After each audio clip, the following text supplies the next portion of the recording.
People hurried about their tasks. The rhythm of daily life continued as it always had. Richard Ferencia took his son on a tour of their territory, a leisurely stroll around their vast lands. Suddenly, Richard Ferencia spoke. "Tell me, son," he asked seriously, "in your opinion, what is the most important quality a lord must possess?" The unexpected question initially flustered Simon Ferencia. However, he quickly regained his composure and offered a reasonable answer. "Father, I believe it is nobility." Richard Ferencia smiled in approval.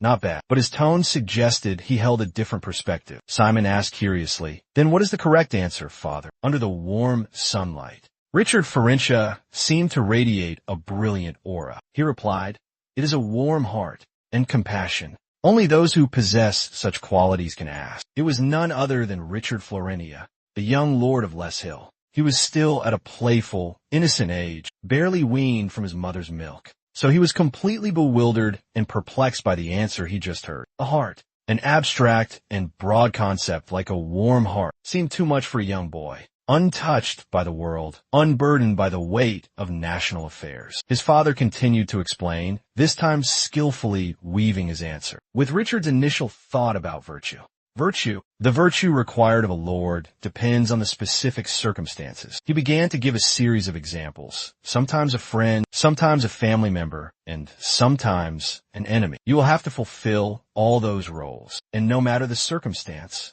you must always give your best effort. Lost in his own story, he continued, "You will be able to forge a connection with anyone." His son by his side, the father listened intently. Suddenly, an urgent voice called out the Lord's name. Everyone turned in surprise, their eyes searching for the source of the sound. Charlie, breathless, came running. Despite his haste, he didn't forget his manners. "Goodness," he exclaimed. "I apologize for interrupting, sir, but may I inquire about that?" "Of course, Charlie," the father readily agreed. "Simon, why don't you step back for a moment? You too, Charlie." He then guided his exhausted friend, stepping back, giving his father some space. And then the father began chanting a series of mysterious, incomprehensible incantations. Objects around him levitated. Falling leaves swirled chaotically, creating a rustling sound like music. Finally, the father stopped. "It's here," he whispered the final words of the incantation. A mystical magic circle appeared, hovering in midair. The atmosphere grew dark, enveloped in an eerie aura. "Let's do this."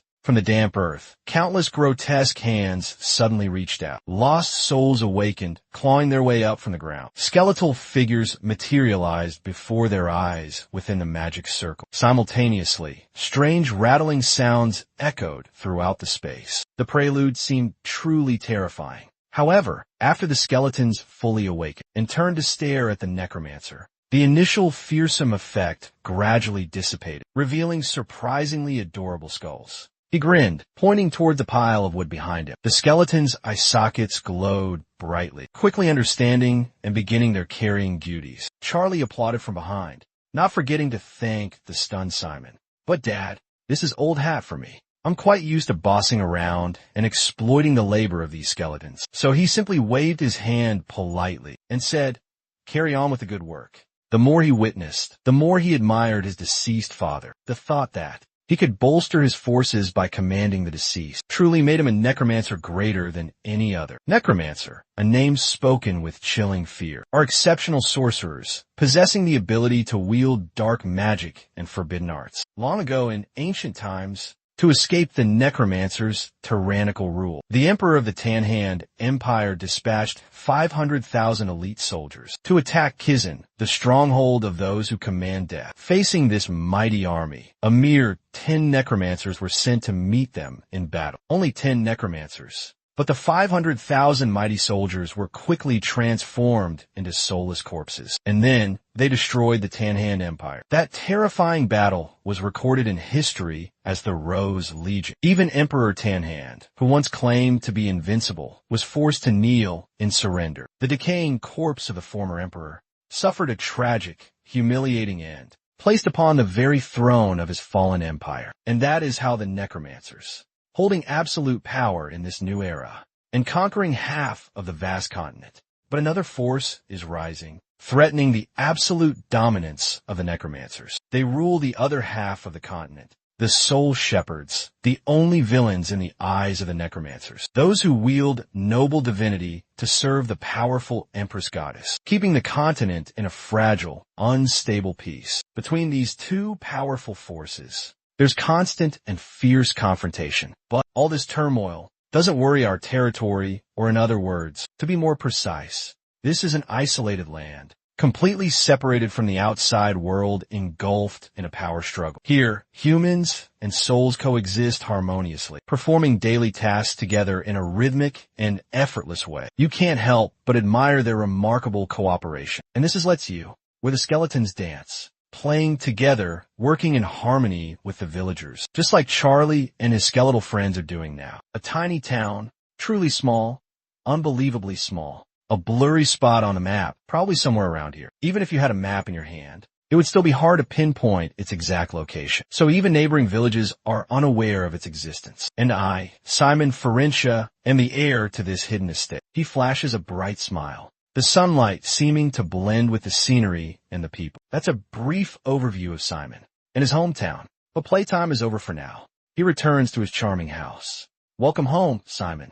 I'm home. The gentle woman greeting him is Anna Ferencia, Simon's mother. Yes, I was out helping with the mining. He replies and quickly runs to the back kitchen with his mother. She said softly, you must be starving. He stared at his mother's mystifying purple soup, asking, wait, what is this? What's in the pot, Mom? She explained, it's lilac mushroom broth, dear. Good heavens. Her explanation only confused him more. But aren't those mushrooms poisonous? His mother calmly gazed at the soup, which seemed to emanate a gloomy aura. She remained calm. Well, they are poisonous, but don't worry, I'll make them edible. A brilliant light suddenly radiated from her, like a miraculous magic trick. The frightening dish instantly became appealing. He was mesmerized by the sight, completely captivated by the magical process. His mother's divine power, the strength of a former priestess, was on full display. Every time he witnessed her power, he was filled with curiosity. He couldn't understand how two such opposite people could end up together. He chuckled wryly, lost in his wandering thoughts. Floating on cloud nine, his mother, having finished preparing dinner, called Simon to eat. Are you just going to stare, or are you going to come eat? Oh, right, Simon replied. He quickly headed towards the dining table. The table was laden with a hearty spread of home-cooked meals. Mid-meal, his father bravely attempted to chug down a bowl of strange soup, resulting in him throwing up his entire dinner. At the end of the meal, his mother kindly asked, did you enjoy your dinner? You barely ate anything. Are you feeling all right? Later that evening, after Simon had showered, he caught his mother lovingly applying skincare products to his father's face. Already accustomed to this scene, Simon chuckled to himself. It's like they're still on their honeymoon. As the moon rose high, Simon walked towards the window, closing it in preparation for sleep. His mother's gentle voice echoed, good night, Simon. Good night. He politely replied. Suddenly, a crumpled letter flew in, landing softly on his face. This unexpected action startled Simon for a moment. He took the letter. His nose was bright red, his mind still foggy and confused about what had happened. He stammered, bewildered. What is this? By chance, at that very moment, he saw a beautiful girl sitting by his window. She smiled radiantly and greeted him. Hello. He stared at the strange creature before him in confusion, then decided to pretend he didn't see her, turning over to go back to sleep. The girl stomped her foot and spoke up. Hey, don't pretend you don't see me. Seeing him continue to avoid her, she started to make a racket. Hey, I know you see me. Come on, wake up, wake up. He reluctantly faced reality, sighing, good grief. All right, who are you? And why are you here?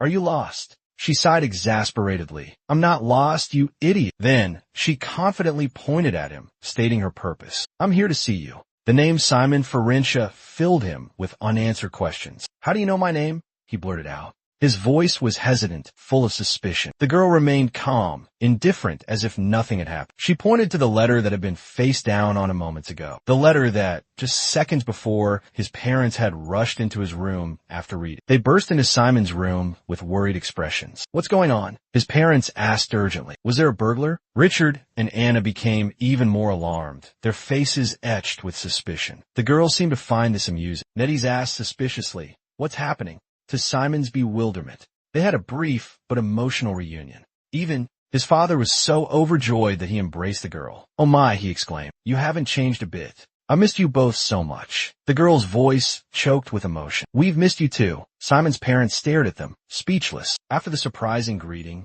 the girl stood formally before Simon's parents to be introduced. Simon greeted her politely. The person before him was the legendary Nettie's Akbo. Nettie's Akbo, he stammered, each syllable as if he couldn't believe his ears. Initially, his mind couldn't process this shocking information. He maintained his composure, trying to face this unbelievable truth, but only for a fleeting moment. Utter terror filled his eyes. Impossible. That's Nettie's Akbo, the mastermind who turned the Emperor's remains into a puppet, turning him into a soulless plaything. And also the sorceress, the undead who has lived for over 300 years. Of course, he didn't need to say these things out loud. She calmly admitted, yes, I am Nettie's Akbo of Kizan. In shock, he tremblingly opened the letter. Could this letter be? At the same time, she formally declared, allow me to present you with a formal letter. Simon Ferencia, he hesitantly accepted the letter. Without a doubt, it was the acceptance letter from Kizan. After that, she flashed a bright smile before mentioning Kizan, describing it takes a while. But in reality, everything happened in less than a minute. Well then, see you at Kizan. Everything happened so fast, like a whirlwind. She came like the wind, and now she's gone with it. Her decisiveness was unexpected, leaving him still reeling from the shock. Richard, Florentia, show that letter to your father, Simon suggested. Yes, sir. He immediately handed the letter to his father. He slowly read the letter aloud for the whole family to hear. Special admission. Even though Simon Florentia heard every word clearly, he still felt like he was in a dream. He asked in a daze, did you say Kizan? Before he could finish, his father understood and confirmed, yes, it's the heart of the Dark Alliance and the headquarters of the Necromancers. It's also the school that trains necromancers. The head of Kizan Academy is NID, the person you just met. The headmaster? He said frankly. He recalled the image of the petite girl cheerfully waving goodbye. See you later. Who would have guessed that woman was hundreds of years old and a renowned headmaster, famous everywhere. Even his longtime friend, his father, exclaimed that it was hard to believe. She doesn't look it at all, right? He continued to ask. So, where is Kizan? Is it far from here? His father answered his question. Very far. It's located on an island called Rock. You'll have to catch a train in Lengerston, the capital of the Rashdon Kingdom, and travel quite a distance to reach the island. Then he placed a hand on his shoulder, like a father comforting his son. But don't worry, Simon. There are many interesting things in Lengerston. Rock Island is also very beautiful. And besides, Kizan is famous for its uniforms. That style. The uniform made his thoughts race and his cheeks flush crimson. Just then, his mother spoke with a worried tone. Enrollment will keep you busy until the entrance ceremony. Huh? Why is that? He turned to his father, bewildered. There's a lot to prepare for to become a true necromancer. You should learn the necessary skills before officially enrolling. Let's start with opening your core, shall we? Lost in thought, his mother then discussed with his father. Well, how about we teach him the little dark magic? Making him feel vaguely caught in the middle of something important. What? His father agreed. Of course, I'll teach you dark magic too. Oh, right, you also need to learn breathing techniques. So don't even dream of sleeping in from tomorrow onwards. So after that encounter with Nettist, I began the busiest week of my life, all in preparation for Kizan. My parents told me exciting stories about school life, and that I would have a lot of fun there. But my sudden acceptance seemed to worry them, to the point that they were exhausted, too drained to even consider the pleas or lawsuits of the people in their territory. Countless cries for justice piled up like mountains, unresolved. As I said, my father began the preparations, equipping me with everything I needed for school. It might be painful, but you have to endure it.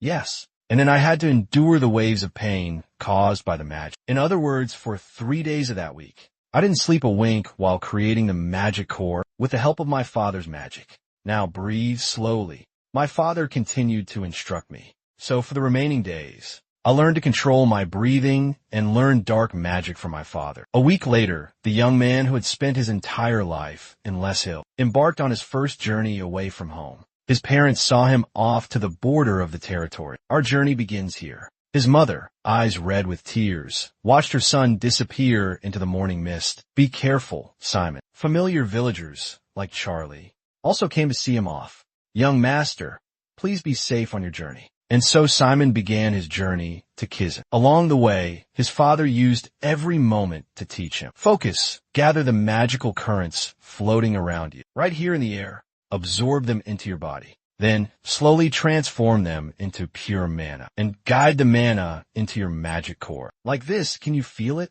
Feel the flow of mana becoming steady within you. Now, guide that mana through your hand, that's right. Then disperse it throughout your fingers. Simon poured all his concentration into this final exercise, carefully following his father's every instruction. And then, the magical moment arrived. He successfully guided the mana to his fingertips. Joy erupted within Simon's chest. Excellent, Simon. Rare praise from his stern father. That is the profound energy a necromancer wields, darkness. He intently observed the tiny drop of mana he'd created in his palm. For this final lesson, his father was pouring all his effort into it. He too channeled his mana, just like Simon, but his flow was far more abundant and pure, dwarfing Simon's weak droplet. He explained, the key difference between a mage and a necromancer lies in this dark energy. Mana behaves like gas. It dissipates and fades into the atmosphere. In other words, darkness can exist in both solid and liquid form. Therefore, it's easily condensed and manipulated. To illustrate, the translucent mana in his hand began to thicken, congealing into a strange crystalline form, a harmonious blend of the two states. Mana crystals weaved through his hands, effortlessly shifting shapes under his masterful control. He, with the air of a master magician, spoke. If you skillfully utilize this special property of darkness, you can transform into any form you desire. For example, like this. The translucent mana instantly morphed into a statue of the esteemed headmaster. He stared at it intently, fascination evident on his face. Wow! Next, a magic circle appeared, identical to the one he had witnessed when his father summoned the Sea of Souls. Finally, he said, those who cultivate magic based on the power of darkness are called necromancers.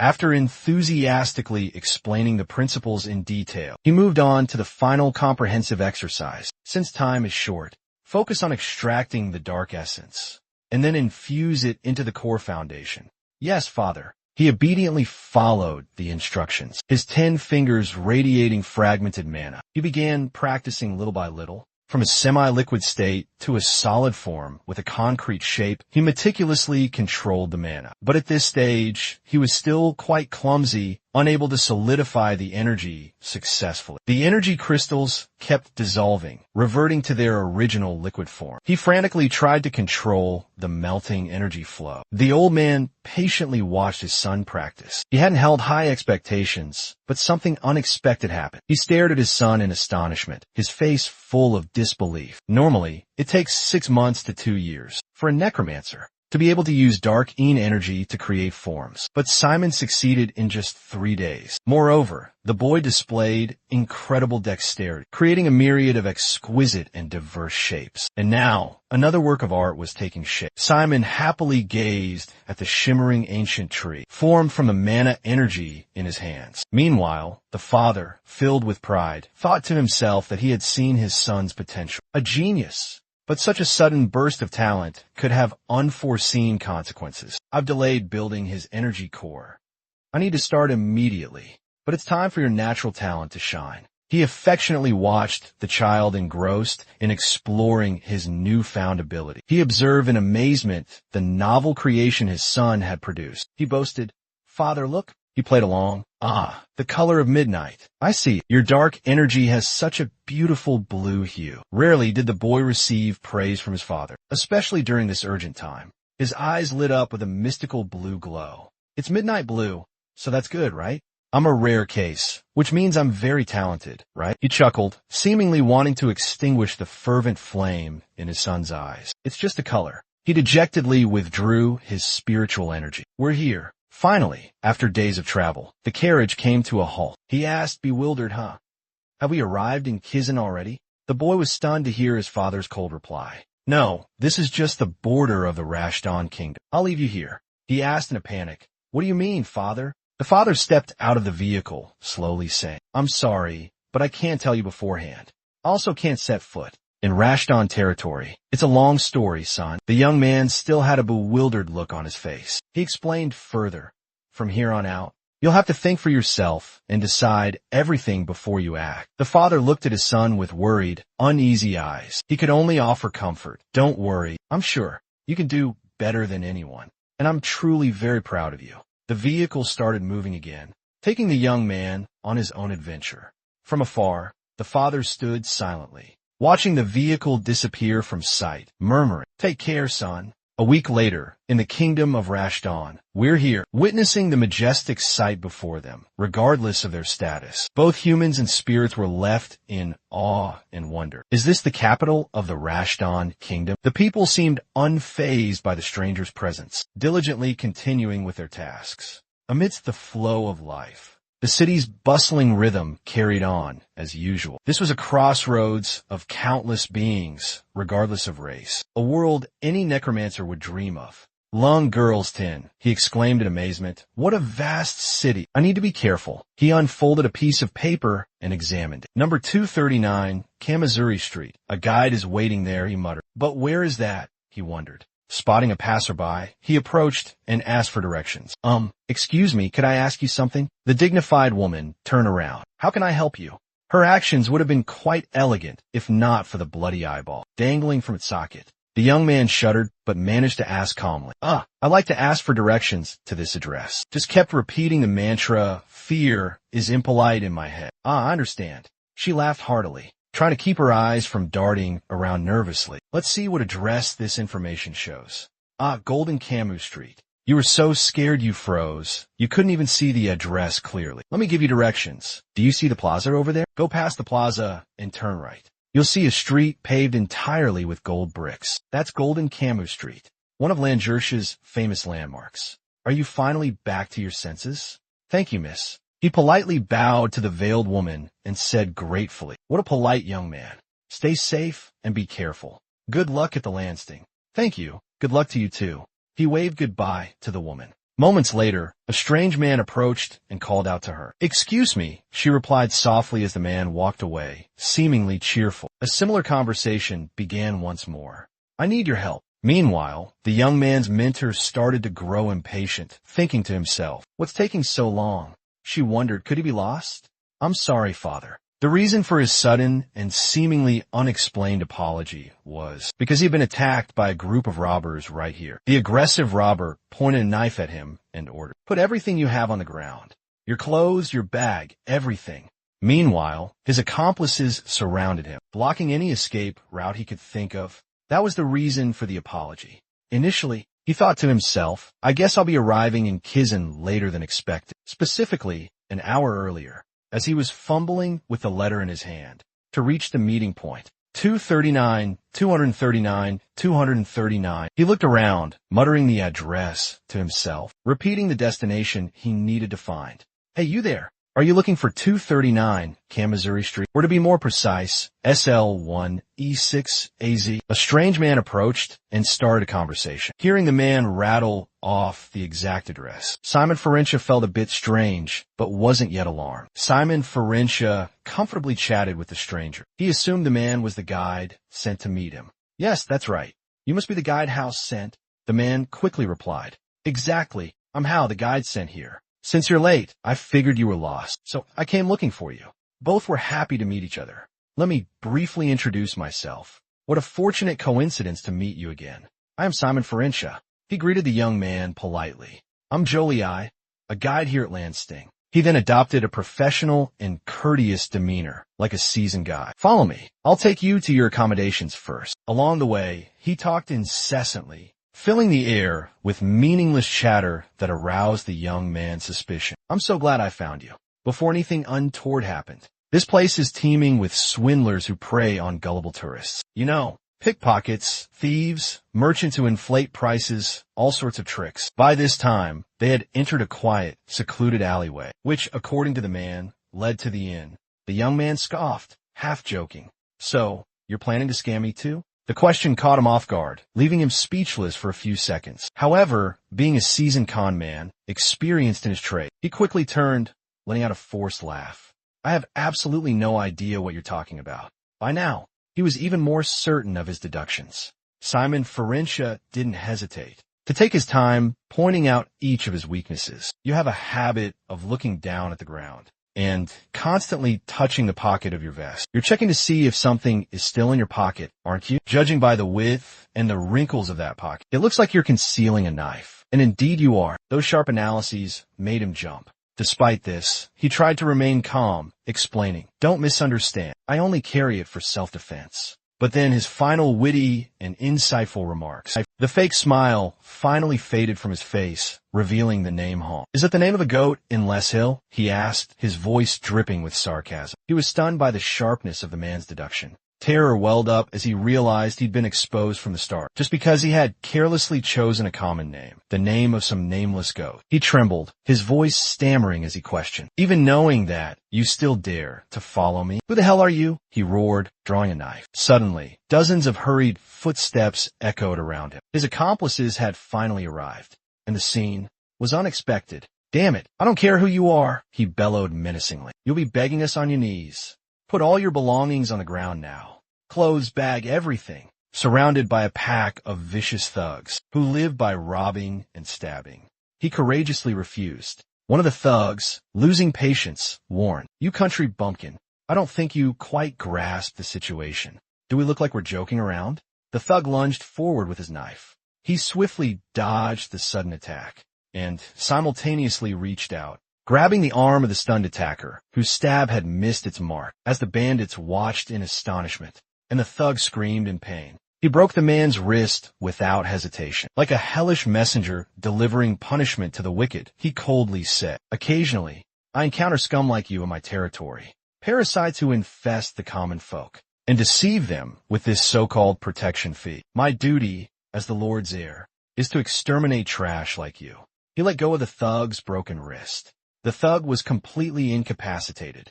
As for his companions, hearing the flimsy excuses of the weak, cowardly nobleman, who was all talk and no action, he became even more enraged. His anger overwhelmed his fear of the mysterious enemy. He pointed his knife directly at him, retorting, "Ah, a nobleman, are you? Then that's all the more reason for me not to spare you." He immediately roared, "All of you, come out here." Immediately after, countless hurried footsteps echoed. It turned out this wasn't just a few bandits, but a large-scale criminal organization. After quickly assessing the situation, he sincerely apologized as he had initially promised. "Sorry, father, I might be arriving in Gizon later than expected," just as he was about to swiftly deal with the bandits. "Found you." The sudden voice left everyone dumbfounded. She casually walked forward, casually chatting as if no one was around. "I've been waiting for you for a long time. And since you wouldn't show yourself, I had to come meet you personally." Sensing the disadvantage, the leader quickly consulted his companions. Meanwhile, the graceful girl stood a distance away, close enough to assist, yet far enough for the hero to showcase his skills, to give a young man a chance to shine. "Looks like you're in a bit of a pickle," the girl said, seeing that she was just a girl and with their numerical advantage, having more men on their side. The leader boasted, "Don't worry. We have the upper hand. Let's just finish them off quickly and get out of here." Although his companions still hesitated, they nodded in agreement. "All right." Suddenly, amidst the rustling of scraps of paper colliding, the girl spoke, "I suggest you recount. You do recognize that building over there as a Skodun shop, right?" That cryptic reminder made them instantly notice the skeletons rapidly assembling from the nearby graveyard. They formed a formidable army of skeletons, both vast in number and powerful in strength. They realized with horror that the person before them was a powerful necromancer. She immediately ordered the capture of the trembling bandits. The skeletons obeyed, swiftly rushing forward, attacking the bandits who were scattering in a panic flight. Countless screams of terror echoed, mixed with desperate pleas for mercy. But skeletons weren't human. They were indifferent to the suffering of others. They paid no attention to the pleas, focused only on binding the bandits by any means necessary. The bandits could only resign themselves to being captured, offering no resistance. Facing the terrifying skeletons, they trembled in fear. The leader, wiser than the rest, pleaded, "We didn't know you were a great necromancer. Please spare our lives." After capturing all the bandits, she coldly interrogated, "Speak, which guild do you belong to?" The bandit trembled as he confessed, "Stephen, we belong to the Stephen Guild." She was surprised, speechless. Such a large guild, resorting to robbing poor travelers? "Tell Stephen yourself." She didn't want to interfere in other people's affairs any further. She ordered him to put his hands behind his back and kowtow, and made him crawl on his face to the security headquarters to confess. Terrified, he begged for his life and his men's. His demeanor was utterly pathetic and despicable. His words awakened a sleeping demon within her. Awaken what? Are you ordering me around? If he dares to send someone in his place, or if his face doesn't have a single scratch, I guarantee, in the name of Kizan, I will wipe your guild off the face of this planet. He had no choice but to accept his punishment. I'm sorry, miss.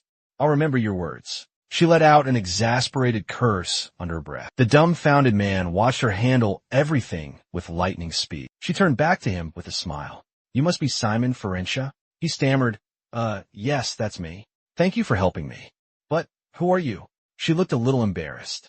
What do you think? I'm your real guide. Come on, take my hand and let's go. My mom's waiting. The young man, increasingly bewildered. Your mom? Arriving, the girl looks around. Where is she? I told her to wait here. Until she spots a little girl happily at an ice cream stand. A call of Mom makes Nephi jump as if electrocuted. She freezes for a moment. Then Nephi gets angry. I told you to stay put. Nephi tries to salvage the situation. Mom was waiting for you. She scolds.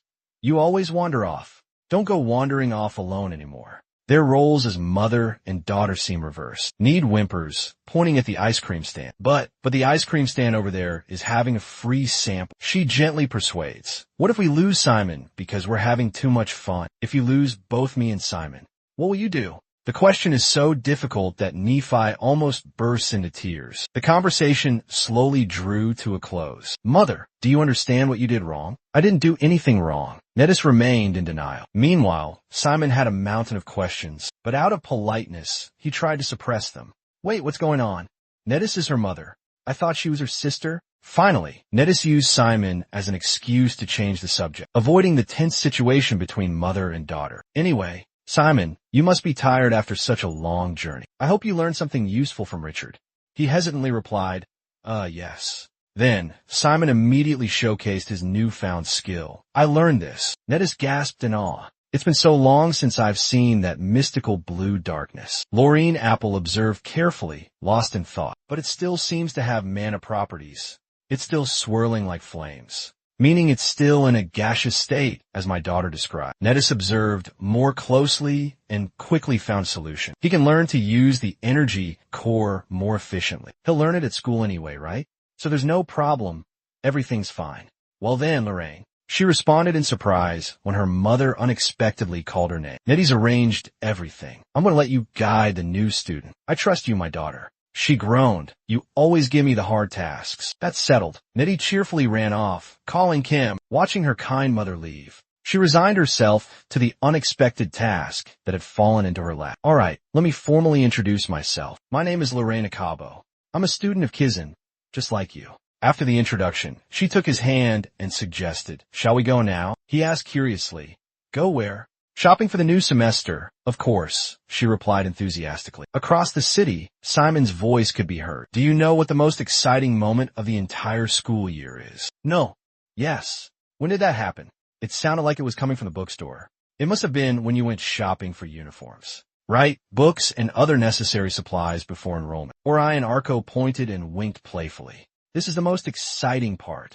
Enjoy it. The girl leading the way said to the person behind her, let's go buy books first, okay? There's a lot of stuff we need to get. Simon trailed behind her, replying, yes, ma'am. She pulled a thick book from the shelf. First, take this one. He hurriedly reached out to take it. All right. She tossed the book towards him without hesitation. Catch, startling him. Looking at the book cover, he exclaimed in surprise. Introduction to Summoning by Eric Morikimo. She picked up another book, hugging it close, and said, Simon, take this one too. He was surprised and froze. Suddenly, dozens of books flew straight at him with incredible speed. He couldn't react in time and was swept away in a whirlwind of books. Lorange continued to browse. This one, and this one too. He hurriedly spoke up. Wait, Lorange. Hold on a second. But she seemed oblivious, continuing to choose this one and this one as well.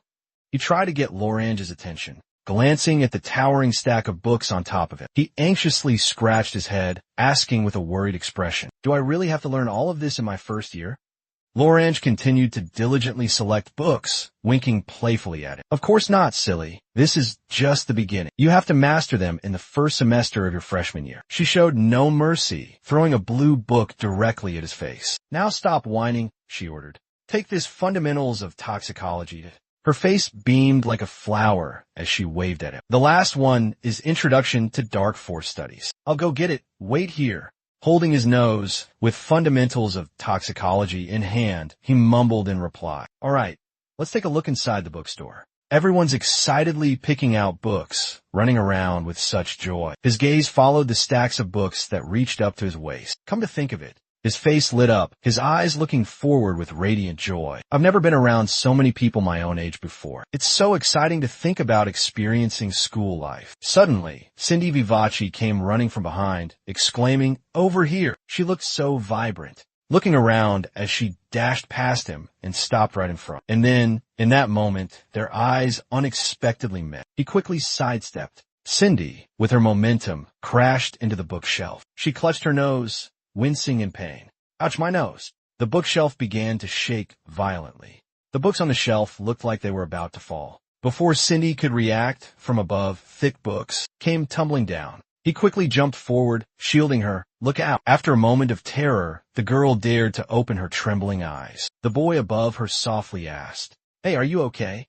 The girl realized she was nestled in the boy's protective embrace. She quickly replied, yes, I'm fine. Hearing the tremor in her voice, the boy responded, I'm sorry. It's okay. I was careless and got in your way. I should be the one apologizing. The boy gently turned, suggesting, Could you help me pick up these books?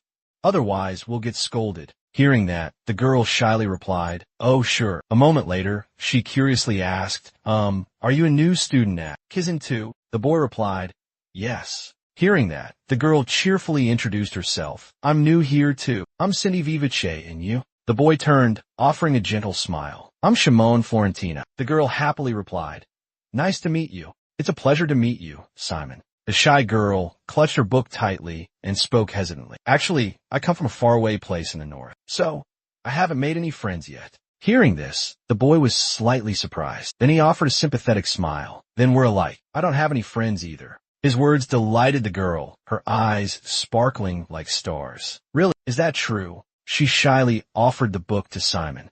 If it's okay, Simon. Hiding half her face behind the book, she asked timidly, Could we say hello to each other whenever we see each other at school? Simon gently turned to her. Of course. I was just about to ask you the same thing. She blushed. Thank you. Then, she excitedly pointed towards the exit. We should put our books back on the shelves. I have to go now. My father is waiting outside. Simon nodded. Okay, see you at school. Just as she turned to leave, she heard a voice call out from behind. Hold on, Cindy. The young man casually held out his hand and asked, Could I have my wallet back? The girl's pretty face froze, turning pale. I thought I wouldn't get caught, because I used my psychic power to steal it. How did you know? The young man recalled what had just happened and replied, It's just that. I saw my wallet floating in midair. Huh? The girl gasped, pointing at him. You saw that? Seriously? Are you applying for the psychic studies program too? Hearing her question, he answered honestly, I haven't decided on a major yet. Her voice suddenly dropped. I knew it. A moment later, her eyes lit up and she excitedly shouted. Overjoyed, she cheered, Kizin, truly a different class. Whoa, unbelievable. I bet Kizin is full of people like you, right? I can't wait to enroll.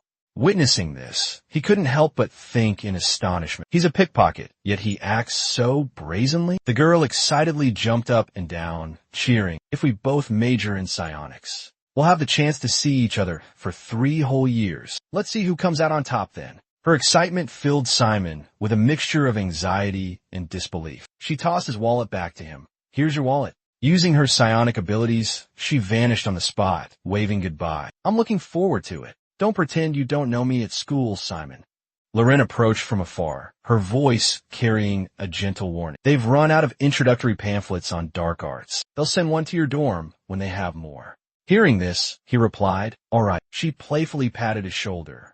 Curiosity piqued, he asked, By the way, who was that girl? Did you make a friend? He admitted, Yeah, I guess so. She leaned in and whispered playfully, There's no need to be so shy. Come on, just be straight with me. You're acting like you have a thing for her. Looking at her, he could only sigh in defeat. My heart feels like it's going to beat out of my chest. Then, she excitedly continued her shopping spree. "We've got enough books. Now let's get you a bag." He looked down his own bag. "A bag?" She waved her hand dismissively. Not a bag like this, but a special kind of bag that necromancers use. It's called a magic repository. She went on to explain in simpler terms. "We call a subspace." Hearing this, his eyes lit up. On the other side, a lady with vibrant purple hair greeted them with a smile. "Hello, Lorraine." She subtly glanced at the person beside Lorraine, inquired, "I heard you recently purchased a bag not too long ago. So you're looking for a bag for this gentleman?" She didn't hesitate to list a few requirements. "You must be new here. I'm looking for a subspace with minimal usage restrictions." The woman paused thoughtfully, then made a request. "Mom, please don't suggest any subspaces that require walls or floors. We often fight on vast, open plains." She subtly complimented the girl. "My dear Lorraine, you're so thoughtful and considerate." She placed a ring in the young man's hand, her voice sweet and flattering. "In that case, I'll introduce you to a product that's never been on the market before. This is an exclusive product, just for you." She instructed him. "Put on this ring and let your dark flow channel into it." Hearing this, he complied and replied, "Oh, all right." She continued to explain the product. "Then, you'll feel as if you're touching a handle." She continued to guide him. "That's right, pull it out. Just think of it like a door handle." Following the instructions, the young man obediently carried out the steps. The space before them suddenly activated, springing to life. She continued her presentation, introducing this auxiliary space, the latest innovation from Galen to Cliff. "A handcrafted masterpiece by our talented younger generation," she proudly declared. "It has a capacity of up to 4,000 committees. This auxiliary space can be deployed on any terrain, regardless of its complexity. Be it steep slopes or uneven surfaces." The space gradually expanded, her voice still echoing. "The interior is protected by a total of 7 powerful enchantments, including a first-class preservation enchantment and optimal temperature control enchantments." Below, a massive chasm appeared. She continued on without pause, "And when worn, an invisibility enchantment will activate instantly, concealing your location from all enemies." The girl suddenly interrupted. "What about the ejection function?" Hearing this, she responded confidently, "Of course there is." He gazed at her in amazement and delight. Then she leaned close to his ear and whispered, "Simon, do you like it?"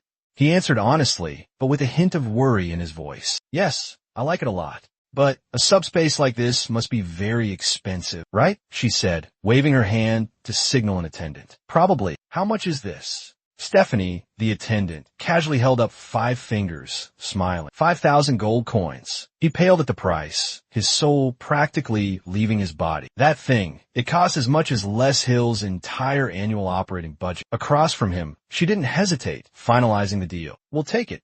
That's all we need." He jolted, thinking to himself, "Is she buying this for me?" She smiled brightly, remembering her mother, and said, "Don't worry. This is my mother's money, not mine." He asked in surprise, "Your mother-in-law's?" She stepped closer to him and softly said, "Yes. I don't know the details, but my mother owes your parents a great deal. She's just repaying a debt.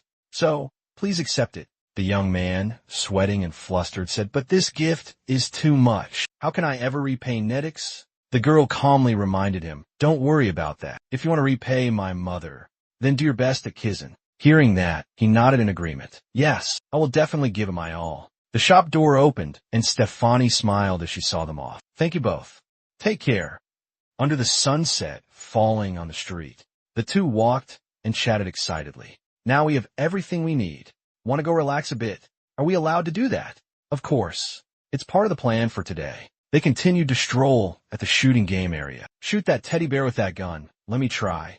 Standing on the bridge, the girl pointed in a direction, explaining that it was the highest point in the city. Her slender fingers deftly lit a small flame and touched it to a paper cylinder. It turned out to be a sky lantern being released. She continuously shared new knowledge with the boy. "This is a must-see tourist spot," she said.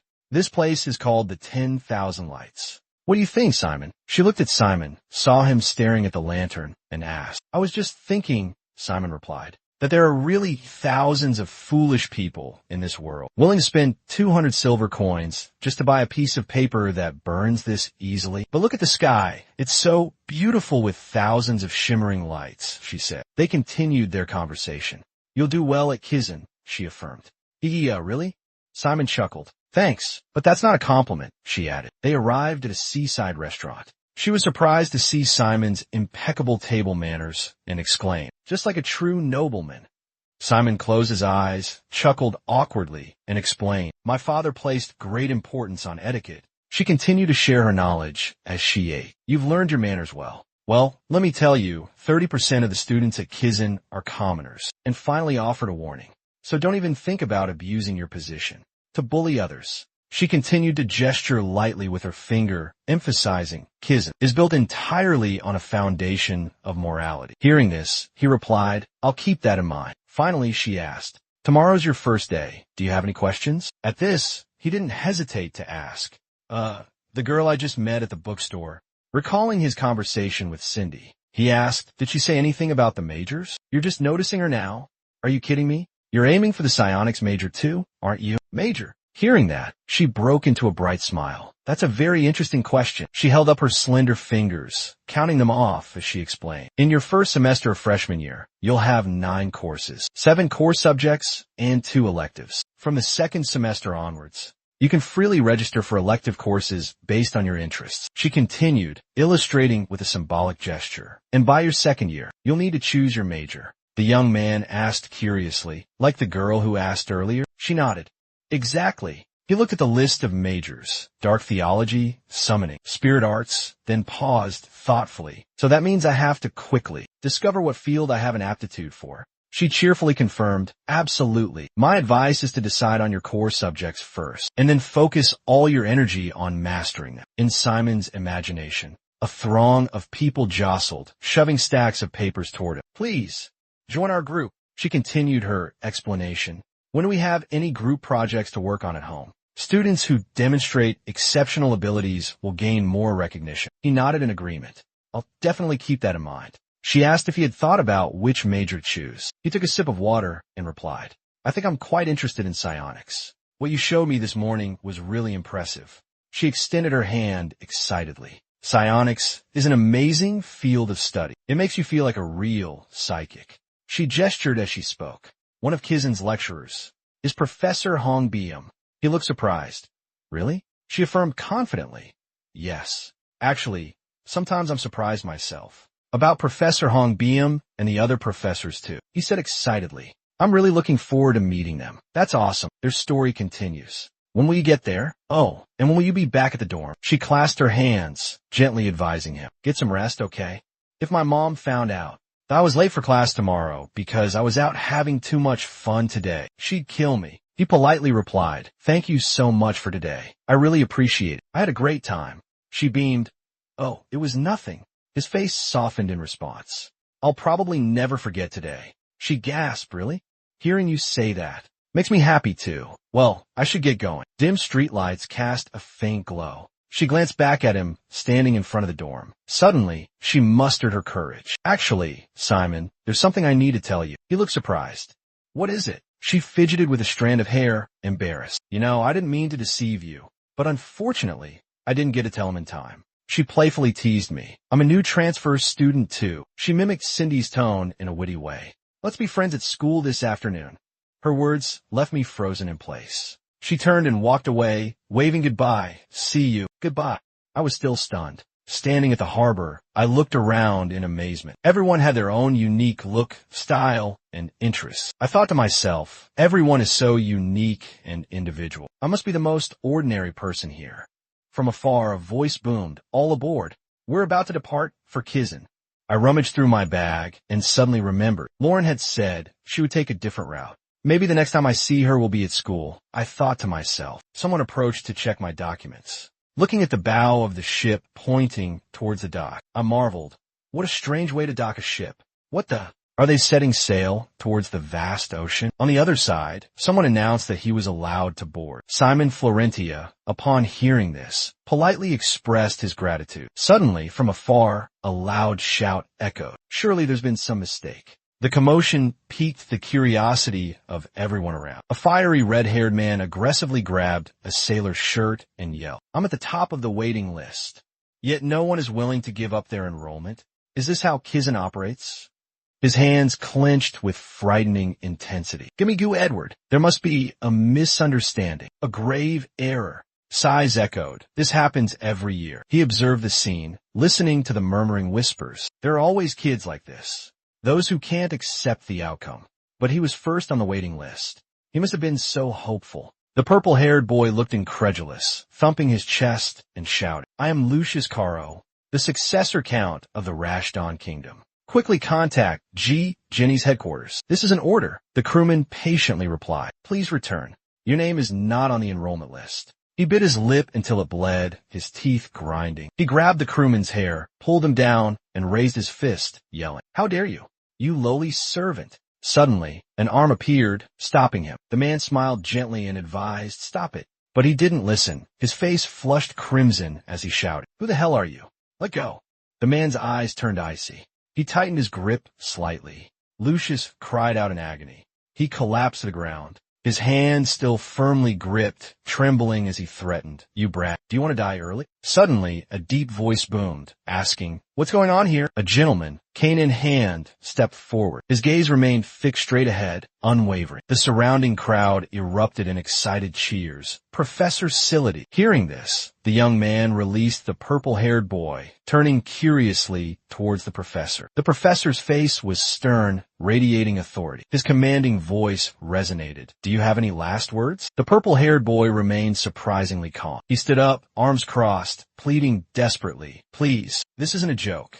Call this Neth person immediately. Top of the waiting list, and I get rejected. There must be a mistake with the admission results." But Professor Sility paid no mind, simply raising a hand and snapping his fingers. Still in disbelief, the purple-haired boy questioned, "You think treating me like this is right?" A splash of crimson blood erupted, leaving the young man stunned. Looking at the mess on the ground, Professor Sility coldly ordered, "We have no time to waste. All students, board the ship immediately." He suddenly turned to look at his older brother. He quickly straightened his posture and respectfully replied, "Yes, sir." As he left, the crowd behind immediately erupted in chatter. "That was blood-black magic. I heard that even first-year students get to attend his class." "Really?" Just remembering that terrifying scene gives me chills. He maintained a calm demeanor, turning back to say, "Don't worry, he's still breathing." Suddenly, a voice rang out, "Ah, I understand now." Footsteps pounded onto the ship as the crew's voices continued to echo. "All students, board the ship immediately." The crew member continued to announce,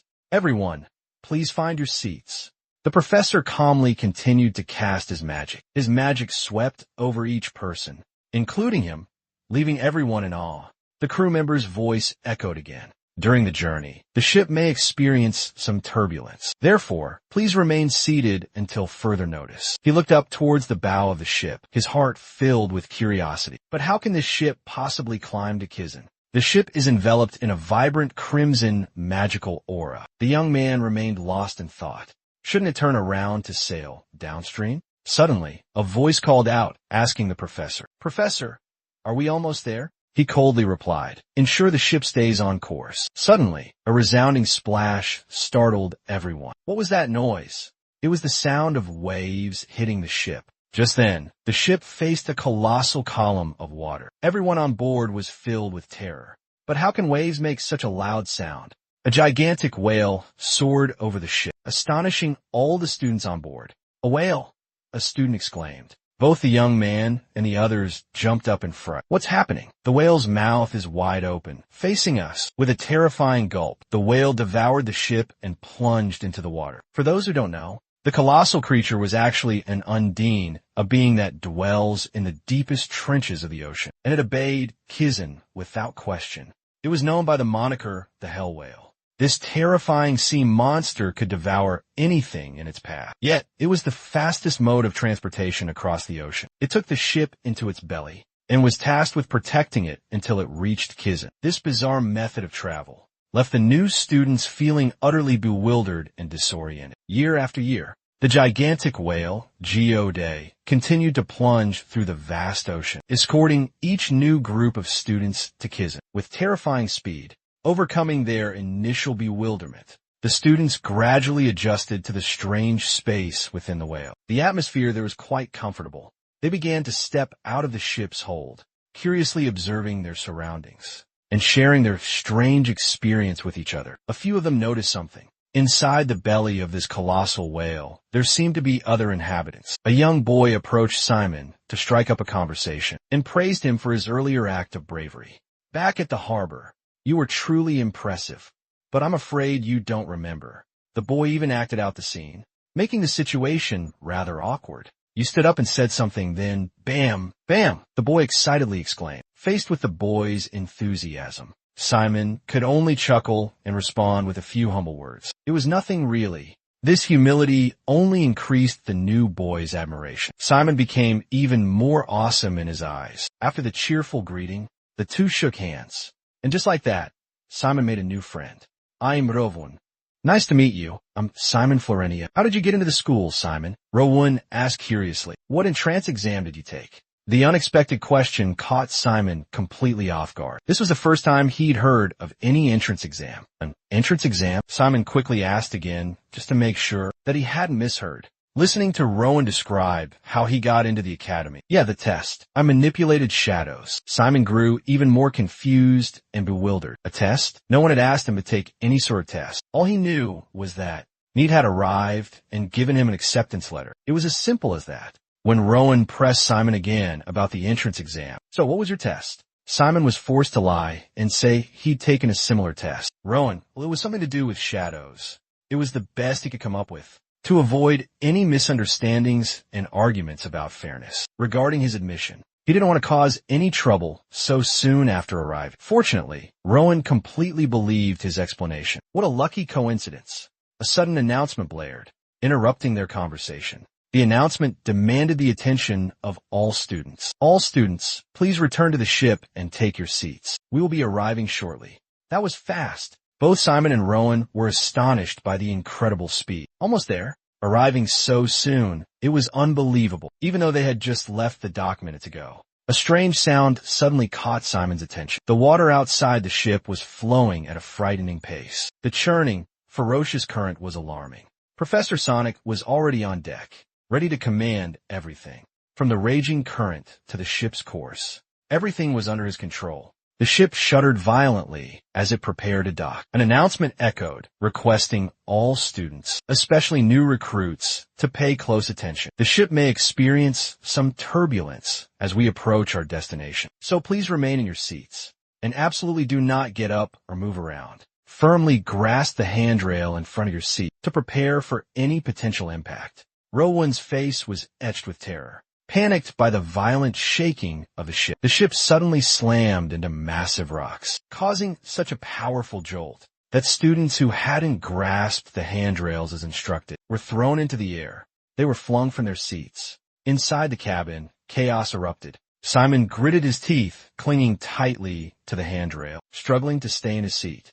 A blinding light suddenly appeared, so brilliant that it made Simon gasp in astonishment. Rowan, look!" But Rowan, overcome by seasickness, collapsed onto the deck. They escaped the whale's belly, soaring into the vast sky, and directly below them lay the land of Kizan, sprawling, beautiful, and fertile. In contrast to Simon's radiant, excited expression, Rowan seemed exhausted, completely drained. After the recent chaos, he had no mind to admire the beautiful scenery like Simon. Professor Silic made a small cut on his fingertip, letting the blood flow. It seemed he was performing some kind of magic.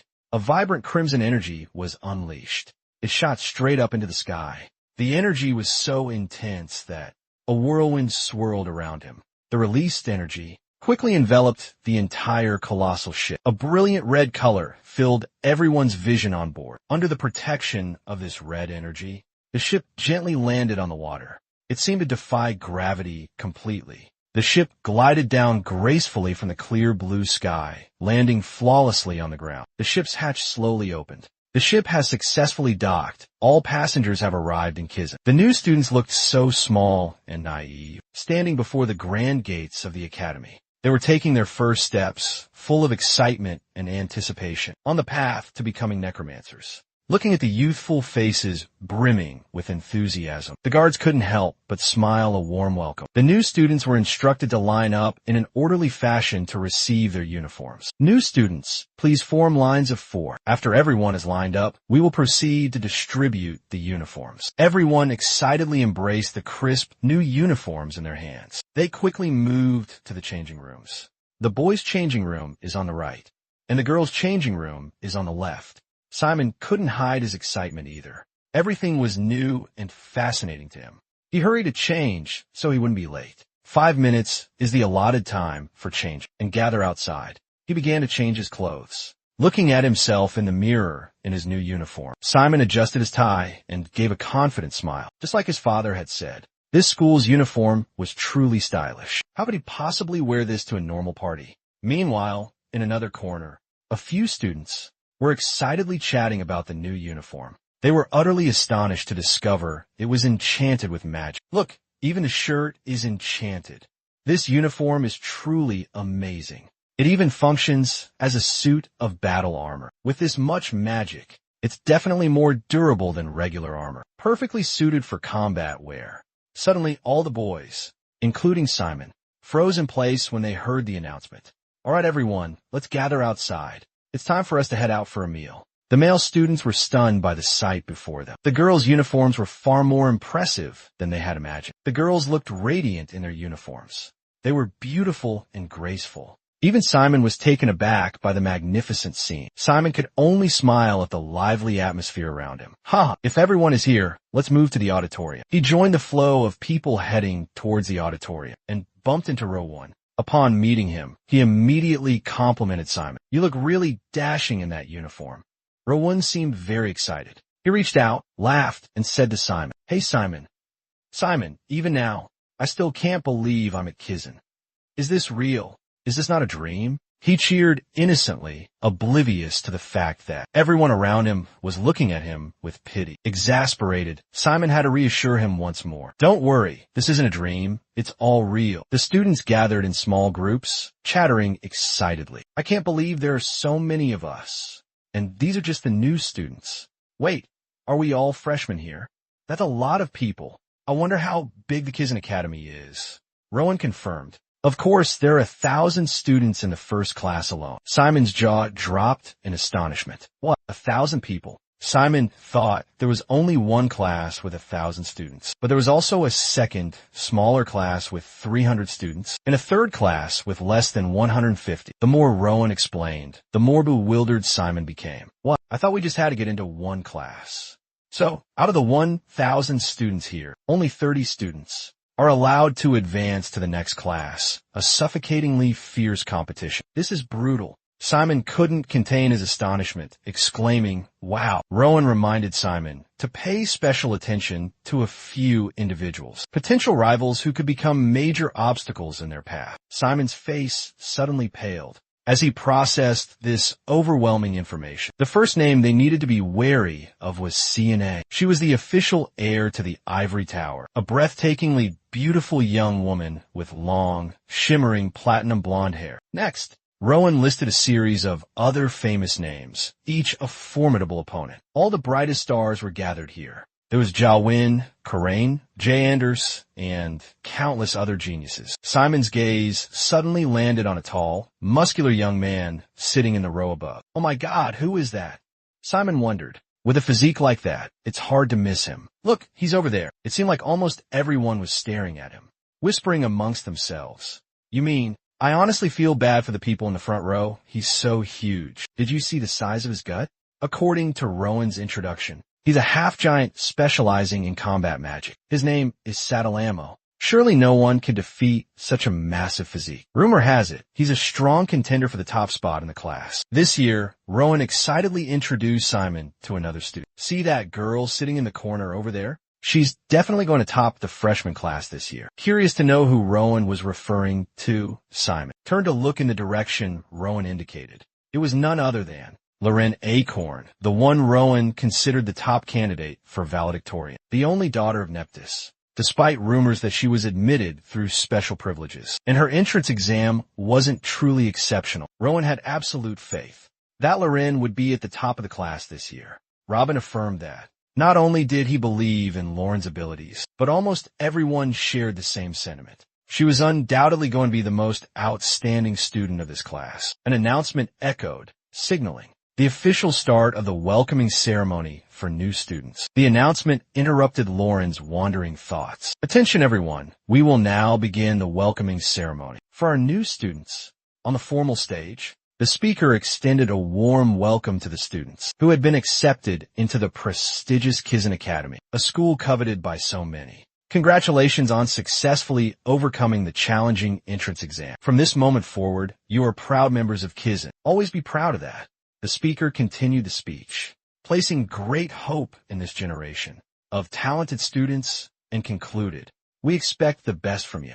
Additionally, the teacher outlined some important reminders to keep in mind, especially engrave this taboo upon your hearts. Never enter the forest. And now, let me introduce the outstanding professors for the first class, Squad 5. They are all illustrious figures, belonging to the elite ranks of necromancers. Currently, they are undertaking the responsibility. All students joyfully welcomed the presence of the esteemed professors. Robin was even more excited than the rest, his reaction a bit over the top. He shouted with joy. As previously, he could only admire them through the pages of magazines. Simon seemed bewildered by Robin's enthusiasm. Each professor possessed a unique demeanor. Some enthusiastically interacted with the students, while others appeared shy, seemingly suffering from stage fright. "Professor Bayan, please look this way."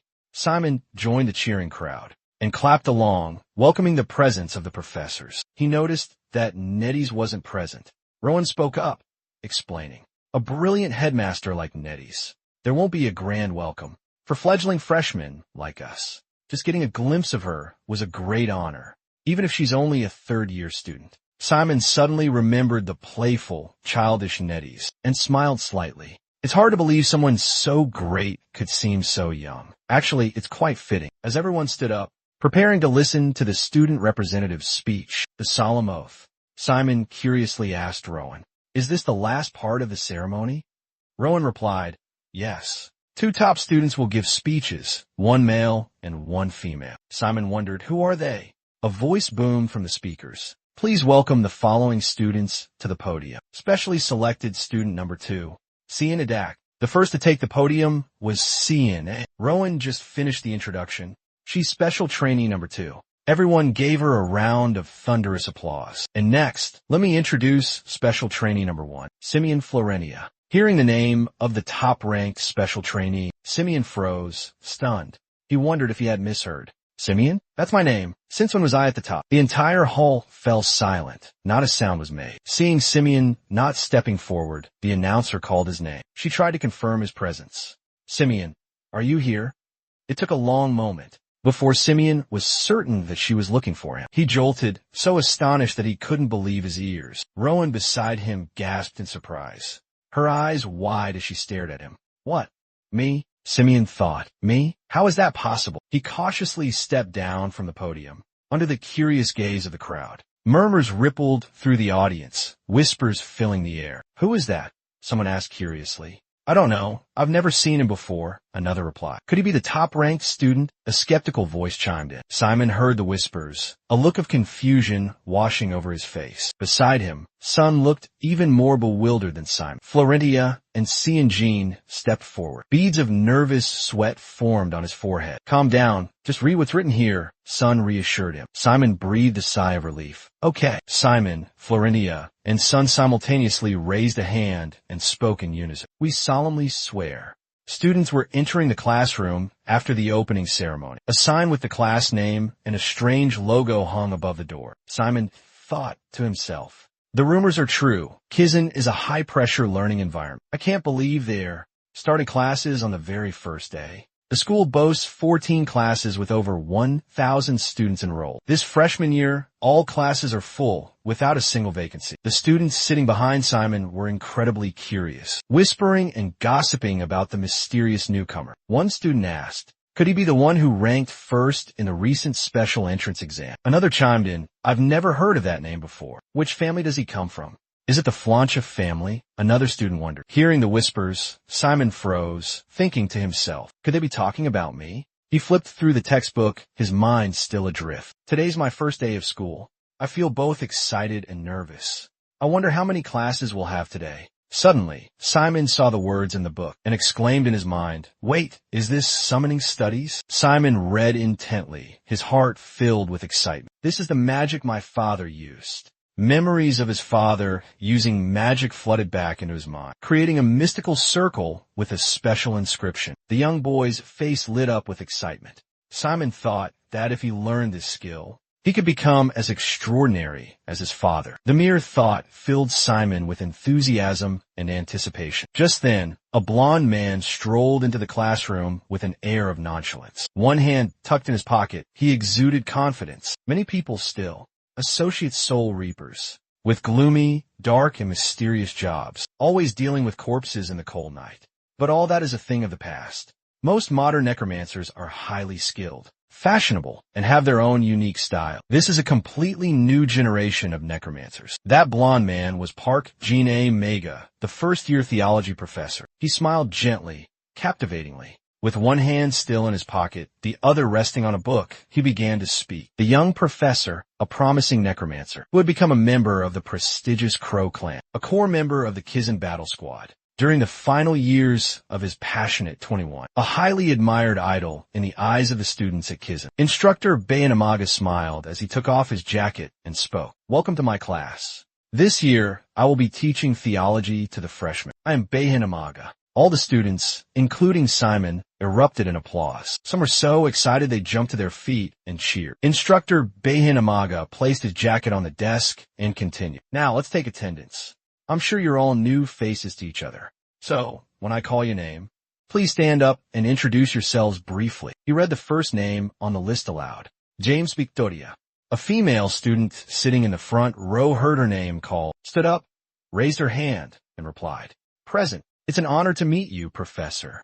Yim said, "I aspire to follow in your footsteps, delving deeper into theology." Bayan immediately raised his hand, interrupting her. "Hold on. You're introducing yourself to your classmates, not to me. Let's do that properly." James Victoria looked a bit flustered, glanced around, placed a hand on her chest, and spoke. "Ah, yes. I am James Victoria." It was Simon's turn to introduce himself. He stood up, confidently stating, "I'm Simon Florentia from Let You." A few nearby students glanced at him curiously. Murmurs rippled through the classroom. "That's the guy who topped the special admissions exam." "Special admissions?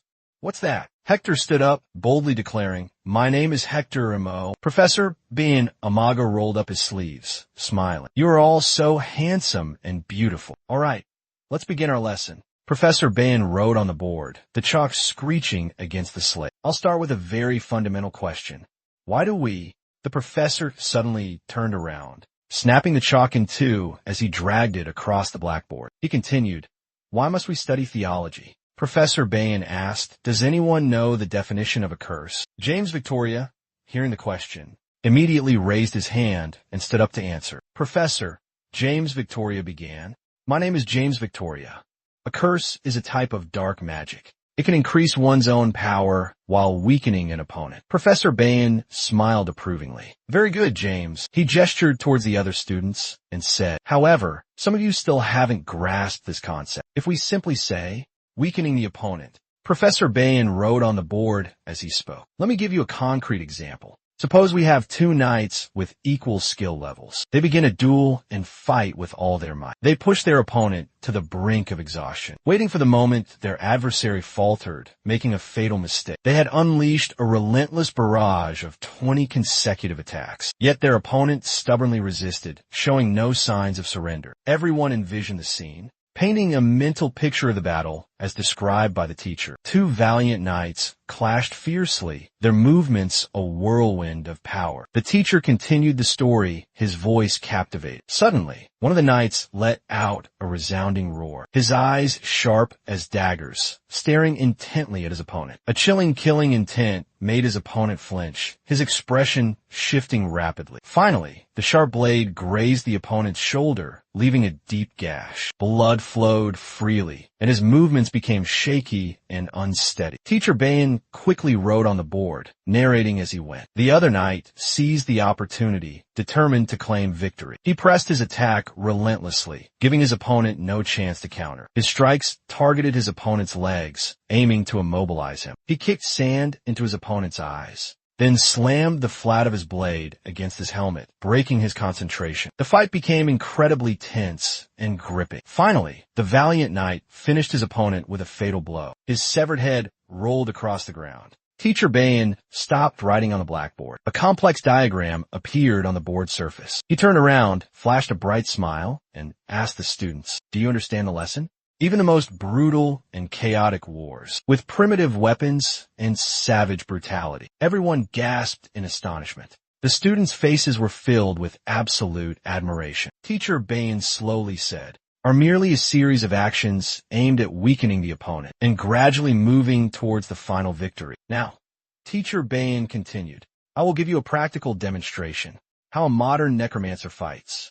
He drew a simple stick figure on the board. Observe how a present-day necromancer defeats an opponent. The teacher abruptly swung his arm down, using white chalk to draw a sharp arrow pointing directly at the stick figure drawing before speaking. With just one move, they achieved absolute victory. The class erupted in astonishment at the impressive declaration. Teacher Bain slowly said, "Curses, in reality, are the simplest and easiest type of dark magic to use, compared to countless other dark magic types. Another prominent characteristic is its incredibly fast activation speed. Just a small amount of energy is enough to unleash its potent effects, making opponents tremble in fear." Teacher Bain stepped down, walking toward the seated student. A mysterious smile played on his lips as he looked at the student. Under Teacher Bain's intense gaze, the student froze, completely surprised and clueless about what was happening. At that moment, Teacher Bain raised his hand in front of the student, beginning to activate the magic. A glowing red circular matrix with strange patterns inside appeared before the boy's eyes. The student was terrified, his eyes wide with fear. A surge of dark energy suddenly enveloped his head, causing him to collapse onto the desk. Terror was evident on the student's face. Professor Bei Hien pulled out a knife from his backpack. Bei Hien Agama brought the knife to his lips, gave an enigmatic smile, and said, "This is how." He pointed the knife at the student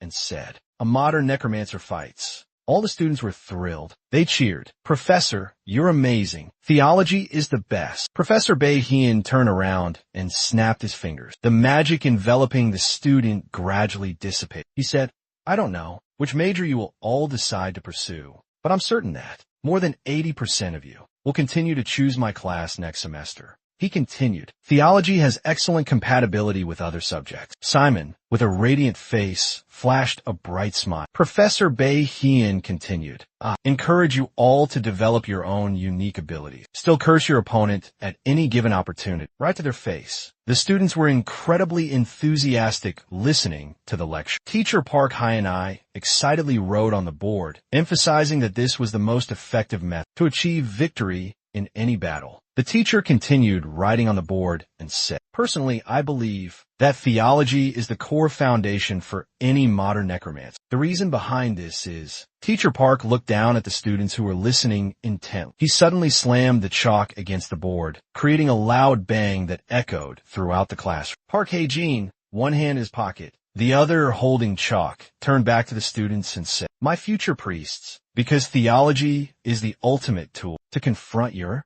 most formidable foes." Teacher Park Hae-jin continued, "I ask you, when a necromancer can utilize terrifying curses and a priest can bestow divine blessings, the core difference lies in one type of magic augmenting power, while the other weakens the target. Now, can anyone explain to me why curses are more effective than blessings?" Yun Victoria quickly raised her hand to speak. "Professor," Yun Victoria replied, "curses are cast faster than prayers, so curses can stack their weakening effects on the target much more quickly." The professor listened, his expression thoughtful. "An interesting idea, but unfortunately incorrect." Yun was stunned, her hand still raised in the air. The professor explained, "If we only consider casting speed, scholars agree that when a curse targets someone with magical resistance, it's slower than a blessing from a priest's prayer." Then, Professor Bain continued to ask, "Does anyone else have a different answer?" Another hand went. It was Hector, a blonde student. He spoke up, Hector here, Professor, because almost no one, in a weakened state, can recover through training alone. The professor, seemingly pleased, asked, "What is your name?" The young student replied, "Hector Moore, sir." Professor Bain smiled. "I will remember that name." Hearing the praise, Hector swelled with pride and breathed a sigh of relief at the admiring gazes of the other students. Professor Bain explained, "Hector is correct, because a curse doesn't weaken just because its target trains. We all train ourselves under normal, ideal conditions. Our abilities depend on how well we perform when all external factors are under our control. However, humans are more fragile creatures than we think. They can collapse from the slightest impact, the smallest change." Master Bain offered a vivid illustration to clarify his point. In other words, you don't need to sever the entire arm of an archer aiming at you to win. You could blur their vision with conjunctivitis, make them nauseous, disrupt their depth perception, or distract them with another object. With these simple methods alone, you can completely evade an arrow aimed directly at you. Necromancers. There are countless ways to disrupt an opponent's stability. As he spoke, Master Bain turned towards the blackboard. Imagine if you're exhausted or suffering from crippling stomach cramps. Would anyone be able to fight effectively against terrifying curses? Your only option would surely be to flee. The master's humorous remark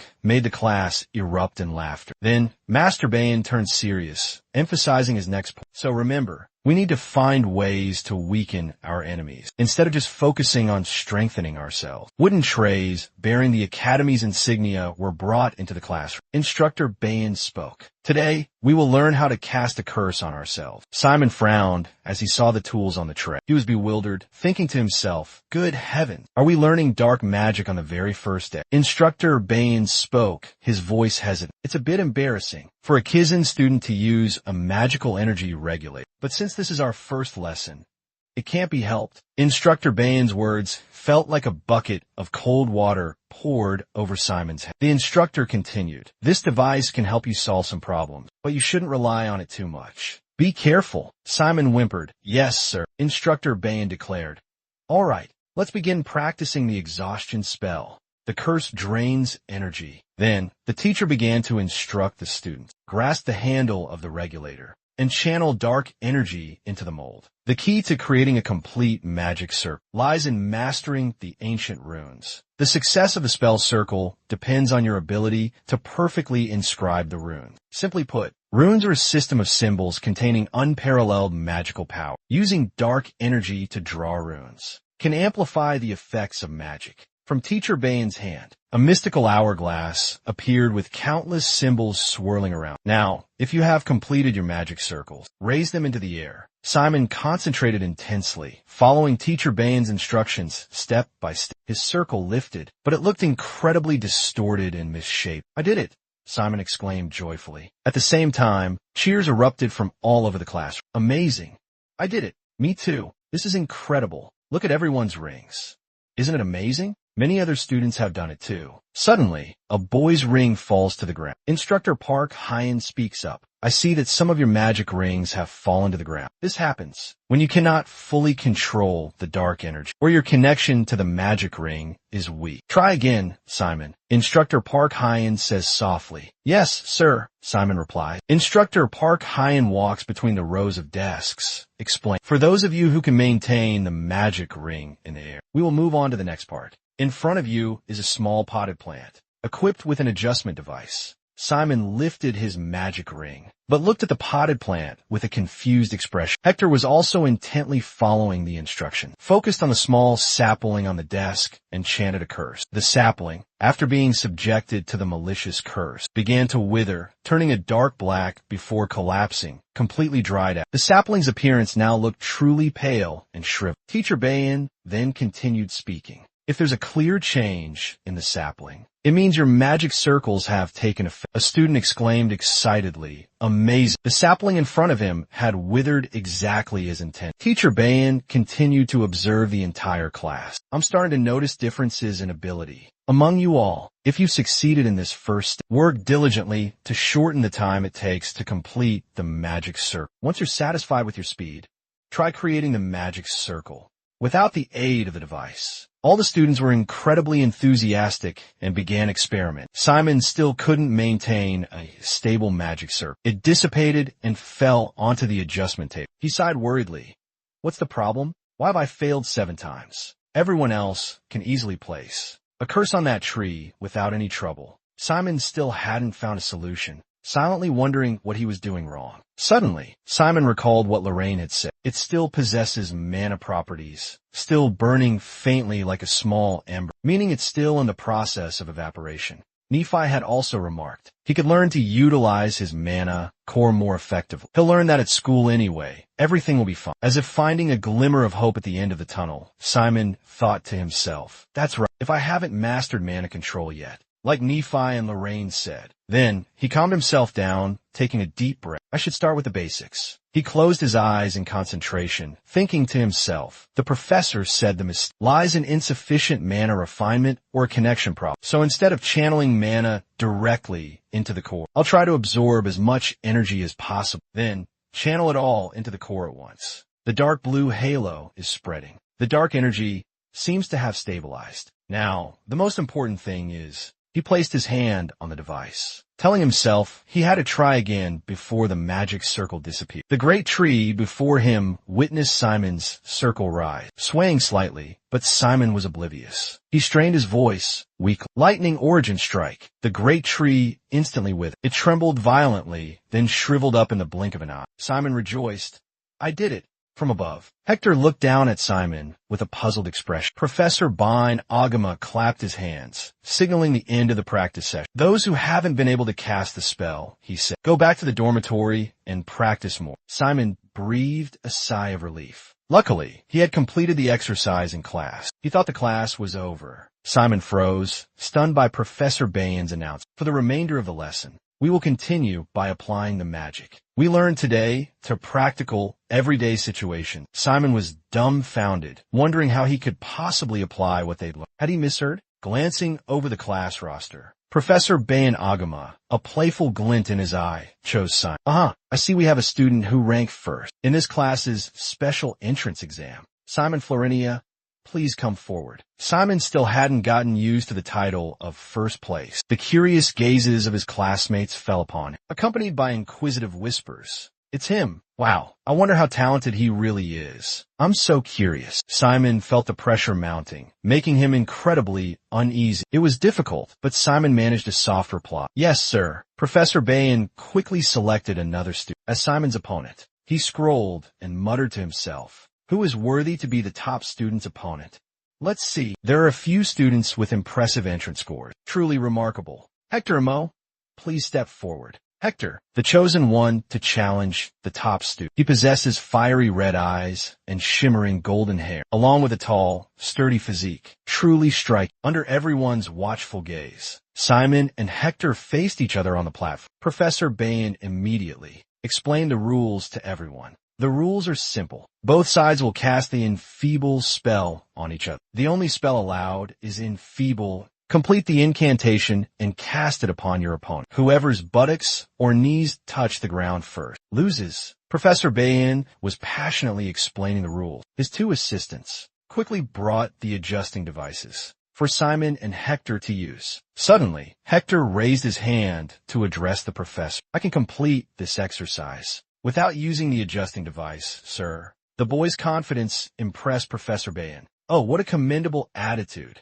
I am delighted to see such confident students. Simon stood beside him, silently observed. He realized his rival, Hector, was much smarter than his rough exterior. Suggested to be Kizen's student and need an adjusting device would be shameful, Simon thought. Professor Bayan had no idea that the boy before him was listening so intently to every word. Not using the adjusting device? That's a rather clever way to make an impression. Professor Bayan turned to Simon. Professor Bayan was curious to see what Simon would choose. Would he use the regulator device or not? And you, Simon, what will you do? Simon hesitated, then replied, Professor, I will use the regulator. Admittedly, Simon's decision seemed less exciting. Professor Bayan's attitude towards his star pupil seemed to shift slightly, but the decision ultimately rested with each student. Very well, that's fine. Preparations are complete. It's time to begin. Begin on my mark. the professor instructed. Good luck to you both. Both remained silent, nervously awaiting the professor's command. The atmosphere grew thick with tension. Begin, Professor Bain boomed, signaling the start. Begin, the professor shouted. Simon gripped the regulator tightly in his hand. He tried to calm himself, telling himself not to be so tense. Just like you practiced, you'll succeed. You got this. Just a few minutes more. Simon suddenly felt his body grow heavy. Impossible. It's just begun. Could Hector have already made his move? That quickly? Well done, Hector. The professor praised Hector. Such speed without using the regulator. A strong start. Has he already succeeded? Hector smirked triumphantly. Just one blow, and Simon's already exhausted. Only now in practice do I truly understand what the professor meant. But it's all right. I'm almost there. Just need to maintain focus. Quickly manifest the magic circle. Just like that, and I'll complete the incantation. It's falling apart. Simon's magic circle is collapsing. The structure is disintegrating. Realizing this, even if cast now, the ward won't have any effect. He decides to start the incantation again from the beginning. Simon's face hardens with determination. The magic circle gradually descends. Even chanting Sea Giant becomes futile, not giving Simon a chance to complete the curse. Hector continues to create another magic circle. The curse engulfs Simon. His magic seal appears once again. Simon braces himself with his hands on the floor. His knees are almost touching the ground. All the students below are astonished by this sight. It's over. This is the 5th time already. Hector has cast the ward 5 consecutive times, but Simon has yet to complete a single curse. Doubt begins to creep into the minds of the onlookers. Is Simon truly the top student? I'm not so sure anymore. He can't even cast a simple incantation. Hearing the rising murmurs, Hector speaks. Simon gave up, his current state truly pathetic. Simon remained silent, offering no reply, but his eyes clearly expressed his defiance to the demand. Hector continued to speak. Do you want to know the consequences of stubbornly resisting like this? He once again cast the energy-draining spell. The pressure weighing down on Simon was immense. Simon couldn't suppress a pain groan. Witnessing the entire fight, Professor Bain stood observing in silence. In Professor Bain's eyes, Hector was truly a rare gem. The boy's talent was astonishing, but he also possessed the sharp mind of a Kizan student. Professor Bain was certain that Hector would become an exceptional student, standing out from the crowd, not just passing the 3rd year. Simon was once again subjected to the energy-draining spell. He gritted his teeth, enduring the intense pain, his gaze fixed on the top student. Professor Bain was speechless, unsure of what to say. Clearly, Simon hadn't made any preparation, completely lacking foundational knowledge of dark magic. Not to mention, his practical experience was non-existent. The more he thought about it, the more puzzled Professor Bain became. Why did Headmaster need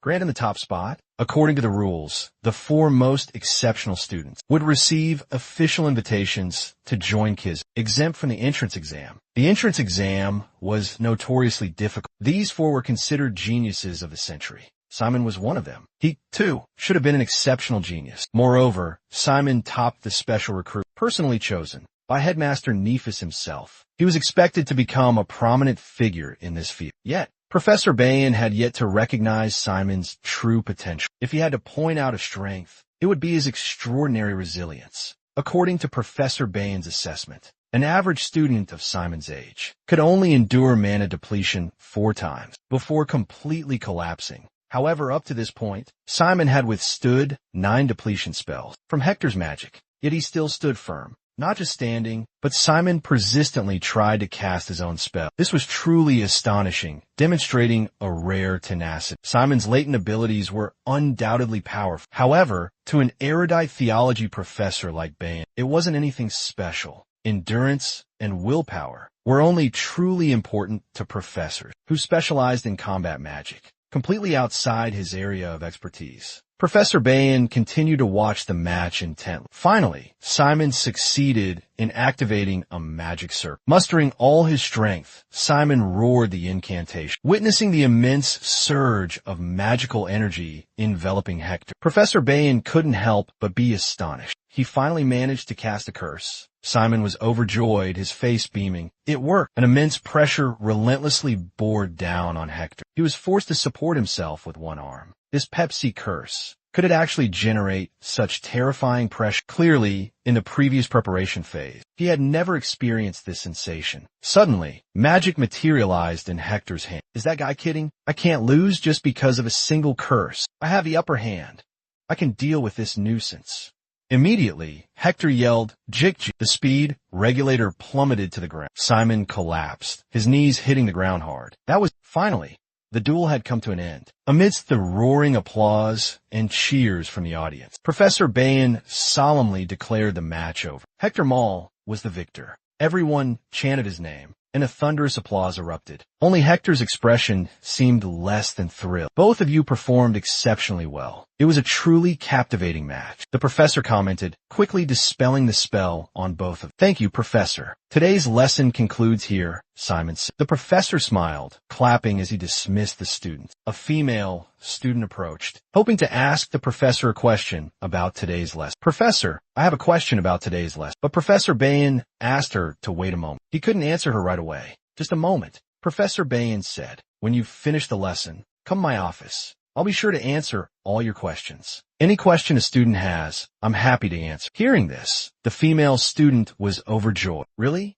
Thank you, Professor. She repeatedly expressed her gratitude to the professor and left the room. After all the students had left, Professor Bayan gave a wry smile. He didn't want to waste his precious time on such a naive girl, on such an ordinary girl. Now, Professor Bayan's mind was solely focused on Simon Floentia. It was unbelievable that with Simon's depleted mana reserves, applied to Hector, it was worth 10 times Hector's depleted mana. The professor tapped his fingers on the desk, lost in thought. It was a critical hit. The professor felt a surge of excitement. Just how vast was Simon's potential? The professor was incredibly intrigued and delighted by this new discovery. Meanwhile, Simon was returning to his room, carrying the potted plant, his face etched with exhaustion. Both he and the plant were groaning and sighing from sheer fatigue. Simon was completely unaware that the theology professor had his eye on him. A genius like this must study theology. Simon slumped his head onto the desk, sighing wearily and letting out a frustrated groan. Simon rested his head on the desk, his hands dangling to the floor, muttering to himself, "Why are these subjects so exhausting?" Diak, his classmate, placed a glass of water on Simon's desk, turning to reply, "Of course, because you were selected as a special recruit student." Intrigued, Simon asked Diak, "What does that have to do with my classes being so difficult?" Diak slowly replied to Simon, "Well, at Kizan, it's not just the students who face fierce competition, but even the professors aren't exempt." Diak continued to explain to Simon, "Professors who don't perform well are fired midterm, and even their monthly salary can be affected." Diak pictured Chairman Need in a fit of rage with the professors, firing them without hesitation, just like that, one by one. Then Diak imitated Professor Nam's dejected tone. "My salary's been cut again." Diak continued to share with Simon, "Those with good results will have greater influence at Kizan." Simon looked doubtful. "What?" Diak sat down opposite Simon, speaking seriously. "All the professors crave exceptional students, and imagine having the top student from the Jin class selection." Simon held his head in his hands, his face a mask of frustration. Holding his forehead in his hands, he replied to Diak in an exasperated tone. "Basically, every professor calls me up to the board to test my abilities, right?" Diak asked Simon, who was holding his head in his hands with a frustrated expression. "Exactly. And the girl who's considered your rival." Simon thought for a moment and then replied, "Oh, you mean Malene Violet?" Diak nodded in agreement. "Exactly. She's top of class A in the entire freshman year. So, they want to see how good you really are by putting you up against her." Simon said gloomily to Diak, "But I've never beaten her." Simon thought to himself, "I've only managed to cast a spell on Hector once." Diak asked Simon suspiciously, "That's why the professors are so confused. They thought you were an exceptional student, but it turns out you're just a rookie." Simon started to feel more at ease, hesitantly replying to Diak, "I understand. By the way, thanks for explaining that to me." But Diak looked at Simon with a surprised expression, asking in a low voice, "Huh, what?" Simon asked back, puzzled, "Who are you?" Diak was so surprised he jumped up, slapping his hand to his forehead before saying to Simon, "Why so cold? We introduced ourselves in Professor Bayan's class. I'm Diak, also known as Word, also in class." Simon replied sheepishly, "Oh, sorry." The class was so crowded. Diak continued to ask Simon, "So what do you think? It seems like everyone's talking about you." Simon calmly replied, "They're probably just saying that." The specially selected one turns out to be nothing special. Diak burst out laughing and said, "Ha ha ha, don't worry about it. Everyone goes through it. I don't understand anything. What's with all the fuss? On the very first day of school, too." Diak observed Simon and commented, "You look exhausted already, and it's only been half a day." Simon smiled slightly, resting his chin on his hand as he replied to Diak, "Because I used all my energy in teacher Bei Hyan's class." Diak took a sip of water, glanced at Simon, and said, "Oh, you mean that 10 times exhaustion train? Sounds exhausting." Simon overheard and replied to Diak, but it was also quite interesting. Diak's eyes widened in surprise as he asked Simon, "Huh? Really?" Simon clasped his hands together and cheerfully replied to Diak, "It was a little challenging, but the class was very all throughout class today." Dyke sat distracted, a look of worry and unease etched on his face. Seeing this, Simon asked Dyke, "What's wrong? You seem off. Why aren't you happy?" Dyke abruptly stood up, frowning, and leaned close to Simon, pointing directly at him and saying, "Hey Simon, we have a serious problem." Simon jumped, surprised, and asked, "Huh? What is it?" Dyke covered his mouth, whispering into Simon's ear, "Hector has started his own gang." Simon was bewildered. "A gang? What are you talking about?" Dyke continued to whisper, "Yeah, well, he's been impressing a lot of kids in class. Even during Professor Bei Hyan's lecture. No wonder they all flock around him like that. Besides, he's the eldest son of a prestigious family. So it's no wonder he's popular." In Dyke's mind, an image of Hector appeared, being praised by another male student. "You were amazing just now." Simon rested his chin on his hand, lost in thought for a moment, then asked directly, "Really? I don't find that very exciting." Diak, surprised, barked angrily at Simon. "Hey, learn to seize an opportunity." Simon broke out in a cold sweat, stammering. Diak continued to explain to Simon, "Politics are extremely important at Kizan." Diak added, "You know, if the entire class were under Hector's influence, what do you think would happen? Anyone who offends him would have trouble at this school. First of all, they wouldn't be able to find anyone to work with on group projects." Upon hearing this, Simon was stunned. He immediately realized how serious the problem was. Simon hesitated, then asked Diak, "Sounds like you're pretty sharp. When it comes to politics, why come to me instead of Hector?" Diak scratched his head, stammering a reply to Simon. "Oh, that? I'm just a regular commoner from a small merchant family." Simon continued to probe, his tone skeptical. "So, I heard that in Kizan, everyone is treated equally." Jik seemed a bit flustered, scratching his cheek with his index finger, then chuckled. "That's true." But Simon wasn't done yet. He continued. "But," Jik said frankly, "there's still some arrogant noble brats who always want to brag about their background." He shrugged.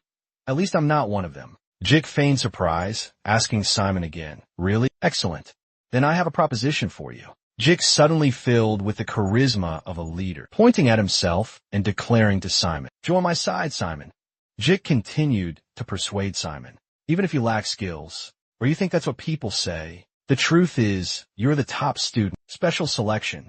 Duke emphasized to Simon that the preparatory class students might excel in the classroom, but ultimately they would all stand on the same battlefield, and that Nud must have had a good reason to allow it, to bypass the special selection process. Duke excitedly jumped to his feet, pointed at Simon, and declared, "In other words, you're hiding true potential, an ability you haven't even realized yet." Simon stared at Duke, still confused about what was happening. Simon sighed softly and smiled at Duke. He stood up, leaned his hands on the table, and asked Duke with a puzzled expression, "I still don't understand what faction means." Duke put one hand in his pocket and looked at Simon with a perplexed expression. Simon extended his hand towards Duke. With a bright expression, he offered, "So, how about we become friends?" Duke was taken aback by Simon's unexpected offer. The question, "become friends?" echoing in his mind. Duke's inner thoughts screamed. A look of surprise washed over his face as he mumbled to himself, "It sounds strange hearing those words from Kizan. Oh, that's so cheesy." Diak scratched the back of his neck, a thoughtful expression on his face, and replied to Simon, "Well." Then Diak decisively took Simon's hand, his voice firm. "Having a friend would be nice, I think." Simon beamed, squeezing Diak's hand tightly, and said excitedly, "So let's be friends." Diak pulled a book from his pocket, looked at Simon, and said, "Come on, the next class is about to start." Simon quickly left the water fountain and walked over to Diak. Diak nodded in agreement. "Yeah, what's next?" Diak tried to recall the schedule. He hummed and hawed, then said to Simon, let's see. I think it's summoning. Simon's eyes lit up with excitement as he exclaimed, really? Simon pictured the scene. His father casting spells to summon spirits and creatures. He thought to himself, now I can too. Overjoyed, he clenched his fists, silently cheering in exhilaration, summoning mystical creatures, just like his father. Simon and he entered the grand lecture hall. Whispers and murmurs rippled through the crowd around Simon. Oh, that's him, the top scorer of the special entrance exam. Some students sneered and mocked. This must be the biggest joke in Kizan history. Another student slouched on his desk, scoffed, and said to Hector, he should be better than Sun Seong-ti and Ro Rioran, shouldn't he? Hector coldly replied, nonsense. Hector's gaze swept over Simon, his expression unreadable. Having just found a seat, he anxiously turned to Simon. Don't mind them, Simon. They're just clowns. Contrary to Yi's worry, Simon excitedly replied, I'm so pumped. Simon's face beamed with enthusiasm, his eyes sparkling as he said to Yi, I've been looking forward to this summoning class. Jiwen immediately broke out in a cold sweat. He looked at Simon with a puzzled expression. Jiwen replied to Simon, you're a strange kid. Simon retorted, me? What about me? At that moment, a figure with swift footsteps entered the classroom. Jiwen affirmed to Simon once more, yeah, you are. Simon, still doubtful, asked Jiwen again, really? No one's ever said that to me before. The figure continued to slowly walk into the room. Jiwen resolutely told Simon, I think you're going to be hearing that a lot from now on. The whole class buzzed with curiosity, watching the person who just walked in the door. A few students wondered, is that the professor? Immediately, someone countered, no way. I think he's just lost. Professor Aaron, with his usual messy hair, hands in his pockets, walked up to the podium. Despite the students' murmuring and whispers, Professor Aaron silently lowered his head onto his desk, his hands supporting his forehead. He could still clearly hear the students' remarks, their comments about his appearance. They thought he looked more like an ordinary man than a learned professor. Professor Aaron lifted his head and introduced himself to the class. I am Eredier, he said, your instructor for summoning this semester. Professor Eredier began his lecture, tapping his finger lightly on the desk as he spoke to the students. Summoning is the foundation of all spellcasters, he emphasized. It is also the essence of history. Scholars may deny this, but no one can deny the truth that our origins lie with coffin closers, grave robbers, and the morbid. As soon as he finished speaking, Simon was dumbfounded, completely lost. Huh? What? He blurted out. Just like his brother, Simon was left speechless. Aaron wrote the word summoner on the board. Addressing the class, he pointed at the board with a suggestive tone. If you have keen ears, you must have heard countless stories about summoning, an outdated subject, with no future, a dead end. Difficult, full of limitations, and so on. Aaron closed his eyes briefly, then continued. All the prejudices you've heard, most of them are true. Simon was completely stunned by the blunt declaration. His eyes widened, jaw dropped, and he exclaimed, what? A heavy silence fell over the classroom, everyone lost in thought. What the hell is this guy talking about? He doesn't sound like a summoning professor at all. Aaron stood tall at the podium, calmly speaking with a commanding tone. I believe other classes are very appealing to you, with exciting specializations and countless reasons for you to pursue them. Aaron crossed his arms, paused thoughtfully, and continued. Personally, I don't like flowery words. I think I need to be upfront with you all about both the advantages and disadvantages of this, so you can make the most informed decision for yourselves. Arndia, relaxed and composed, presented a proposition to the class. So let's start with the drawbacks first. The class fell silent, sharing the same thought. Why is he talking about the downsides first? Arndia folded his arms in thought, carefully considering before addressing the class. This subject is very expensive, no matter how you plan it. The tuition will be many times higher than the material costs for summoning studies. It's even more expensive than the combined tuition of all other subjects. Arndia recalled the materials used in practical sessions, including bones, corpses, magic boxes, and even coffins. The teacher explained to the class, materials are essential in summoning studies. We cannot kill humans or animals simply because the source materials have been depleted. Therefore, nowadays we are forced to acquire and utilize skeletons or specially treated corpses to create undead for study and research. Most products currently available on the market are single-use only. The students' faces began to change. some sweating profusely, others showing clear signs of shock and worry. Professor Aaron continued his lecture, his voice steady. Normally, we have to spend a fortune on procuring materials, even more than the rewards received after completing a mission. So, if you intend to pursue summoning as your major, forget about getting rich.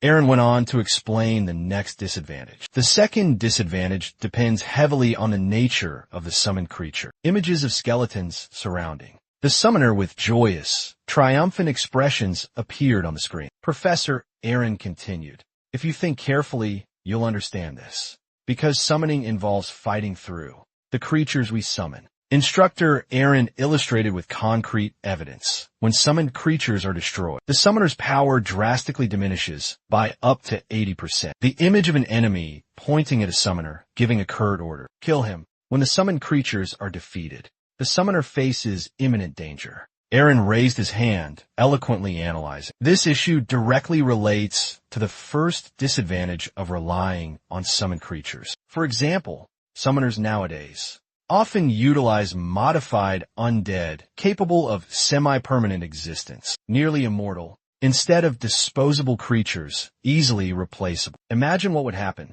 if this modified undead specimen were completely destroyed. Genetic loss. The image of a summoner clutching a skull, behind him a creature radiating dark magic. A creature possessing terrifyingly malevolent magic. Instructor Aaron added, they would suffer a devastating loss, both in power and strategy, and the financial losses incurred from these creatures' disappearance, until those damages are fully rectified. All he could do now is observe their comrade devise a strategy. Instructor Aaron held up 3 fingers, his sharp gaze full of meaning, emphasizing one point. Ultimately, this third weakness is the crucial point. The 2 male students sat silently, listening intently as Aaron explained. He stated, summoning proves incredibly weak in confrontations with priests. So, to be precise, Aaron swung his hand decisively, reiterating to the class, summoning is no longer suitable for modern warfare. That is phased warfare. Images of darkness enveloping the moon, along with powerful summoners, and the chaotic war between various factions appeared. Lost in memories, Aaron slowly recounted. The time when summoning demonstrated its maximum power was during total wars. In a total war, summoners would have access to a plentiful, almost endless supply of resources for summoning. Endless legions of the undead. Images of fierce battles, corpses strewn across the battlefield, flash across the screen, starkly contrasting with the serene blue sky, blooming flowers, and the handshake of cooperation between the 2 opposing factions. Teacher Aaron continues. However, after the armistice agreement was signed, modern warfare has shifted to a smaller scale, often taking place within local regions. An image of Teacher Bain appears in his memory, accompanied by the lesson. In lightning fast skirmishes, there's no room for prolonged pursuits. Elementalists and mages will have the upper hand. Teacher Aaron continues his assessment. And it's true that summoning magic proves quite weak when facing a priest. Images of summoned creatures tremble before the divine light radiating from the priest. Teacher Aaron recounts. Imagine just a single holy incantation could wipe out your entire army of the undead. Reconstructing it would consume a vast amount of time and precious resources, not to mention countless other difficulties and obstacles. However, the final decision rests with you all. Unexpectedly, James Victoria raised her hand, volunteering to ask a question. She addressed the professor with a confident voice. James introduced herself and boldly expressed her viewpoint. My name is James Victoria, sir. I'm also very curious about the advantages of conjuration studies. Professor Aaron's face suddenly turned cold, as if unwilling to answer her question. Aaron quickly countered James with a question, leaving the entire class and the young girl stunned. I don't recall giving permission for questions. James Victoria awkwardly withdrew her hand, her eyes wide with surprise. She stammered in response to Aaron. I apologize, sir. Aaron sighed in frustration, slamming his hand on the desk before speaking. As for the advantage in terms of numbers, flexible and diverse tactical abilities, along with the powerful support of summoned creatures. Simon and Jick simultaneously, after hearing this, expressed surprise and indignation. Don't you think you've overlooked a lot of our strengths, sir? Arndia put his hands in his pockets, addressing the class with a composed tone. Whether you wish to continue this course in the second semester is entirely your decision. However, remember this. Arndia's face turned serious. He issued a sharp warning. Never dream of setting foot in any field if you lack the necessary courage. Arndia lowered his voice, reminding them. The decision to continue this course next semester rests solely with you. But always keep this in mind. His gaze was stern, his voice commanding. Don't delude yourselves into thinking you can enter any field if you lack the courage. Arndia continued. If any of you are planning on crying, whining, or giving up, or if you're thinking of asking my opinion about switching majors after 2 years, because of financial issues or any other reason, his words took the students by surprise. Arndia added, don't even think about entering this field with such a weak attitude. He continued, and if you're thinking about choosing summoning studies, just because it's less competitive, listening to Arndia's lecture, and it couldn't help but feel exasperated. Here he goes again. Finally, Arndia sternly declared, I will personally expel you. Period. He said softly, now let's begin class. The students replied in unison, yes, sir. Arndia handed each student a strange box and said, what you're holding are the bones of an island rat. Simon quickly examined the contents of the box. Arndia continued, their skeletal structure is similar to that of humans, but cheaper and simpler than humans. Arndia tossed a skull in the air and said, most recruits in this class will start with the island rat. He pointed at the drawing on the board and continued, this is their skeletal structure and the corresponding numbers. Arndia said sternly, let's begin. Take out skull number 1. Touching the skeleton, the students were a bit hesitant. Arungia softly exclaimed, oh, the skull has already been assembled for you. A girl spoke with a trembling voice. Yes, it's a little scary. The person next to her chuckled. But they're completely clean. While the students were still fumbling, Arungia spoke up. You'll find a recessed area you can place your hand in, just below the skull. And inside is the magic circle adjustment device. Shimeong was a bit confused. Beneath the skull, Arndia softly instructed, place your hand inside and form a magic circle. Upon touching it, as instructed by the professor, everyone exclaimed in astonishment, whoa, there's actually energy. For sure. The skull itself acts like a tuning device. Simon excitedly replied, yeah, that's right. Arndia gently suggested, let me try. The moment she completed the magic circle, suddenly, a series of screams erupted. The skeleton abruptly moved, throwing the classroom into chaos. It lunged forward, biting the hands and hair of the female students, terrifying everyone. Arndia felt a slight headache coming on. Oh dear. I was going to tell you not to panic, because the undead would be activated. Arndia teased playfully. I think I spoke a little too late. The students grumbled in frustration. So petty. While the skull continued to thrash about, causing Dyke to tremble uncontrollably. Simon calmly ordered it to be quiet. The skull immediately became docile, resting quietly in his hand, leaving Dyke utterly astonished. Simon, do you often deal with things like this? Simon replied softly with an indifferent expression. I just encounter them quite a lot. Just then, Arndia tapped his fingers lightly on the table and said sternly, get used to it. You are necromancers, after all. After activating the magic circle, the process of creating the undead is almost complete. Arndia continued. Of course, it can't move freely yet, because it's missing a body. So, now you have to create a body for it.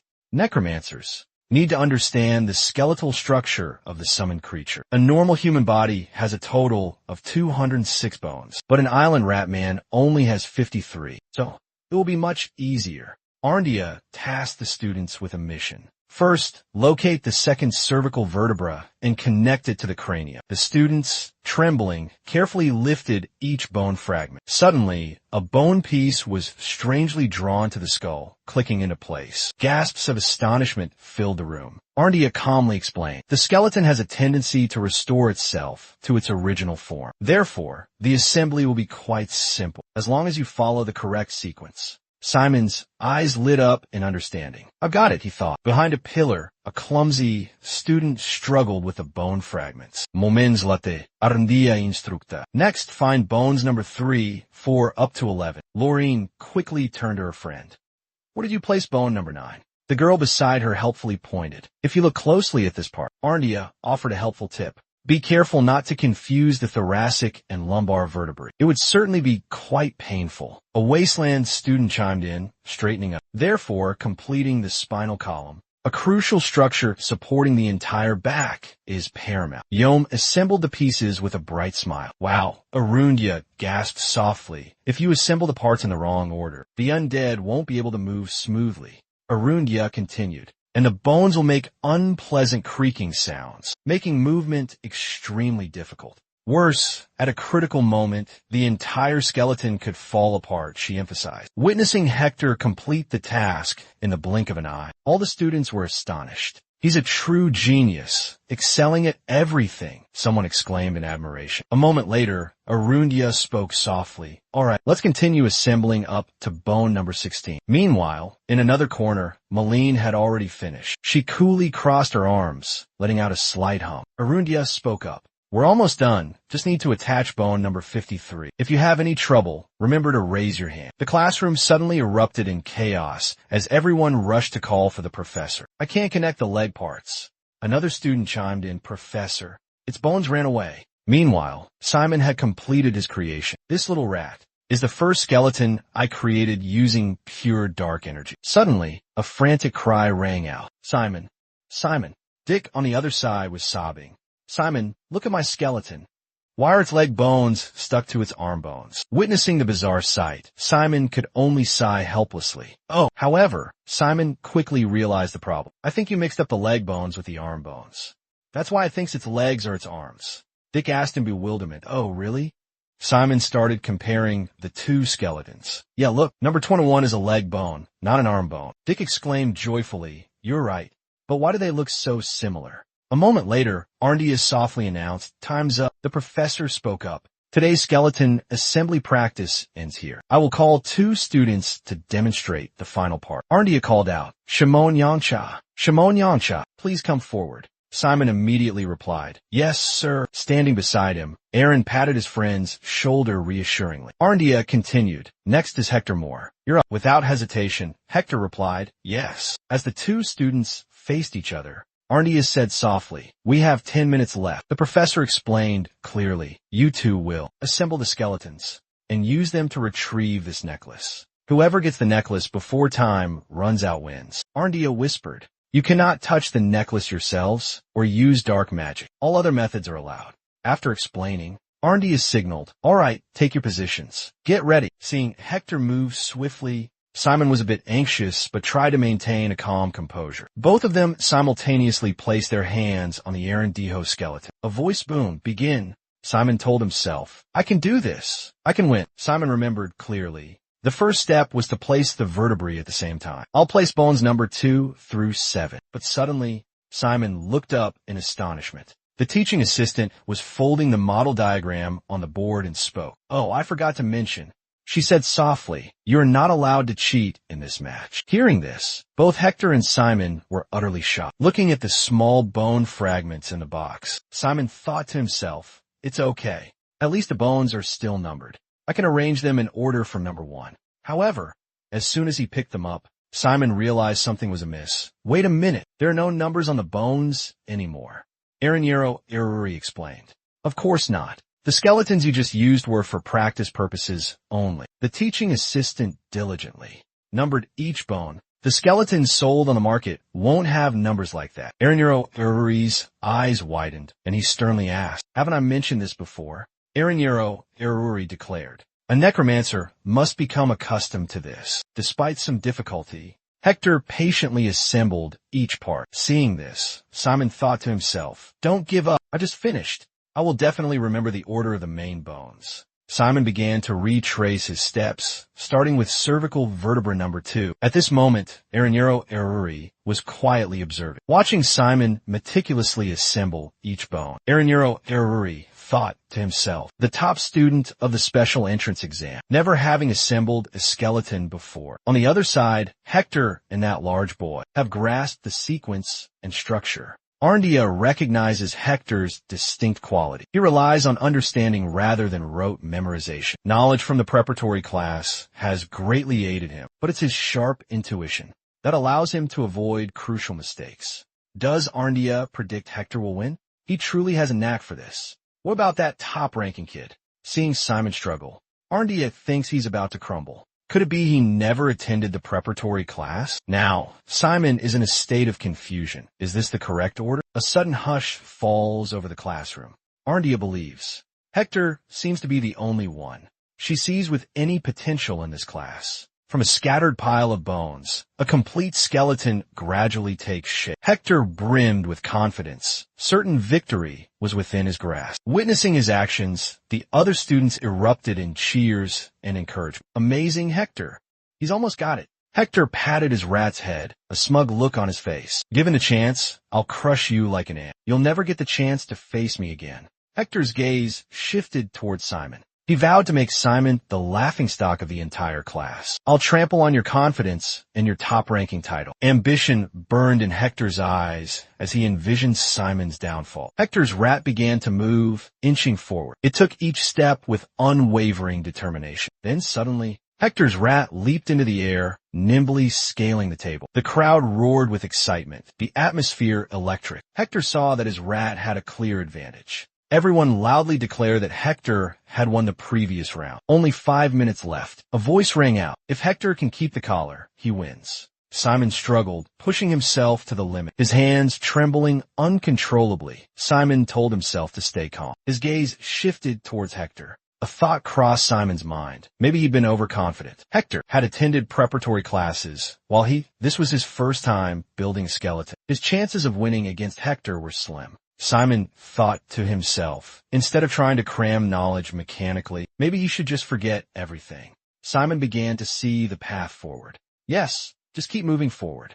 Just relying on intuition. Simon's speed suddenly increased dramatically. He thought to himself, I just need to assemble it my own way. The other students began to whisper amongst themselves. What's going on? He made a mistake right from the first. A female student wondered, or is he giving up already? Everyone shook their heads and started to mock. He doesn't have any talent or courage. They scoffed silently. How can someone like that be in first place? Meanwhile, Dick couldn't help but worry about Simon. At the same time, Simon was re-evaluating the problem. The professor said to use the skeleton to retrieve the necklace, but he never said I had to assemble a complete skeleton. He told himself, I don't have time. I have to ignore those complex structures. The simpler, the better. Joint by joint, the bones began to fall into place. Simon used bone number 20 as a foreleg. He quickly picked up another bone. Number 27 can't be removed. It's a core detail. Simon immediately chased after Hector. He decided to skip number 28, choosing 29 and then 31. Seeing the boy diligently assembling the bones, Arndia felt a bit skeptical. Suddenly, the professor was startled to discover something unusual. Simon's rat started to move. Arndia was utterly astonished, exclaiming, impossible. How could he do this? The professor realized it was the skeleton of a gray rat. The gray rat was the precursor to humankind, a species of rat long extinct. He used a different assembly method to create that structure. Arndia thought to herself in amazement. Of course, it can't be exactly the same,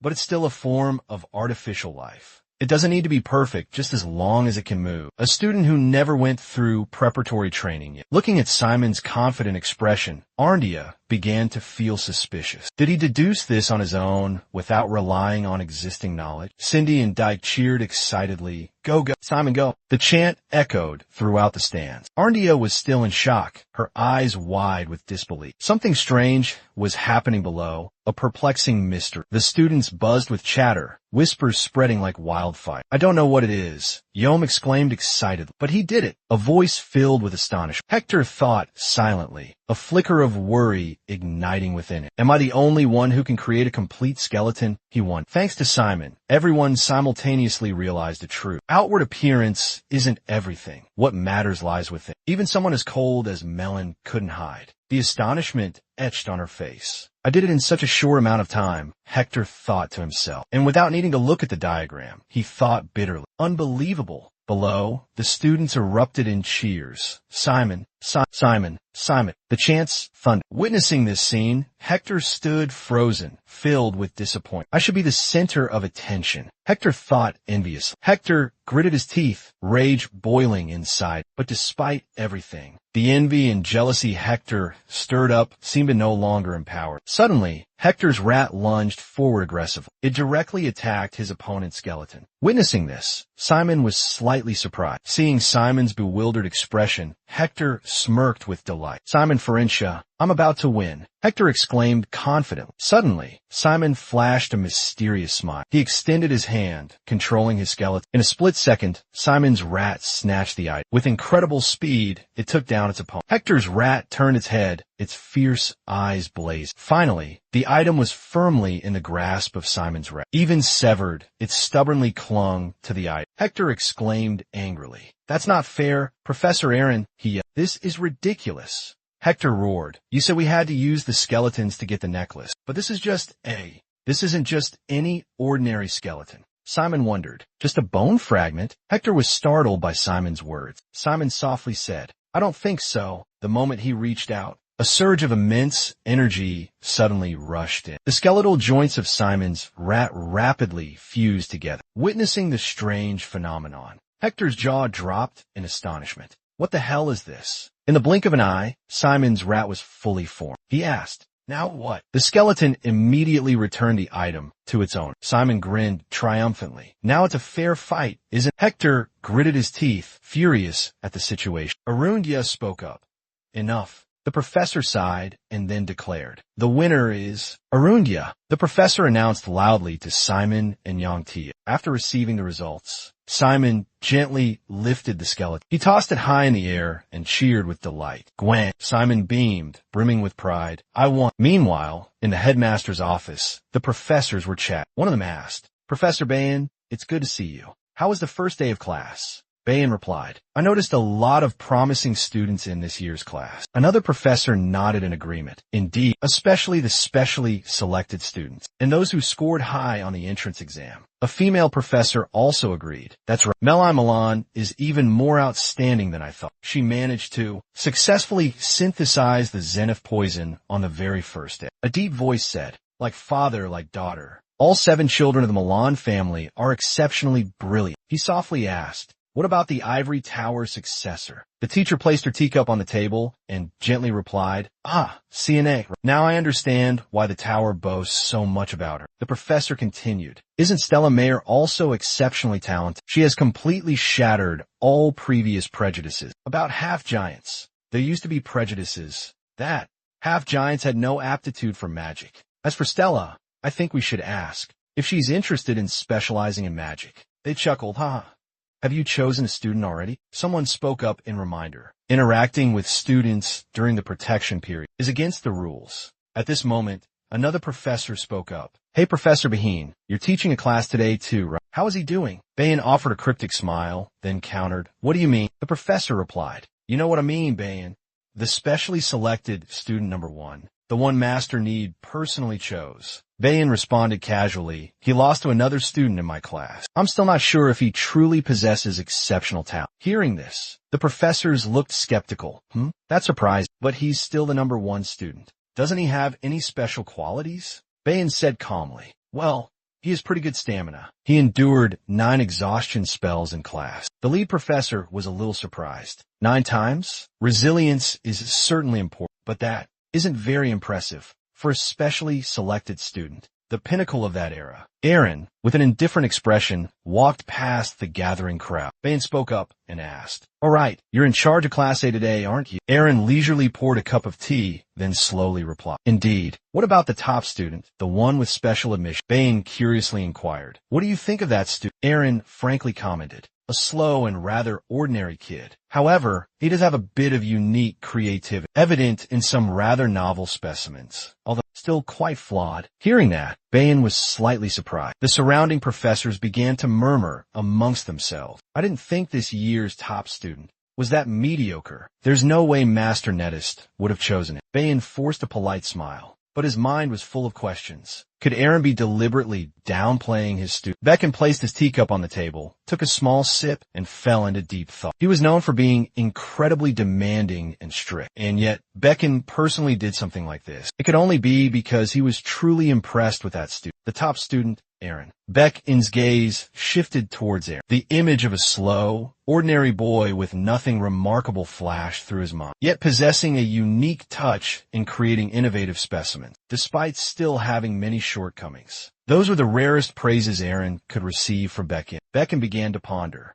a boy chosen by need, and also caught the eye of someone as discerning as Aaron. Becken stroked his chin, thinking to himself, I'm finding myself more and more intrigued by this boy. A moment later, Becken spoke up, calling for Aaron. Right, Aaron? Becken asked softly, the declaration you made last year, you still intend to fulfill it? Arundia's face flickered with confusion at his words. Bain gave a knowing smile, his words laced with innuendo. Could it be that you have no intention of directly mentoring any students under your charge? Hearing that, Arundia glared sharply at him. After a moment of silence, Arundia spoke. Professor Bain, I don't. Suddenly, Need burst through the door, a cheerful expression on her face. She greeted everyone warmly. The professors immediately bowed respectfully to Need. The headmaster waved enthusiastically in return. Bain pulled out a Magino ice cream bar, offering it with a friendly smile. Welcome, headmaster. Need pretended to refuse, but took it anyway. Oh dear, I told you to stop treating me like a child. Bain replied softly. It's the mark of a true gentleman, to always have sweets ready for a lady. A sweet sense of delight bloomed within me. Quite the smooth talker. A professor spoke up in a gentle tone. Did you bring an entire refrigerator with you? Bain quickly replied, Of course, professor. At that moment, Netta spoke up. I think we should accept it, since Bain has already given it to us. A professor hurriedly offered their seat to the headmistress. Please, Headmistress Nettis, have a seat. She cheerfully replied, All right. Thank you. Nettis settled into the comfortable chair and asked, How was the first day of classes for the new students? A professor immediately answered, I now understand why the Ivory Tower is so confident. Satel has exceptional magical talent. They continued their report. Maline is also quite extraordinary. Nettis nodded in agreement. Good, she said in a soft voice. This year's first-year class has a lot of talented students. I hope the student protection mission will be completed soon. While the professors surrounded the headmaster, Arandia stood silently outside. After hearing the situation, Nettie said cheerfully, Excellent, very good. Report any problems you encounter immediately. It's the first day after all. Everyone, get some rest early, he said in a friendly tone. Yes, sir, everyone replied in unison. Then, Arandia spoke. Netties, I'd like to discuss something with you privately. Hearing this, the professors turned to him with surprised expressions. Netties generously replied, Oh, certainly.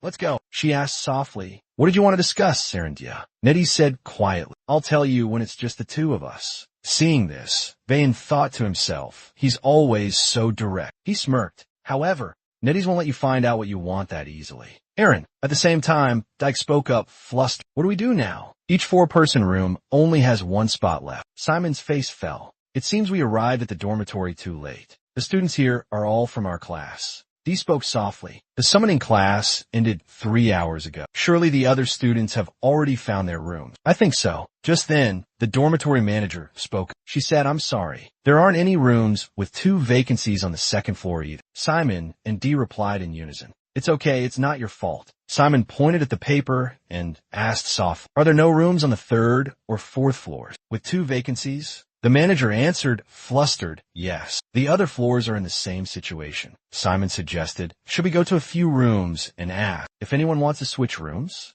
He continued, I want to take a look around the other floors, just to be sure. Seeing this, the caretaker spoke, then I'll come along as well. Maybe I can be of some assistance. From afar, 3 students were approaching. They carried heavy luggage, but they chatted and laughed excitedly. Carelessly, all 3 bumped into the caretaker. However, one of them yelled, Out of the way. The caretaker gasped, letting out a surprised ah. The guy with the slick back hair cursed. Damn, what the hell? I told you to move. The caretaker relented. I'm sorry. Not stopping there, the 3 students started to blame her. A lowly staff member like you dares to get in our way. It's dented in the corner because of you. What are you going to do about it? The caretaker quickly bowed her head. I apologize. I'm truly sorry. The guy with the slick back hair angrily said, Sorry doesn't cut. What are you doing just standing there? Hurry up and move this. The caretaker hurriedly replied, Yes, I'll do it right away. Simon stepped forward, blocking the caretaker, and spoke. Excuse me, Simon asked sternly. Don't you see I'm talking to her? The disciple behind him chimed in. Yeah. We were here first. Don't interfere like that. Besides, it's clear you bumped into her on purpose. Witnessing the scene, the guy with the slick back hair flew into a rage. What's your problem? Are you just commoners? Do you think you are something? Seeing his companions about to attack, the one next to him quickly intervened. Hey, hold on. The guy with the slanted hair exclaimed. It's him, the number 1 special recruit. The one who gave the oath. As the student representative at the auditorium, Simon suddenly shot them a sharp glare. Seeing his murderous look, the three thugs trembled in fear.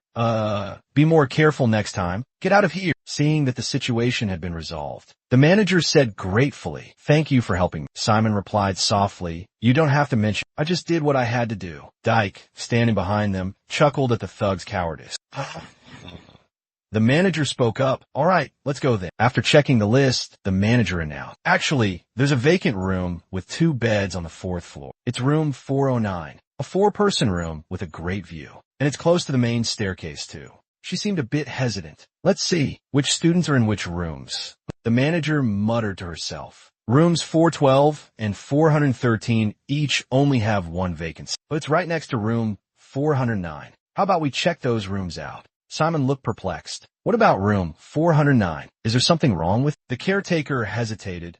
There's already a student in there." Simon quickly said, "Then could we ask if we could stay with them?" Hearing this, the caretakers frantically waved their hands, but one of them spoke. "Let me clarify. Her name is Gaia Estevan, and she was here last year too." Simon became even more confused. "Last year? But this is a dorm for first-year students, right?" The caretaker explained. "Gaia has failed to advance to year 2 7 times. I heard she has some issues, so she has to start over." She lowered her voice. "I'm just the dorm manager, so I don't know the details." But she heard that a lot of EUI's roommates requested room changes. They often showed up with bruises on their faces, and Kyan got into quite a bit of trouble too. At least, that's what she'd heard. Kizan usually expels problematic students. It's strange that he's an exception. Simon and Jiziak asked in disbelief. "Really?" Jiziak quietly asked Simon, "Should we go to a different room?" Simon flatly replied, "No, we should at least say hello first." Jiziak was startled by his response. "What? Wait." Seeing Simon reach for the doorknob, Jiziak quickly exclaimed,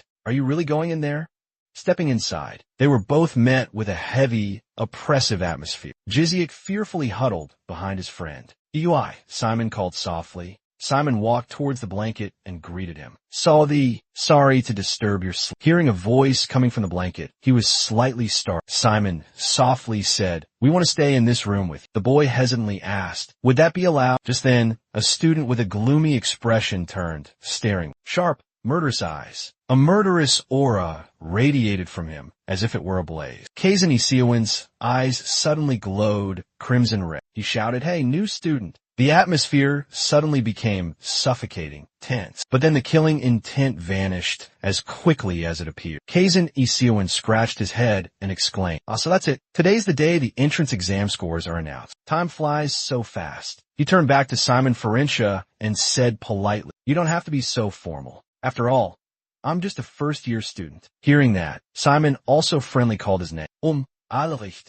Then Kazan Isiawan scratched his head again, interrupting Simon and correcting the way he addressed. "Just call me Kazan." He glanced at the 2 new recruits and issued a warning. "I don't know how long you 2 will last in this hellish academy, but remember these 2 things." Despite his courage, Iwa couldn't help but shudder in fear. But curiosity quickly overwhelmed his terror. He perked up his ears, listening intently. Kyanesva then laid out his demands. "First, don't interfere in my affairs. Second, don't make any noise before my bedtime. Once I'm asleep, you can do whatever you want. Sing, dance, whatever pleases you." Simeon Florentina immediately realized something. "Oh, so you're allowing us to stay in this room?" Kyanesva didn't seem to care. He laid down on his bed, pulling the blanket over himself as he spoke. "It doesn't really matter, does it? If it weren't you 2, it would be someone else. Because this is the only vacant room." Tarzan burrowed under the covers, fast asleep. Simon and Farentia were speechless, not knowing what else to say. An awkward silence filled the room. The 2 stepped out of the room, informing the dorm manager that they would be staying in this room. The manager, slightly worried, asked, "Are you 2 sure?" Simon and Farentia smiled brightly. "Yes, ma'am. It won't be a problem. I don't think he's a bad person." Besides, Tarzan already agreed. So, the dorm manager had no reason to object further. She posted a roommate list on the door, reminding them, redundant line removed. If there are any problems, don't hesitate to let me know. I'll immediately report the issue to the landlord for resolution. Simone politely bowed her head and softly replied, yes, thank you. Then she bid them farewell. Well then, good night. Simone and Dietrich also opened the door and stepped into their room. Dietrich, his arms full of a thick stack of documents, tidied up the room while anxiously glancing at the person sleeping soundly on the bunk bed. He turned to ask his friend, are you sure he won't wake up? Simone honestly replied, I'm not so sure, but he said that we could do anything once he was asleep. Dietrich frowned in thought for a moment, then suddenly dropped the books he was holding onto the floor with a loud thud. The loud and sudden noise made Simone jump, blank. But when she saw that Caden was still fast asleep despite the commotion, Dietrich breathed a sigh of relief. So, everything he said was true? Shimon Ferencia reassured his friend. I don't think he's a bad guy. As long as we follow his rules, everything will be fine. Kazan Isubin remained silent, eyes closed, lying on the bed. Dismissing the previous conversation, Dick Heod cheerfully said to Shimon, anyway, now that we have a room, we should unpack and take a shower. I saw a bathroom on the second floor when we came. Let's go check it out. Shimon Ferencia asked in surprise. A bathroom. A moment later, Shimon Ferencia emerged from the bathroom with a relaxed expression. He had a towel wrapped around his head, forming two small buns that looked like garlic bulbs on either side of his head. Shimon's face was filled with satisfaction and content. He grinned brightly, exclaiming with delight, wow, I like this. Seeing his friend so happy, Dick Heod replied, I can tell. Dick Heod said exasperatedly, good heavens, I've never seen anyone so excited after a shower. Have you been living under a rock all these years? Before coming here, did you live in the wilderness? Never seen a showerhead before? Simon replied with an innocent look, just like Reed's previous question. Reed suddenly recalled the image of Simon playfully fiddling with the control knob in the bathroom earlier. He continued to speak, reminding Simon, hey, can you tone down the fascination with the buttons in the bathroom? You're attracting attention. People around us are starting to whisper about you. Simon Ferencia's eyes widened in surprise. He asked back in disbelief. Really? The two walked and talked, and soon arrived back at their room. Reed said as he opened the door, yeah, that's right. You're already famous for topping the entrance exam. Now you're being called a country bumpkin, not to mention being suspected of being an imposter. Talk about bad luck. Simon Ferencia sighed, his face showing sadness. How am I supposed to explain this? Even if I could explain, I still think Kizan is much better. Dick Hayward found that to be a pretty solid reason. Yeah, who wouldn't want to get into such a prestigious academy? He leisurely sat down on the bed and continued, of course, whether we can stay here or not depends entirely on our scores. Simon Florentia chimed in. I heard only about 300 students make it to the second year. Dick Hayward exclaimed in surprise, then offered a prediction. Right. The reason we still have time to chat like this is because we're still in the student protection period. Just wait and see. Half of the people here will be eliminated soon. Hearing an unfamiliar phrase, Simon Florentia curiously asked, what's the student protection period? Dick Hayward seriously explained to his friend. It's the period where they can't accurately assess and give scores to the students. During this time, the professors can't speak privately with students and can't expel them at will. He added, and they're also forbidden from injuring the students. If I remember correctly, there are a lot more forbidden rules, so I can't remember them all. Simon Florentia recalled his actions during the lessons, causing him to shudder involuntarily. So they're deliberately turning a blind eye, ignoring all my actions today? What? Dictator Word glumly continued the conversation after a moment of silence. Expelling students is commonplace here.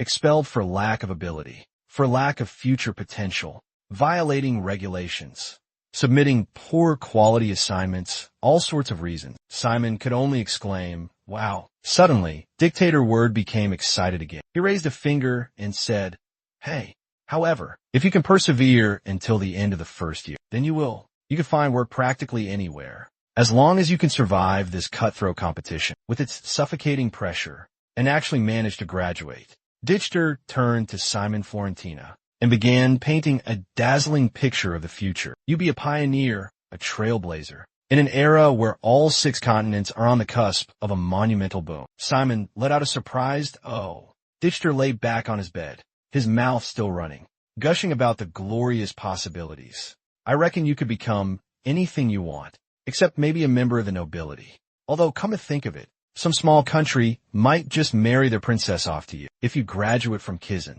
Simon Florentina countered. Do you want to be a noble? Ditchter sat up, propped his chin on his hand, and replied, no. While that might offer certain advantages, it's not my ultimate goal. Simon Florentia persisted with his inquiry. Then, Yahello brought his fingertips together, forming a circle with his index finger and thumb, and presented it before Simon. He glanced at the gesture with an indifferent expression, a mix of 3 parts disdain and 7 parts exasperation. A sly grin spread across Yahello's face as he declared, this, my friend, this. Simon Florentia looked at his friend's avaricious expression and sighed wearily. Oh, I get it. Yahello continued boastfully. So, from now on, I'm going to be very busy. Simon Florentia showed little interest, casually replying as he gestured with his hand. All right, I understand. Yahello, still lost in his daydream, added, if you need money later. Suddenly, a box-like object shot out from a deep, dark void, making him jump. It seemed to have been summoned by Simon.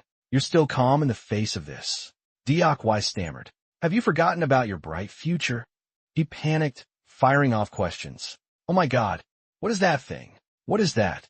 What did you just do? Simon Florentia calmly replied, it's just a subspace. Diakwai pressed on, then what is that thing? Simon Florentia presented his face, which had a sticky note related to a mouse skeleton, then explained, this is a mouse skeleton creation kit. I haven't learned much about this subject yet, so I brought one here to practice beforehand, to get more proficient. Diakwai scrambled closer to Simon Florentia and asked, we just finished class, and now you want to study more? He answered honestly, yes. It's just that I don't want to forget all the emotions I just experienced. Ditch Hayward asked, a hint of suspicion in his voice. So this time, are you going to follow the proper procedure? Simon Florentia cradled the Conskaton rat skull, a mischievous smile playing on his lips. Nope, this time I'm going with inspiration and intuition. Then, he meticulously began to reassemble each bone. Ditch Hayward stared, his face a mask of astonishment. He let out a series of stunned gasps as he saw the completed Conskaton rat. Ditch Hayward remarked, okay, it's the same type as the one you made in class. Simon Florentia nodded in agreement. Right, but it's been vastly improved. I took more time, but there's still one minor flaw, a slightly loose leg. Although it wasn't quite perfect, Didier still praised him. However, he had shaped it into a complete Skoton. I don't think I could have done that, Didier exclaimed. Suddenly, Simon Florentia reached out, stroking the mouse-shaped Skoton and muttering something unintelligible. I'm sorry, take that back. Simon Florentia blurted out and violently destroyed it. The Skoton's bones instantly shattered into pieces. Didier was horrified by his friend's actions. He gasped, what was that? You did a great job.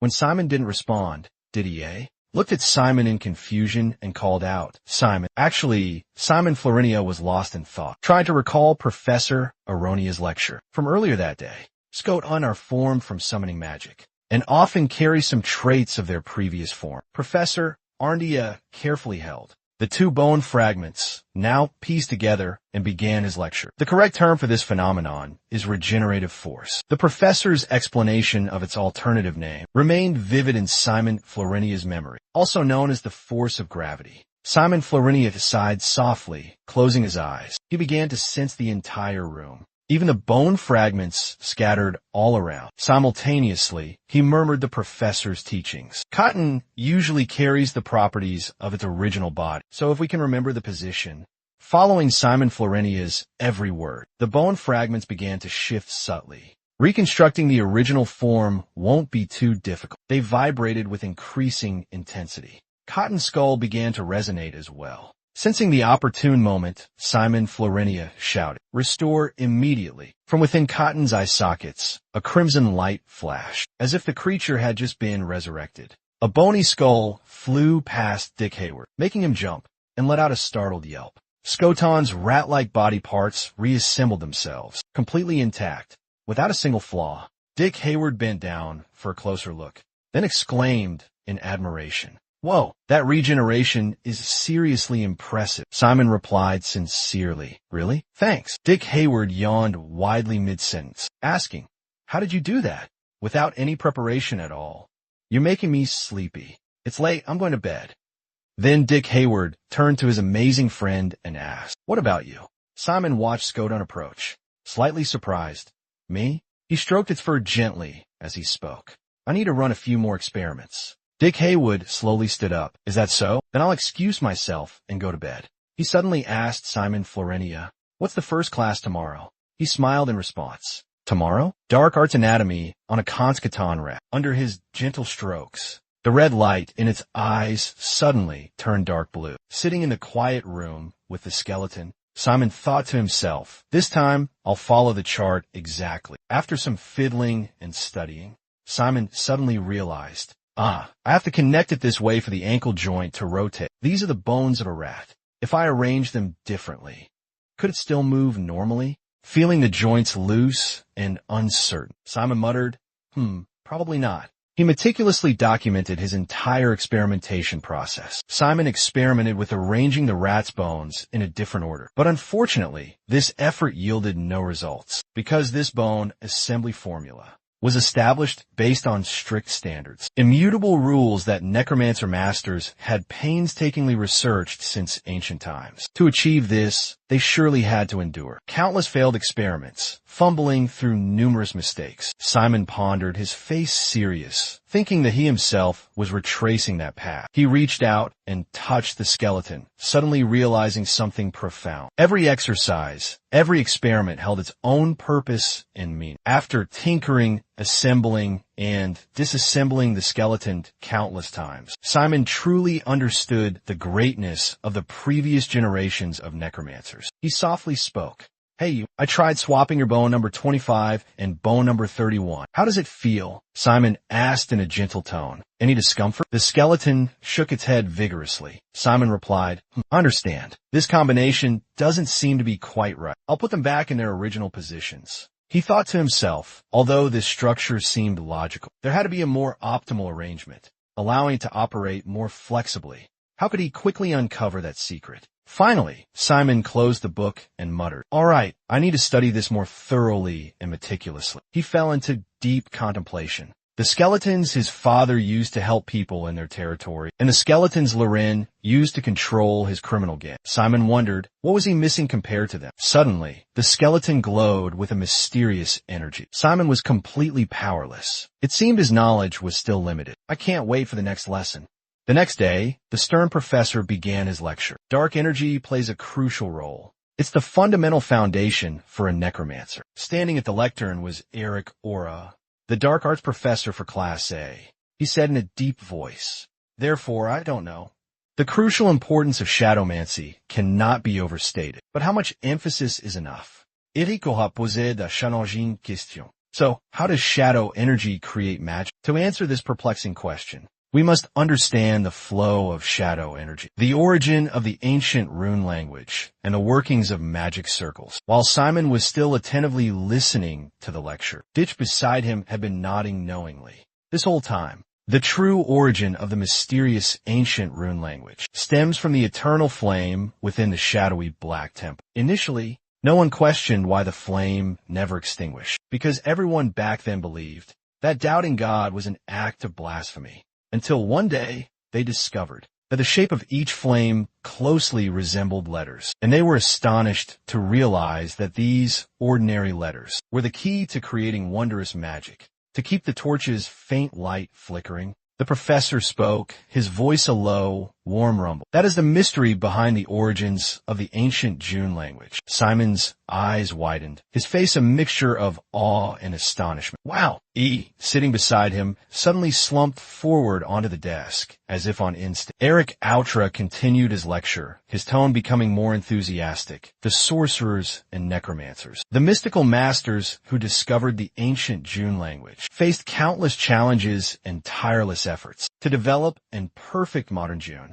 making it as understandable and widespread as we see it today. The professor picked up a piece of chalk, wrote a few lines on the blackboard, and said, this is the run language, the refined and improved version. And these two magic circles are clear proof of the effective application of the improved June language. Demonstrate how effectively the June language has been refined. Eric Outra continued, his tone turning serious. The magic circle you are observing here is completely inert. It cannot be activated. The key difference between it and the activatable magic circle, on the right, is the language of worms applied to magic. Eric Outra added, therefore, With the tuning device and the knowledge you've been taught, you can freely control dark energy with greater flexibility. Finally, the professor set down his chalk and said softly, "That concludes today's lecture. I have a small assignment for you. Next class, you must submit an assignment with the following details. Use a non-activatable magic circle, which we used as an example in class. Detail how you would modify it, including the calculations and formulas you applied to make it functional." Before leaving, Eric Outra added, "All right, 3 students I will call upon. In the next class, we'll have to present their assignments." Finally, the professor said softly, "I'll see you all in the next lesson." As soon as Eric Outra left the classroom, the students started groaning and complaining, "Oh man, this dark arts class is way too hard."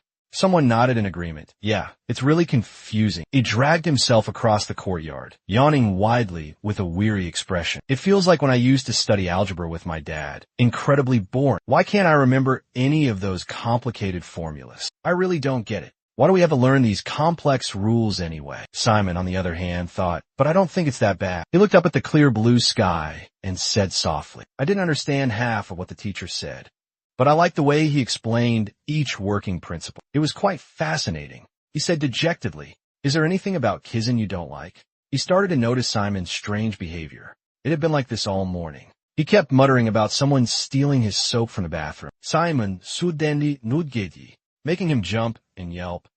Ugh. Dee ran after him, calling out, "Wait up, Simon. That hurts. Let's go to training." Dee asked softly, "Hey, Simon, what's the next class?" Simon repliait, "Combat magique." Looking at the lawn in front of him, Dee couldn't help but feel doubtful. "Are we going to have class here? Where's the professor?" Simon answered in a low voice, "I don't know either." Dee pointed towards the distance and exclaimed, "Hey, look everyone." Before the students' eyes was a strange cloud of dust. Noticing the commotion, someone asked in bewilderment, "Something's coming this way." The other students' eyes widened in surprise. "Whoa, do you guys feel the ground shaking?" Heading towards them was a massive figure. Recognizing the strange creature, everyone was terrified. Hippos. Not just one, but a whole herd of hippos was charging forward. In the blink of an eye, a herd of hippos surrounded the students, trapping them in a corner. Panic erupted, filled with screams and shouts. "Why are there hippos here? What's going on?" Suddenly, welcome new students. Professor Hongbyum, with a smug grin, perched atop a hippo, announced, "Today, I will be your instructor at Stone Mountain. Quickly mount your hippos." The students were startled by the command. "Mount them," Ji Cheol muttered under his breath. Well, it's not that surprising. The combat magic professor is famously eccentric. She's a bit of an oddball in Kizin. I heard she often camps in precarious spots in the mountains. "Really?" Simon exclaimed curiously. Suddenly, a tall student spoke up. "Hey, you want us to climb up that thing?" He roared, "Do you want me to roll out the red carpet? Someone has to clear the way before we can set foot on that monster." Assistant Instructor Brat stood up abruptly, grinding his teeth. Suddenly, a strange energy emanated from his feet. Assistant Instructor Brat shot up into the air, astonishing everyone. Everyone was stunned by what they had just witnessed. What was that? The arrogant student from earlier widened his eyes in disbelief. Assistant Instructor Blake used his burly frame to pin the student down. The student yelled in surprise. "You! What the hell do you think you're doing?" the student roared. Despite being pinned to the ground by Assistant Instructor Blake, he continued to shout defiantly. "A lowly servant like you dares to stand in our way. We are students of Kizin.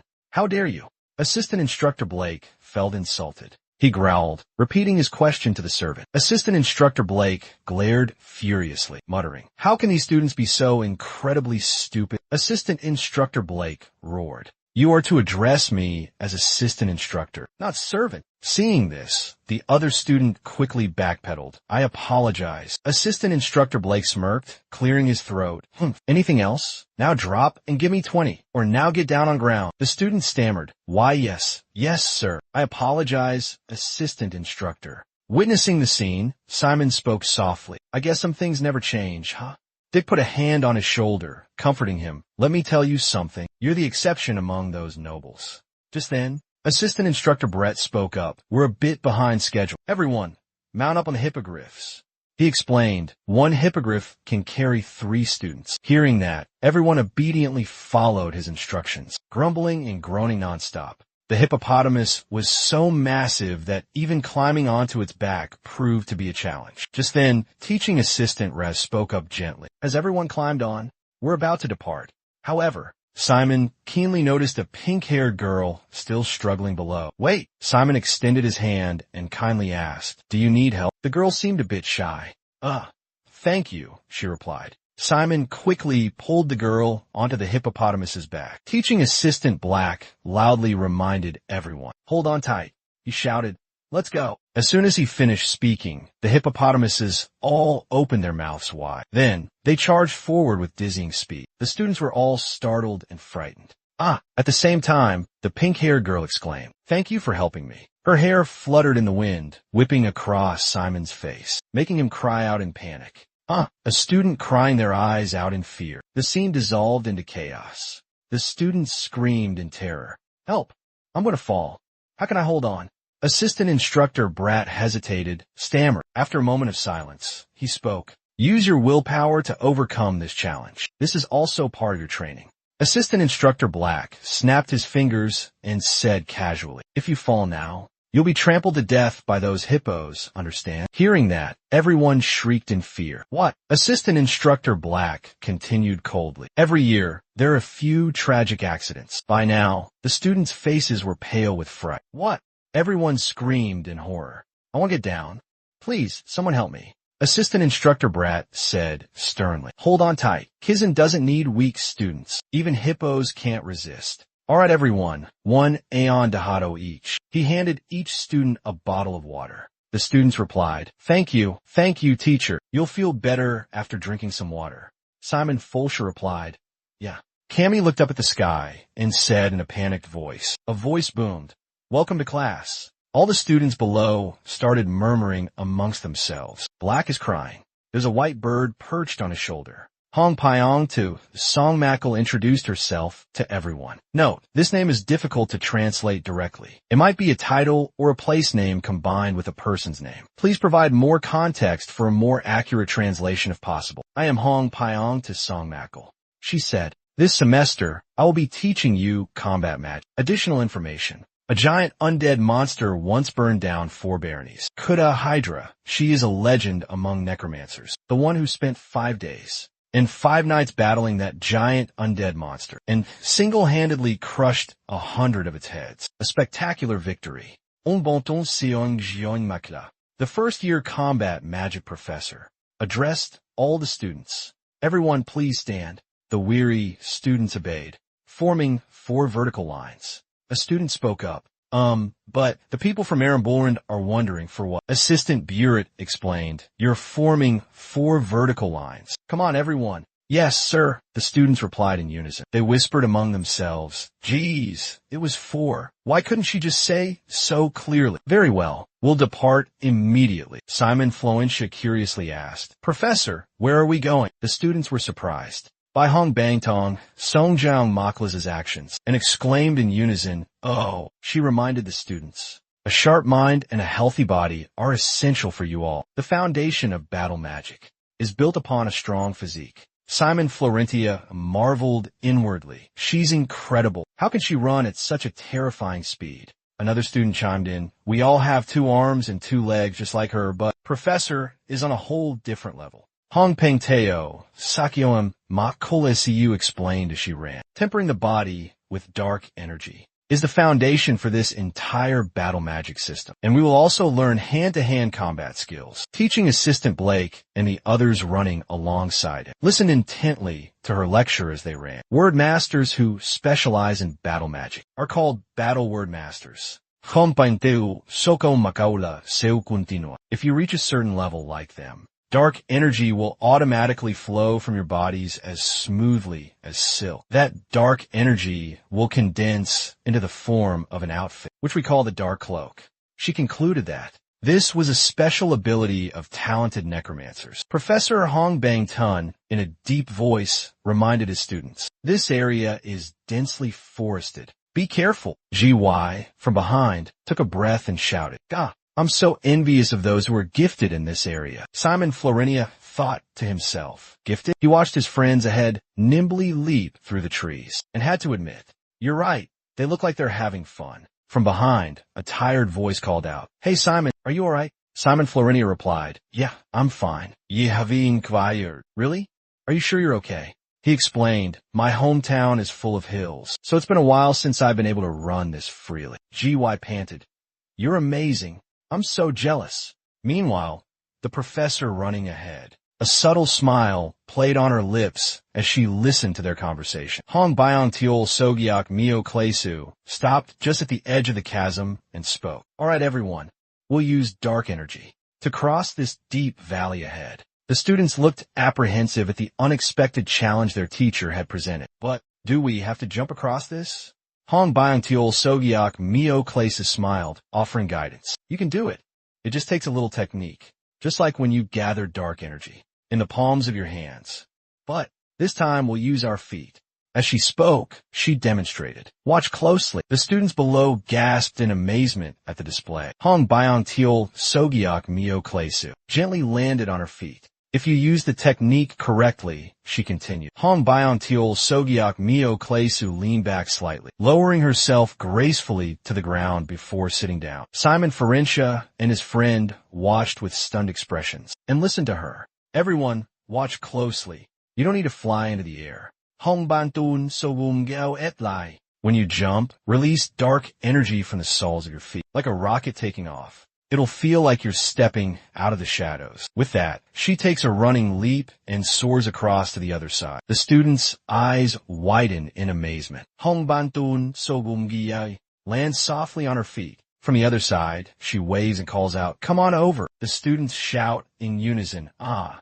Jump and shout. Some jump across successfully. Others struggle and cling on, groaning in pain. Trauma which Hong Biontul Sojium Jail Marklos praises them. "Good job." She takes a student's hand and says, "If you miss the timing, it can be dangerous like that." "Next TI." "Yes, ma'am." The Nam Kyung student politely replied to the teacher. Simon Florinia emerged from the shadows, murmuring something to himself, materializing from the darkness. Didi Haywood spoke up, a gentle reminder in his voice. "It seems like you're overthinking things again." He responded, his voice a bit distant. "Yeah, maybe this is a bit much for me." Didi Haywood hastily bid him farewell and ran ahead. "The more I think, the more confused I get. I'll go on ahead." Simon Florinia watched his friend leave, a worried expression on his face. "Be careful." Didi Haywood's startled cry echoed. "Oof." He was surprised to see Hector had overtaken him. "You passed me."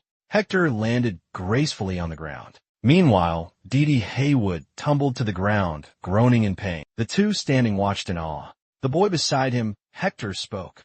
"That was the highest jump I've seen so far." Didi Haywood brushed the dust off his sleeve, looked up at Hector, and said, "I don't think I could ever do that." From over here, he could hear him talking to Simon. "Were you watching me just now? Even I can do it. You'll definitely succeed." Simon Florentia closed his eyes and spoke. "Leap." Using dark energy, he took a running start and launched himself into a powerful jump. Simon Florinia landed softly on the ground. Hector watched him leap across, his face filled with astonishment. Did and Word exclaimed in unison, "Amazing! Outstanding, Simon!" He cheered excitedly. "Incredible! That was your highest jump yet." He was breathing heavily as he answered me. Simon Florinia added excitedly, "We did it." Hong Pendulum, witnessing the scene, exclaimed in astonishment, "Wow!" She praised, "You were amazing." Both he and Declan Hayward were overjoyed, celebrating together. Seeing this, he shot Simon Florentia an irritated glance. Hong Pendulum reminded them, "All right, it seems everything is settled. We'll wait for the students to descend into the valley." She continued, "Once they return, we'll move to the next location." He cheerfully replied, "Yes, Professor." Declan Hayward asked Simon Florentia, "Oh, right, Simon. Do you want to take a look at this on the way?" He asked curiously, "What is it?" He pointed at the book and said, "The list of students we need to recruit for the class group. The group classes start next week, so we should get prepared. I've listed You already know everyone's strengths and personalities?" He exclaimed, "Wow, you're amazing. How were you able to learn all of this?" Didot responded mysteriously. Simon Florentia thought to himself, "While I'm struggling to keep up with the coursework, the most important thing is..." Didot took the time to observe the other students in the class. He looked at Didot and thought, that's why he chose me instead of Hector. After observing Hector, he realized it would be difficult to become close to him. Simon Florinia added, After all, compatibility is essential for maintaining a group. Simon Florinia asked Didot, "So what do you think?" Didot quickly replied, "Most of the students in our class are very talented. They're all excellent, but..." He looked at Cammy and said, "That girl, she wrote a hippogriff with us. I bet the second the student protection period ends, she'll be expelled immediately." Translator Haywood observed the girl and explained, "Only 2 people in the class fell into the valley, and she was one of them. With such a timid and shy personality, she's bound to be bullied." Hearing this, the other man replied, "I understand." As they were talking, suddenly, "On pyongwa si on gain makulaizu yile." All right, everyone, you've had your 1-minute walk break. Now let's get back to running.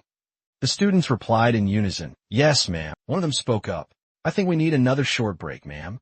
Simon Florinius said, "This class is so dynamic. It's super fun."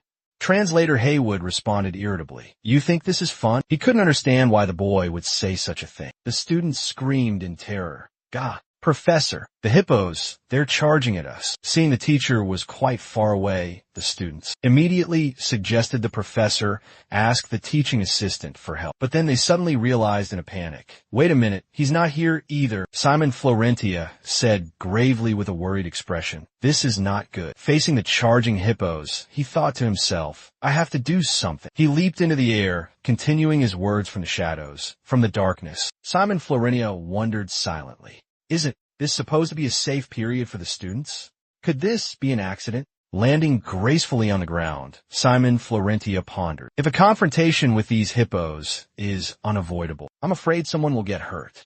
He watched helplessly as the ferocious hippos charged towards him. The short-haired student quickly used magic to subdue a hippo. The magic created a protective barrier, shielding everyone from their ferocious attack. 2 young men sat perched on tree branches, one on each side, observing the hippos frantically charging forward. Cindy Vivati flew closer to Simon Florentia and greeted him. "Hello, Simon. It's been a while." He ignored her greeting. He thought to himself, "I don't think I'm in any position to worry about others." Deech, or Word, called out, "Simon, he's up on the pole."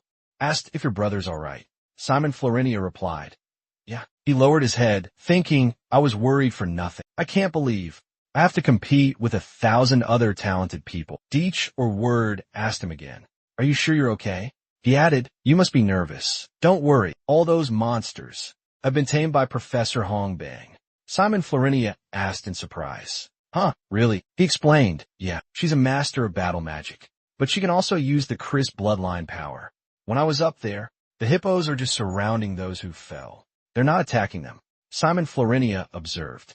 Assistant Instructor Brad called out, "Come on, no time to rest." "Yes," the exhausted students replied. Assistant Instructor Brad added, "Those hippos will come back to attack any minute. Get up." Cammy shakily responded, "Yes, sir." Assistant Instructor Brad reminded them, "The professor is waiting below. Let's go now." Scene changes to a dense forest. Amidst vibrant pink foliage, Pentholsica McCloud called out, "Everyone!" Simon Florentia gasped at the sight before him. "Wow," Pentholsica McCloud said, "there are no more obstacles. Come on over." The students exclaimed in amazement, "Wow." She said, "You all did a great job. Now you can rest for a bit." Pentholsica McCloud reminded them, "Ah, but you can only eat after the lesson is over." But perhaps she guessed you were all tired, so she contacted Kizan ahead of time. One of the students curiously asked, "What for?" She pointed ahead and said, "Look." The students cheered, "Lunch." She smiled and asked, "Are you excited?" The students replied in unison, "Yes, Professor, you're the best." The translator/Word whispered to him, "Oh my gosh, no other professor is like her. She lets students eat and drink during class. With the other strict professors at Kizan, that would be unthinkable." Simon Florentia spoke up, "By the way, I think things are a little different from the rumors I heard before coming here." He looked at Hong Pyonghua, Sukwu, Maklat, and teaching assistant Buddha, then asked, "What rumors?" Simon Florentia spoke up, "I heard Professor Hong Bandy is one of the most exemplary Kizan professors." Deecha Wordsworth wondered aloud, "Why would I, Deecha Wordsworth, care about Professor Hong Bandy?" "Ah, the nature-loving lady? Where'd you hear that? Is that a rumor?" Simon Florentia quietly replied, "From Lorraine, Nettie's daughter, of course." Hong Bentasikiam Makalizu addressed the students. "All right, everyone, let's clean up. We'll depart in 10 minutes. Deecha Wordsworth looked at her, surprised. "Huh," he said. I thought we'd get some rest and head back to the hippopotamus place. He gazed into the distance, lost in thought. I have a feeling this is just the beginning. Hong Biontu Siakium Makalizu asked the students. Does everyone have their bracelets? The students replied in unison. Yes, ma'am, she said. Now, I want all of you to channel dark energy into your bracelets. The students obediently followed Hong Pyong Songrak's instructions. They began to groan in pain. Oh my God, what's happening to my body? She pointed behind her and said, do you know what the curse of depletion is? This is your next lesson. See that flag? They were horrified as she continued. You will climb to the top of that hill, while the curse of depletion holds you back. All right, get ready. Hong Pyong Songrak Marklos said. I'll see who gets left behind. Simon Florinia thought, is she serious? What kind of teacher is she? Is this even legal? Hong Pyong Songrak Marklos prompted. Come on, get into position.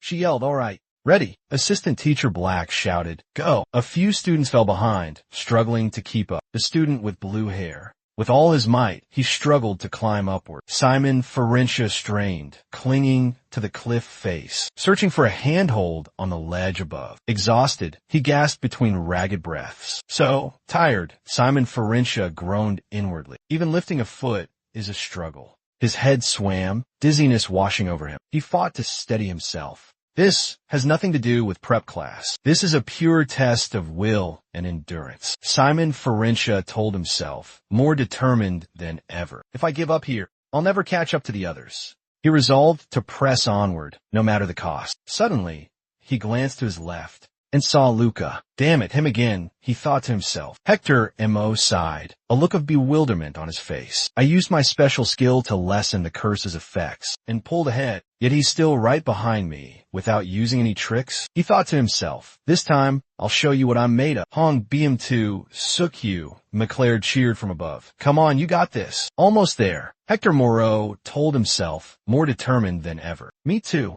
I have to win this time. Both shared the same burning desire. The championship had to be theirs. As the race heated up, a foot surged ahead of them both. Hong BM2 Sukyu McLeod announced. The winner is Malin Violet.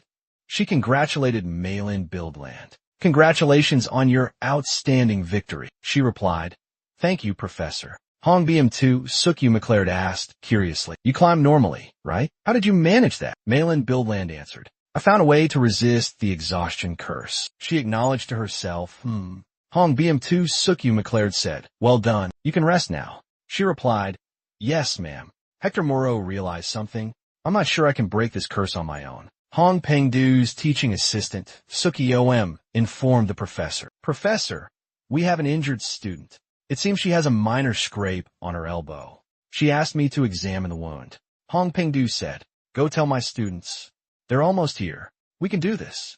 Hector Moreau panted heavily, furious as he saw Melanie Buildland overtake him, taking the lead. Are you kidding me? He exclaimed in disbelief, glancing at Hector Moreau. Assistant Bro announced. In second place, Hector Moreau. Simon Florentia. Shocked, Hector Moreau yelled, Melanie Violet. He angrily demanded. How did you break the exhaustion curse in battle magic? Class. You think I didn't know how to do it, and that's why I was struggling. Melanie Buildland. Hector M.O. scoffed. You? What do you know about the outside world? Cooped up in this tower all day. Like some little princess? Melina Bildland snap Hector Montag. Are you picking a fight with me? Hector Montag angrily retorted. I'm not picking a fight, just stating the truth. Professors don't evaluate students during the protection period. He thinks that showing diligence during this phase is important to win over the professors, to gain their favor. But that foolish stunt you just pulled cost you points with Professor Hong Tang. Realizing Hector Mo's intention, she said, are you that bitter? Upset about being second place? Why take it out on me? Hector Montag replied, I'm just advising you not to disrupt the class. He was annoyed. The teaching assistant announced, Simon Florentia, you're in third place. Simon Florentia wearily replied, thank you. He collapsed under a tree, breathing a sigh of relief. His two friends stared at him in confusion. The three of them watched the remaining students climb up behind them. One boy reached Simon, collapsing on the ground, gasping for air. I'm dying, Simon. Simon Florentia replied, you did well. I'm completely out of breath too. The finish line or world tree? How do you think we're getting back? If we have to climb those hippos again, I'll bite my tongue off and end it all. Hong BM Sue McLean announced. Everyone gather around. she reminded them. Since you're all so tired, I contacted Kizan. I've been granted permission to use a temporary magic room for instant téléportation. So, please line up neatly. The students cheered, wow. Thank you, teacher. Next up is Simon Florinia and the destination, Walsh. Yes, ma'am. He stepped into the vast labyrinth and exclaimed in awe, whoa. Simon Florentia tumbled, crying out in pain, arg. He got to his feet, his body aching all over. Where the hell is this? I don't think this is Kizan. Simon Florinia looked around, then observed, this place looks more like my home in Les Hill. A gentle voice called out from behind him, reassuringly. I'm sorry for startling you, Simon. He recognized her as Professor Hongban. Hong Jinzhong Sojium Magus. Have a seat, Simon. I'll explain to you why you are here. She began to explain. Actually, someone interfered with the teleportation circle. I told the assistant instructor to double check it, and the teleportation circle was affected by a conflicting formula. It clashed with the dark energy of certain individuals. He spoke up. So one of them, could it be? She continued. That's right. It's the Maekmong. When it was activated, you'll be going somewhere that isn't Kizan. Headmaster Hong Pentium Socrates McLaren asked him, do you have any guesses as to who's behind this? Simon Florinia replied, no, ma'am. She said she already knew. She cheerfully explained further. Anyway, part of my responsibility is to protect students from danger. So I sent you home. Headmaster Hong Pentium Zoom Marklos added. Besides, I also wanted to have a private conversation with you. He replied in surprise. With me? She stammered. During the student protection period, it's against regulations to contact students privately. But from what I've observed, other professors have already broken that rule. Headmaster Hong Pentium Socrates McLaren called his name. Simon Florentia. He replied, yes, ma'am. She asked, how about you specialize in combat magic? Headmaster Hong Pentium Zoom Marklos added, if you'd like, I'd be very happy to take you on as my student. Simon Forensen suddenly understood her intention. Do you mean you'll take me as your student? She replied, yes. That means I will be responsible for you. A professor mentors only one student, with absolute clarity of purpose and responsibility. Hong Pangtong, Soka Maklat added, the student's achievements directly impact the teacher's accomplishments, and we are only allowed to select 3 students per term. Hong Pangtong Soka Maklat said sternly, I want to use that spot for my own. His face fell as she pressed him. What about me? At that moment, Simon, his face smeared with dirt, sat before someone extending a hand towards him. Well, Simon Florentia, do you want to become my official student? Simon Florentia was stunned, slightly doubtful of what he had just heard, stammering, why yes, ma'am. Then he shyly lowered his head, feeling insecure and a little sad. I don't think I fully understand yet. I didn't really show any ability in today's lesson either. So, the person standing before me is the renowned Professor Hongban. Simon still seemed shy and hesitant. I've only just managed to keep up with the other students. I even fell behind those 2 while climbing the hill. The more Simon spoke, the more dejected he became. His face clearly showed his lack of confidence, even though it was only his second day at school. I'm really not sure why you would entrust such an important responsibility to me. You should have chosen the person who finished first. Hearing this, the professor smiled and gently explained to Simon. Students often focus on rankings on their position, but as teachers, we focus on true talent. During the recent competition, I observed you very closely. I saw how you released dark energy when you jumped across the valley in a very unique way. Was that the first time you tried that technique? Simon was startled and surprised. Blank. However, you were the highest jumper in the class, so it's not just about natural talent or random chance. Furthermore, when climbing the hill, you relied solely on endurance and pure physical strength. Although you didn't come in first, your performance was truly impressive, completely different from the other 2. You might think you haven't shown any particular abilities, but you've proven yourself to me. Upon hearing the teacher's words, Simon's face suddenly lit up with surprise. Seeing this, the professor smiled teasingly. Do you need any more praise? Simon remained silent, only clenching his mud-stained hands. From what I've observed, you possess remarkable physical strength, mental fortitude, and an aptitude for dark magic. If you pursue the path of combat magic, you will become exceptional, Simon. In just a few years, you could even surpass me. That's the potential I see in you.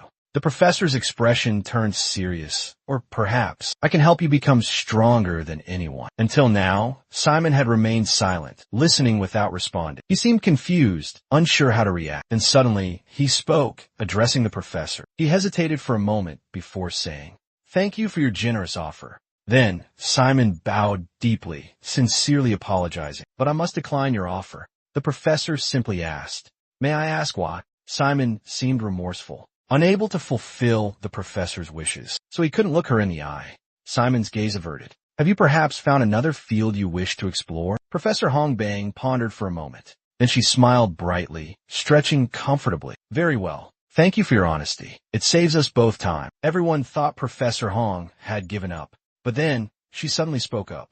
"However, that doesn't mean I'm going to give up on this." Surprise was evident on Simon's face as he stammered. Professor Hong expressed her strong determination to recruit Simon to her team. "You still have a year before you have to choose your major, right? So, I will do my best to change your mind." Completely taken aback by the situation, Simon was speechless. "Why you still want to persuade me?" Professor Hong explained, "It's just in my nature to explore. I want to know how much potential Simon has. I want to find the answer for myself." Simon remained silent, unsure how to respond. Suddenly, Professor Hong waved her hand, conjuring a mystical blue magic. She smiled and continued, "You don't have to become my disciple. You can come to me anytime you need help." The blue light she created was so bright that Simon couldn't open his eyes. Still, he didn't forget to thank the professor. The professor had created a giant magic circle. She looked intently at Simon and instructed, "Simon, keep this a secret, okay? After all, we're still in the student protection period. This instant transmission will send you back to Kizan." Hearing that, Simon finally broke into a bright smile as radiant as the morning sun. He exclaimed joyfully, "Thank goodness." Simon stepped forward, preparing to leave. The professor stood behind, waving goodbye to him warmly. "You can go now. See you in next class." "Yes, ma'am," Simon replied, then walked towards the formation and stepped onto it. This formation was probably used for instant transmission. As soon as he stepped on it, instantly, a vibrant green light enveloped him. Simon turned, offering her a parting smile. Professor Hong Fan watched him go, her gaze full of warmth. Suddenly, a voice called out to her repeatedly, "Professor." It was teaching assistant Bruce. He poked his head in through the doorway, his face anxious. "Professor, what happened? What happened? What did Simon say?" Hong Fan replied immediately. "He refused." She slowly picked up her water bottle as she spoke. Bruce looked utterly astonished, his expression full of disbelief. How could he refuse? "Professor, shouldn't we choose Hector instead? He's more talented in this subject." "Honestly, I don't understand why you prefer Simon." The professor simply replied, "He's a genius." Bruce fell silent, then gasped. "What?" Hong Fan looked quite pleased, crossing her arms and saying thoughtfully, "I've seen a lot of geniuses at Kizan, but his kind of genius is truly one of a kind." Simon suddenly appeared in the middle of the school hallway. His hands were covered in grime, clutching a dirty cloth. The scene changes. A hand reaches out, about to open a locker door. It's revealed to be Simon, freshly showered. He's about to grab some clothes when Dyke, also known as Word, walks out of the room. Toweling his hair dry, Dyke asks curiously, "Why are you so late?" Simon pauses, replying, "I think there was a problem with the teleportation." "What kind of problem?" Dyke asks. Suddenly, Dyke becomes excited, talking nonstop. "Oh, you won't believe what happened to me. You'll never guess." Simon asks coldly, "What happened?" Dyke begins to recount the event. "When I stepped into the teleportation circle, I felt a huge impact, like something was trying to stop me. When I woke up, I was in a completely strange place. For a moment, I was completely disoriented, wondering where I was. And then, I realized I was standing in the middle of Professor Park Jin's office." Hearing this, Simon couldn't hide his astonishment. "Professor Park Jin, the erudite theology professor?" I replied smugly, "Exactly." "And then, what happened?" Simon asked impatiently. "He just asked me to clean his office." My eyes lit up like car headlights, excitedly continuing. "The seniors at Kizan told me that Professor Park Jin often selects his students using a method of instantaneous teleportation. Is there any chance I could be chosen?" I asked nervously. "Could I become the professor's true disciple?" Simon looked at me with an expression of both exasperation and amusement. "What do you think? He went in once to run an errand, and he's acting like he's been in and out 100 times. Unbelievable." that I could be so close to such an important figure at Kizin. It's unimaginable. I thought it was just I can see. Yet other students were jumping for joy as if they'd won the lottery. Do you even know what being a direct disciple means? From now on, your path to school will be paved with roses, like having the professor's authority. Any disciplinary problems or expulsion can be easily avoided. Simon, embarrassed for his friend, tried to remain calm. His expression became unusually serious. How can I possibly stay calm? Mid-sentence, a burly guy, ripped with muscles and a perfect six-pack, who had been listening with a visible scowl on his face, bellowed, "That's the stupidest thing I've heard all year." A lowly, insignificant commoner, like he wants to be Master Bahin's direct disciple. Don't make me laugh. He expressed utter contempt, his tone dripping with sarcasm. This young master seemed quite irritated. I should have been the top choice, yet the professor favored you. You must be feeling pretty smug, huh? Here we go again. Simon's right here, and you still dare to try something? Seeing his smug, self-satisfied face, flushed crimson, D just wanted to shut your trap. You lowly merchant. But D wasn't one to back down either. Picking a fight with Hector again, I see. Always running your mouth about lowly merchants. I know you're kind. Are you looking down on me? Heard you caused trouble with Malin, didn't you? Right in the middle of combat magic class, too. Think you're the only one with problems? With every word, he grew more furious. This kid's about to blow. Fists clenched, ready to strike. But D ignored him, continuing his provocation. In here, you and I are equals. Don't think you're special. Just because you were taught by the MO clan. It's not Melon. You're the one who's clueless about this world. What? His patience finally snapped. His eyes widened in a fury as he unleashed a torrent of rage. Roaring obscenities. You damn bastard. Son of a bitch. Ignoring the tirade. The blonde-haired young man instantly cast a spell. A surge of blood-red energy erupted. Envelopino dieseveist. He cried out in pain. Witnessing the scene, Simon anxiously asked, D, are you alright? Suddenly, a powerful force lifted D's legs into the air. The man continued his insults. You lowlife scum. You dare defy me? Hector showed no mercy as he slammed D to the ground, under the curious, inquisitive gazes of the crowd. His face contorted with villainous glee. His eyes glowed crimson, blood-red magic swirling around him, his voice dripping with mockery. Is that all you can say? I'll kill you. The threat didn't sound like a joke. The boy felt an invisible hand constricting his throat, choking the air from his lungs. Pain racked his body. Helpless, Simon could only desperately call out his friend's name. He thought he was about to die. But then, unexpectedly, a scornful smile twisted his lips. Defiance hardened his features, as if to say, I'm not afraid of you.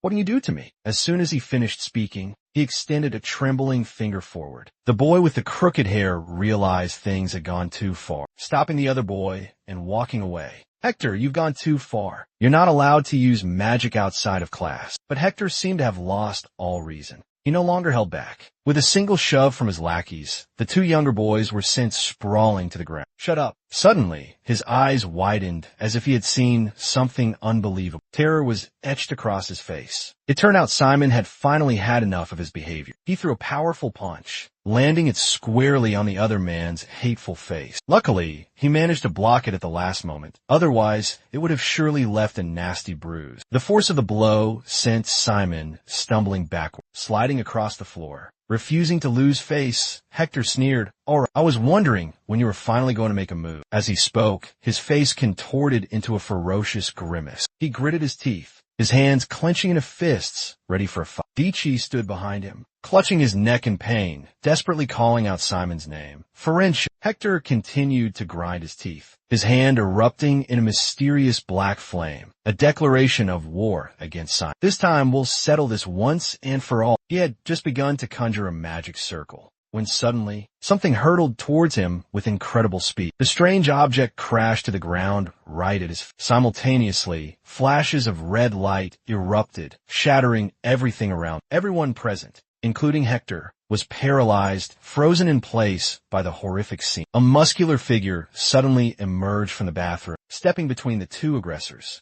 It was Kain Eiffel. He exuded a stern, cold aura, like a domineering CEO with perfectly sculpted abs. His rippling muscles pulsed with power. Before I break both your necks. Instead of being intimidated, Hector continued his taunts. Kazan Esvin, I didn't think you were still at this school. Seeing his friend's arrogant and disrespectful behavior. My shio was terrified. Hector, he's the guy who got expelled for beating someone so badly they were disfigured. My Chio's expression was a mixture of helplessness and fear. You've heard the rumors, haven't you? To everyone's surprise, Hector seemed afraid. He scoffed disdainfully but ultimately accepted his defeat. Fine, let's go. But before leaving, he still needed to assert his dominance. I can't let this go unpunished. Hector growled menacingly. You two better watch out. I won't forget this. Don't expect me to be so forgiving next time. Tarzan just stared silently at Hector, speechless at his arrogant confidence. Simon and Dee stood behind Tarzan. Simon spoke up. Thank you, Senior Kazan. Thank you for helping us. It seemed Kazan had just happened to pass by and intervene, not truly intending to help them. Kazan immediately turned to leave, adding, you should go too. Shut up, you brats. Seeing this, the others were frightened and quickly apologized. I'm sorry, young Master Kazan. Simon turned and smiled at Dee, still dazed from the fall. See, he's not a bad guy. I told you. The scene shifts to a room. Sighs of satisfaction and cheers fill the air. Ah, finally, the weekend is here. Simon, what are you doing this weekend? Inside the room, Dee clutches his oversized bag, waiting for the answer. This weekend? I haven't made any plans yet. A bored expression washes over his face. Nothing? Seriously? That's so boring. How can you have nothing planned?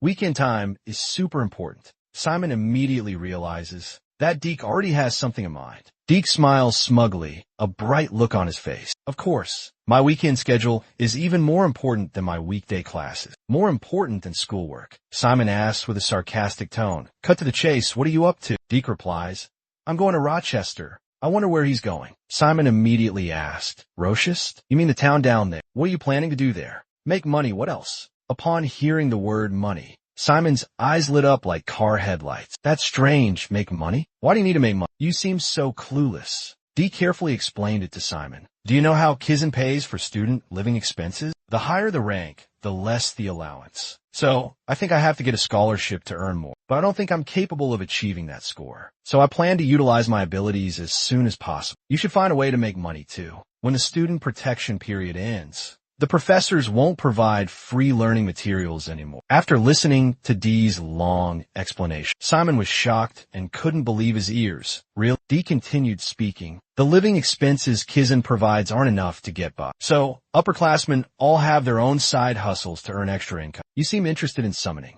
right? Well, it's much tougher than other majors. That field of study will drain your funds pretty quickly. He explained it to him for a while, but Simon seemed to only understand half of it. Afterward, a look of dejection spread across Simon's face. I didn't expect to have to worry about these trivial matters. Life at Kizan really isn't a walk in the park. Dee laughed cheerfully. Enough chit-chat for now. Dee immediately slung his backpack over his shoulder and stood up, but didn't forget to invite Simon along. Why don't you wait until I make it big in the pro? Dive first? Then, at least I can hook you up with a job. However, Simon declined. No need. Earning my own, keep feels more. Hearing that, Dee could only sigh in resignation. You're pretty principled about money. Huh? He waved his hand dismissively. Oh, I have to finish tomorrow's schedule before I can go back. Bye. You're leaving already. It's so late. What if the landlord catches you? Dichi confidently replied, it's okay. No matter how strict Jijan is, everyone still has their freedom. Kizan, ungizven. As long as I don't get caught.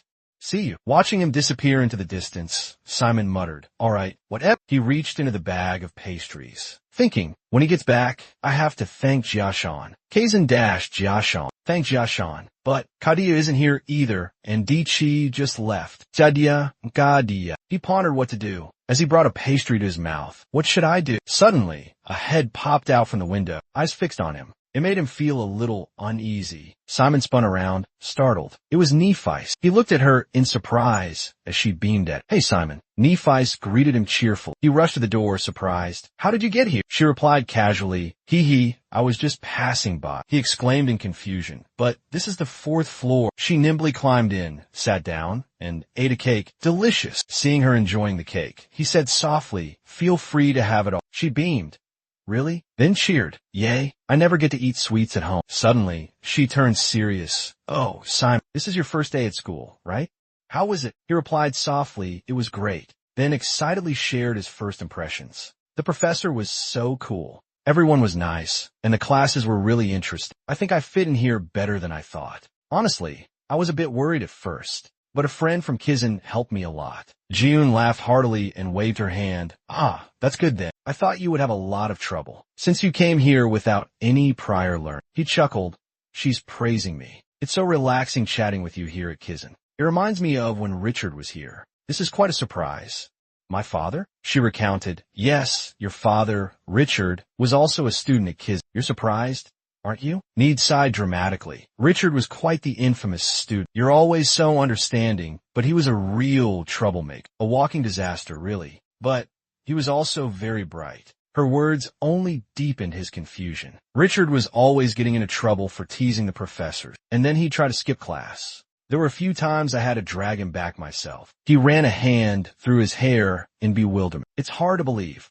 The father I know, she said calmly, is quite different now, isn't he? Simon asked, so did my father graduate? Need replied calmly, no. He dropped out in his second year. Richard said this school was too small for him, and so he dropped out of Kizan. A truly unprecedented case. She lay back down, continuing her story. He was a special student. I was young back then and didn't know how to handle him. I'd be kind to him one moment and miss him the next. Or I was very young at the time. Suddenly, she sat up with renewed energy. Anyway, back in the day, Richard really turned this whole steep island upside down. If you look hard enough, you can still find traces of your father. Doubt it. She stood up, preparing to leave. Keep your eyes peeled. I'm sure your school life will be quite interesting. I have to go now. I have an evening engagement. Nettis asked, you have to leave right now? She pulled the window closed. If I'm late, I'll get in trouble. We'll see each other again soon. She winked playfully and climbed out the window. Thanks for the snacks. She jumped down, accidentally dropping a piece of paper. Bye-bye. He called out to her, hey, you dropped something. But in the blink of an eye, she vanished into the mist. He closed the door and carefully examined the object. She must have left this for me on purpose, he thought. Simon suddenly exclaimed, a treasure map. But why is there a skull marking the treasure's location? He muttered, shouldn't it be a treasure chest or something? Suddenly, a thought struck him. Back then, Richard practically turned this whole steep island upside down. If I look closely, I might still find traces of my father here. A vague fear crept into his heart. Simon anxiously wondered, should I turn back while I still can? A puzzled expression crossed Simon's face. He stared at the paper with its crudely drawn lines. Is this really a treasure map? But why is the destination marked with such a menacing scope? He wondered, shouldn't it be an image of glittering treasure? Suddenly, a thought sparked in Simon's mind. He realized, back then, Richard practically tore Steep Island apart. Who knows, if you look hard enough, you might find a clue about your father. On2 immediately gripped the strap of his bag, speaking resolute. As long as I don't get caught red-handed. If so, then I'll be overjoyed. My eyes will sparkle like stars in the night sky. I'll go exploring tomorrow. But as he stood before the dense, ominously dark forest, Simon bit his lip, his heart filled with fear. Should I turn back while I still can? But then he resolutely stepped inside. No, I was given special permission to stay the night for this. It would be a waste of effort to go back now. He stopped, carefully reading the warning on the sign. Beware of monsters. There are monsters in Let Hill too, but I don't know what kind of monsters there are on Steep Island. Better safe than sorry. He looked around, assessing the situation. There's a ravine to the east, and the outer wall of Kizan is to the west. Good. I'm heading in the right direction. Suddenly, he noticed something unusual. Immediately, he ducked down, hiding behind a thick bush. It sounded like a large animal. No, more like a rumbling sound. A pair of glowing red eyes appeared in the darkness. They stared straight at the bush, making him realize it was a terrifying monster. The monster had identified its target. It charged towards him with frightening speed. A swipe of its sharp claws sent him stumbling backward. Simon was taken aback by the monster's incredible speed. He had to strategize while dodging its ferocious attacks. What kind of monster is this? He wondered. It's too fast. I can't see it clearly in this thick darkness. After careful observation, he realized it was a ferocious werewolf. He began to analyze the situation. Judging by its size, it seems it hasn't fully matured yet. If this was before I came to Kizan, I would have run for my life. Simon finished formulating his plan and yelled, recover! Then he commanded his skeletons to attack. The skeleton's hands gripped its sharp swords tightly, ready for battle. Simon declared confidently, we don't need to run anymore. The monster paused for a moment, letting out a menacing growl that suddenly charged forward with terrifying speed. It's coming, he warned. Then he commanded the skeleton slash at it. Go! Fatal blows landed, making the monster roar in pain. pain. Suddenly, Simon felt a sharp pain in his head. A skeleton pierced through the monster's back.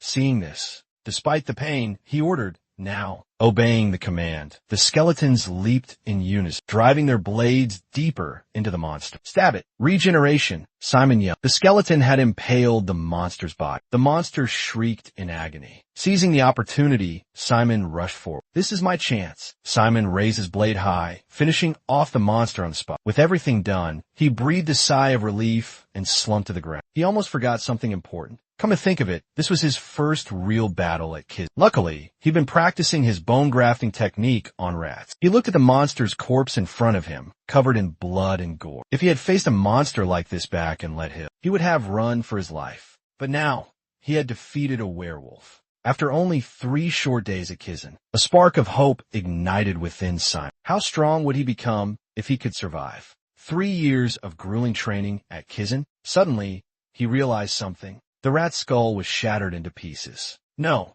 now wasn't the time to think about that. He had to clean up the battlefield quickly, before other monsters were attracted by the scent of blood. As a metallic smell of blood hit him, he noticed one of the rats was too badly mangled, its bones loose and falling apart. No, Simon gently stroked the small rat's head. "You're badly hurt. You did good, little buddy." He then turned to comfort the other rat. "If we have to keep fighting, we won't last. Careful." After moving silently for a while, he parted the dense foliage, alerting the 2 rats. The 3 entered a clearing. Simon was a little surprised, but there's nothing here. Not even weeds can grow. He sensed something strange. Nothing can grow here, which means, as soon as he finished speaking, a large gate and a lamp suddenly appeared. There must be something underneath here. The rat and Simon confidently grabbed. "Luckily, I borrowed this before leaving the door." Powerful shovel strikes hit the ground. Simon and the rat bent down, touching the ground, as if they had just discovered something important. A hardstone floor. "What is this?" "It's made of black stone." It said. After brushing away the layer of dirt and rocks, a strange object was revealed. Simon looked down at his hand, lost in thought. My hand fits perfectly inside this circle." He cautiously placed his hand inside the circle, his face full of suspicion. "If this is some kind of device, it'll react to dark energy, won't it?" The moment his hand made contact, a blinding white light erupted, causing Simon to gasp in astonishment. "Whoa, it's reacting." The ground began to tremble and crack. Whoa! A doorway is opening, leading deep underground. Below was a darkness as black as pitch. A pathway with what seemed like endless stairs appeared. Boom! Simon couldn't hide his excitement. The rat man beside him, holding a lamp, also seemed incredibly thrilled. "All right, let's go explore." The rat man, lamp in hand, led the way down the stairs. Simon followed, marveling as he went. "Wow, what is this place?" "The ruins of some ancient civilization." He touched an object. "This looks familiar." Tracing his finger along each character, he realized it was ancient Vun script. Upon closer inspection, he confirmed his suspicion. So this place is an ancient ruin, isn't it? With ancient Vun script everywhere like this place must be. They entered a dilapidated, desolate room. Lush vines covered every surface, creating a dark and mysterious atmosphere. In the center of the room stood a massive magical device. Suddenly, he heard a strange noise coming from the rat. "What's that? What did you find?" He approached the table where a skull rested. Without hesitation, he touched it. Immediately, he sensed something unusual. Although my knowledge of the undead is limited, I'm certain." Simon lifted the skull with a horrified expression. "This skull is incredibly ancient and harbors a great danger. Why is this foul thing here?" Suddenly, a pile of bones fell from above, startling him and the rat. Both rushed forward in a panic to investigate. Were these things? He casually picked up a bone from the scattered skeleton remains. "This is bone number 2. He picked up another bone fragment for examination. Simon was curious, but also apprehensive. "I don't know how this undead creature will react. When it wakes up, what if it attacks me? But I still want to try and put it back together." He told himself, trying to reassure himself. It's time to take a risk. He raised his hand. A dark blue liquid materialized in his palm, and he shouted. Now, he splashed the liquid onto the skeleton on the stone. A thick black smoke billowed up, enveloping the skull. The skull's eye sockets suddenly glowed brightly. He rejoiced. It worked. Simon was also astonished. "Ive awakened a skeleton." Now all that's left is looking over the scattered pile of bones beside it. He decided, all right, let's get assembled. He then diligently set about erecting the skeleton and began the process of piecing it together. Good thing I paid attention in summoning class. Otherwise, I probably wouldn't be able to finish putting this skeleton together all night. Looking at the skeleton, he felt a bit unsure. I'm not entirely certain, but its structure resembles human bones. So, I have some idea of how to put the pieces together. This skeleton is really strange. He blurted out, holy crap, but it's so huge. Suddenly, the skeleton boomed. You got me standing with just 2 legs. If I had known you were going to do that, I would have told you to assemble the arms first. Simon looked over the entire skeleton. At least, with all the parts put together, it looks pretty imposing. It must have been at least 2 meters tall. His train of thought was abruptly interrupted. What I do now? A flash of light suddenly appeared, directly above the skeleton's head. Everything around him shook violently, startling him. What's happening? The skeleton started making noise. The shaking intensified. The ground cracked and shifted. His footing became unsteady. Ratman and Simon panicked. What's going on? Runes began to appear, glowing brightly. The ghostly laughter grew louder. Ancient writing materialized, swirling around the skeleton. It spoke. Finally, I have returned. A dark energy emanated from it. Its eye sockets blazed with fire. A terrifying, pitch-black light. It exploded outward, creating a powerful gust of wind. The impact sent Simon stumbling, nearly knocking him off his feet. An enraged roar echoed through the space. Who dares disturb my slumber? The creature frowned, its expression one of annoyance. You human, did you awaken me? State your name. Simon and the rat man were so terrified they could barely speak. Simon, Florentia. The skeleton looked surprised. What?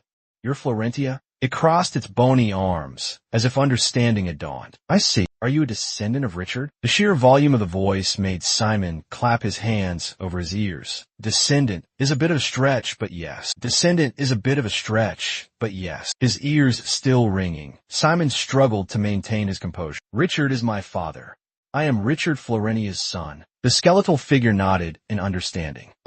Now I understand. It turned and walked away. Your dark energy emanates a strangely familiar aura. Only Richard possessed the power to awaken me from my millennial slumber. He responded with a confirming nod. The floating skull drifted closer. It reached out and grasped the hilt of the ancient sword, which was entangled in a thick network of roots. Simon turned around. Curiosity welled up within him. Excuse me, but who are you? He retorted with a challenging question, drawing a blade and placing it against Simon's neck. You dare ask me that? He proudly declared.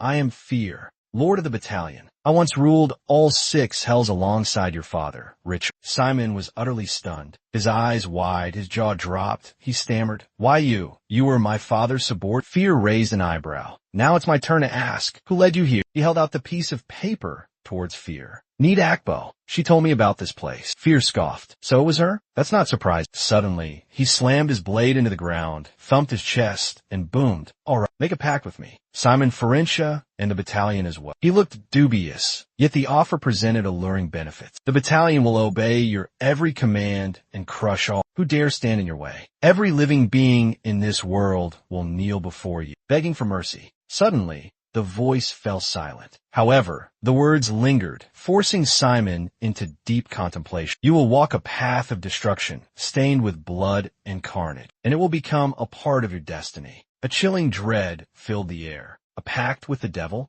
Son of Richard, an oppressive force emanated outwards, emphasizing, are you ready to lead the battalion? Simon was stunned. Before that, I have a question. Simon began to probe. I don't know what powers you possess, or what kind of immortal being you are, and this is the first time I've ever heard of battalion. He was quite skeptical of this skull. The battalion you speak of, is it truly that powerful? It seemed to understand his purpose as well. You dare question the might of battalion? Without a shred of doubt or fear. An excellent question, human. One more explanation for this fool. I shall answer your query. My battalion possesses unparalleled power, enough to obliterate Kizan right here, right now. However, this stirs up memories of the past. Your father, the former commander, was the one who disbanded battalion, and I was sealed away in this place. And you, the new master of battalion, have awakened. My battalion finally feels the breath of life once more. The flame of life will be rekindled. If you gather the scattered forces of the Barthion, reunite the dispersed Barthion army, and restore its once legendary might, then no power on this continent can stand in your way. Simon remained silent for a moment, then answered gravely, "Very well, I agree to the pact." The moment he agreed, it lifted him into the air with a single hand. A wise choice, human. It placed him upon a stone pedestal, then began to explain and guide him through the steps of the pact. "Place your hand upon my core." The instant his hand touched the orb, it informed him that once the pact was made, his life would be irrevocably changed. "If you fear, there is still time to turn back." He showed no sign of worry, even replying casually, "Starving to death or going home to eat pig slop, neither scares me. If you and your comrades truly are my father's army." His expression turned serious. "Then there's nothing wrong with recruiting him." Skull looked surprised. "Recruit? What are you talking about?" At first, he seemed like a calm and polite child, but hidden within him is the innate quality of an emperor. It laughed loudly. "I like your soul, Richard. You've nurtured it well," he roared. "Then I shall begin the contract signing ritual." A blinding light, a dark aura began to spread everywhere. "Don't die, Simon Florentia." Simon frowned. "What?" he exclaimed in horror. "Wait, fear. What do you mean? Don't die, fear." Seeing him collapse onto the stone table, FIA's voice was filled with sarcasm. "You think your master is dead?" The rat man shook his head vigorously, expressing disagreement. Simon's eyes shot open. "What?" He saw him sit up. "Oh, you're awake?" Simon asked, worry etched on his face. "What happened? How did the contract go?" Phil replied with a satisfied expression. "The contract has been successfully signed. Feel the transformation within your body." He looked slightly doubtful as he sensed my energy core. Faye asked, her eyes full of expectation, "How does it feel?" "Your energy core has grown larger and more stable, hasn't it?" Singyung breathed a sigh of relief, a warm feeling spreading throughout his body. "Yes, before when I used dark energy, even a small amount would leave me completely drained. But now, I feel very comfortable. It feels like I'm immersed in a warm spring," Faye said with a teasing tone. "Well then, congratulations, kiddo. You've officially become one of the 7 Bada commanders," he said joyfully. "Thank you." But as he tried to stand up, his body went limp, devoid of strength. Phil said, "Don't push yourself. Your body has just undergone a massive transformation." He raised a hand to his head. "My head is pounding. Let's rest here for the night." He said it would make you feel uncomfortable for a while. Simon suddenly remembered something. "Oh, I have a question," he casually replied. "Ask away. What is a battalion?" FIA was furious, her expression incredulous. "You signed a contract with me, and you don't know what a battalion is." He quickly covered his ears. "I told you I didn't know." FIA sighed, covering her face with her hand. "This is unbelievable. It's going to take me a while to make you understand. What kind of person are you?" Finally, he patiently sat down to explain. "All right, I'll explain. But first, what do you know about the undead?" He calmly replied, About as much as a freshman. Never even took a prep course at Kizan." FIA burst out laughing. "A complete newbie dares to come here. Just like Richard's son." He seemed quite intrigued by the person before him.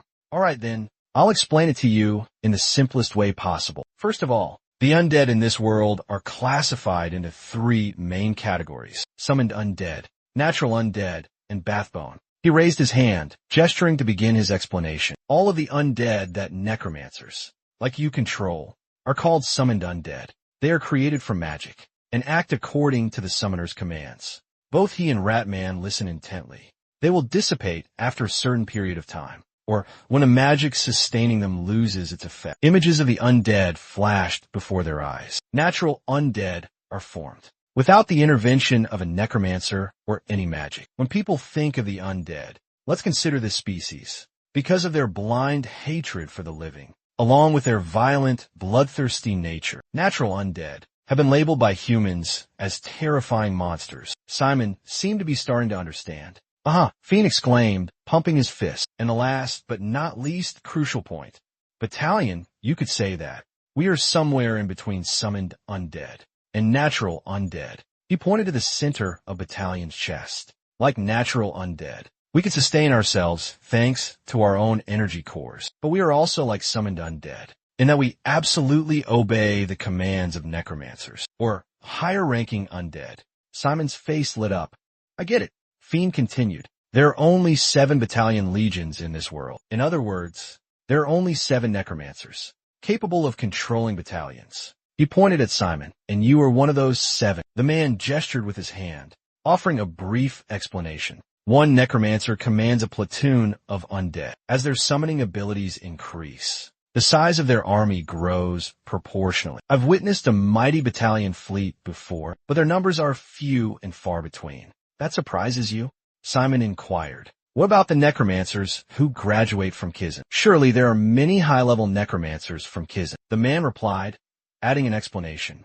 Those high-level necromancers can control legions of the undead, but it's often not very effective. I understand somewhat, but why is that? He asked about what I just recounted to you, that all the zombies controlled by a necromancer are considered a type of summon. That's right, he replied. He further explained that summoned undead move using dark energy from the summoner themselves. Faye looked at Chut and said, both summoning and controlling the undead consume a great deal of energy, including both darkness and mental strength. So, obviously, if the number of undead increases, the burden on the summoner becomes heavier. Shiming patted Chut's head. It giggled. I suddenly remember that dire wolf from earlier. Oh right, you reminded me. One of my skeletons was destroyed on the way here. So that's why I felt that pain then. The throbbing pain in his head late at night was now explained. That must be the reason. He lightly tapped his head. Summoned undead and necromancers share a special connection. Any damage inflicted upon them becomes a burden on the summoner. He let out a sigh. But the undead of the battalion operate on their own distinct magic. Furthermore, the battalion isn't bound by any rules and can continuously regenerate. This allows the controller to summon an unlimited number of undead. Be it thousands or millions, it doesn't matter. Have you ever heard of a necromancer commanding a massive undead army? He replied, I've heard stories. He asked, then that must be the tale of the battalion commander. Simon looked back at himself doubtfully. You mean, I just became one of the 7 necromancers, capable of summoning infinite undead. Pierre sighed in exasperation. Don't you have any other questions? I think I have all the information I need. Thank you, Pierre. He paused for a moment, then spoke. So, the pact is officially sealed. Like it or not, we're in this together now. Shall we discuss our next steps? Very well, Pierre. He moved closer. We're both in a rather unique situation. You said you're a new student at Kizun, correct? He nodded in confirmation. I'm curious. Do you plan to drop out of Kizun? Simon asked, stroking his pet rat. Not at the moment. Doing so would go against my father's wishes, and I still have much to learn there. That's reasonable. Good. I agree that Kizun has resources you could take advantage of. But what about your special circumstances? Simon inquired. To be more precise, it's the situation that makes me and my battalion different. Simon asked, the battalion being disbanded? Fear looked slightly flustered. That too. But there's something even more important. Simon urged, what is it? Fear spoke gravely. Currently, our battalion is the common enemy of all necromancers. In other words, we're a wanted group of criminals. This declaration stunned Simon. We're being hunted for a crime that our former commander, your father, committed. Simon was astonished. A crime? What crime? Memories of his father's words resurfaced. I'm sorry I couldn't tell you sooner. But I can't set foot on Alistan Kingdom territory. It's a long story. Fear began. The moment father set me down from the carriage, he said that we were forbidden from setting foot in the territory of the Rashdon Kingdom. Is it because he understood? I believe that's precisely the reason. You keep pressing. So what exactly was the crime? Fear hesitated for a moment, then said, it's an unforgivable sin in the world of magic. And my battalion also had a hand in that heinous crime. Participating in that crime, Simon gulped, because that crime was treason. Thinking back to that time, the 100 Years' War between the necromancers and the priests was still raging fiercely. It continued without end. And even in that moment of extreme tension, Richard ordered his battalion to protect the woman he loved. He emphasized that order was to attack the necromancers who came to assassinate her. The scene at that TI, countless necromancers have perished at the hands of my battalion. So, their order to eliminate our battalion is understandable. His voice dropped to a whisper. That order remains in effect, even though my battalion was disbanded long ago. That's why we can't operate openly. He hesitated, then asked sympathetically, so, Fear, do you resent my father? Fear maintained a smile. resentment. Such a weak emotion doesn't exist in this battalion. But then, Fear looked directly at him and said, of course, if his son causes that damn mess again, I'll be very angry. He gave a nervous laugh. Fear waved his hand dismissively. You don't need to feel guilty about it. It was Richard's decision, your father's, and also the former commander of. We can only shake our heads in dismay. That's right. That's exactly what that eccentric fellow wanted. Are you surprised? That bastard is furious. Why should we hide this? He's the most despicable, the most cowardly. I told you so. He makes girls cry every day. He makes professors so angry they storm out of class. It's definitely the most despicable act.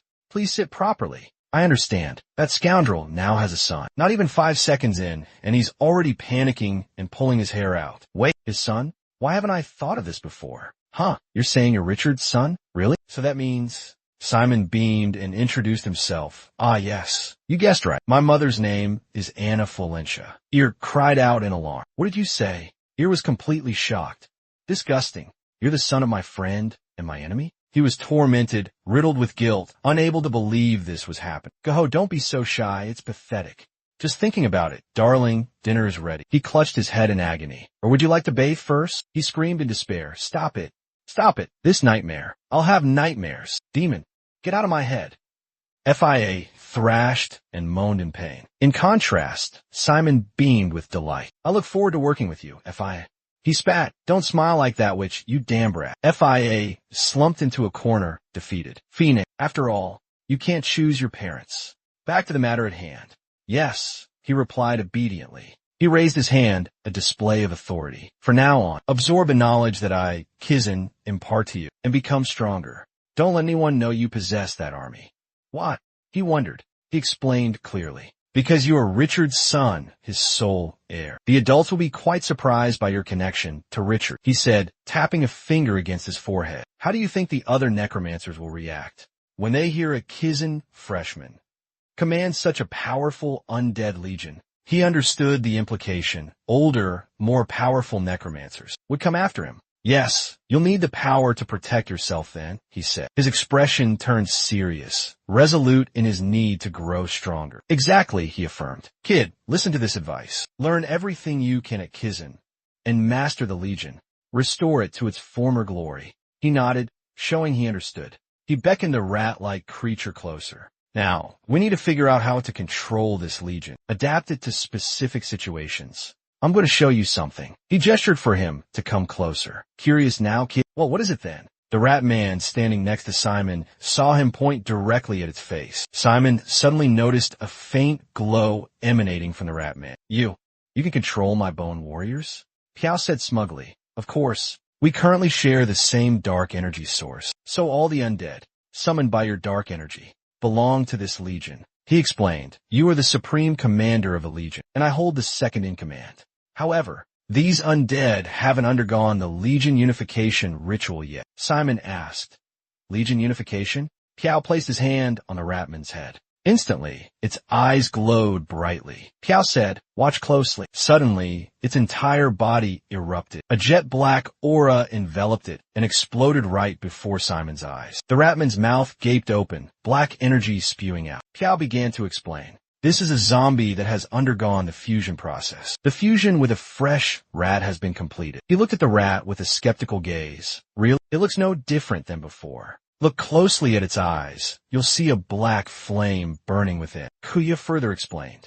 Simply put, it will help the summoned zombie become an independent entity. He countered with a question. If so, does this rat man now possess a magic core? He affirmed confidently, yes. Looking at the transformed rat man, he exclaimed, I thought there would be no difference, but it seems I was mistaken. I'd be arrested immediately if I brought it to school. Faya frowned and waved his hand dismissively. No, you don't need to fuse all the zombies. Unless the zombies can exist as long as I can. Summoned zombies are more effective in actual combat. That's background information. Let's set that aside for now. He told him to forget about it and just summon the undead like he did back at school. Just do it like normal.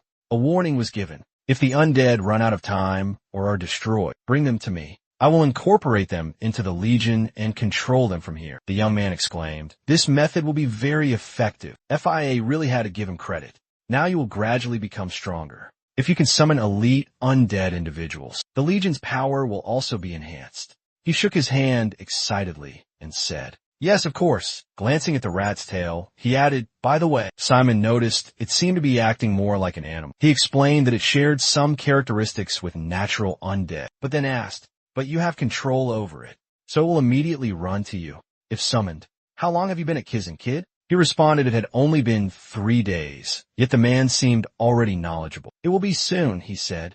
"Just a few more days. Kizin's first-year students will be given a mission. You will be able to travel to Slope Island, or all 6 teleportation planes." His expression became unusually serious. "When the time comes, I will go with you. That way, you'll have the chance to command a legion and gather the 10 forces scattered across the 6 locations." He casually asked, "You seem to know a lot about Kizin." The man replied with a smile, "Of course. I observed your father's entire life at Kizin. Furthermore, I also observed how your father commanded his legion." He leaned in, asking with keen interest, "Would you like to hear about it?" His eyes lit up, repeating eagerly, "Yes, very much."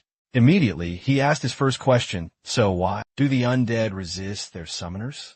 It began to explain, "Because the summoners lack a true understanding of the undead's nature. You can't judge them with conventional thinking." It emphasized, "What drives the actions of the undead is infernal faith." He asked, confused, "Infernal faith? If I were to describe it in human terms," it said, "it would be similar to a concept like this." It gave an example. Let's say there's someone you absolutely despise with utter loathing, and every day, multiple times, you constantly wish for their death.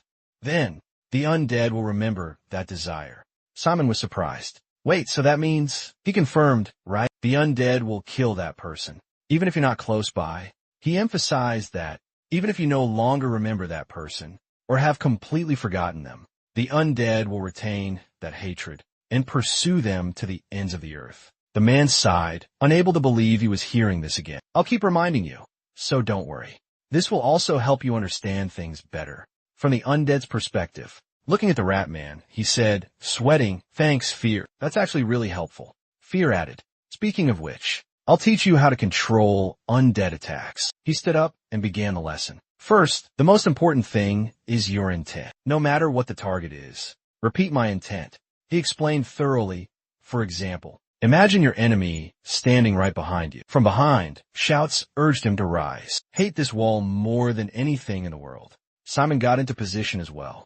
"All right," FIA instructed meticulously. "You need to pour all the hatred you have for the one who murdered your parents into that wall. It's the same one who took the lives of your loved ones." He urged, "Come on, unleash your fury. Destroy it. Tear it apart. Your enemy, a vicious demon." The rat man seemed mesmerized by the inciting words. "That skeletal frame, bring it to life. Bathe in its blood." In an instant, it lunged at the wall, shattering. "Kill it. Listen to FIA. It punched repeatedly at the wall.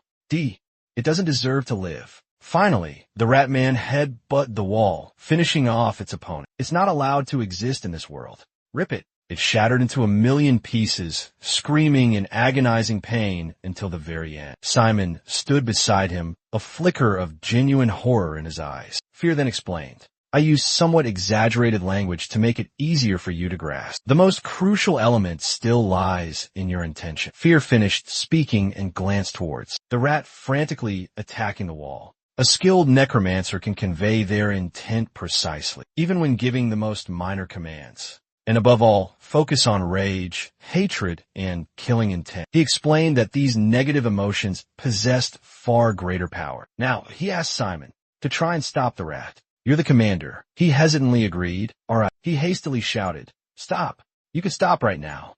I order you to stop." FIA simply observed the situation, coldly saying, "Stop," despite Simon's desperate shouting. The rat stubbornly continued its relentless assault on the wall. He gritted his teeth in frustration. "Didn't you hear what I said?" His voice hardened, laced with authority. "I'm getting very angry. Stop." The rat man actually stopped. He gritted his teeth and said, If you dare disobey me again, I won't spare you." The onlookers couldn't help but be impressed. Look, he just used absolute command. He couldn't deny that. "You're no ordinary country bumpkin.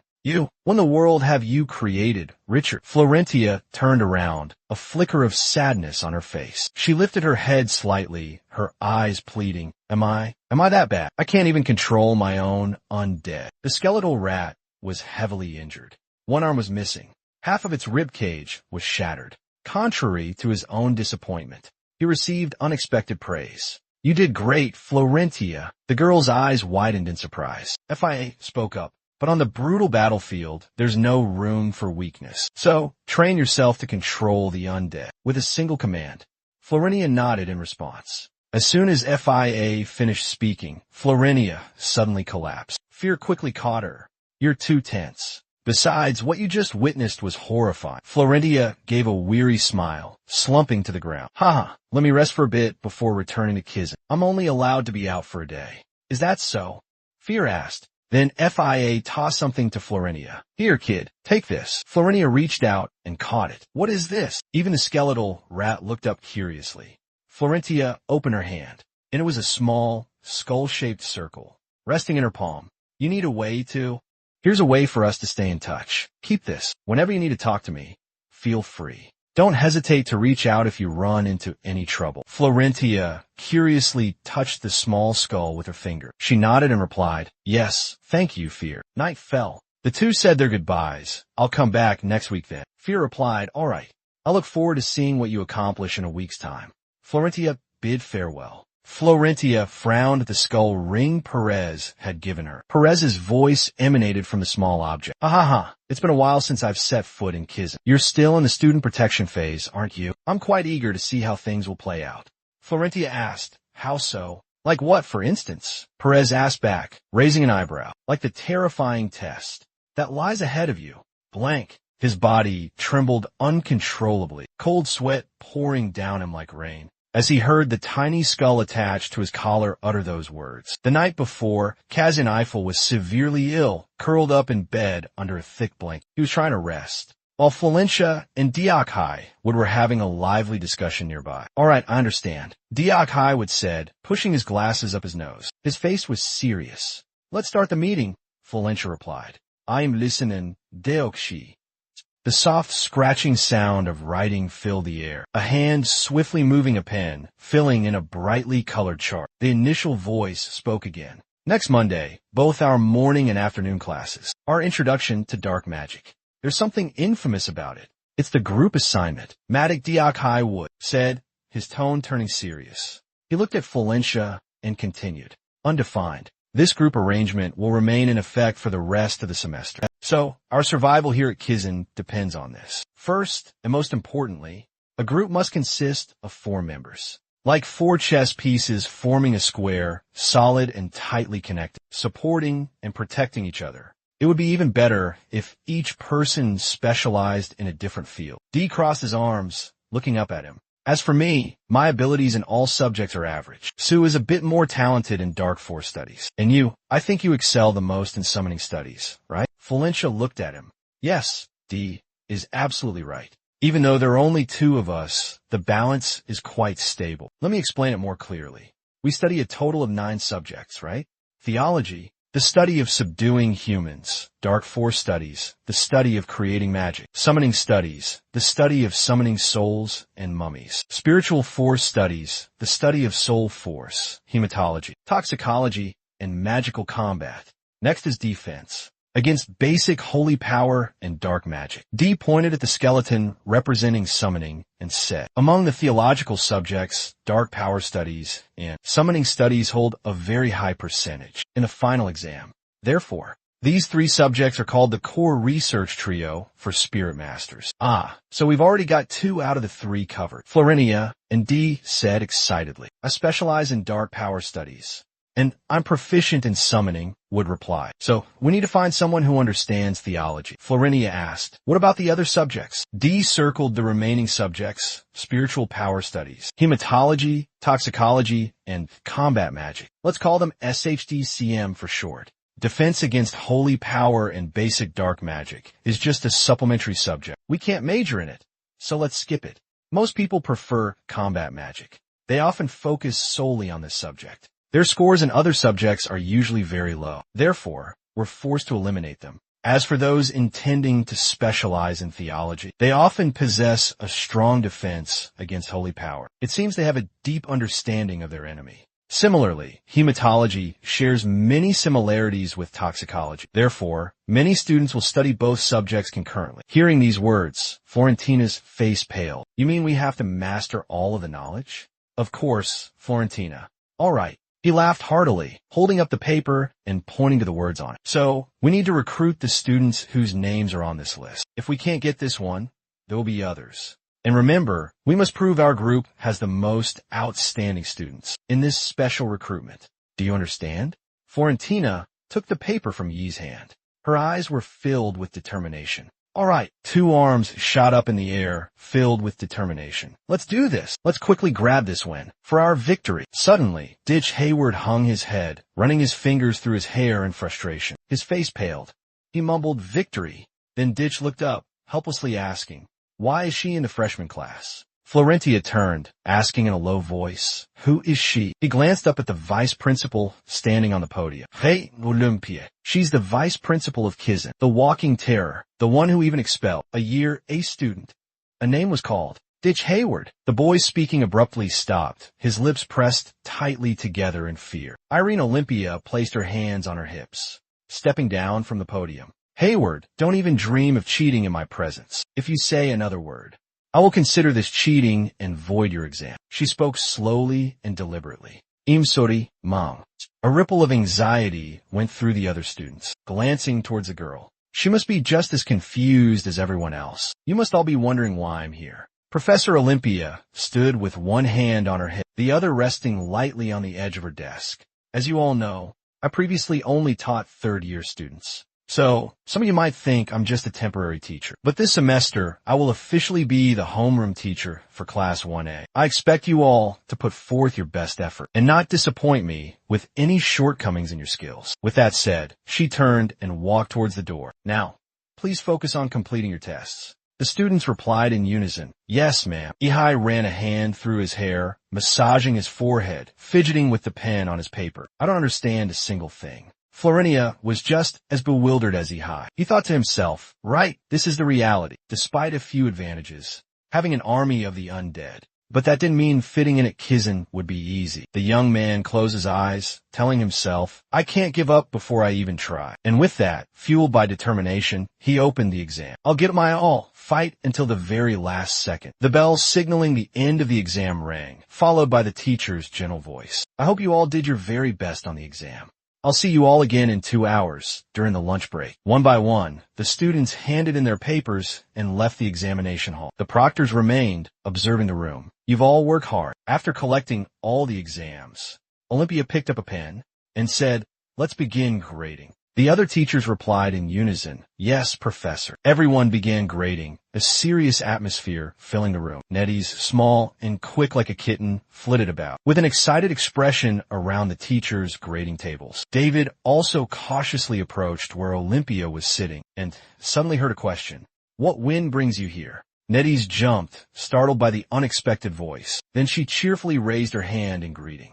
I'm here. In the midst of her excitement, a cold, murderous face, the face of Olympia, silently approached. Suddenly, Olympia swung her hand and smacked David right in the head. A jolt of pain. Don't disturb the peace. With that, she turned to the 2 teachers in charge of grade. Please, both of you, return to the grading room and continue your work. Yes, ma'am, the teacher replied, and they both left. Nettie's was still clutching her head in throbbing pain. After the 2 teachers left, she clutched her head and wailed miserably. When I met you in the slums, you were clearly a sweet, innocent, and adorable girl. Olympia continued grading papers calmly and replied, so what? That innocent girl turned into this. Because she has to overwork herself every single day. Then she sighed.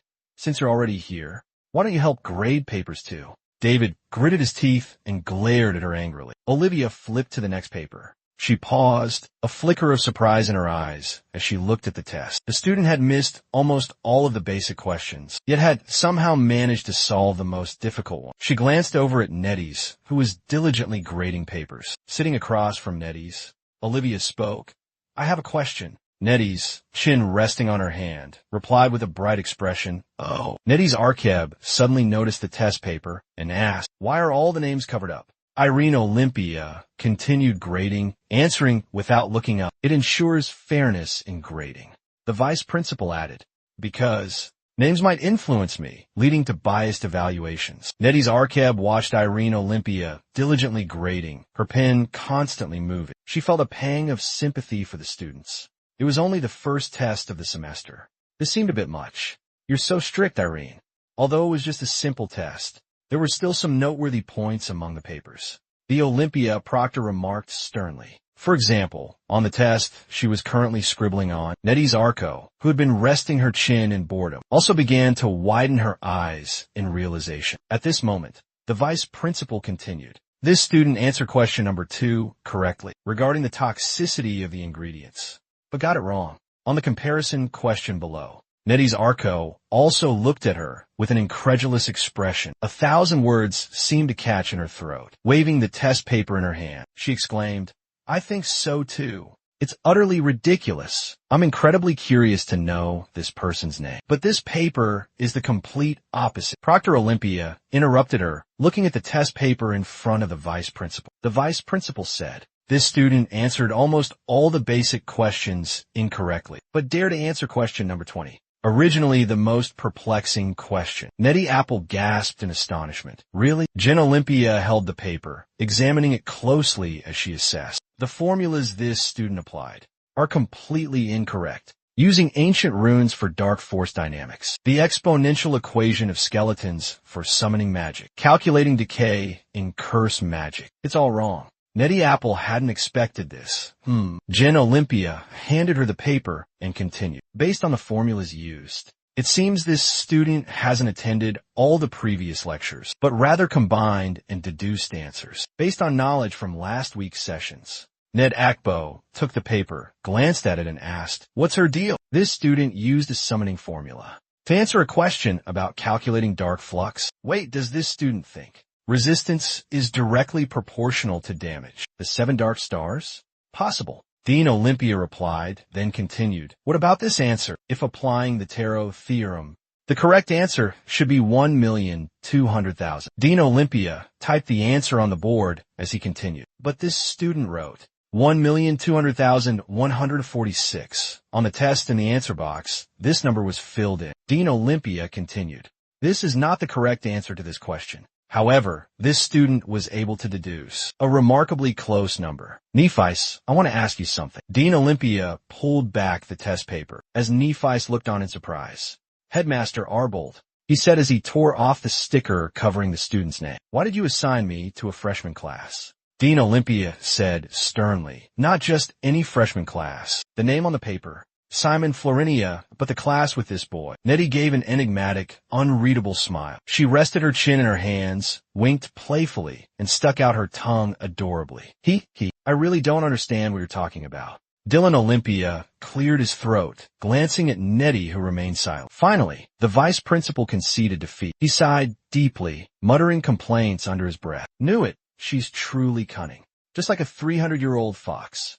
Time flew by, and the day for the first semester exam results arrived. Students huddled together in small groups, eagerly checking their scores. Groans of disappointment and sighs of relief filled the air. "Oh my God, I got an 85 in theology. Damn it. Hematology completely tanked my average." Within the group, everyone's eyes widened in surprise. "Whoa, they graded everything that fast." Simon exclaimed in surprise. "I can't believe it. Wow, my average is over 80. Groans echoed once more through the crowd. The area remained packed, shoulder to shoulder. A steady stream of students continued to flock towards the notice board. "This is horrible. Should I just switch majors?" One voice said in a dejected tone, overlapping with another. "Let's see, where's my score?" Another voice called out from the throng. "Where are my results? Man, there were so many questions on that test. 5 questions just for combat magic. I shouldn't have changed my answers at the last minute." Looking at the noisy chaos around me, I just felt too disheartened to say anything.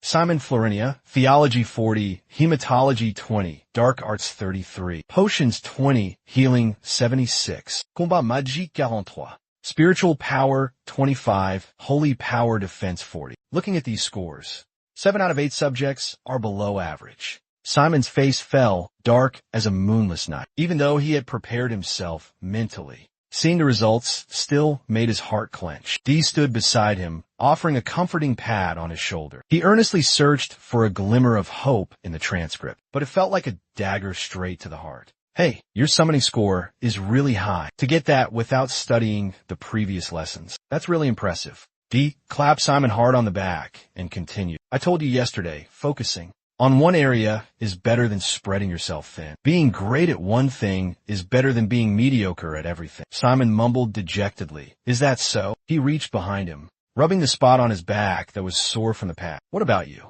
How did you do? All right? D replied casually. My dark art score is the highest, 74 points. The other subjects are all around 60 to 70 points, so my average score should be around 70. Simon looked at him, astonished. Your IQ is on par with BTS? Not bad. I'm just messing with you. I feel kind of betrayed. D brushed off his shoulder nonchalantly. Not really. I just study enough to not get expelled. D glanced at the recently posted scores and continued. By the way, there's been a snag in our plan. Simon furrowed his brows suspiciously. What's up? D asked. All the student scores were released in the first class today. In the very first class of the day. After looking at the scores of some of the top students, D's voice was even and calm. Our plan would only have worked before this information was released. Now that everyone knows their scores, they can assess their own abilities. Blank. If luck isn't on our side, then recruiting even a single child will be incredibly difficult. Simon was about to speak when suddenly the vice principal's voice boomed. Observing the situation, Yin leaned against the doorframe and said casually, I'll give you 30 minutes starting now to check your scores and form groups of 4. The students looked at each other, dumbfounded. They were completely stunned, jaws agape. The vice principal's voice continued without pause. Except for special circumstances, these groups will remain the same for the rest of the semester. From now on, senior dark mages will be trained in groups, and there will be assignments that can only be completed with seamless cooperation from all members. D furrowed his brows and looked around. Simon was still dazed, unable to shake off his shock. You will receive individual scores and separate group scores. Points will definitely be deducted if you fail to demonstrate good teamwork. Excellent individual skills won't matter if you only work alone. Olympia's voice was a stern reminder. This means your role is to choose suitable teammates. Understood. The words had barely left her mouth when the entire lecture hall erupted. Calls and shouts rang out endlessly. Jasmine, is Jasmine here? I need 3 people excelling in theology and demonology, scores of 60 or higher. Let me join your group. I'm proficient in spirit power studies. My average score in all subjects is 60. Especially good at combat magic. Need a combat specialist? I'm your guy. Ignoring the chaotic scene around him, students scrambled to find groups. But Simon remained still, silently looking at the paper in his hand, lost in thought. Personally said he would invite James, our top student. Claudia was his top priority. Then he glanced at James. She'd already found a team. Simon cursed under his breath. Damn it. She's already teamed up? Then Rosento, third choice. One glance showed she'd also been snatched up by another group. A wave of helplessness washed over Simon. Rosento and Catherine, his fourth choice, had formed a team together, watching the frantic scramble for teammates. Simon thought, I'm screwed. Okay, Simon, stay calm. No teams of 4 yet. The 30-minute time limit was putting everyone on edge. He moved quickly, scanning the room, constantly assessing. A theology expert was crucial. Most groups were at 3 members. Their scores averaging out in the middle. Trainee reporters were still documenting the chaos. Then the optimal choice now is... Simon's gaze hardened as he focused on someone. He approached the blue-haired girl, standing silently with her arms crossed, sat quietly to the side. Simon spoke with a serious tone. Maline Violet, I'd like to invite you to join our group. The people standing behind him were astonished, their jaws dropping in disbelief as they panicked internally. Did he just invite Maline? She's the only one with an average score above 90. Maline looked at Simon, a teasing glint in her eyes. You didn't earn your place here, did you? Just relying on your connections as a free pass into this city? That only proves you have powerful friends. Me? I only believe in numbers. You want me to join your group when you only have a measly average of 30? Ellie, standing behind Simon, clutched her head in horror, feeling as if she'd been struck by lightning. Simon remained calm, replying simply, yes. Maline continued. I see you seem to have some talent in summoning. That's the only 80 you scored. The surrounding students. Simon's actions caused a stir and murmurs throughout the hall. Someone with only 30 points dared to invite someone with 90. He's incredibly reckless. Simon calmly responded to the gossip. You're no different from me. Maline Buildland, how dare you speak to me in that tone? Simon's voice rose slightly. But my score is higher than yours. Simon replied. I know, so let's make a bet. He spoke with a serious tone. 1 month. Give me 1 month, and I'll surpass you in the summoning test. If I can't, I'll leave Kizan. Merlin was astonished, her eyes wide with surprise as she looked at Simon. Now, she was the one filled with panic. What? Merlin slammed the table and abruptly stood up. Her expression was filled with disbelief. You're crazy. Take that back if you don't want to ruin yourself. Simon calmly replied. No, I only say what I can do.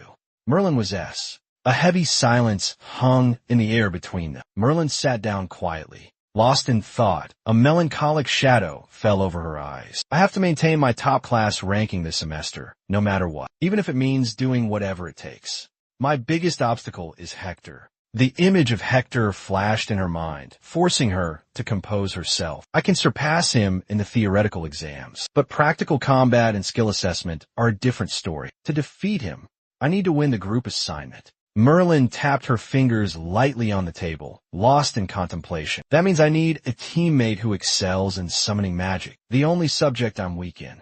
The top student in summoning magic, Simon Florenia, the one who defeated Hector, despite skipping the previous classes. Merlin turned her head slightly, letting out a sigh. I need to find someone else, possessing over 80 summoning points, or betting on the special student who achieved a landslide victory. Time's up. Finally, Malin Bayland stood up, breathing a sigh of relief. The promise you just mentioned, are you sure you'll keep it? Merlin asked seriously, and Simon replied with equal gravity, yes. He confidently affirmed, no matter what happens, I will keep my word. Afterward, the two parted ways. As for Merlin, she placed her hands on her hips, gazing at the hand extended before her. She was finally ready to bet on Simon. Taking Simon's hand, she replied, all right, I'll join your group now. Deke suddenly rushed forward, embracing Simon tightly. He joyfully praised Simon. You really are a problem solver. How did you manage to convince Malin to join? Malin asked in astonishment. Wait, who are you? Simon answered. He's a member of our group too. I just invited him to join. Simon grinned, giving a thumbs up. Don't worry, we have a D-rank student and an S-rank student in theology and dark arts. Malin felt like she'd been completely played. Fine. You got me, she conceded. She pointed at them. Just try and pull this off. I'll do my best, but I won't forgive you if you get in my way. Especially you, Deadweight. Deakin scowled. Deadweight? That a bit harsh, don't you think? Simon stayed out of their bickering, laughing heartily. Ha ha ha ha. In front of Shilden Theology's scoreboard, 40 hematology, 60 dark arts, 70 toxicology, 67 summoning, 80 combat magique, 69, spiritual power, 8. Holy power defense, 81. Students were still chattering. You said the D and S ranks were covered, right? Then I'll take theology since we need to allocate KDS. Marlene Buildland spoke seriously, turning to look at Dick Hayward as she continued. But before that, he said, I know your dark arts score. He confidently announced the numbers. Average score across all subjects is 70, but your dark arts score is 74. Hearing this, Marlene Milland exclaimed with satisfaction, not bad at all. Dick Hayward put his arm around Simon Florence in a friendly manner, raising a hand playfully to tease the girl in front of him. You're pretty picky, aren't you? The final member. Who should we recruit? Just say the word, and I'll find that person for you. Marlene Buildland's face showed a troubled expression as she replied, I'm good at everything, so I don't really know. Before she could finish her sentence, the other person impatiently interrupted. Come on, you have to choose someone. Come on, you have to pick someone. Marlene Milland crossed her arms, reluctantly stating her requirement. If possible, someone who can handle hematology, because it's quite time-consuming and requires a lot of calculations. Upon hearing the word destination or word, the young man cheerfully made an OK sign with his fingers and replied, Shwe shwe. All right, just wait there, I'll be right back. You two just rest for a bit. With that, he vanished with lightning speed. At that moment, seeing Malene Buildland and Simon Florenia sitting next to each other, all the other students turned their attention to them and started whispering amongst themselves. Are they in the same group? The top special recruits are in the same group? Then it's as good as over. However, some didn't think so. Not necessarily. That special recruit's score wasn't that high. Amidst the awkward atmosphere, Malene suddenly spoke up. Her words startled Simon Florinia, causing him to turn around. With a dubious tone, she asked, "Your name is Simon Florinia, right? I've never heard that name before. Where do you live?" Faced with the question from the beautiful girl before him, Simon Florinia answered honestly, "I'm the successor baron of the Baldwin Kingdom. My family governs the Les Hill region in Baldwin." "I see." While Malene Buildland was lost in thought, Simon spoke up. "What about you? What kind of family is the Buildland family?" Seeing Simon's bright smile, Malene Milan couldn't help but be surprised. She asked back, "Are you serious?" "Yes." She gave a wry smile and pointed to herself, introducing herself. "I come from a very famous family, originating from the Ivory Tower." Simon curiously asked, "Ivory Tower? Do you mean the Magic Tower?" Malin Wei Ai replied in a less than cheerful tone. "That was true 300 years ago." Simon exclaimed in astonishment. "Oh!" Another beautiful girl entered, radiating a magnificent aura. A brilliant halo surrounded her. Whispers and murmurs rippled through the crowd of students. "That's the person who ranked second in the special selection on this side." Malene Buildland felt awkward and wanted to interject. "Excuse me," she said, "but could you stop for a moment?" Simon immediately agreed. "Sure." They both fell silent. The atmosphere became strained. Simon reproached himself internally. I shouldn't have asked him that. He hung his head, sighing deeply. Noble families are so troublesome, he thought. A moment later, Dythe the Word smiled again. Note, assuming Dythe your word is intended to be Die the Word. Sorry for the wait. This is the hematology student you wanted to meet. Beside him was a pink-haired girl. The girl seemed shy and timid. Dythe the Word nudged him forward and introduced. A rising hematology genius with an impressive score of 87 in the subject. Following Cami Paris, Ursula's introduction, the shy girl offered a soft greeting. "Thank you for allowing me to join the team. My name is Cami Paris Ursula. But please call me Cami. I'll do my best to contribute to the team's success." As she finished speaking, she bowed deeply, a gesture of respect. The movement inadvertently revealed a pair of unusual wings on her back. The others were visibly surprised. "Wings!" Simon, his eyes lighting up with excitement, said, "You don't have to be so formal. We're all the same rank." Cami responded shyly, "It's just, I'm only 16. D, seemingly welcoming the new member, quickly added, "Age doesn't matter. We even have someone who's 20 in the group." Cami quickly warmed up. "Oh, okay, I'll keep that in mind." Malene finally spoke, asking curiously, "Are you Yuzuki? Are you the one I'm thinking of?" Cami replied honestly, "Yes, Yuzuki of the Great Vampire Clan." Hearing this, Diak exclaimed excitedly, "Good heavens, an Yuzuki lady in Kizan, and I've never heard of her." Merlin, annoyed, quickly stopped him. "Hey, don't say things like that so loudly. Why wouldn't it be believable? It's truly shocking." Cami, sitting to the side, stammered, Because my mother is human." Hearing this, everyone gasped in surprise. Diak was the most visibly disappointed. "I didn't know. I apologize. I'm sorry." "It's okay," Cami replied. Simon pondered silently, thinking, "I understand. She's the illegitimate daughter of the vampire clan. No wonder no one ever mentioned her. She has a complicated family situation, just like me." While Simon was still lost in thought, Diak started chatting with everyone. He said cheerfully, "Well, perhaps it's time I share my story, to be fair. I come from humble beginnings. The son of a merchant who heads the White Ox Trading Company." Cami exclaimed in surprise. "Huh? You mean the most powerful trading company in this land?" He continued his story. "More precisely, I'm the third son in a family of 8 children. My eldest brother is the heir to the family business, so all resources are poured into him. As for me, I'm just someone who has to blindly obey my parents' arrangements. It's a bit embarrassing to say, but I was sent to study at Kizan. They thought I had some talent in dark magic. Currently my task is to understand the needs of necromancers and research the market." A voice asked, "Is that why you said logic is more important than anything else?" "Exactly," he replied, "but I'm not just following my father's orders. I'm determined to graduate from Kizan Academy with honors and build a powerful trading company in logic bear my name. A company so influential it'll force my father to see me in a new light." These words were backed by a steely glint in his eyes, unwavering determination. Simon gazed at Dee with admiration. "That's amazing." Only Malene remained aloof, offering a curt good luck. "Whatever," Dee replied indifferently. Just then, a fellow student approached, his mature demeanor interrupting their conversation. "So, this group is all settled then?" "Oh," he began. "Are you the teaching assistant?" Dee inquired. He handed each of them a form and instructed carefully. You're Group 7. Write down the names of the members and the subjects you want to focus on. He continued.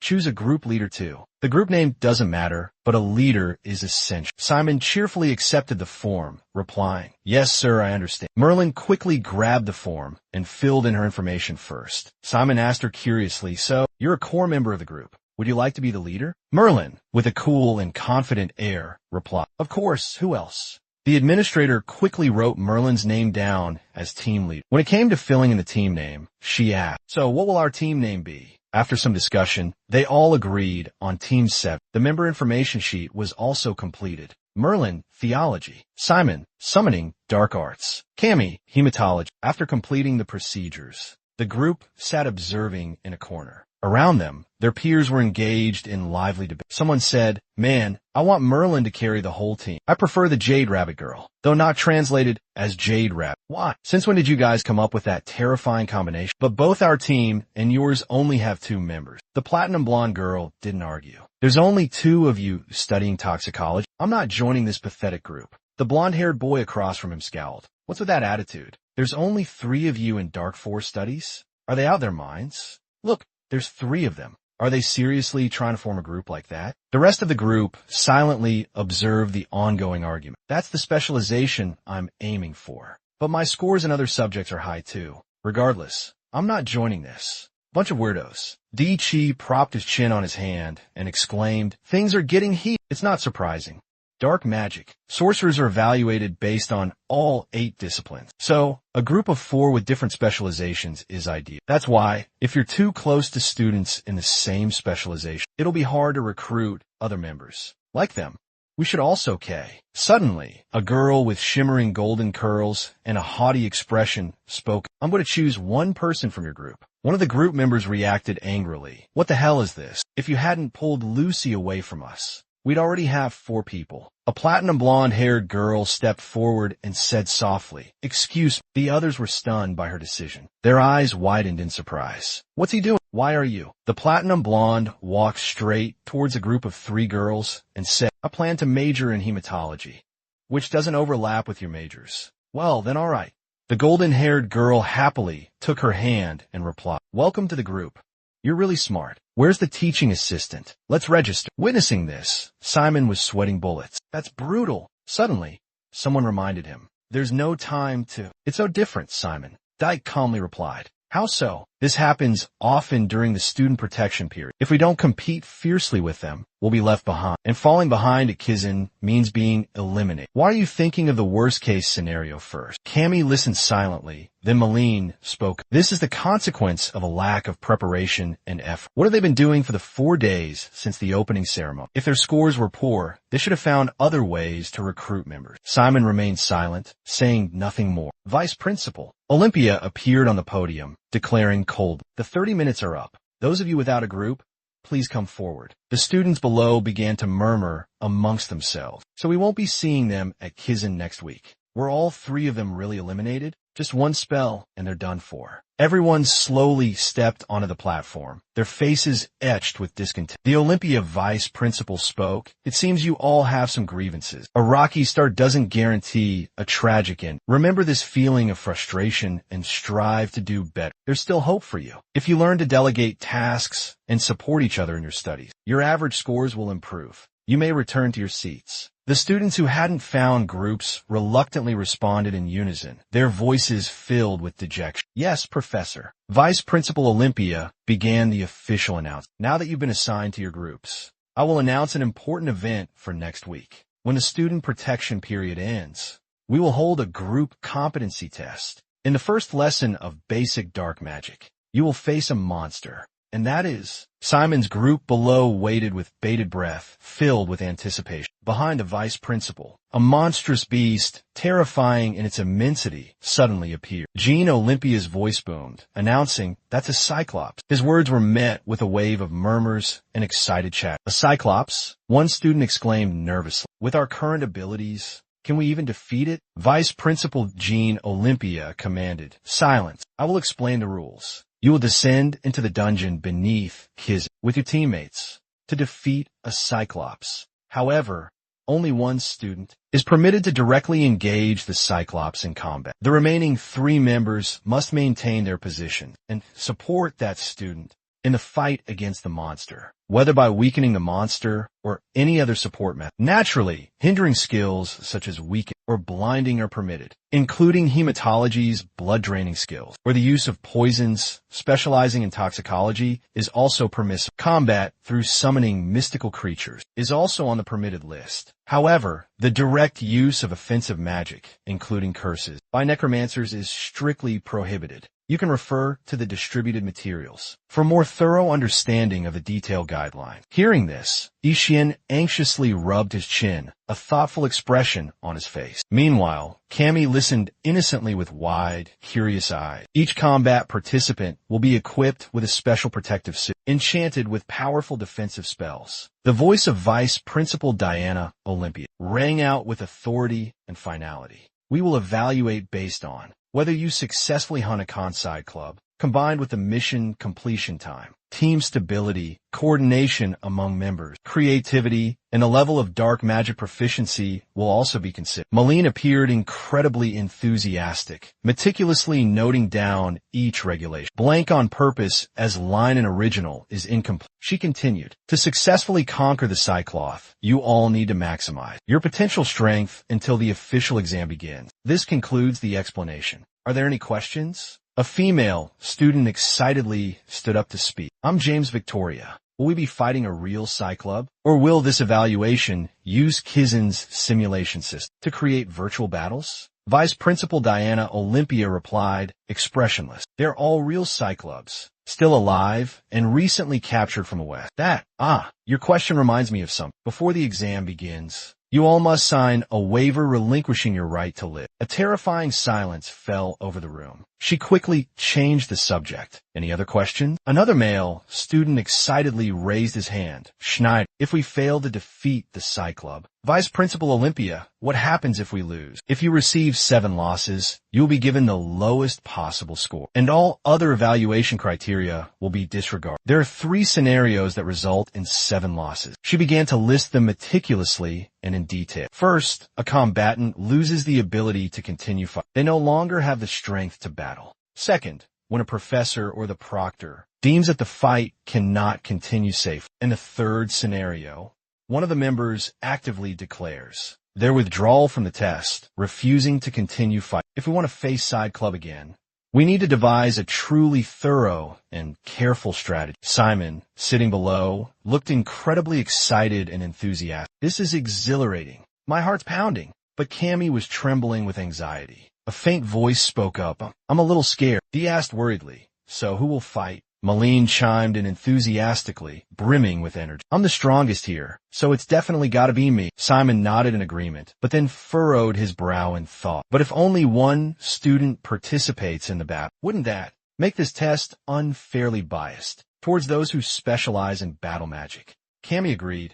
Yeah, I think so too. A Cyclops attack is incredibly powerful, so defending with magic would be quite difficult. Plus, doing so would consume a massive amount of magical power. I think the best strategy is to dodge the attack. Malene shook her head, disagreeing. No, I actually think the opposite. Students who study battle magic often choose physical attacks over using magic. But considering a Cyclops' thick hide, do you really think a physical attack would be effective? Stitch, sitting in the front row, rested his chin on his hand and said thoughtfully, that's true. Cyclops have incredibly thick skin. Malene continued her analysis. Even if they amplify their power with dark energy, that dark energy source will quickly deplete. Hearing this, Cammy seemed impressed, his eyes widening in surprise as he asked, so, do you have any ideas on how to defeat them? Malene confidently replied, of course I do. Deputy Headmistress Diana Olympia asked from the podium. It seems like no one else has any questions. She reminded them once more before the upcoming exam. There are 3 more introductory dark magic classes left. In the first class, each group will present their hunting plan. You will have practical training, gaining experience through a simulated battle in the second class. And the third class next week will be the real battle. As for the rest of you, discuss strategies with your group members. If you have any questions, feel free to stand up and ask. Chi, brimming with curiosity, leaned forward and asked, so what's the strategy you just mentioned? Malene began to explain her plan. Listen, with a flourish, she conjured a brilliant stream of golden magic. Malene continued to explain, this is basic dark magic. Then, with a simple snap of her fingers, just a flick of the wrist, a raging inferno of black fire erupted in midair. Is that enough?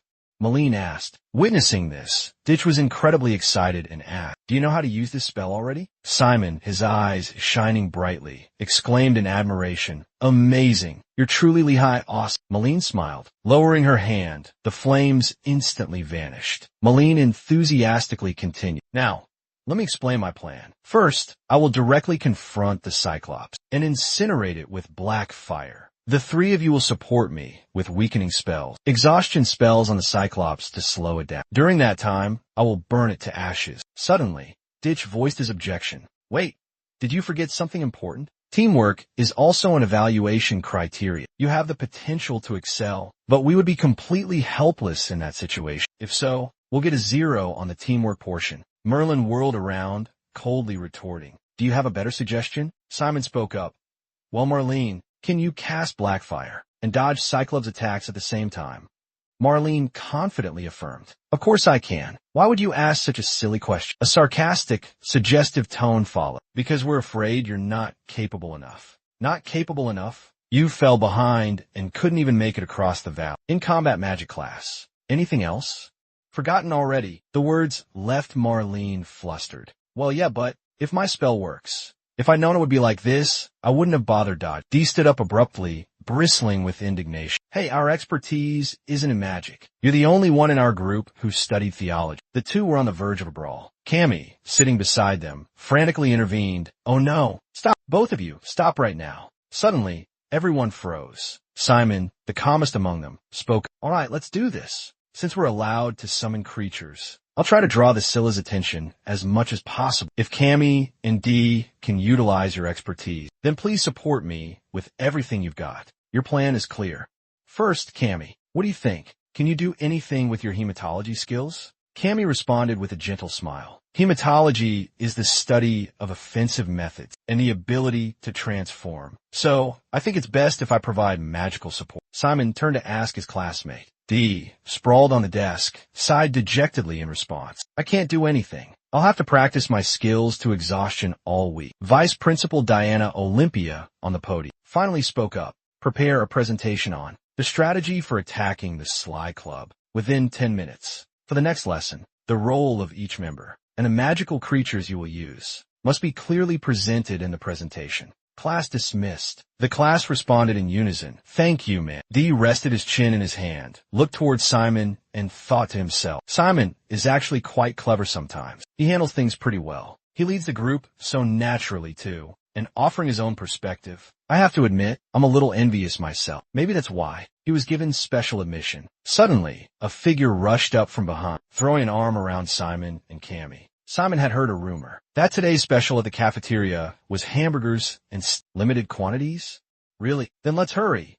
Left behind, Malene yelled angrily. Hey, wait for me, she exclaimed indignantly. Hey, how could you be so mean and leave me behind like this? You all get hamburgers and steak, and I get nothing. Then you should have kept up with us. I told you it was limited quantity. Lunch break ended. Back in the classroom, Malene was still sulking. Oh, this is so frustrating. From the imposing lectern, a deep, authoritative voice resonated, capturing everyone's attention. All right, everyone, please settle down. The man at the lectern surveyed the room before asking, which class is this? A student quickly stood up and replied, Class A, sir. He nodded in satisfaction. Is this the first time you've had a lecture with me? The older gentleman, his hands bearing the marks of time, began his introduction with a slight tremor. I am Lang Tao, and I will be your guide through the world of potions. Lang Tao, your first-year potions professor, he emphasized. He continued, well then, let's begin our lesson. Everyone, please turn to page 1. Potions is not merely a subject, but the art of crafting and utilizing poison. Down in the classroom, almost half the students were already asleep, soft snores and muttered complaints of so boring filling the air. The professor's monotonous voice acted like a gentle lullaby. You must learn to combine and arrange countless solutions. Ling Kai remained diligently focused, Completely absorbed in his work, he passionately lectured, explaining how to create a series of complex transformations, the fundamental hallmarks of poison making. Now, let's attempt to concoct a low-level poison. A hush fell over the laboratory, everyone listening intently with wide-eyed fascination. To successfully brew a poison, Professor Ling Kai said slowly, "You must measure the ingredients with absolute precision." Before he could finish, he was seized by a violent coughing fit, blood trickling from his lips. The horrifying scene sent the room into a panic, cries of "Professor" erupting from everywhere. Several students cried out in concern, "Teacher, you're overworking yourself. We'll finish the rest of the experiment. Please go and rest." But Lang Xiu struggled to sit up, each word a faint whisper. "I must teach." Just then, another teacher entered, speaking softly. "It's all right. Let me take care of it." Professor Ling, weak and frail, left the podium. Then, "Thank you." It turned out, this woman was Professor Lang's teaching assistant, Francesca Bell. The teacher stood frozen at the podium, book in hand, for what felt like an eternity. Below, several students were still fast asleep, lost in their dreams. Franca Bellman's eyes darkened as she glared down at the slumbering faces. Suddenly, in a fit of rage, she hurled the book in her hand, directly at the face of a sleeping student. The book flew like a kicked football, whizzing past Simon's face, creating a brief gust of wind. Franca Bellman slammed her hand on the desk, her shout booming like thunder. The entire class jolted awake, looking around in confusion. Sleepy faces were etched with bewilderment, some even with drool still clinging to their mouths. Furious, the teacher demanded, "How dare you sleep in front of a professor like this?" The class, terrified, quickly snapped to attention, their backs ramrod straight.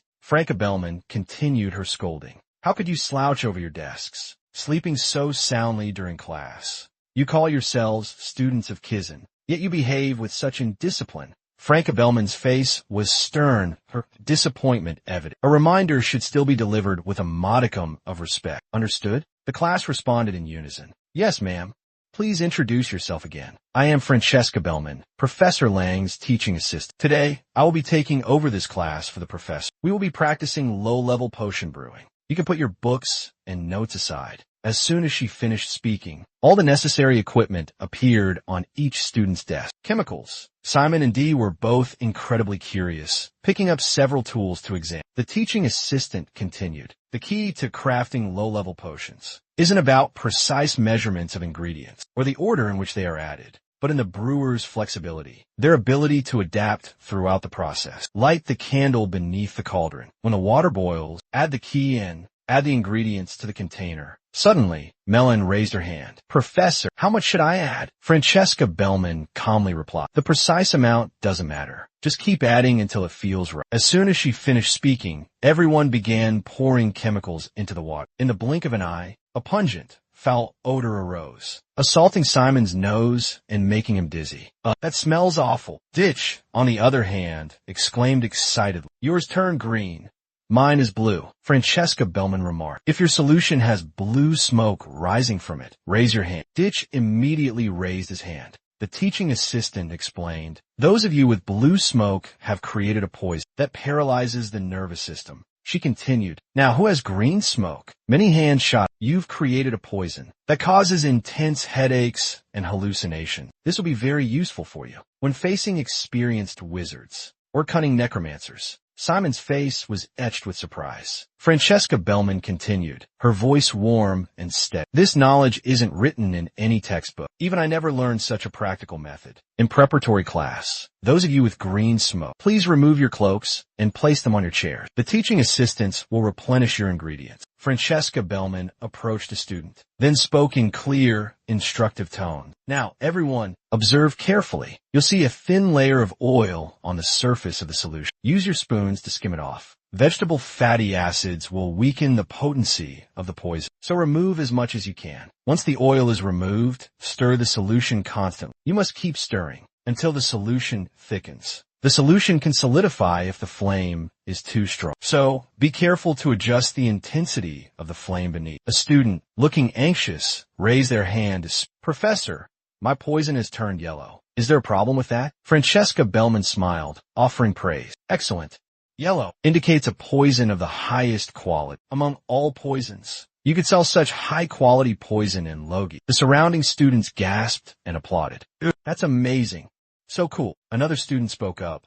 My poison changed from blue smoke to green. Francesca Bellman replied, it seems the ingredients at the bottom of your cauldron have risen and altered the poison's properties. Then, she instructed her assistants. Please add more ingredients for this student. Suddenly, Dee leaned closer to Simon and whispered, Hey Simon, I think. Now I understand. The reason Professor Lang can still teach at KISS is because of his incredibly talented teaching assistant. Simon nodded in agreement. Hearing the murmurs, Francesca Bellman asked, What's going on? Simon quickly replied, Oh, it's nothing. He quickly put the potion he had just concocted into a cute little bottle. Holding up his own potion, he suggested to Simon, Should we use this in the fight against Cyclub? I think it's best. We try everything we can. Simon responded enthusiastically. I was thinking the same thing, but Malene disagreed, coldly, interjecting, Terrible idea. That stuff won't do anything, you idiot. It's just a low-level poison, meaning it's completely useless against monsters of medium size or larger. Sheipshilunk is a medium-sized monster, so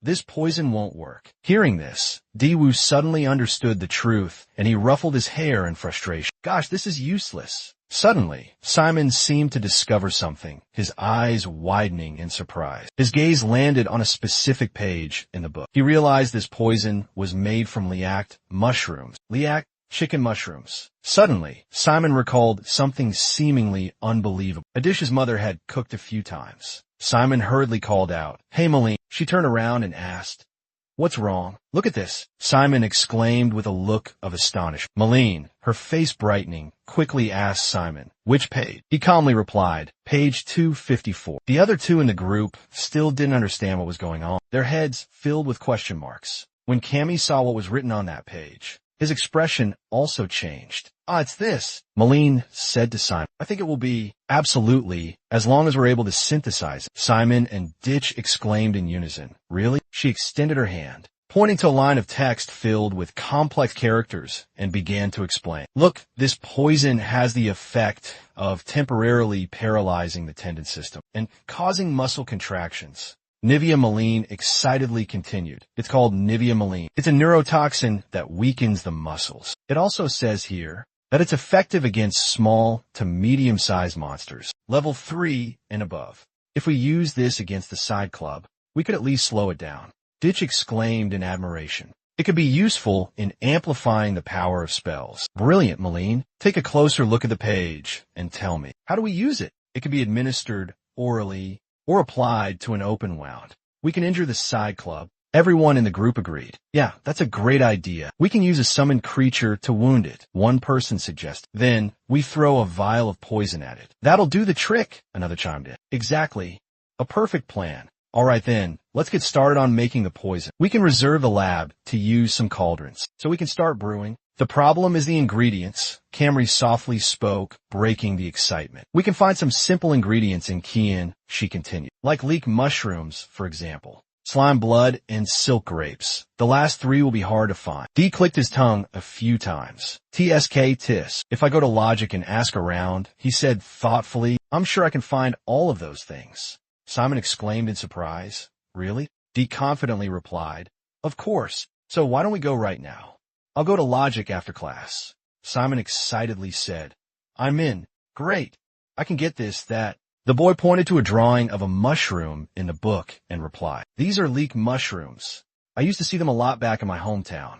They grow in Kizan too. Everyone curiously asked, In Kizan? Where? In the Forbidden Forest. Hearing this location, everyone was astonished, their eyes wide with shock as they stared at him. Dichi excitedly waved his hands, frantically asking, How do you know? How do you know? Wait, are you actually planning to go into the Forbidden Forest? What are you trying to get yourself into? Simon calmly spoke up. It's alright, it won't take long. Those mushrooms grow near the forest entrance, but it's pretty risky going to Procus. You could get punished, you know. At least I can do this much for the group. Dichi was so surprised he was speechless. Simon continued with a determined tone. I'll definitely find them as quickly as possible before tomorrow. Cammy cried out in alarm. Hey, a monster could attack you there, Cammy. Malene spoke up. I just said it. It's dangerous. That's exactly why he shouldn't go alone. Two are always safer than one. Seeing this, Simon suggested, All right, then let's go together. but we'll turn back immediately if we encounter any danger, okay? Hearing his command, Malene said exasperatedly, "Oh my gosh, do we really need to say that?" Simon quickly delegated tasks to everyone in a clear and concise manner. "Okay, so you will go get Slim's blood and silk grapes. Malene will gather the basic ingredients and reserve a spot in the lab. Cammy and I will go get the liact mushrooms.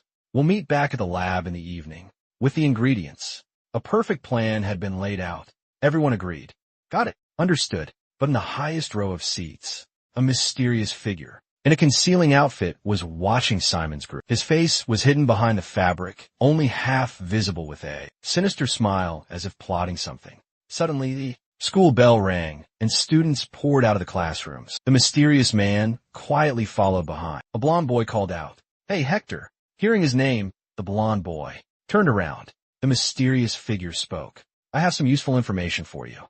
Interested? Outside, the atmosphere grew still. Simon and Cammy entered the forbidden forest. Simon's voice echoed. "All right, we're here." "Holding a flashlight," he said. "Quickly grab it and come back, Cammy." The little girl enthusiastically nodded at Simon. "Okay." A few hours earlier, near a stable, Dee opened a door leading down to a secret tunnel. He said to Simon and Cammy, "You two can go this way. This is a secret tunnel very few people know about." Dee seemed to know it well. He instructed the guard near the forbidden forest, who had just finished his shift. "He won't be back for a while, but don't let your guard down. Hurry up." The other two nodded in understanding and thanked Dee. Simon said, "All right, see you later. Be careful." Dee returned to his post. The two resumed their interrupted conversation. Simon asked Cammy, "You seem excited?" Her face beaming, she replied, "Yeah, I love walking at night." Simon then remembered her vampire heritage and exclaimed, "Oh, right. Cammy's a vampire. Perhaps that's just his nature." Simon walked ahead, shining his light, as if trying to dispel the silence. Simon spoke first. "You like the night, don't you?" Cammy, walking behind, nodded in response. "Yes, the night is so peaceful and comfortable." "Really?"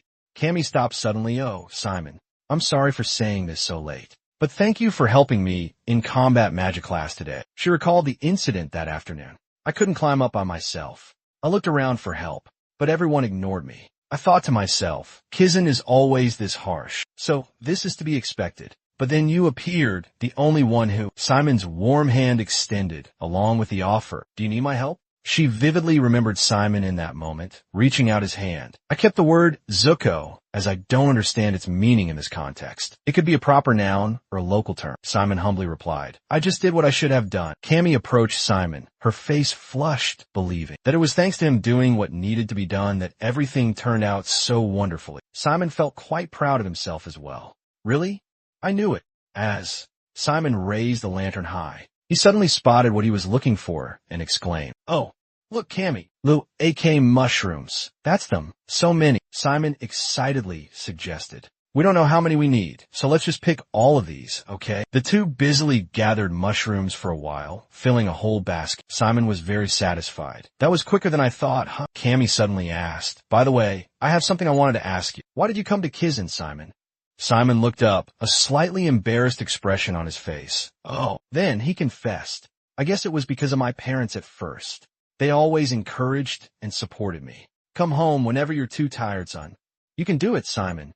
But when I stepped foot into the academy, I started to form my own thoughts and goals. Simon lifted his chin, his eyes sparkling with pride as he spoke of his dream. "Moreover, after learning about summoning studies, I truly yearn to become a great necromancer." Unburdening his heart, Simon turned to ask Cammy, "What about you, Cammy?"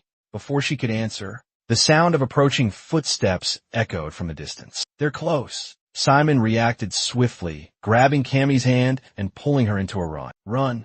We need to hide." They quickly ducked behind a large boulder. Outside, their pursuers continued to search relentlessly. "They must be hiding somewhere around here." "Good. Focus your search in this area." A large group of people surrounded them. They carried burning torches and even had hounds with them. Their bodies were completely covered, concealing any identifying features. Simon realized they were Jaisen's guards. Cammy anxiously questioned the guard. Simon quietly explained the situation. "That's right, they're guarding the entire surrounding area. Kizan frequently patrols this forest or hunts monsters. If we get caught, even if it's during the student protection period, we won't get away with it." Hearing this, Cammy was terrified. Her whole body trembled uncontrollably. Cammy stammered. But patrol time isn't for a while, is it? Simon suddenly realized the imminent danger. This must be an emergency patrol, not a regular one. The Forbidden Forest. Something must have happened. By now, Cammy was in tears from fear. She whimpered in despair. What are we going to do? What should we do? Seeing Cammy's fear, Simon calmly placed a hand on her shoulder, gently reassuring her. Cammy, look at me, listen closely. We can get out of here. I have a plan. Trust me and follow my instructions. You can do this, right? I can, Cammy replied as Simon wrote. A tiny skull-shaped charm, no bigger than a button, attached to his collar. He was trying to contact someone. Ear, can you hear me? Simon's voice echoed in the void. From somewhere, a raspy voice, like that of a skeleton, answered Simon's plea. I hear you, kid. What's going on? I'm in a bit of trouble, Simon replied. I'm afraid our legion needs to move. The two seemed to understand each other, without needing to say another word. Back in the Forbidden Forest, Cammy reported to Simon. I've searched all the stones around here. Thank you, Cammy. I'm finished on this side, too. Simon asked one more time. Let's use everything we've got. Are you ready? Overcoming his fear, Cammy responded, ready. Simon's gaze hardened. He commanded a walking skeleton. Good. Hurry, go. The skeletal rat obediently followed the command. The guard dogs seemed to sense something amiss, barking ferociously. Split into two groups and chase after it. The rest of you, keep searching. The skeleton darted past the guards, trying to distract them. They quickly noticed it. There's another one. Chase it down, catch it. Seizing the opportunity, Simon grabbed Cammy's hand and continued to run. Run faster. But those dogs are really clever. Once again, they barked in Simon's direction. Realizing they were being followed, Cammy panicked. Simon, the dog. Simon calmly instructed Cammy. Use a blood curse to control them. It'll be all right.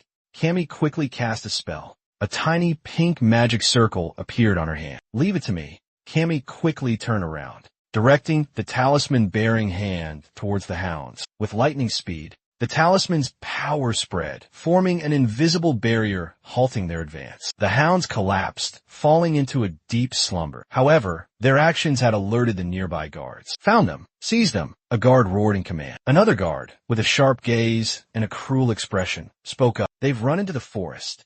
Loose arrows. As soon as the words left his mouth, a volley of sharp arrows flew towards the two. Cammy cried out in panic. Simon, arrows. Real arrows. What do we do now? Simon calmly turned back, reassuring her. Don't worry. Everything will be all right. They've seen our uniforms, Simon affirmed. I'm certain they're still with Kizan. They won't harm us. The guards roared furiously. Halt! Stop running! Simon clenched his fist and said coldly, as if you could stop us. Immediately after, an invisible wall blocked their path. The guards were horrified. What the hell is this? Be careful. It could be some kind of magic. But they persisted in their search, showing no signs of giving up. We've lost them. They can't have gone far. Search quickly. Simon and Cammy suddenly arrived at the edge of a steep cliff. The path ahead completely disappeared. Below was a dizzying drop into a deep abyss of water. Looking around, Simon turned to Cammy and asked, Do you remember the leap technique we learned in combat magic class? Do you think you can do it? Cammy was terrified, afraid to look down into the chasm. She turned back to Simon, trembling as she spoke. No, I can't do it, Simon. You go on ahead. Tears streamed down her cheeks, but she still managed to smile. I'll be fine, even if I'm caught. I won't betray you. Hearing these words, Simon was deeply moved by Cammy's loyalty. Without another word, he suddenly scooped Cammy up into his arms. I'm so sorry you had to go through that. She gasped, her voice a worried whisper. Seeing Simon lunge forward, she screamed in fear, Wait! Don't! Ignoring her panicked cry, Simon pressed on. He jumped resolutely across the chasm. Like a superhero, Simon soared through the air with Cammy in his arms. They hung suspended for what felt like an eternity. Then, miraculously, they landed safely. Simon softly called Cammy. She slowly opened her eyes, still terrified. Like a true gentleman, Simon knelt and gently placed her on the ground. He asked with concern, Cammy, are you all right? She remained motionless, still reeling from the experience. Cammy's eyes were wide with panic, her gaze vacant. Seeing her silence, Simon grew worried, sweat beading on his forehead. Are you okay? Are you hurt anywhere? Cammy choked out a few broken words, her voice trembling with emotion. I thought I was going to be kidnapped. Looking at the innocent girl before him, Simon was momentarily speechless. Was she still thinking about sacrificing herself, even though it terrified her so much? Suddenly, Cammy burst into tears, sobbing, thank you for saving me." "I only did what any friend would do," Simon replied, a thoughtful expression lingering on his face. Simon suggested, "I think we've lost those guards. Let's head back to school. We might need to take a detour. Are you okay?" Cammy wiped her tears, determined. "I can walk. I'm fine." Cammy looked at Simon with heartfelt gratitude, saying earnestly, "Thank you again. So much, Simon." Under the silent night sky, the two young people, hand in hand, made their way through the dense forest. Cammy hesitated, a mix of worry and anxiety in her voice. Are we lost?" Simon calmly reassured her, "No, we're not. I think we're going the right way." Suddenly, a strange sound echoed. In the stillness and pitch-black darkness, fear seemed to consume everything. Cammy whispered, "Simon, I hear something." Florentia seemed indifferent to it. He mumbled dismissively, "Probably just owls," but Cammy insisted it wasn't. She was sweating, her voice trembling. "It's not owls, it's people." Only then did Simon truly believe what Cammy had said. He replied, "Yeah, I think the sound is coming from over there." They both tiptoed towards the source of the noise. The sight before them left them horrified, speechless, terrified. Cammy clutched Simon's sleeve. She stammered, Simon, we have to run." Along with the horrifying image before them, a sinister voice echoed, "I will spare you." Cammy seemed haunted by the terrifying sight. She sobbed, burying her face in Simon's chest. Simon comforted Cammy, trying to calm her down. Chaotic thoughts swirled in his mind. Why is it here? But we're in Kizan on Slope Fire Island. Ow! The thing that terrified Cammy, that could terrify him so much, it was the gruesome image of a woman, crucified on an ancient cross. Below, a bull's head and a pig's head were impaled on sharp spears, creating a scene thick with the stench of blood. The ghostly voice from before echoed once more, coldly proclaiming, "Destruction, destiny, omnipotence, Mother Mary." Simon wondered aloud, what is that cross for? Mother Mary. Only humans and divinities possess a halo. Simon suddenly noticed a priest kneeling in prayer below. The praying man kept muttering, "Halo, Halo." Suddenly, the man's sharp, dangerous gaze met Simon's, who was hiding and observing. Startled, Simon shoved Cammy forward, yelling, "Cammy, run away." But escape wouldn't be that easy. A fierce, swirling gust of wind blocked their path. Despite the perilous situation, Simon held Cammy tightly, staring at the cross, radiating a terrifying dark energy. He exclaimed in disbelief, "A priest wielding dark energy?" But a different thought struck Simon. It wasn't a priest who had infiltrated Rock Island, but a traitor within the Kizan ranks. The priest's identity was becoming clear. Cammy had witnessed everything. Still trembling, she spoke to Simon. "That priest, he wields both dark energy and holy power," Simon replied. "I think he's the traitor. Those two powers are diametrically opposed. You know that," Simon added. He squeezed Cammy's hand tightly. "I don't know what's going on, but one thing's for sure." Simon pulled Cammy, and they ran for their lives, leaving behind the evil that was about to ensnare them. Simon gritted his teeth and continued, "If they catch us, they'll kill us on the spot." Chains whipped past Cammy. They were the demonic priest's weapons. Seeing them, Simon yelled, "Cammy, get down." The chains grazed Simon's shoulder. The pain was excruciating, but he gritted his teeth and kept running. Unfortunately, Cammy's legs were bound tightly by chains as hard as steel. Simon spun around in a panic, his eyes wide with horror as he looked at Cammy. He was stunned to see her captured.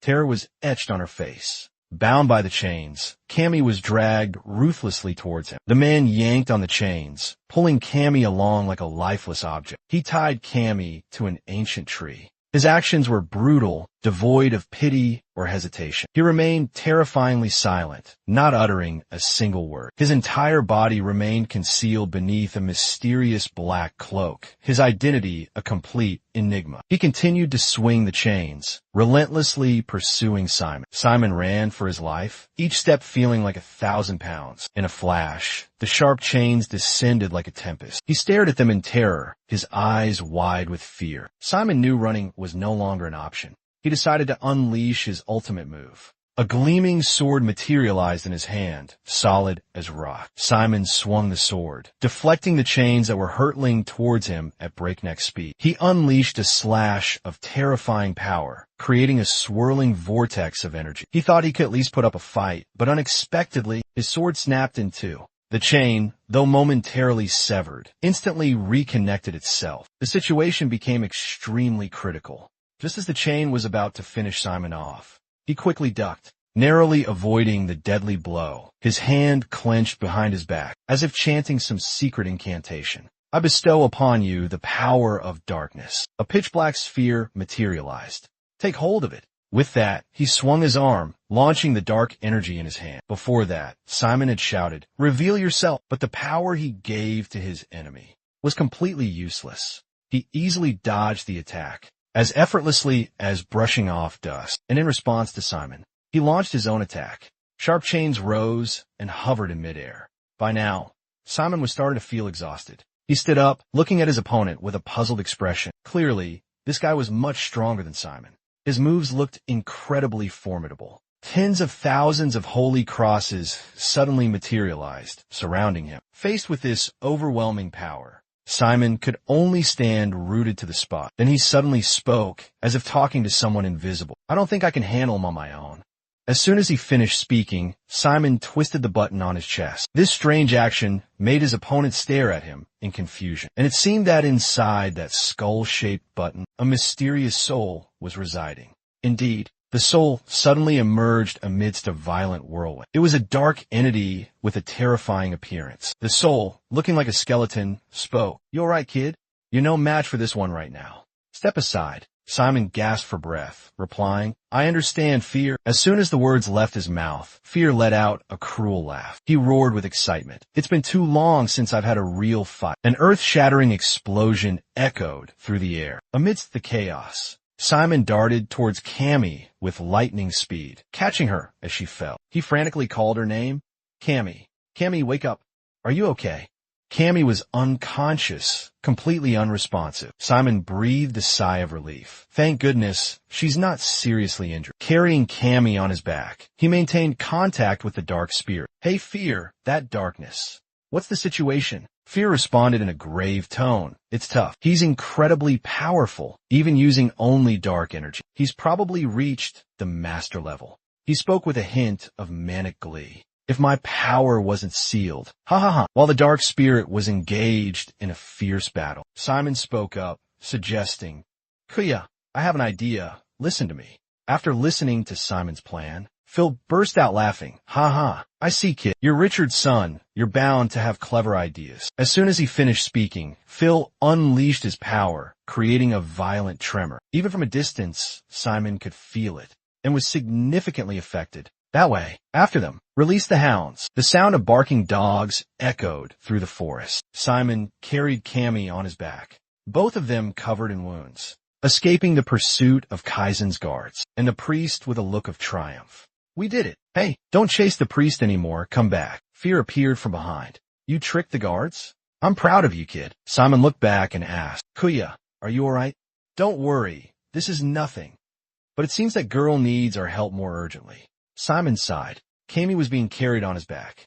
Ever since the attack by the priest, his companion had sustained considerable injuries. The young man couldn't help but worry about her. Seeing their predicament, Fear suddenly grabbed Simon by the collar and lifted him into the air. "Don't worry, I'll help you." Simon stared, eyes wide, mouth agape. "Huh? I didn't know you could heal wounds." The giant easily placed Simon on one shoulder, while his other arm scooped up the unconscious Cammy. Fear replied with confidence, "I can't heal, but I can get you out of this forest in no time." Simon was astonished.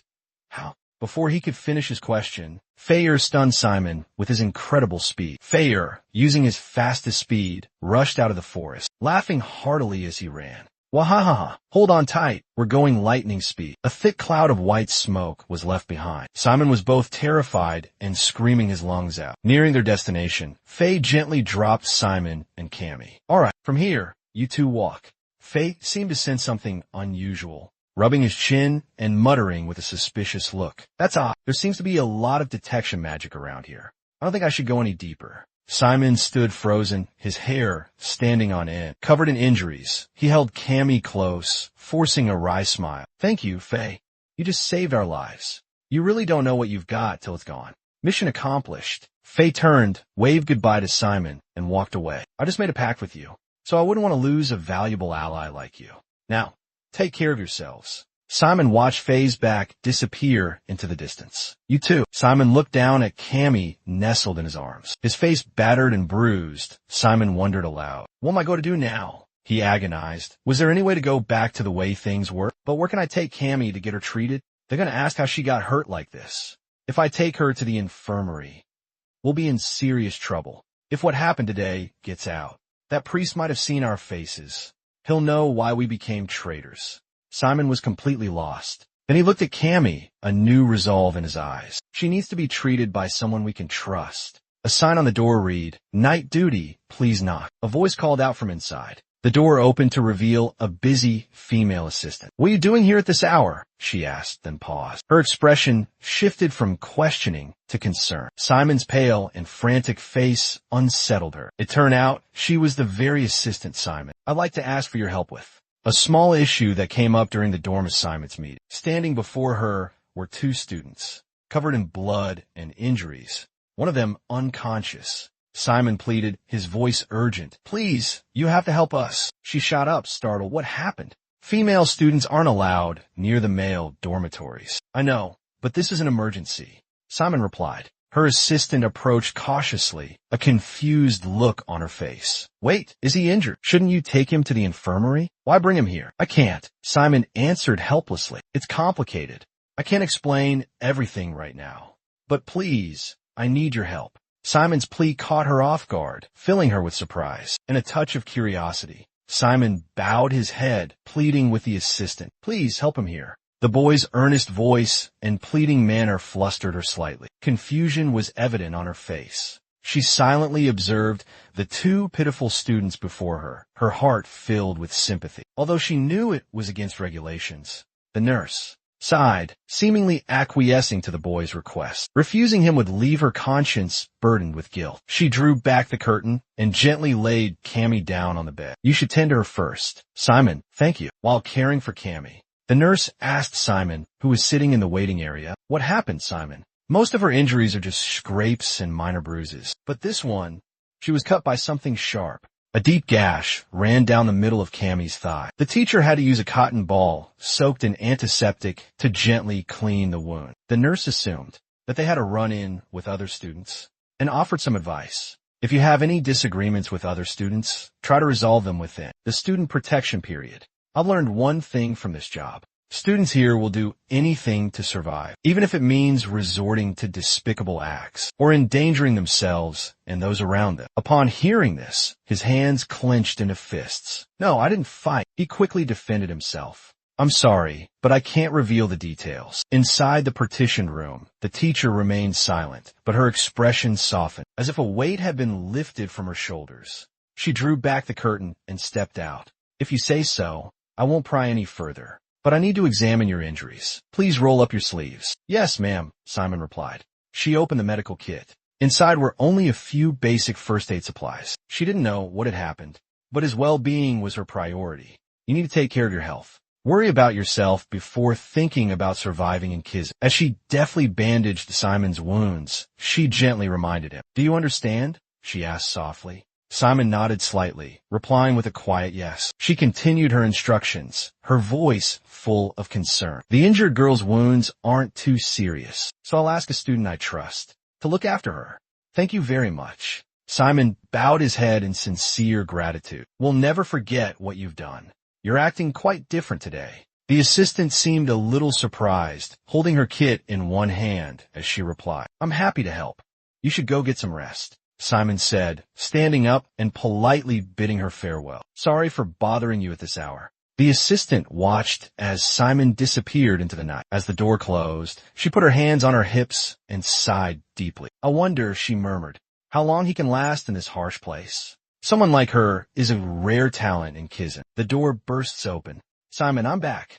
A loud voice boomed. Dyke rushed in, throwing his arms around Simon, sobbing uncontrollably. Simon was taken aback. Dyke anxiously bombarded him with questions. Luo, are you all right? Are you okay? What about Cammy? Simon replied. We're both fine. Calm down. We were chased by the guards and got separated. What about you? Where's Malene?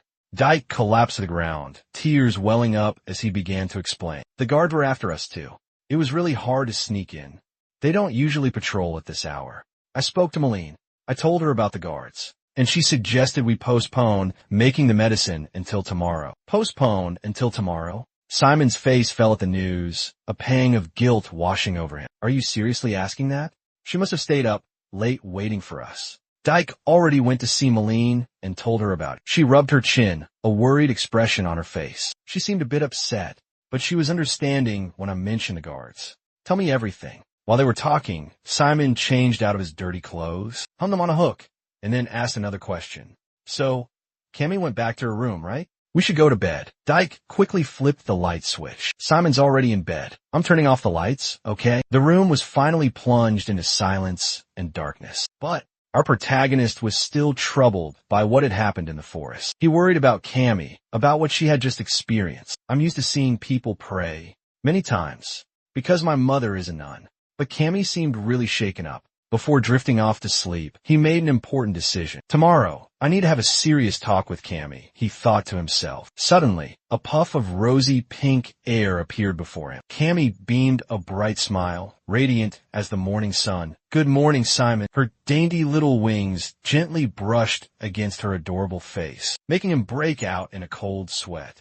He cautiously asked Cammy, Are you all right? Oh, I'm fine, she replied, her voice a bit hesitant. Cammy fidgeted, her hands nervously clasped together as she stammered. Last night, it felt like a dream. A dream? Simon echoed, a little confused. Her large, sparkling eyes and her expression seemed perfectly normal. Cammy replied, Well, we walked together under the night sky, picked mushrooms, and were chased. And then scary things happened. It was all like a dream. At first, the dream was beautiful, but then it turned into a nightmare, right? Maybe that's why. Last night felt so unreal. Cammy excitedly recounted the previous night's events as if it were a fantastic dream. Simon was surprised by her response, as well as her reaction to everything. He thought to himself, could it be she sees last night as just a wild dream, because everything was just too incredible? If so, it would be easier for her than having to cope with such a huge shock. With that thought, he placed his hand on her shoulder, causing Cammy to blush suddenly. Cammy, listen. He gripped her shoulder tighter and seriously recounted what happened last night. That priest escaped as soon as he noticed the guards. They might have seen my face, but they definitely didn't see yours. She just mumbled softly. Don't tell anyone about last night's dream, he continued, and just act like everything is normal. Don't worry, I'll find out who that priest is. Me too, she quickly replied. I want to help you too. She leaned closer to Simon, her voice filled with determination. I will definitely help you. This has already happened to both of us. Simon looked at Cammy, studying the expression on her face. A faint blush crept across Cammy's face, a hint of embarrassment in her expression. Her large eyes shone with determination, a resolute glint in their depths. A smile revealed two cute little canines, making it hard for anyone to refuse her. You won't leave me alone, will you? He stammered, All right, but you don't have to do anything right now. When the time is right, I'll ask for your help. Having received the answer she wanted, Cammy cheerfully bid Simon farewell and turned to leave. Leave it to me. Simon scratched his head in confusion. Okay, I'll do my best. One problem solved, another one arose. He stared helplessly at the small potted plant in front of him. The teacher's words echoed in his ears, deepening his frustration. In a quiet classroom, the teacher's voice rang out. Last time I noticed, too many students relying on regulating devices. So, this time we will learn a simpler incantation. Today's lesson will be the teleportation curse. It utilizes a special formula, allowing dark energy to be focused onto a specific object and forming the basis for all types of sorcery. Our objective today is to move this magic circle through space without using any assistive devices. The professor gestured as he lectured his students. During today's lesson, the potted plant, before you will bloom when it absorbs enough dark energy. Use the curse transference technique to make it bloom. Simon clutched the pot, his eyes fixed on the sapling. He began to cast the spell. An object suddenly flew out of the magic circle, hitting Simon in the head. Afterward, Simon managed to create A second circle, but it was warped and distorted. Then, with a pop, his circle exploded. The magic dissipated into a liquid form, splattering on the ground. Di-Chi, sitting beside him, asked worriedly, "Simon, are you alright?" Completely drained, Simon hung his head in dejection. He vowed to defeat the Zoe Club next week, no matter the cost. But then, surprisingly, a black-gloved hand rested on his shoulder. Simon heard Professor Amaga's warm, concerned voice. "How's it going?"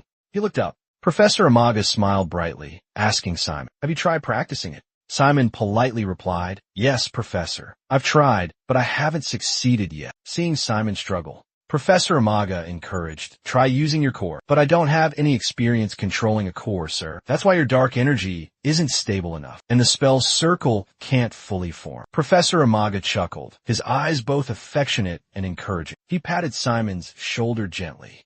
"No one teaches you how to control your core. At Kizan, it's considered fundamental knowledge. Besides, everyone's control method is different." Suddenly, a profound realization dawned upon him, and he let out a surprised "oh." The professor spoke unexpectedly. "Allow me to do something." Immediately after those cryptic words, Simon was astonished to feel his body undergoing strange transformations. The professor's voice echoed in his ears like a magical whisper. "Curses are often seen as a misfortune, a source of destruction. But as an expert in this field, I must say that's a regrettable misconception." Simon started to ask the professor about this, but the professor cut him off before he could voice his question. "We're using a special type of sensory amplification curse to maximize all of your senses. In this way, a curse can become a tool, a guiding beacon for lost students, helping them find their own path.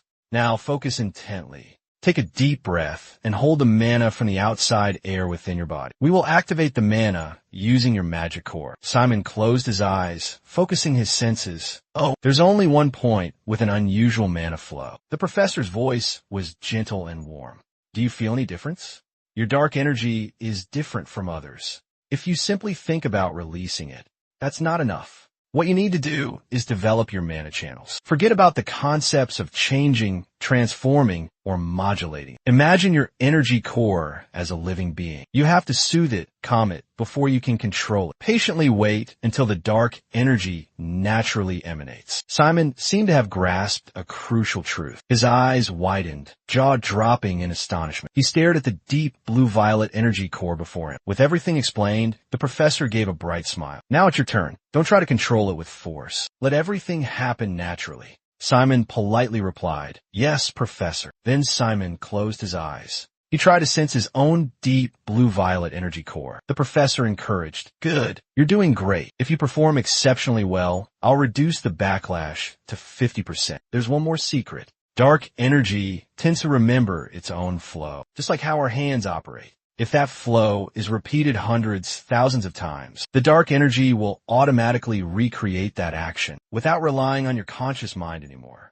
Therefore, good habits and constant practice are crucial." "All right," the professor said to Simon. "Next, let's try casting a curse." The professor looked at Simon reassuringly. "I'll help you. Don't worry too much." Simon stared intently at the lone potted plant. Anxiety etched on his face. The professor's encouragement eased some of his unease. The professor leaned in close to Simon, whispering, "Use your method to cast the magic circle." "Yes, Professor," Simon replied respectfully. Simon took a deep breath and tried again. Witnessing the entire process, the professor continuously encouraged and motivated Simon. He patiently guided the boy on how to activate his latent energy source. Suddenly, the charcoal purple energy core began to glow brightly, then exploded. The lone sapling in the small pot unexpectedly bloomed, bursting forth with vibrant life. The tiny flower rapidly grew into a colossal tree, leaving Simon and all the other students utterly astonished.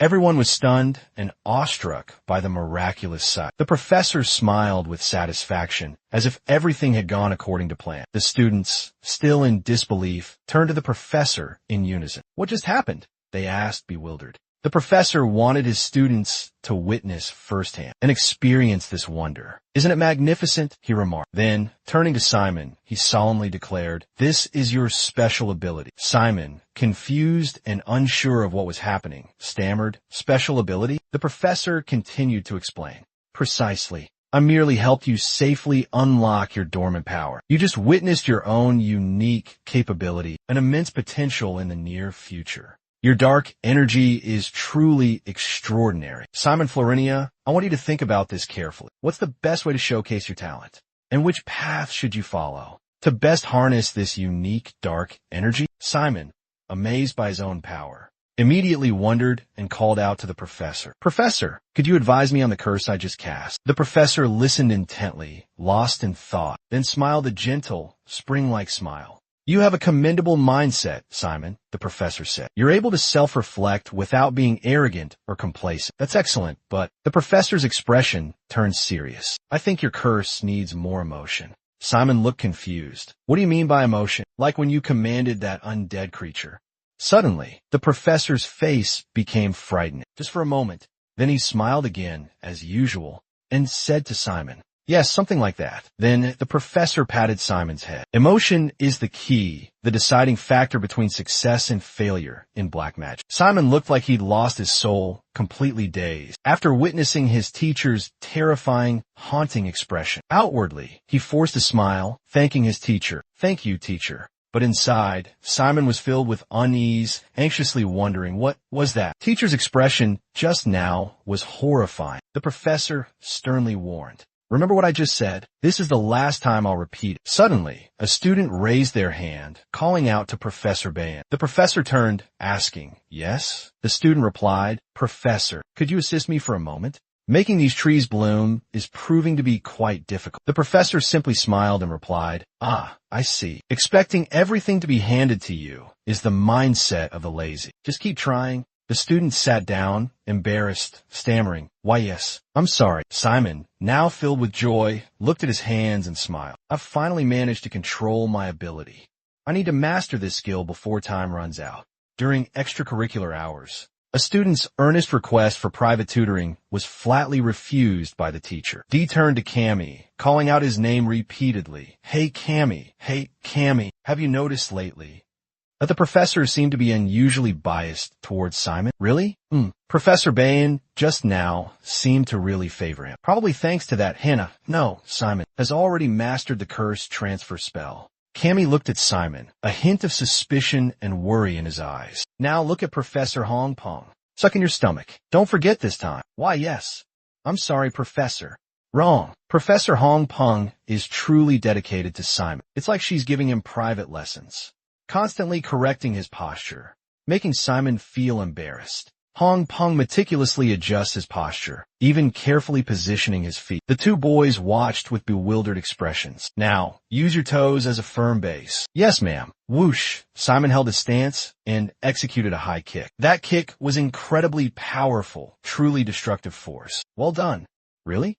Yes. However, you only executed the turn well. Your 4 basic stances still have many flaws. Your eyes need to be focused on the target. You also need to utilize your lower back correctly. Furthermore, your heel needs to pivot more deeply. When you kicked, you released too much dark energy. I'm sorry. I'll be more careful. Oh, it's all right. You did very well, Simon. Just keep practicing. Thank you. Oh my. With that attitude, you dare call yourself a student of Kizin? Stop whining and try to impress the professor. I'm not whining, just wondering. Besides, what right do you have to tell me that? You're also considered a problem student because last time you almost passed out from messing up the summoning spell. He's so naive that he actually made it work. Jiao Chan's disciple, frozen stiff. I haven't caused any trouble today. Have you talked to him yet? Let me tell you this much. She totally sees you as a troublemaker. Cammy sat between them, helpless amidst their argument. 7/3 is the same as 3, just stop arguing. You're wrong. Keep it up, and I'll give you another nickname. Whatever. Hey Simon, come and show me some moves. Me? You're the one who's good at combat magic. The professor won't help me. That's why I need your help. I understand. Since I have to fight Kai in the assessment, I need you to help me increase my speed.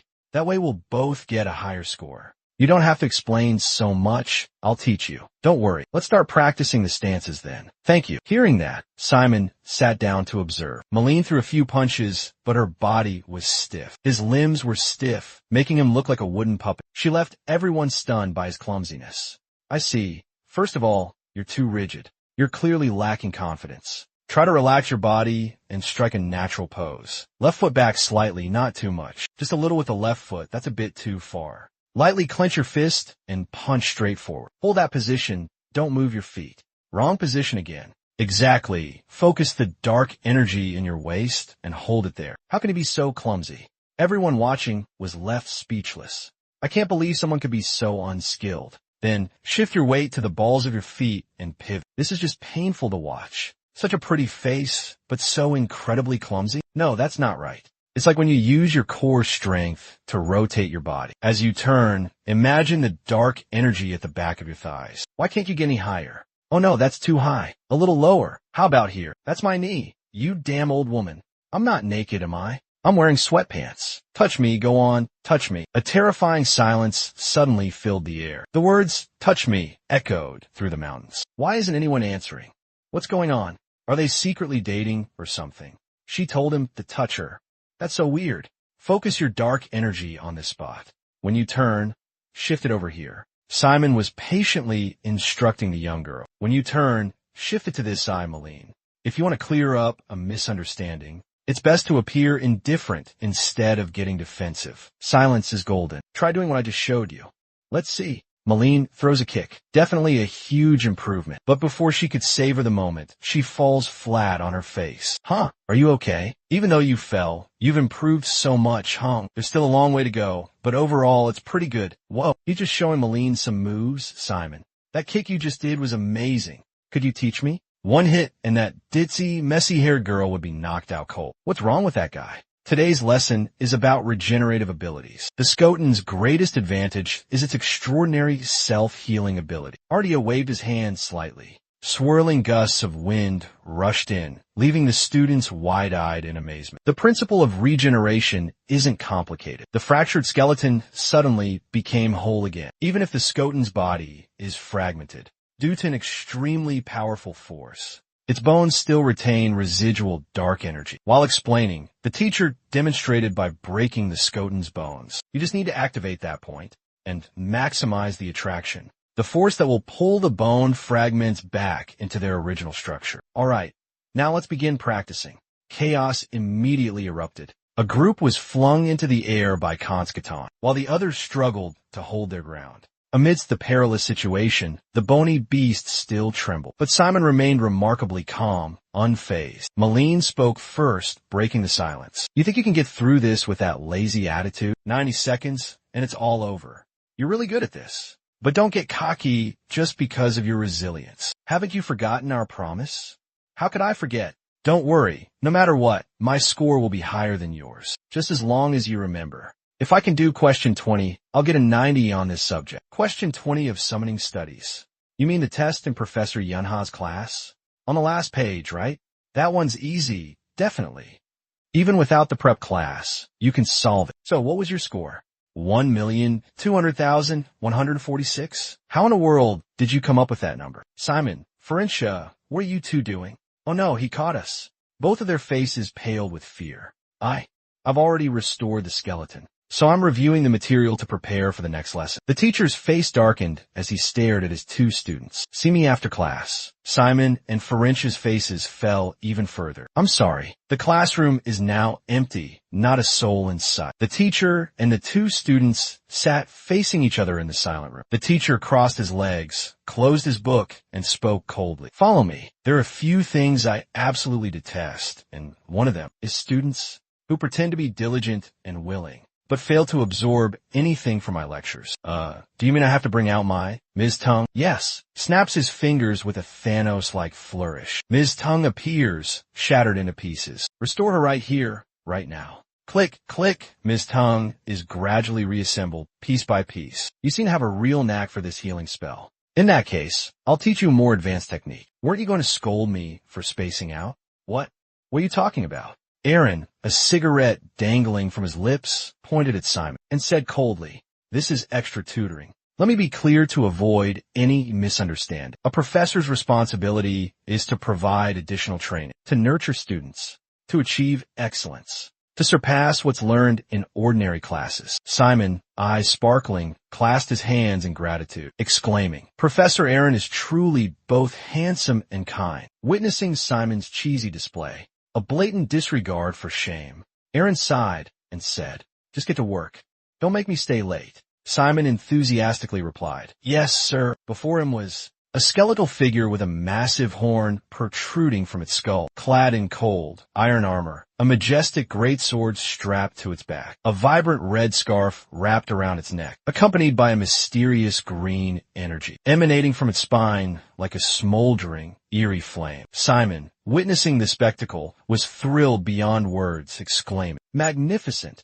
Aaron extended a hand towards the skeleton, unleashing a surge of magic, causing the bones to begin disintegrating. Aaron's gaze hardened, a chilling aura emanating from him. As he focused all his power on the target before him, the bone fragments shifted, producing a chilling, rattling sound. Under the force of Aaron's magic, the skeleton crumbled into separate pieces. These bone fragments levitated around Aaron, as if awaiting his command. Aaron continued, his voice calm and steady. He instructed Simon, as he usually did in class, meticulously conveying his knowledge. "This is an offensive skill that utilizes bone regeneration," Aaron explained, extracting bone fragments and launching them at terrifying speeds, like a volley of sharp arrows fired in rapid succession. Bone fragments shot out, embedding themselves deeply into the tree trunk ahead with tremendous force. "Bone pierce," Aaron stated calmly, contrasting with Simon's astonished expression. Simon was utterly shocked by the power of the skill. "But now, pity the poor squirrel," Aaron said with a smirk. The unfortunate squirrel, peacefully perched on the tree, was startled by Aaron's display. It fled for its life, its spirit nearly leaving its body. It was unclear whether Aaron had a vendetta against squirrels, or if the squirrel was simply incredibly unlucky. Then, Aaron manipulated his magic power, sweeping his hand downwards. He controlled the bone fragments, driving them into the ground, blocking the squirrel's escape route. Aaron's tone remained calm and collected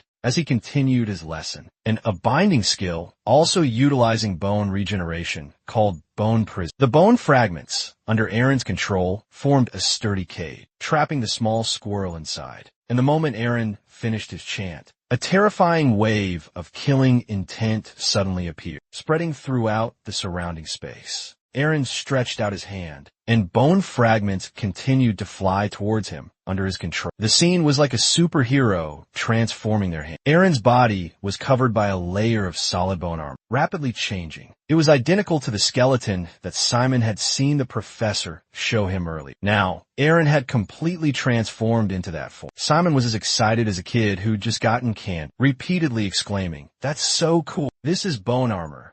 Depending on the Necromancer's ability, the skeleton can transform into weapons, prisons, or armor. As soon as he finished speaking, the armor on Aaron's arm gradually disappeared. Soon after, Aaron returned to his original form. The professor sternly warned Simon, "All the dark magic skills that I just taught you are all applications of the reconstruction technique. Do you understand?" Simon quickly replied, "Yes, sir." Aaron crossed his arms, his words carrying a hint of praise, but his expression remained stoic. "Reconstruction techniques are taught in year 2, but you've already grasped the fundamentals. That's why I've chosen a few skills to personally guide you on. I'll show you how to apply them effectively." Simon's face lit up with excitement. He clenched his fists. "Thank you, Professor Aaron." Aaron spoke. "For now, focus on the bone-piercing skill." Raising an index finger, Aaron continued, "First, you need to correct a habit you have when using reconstruction." Simon echoed in confusion. Correct a habit, sir." "Precisely. The key to reconstruction is manipulating the skeleton to the exact position you desire. But when you use it, you solely concentrate on the skull. In other words, instead of waiting for the entire skeleton to fully regenerate from the skull and then start moving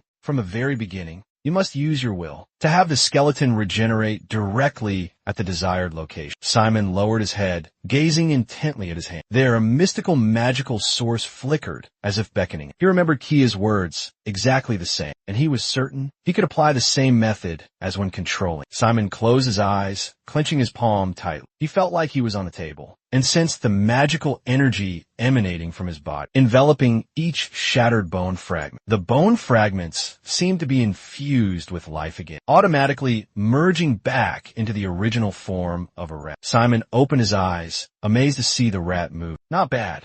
Now, on to the next step." Aaron continued. Reconstruction and bone penetration are two completely different skills. The latter is simply an application of restorative energy. So think of them as two entirely different skills. Aaron pointed towards the skeleton lying on the ground. He levitated a rib bone. When you regenerate bone, make it a habit to angle the rib cage. That way, the sharpened tip will easily pierce through your opponent's flesh. If you focus dark energy onto a point on the bone, you can turn it into a blade as sharp as this. For bones without sharp ends, use them to latch onto your enemy. Turn them into tools for binding them. The bone fragments, controlled by Shimon's magic, wrapped tightly around a large tree trunk. He clenched his fist, focusing all his strength. The bones tightened their grip on the tree. And then, crack, a loud snap echoed. The tree trunk, victim to the sharp bone fragments, instantly split in two. They fell to the ground in unison. Shimon pumped his fist, excitedly exclaiming, "I did." Aaron, despite his reputation for being cold, demanding, and hard to please, was impressed by Simon's rapid learning ability. He didn't hesitate to offer praise.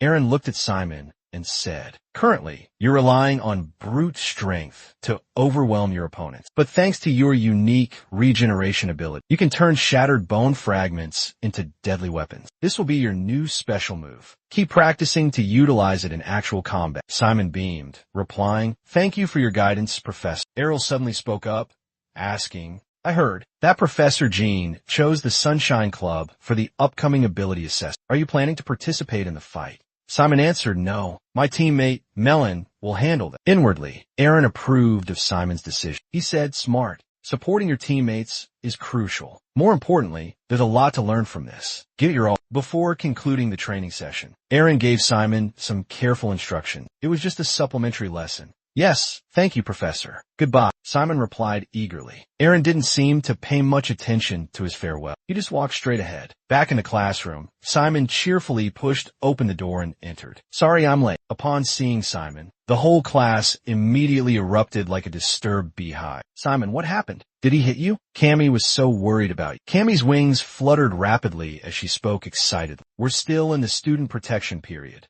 How could the teacher punish you so severely?" Despite Simon's attempts to calm everyone down, the crowd continued to clamor. Deke, sitting next to Cammy, was just as worked up. He chimed in with an excited expression. "I heard corporal punishment at Kizan involves whip." "It wasn't punishment, it was just a supplementary lesson." Fortunately, everyone listened intently to Simon's explanation. And indeed, after hearing him out, everyone wore a dumbfounded, almost foolish expression, looking utterly comical. Perhaps because Simon's words completely contradicted Professor Aaron's fright, eccentric, and unpredictable personality, making it hard for them to believe. Therefore, they simply assumed that Simon was dazed from Professor Aaron's punishment, leaving him disoriented, and mistaking remedial class for enrichment tutor. Malene put her hands on her hips, glanced at Simon, and said, "It's good you're not hurt. Now look at this potion." Simon replied helplessly, "Yeah." Although he said that, inwardly, he felt utterly exasperated with his friends. Just a moment ago, they were in a frenzy worrying about him. Yet now they changed their tune so casually. On the table sat a flask filled with a shimmering golden liquid, glowing brilliantly. Dichi looked at his creation, beaming. He said, "Excellent. Good progress." Malene replied proudly, "Of course it's perfect. I made it myself." The water and ingredients were all meticulously measured. The boiling time and impurity removal were perfectly executed. Malene cheerfully held up 2 fingers, winked playfully, and continued, 20 more minutes on low heat, and it'll be done." Hearing this, the others showered her with praise. Cammy, filled with hope, silently prayed, "We've worked so hard. I hope the results will be fruitful." Malene agreed, "Yeah. We'll have a truly impressive presentation in basic dark magic class." Dee suddenly had an idea and said, "Well, everyone's here. Why don't we take this opportunity to prepare for tomorrow's presentation?" Night fell. The moon rose high. The group diligently continued practicing. "All right, I'll compile all the predicted questions." "Okay, there are 300 questions in total. I have the answers to all of them." Malene and Milan slumped onto the table, exhausted. "Tomorrow will be ours." Exhausted but exhilarated, they raised their fists in unison, chanting, "Let's do this. Tomorrow, the evaluation will be here before we know." The next day, it was Simon's group's turn for their evaluation. Professor Zen Olympia meticulously reviewed the draft and then softly spoke. 1 main damage dealer, 1 summoner, 2 mages. Your team members have different specialization, but overlapping roles. Furthermore, this dark magic combination lacks creativity, even suggesting placing the main damage dealer in a support position. I truly don't understand what Group 7 is thinking. The professor's cold expression and harsh critique sent shivers down their spines. They thought to themselves, thinking to themselves, the 300 answers we prepared were completely useless. Professor Zen Olympia continued her question. First, I'd like to hear why you decided to divide the tasks this way. Melanie Villa quickly replied, yes, ma'am. We believe that a clear division of labor will bring the best results. In our opinion, the top priority is to defeat the Kansai Club swiftly and decisively. Ms. Dian asked in return. So, these positions represent the most optimal lineup your group could come up with. Melanie asserted confidently. Yes, exactly. Simon cracked a cryptic smile. His hands clasped tightly behind his back, mirroring Melanie's agreement. But unexpectedly, Ms. Dian spoke. What about your opinion, Simon Florenti? Simon's name hung in the air. His expression suddenly tensed. Professor, you must be expecting a different answer, but we are still in the student protection phase. Today's presentation is solely for the purpose of receiving feedback on our strategy. Therefore, there's no need. Just focusing on showcasing teamwork is enough. Thinking that, Simon boldly answered. First of all, I understand that our group lacks creativity in coordinating dark magic. But more important than creativity is safety. We will hunt Cyclops more cautiously than any other group. That way, our equivalent strength score will compensate for the creativity points. Professor Jean nodded slightly. If you say so, then all right. Next, Camille Paris Ursula heard her name called. Camille Paris Ursula was startled. Immediately straightening her back, she replied, yes, Professor. Please ask your question. You are a hemomancy student, so you should be in charge of attacking. But I see, you gave that position to a theurgy student. Instead, you used primordial runes for support. I want to hear your opinion on this. Hearing this, Camille Paris Ursula's face paled. Sweat poured down his face. Cammy's head involuntarily hung low. The others worried. This question is too hard. Malene Buildland thought to herself. Don't worry, Cam. Just answer confidently. You got this, Cammy. Don't give up, Simon whispered softly. Cammy, Cyclops are creatures from the toxicology lesson. Hearing the hint, Cammy Paris Ursula replied. It's because of the Cyclops characteristics. Teacher Dian continued. Characteristics? Please explain. Cammy answered. Cyclops are very resilient, and blood curses are more effective with physical damage. So it's difficult to defeat a Cyclops with a blood curse. Malene knows how to use Dark Lightning, a dark elemental spell. So I think we could incinerate the Cyclops with dark light. Therefore, I think Malene Buildland would be more suited for the side club's attack role. That's a rather convincing answer. Professor Jean continued his questioning. I see. Let me ask you this. What would you do if you encountered a different monster? This question was clearly much more difficult. Cammy Paris Ursula clenched her fist, her face a picture of anxiety as she stammered. Well then, if that's the case. After a moment of thought, she replied. I would take on a role of main damage dealer. The answer left the entire hall in stunned silence. Simon and his friends gasped, their eyes wide with shock as they stared at Cam. I wonder if she even understands what she's saying. Realizing her blunder, Cammy quickly covered her mouth with her hand. Professor Diane Olympia smiled faintly and replied, I'll remember that answer. Then, she looked towards the last person, Yahello. Hearing his name called, the boy cheerfully raised his hand and replied, Present. I thought you were asking something serious. Turns out it was just a reminder. In the classroom, please maintain order and refrain from talking to your neighbor. The teacher continued. Group 7 is finished. Next is Group. You may stand up and leave. It seems like some of you haven't quite grasped the lesson. Inside the cafeteria, students were gathered in small groups, chatting animated. The topics of conversation were quite varied. We already have homework on the first day. We're in an advanced class, but this part is still so confusing. You could try applying a different formula. What are you drinking? At a table near the window, Simon Florenia sat with his chin resting on his hand, a pensive expression on his face. He seemed to be waiting for someone. When will she get here? He wondered to himself. Today, he was determined to see her. Suddenly, a commotion erupted outside the door. Look, it's her. Lauren Arkwright, a girl with a beautiful face, an athletic and energetic figure, tossed her long hair back and entered with the graceful poise of a model. Noticing the curious stares and whispers around her, she glanced around and asked, Did you want to say something? Everyone immediately dispersed. The girl walked straight toward Simon. Witnessing her arrogance and haughty demeanor. He felt a bit confused, thinking to himself, what happened to Loren? She's like a different person. She's even a little frightening. Before entering Kizan, she was so friendly and outgoing. We used to hang out together, go shopping, grab food. Simon offered a friendly smile and greeted her. Long time no see, Loren. She let out a small humph, then abruptly changed her demeanor, her face becoming much softer and sweeter. Loren smiled back at Simon's greeting. It's the first time we've seen each other since leaving Lance. How have you been? He stammered a bit, flustered. Yeah, I'm fine. Loren held out the letter, curiously asking, hey, what did you say to the mail carrier? She took one look at the letter and exclaimed, oh my gosh, you got accepted into the academy. I'm so jealous, Loren. Simon calmly replied, I just told her to deliver the letter to you. Loren narrowed his eyes, suspicious. That's it? Are you trying to avoid the question? Your uniform looks great, even better than I imagined. Hearing Simon say that, Loren became even more confused and asked again, what do you mean? Explain yourself. Are you saying I look old? No, that's not what I meant, Simon Farincha stamped. Because Inland Girlston, you look like a professional necromancer. A necromancer in a uniform is a bit. He put his hands above his head and drew circles in the air, asked, do you get what I mean? Seeing Simon's flustered appearance, Loren burst out laughing. Just kidding, don't worry. So, what did you want to see me about? Loren asked, suddenly serious, as if just remembering the real reason for the meeting. Simon Farincha quickly replied, there's a traitor at Kizan. You know Professor Jan Olympia's class? The one where you fight Cyclos. I went to the Forbidden Forest to make a potion for Mom. She paused, lost in thought. Seeing her expression, he quickly explained, Loren, this might be hard to believe, but Loren interrupted, I believe you, Tanjia. Did you see him?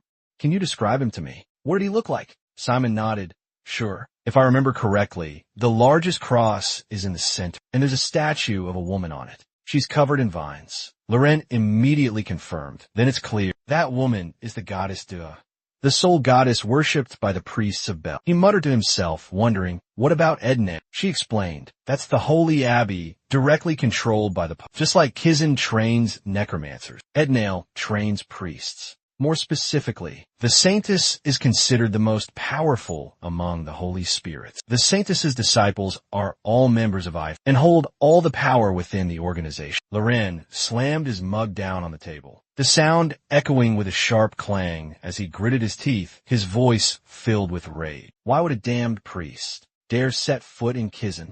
Simon, does anyone else know about this besides you? He shook his head. Only me and Cambiare, who went into the Forbidden Forest with me. All right, thank you for telling me. I'll report this to Mother immediately. She replied. Simon also thanked Loren. She stood up, her voice urgent. Tell me that was a smart decision. If what you're saying is true, that priest must be a high-ranking official, wielding power equivalent to a professor. That means all the professors at Kizan are suspects. Loren put her hands on her hips and stated, if we asked a professor for their opinion, they would have definitely destroyed the evidence and obstructed the investigation. My mother needs to know about this. That way, the priest won't be able to interfere, and the investigation can be broadened and conducted more thoroughly. Simon Farincha laughed heartily, pleased that Laureen had understood. Laureen excitedly replied, then let's go, Simon. He asked in surprise, huh? Go where? Her eyes gleaming, she answered, to the Forbidden Forest. There must still be clues left at the scene where you saw the priest. Simon nodded, quickly getting to his feet. All right, let's go check it out. They both quickly entered the dense forest.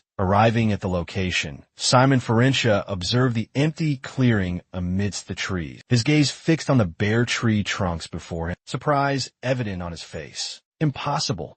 How can there be nothing here? He asserted confidently. I swear on the 7 gods, this is the place. There used to be a small shrine here, with a clear slash mark carved into it. But now, there's no trace of Phila or that priest. What happened here? Loren knelt down, gently touching the ground, carefully examining. The lack of any trace makes it even more suspicious, Simon. According to your story, that priest possessed formidable power. Even without witnessing the battle firsthand, I can still surmise from how they completely wiped out such a large area. But what astounds me the most is that they embedded an energy core into themselves to be able to reach Kizan, even if they serve a deity. Loren Arkwright stood up and slowly began to speak. The church believes that the core is a source of power that opposes God. Hearing this, Simon interrupted. Wait a minute, Loren.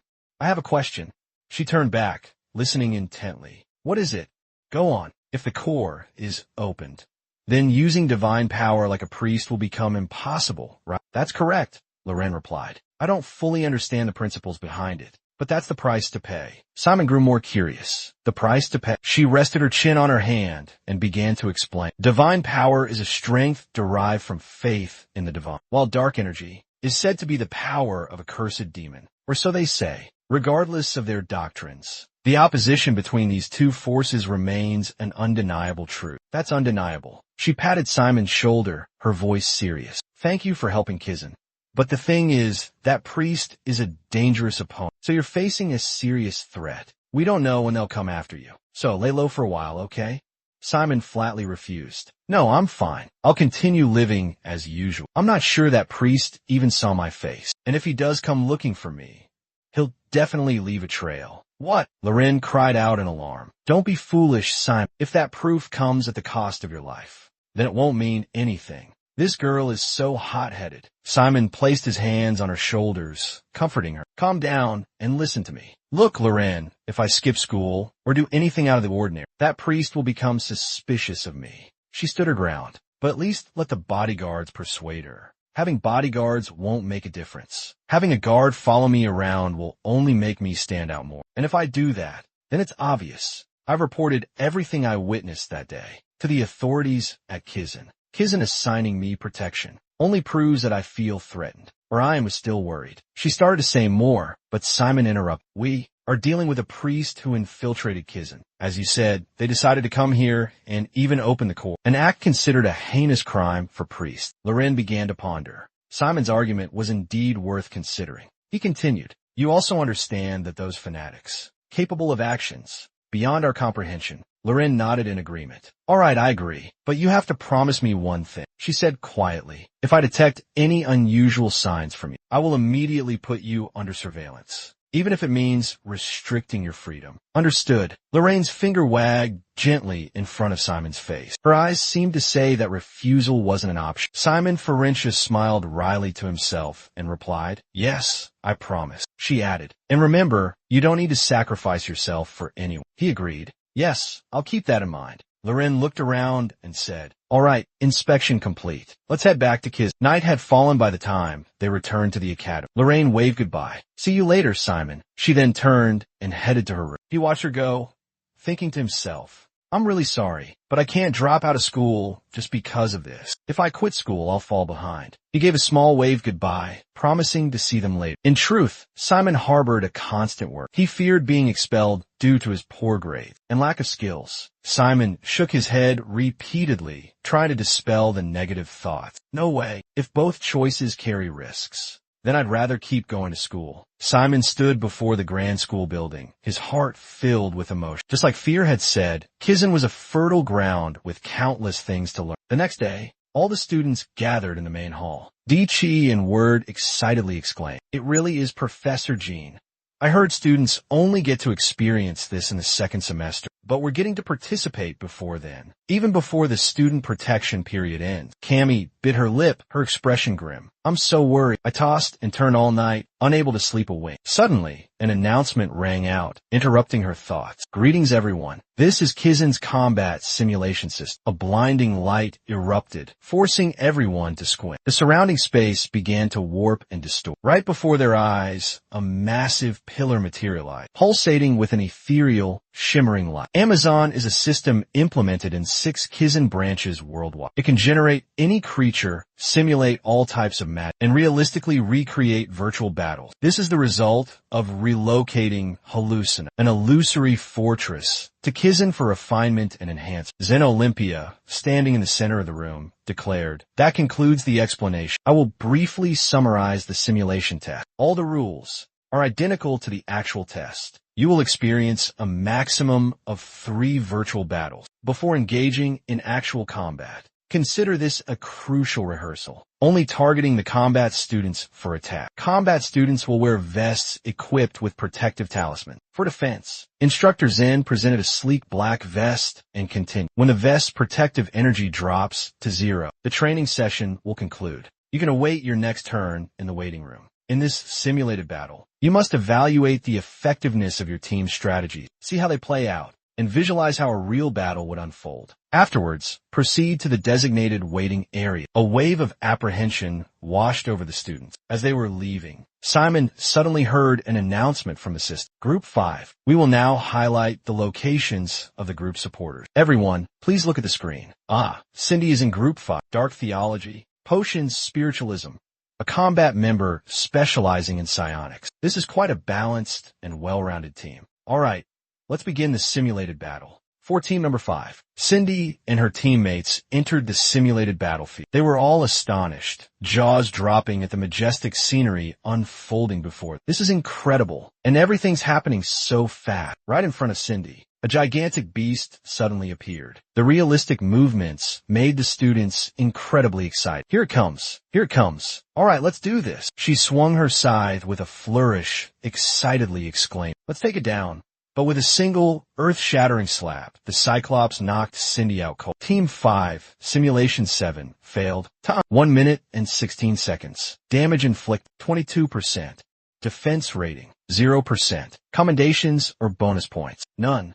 Just one punch from the Cyclops. Depleted 50% of the defense rate. Looks like we'll need to get to the enchantment sooner than expected. Cammy, Barrett, and Ursula said in unison, right? Everyone seems tense, even though this is just a mock battle. Deke turned to Malene and asked, "You okay?" She stammered a bit, flustered.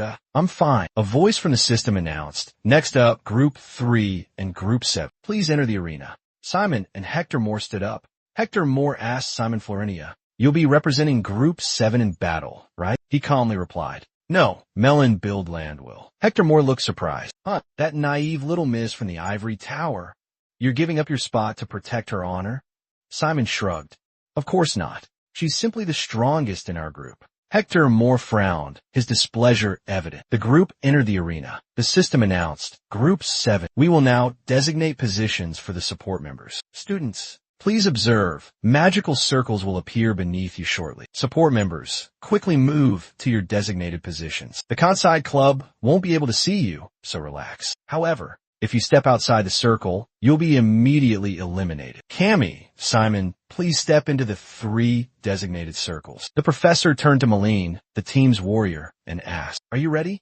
Startled, she quickly replied, Yes, sir." Noticing her nervousness, the group offered words of encouragement. "Malene, calm down. Are you sure you're okay?"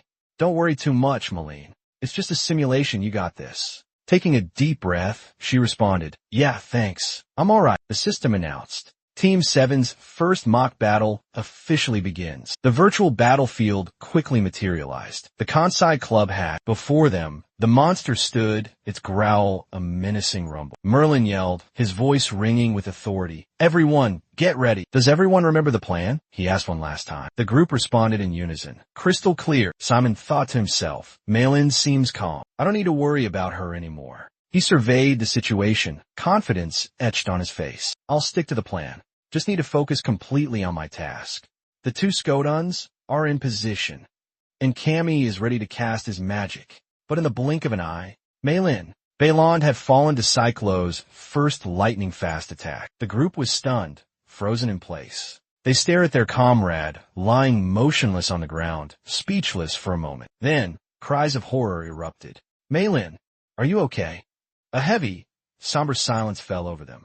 System announcement. Team 7's first combat training session officially came to a close. "Very good. You all executed the initial plan splendidly." The group silently filed out, their faces downcast. Teacher Zen gently commented, her voice soft, "I was quite impressed with how the summoner used the Skoton to distract the cyborg." Simon softly replied, "Thank you, teacher." However, overall, the other members were a bit slow to keep up, slowing the monster down with a weakening spell, then finishing it off with Blackfire. In theory, this tactic sounds reasonable, but in actual combat, you must have realized the difference. The biggest issue lies in the disparity of individual skill. Try to minimize the miscasting of magic during battle. That's all. The group replied in unison, "Thank you, teacher," and quickly left the room. Everyone was watching the monitor. Team 3 had won.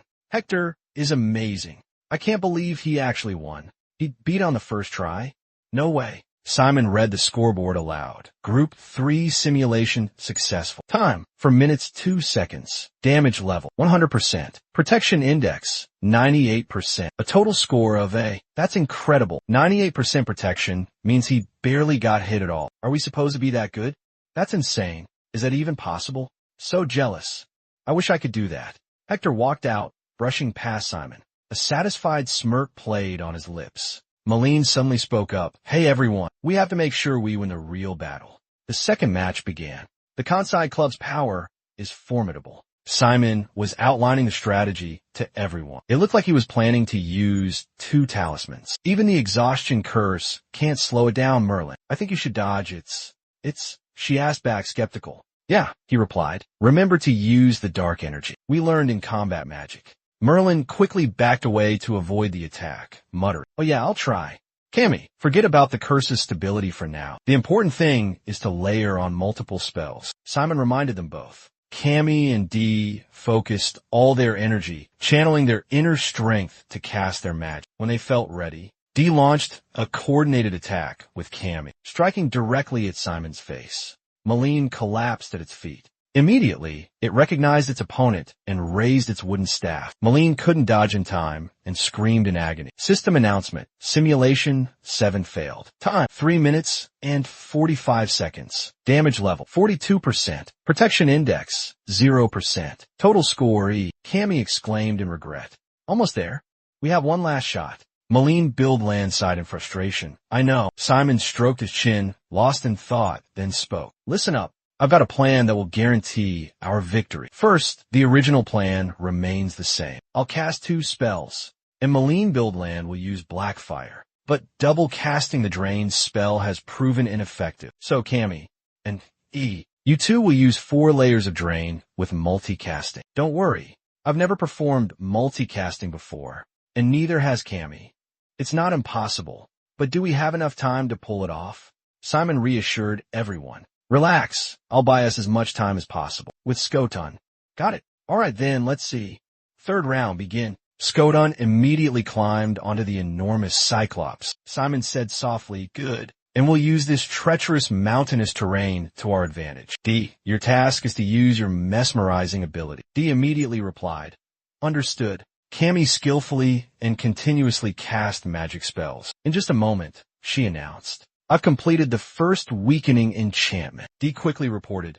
I've finished as well. Prepare for the next phase. Suddenly, the Cyclops swung its arm powerfully, knocking Skoton to the ground. Skoton shattered. Malene announced. Blackfire is 80% complete. Simon reassured. Skoton number 7. Prepare to advance. He quickly launched an attack on the Cyclops. One hand gripped a sturdy wooden staff. The other held Skoton number 1 tightly. The Cyclops was momentarily confused, unsure what to do with the next Skoton, crawling up its leg. By now, everyone had reported the situation to Simon. Cammy, 2 layers of weakened spells are ready in both hands. I'm ready to fight. I've ordered Skoton to climb up Cyclops' back, he commanded. It should be distracting him, making him feel itchy and uncomfortable. Cyclops continually glanced left and right, momentarily distracted from his opponent by the unexpected annoyance. Malene announced, Black fire is ready to be cast. Cyclops immediately charged forward. Simon reported, he's entered the weakened spells range.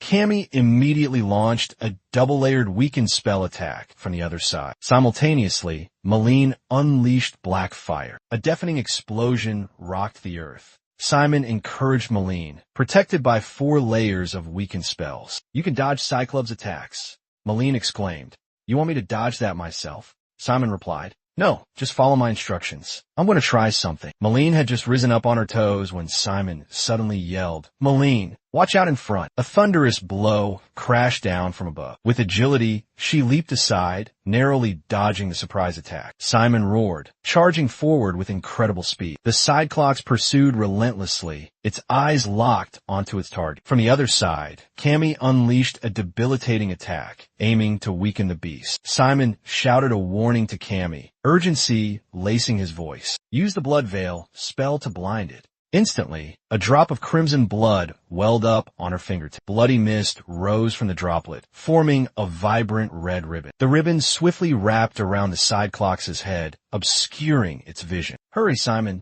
she urged. He commanded Scotty to move into position. Scotty yanked hard on the chain wrapped around the Cyclops' neck. The monster roared furiously, thrashing in desperation. Simon exclaimed with worry. Reinforce the chain with a binding spell. Don't let it break. With his words, Dyke quickly cast a binding spell. The Cyclops became more frenzied than ever. It lunged forward, but the reinforced chain held firm. Melon, finish it, Simon bellowed in the decisive moment. Mustering her remaining strength, she unleashed her final black fire attack, screaming, Damn it, why aren't you dead yet? The Kansai Club was hit, roaring in pain. Arg, arg. The entire group was exhausted, only able to watch as their opponent was consumed by the raging flames. The monster's massive body crashed to the ground, unconscious. The system displayed a notification. Team 7 simulation successful. Time: 6 minutes, 46 seconds. Damage level, 100%. Protection index, 97%. The group cheered in victory.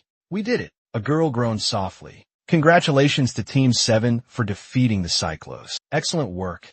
You successfully executed a strategy that previously only existed in theory and adapted it flexibly based on real combat experience. Dyke gave a thumbs up, expressing his admiration. Ko-Dian continued her critique. However, you need to improve your endurance in battle, and also depends on the summoner's ability. You made a very good assessment. Quickly chanting continuously to increase the power of the curse was smart, but there were still a few minor errors. Remember to practice to improve your dark magic. The group excitedly replied in unison. Yes, Professor. Thank you. Everyone crowded around, praising his team. Well done. Amazing, Malene. Cindy ran over, excitedly saying, Hey Simon, you did great. The whole team was fantastic. He replied, Thanks, Cindy. They high-fived enthusiastically. She asked, Isn't continuous chanting really difficult? Simon honestly replied, Actually, it is a bit complicated. Everyone chatted animatedly. Only Hector didn't seem very happy. He glared at Simon with hatred. Finally, the practice session ended. Ms. Zen announced, That concludes today's lesson. Have a great weekend, everyone. Students, in unison, thank you, Professor. The group left the classroom together. Malene asked, Are we still practicing this weekend? Kami agreed, Yeah. I realized my weakness in the mock exam. DJ exclaimed, Really? Didn't Kami invite you out? Malene looked over, surprised. What? Kami replied, Yeah, but I declined. I want to practice with everyone. As she spoke, she glanced at Simon. He smiled slightly. Oh? DJ suddenly raised his hand and said seriously, Sorry, but I can't join this time. I have to go to Logic for a conference. Malene said casually, It's okay. What about you, Simon? Simon replied, I'm pretty busy tomorrow. I'll join next time. Malene frowned slightly. All right. DJ wants to be a merchant. What's your reason? Simon answered honestly. I have private training. Trying to catch up on prerequisite lessons. Someone in Logic is teaching me summoning. The next day, Simon arrived at Fear's place. He greeted him. I'm here. Fear was already waiting. Welcome. Simon stepped inside and asked, How are you? Sorry to bother you so soon, but could you take a look at my skeleton? Fear looked at the mess on the floor and asked in surprise, Are you here to train or to move in? He laughed and said, I want to add more skeletons to my legion, so I need more weapons to distribute. Fear picked up a skull and examined it. I see, but what did you do to shatter them like this? Simon replied. They got damaged during the simulation, after some repairs. All right, introductions are over. Shall we begin the training? Do the newly assembled ones need time to recover? Or would you like to use the humanoid Skodon this time? He pointed to a large container and said, Controlling them might be a bit difficult for a beginner like you, so I need you to focus. He took out 2 humanoid Skodon and continued. Today, I'll teach you how to control multiple Skodon simultaneously. First, let me ask you, what's the maximum number of Skodon you can currently control at once? Simon replied, 2 is my limit. If I try to control more than 3, my mind starts to become overwhelmed, and giving commands becomes much harder. I also get a terrible headache. Kuya bent down and reassured him, Don't worry, it's not about how many you can control, but how well you control them. Even if you can only manage 1 or 2. With that, he arranged the humanoid Skodon into 2 teams. 2 per team, tie a blue and red ribbon on their heads. Once done, Faye shouted, All right, let's battle with the skeletons. I'll control both of them at the same time. Bring it on, Simon. Simon replied excitedly, Yes. He controlled 2 humanoid skeletons, charging forward to attack. The clang of weapons clashing rang out incessantly. Their fighting strength is pretty impressive. Good, keep going. Suddenly, the blue soldier attacked with a spear. The red soldier was ordered to duck and dodge, but it was too late. Both sides clashed fiercely. A red skeleton was hit, staggering and falling backward. Simon exclaimed, "That's not fair, Fear. You said I could only use 2 skeletons." Fear asked, "What do you mean?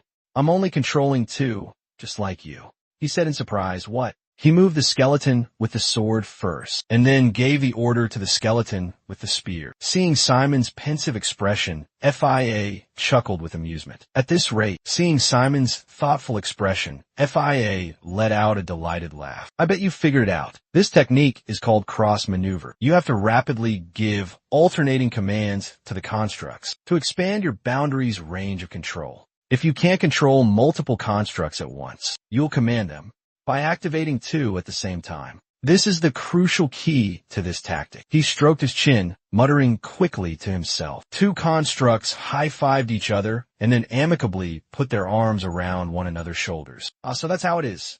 He suddenly understood. FIA exclaimed excitedly, "My teachings haven't been in vain. Ha ha ha. Now that you understand, let's put it into practice. Your goal is to master the cross maneuver." Simon obeyed.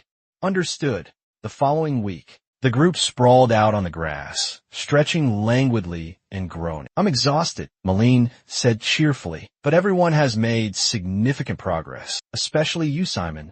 Your cotton control skills have noticeably improved." Cammy agreed. "I see that too." Simon asked in surprise, "Really?" Malene nodded slightly in agreement. "Before, you could only control 2 cottons at once, but now you're up to 3. It must be thanks to that private lesson at Rhodes, right?" Simon smiled and admitted, "Yeah, that's right." Malene, her eyes shining with curiosity, pressed him. "Who taught you? Was it a professional necromancer or someone from Kizan?" Cammy guessed. "They must be incredibly skilled." Simon replied vaguely, "My father recommended them, so..." Before Simon could finish, both girls exclaimed in unison, "Really? I want to learn too." "Me too. You've improved so drastically in just one day. Your master must be a true dark magic master." Fear laughed loudly. "Ha ha ha. Am I that famous?" The voice emanated from the small badge on Simon's collar. He thought to himself, "Fear, keep your voice down. I have a headache." But Fear only spoke louder.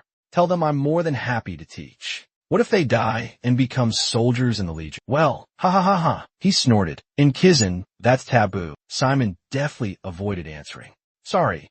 He's not like that in real life. He's quite busy, so he doesn't have much time to teach me." The 2 girls were disappointed. Malene frowned. "You're so stingy." Cammy's face fell, clearly regretful. Deke, sprawled on the grass, analyzed the situation. "Hey, you have to put yourself in Simon's shoes. Of course he can't reveal that. If his score is lower than yours, Simon will be kicked out of Kizan. And that definitely can't happen. That's why he won't say." He smiled wryly to himself. "Well, let them think what they want." Malene abruptly stood up, giving herself a pep talk. "All right then. With a few more practice sessions, I'll still be better than him. Let's go. Let's get back to training. Prepare for next week." Simon felt somewhat encouraged. And then tomorrow arrived and officially marked the end of the freshman protection period. The group arrived. Simon anxiously looked at the teacher, his eyes filled with unease, and asked, "How many have there been today, Professor?" 19, Professor Park Jin-woo curtly replied. The first-year theology professor stood at the podium, his eyes glued to the thick stack of papers in his hands. His hands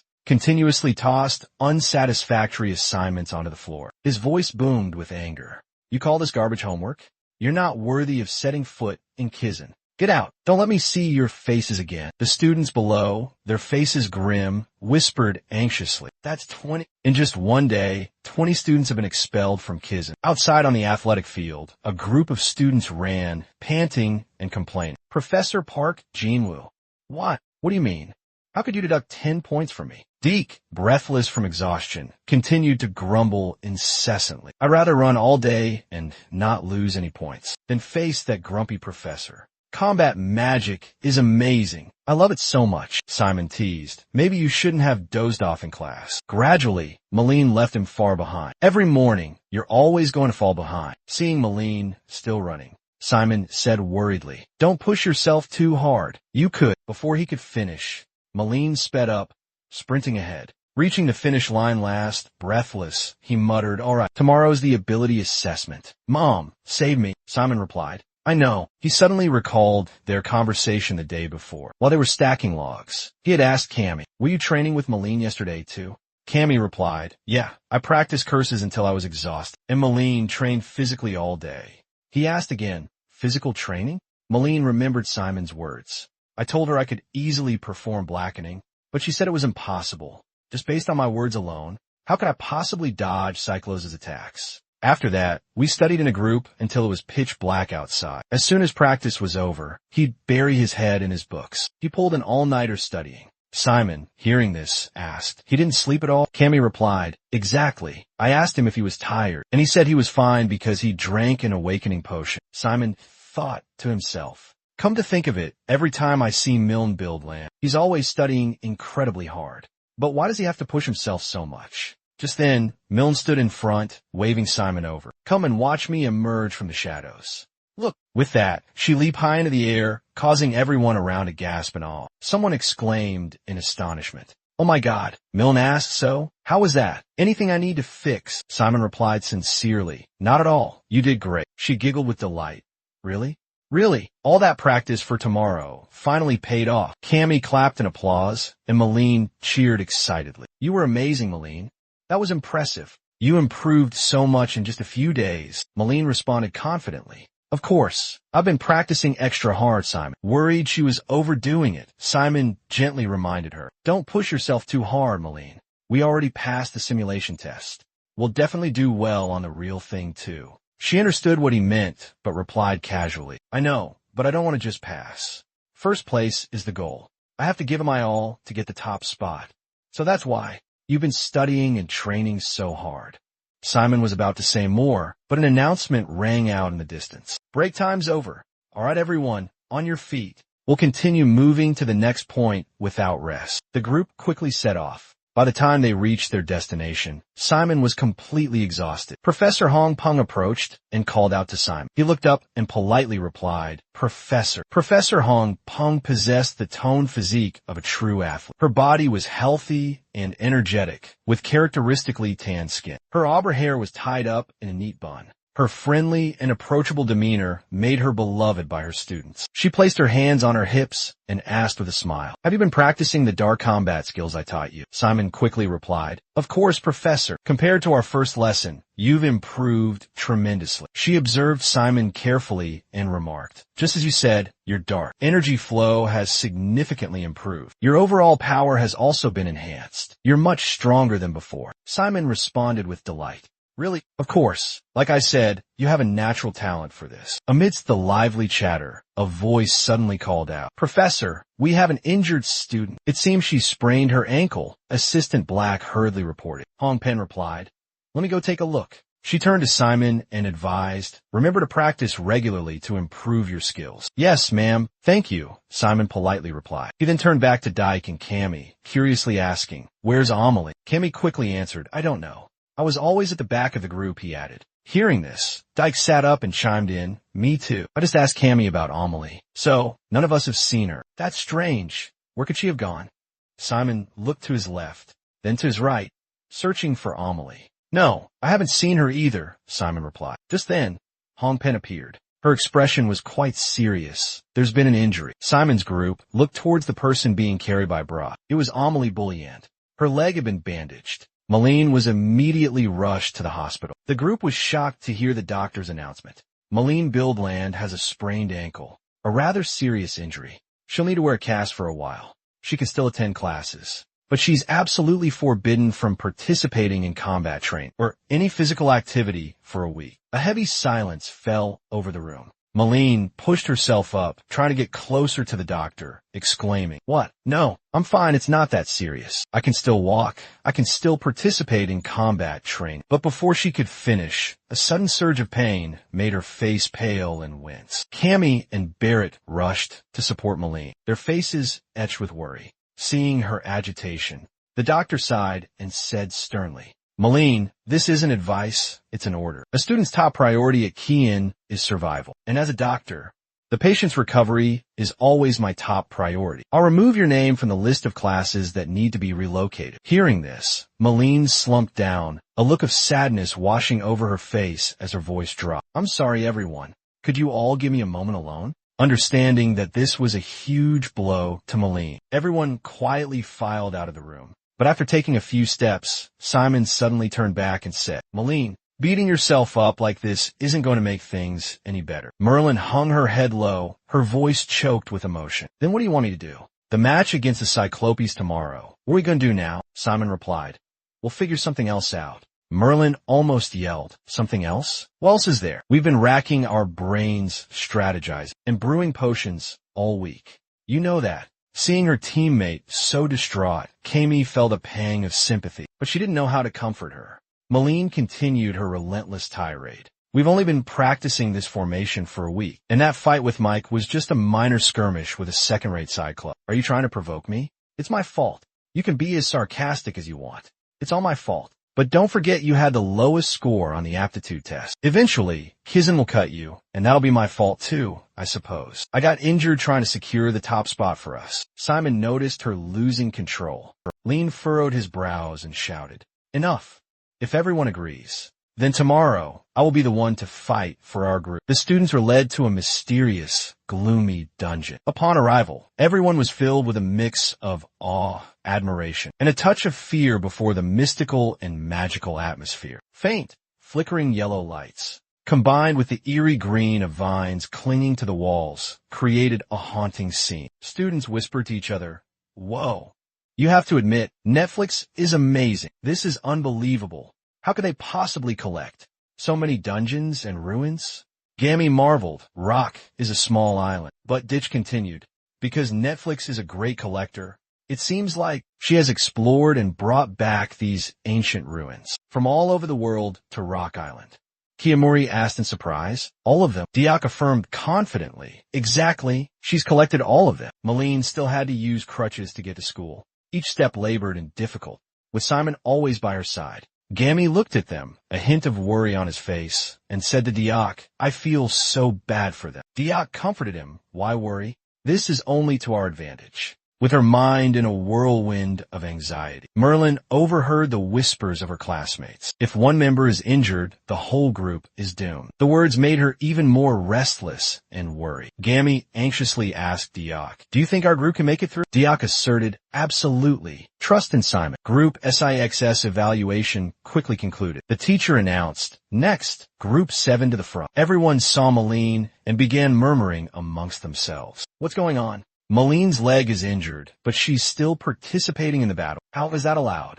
The doctor forbade her from strenuous activity. Looks like Simon just shifted into a fighting stance. The others started to sigh. They're probably just trying to show their fighting spirit until the very last moment. At least that way, they might be able to scrape together a few points. Hector is secretly gloating, because it's highly likely that Team 7 will fail miserably. Simon reassured his teammates, everything's okay. Even though the situation has changed a bit, it doesn't mean that all our efforts were in vain. So, everyone, keep your spirits up.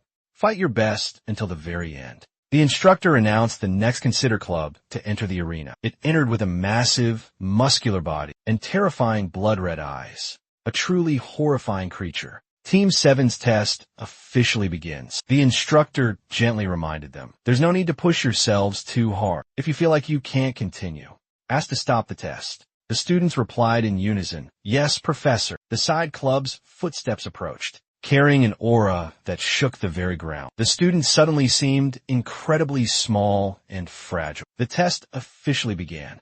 Simon commanded his Skodan, transforming them into humanoid forms, ready to attack. Luca tried to control his 3 Skodan to attack Simon. He softly reminded them, Do exactly as we practiced.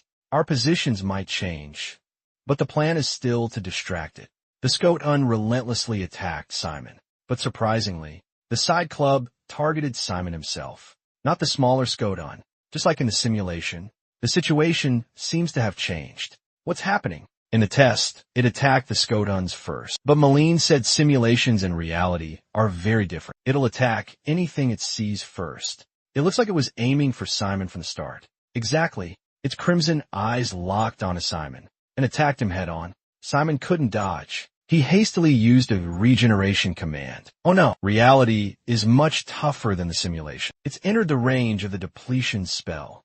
Jik and Cammy work together, simultaneously raising their hands to cast depletion. But it seems the side club monster is completely unaffected. It's still incredibly strong and ferocious. Simon quickly thrust his spear into it, but it only left a small scratch. Simon muttered, "That was close. If I hadn't learned to control dark energy, I'd probably be dead." Lost in thought, Simon became momentarily distracted from the fight. Professor Hong Bang urgently warned, "Look out above you, Simon." The Kansai Club launched a critical attack aimed at Simon, but the blow seemed to miss, cracking the ground wide open. Just a scratch, and it drained 72% of my energy. Something's not right here, Simon thought to himself. In the observation room, the professor and his assistant were monitoring the fight on screen. The assistant turned to the professor, a questioning look on his face. "Something seems off about this Cyclops. Its stats are significantly higher compared to the Cyclops other groups face. Despite its aggressive behavior, it doesn't seem affected by the curse at all. Should we halt the test and replace it with another Cyclops?" The professor calmly observed, "Let's see how this plays out." The teaching assistant hesitated. "But that's not fair," the professor emphasized. "Fairness isn't a virtue celebrated in Kizan." She inquired further. "The assistants are only selecting weak opponents for the students' practical exams. Out in the vast universe, will you abort the mission if the enemy proves far stronger than anticipated, or if unforeseen circumstances arise?" The assistant was speechless, but still tried to justify himself. But this isn't a real battle. It's just an assessment test, and these students are too young." Worry was evident on his face. The professor reiterated, "Age is no excuse. Tests and scores are irrelevant. What matters is, will you learn from this practical experience? In other words, their membership in Kizan is what truly matters. Trust in them and await the results." They've clearly realized the need for change. Off the battlefield, Simon was lightly injured. He hid behind a boulder, clutching his arm. He muttered, "Something's not right. That monster. How is it still unaffected after 3 depletion spells? What the heck is a depletion spell anyway? How many more times do we have to hit it before it stops?" Simon warned Ditch and Cammy to stop using the depletion spell. "It doesn't seem to be working." Ditch wondered, "Is there another way?" "You saw it too. All the other teams succeeded with the depletion spell." Merlin's eyes widened in surprise. "Honestly, I don't know why. But you realize it too, right?" Simon said. "That's why we need to change tactics." The group said in unison, "How?" Simon slowly stood up. "Just do what you want. Forget all the planned strategies." Hearing Simon, Consider Club glared at him with bloodshot eyes. With that said, Simon bravely charged forward to attack. He instructed his teammates, "Help me any way you can." "Understood, Simon. I just need to do my best to help Simon, right?" With that, Cammy extended her index finger, transferring something like blood to Simon. "Simon, use this." Next, Ditch also launched an attack to support Simon. Perfect timing, Ditch. At this moment, Simon struggled to control the Skoton. "Focus, just like Professor Bain taught us." Simon told himself to remember that feeling. "All right. Thanks, Professor Bain." Simon seemed to have realized something. He mustered all his strength, stood up to face the Cyclope.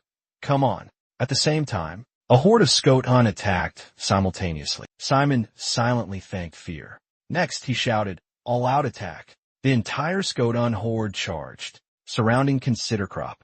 It was pierced by spears, screaming in pain. Its eyes looked as if they were about to pop out. The entire class watched the battle with bated breath, chatting nonstop. Did they change tactics? Whoa, their formation has changed. They must have come up with a different plan. Hector kept his eyes glued to the battle. He thought to himself, "It's probably just a temporary improvisation." Simon thought, changing tactics isn't so bad. He suddenly realized he had missed something. I feel like I can do even better than this." He recalled his teacher's words. Controlling the undead requires an indomitable will. A top-tier necromancer, even in the smallest of tasks, still exhibits an unyielding, resilient spirit. That determination can stem from intense emotions like resentment, hatred, or animosity. The more negative the emotion, the more terrifying the power it brings. Thinking of this, Simon gritted his teeth and roared, "Kill him! Kill him! Kill him!" All eyes turned to Simon. He focused intently, his mind consumed by a single thought. "Kill it!" Base Catan obeyed the command, launching a ferocious attack on the side crop. It seemed to be severely wounded. Simon looked up at the monster and muttered, "It's too late, Maline." Whispering magic, dark element, dark ice, ice wall. The monster appeared to be completely frozen. Immediately, she urged, "Keep going, Simon. Don't stop."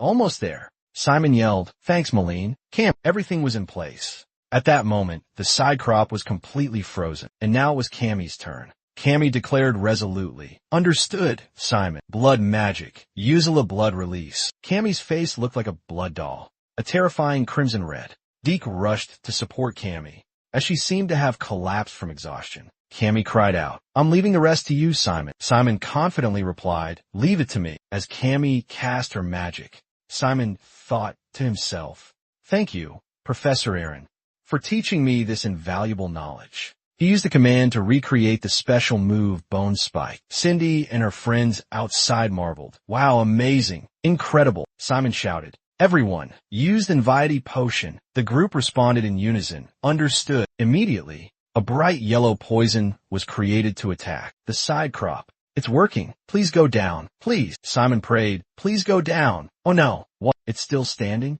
What's going on?" "Unless we use a finishing move, are all attacks useless?" Simon yelled, "Deke, give me the charm." Deke quickly tossed it to Simon. "Catch, Simon." Simon worried. "The dark energy is depleted, so the charm will only last for 10 minutes. Simon caught what Deke threw him. "All right, thanks." But Simon was knocked down by the monster. Simon dragged himself along. "Ugh, my legs have no strength left." The class outside cheered him on. "Get up, Simon. You have to win, Simon. Come on. Don't give up." Hector watched, sensing something was wrong. Could it be? Seeing this, the professor quickly stood up to observe. The teaching assistant trembled behind him. "Professor." The side crop prepared to deliver a fatal blow to Simon's head. The screams of his friends echoed endlessly. Simon. Simon. With no other choice, Simon mustered all his remaining strength, creating a dark magic circle beneath his feet and jumped. Simon leaped powerfully onto the side crop, attacking its thick hide. It retaliated, striking Simon with a wooden club in its hand. After that blow, the side crop's vitality decreased. But Simon's defense was down to 7%. Exhausted, Simon thought to himself, "Come on, Simon, pull yourself together. This isn't how a necromancer should end." Simon used his last bit of strength to reassemble Skotan's arms and control it to use the mirror shard to slash repeatedly at the side crop, causing its body to spurt blood. As Simon collapsed, the side crop finally fell. It lay sprawled on the ground, motionless. The system announcement rang out, awakening Simon. "Group 7, you have successfully eliminated the side crop." "We did it." Simon clenched his fists in triumph. Deke jumped up and hugged Simon. "Simon, you did it." Maline was overjoyed. "You did great. Amazing. I'm so proud of you. You're definitely the best." Cammie beamed. "Congratulations on your success." Maline shyly said to Simon, Good job, Simon. I'll, consider myself in your debt." Simon smiled and replied, "You did great too, Maline." The group rejoiced over their victory. Simon continued to praise Maline for her bravery despite her leg injury. "Yeah, Simon, Before Maline could finish, everyone chimed in to praise her. "Maline, you did a great job too, Maline. Sorry about yesterday." Deke said excitedly, "That's right. That ice magic was absolutely amazing." Maline put on a serious face. "Hey guys, let me be serious for a moment." The group chuckled. "Oh, did Maline just say something? Ha ha ha ha." At the end of the lesson, all the students gathered to listen to the professor's remarks. "You all performed very well today. First, let's set aside the matter of scores and results. As a professor, I'm very pleased that no students were seriously injured during this exercise. In the practical assessment, just now, the class replied in unison, "Thank you, Professor," she sternly emphasized. However, results are still the most crucial factor at KISS. So, we'll begin the evaluations with Group 1. Group 1, please step forward. Cindy Vivati's magical aptitude is truly outstanding, but her strategy focused too heavily on one person and resulted in several errors. This is a justifiable reason for point deductions. The girls responded dejectedly, "Thank you, Professor." Next, Karen Ostra and Iona Kasumi. "You two, hold hands and come forward." The two girls looked bewildered, unsure of what was happening. "If you two have any conflicts, you should resolve them quickly. This time, you didn't ruin the group assessment. Like amateurs, but I can't guarantee it will be the same next time. Therefore, I won't interfere in your personal matters, but you must end this situation as soon as possible. Simon was surprised that the professor knew about their friction. Do they have a problem with each other? She's aware of every conflict, no matter how small, between the students. Always calm and collected, this isn't the only thing she knows. Simon turned and asked, "What else?" Merlin replied coldly, "Many groups successfully hunted the side club, but only 8 groups passed the simulation test. Now it's 13 groups." Simon still didn't understand. Is that important? Diak continued. That means just succeeding in defeating the side club isn't a big deal anymore. Now it's important to get a higher score. The professor continued to evaluate and grade the other groups. It was Hector's group's turn. Group 3's final score is A+. Excellent work. Your group clearly defined. Each member's role coordinated seamlessly, demonstrated excellent teamwork, and completed the hunt in just 4 minutes. This is also the fastest time in the class. And moreover, your defense rate consistently remained above 90%. The class erupted in chatter. So Hector will top the class? With the score he achieved, that's definitely the case. The professor said to Hector, "I greatly anticipate witnessing your growth. You did a great job." Hector excitedly thanked her. And finally, Group 7. You are a complete mess. You took 13 minutes and 58 seconds, and the fighter's defense rate was a paltry single digit, a mere 7%. Furthermore, your reckless actions completely disregarded the planned strategy. Group 7's evaluation score is AD. The group hung their heads sadly. "Thank you, man." But the professor unexpectedly continued. "Of course, that's the evaluation score, not including this special information." Hearing this, Maximong suddenly brightened up. She held up a paper in front of the class. "This is the autopsy report of the Cyclops. That Group 7 eliminated." The class gasped. "An autopsy report?" "The results show that the curses and poisons used to capture the Cyclops caused unusual side effects on their bodies.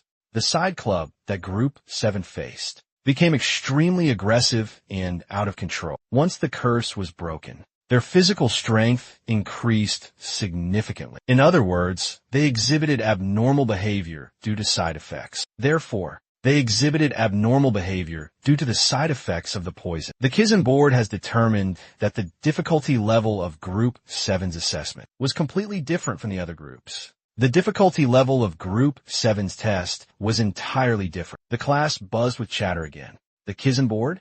I told you, Group 7's side club was strange. Malene was also surprised. The professor continued the evaluation. Based on the autopsy results of the side club just mentioned, the board concluded that the side club that Group 7 defeated will be awarded a higher score compared to other Cyclops. In other words, you fought a Cyclops of Red Cyclops level. Simon's entire Group 7 was utterly astonished. What?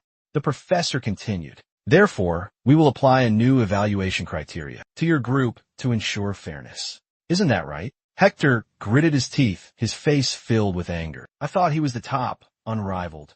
But who knew Simon would always be the one to get in the way? Now I will announce the exact scores. Malene Violet Mirren replied nervously, yes. Corrected name, based on common romanization. You utilized elementary black magic, which far surpasses the average level of a first-year Iran student, and played the most crucial role in protecting the fighter. Your deductions come from injuries sustained due to overtraining and poor self-management. However, your tenacious fighting spirit despite your injuries is commendable. I give you 80 points.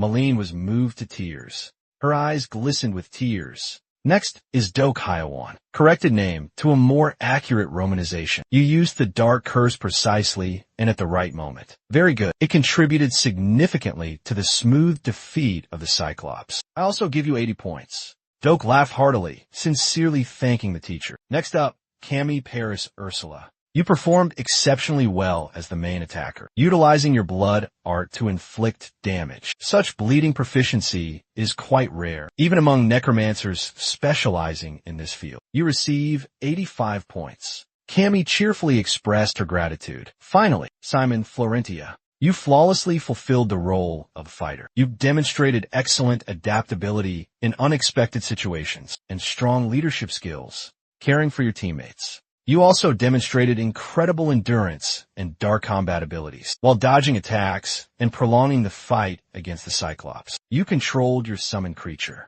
to meet the bleeding requirement and showcased various applications of your regeneration skills. And most importantly, you didn't give up until the Cyclops was defeated. Outstanding. You receive a perfect score of 100 points. It's a shame there isn't a grade higher than an A+.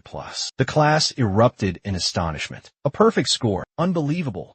You were amazing. Group 7 erupted in joyful embraces. We did it. Simon, you're incredible. A perfect 100. Hector's friend awkwardly turned to him and asked a question. He snarled, "Shut up before I cut out your tongue." Hector's face darkened, radiating a menacing aura, silencing any further inquiries. Meanwhile, Group 7 continued to bask in their well-deserved triumph. Their joy was a testament to their hard work.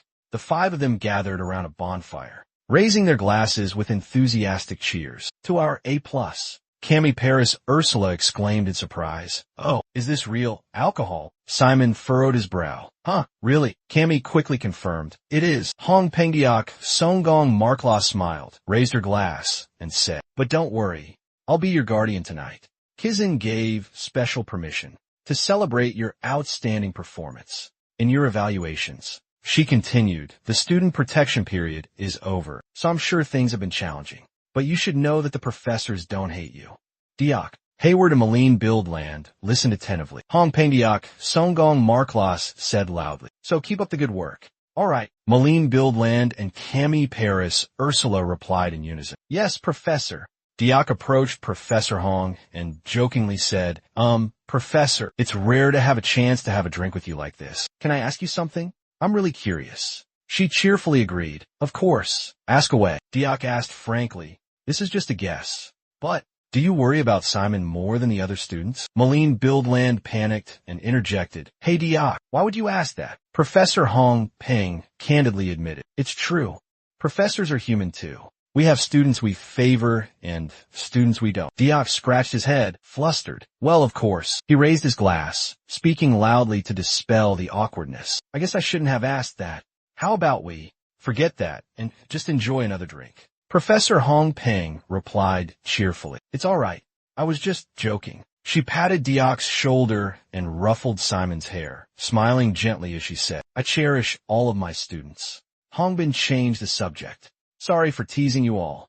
All right, let me share some good news with you." Simon asked suspiciously, "Good news? What is it, teacher?" She replied excitedly, "Next week, you'll all be participating in a real-world mission." Hearing that, Diok, Malene Buildland, and Gammy all looked incredibly thrilled, while Simon was clueless, not understanding what was going on. The next morning, at the magnificent school, a voice echoed, "Missions are one of the core systems of Kizin." Diok explained to Simon as they walked. After the student protection period ends, the mission phase begins. This phase usually lasts about 5 days. During these 5 days, we can accept various missions commissioned from outside of Kizin. Remember the jobs the previous class did, like waitressing, serving. Diok mimicked a mage casting a spell and continued. These missions can be odd jobs, or part-time work, or monster extermination, bodyguarding, assassination, or even fighting in someone else's place. There are so many, I can't list them all. Simon asked in confusion, "Fighting in someone else's place? What do you mean?" Diok replied immediately, "Yeah, missions for active necromancers are also sent to students." Simon murmured, "There must be a lot of dangerous missions, so there must be a decent reward, right?" Diok envisioned a profit chart in his mind, then calmly said, "That's right. Depending on the difficulty and completion level of the mission, Kizin will evaluate and give us points, and the clients will pay us a fee." Diok added excitedly, "These missions are the best way to earn money, to pay for materials at Kizin. If your major is summoning studies, then this is a great opportunity to make a fortune." Simon stroked his chin thoughtfully. Diok suddenly remembered something and spoke up. "Oh, there are a few things we mustn't forget during this phase." He continued as he walked. "First, we have to complete at least one mission. Throughout this mission period," Simon wondered, what if, during this 5-day mission period, all the missions we accept fail? Diak replied curtly. Then it's considered a failure to complete the mission requirement. If the mission fails, then the money or points are without us. There's no need to write an explanation letter. If that happens, we're toast. We could extend the commission into the mission phase until it's completed. However, I honestly advise against it. The sky was a brilliant blue with lazy clouds drifting by. Below, Ditch continued to drone on. During the mission extension period, we're not allowed to attend classes. Instead of impacting attendance and studies, it's better to just give up the mission. Hearing this, Simon started to feel uneasy. Students gathered around the school grounds, chattering amongst themselves. Ditch continued his relentless speech.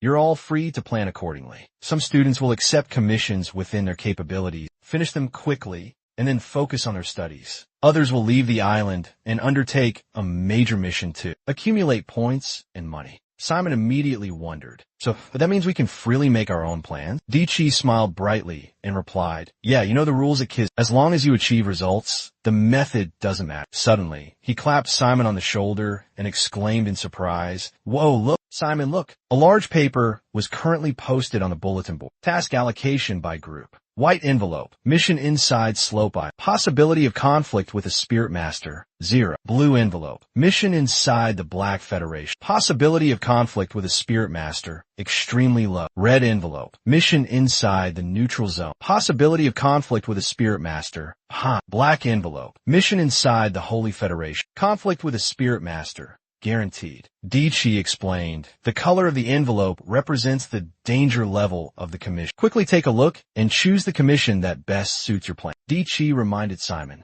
oh, one more thing. You can't keep putting off choosing a mission. Your commission points depend entirely on this. Here at Kizan, besides your academic grades, you also need to worry about your mission points. He said sternly, if your mission points aren't sufficient, you might end up with dangerous missions, like assassination missions, for instance. So, no matter how daunting a mission seems, you can't delay choosing any longer. The teacher pointed directly at a student and yelled, you're expelled for failing grades. The student trembled as he replied, I'm sorry. I'll try to make it up right away. Simon responded, I understand. Procrastinating isn't the answer. D waved goodbye, preparing to leave. Well then, think it over and make your choice. I'll see you after you've decided. Simon smiled and said, all right. Thanks for filling me in. He strolled around the campus, observing his surroundings, and thought to himself, which mission should I choose? A classmate placed a form in front of Simon, announcing loud, anyone want to join the werewolf extermination mission on Steep Island? We only need 2 or 3 people. Suddenly, a chilling, eerie voice echoed. There's no need to think it over. We have to find a way to leave this island no matter what. Simon pondered for a moment, then spoke. Well, this is a blue-level mission, but it's commissioned by Lansting. Seems easy enough, but I'll pass. Lansting's rewards are pathetic. Fear spoke up, irritated. Our top priority is to escape this continent. Recruit 10 soldiers for the Legion and restore its former glory.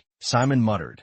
Soldiers for the Legion? Are those walking corpses stronger than Sir Fan? Hearing this, he immediately roared. I am a master of the Legion. No one dares defy me. Fan cautioned. But some of the Legion's generals are terrifying monsters. Simon asked the Legion general, perplexed. Besides you, are there other high-ranking undead within the Legion? The general explained. The Legion comprises numerous undead armies, each commanded by undead possessing intellect from ancient times. They are the leaders, controlling the hordes of soldiers beneath them. Understanding dawned on Simon. So, our objective is to find these ancient undead, the ones who were once the Legion's generals. Faya immediately replied, exactly. He asked suspiciously, but where are we supposed to find these generals? The general sighed and said, don't worry, those bastards are all insane. I'm certain they're causing chaos across the continent. Simon was stunned into silence. Faya said to him, all right, I remember each of their personalities. Let's carefully examine the missions we've been given. Simon paced thoughtfully. If there are undead of my father in the mountains, Fia already told me. So I'll skip the quests on the island. He asked telepathically, how is it going, Fia? Found anything noteworthy? Fia quickly replied, nothing special. Let's head to the red quest zone. Simon thought to himself, thank goodness. Suddenly, he bumped into a classmate. He blurted out, oops, sorry. It was none other than Hector Imoer. He glanced at him, his voice low. Simon Ferencia. He asked suspiciously, you're heading to the neutral zone too? Simon stammered, I'm just passing through. Hector Imoer warned. The neutral zone is a chaotic place where Kizan holds no sway. Should you encounter any trouble, Kizan will remain unaware. Simon frowned, remaining silent. Hector lowered his voice. I hope we meet again during a mission.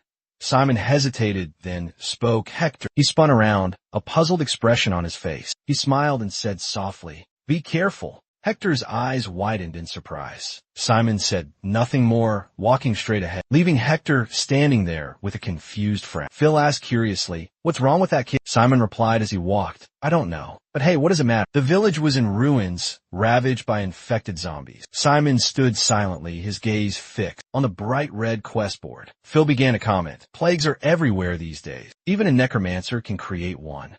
Besides, all the quests here have nothing to do with the champion's skills. Suddenly, his eyes landed on a bright blue piece of paper. He quickly said, Hold on, kid.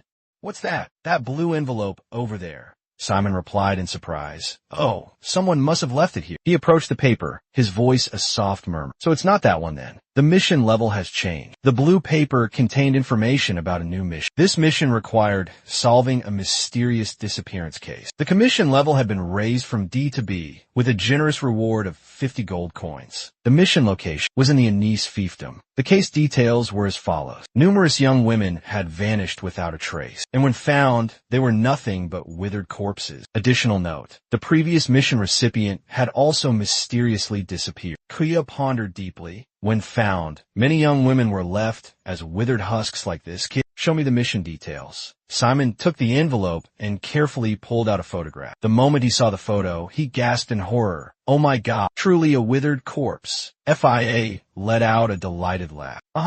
This is it, kid. The photo depicted a young woman in a pristine white dress, but seemingly drained of all life force, reduced to a terrifyingly desiccated husk. Quio bellowed, his voice resolute. It's definitely her. Simon, bewildered, asked, Who are you talking about? He lowered his voice, slowly explaining. The ancient undead, leader of a grotesque spider horde, a gigantic eight-eyed spider demon with a horrifying form. Emerging from the darkest night, surrounding it are dozens of other repulsive spiders, gradually appearing in your mind, angel. Meanwhile, elsewhere on a table, 2 photographs of a skeletal young woman, still clinging to a faint spark of life. A voice spoke, filled with doubt. Are you certain you can handle this? The cloaked woman, her face hidden, calmly replied, Please do not worry. I will save everyone on this continent from the undead's wicked deeds. This is the will of the great goddess. The woman slowly lowered her hood, solemnly declared, In the name of the Holy Father and the goddess. The girl with platinum blonde hair spoke in a gentle voice. Elon Zeal, a second-year student at the Holy Fell Institute, will resolve this matter at any cost. Simon hesitated at the large door, letting out a soft sigh. Gathering his courage, he spoke. Professor, Simon Farentia requests an audience. A person diligently writing with a brush spoke sternly. Enter. Professor Olympia sat amidst a towering stack of books, without even looking up, and coldly asked, Are you here about a mission? Simon softly replied, Yes, Professor. She calmly said, Let me see. Simon carefully placed a paper on the desk, replying softly, Here you go. With just a glance, Professor Olympia immediately refused. Find another commission. A first-year student isn't capable of handling this. Slightly flustered, he thought. The professor refused so quickly. Simon asserted confidently, No matter what happens, I am determined to accept this mission. I have complete faith in my ability to resolve this issue, Professor. Yen Olympia asked skeptically, Confident, are you? Just then, a sudden rustling sound startled Simon slightly. Yen Olympia presented a blue document, signed and authorized by herself. She calmly stated, I presume you have a valid reason to use the word confident in front of Kizan's professor. You don't need to convince me. Simon took the document, surprised by her following words. You are a member of Kizan. What you need to do is take responsibility for all the consequences of your action. Yen Olympia said softly, I hope you won't disappoint me. Simon replied enthusiastically, Thank you for your trust. She reminded him, Stay safe and come back safe. He smiled and replied, Yes, ma'am. Dit was waiting outside. Seeing Simon emerge, he asked, Did the professor give you permission to go? He replied cheerfully, Exactly. At the Magic Plaza, a voice rang out. Are you really going to take that mission? I told you, completing an investigation in just 5 days is incredibly difficult. Simon replied gratefully, Thanks for your concern, Malene. Hearing him say that, Malene blushed, turned away shyly, and stammered.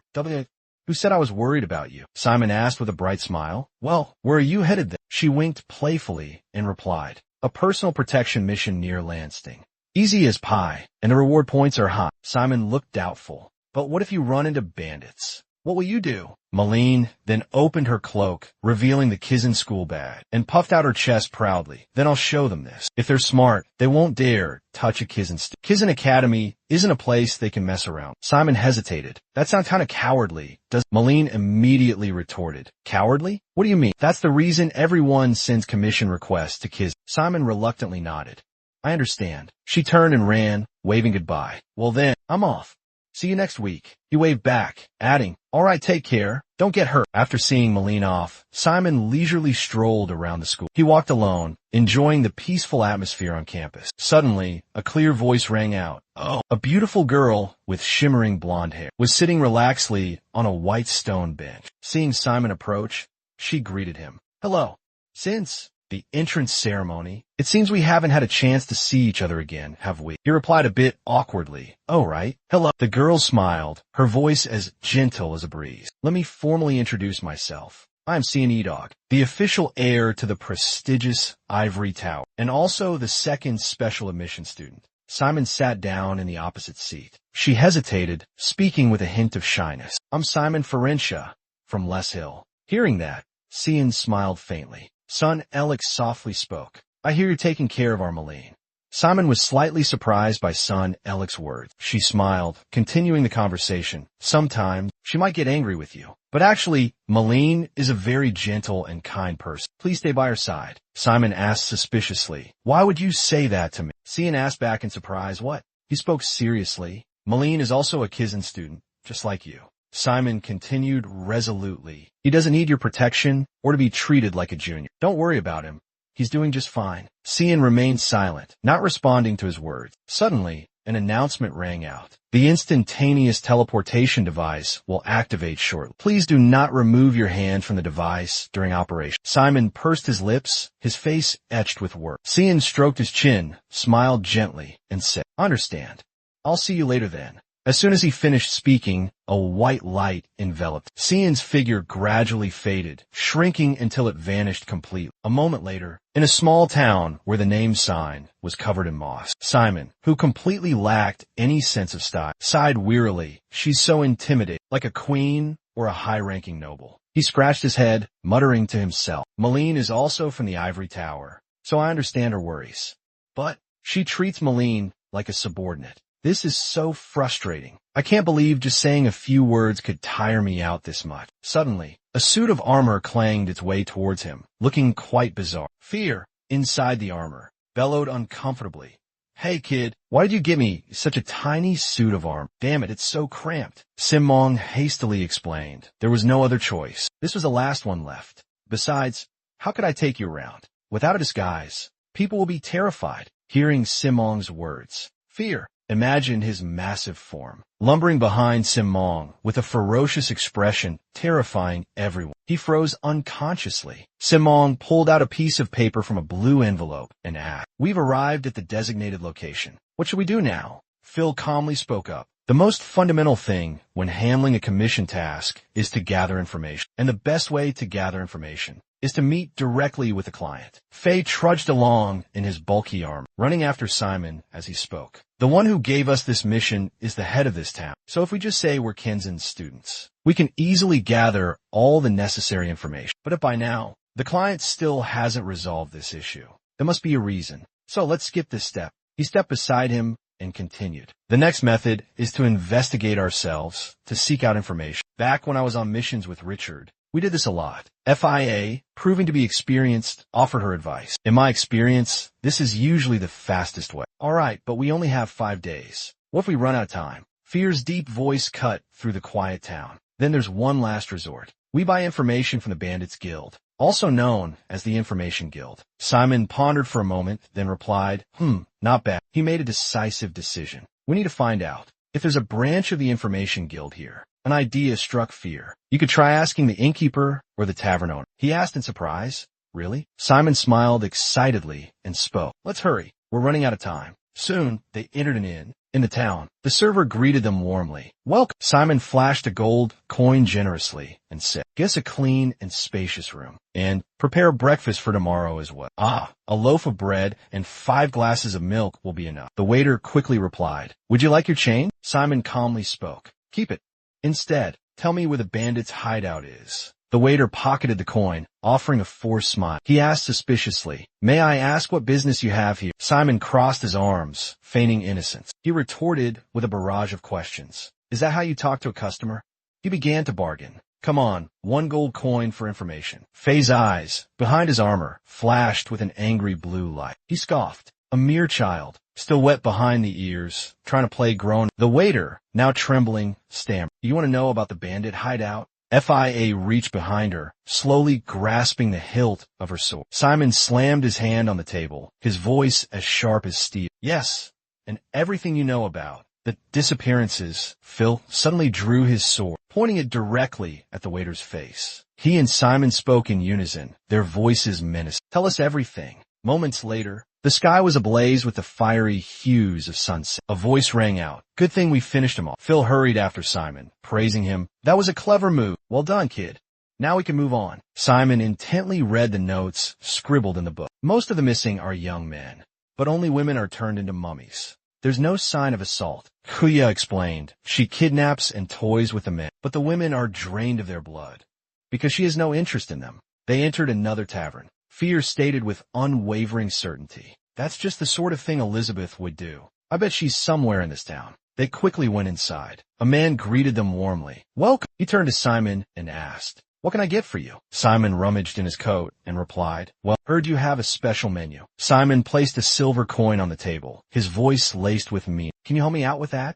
The man calmly replied, certainly. Right this way. They descended the rickety stairs step by step. Simon's eyes scanned their surroundings. He saw specially crafted crossbows in the hands of the soldiers in the basement. The man cracked open a door and said cold, enter. The 2 men quickly stepped inside. Suddenly, a sweet, honeyed voice rang out, breaking the silence. Welcome, gentlemen. A woman with shimmering golden waves of hair, in a dazzling red dress, daringly cut and as alluring as a bar hostess, appeared. She spoke softly, her voice smooth and seductive. What wind brings 2 such distinguished guests from afar to my humble guild? She asked, her eyes gleaming with intrigue. Simon stood calmly before Elizabeth, explaining the reason for his presence. I'm here to buy information. The woman feigned surprise, raising an eyebrow. Oh, what kind of information are you seeking? Seizing the opportunity, Simon got straight to the point. I need information about the missing people in this area, about the mummies, and everything your guild knows about this matter. Despite receiving his answer, Elizabeth remained thoughtful, pondering everything. After a moment of silence, she spoke. The price you'll have to pay won't be small. I wonder if a first-year student from Kizan like you can actually afford it.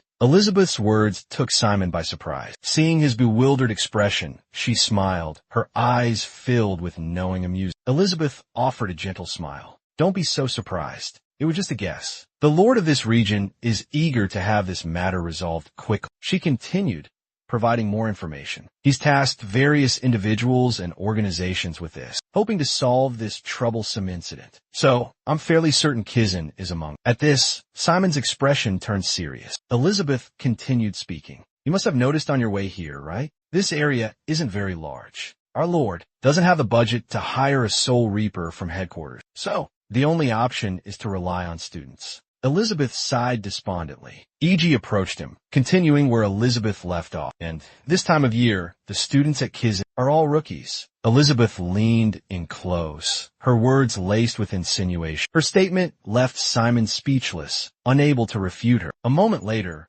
regaining his composure, Simon placed his hand over Elizabeth's, gently responding. Your hypothesis is quite intriguing. Perhaps I should offer a conjecture of my own.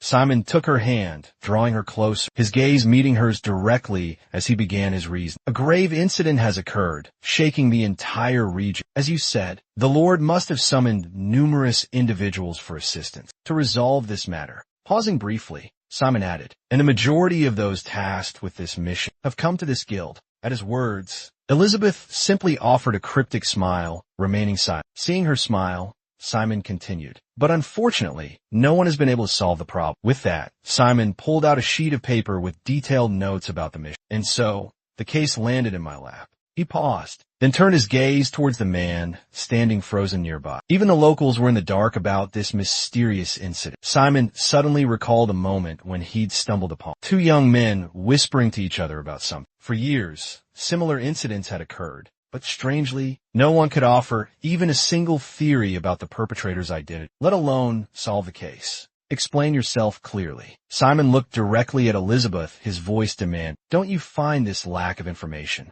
rather peculiar? I mean, could we all be manipulated by someone's elaborate lies? At this sharp question, Elizabeth narrowed her eyes at Simon, falling into a thoughtful silence. Seeing her silence, Simon pressed on, as if the question had never been asked. If that weren't the case, I'm afraid I'd have to question the competence of this region's intelligence network. But I don't believe that's so. With those words, Simon drifted back into his thoughts. She didn't seem incompetent at all. Seeing Angelbet remain silent, Simon placed his hand behind her head and continued. Am I right? He rested his hand on her hair, pulling Angelbet closer. Tell me the truth before I turn this place upside down. Faced with his serious expression, Elizabeth finally spoke. I'm sorry, but...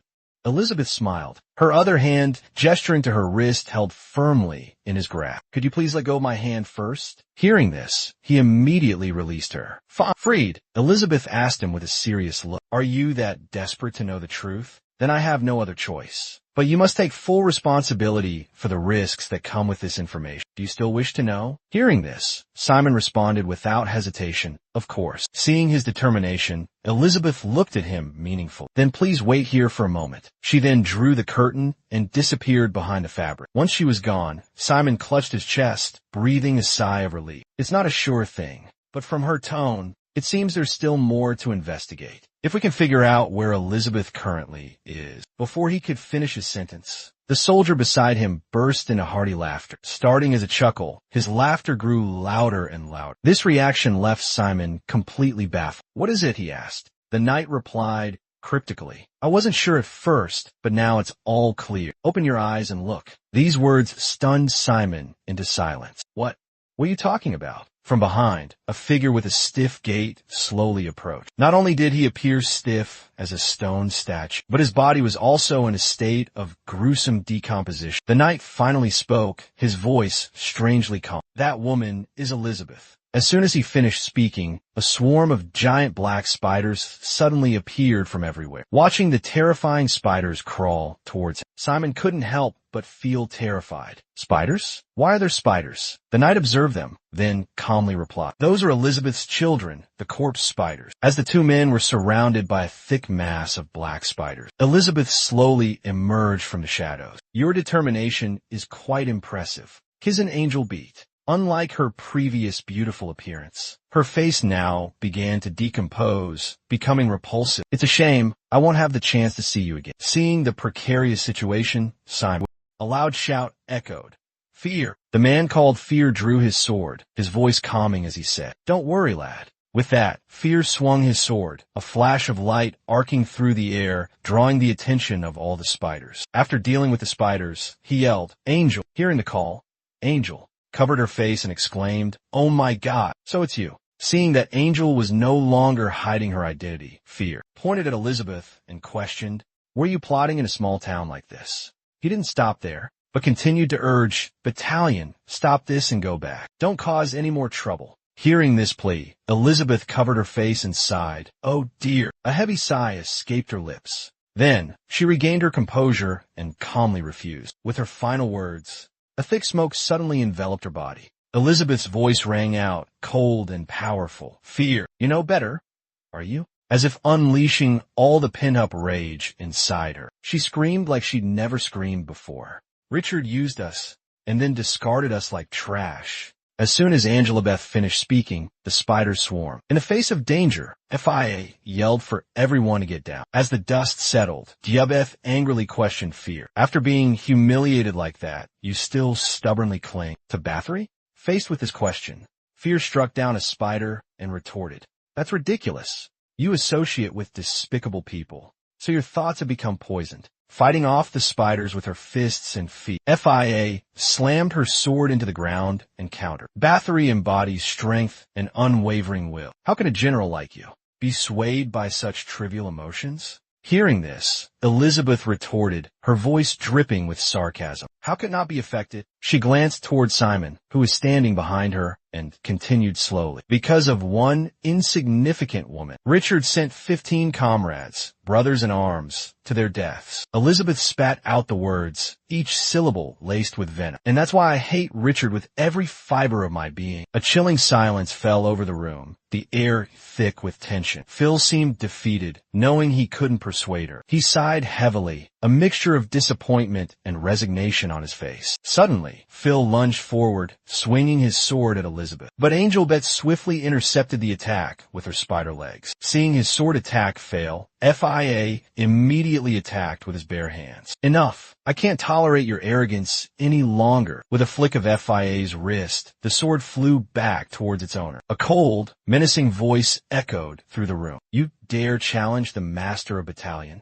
Fear spoke as he retreated, assuming a defensive stance. Have you forgotten the days? Ayabet quickly retorted, refusing to back down, manipulating thin, magical threads with her hands. But Piao sliced through them all with a single swing of his sword. Grovel on my feet, like the pathetic dog you are, he roared. Despite her threads being severed, Elizabeth continued to unleash new attacks. The entire room was engulfed in a countless number of threads, sharp as razor blades, covering every corner. The moment the threads appeared, the room was devastated, as if struck by a furious storm. Angelbet's sarcastic voice echoed amidst the debris. Big words, but you're quite weakened now. Faye observed the two struggling beneath him. Elizabeth let out a scornful laugh. I presume your seal has been broken recently, hasn't it? She asked. Sensing something ominous, Faye shouted, Where do you think you're going? Ignoring Faye's question, she turned her back and walked away. Until we meet again, Faye, and that little brat, Jason. With that, she vanished. Simon, who had remained silent, suddenly spoke. This entire group is a bunch of Elizabeths in disguise. Fear stood up, confirming Simon's thought. Indeed, manipulating information is child's play for her. With that, he furiously slashed at the spiders, mercilessly cutting them down. The sheer number of these repulsive insects was horrifying, as the two were.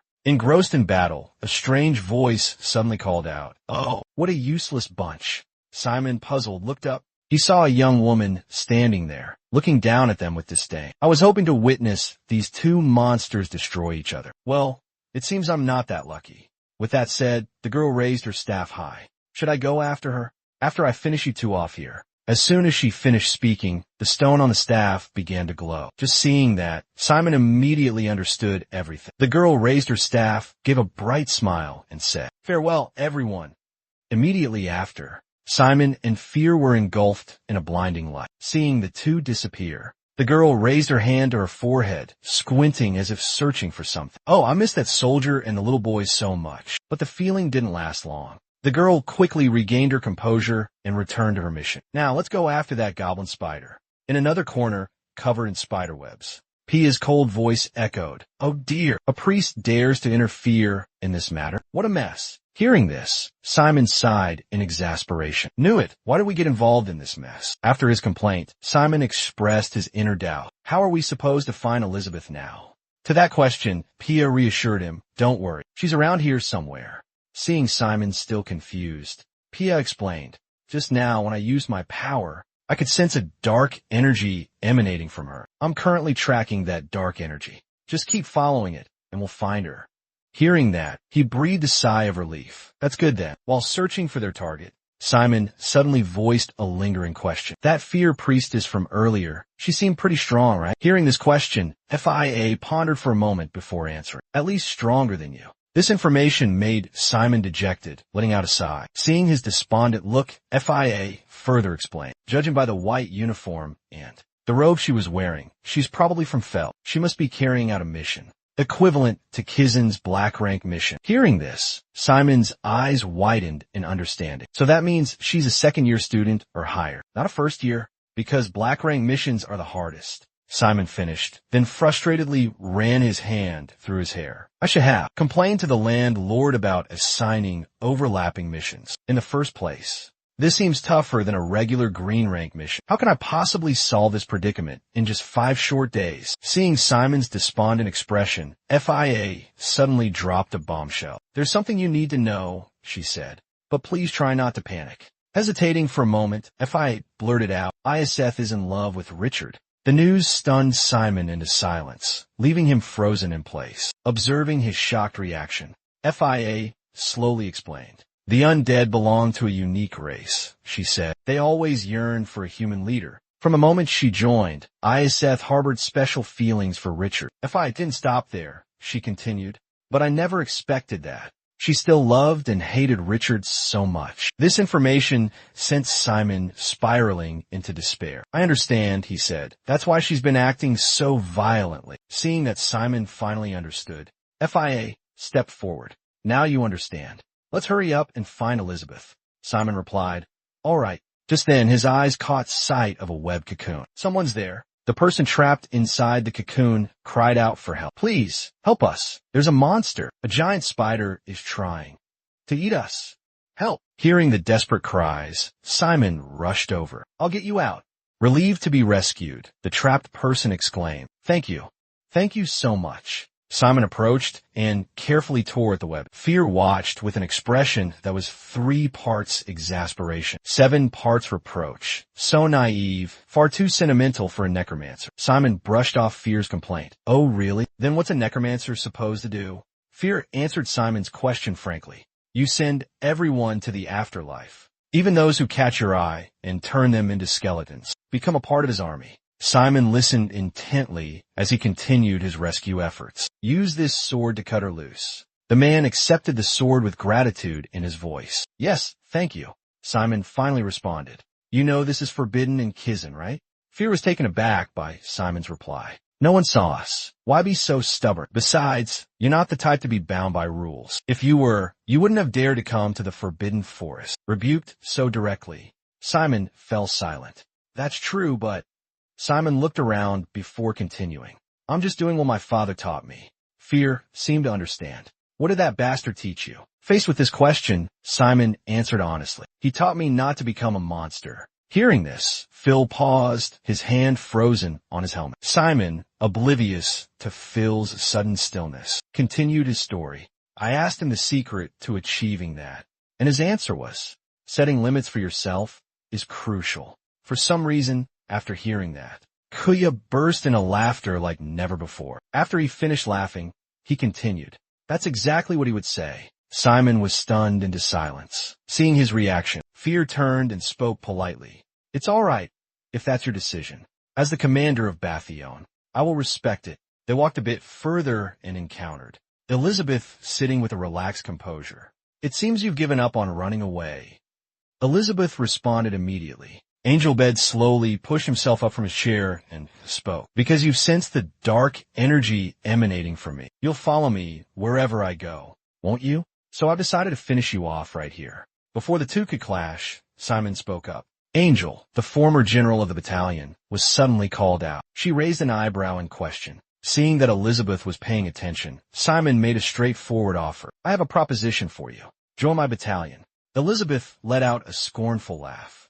I will never return to the battalion that betrayed me. Furthermore, as she spoke, she advanced towards Simon and the old man. You're asking me to follow the orders of a necromancer like you, a naive child, unworthy of trust, chosen by Faya solely out of personal affection. Faced with such doubt, Simon immediately countered. Did you just say I'm not trustworthy? Without waiting for her response, Simon began to thoroughly introduce himself. I am Simon Florentia, son of Richard Florentia and Anna Florentia. Hearing that prestigious name, Elizabeth was stunned into silence. Seeing her speechless silence, Simon continued his attempts to persuade Elizabeth. You used to be one of my father's subordinates, weren't you? The sharp claws on her hands began to extend, then abruptly stopped. Despite her attitude, Simon persisted in his persuasion. Me, his son, and the current commander of the battalion. Recruiting you is perfectly reasonable. Unable to bear it any longer, Elizabeth screamed like a madwoman. But Simon stubbornly continued.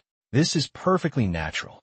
At this point, Elizabeth roared. Shut up, she roared, then doubled over, clutching her head and screaming the name Anna in anguish. Anna, you despicable woman, and that bastard who abandoned me. A multitude of grotesque spider legs suddenly sprouted from her back. And then, instead of the beautiful blonde woman, Elizabeth reverted to her hideous true form. She lifted her head, her eyes wild, and shrieked, "Go to hell." With that, Elizabeth lunged straight at Simon. He stood his ground, neither dodging nor resisting. Suddenly, Jinsu appeared, sword in hand. "Nice one, kid. You took off one of her legs." Elizabeth stared in utter shock, and it didn't stop there. Several more of her legs met the same fate. Suffering wound after wound, Elizabeth could only scream in agony. Witnessing this, Simon's eyes widened. "Now's my chance." He immediately summoned a spear from thin air. Charging toward Elizabeth, he yelled, "Dark energy amplification! Dark energy amplification!"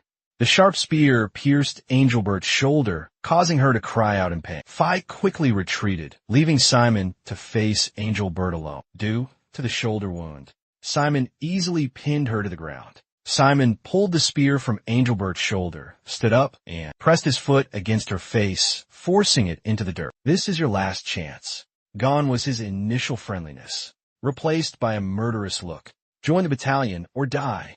Choose. Do you want to live or die?" Despite being cornered, Angelbert remained defiant. Suddenly, an unknown object flew towards them at breakneck speed. Fear jumped in front of Simon, taking the hit. Despite blocking the attack, Fear couldn't help but exclaim, "Damn it!" In the ensuing panic, Fear pulled Simon to safety. "Get down!" Fear yelled as they both barely made it behind a large boulder. A blinding flash of light erupted, engulfing the entire area. Witnessing the ethereal azure energy coursing through the air, Simon was consumed by doubt about the supernatural power at play. Just then, a familiar voice suddenly rang out. "That was close. I almost died, but I made it just in time." The girl from before once again appeared amidst the space filled with ancient and malevolent spirits. A swarm of hideous spiders crawled everywhere. The girl tossed a stone into the air, smiled confidently, and declared, "Today, all of you will be destroyed." As the stone landed before her, she unleashed her divine power. "Goodbye, you disgusting spiders." A massive surge of energy erupted, radiating in all directions. Hidden behind a rock, Simon and Ear began to discuss a plan. "What should we do now, Ear?" "Let's attack that priest first." This suggestion filled Simon with apprehension. "Can we even win? Our opponent is a priest." Fear remained optimistic in the face of adversity. "Fighting against holy power seems a bit tricky, but the priest herself is quite weak. You could take her down with a single blow." Not stopping there, the voice continued to instruct. "Leave the attacking to me. You just focus on distracting her." "All right, the one you're talking about seems completely unaware. Right now, she's focusing all her attention on a wounded Angelbert. It seems your leg is injured," she said, then twirled her staff and offered comfort. "Don't worry, I'll send you to hell. It won't be painful, Elaine." Elaine raised her staff and whispered. Thanks to this, she began to cast an offensive spell. Elizabeth was hiding behind a rock. "My mission." From Elaine's staff, a Xyle sword materialized, pointing directly at the Angelbert. She muttered, "It is done." The sudden attack caught Angelbert completely off guard. Her eyes widened in terror. Luckily, Simon jumped in front of her, shielding her. The sword pierced Simon's heart, a painful sight. Why was she so stunned by Simon's courageous act? She questioned herself, unable to believe what she had just witnessed. What had happened? Shards from the broken sword fell onto her face, cold as the harsh reality itself. Angelbert's face was frozen in shock. Why would Simon sacrifice himself for her? Simon was gravely wounded, the injury fatal. He clutched his bleeding wound, then collapsed to the ground. Propped up on his arm, Simon watched the blood flow endlessly onto the ground. The pain and blood loss caused him to slowly lose consciousness. Simon's eyes grew dull and hazy. He tried to open his eyes wide, looking forward, then groaned in pain. Finally, unable to endure any longer, Simon passed out. "Simon!" Elizabeth screamed in horror. She quickly carried Simon to safety, then built a fire to warm them both. Simon's eyes fluttered open to see a spider right in front of his face. Startled, he yelled, "Ah!" Hearing Simon, Elizabeth asked worriedly, "Oh, you're awake, kid." Simon jumped, scrambling back, causing the spider to fall to the ground. Seeing that he was unharmed, Simon asked Fear about Elizabeth and the priestess's condition. Fear calmly pointed to the right and said, "They're over there." "Young master, Elizabeth sat properly, gave a bright smile, and called out. Meanwhile, the unfortunate priestess was bound by Elizabeth's spider silk. Please have mercy and spare me. Get me out of here, she cried pathetically while begging Simon. Fear turned to explain to Simon what had happened while he was unconscious. I formed a temporary alliance with Elizabeth to capture this girl. She's just a junior student at Eiffel Academy, so subduing her was quite easy. Simon felt sympathy for Alanil. He said to Fear, Fear, could you release her for now? The lord of this region has requested both Kizan and Fel to investigate this matter, so we need to hear what she has to say. After being released, the girl knelt before Simon, crying and expressing her gratitude. Thank you. Thank you so much. Thank you for saving me. He responded coldly, telling her there was no need for thanks yet, and asked, Are you ready to answer our questions now? Are you a student at Inmail Academy? She quickly denied it. No. Of course not. FIA stood behind Simon, hands on her hips, a look of disdain on her face. You're lying. He looked skeptical. But you're wearing an Inmail uniform, aren't you? She stammered, trying to justify herself. This is a fake uniform. He countered, a fake uniform? That's ridiculous. Isla was frightened, tears welling up in her eyes. She confessed haltingly. Actually, I was expelled from Inmail 2 years ago. Before I even finished my first year, I was expelled. Simon avoided her gaze, looking down, and asked in a bewildered tone, Then why were you pretending to be an Inmail student? She clasped her hands together in a plea, answering earnestly, Because I couldn't accept the fact that I had been expelled, and I had to find a way to make a living. My family isn't wealthy. That's why I had to pretend to be an Eiffel student. I'm truly sorry. After speaking, she hung her head in shame. But Angel didn't believe her, crossing her arms and scoffing. Oh, you think I'll fall for that so easily? You're just trying to make up a story to get out of this situation. With that, she abruptly yanked the girl's jacket. Ellen Zeal gasped. Look. She held up the torn fabric, examining it closely. It really is just ordinary clothing. I heard that Eiffel uniforms are as durable as Kizan's. The girl spoke fearfully. Teach, this is a fake uniform. I sewed it myself. Realizing she had been too rough, Angel offered her cloak to the girl. I apologize. Please wear this for now. Ellen Zeal whispered softly, Thank you. Simon fastened the cloak for her, gently asking, What's your name? The girl looked up shyly at him, replying, Oh, my name is Ellen Zeal. At that moment, Elizabeth, standing beside them, glared at the two uncomfortably. Why aren't you an F-nail operative? If you're taking on this mission? He continued to question other smugglers. They all shared the same mission, eliminate the immortal. The reward for this mission was exceptionally generous within the Black Alliance. LOL gripped his cloak, his expression serious as he recounted the information. Just like Kizan, F-Nail also offered higher rewards for Black Alliance missions. Simon understood, nodding before asking, So, have you met the Lord of this region? She answered honestly, Yes, I received the mission directly from the Lord. But you still have doubts? Do you have any proof? Like a mission request, or some sort of documentation? Anything that proves it will do. Can you show me? Ellen didn't hesitate, agreeing immediately. Oh, sure. Give me a moment. Thanks, that's all I needed. He mumbled in response. Watching the friendly exchange between Simon and Ellen, Angelabet felt a pang of discomfort in her chest. A flicker of sadness crossed her face. Why was that? The sight of them together brought back memories of Simon's parents. Richard and Anna, they used to be just as affectionate in front of her. I thought I'd forgotten all about that. She clenched her fists, questioning herself. Do you have the proof? Simon spoke up. All right, could I borrow this space for a moment? If you're willing to hand everything over, I'll take care of the rest. He assured Ellen. Oh, please, go ahead, she replied cheerfully, as he was reviewing the documents. Fear appeared behind him, curiously asking, What are you planning to do with all this, kid? He calmly flipped through the documents and said, I'll go meet the Lord. I'm going to squeeze every last drop out of that old man. Fear burst out laughing. Ha ha ha. Good. Very good. Like father, like son. Simon wearily propped himself up, about to stand and say, We should get going now. Not so fast. She asked him, Simon Ferencia, is it? Hearing that, he and FIA simultaneously turned to look at her in astonishment. She looked up at him, slowly proposing, I want you to join my battalion. I accept. However, I have one condition. Simon raised an eyebrow, waiting for her to continue. She turned and pointed at Ellen. Terrified, she cowered. Strangle that priest with your own hands. Elizabeth's jealousy and displeasure were evident as she made the cruel proposition. The atmosphere grew strange and suffocating. Suddenly, a wave of pure terror washed over her. Her eyes widened. She recoiled, sweat drenching her skin. Simon looked at the two girls, skepticism etched on his face after what he'd just heard. He asked Elizabeth suspiciously, "You want me to kill her?" A chilling smile spread across her lips, her voice turning icy. "Precisely. That is my only condition." Simon solemnly addressed Angel Beat, the former Spider Army general, his gaze as cold as ice as he fixed it on her. "Give me one reason why I should eliminate Eland." "Let's see," she responded casually. "To prove your capability, of course." Angel Beat placed a hand on her chest, her eyes wide, her voice rising in intensity. "I want to know if you are a true master, worthy of my absolute loyalty, or not." But Simon seemed unconcerned, replying indifferently. "What I want to ask is..." Suddenly, his expression hardened, and he raised his voice in a sharp question. "Why should I have to prove myself worthy of your loyalty?" Seeing Simon's refusal, she was stunned, disbelief evident in her voice. "Easy there.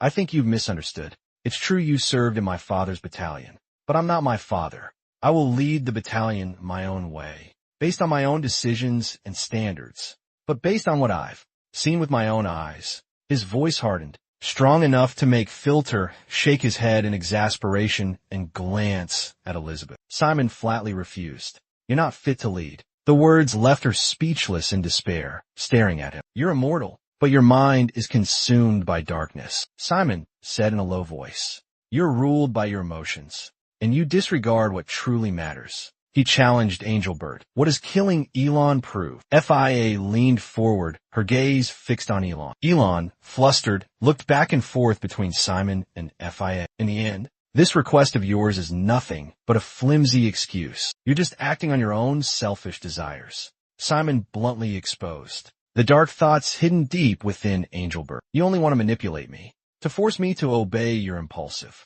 and despicable desires." His true intentions laid bare, Angelbert fell silent, his head bowed low. Simon glanced at him with contempt and said, "I can't place my trust in a creature like you."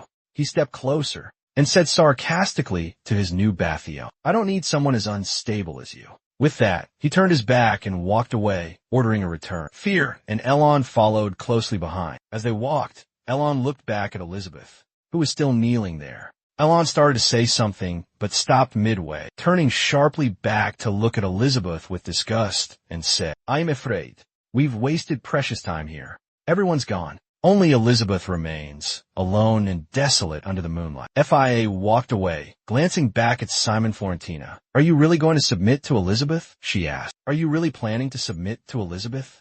Simon quickly replied, "Oh, absolutely not. I'm only doing this to gain the power of the connection between us." Simon Florentina bowed his head in thought. Angel Elizabeth is very controlling and often acts on her own whims. I have no other choice. If I have to be the one to restrain her in the future. FIA looked at Simon suspiciously, curiosity in her eyes. Was even being stabbed by the saintest part of your plan? Simon let out a sinister laugh and nodded. "Well, about that, I'd rather not discuss this right now." Ellen Zeal shyly lowered her head, stammering, I'm truly sorry about the attack just now." Simon Ferencia replied casually, "It's all right. You weren't aiming for me." Afterwards, the two of them, Ellen and Simon, walked and chatted animatedly. Ellen, still worried, looked at Simon and asked, "Are you sure? The saint pierced right through your chest. Didn't the necromancers place your core next to your heart? If anything feels wrong, don't hesitate to tell me," Simon said nonchalantly. "I don't think the spear hit my core." Kuya stood silently, her face full of doubt. Hands on her hips, questions swirled her mind. The spear went straight through the core. But how was he completely unharmed? FIA raised her hand, trying to sense her connection to Simon. Nothing seemed out of the ordinary. Incredible. Not only was he unscathed, our pact will remain unbroken. Impossible. Could that brat have gotten lucky? Did the spear miss a vital spot? Strange. All of a sudden, Simon Florentia turned back to FIA and shouted, "FIA, what are you doing? Let's go." FIA pushed aside the chaotic thoughts in her head, hurried forward and said, "Yes, let's go now." The three of them traveled a bit further and finally reached the stronghold of the Annex territory.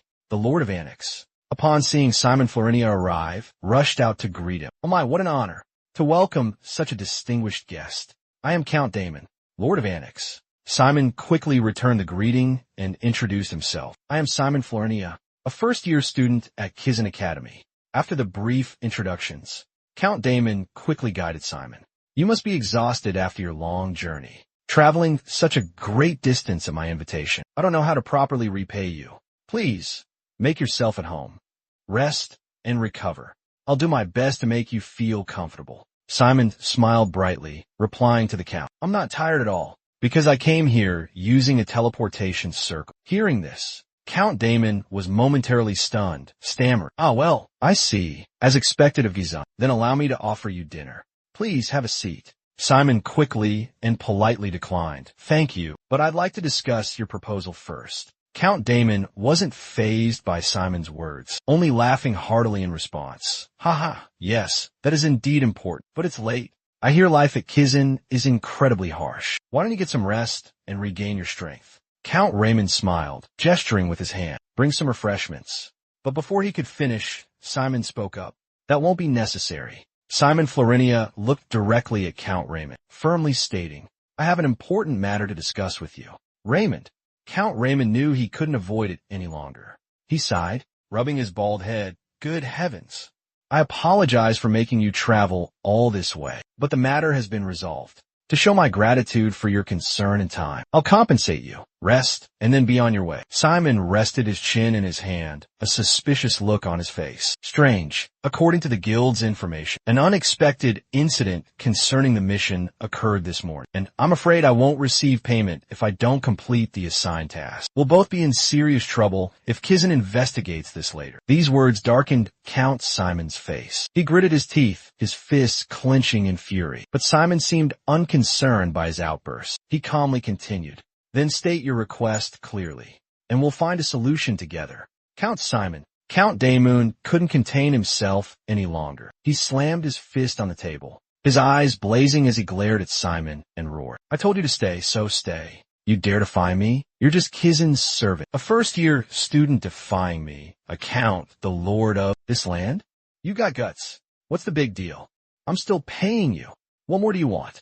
Count Simon's shout echoed. Were soldiers, weapons at the ready, closing in. The gaping black muzzles of their guns were aimed directly at Simon, a clear threat. Finding himself surrounded on all sides by soldiers, Simon Felsh's face hardened as he slowly spoke. You first tried to lure me in with honeyed words, and now you resort to threats of force. I take it you've made up your mind then. Simon gritted his teeth, his fists clenching in rage. You even mobilized the army for this. If that's the case, I won't stand idly by. The words had barely left his mouth, when suddenly, Eo and his formidable army of the undead materialized behind Simon, sending a bone-chilling cold through the air. Phil burst into raucous laughter. Ha ha ha ha ha. He looked at the soldiers, trembling with fear, their weapons nearly slipping from their grasp. Pia glared at them, then spoke with palpable excitement. Today, we welcome a large number of new recruits to our ranks. Excellent. Simply excellent. Witnessing this terrifying spectacle, Count Damon was frozen in sheer terror. He collapsed, staring at Simon in utter disbelief. Stammering, he blurted out, How can a freshman summon such a massive army of the undead? Witnessing Pia with her terrifying greatsword and the overwhelming legion of undead, every single one of them, with blazing eyes fixed on him, Count Damon was petrified, screaming in terror. Simon looked at him coldly and asked, Do you wish to continue? Count Damon still clung to the table, maintaining his arrogance, pointing at Simon and yelling, How dare you? You have no power other than your connection to Kizan, and even if you are Kizan's man, you have no right to interfere with the Black Alliance's territorial autonomy. You're deliberately provoking a war without reason, Simon countered.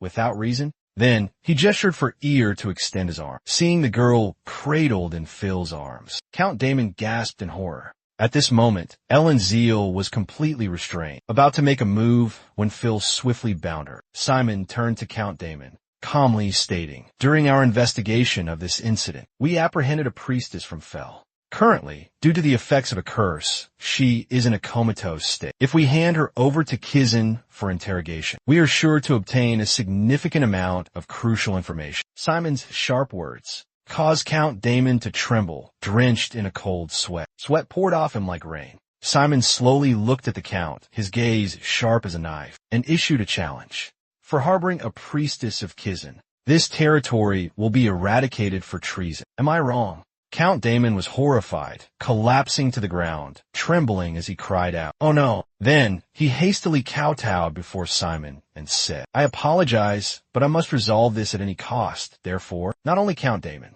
but all soldiers present kneel." They bowed their heads in utter terror. Count Damon cleared his throat and continued, "My people are living in abject fear, so I want this dealt with swiftly. Whatever the cost may be, I will take full responsibility. Spare the innocent lives." Simon immediately questioned, "Why would you want to cover this up, when you seem so concerned for your territory?" Count Damon stammered, struggling to speak, "Because our trade has just recently stabilized, and His Highness, the Crown Prince, will soon be visiting our territory. But if these horrific events continue, then his visit will." The Count trailed off. That much was enough for Simon to grasp the situation. He nodded, speculating about the delayed journey, and how his business had failed miserably. Count Damon looked anxiously at Simon, then replied, "Yes, that's right. So, I colluded with the News Guild, and blocked all sources of information. I tried to resolve it within my authority. I even contacted Kizan, and all the mercenary groups. But the situation remained bleak until 3 months ago. That's why I was worried and sought out Afnail through an intermediary. Of course, I didn't expect a priest to actually come." At the word priest, Fear jolted, looking at the unconscious girl in his arms. So, she was a priest. Fear was stunned, then grimaced in discomfort. Simon was also startled, then forced an awkward laugh. "I see." Count Damon bowed his head to the floor, pleading, "Therefore, please spare them, and punish only me." Simon looked at the Count, then smiled. "Come now, I've heard your side of the story." After a moment of contemplation, Simon folded his arms and said, "This territory holds a crucial strategic position, being the closest to the Holy Assembly. I cannot stand idly by and watch such a vital location be destroyed. Moreover, I personally hold a great fondness for this town." Count Raymond, astonished, lifted his head and asked, "What are you saying?" Simon Ferencia quickly replied, "I will do everything in my power to ensure this incident remains concealed and doesn't affect your territory." Hearing this, both Count Raymond and his soldiers were overcome with immense joy. They stammered in disbelief. "Really?" Simon smiled brightly, winking playfully and gesturing to Count Raymond with his hand. "Of course. However, there will be a small fee involved." Count Raymond, overjoyed as if he had struck gold, hastily replied, "Yes, yes. No matter the cost, I will prepare it without fail." Just then, a soldier rushed in, looked at the Count, and reported, "Master, something's happened. The building is surrounded by zombies." This terrible news sent shivers down both Simon and Count Damon's spines. Just then, Count Damon, Simon, and Fear reached the city gates. Outside, a swarm of giant spiders was approaching. Count Damon asked in a panicked voice, Where did they come from?" Simon muttered to himself, "Spiders? Why are there spiders here?" Suddenly, Simon turned and confidently clapped Count Damon on the shoulder. "Stay calm," he said. "Open the gates. I'll go out and see what's going on." Count Damon jumped up in fear, trying to stop him. "What? No, that's too dangerous." Simon smiled confidently. "Don't worry. I may only be a first-year student, but I'm still a necromancer." Meanwhile, Elizabeth was watching Simon from above. After Simon reached the gate, he walked towards the spiders and asked, "Why are you here?" Angelad looked at Simon with a serious expression and said, "Simon Plantia, son of the late Commander Richard Plantia. I, Angel, pledge my loyalty to you." Hearing this declaration, Simon stopped her. Unexpectedly, Elizabeth knelt down. Taking Simon's hand, placing it on her left breast, and closing her eyes, she said, "Therefore, please allow me the opportunity to join your legion, and to prove myself." After Simon granted Angel's request, he laid out a few conditions. "Angel, I have some rules if you want to join my battalion. First, never kill anyone without my orders. If you need to feed, hunt monsters." Meanwhile, Count Damon was gathering everyone and announced, "Kizan has sent us a necromancer. Thanks to him, all the troubles we've faced recently have been resolved." Then, he joyfully exclaimed, "Now all we need to do is welcome the presence of His Royal Highness." The words had barely left his mouth when the crowd erupted in joyous cheers. From above, Simon observed everything and continued with his second condition. "No harm shall come to any of my loved ones. in any way, shape, or form. And the third condition. Simon Farintia turned around, his sharp gaze fixed on Elizabeth, and declared resolutely, "You must obey me absolutely, at any cost." Elizabeth looked at her proud son before her, and sighed heavily. Once again, here I am, throwing myself into the abyss. This pact is truly too binding and troublesome. Only suffering awaits me ahead. In Elizabeth's mind, the image of Simon appeared, the boy who didn't hesitate to rush forward and block a fatal blow meant for her. A faint smile touched her lips, and Elizabeth resolved, "But no matter what, I would still choose this path, even if it's just a sliver of hope." Elizabeth bowed her head respectfully to Simon once more. Placing her hand on her chest, she solemnly swore, "I can endure anything as long as I can be by your side. You can bind me in any way, for both my body and soul belong to you." Behind them, Angel Bed witnessed Elizabeth's display of devotion to Simon. She couldn't help but feel a surge of exasperation. Shaking her head, she thought to herself, "She's head over heels for him." Elizabeth continued, outlining her condition. "I offer this absolute loyalty in exchange for just one thing." Intrigued, Simon asked what she desired. Suddenly, Elizabeth lifted her head, her face flushed. Radiant with life, she looked at Simon with longing and said, "Your love." Angel Bed seemed unable to contain herself any longer. She quickly grasped Simon's hand, her voice a desperate plea. "I'll do anything you ask, but I didn't force you into this. Just treating me like this is enough." Simon stammered, flustered, and replied, "I understand. Inside, I'm screaming. It's good that she's submissive, but this is so awkward."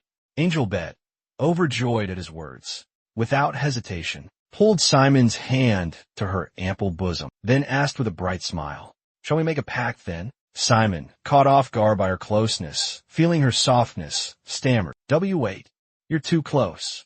Then, Simon closed his eyes, trembling, placed his hand on Angel Bet's breast, and said, "Okay, done." Angel Bet began the ritual to form the pact with Simon. She looked at Simon's blushing, shy face. Closing his eyes, Simon thought to himself with a beaming face, "How can he be so adorable?" After the contract signing was finalized, FIA turned and smiled in welcome at Angel Beat. "Welcome back, Battalion Angelus." Angel Beat still looked at his hand with an unfamiliar expression, muttering, "It's been a long time since I've been bound by a contract." Suddenly, Elizabeth looked at Fear with scrutinizing eyes and said sarcastically, "You're weak, Fear. Your weakness is due to the commander's influence." Those words were like sharp arrows, piercing Simon's pride. Elizabeth suddenly closed her eyes, placing a hand on her chest, and exclaimed, "But the dark energy warms me and calms my mind." Simon, hearing that, said awkwardly, "Let's go. Eland is waiting." Hearing this, Angel Beat quickly asked,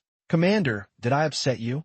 Then I shall comfort your wounded heart." Simon gasped in shock. "No need. Right now," Ellen interrupted. IL lit up when he saw Simon approaching.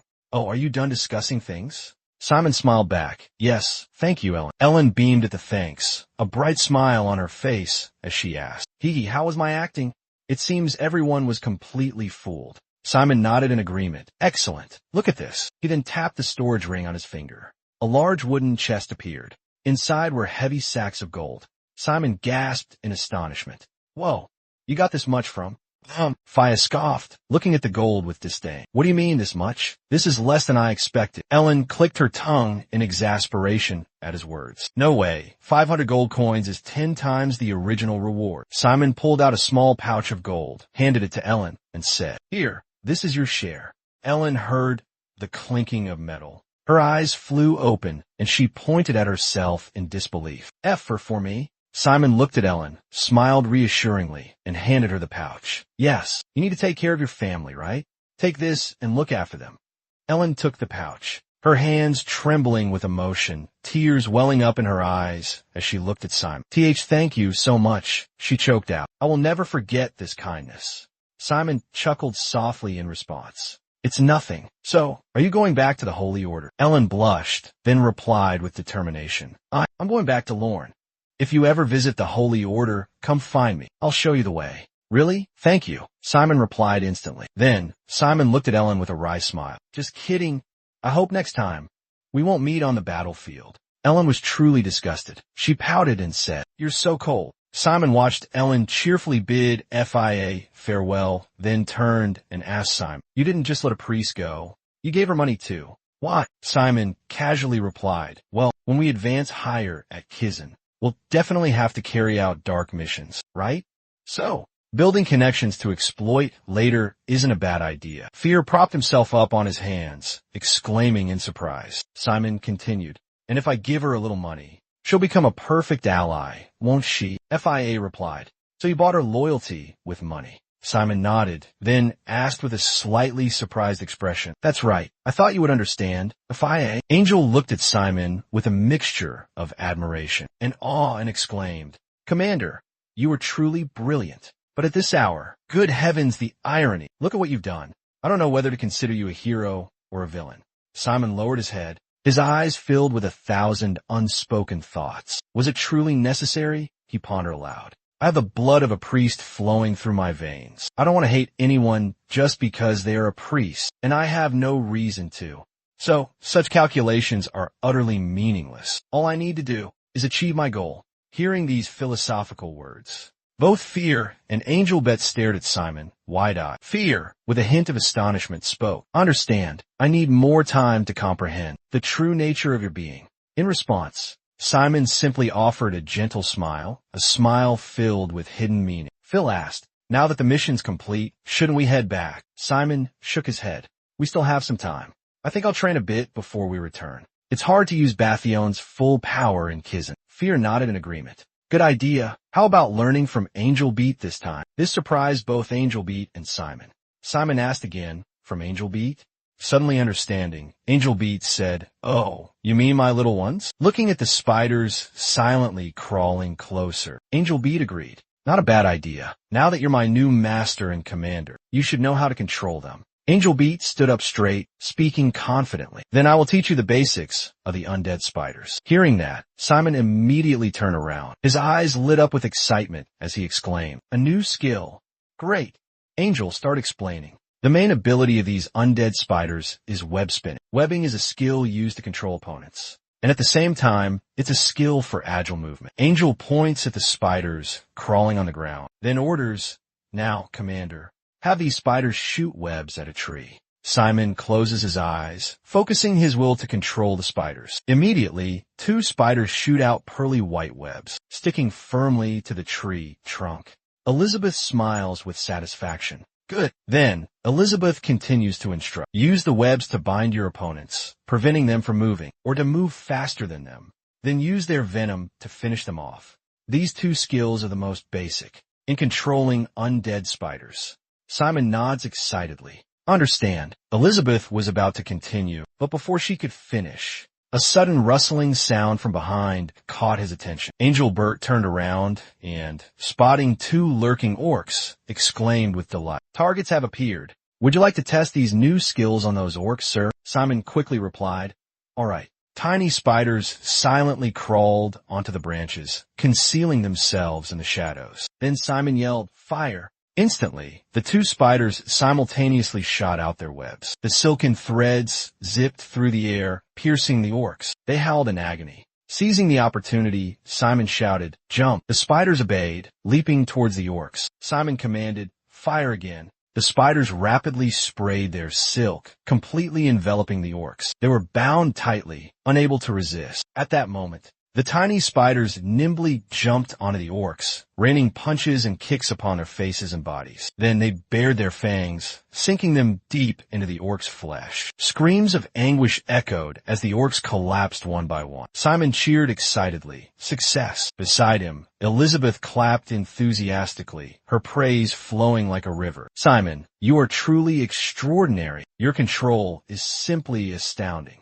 "Even though this was just your first time," Simon humbly replied, "it was just a few basic skills." Suddenly, the roars of orcs echoed through the air. Angel Bet clicked her tongue. "Oh dear, it seems there's an orc den nearby."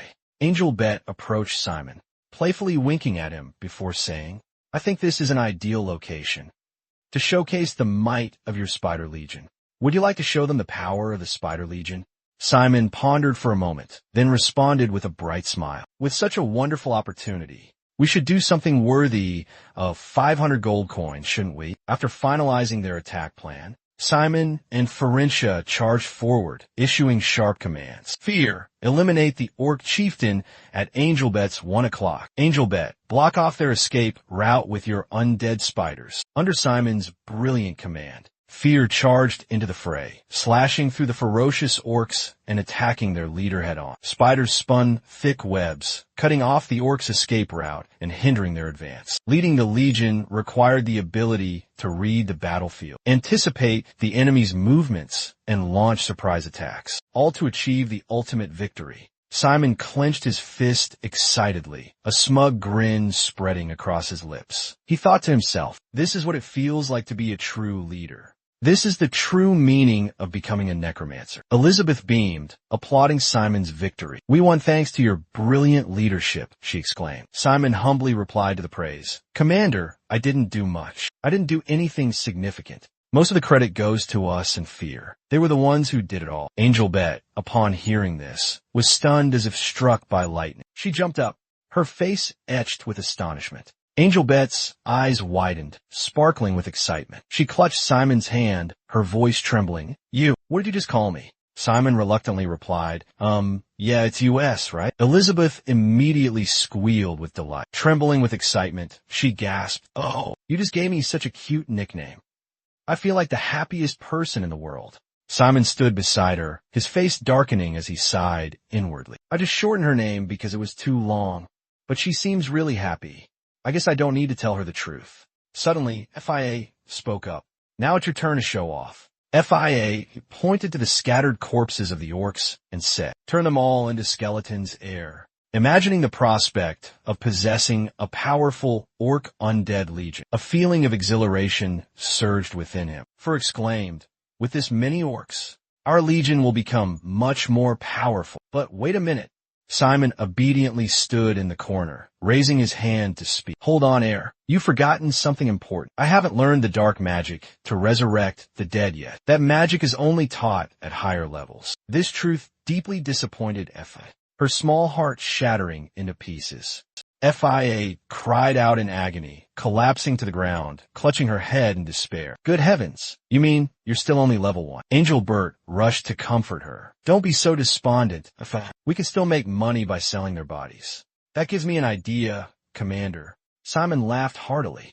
All right, let's hear it. What is it? Elizabeth winked playfully, ready to share her suggestion. It would be a waste to just discard these orcs. Why don't we send a letter to the Lord and sell them? Sell them. After Simon wrote the letter, he quickly received a reply. In the letter, Countess Simon wrote, those orcs must have ravaged the crops quite a bit. Count Simon, also the Lord of Alice, will turn this into a formal request and reward Simon. Furthermore, Simon read that. Count C, along with the payout from our recent transaction. Soon enough, Fear, having just squeezed into a cramped space with Elizabeth and a bunch of spiders. Father had already spotted us the moment we landed. That's certainly good news. Hey kid, how much further to the ruins? Fear, pushed to the limit of his endurance, looked at the dark and cramped space, as small as a matchbox. Fear whined, it's so stuffy in here. Suddenly, a clear voice rang out. Simon. It turned out the voice belonged to Cammy. The moment she saw Simon, she happily waved and called out, Simon, I'm so glad to see you safe and sound. Simon returned Cammy's greeting. Cammy approached Simon. Her face flushed and said shyly, I was so worried when I heard you took on a dangerous mission. Simon chuckled softly and replied, I just got lucky. Then, Simon asked, where are you headed? Cammy Paris excitedly suggested, we should go to the library. I'm planning to study with Melon today, she shared. Would you like to come along, Simon?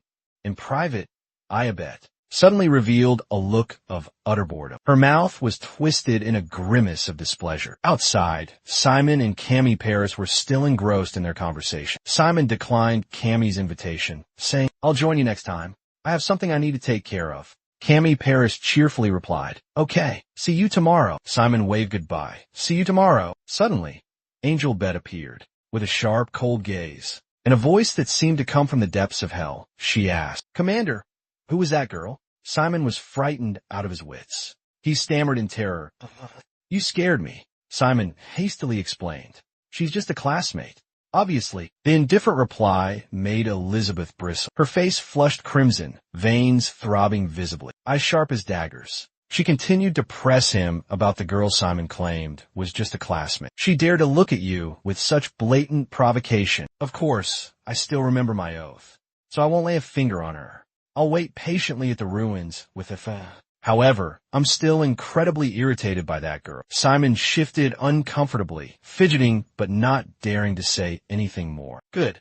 I'm glad you remember your promise. Suddenly, Elizabeth adopted a demure expression. Her voice softened. And I am but your humble servant. Commander, please feel free to command me. At that, Simon gave a weary wave of his hand. All right. Could you return to your subspace then? I know it's a desolate place, but someone's bound to stumble across it eventually. That's what Elizabeth meant.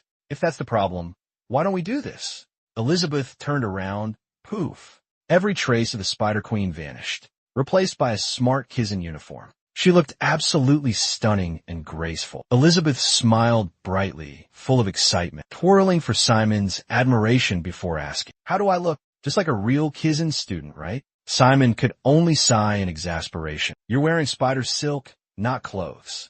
That's right, Ariel replied instantly. This is top-of-the-line quality, mind you. If you need any errands run inside or outside of Kizzen, just give me a call. Simon was startled and blurted out, how could we possibly do that? I heard Kizzen is heavily guarded by tons of surveillance magic. Angel wagged a finger, a relaxed smile gracing her lips as she replied, Don't worry, Commander. Elizabeth placed a hand on her chest, exuding absolute confidence. I'm not only capable of changing my appearance, but I also possess a unique cloaking ability. I can completely evade that surveillance magic. Simon couldn't help but gasp in delighted surprise. Olabeth quickly added, Naturally, my Spider Legion are also experts in surprise attacks, so you can absolutely use them in my place. In urgent situations, this pleased Simon immensely, but Fear felt quite the opposite. Fear was enduring the sight of spiders crawling all over his face. In this cramped, nostril-sized subspace, outside, Simon was still pondering Angel's unique ability. He felt fortunate to have recruited her into his legion. She would be incredibly useful in so many situations. Elizabeth playfully glanced at Simon and asked, What if you're not satisfied with this appearance of mine? Then, in the blink of an eye, Angel Bed vanished without a trace. Standing before Simon was now Cammy Paris. Simon exclaimed in astonishment, You look exactly like Cammy. You can even shapeshift? Now as well. Elizabeth didn't answer immediately. She hummed and hawed for a moment before saying, ahem. After careful preparation, Angel Bed turned to Simon, her voice ringing clear. Cammy, Simon shouted in surprise. Simon, I'm so glad you're safe. Angel Bed rushed forward and hugged Simon's arm, her voice sweet and affectionate. I was so worried when I heard you took on that dangerous mission. Simon felt both embarrassed and a strange sense of unease. Getting hugged by a beautiful girl this time. He thought, Simon exclaimed, It's not just her looks. It's exactly the same. She even talks like Cammy. Enough. I've witnessed your extraordinary skills firsthand. Elizabeth wouldn't stop, hugging Simon tighter as she exclaimed, But I'm worried Simon might be hurt. I have to check for myself if you have any wounds. Only then can I be at ease. Simon, embarrassed and blushing furiously, stammered, Stop it. Return to your original form right now. Angel Bet, as playful as ever, refused to comply, clinging to Simon and teasing. Do you know, with this ability, you could experience all sorts of worldly pleasures. I'm really looking forward to that day. Simon, exasperated, yelled, I already said I don't need those kinds of trivial pleasures. While these two were bickering, Kuya had reached his limit. He roared, Good heavens!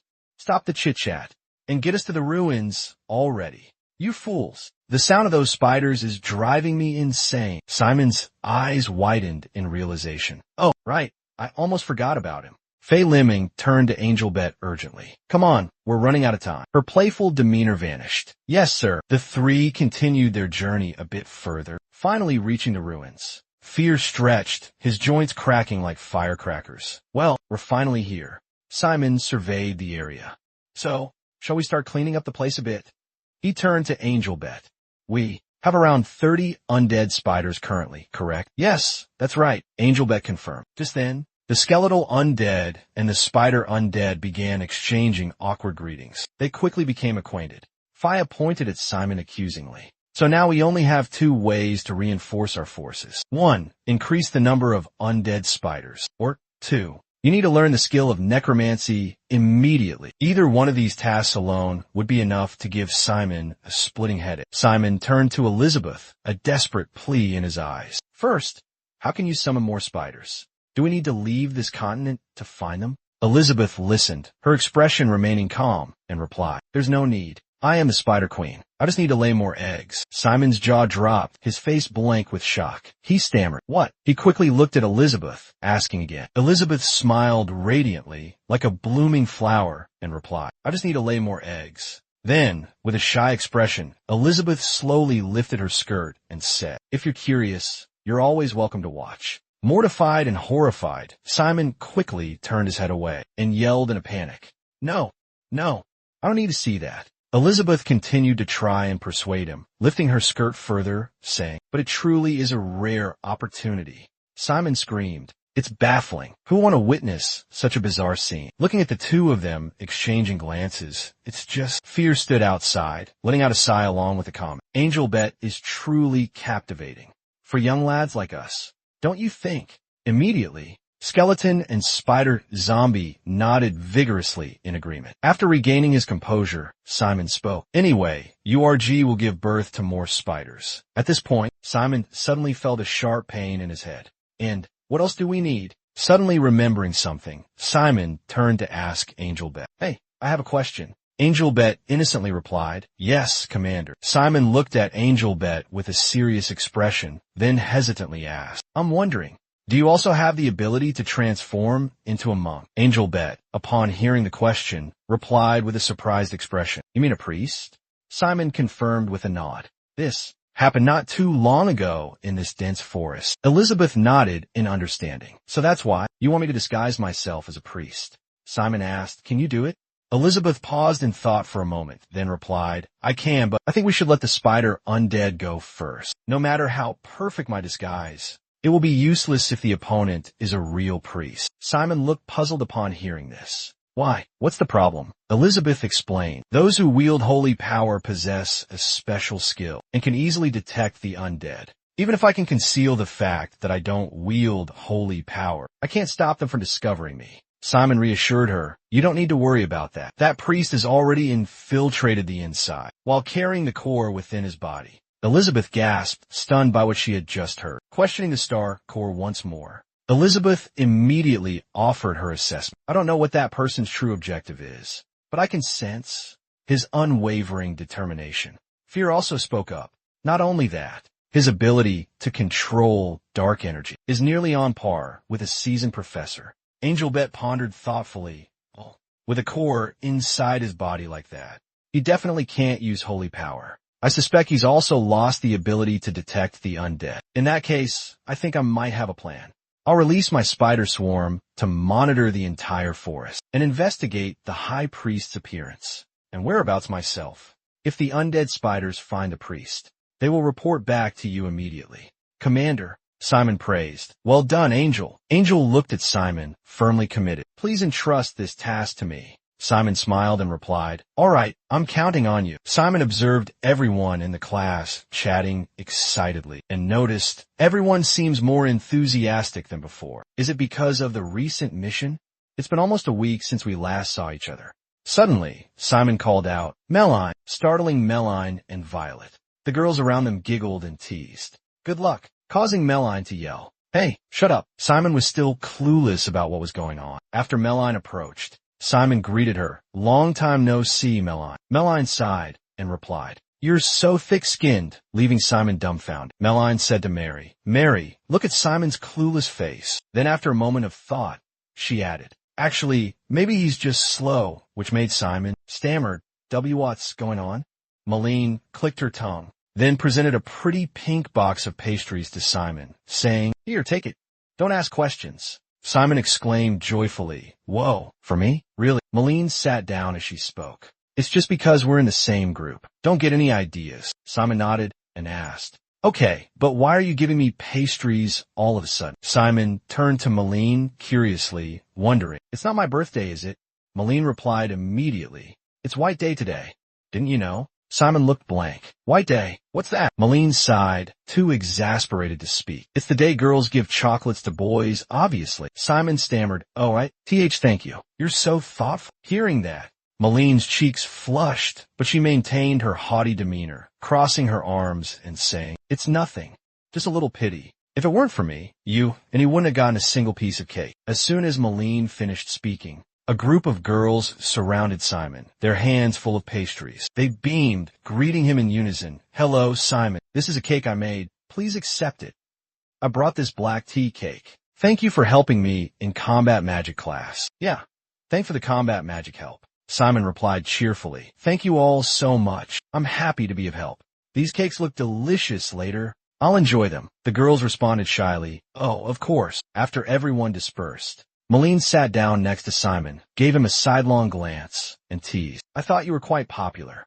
But it seems they only came to thank you. Just then, a clear voice rang out. Simon. The newcomer was the lovely Camille Paris, carrying a cake box almost as tall as herself. Camille looked at Simon, a bright smile on her face. Good morning, Simon. Camille Paris seemed anxious. She placed a box of pastries on Simon's table, then spoke shyly. Thank you so much for your care and concern all this time. I hope that from now until the end of the semester, we can remain good friends. As soon as she finished speaking, Camille suddenly bowed deeply and shouted, Please accept this. Camille's actions startled Simon, causing him to call out her name. Both Simon and Meline were stunned by the enormous size of the pastry box Camille brought. Meline asked in surprise, Wow, did you bake this yourself? Camille Barrett quickly waved her hands, stammering a denial. No, I didn't make it. How could I?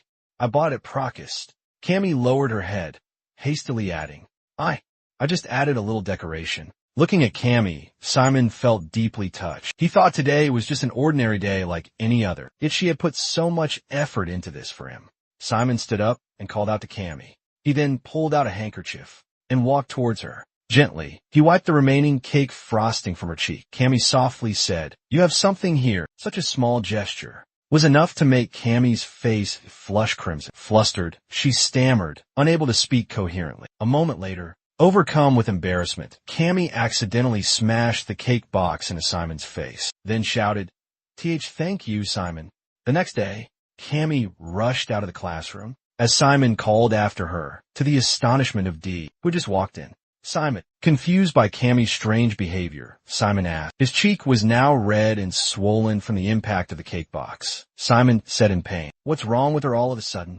Only Malene seemed to understand what was going on. Resting his head in his hand, he let out a heavy sigh. Good heavens. Curious, Simon turned to Malene and asked, Will he be back before class starts? Right, Malene. Malene lazily replied, Probably. Just then, he arrived, asking loudly, Hello, is anyone sitting next to you? Simon smiled, raised his hand, and said, This seat's free. Come sit here. Simon quickly added, No wonder everyone's so lively. It's not just because they haven't seen each other in a week, but also because it's cake day today. Merlin chuckled, turning to Simon and saying, It's funny that we have that statue on cake day. It's quite interesting. See? Simon asked in surprise. What interesting statue? Malene pointed and laughed. Look over there. A birthday hat decorated with hearts. Oh my gosh. It's Hector. He looks like he's about to pick a fight with that scowl on his face. Such a contrast to the pretty gifts next to him. Simon exclaimed, Oh dear. He must be going through a lot. Dick and Merlin thought differently. They both smirked. Serves him right. Suddenly, Merlin turned to Simon, changing the subject. Hey Simon, be honest. You didn't know today was cake-giving day, did you? Simon was startled and felt a pang of guilt. A little flustered, Simon glanced at Malene and asked, Is it that obvious? Malene sighed. Kind of. Don't forget you're at the academy. I know you're from the countryside and not familiar with these things, but you should try to learn about the events and current trends. Our teammates will understand, but others won't, because the competition here is fierce. They won't miss any chance to bring you down. Simon replied gratefully. Thanks for the advice, Malene. Then, Simon curiously asked, So, are there any other occasions like this? If there's a day for girls to give gifts to boys, then there must be a day for boys to return the favor, right? Malene smiled and nodded. Of course there is. Next is the day for giving jewelry. Simon's face paled, and he froze. He thought of expensive diamonds and gemstones. Their value staggered. Simon exclaimed in a panic. That's not fair at all. Malene laughed at Simon's reaction and quickly explained. Of course, you don't have to give real jewels. Malene laughed heartily, patting Simon lightly as she said, just a toy or a cute little ring will do. But I wouldn't stop you from giving me real jewelry either. Malene's words left Simon even more flustered, frozen for a few seconds. Malene playfully turned and winked at Simon, then said excitedly, I'm really looking forward to that day, Simon. Inwardly, Simon could only scream in frustration. It's not fair. Class time arrived all too soon. Professor Olympia, with a stern expression, stood at the podium and announced, I've received reports that all students of Class A have safely returned to Kizan. As your instructor, I'm very pleased. Professor Olympia picked up a piece of chalk and continued. I'll begin with the first announcement. Starting this week, you will be participating in combat assessment trials. Simon's curiosity piqued. Combat assessment, meanwhile, ditched beside him paled visibly. Professor Olympia's voice droned on. These assessments will continue throughout the semester. The rules are simple. You will duel another first-year student. All students across Kizan's 14 classes will be your opponents. The winner will be promoted to a higher group, while the loser will be demoted to a lower one. The ratio for the upper groups, the middle group, or second rank, will receive 30% of the total points, while the bottom group will only receive a meager 10%. Each week, the group rankings will be refreshed, and you'll have the opportunity to climb the ranks, or be demoted based entirely on the outcome of your matches. Each group will have its own separate point system. You can accumulate points or lose them, depending on your performance in each battle. Let me give you an example to make it easier to understand. The number of points deducted for losing a match in a higher-ranked group will be greater than the number of points awarded for winning a match in a lower-ranked group. In other words, you must always challenge yourselves with the sole objective of advancing to a higher group at any cost. And for those students in the bottom group, if you cannot escape that position before the end of the first semester, you will be expelled. This announcement immediately caused a wave of commotion and excited chatter below. Despite the uproar, Kuchin Olympia continued the announcement. Corrected name, based on likely opinion. 10% of the students will be expelled at the end of the first semester, and another 10% will have to leave the academy at the end of the second semester. Therefore, utilizing every tactic and strategy at my disposal, as the vice principal of Kizan, and concurrently the homeroom teacher of Class A, I can confidently assert that I've poured my heart and soul into this. Our class alone has endured the grueling AVIL training program and the challenging practical battles against the side clubs. I can't imagine a more exceptional class than Love A, the class I have the honor of leading. Despite holding the position of vice principal, I still undertake the role of guiding a first-year class. I have absolute faith that you will not disappoint me. As soon as Jean finished speaking, he suddenly sprang up, jumping onto the desk, raising his hand high and shouting, Professor Jean, please don't worry. We'll give it our all so you can hold your head high with pride. Malene jumped in fright, hurriedly intervening. Are you crazy? Sit down. But he seemed to hear nothing, completely lost in his excitement. He was brimming with energy, as if he had just downed a bowl of chicken blood. Raising their hands, shouting at the top of their lungs, they surged forward. All right, Love A. Yeah, let's get down to business. This fervent display left even Simon astonished. Malene quickly covered her face, mortified by the embarrassing scene. Witnessing this, Ms. Dian could only sigh and call out, D. Ergua. D quickly responded, Yes, Professor. Ms. Dian suddenly dropped a bombshell. You're the one I'm most worried about. Those words completely deflated D's enthusiasm. He stood frozen like a statue, his face etched with misery. Professor Jean stood before all the students in the training room. He posed a serious question. I have a question. Can anyone tell me the difference between fighting monsters, like we've practiced before, and this individual competition? Yin eagerly raised his hand to speak. Professor, yes. We devised a plan and took the initiative to attack the monsters. However, in this confrontation, the opponent is also capable of developing their own strategies. Vice Principal Jean nodded in agreement. Are there any other opinions? Hector enthusiastically raised his hand. Unlike when fighting monsters, in individual combat, we will be limited in the use of dark magic. Professor, could you elaborate on that? Everyone's eyes turned to Hector. He answered while glancing towards the other group. skills that require a long time to cast, skills that are easily detected or have slow casting times, along with trap-type magic circles laid on the ground, will be virtually useless in one-on-one battles. Therefore, their use will be restricted similarly. The protagonist started to feel uneasy because it was clear Hector was aiming for him. He continued his explanation. Summoning skills from summoning studies are often ineffective in one-on-one solo combat. Roger, standing behind Simon, let out a small sigh. He was getting annoyed listening to Hector drone on and on. The tactic to defeat a summoner was already quite obvious. Unlike mindless monsters, humans could evade the summoned creatures and directly attack the summoner. Professor Jean was satisfied with the correct answer. He reiterated, "The most important point has been mentioned by Hector.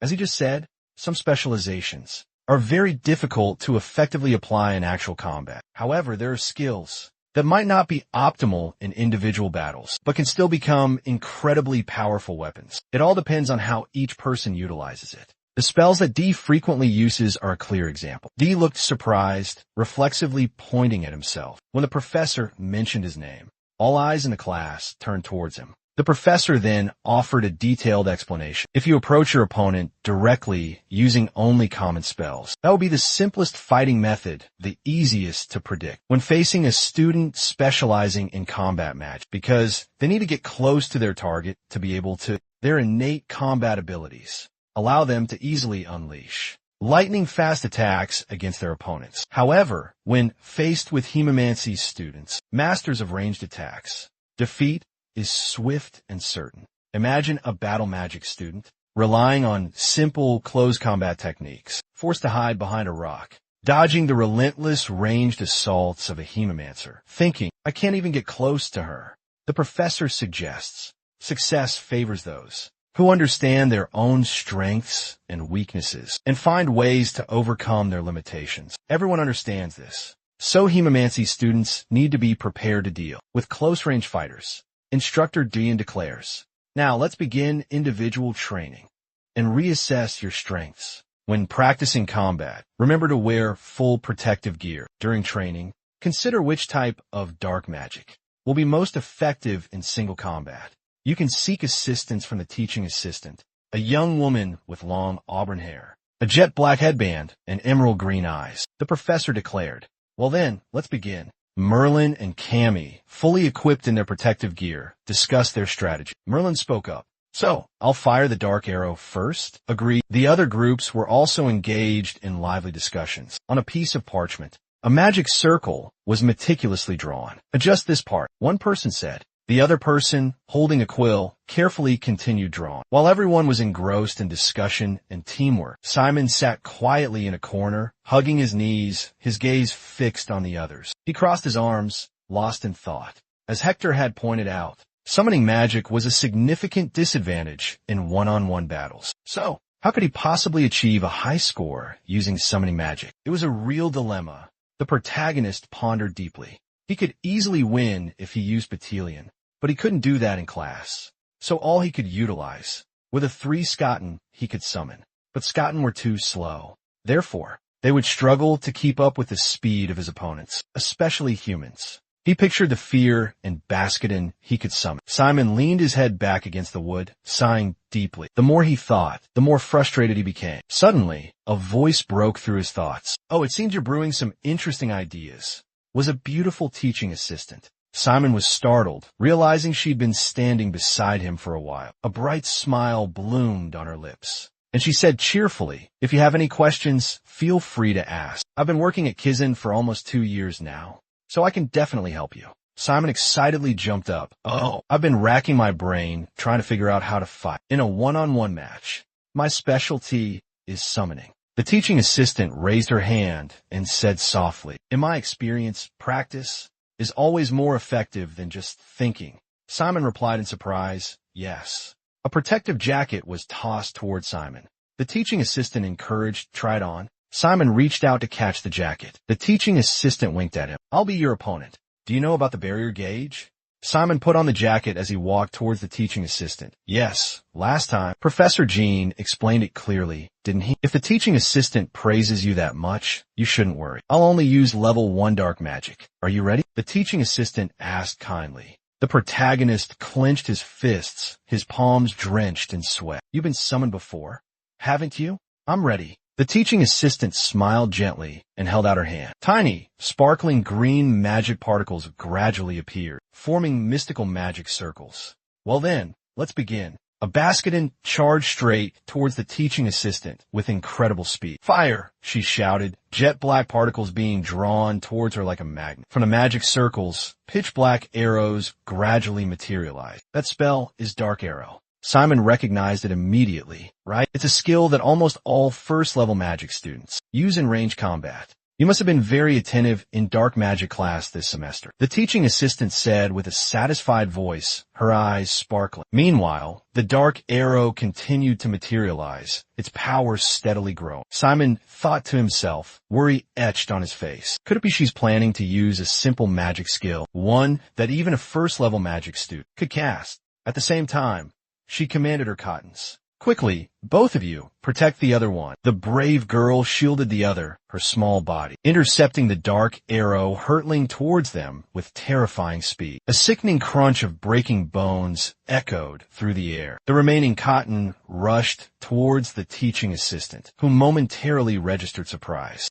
You can control all 3 cottons at once. Focusing magic power into her fist, the teaching assistant said sternly, for a first-year student, you're quite impressive. She unleashed a devastating punch, striking the cotton directly. The cotton skeleton shattered into fragments. The teaching assistant smirked as the girl lay motionless, her body broken. Simon witnessed the horrific scene, speechless with shock. The teaching assistant began creating another magic circle, emanating an ethereal glow. She asked coldly, do you have time to just stand there dumbfounded? A surge of black energy erupted from the magic circle, swirling with the rising wind. It quickly enveloped Simon. The young man still didn't understand what was happening. Only when a wave of fatigue washed over him did Simon realize what had happened. The drain spell. No wonder she's an assistant instructor, he thought to himself. Even though she's only using basic skills, I can still tell. She has a lot of practical combat experience. The female assistant instructor stepped closer. Simon, weakened by the spell, collapsed to his knees, gasping. Now you've gotten rid of those pesky creatures,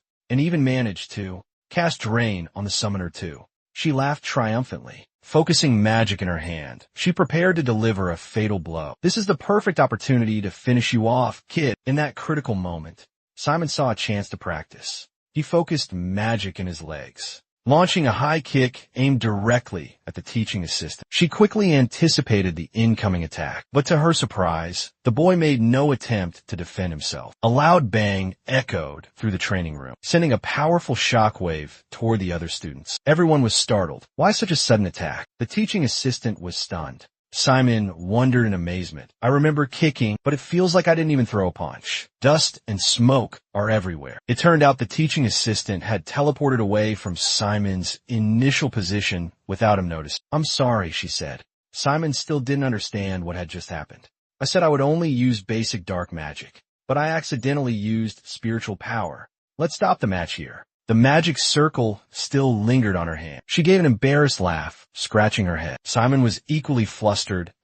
Thank you. Imagining the scene of being defeated by Simon, the teaching assistant thought to herself, unbelievable. If it weren't for that burst of spiritual energy, I would have been killed. It's humiliating. She cleared her throat and began to speak calmly. First, let me explain why we had to do this training exercise. The teaching assistant said, those who haven't realized their latent potential, like yourself, often find their answers when pushed to their absolute limits. What you relied on in those moments between life and death, in that critical instant, Shimin seemed to have realized something important. Logically, in your case, you should have started with summoning magic. But when faced with danger, you immediately resorted to combat magic without any hesitation. Not only that, you also enhanced your physical abilities for direct combat. When you sent your cotton puppets into battle, did you simply stand back and meticulously analyze everything? While I'm unsure if you'd fight from a distance or engage in close combat to defeat me, instinctively, I still prepared for close quarters fight. Wouldn't you say I'm right? Simon, listening intently, responded a bit awkwardly, "Yes, ma'am." She patted Simon's shoulder, smiling warmly as she said, "You don't need to decide right now, but don't give up on your dreams so easily, especially when you possess both natural talent and remarkable skills. You have plenty of time. Take your time to think it over. If it were me, I'd choose combat magic. Good luck." The teaching assistant politely replied, "Yes, thank you, Shimeng." Simeng is corrected to Shimeng based on pinyin. Despite expressing his gratitude, his heart remained filled with confusion and turmoil. The protagonist suddenly recalled Hector's words. Summoning skills. Back in school. It won't be effective in one-on-one combat either. The teaching assistant's words gave him pause. In your case, logically speaking, you started with summoning magic, but when faced with danger, you immediately switched to combat magic, without hesitation. Finally, he asked himself, is fighting with summoning magic really that difficult? A piece of protective armor slid across the floor towards him, having been thrown and missed its mark. Simon Ferencia, his name was called. "What's going on?" Hector stared intently at Simon. Already wearing his own protective gear, Hector said, "Put on, let's practice." In the distance, a classmate looked apprehensive about what was about to happen. In a hidden corner of the training room, laughter echoed. "Why can't you even lay a finger on me? Let me tell you, I'm just going easy on you." Malene scoffed. "Who are you kidding? I'm only using basic spells." And he can't even move a muscle. Embarrassed, Malene looked away. A loud explosion boomed. Malene startled, turning back and wondering. What was that? Merlin spotted Simon and the teaching assistant talking. Amidst the fading dust cloud, beyond the thin veil of dust. "Oh, that sound. I didn't realize he was sparring with the teaching assistant. Looks like they just finished. Do you think Simon won?" "I'm not sure. I couldn't see clearly because of the barrier." Simon bowed to the female teaching assistant. He sighed. "You probably lost. It will be tough to beat the teaching assistant." Malene quietly observed Simon from afar. Merlin noticed Hector was about to challenge Simon. Immediately, she clenched her fists and spun around, glaring at Merlin with wary eyes. "Simon Fulcia." Hector bellowed the protagonist's name, tossing a protective jacket towards him and challenged. "Put it on. Let's spar." Simon hesitated, unsure how to respond. In that moment of indecision, another jacket flew towards Hector, accompanied by a cold voice. "Why don't you go pick a fight somewhere else?" Simon nonchalantly turned and walked away, leaving behind a curt reply. "I'm not interested." Hector gritted his teeth, fury burning in his eyes. Suddenly, Malene stepped between Simon and Hector, intervening. "Hector, stop it. This doesn't concern you." Hector snarled, "That's what you think. What the hell do you think you're doing? Acting like a child? If you keep bullying people like this, I'll report you to the professor." Malene warned sharply. From afar, Ditch and Cammy watched Malene with admiration. A sly smile spread across Malene's lips. "Huh, you're just Sun's replacement." Rage flared within Malene, her fists clenching tightly. Her heart sank, a heavy weight settling in her chest. Worried for Malene, Cammy spoke up. "How dare you say such a thing?" The other students rushed to intervene. "Hey, Hector, take that back. I know you're upset, but those words..." Malene remained silent, not uttering a word. Suddenly, a crimson circle of black fire magic appeared in her right hand. Her hair fluttered as powerful magical energy surged from her. Malene gritted her teeth, fury boiling within her. Malene suddenly stopped. Simon yelled. Reaching out towards the magic circle she was casting, a young man with white hair approached, asking, "What's going on here?" Cammy and E turned, recognizing him as the teaching assistant. Hector immediately bowed his head to the teaching assistant, apologizing. "It's nothing, sir. I'm so sorry for bothering you with this nonsense." Simon grabbed Malene's hand, his voice filled with anger. "That bastard. He's always so fake. Acting all innocent and polite in front of the assistants and professors." Malene seemed unconcerned, calmly saying, "Let's go." A scolding voice interrupted. "Good heavens. You too. Let this be a lesson learned. You almost caused something, Professor. Yuan hates the most." Malene lowered her head, murmuring, "I'm sorry." Merlin was still fuming, grumbling, "All right, get back to practice." He showed his annoyance clearly. "Damn it. That jerk. He should know what to say and what not to say." Cammy approached, asking with concern, "Merlin, are you okay?" Merlin stammered, I'm sorry. I just lost my temper a bit." Simon seemed displeased, whispering to Malene, She interrupted the male lead, turning abruptly to Simon. Hey Simon, how long are you planning on holding my hand? Simon was flustered, his face flushing crimson, as he realized he was still tightly gripping Meline's hand. Meline ruffled Simon's hair, saying softly, Sorry, I was in a bit of a hurry so. Still, that was quite surprising of you. She looked at Simon's reddened hand with concern, covered in scratches. She gently turned his hand over and over and asked with a worried tone, Why did you grab the black fire magic circle with your bare hand? Goodness, look, you're burned. Only then did Simon feel the pain in his hand. Meline turned to their two friends, Cammy and Dee. I'll take him to the infirmary. They said their goodbyes. See you later. Later, at the infirmary. Simon sat on the bed. Meline sat on a wooden chair beside him, meticulously, bandaging his injured hand. Meline asked curiously, Just now, why did you grab my hand? Why did you do that?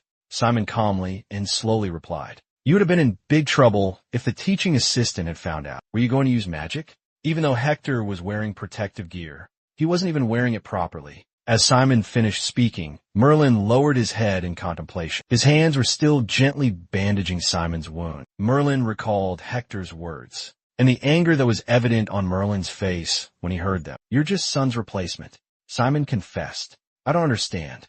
But that's something he shouldn't have said to you, right? The air between them became awkward. Meline tried to explain what she had meant earlier, but Simon smiled and thanked her. She was a little surprised, unsure of what was happening. Simon seemed to understand her confusion. He stepped in to stop Hector from causing trouble for me. Simon's face lit up, a bright smile spreading across it. He placed a hand on the boy's chest, a gesture of goodwill. I almost jumped in and started a brawl with him.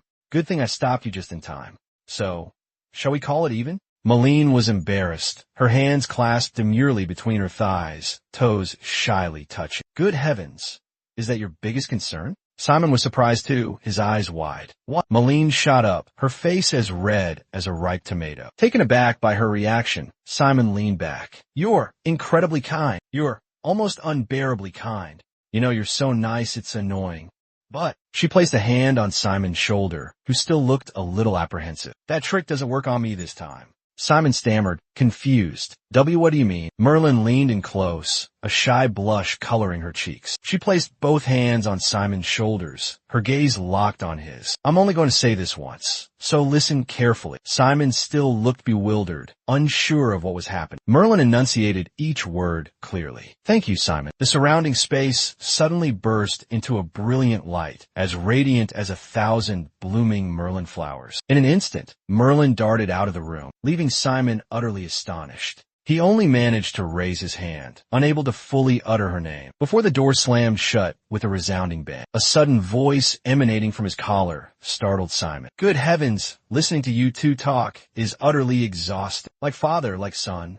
So it's fear. He gave Fear a gentle squeeze and said, Quiet down. In a secluded corner of the school, Simon stumbled upon Cammy. What do you think psionics is? I'm not sure either, Simon asked, but Cammy didn't have an answer either. They both sat listlessly on the bright red bench. Cammy asked worriedly, Are you all right? What happened with the reserve team in psionics class? The professor was lecturing too fast. Simon gave a weak laugh. No, but it hurts. In a way I can't even imagine.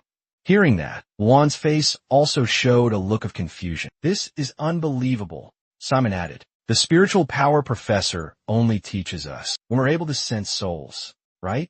And we'll be on the reserve team. Until we can do that. He drifted into a flashback. The spiritual power professor, with a ferocious wolf's head, roared. For this spiritual power class, you must sense souls. A chorus of yes, sir, echoed from below the podium. No matter how hard I try. Primekan sensa ansus. A student raised their hand, helplessly explaining. Sense them. The professor snapped. The spiritual power professor began to flail, making bizarre movements, frightening the students. Simon had to cover Cammy's eyes. He's saying, just sense them. Don't tell yourself you can't do it. Just sense them. You're not passionate enough. More. Pour your entire being, your heart and soul into this dance, into this ritual. Yes. Like that. Simon and Cammy were lost in a horrifying flashback. Simon held Cammy close, their face buried in their trembling hands. But that soul-sensing process, it was truly awful. I never want to witness that dance again. I felt utterly violated. Cammy groaned. Simon gently comforted Cammy. It's over now, Cammy. You got through it. Dee and Merlin exchanged confused glances. What did you guys learn in training? Simon asked. Merlin replied, attack spells, of course. All the professors are focused on combat training. Because of the upcoming evaluation battle, Simon and Cammy clasped their hands together in fervent prayer. Please, please. Dee looked at his friends helplessly, trying to comfort them. But hematology doesn't require. Subjects like soul perception seem similar to the spiritual power studies I've had. So, you should be able to glean some useful knowledge here, right? An elderly professor with snow-white hair and a full beard, wearing a jet black hat, one hand behind his back, full of authority, the other leaning on a cane, slowly approached. Accompanying him were seemingly 2 teaching assistants in neat uniforms, also wearing similar black hats. One male, one female. The professor spoke, asking everyone to gather. We'll begin the lesson now. Some students immediately recognized him as the renowned Professor Sillett. The seasoned professor placed both hands on his cane, stood before the students with a stern expression, and said, I apologize for the late start due to some personal matters. Since we're behind schedule, I'll be accelerating the pace of the lecture. Cammy listened intently to every word. First, hematology, a dark branch of magic, uses blood as a conduit. Many mistakenly believe that this discipline replicates the mystical powers of vampires or werewolves. However, contrary to popular belief, hematology possesses a surprisingly rich history because blood is the substance most compatible with dark energy. A needle pierces the arm, connected to a brown button nestled in the palm by a transparent tube, secured firmly with straps and tape. This is the basic toolkit for this discipline. Before beginning practical application, beginners often struggle with blood extraction, so we will utilize a specialized assistive kit. We will continue.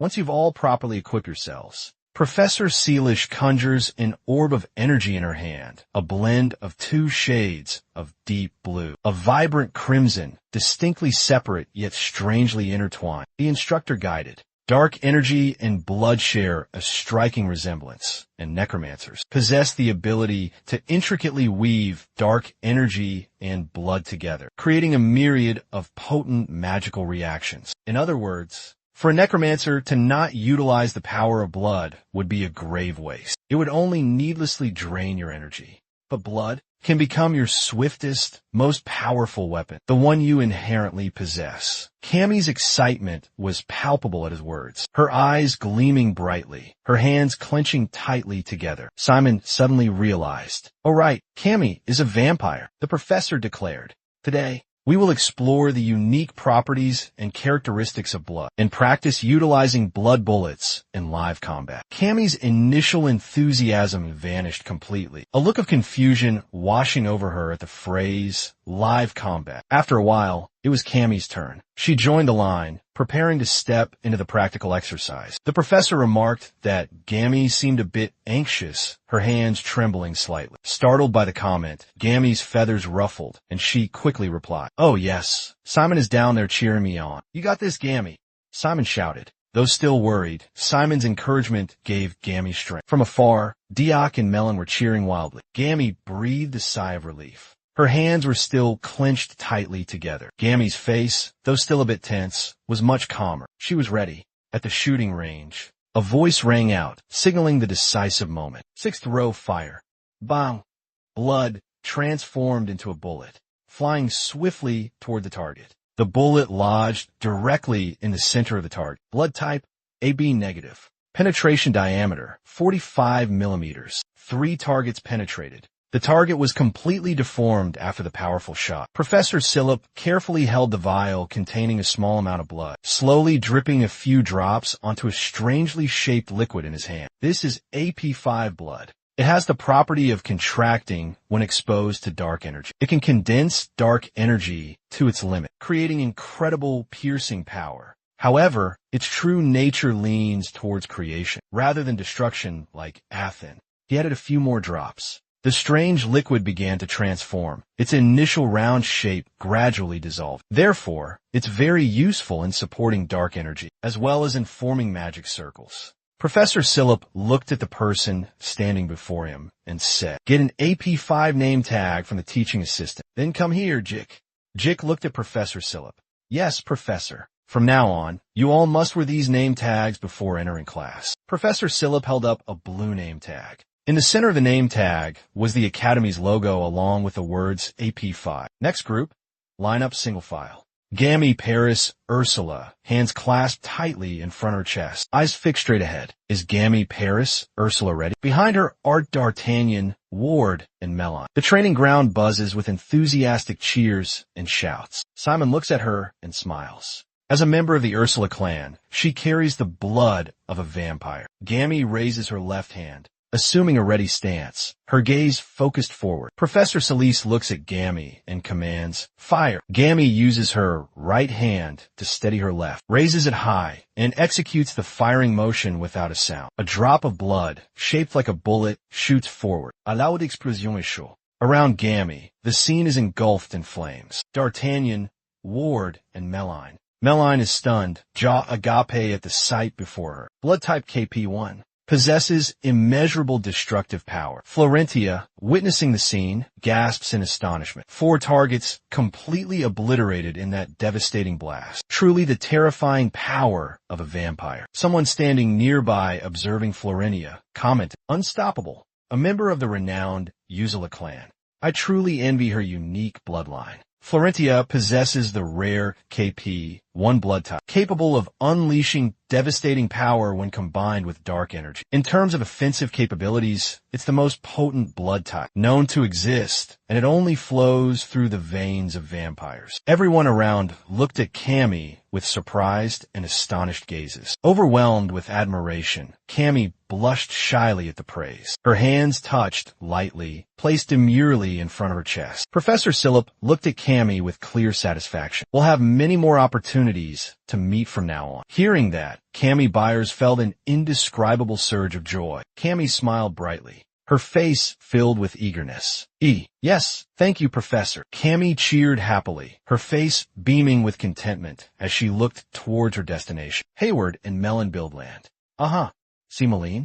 Fantastic. Both Malene and the target give a thumbs up. Beaming et Gami. You did great. Excellent. They praise in unison. Professor Solis's voice booms again. Rows 3 and 4, prepare. Yes, sir, Simon replies with a bright smile. Fire away. Professor Solis continues. Row 6, get in position. Simon looked toward the professor, his left hand raised, his voice ringing with confidence. Row 6, Simon Florentia, red. Simon Florentia extended his left hand forward, aiming precisely at the target. His fingers skillfully formed a magic circle. From the circle, a mystical stream of blue energy suddenly erupted. The magic bullet shot forward. Whoosh! The bullet flew with terrifying speed, then suddenly vanished like a puff of smoke. Everyone was stunned.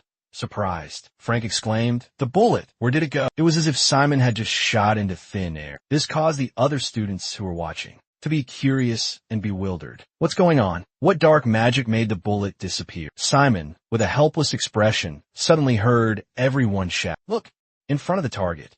It's back. The bullet suddenly reappeared, hurtling straight towards the center of the target. Boom! The board erupted in a loud explosion, shattering into pieces. Simon Florentia glanced towards. She stammered, her eyes glued to the document in front of her. This is a rare blood type, an entirely new type. 2 targets ahead and 2 to the left were both hit. The bullet's penetration power is immeasurable. The 2 adjacent targets, though not directly hit, were also severely damaged, almost shattered, from the aftershock of the bullet's impact. A faint image of a blood bullet expanding like a fan. We've never encountered this blood type before. Therefore, I can't fully explain its properties. The professor spoke up. We will discuss your blood type in the next session. Next, Group 7, please prepare. Florentia seems a bit flustered and confused. Yes, sir. The teaching assistant glanced at Simon, smiling sheepishly. I don't have any more name tags to give you. I'll give you a new one in the next class. Florentia looked at her and replied, yes, thank you. Simon, what was that?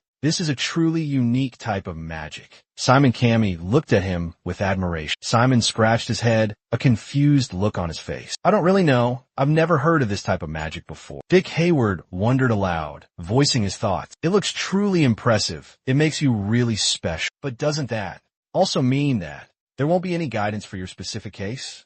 Malene Buildland rested her chin on her hand, her gaze drifting into the distance. Although all types of magic originate from bloodlines, they still have distinct training methods. Based on the characteristics of each blood type, right? We don't have anything in common either, even among the four of us. Dick Hayward continued to enthusiastically explain. And in blood magic studies, the professor will be the one to guide you, to show you the way. And usually, the teaching assistants will provide specific advice, depending on each type of magic. If each student in the class possesses a unique ability, then a dedicated assistant instructor for each one is necessary. Simon seemed to have a sudden realization. Oh, I see. That's why there are so many assistant instructors. Simon looked around, his face full of curiosity. So, what will happen to me? Malene, Buland, and the others were lost in thought. That's a tough question. The image of Frontina's shot suddenly flashed in Professor Seelish's mind. The memory of Frontina's shot resurfaced in Professor Seelish's mind. Yes, I'm quite certain about this. Professor Seelish stroked his chin, a thoughtful expression on his face. He paced back and forth, lost in thought, in the book-filled room. Simon Frontina's ability is duplication. At the very moment his blood came into contact with the dark energy, it absorbed it, and the dark energy absorbed his blood, increasing both its volume and power. The moment the crimson bullet seemed to disappear, it was actually because the darkness had absorbed all the blood, and the bullet vanished into thin air. That was the moment Simon fired the blood bullet, and it instantly disappeared. But upon impact, its destructive power was truly revealed. The bullet ripped through the air, completely obliterating the targets. Professor Sillip pondered thoughtfully. Fascinating. Calculations began to swirl in his mind. Images of Gammy and Simon flashed before him. Potent vampire blood, like that of Gammy Parasite, absorbs dark energy to amplify its power. But conversely, Simon Florinia's blood reinforces and enhances dark energy. This truly warrants further investigation. Now I understand, he mused, his fingers tapping lightly on the table. I finally understand. I finally get it. Why he invested so much in Simon Florini. The image of Bainamaga suddenly flashed in his mind. Professor Silas gently placed his teacup on the table. What brings you here, Bainamaga? His deep voice resonated. I've come to make a proposition. Professor Silas feigned surprise. A proposition? What kind of proposition? Bain smirked. Precisely. I have a half-vampire student in class, the class I'm in charge of. But surprisingly, he's considering specializing in curse magic. Bainamaga let out a chuckle. Actually, the student does have some aptitude for curse magic, but his scores in hematology are significantly high, both in the recent exam and the entrance exam. He also has an advantage in that field, coming from a long line of vampires. Bainamaga glanced towards Professor Silas, who was sitting at his desk across the room. So what are you getting at? Professor Silas took a slow sip of his tea, his eyes glinting knowingly. Bainamaga continued. I'll do my best to persuade him to focus on hematology. I'm certain that he'll become a valuable asset to you in the future, Professor. Professor Seelish placed his teacup on the table. The air around him suddenly grew heavy. The professor looked at Bainamaga with a cold gaze. He furrowed his brow and said, You're still as arrogant as ever, even back when you were a student. I know you're currently a member of the Raven's Nest, but don't you dare underestimate me. The professor warned him sternly. Bainamaga raised his hands in front of him, a smile on his face. My apologies if my words were disrespectful. I only meant to help. As a former student, if only you hadn't abandoned your hematology studies right after your second semester began. The professor said with regret the tea in his cup had gone cold. Bain made a request. Professor Seelish, I have only one request. Bainamaga's face suddenly changed, his hand clutching his chest, a greedy expression spreading across his features. I ask that you abandon your intention of recruiting Simon Florinia from Class A. Professor Seelish reminisced, then sighed. Bain always acted cautiously, prioritizing his own interests above all else. We should have realized this sooner. When he asked me to give up on a student with such potential in the field of summoning studies, not even blood studies, he wanted to deprive us of a genius like Simon, without us even knowing. The teaching assistant entered, carrying a cup of coffee with both hands. Professor, your coffee. He turned, accepted the coffee, and offered a solemn thank you. Come to my office immediately, and prepare the registration paperwork for my new research. Yes, Professor. What's the research topic? A new blood type. So, are you thinking about researching Simon Florinia's blood? Yes, we must act quickly before he's taken away. Professor Seelish shot to his feet, slamming his hand on the table. Let's temporarily call this new blood type SN and inform all the teaching assistants immediately. We will also join this fight. The fight for Simon Florinia. Professor Seelish's face became serious, more contemplative than ever. In the catalogy lecture hall, Professor Bayan stood at the podium, a teasing smile on his face. You all seem anxious. I bet you're all stressed about the upcoming combat assessment. He crossed his arms, continuing, I understand because I also graduated from kids. Having to fight your classmates must be making you nervous and restless. Let me share a few secrets with you. The class, intrigued, leaned forward, listening intently. Today, I'm going to show the class the quickest and safest method to subdue an opponent. Professor Bayan held up 2 fingers, indicating he would divide the class into 2 separate groups. Those of you who have decided to utilize dark magic in the upcoming evaluation will require a supplementary support curse. I will teach you the slow curse, a type of spell that allows for incredibly swift execution. As for those who primarily use conventional curses, or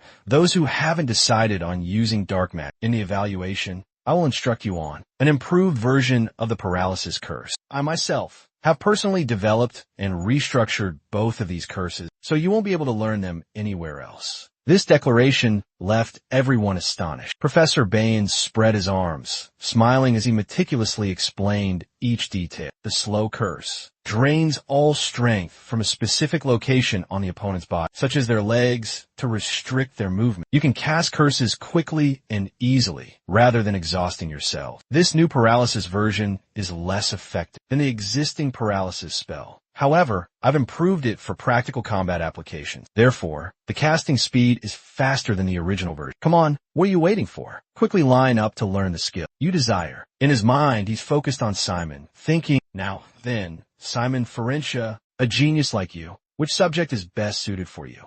Bayan, with an expectant look, awaits Simon's decision. Theology is the optimal method to harness your dark energy. Your dark energy. You want to use summoning magic as your primary skill in the competition. Forget that foolish plan and choose theology. Quickly now. But contrary to Bayan's expectations, Simon chooses slow. His eyes widen in utter astonishment. You chose theology as a support magic again. Assistant Keiko gently approached, softly reminding Professor Bayan, you're making that face again, Professor.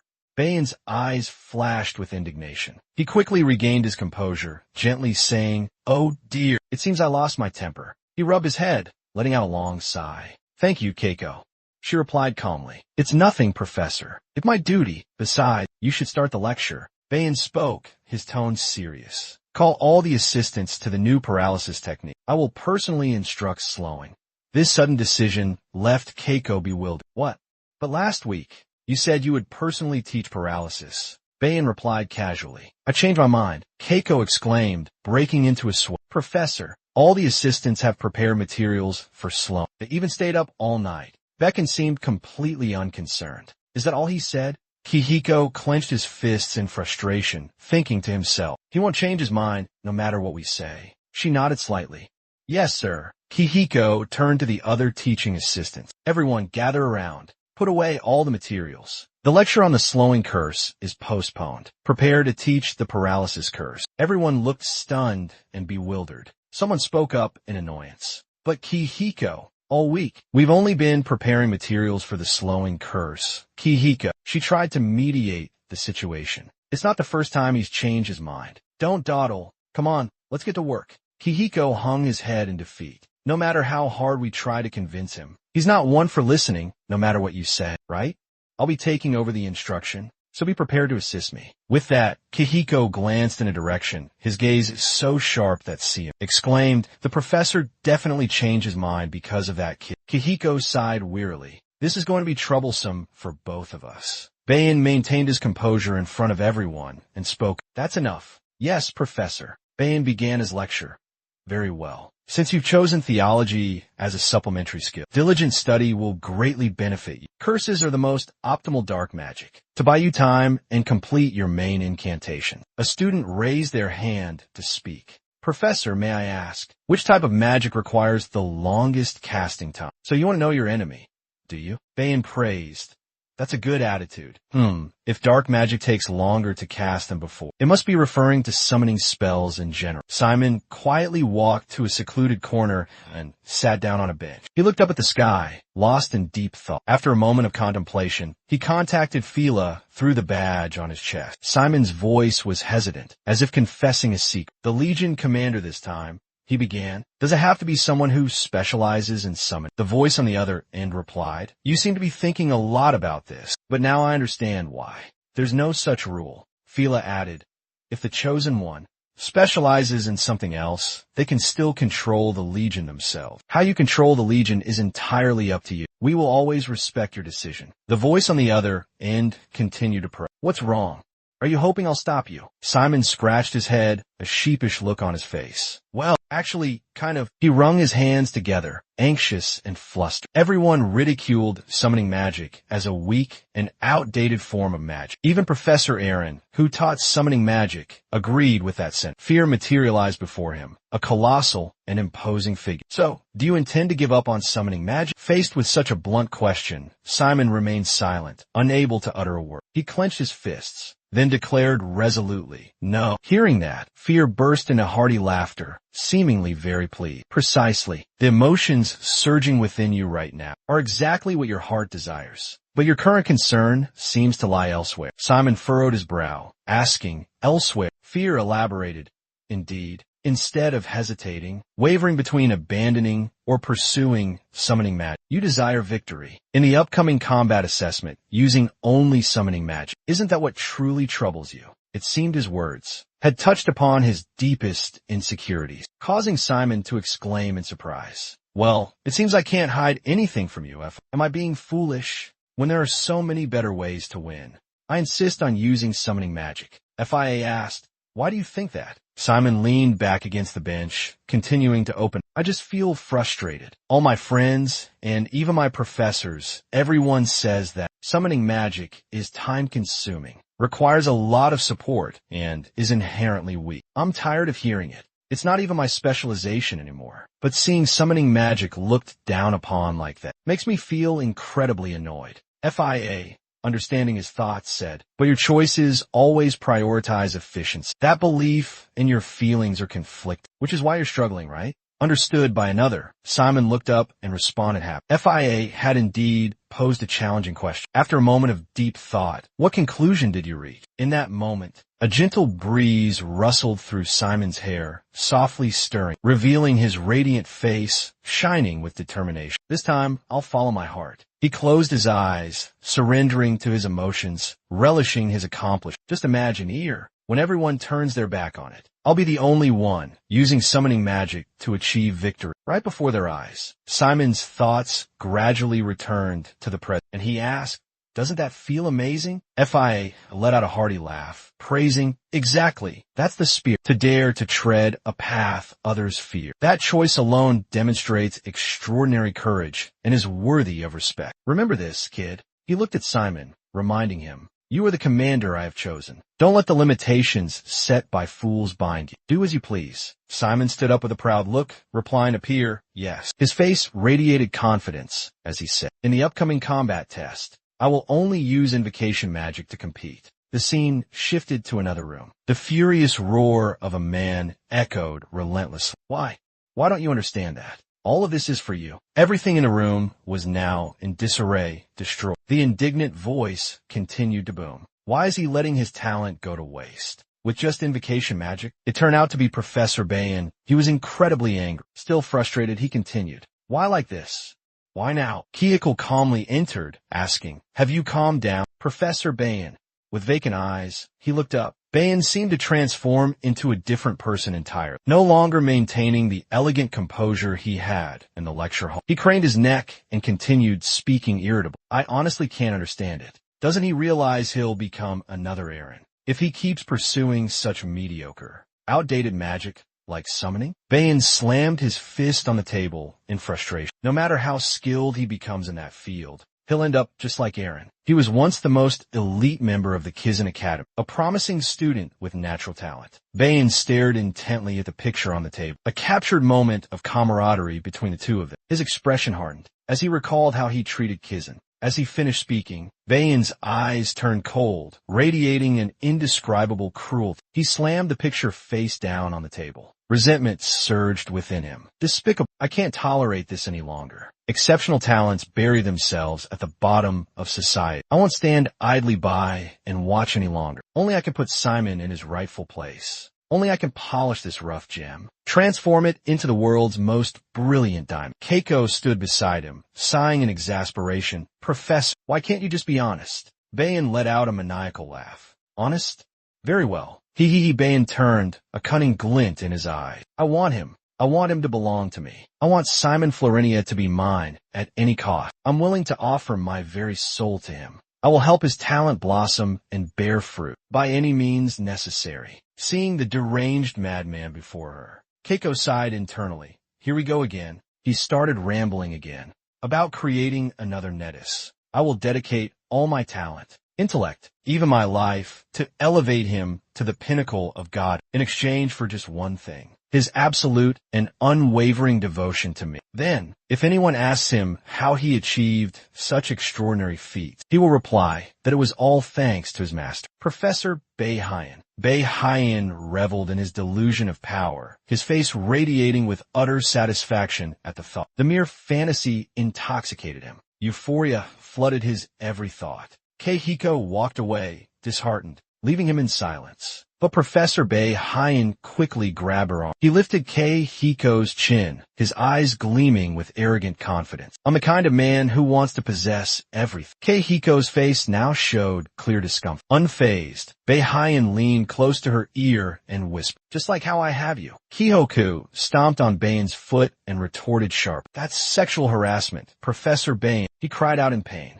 You're still not cute at all, even back in school. I don't want a successor who's always so serious. With a sarcastic tone, Keiko said, I thought you wanted Shim Chung Farintia to inherit your legacy. Bayan, with a whimsical thought, replied, oh, no way. Shim Chung Farintia will surpass even me. A talent on par with Nettis. He spread his hands out humbly, saying, I just need to be his respectable teacher. Having such an excellent student, isn't that a blessing? And yet you still consider my desires mediocre? Keiko pushed up her glasses nonchalantly, thinking, your stubborn desire to be taught by me is truly laughable. Regaining some composure, Bayan immediately retorted, you always enjoy contradicting me, don't you? I have an idea. Keiko, what troubles you this time? Simon, Farintia is currently quite pleased with his summoning skills. That's not surprising at all. With the progress he's made in his recent training, that's precisely the problem. What he needs to experience now is a crushing defeat. Only then will he recognize his shortcomings and reconsider his path.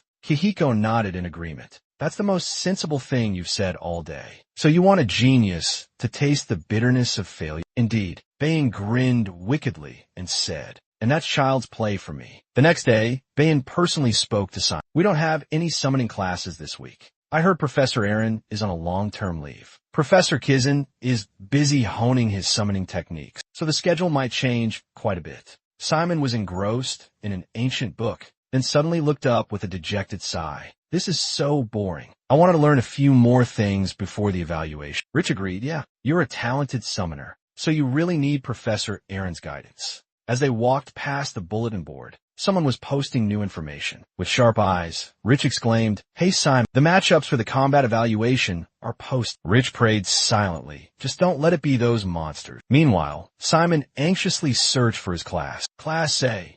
Ah, there it is. The bulletin board clearly stated, Arena 2, Round 1 match. 12, Class A Simon and Farintia versus Class G, Harang and Gut. Simon looked surprised. Harry Jungkook from Class 6? I'm also up against someone named Lingang Chopra, also from Class G. Don't you know them? Dyke put his hands behind his head and continued. I'm not sure, but our opponents are all from Class G, so let me find out what their abilities are. Simon felt a little guilty. Sorry for making you worry about everything. It's nothing. Friends are there to help each other. Simon replied cheerfully. Thanks, Dyke. I'm looking forward to it. I wonder what kind of magic this Harry Jungkook uses. Class ended so early. Suddenly, Dyke stopped and held out his hand in front of Simon's chest. Hold on, Simon. Were you planning on training alone after school? Dyke's unexpected question startled Simon. How did you know? Dyke replied honestly. It's pretty obvious. You always like to stay late at school to practice. Now he just wished for classes to end quickly. What's the point of training anymore,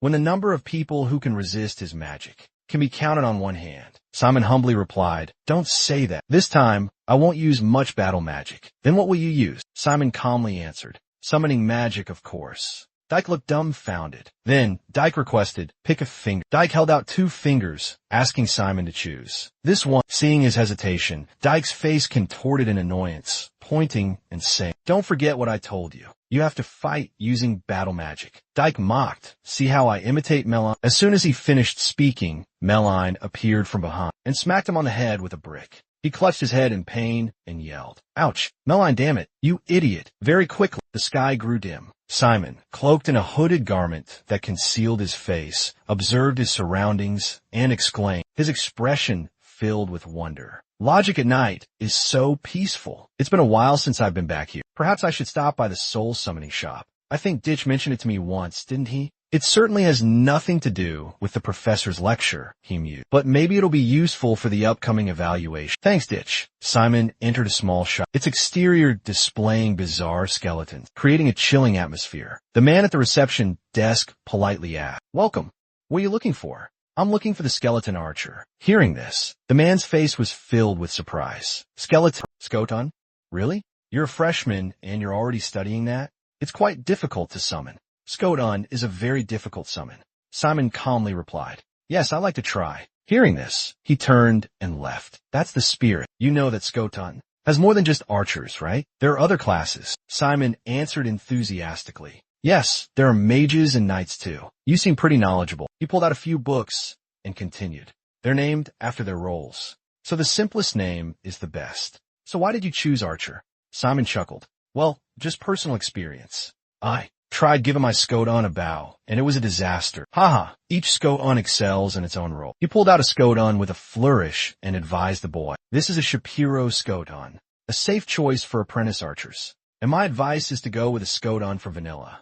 Have you ever heard of them? It's perfectly crafted. The joints operate much more smoothly than other brands. The magic circle is also exquisitely engraved, not to mention the excellent warranty. Simon listened intently, curiosity evident on his face. Then it must be very expensive? Simon wondered. Please, tell me more. Each box is only 30 gold pieces. Buy vanilla, young man. You get what you pay for. He continued his enthusiastic sales pitch. Even if it breaks, you can still use the remaining parts for recycling. So buy it now. If we recycle it 3 times, we'll have 90 gold pieces.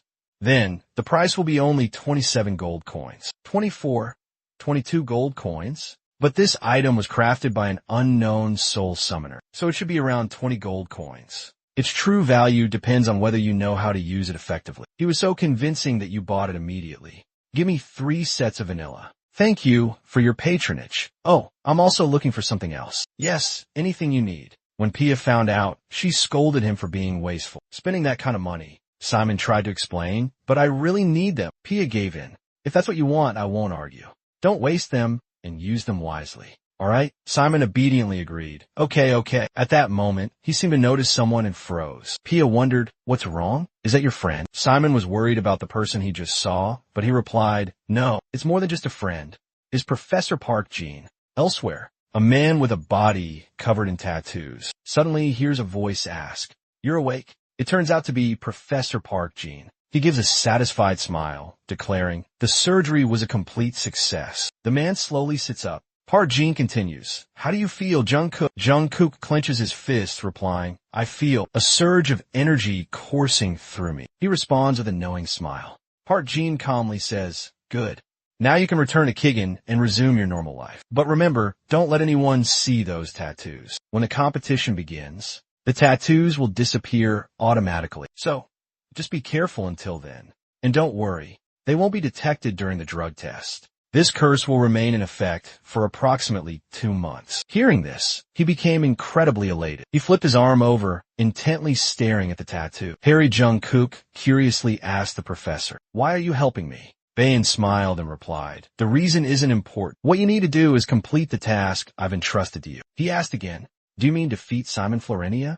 The number 1 special admission student of Class A, the professor affirmed, precisely. Even though he received special admission, you don't need to be intimidated. Your current power far surpasses his. Harry Jungkook clenches fists, channeling his energy. A grotesque arm suddenly emerged from behind his back, delivering a powerful blow to the iron bed he had just been lying on. In a blink of an eye, the bed shattered into 2 pieces. Harry Jungkook exclaimed in terror. Your dark energy is truly immense, and far more potent than before.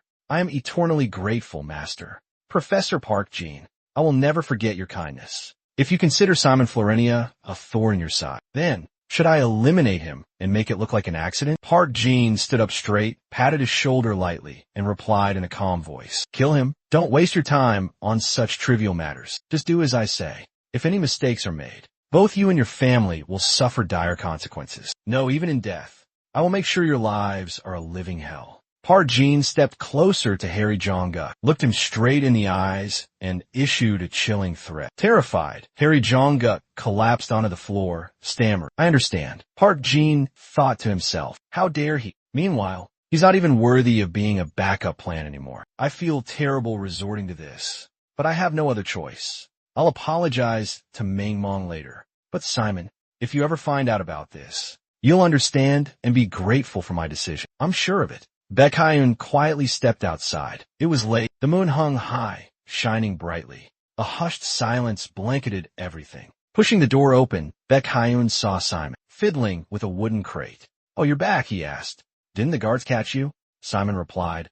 Almost got caught. Baekhyun wondered. Then why are you here and not in your room? I thought you were caught for sure this time. I finished showering and you still weren't back. He looked at Ditch suspiciously, as if he'd just changed clothes, and hadn't showered at all, then replied, I came here to get a school. This time I bought a Skulltun archer. Upon hearing Skulltun archer, Ditch excitedly ran over and eagerly asked, Really? Which maker? Simon replied, Vanilla. He exclaimed, so cool. Whoa, it's even a Sapiro Skulltun. Simon grinned. Let me wake her up. Ditch picked up the box and examined it closely. Suddenly, he exclaimed, Oh, Simon, wait, it says here, you need to create a flow in the magic circle. Simon asked blankly, create a flow? What's that? Ditch guessed. I think it's the magic circle creation skill in Dark Force studies. But we haven't learned that yet. He mumbled, where's the textbook? Ah, here it is. Create a flow. Create a flow. 2 girls walked by and saw them. The children leaned forward, curiously whispering amongst themselves. What are they doing? It looks like they're assembling cotton balls. Simon opened his book, searching for a long while. Finally, he found a page with the information he needed. Here it is. The flow of dark energy, observing the black sun. I think I can do this. Jik eagerly awaited. Really? Then let's begin. Simon focused on studying the theory. Flow, not transformation. The key is the circulation of energy, like the movement of an arm. If you repeat the flow hundreds of thousands of times, the dark energy will automatically mimic the desired action without even thinking. Professor Bain used to say, dark energy tends to remember its own flow. Create a central point and then observe carefully. Let the dark energy memorize the flow itself. Simon began to channel his energy. In his hand, a faint stream of energy gradually appeared and rose. The dark energy will flow automatically, without any intervention. Guide that energy into Skotan's head. A ding sound rings out, signaling that the energy flow has been established within the circle. The spell was successful. Skotan's eyes lit up brilliantly. Diak couldn't hide his astonishment. Whoa, how? How did you do that just by looking at the book? Simon replied, because I know a similar skill. Diak patted Skotan's head. All right, take this paper and read the instructions carefully. It says here it can take a considerable amount of time to tame Skotan. About 2 days. Can you do it?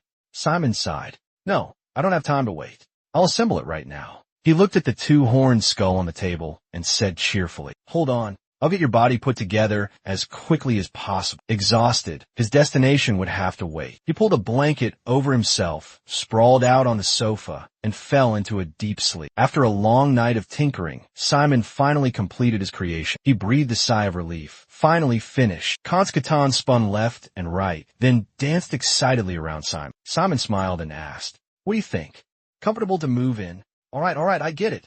You don't have to jump around like that. After making sure everything was perfect, he tossed the weapon to Skodan. All right, then catch this, and aim for that tree. Konskatan nimbly grabbed the bow and loaded an arrow. He aimed with intense concentration. Shoot, Simon commanded. The arrow flew, hitting the tree, trunk dead center. Simon cheered. Excellent. It's a success. Suddenly, the sky brightened. It was time for class.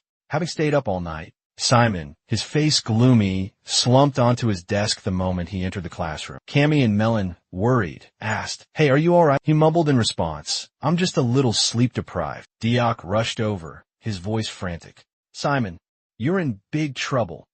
You're preparing Skotan's archer for the combat assessment, right?" Simon lifted his head slightly, his voice weak. "Yeah, that's right." Melon thought to herself, he's already prepared Skotan's archer. But when she heard Diak say, "I think you should cancel that plan," Simon shot up, panicked. "Huh?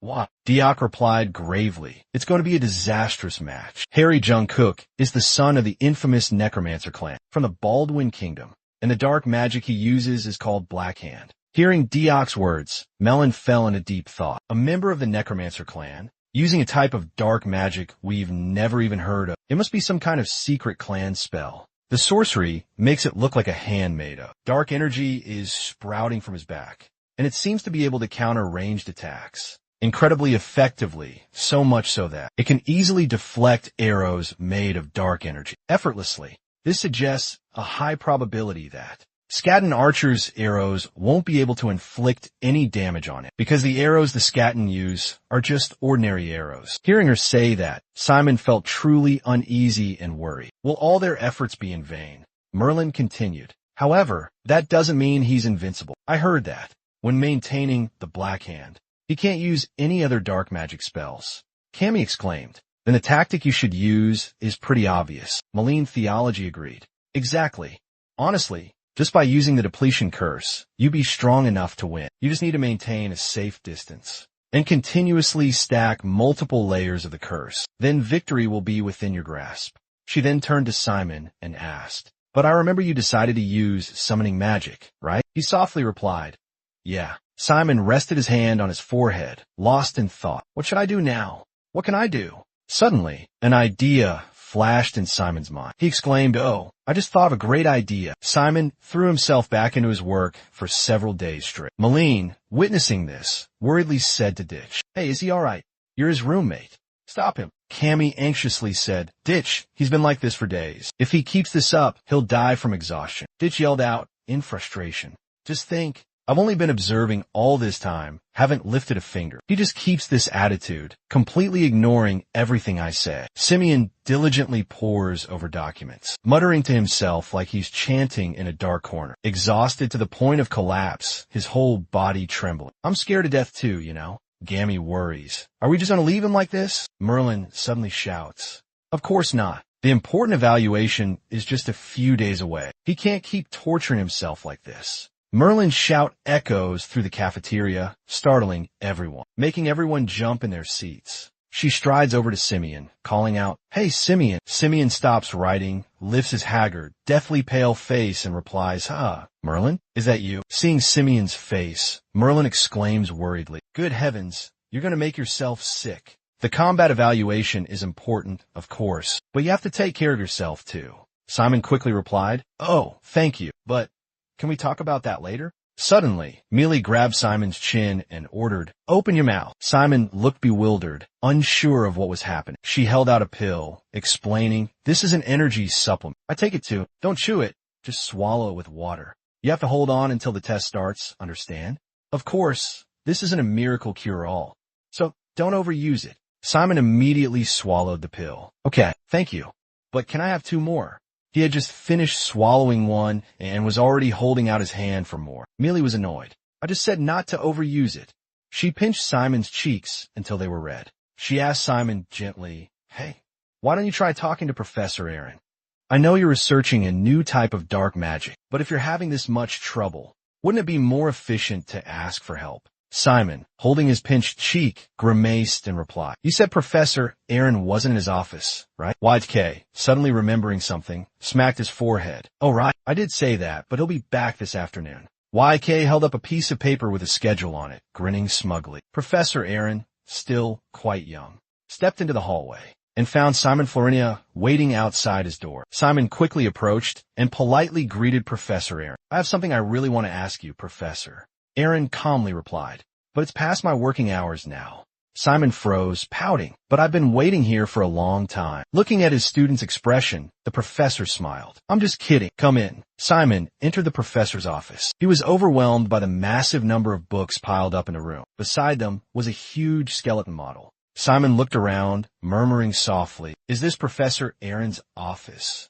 Professor Aaron said kindly, "Please, have a seat wherever you're comfortable." Simon intended to sit on the plush sofa, but suddenly noticed a frightening zombie model sprawled there. Professor Aaron continued, "So, what did you want to ask me?" Simon got straight to the point. "I want to know how to win the upcoming combat assessment," he said, using only summoning magic. Aaron poured him a glass of cold water and asked gently, "Why would you want to do something so difficult and pointless?" "I know you're very talented in combat magic," he continued, "as well as many other subjects. I don't understand why you would create such a challenge for yourself when you have a much easier path, a much more obvious way to pass this assessment." Professor Aaron placed the glass of water in front of Simon and sat down in the chair opposite him. Simon then asked, "Then allow me to ask you something, Professor." Aaron hummed softly, listening intently. Simon began to ask his question. A student expressed his desire to specialize in conjuration. He declared his ambition to win using only conjuration. The professor asked, "Do you think that's a compelling enough reason?" Simon fell silent, the air in the room growing thick with tension. Simon thought to himself, "Did I say something wrong?" The professor pondered for a moment, then asked, "Do you want me to give you the solution? Or do you want me to guide you to find your own solution?" Simon smiled. "I choose the latter, Professor. Great minds think alike." The professor said, "Please." Very straightforward, getting right to the heart of the matter. The moment of the decisive battle arrived quickly. The entire group had assembled, but Simon was nowhere to be found. Merlin grumbled impatiently. "Where in the world is he?" "Hey, Dioc, you're his roommate. How come even you don't know where he is?" Dioc exclaimed, I know where he is. He didn't even come back to the room last night. You two wait here, I'll go find him." Cammy looked around and exclaimed, "Oh my, there are so many people." Maline's eyes continued to search, her lips murmuring Simon's name. Today's battle is incredibly important, so it's not surprising. If he wins, Simon will be moved up to the middle unit. But if he loses, he'll be demoted to the lower unit. And if he continues to fail after that, Simon will end up in the bottom unit, meaning he'll be closer to the risk of expulsion from Kizan. Cammy worried, anxious. "I'm really worried about Simon. Will he be able to pull through?" Merlin comforted her. "Don't worry too much, Cammy. Simon will do fine." But the girl couldn't hide her troubled expression, anxiously asking, "Why are there so many people watching?" Maline patted her back gently, reassuring her. "They're just here to gather information on their opponents. Don't mind them. They're preparing for their next matches." Inwardly, Maline thought, "Those people, they're from the Black Alliance. They're observing, searching for talented students. They must be eager to witness Simon, the #1 special admission student. I better not tell Cammy, or he'll faint." Suddenly, an announcement blared from the loudspeaker. "Simon Ferencia of Class A and Harry Coop of Class G. Please report to the arena." Harry Coop quickly made his way to the arena. The announcement echoed once more. "Simon Ferencia of Class A, please report to the arena." Minutes passed, but Simon was nowhere to be seen. Harry Coop gritted his teeth, cursing under his breath. Damn it, what a bastard. These privileged brats, given special admission, don't appreciate their talent. Thinks he's too good for everyone. Just you wait. After this match, everyone will look at me differently. Harry Coop clenched his fists, a sinister smile spreading across his face. He said, "As long as I don't kill him, well then, definitely. I'll make sure he leaves with at least a broken arm or leg, beyond repair." The referee standing in the center of the arena announced, "We're out of time. If he doesn't arrive within the next 5 minutes, we will disqualify Mangmong Palongsha and declare Harry the winner." Suddenly, a voice called out from the hallway. "Wait!" Simon stumbled out, supported by Dioc. Simon looked incredibly weak, staggering as he entered the arena. "I'm sorry, I'm late," Simon murmured weakly. Dioc patted Simon's back reassuringly. "Hang in there." The referee said, "It's all right. Contestants, please put on these bracelets. These bracelets are enchanted. They can absorb damage." Harry Cook looked at Simon's haggard face, secretly delighted. His opponent was clearly not in his best condition. "This match will be easy," Harry thought. The referee continued to explain. "If either of you faints, the gauge on the bracelet will return to. Otherwise, the match will end immediately. And now let the match begin." Harry Cook quickly showed off his abilities, dark magic erupting from behind him. Simon immediately took a stance, his body ready for combat. Harry Cook pulled a charm from his pocket, his mind racing with calculations. I'm ready to defeat you, he thought to himself. Even though you specialize in conjuration, your combat magic is what I'm most wary of, as long as I don't get close to you. But suddenly, Simon retreated a distance, surprising Harry Cook. What is he planning? Why is he backing away? Simon thought to himself. I don't know what you're up to, but you're cornering yourself. Why? Skodon held his shield defensively, forming a solid barrier before him, his eyes cautiously tracking the rising plumes of black smoke. He tried to decipher what sinister plot his opponent was brewing. Harry suddenly roared in a fit of rage. I don't care what tricks you're pulling, I'll finish you right now. He launched a lightning-fast attack, but Skodon swiftly parried. Harry sneered, arrogantly challenging his opponent. Attack me, Simon Florentina.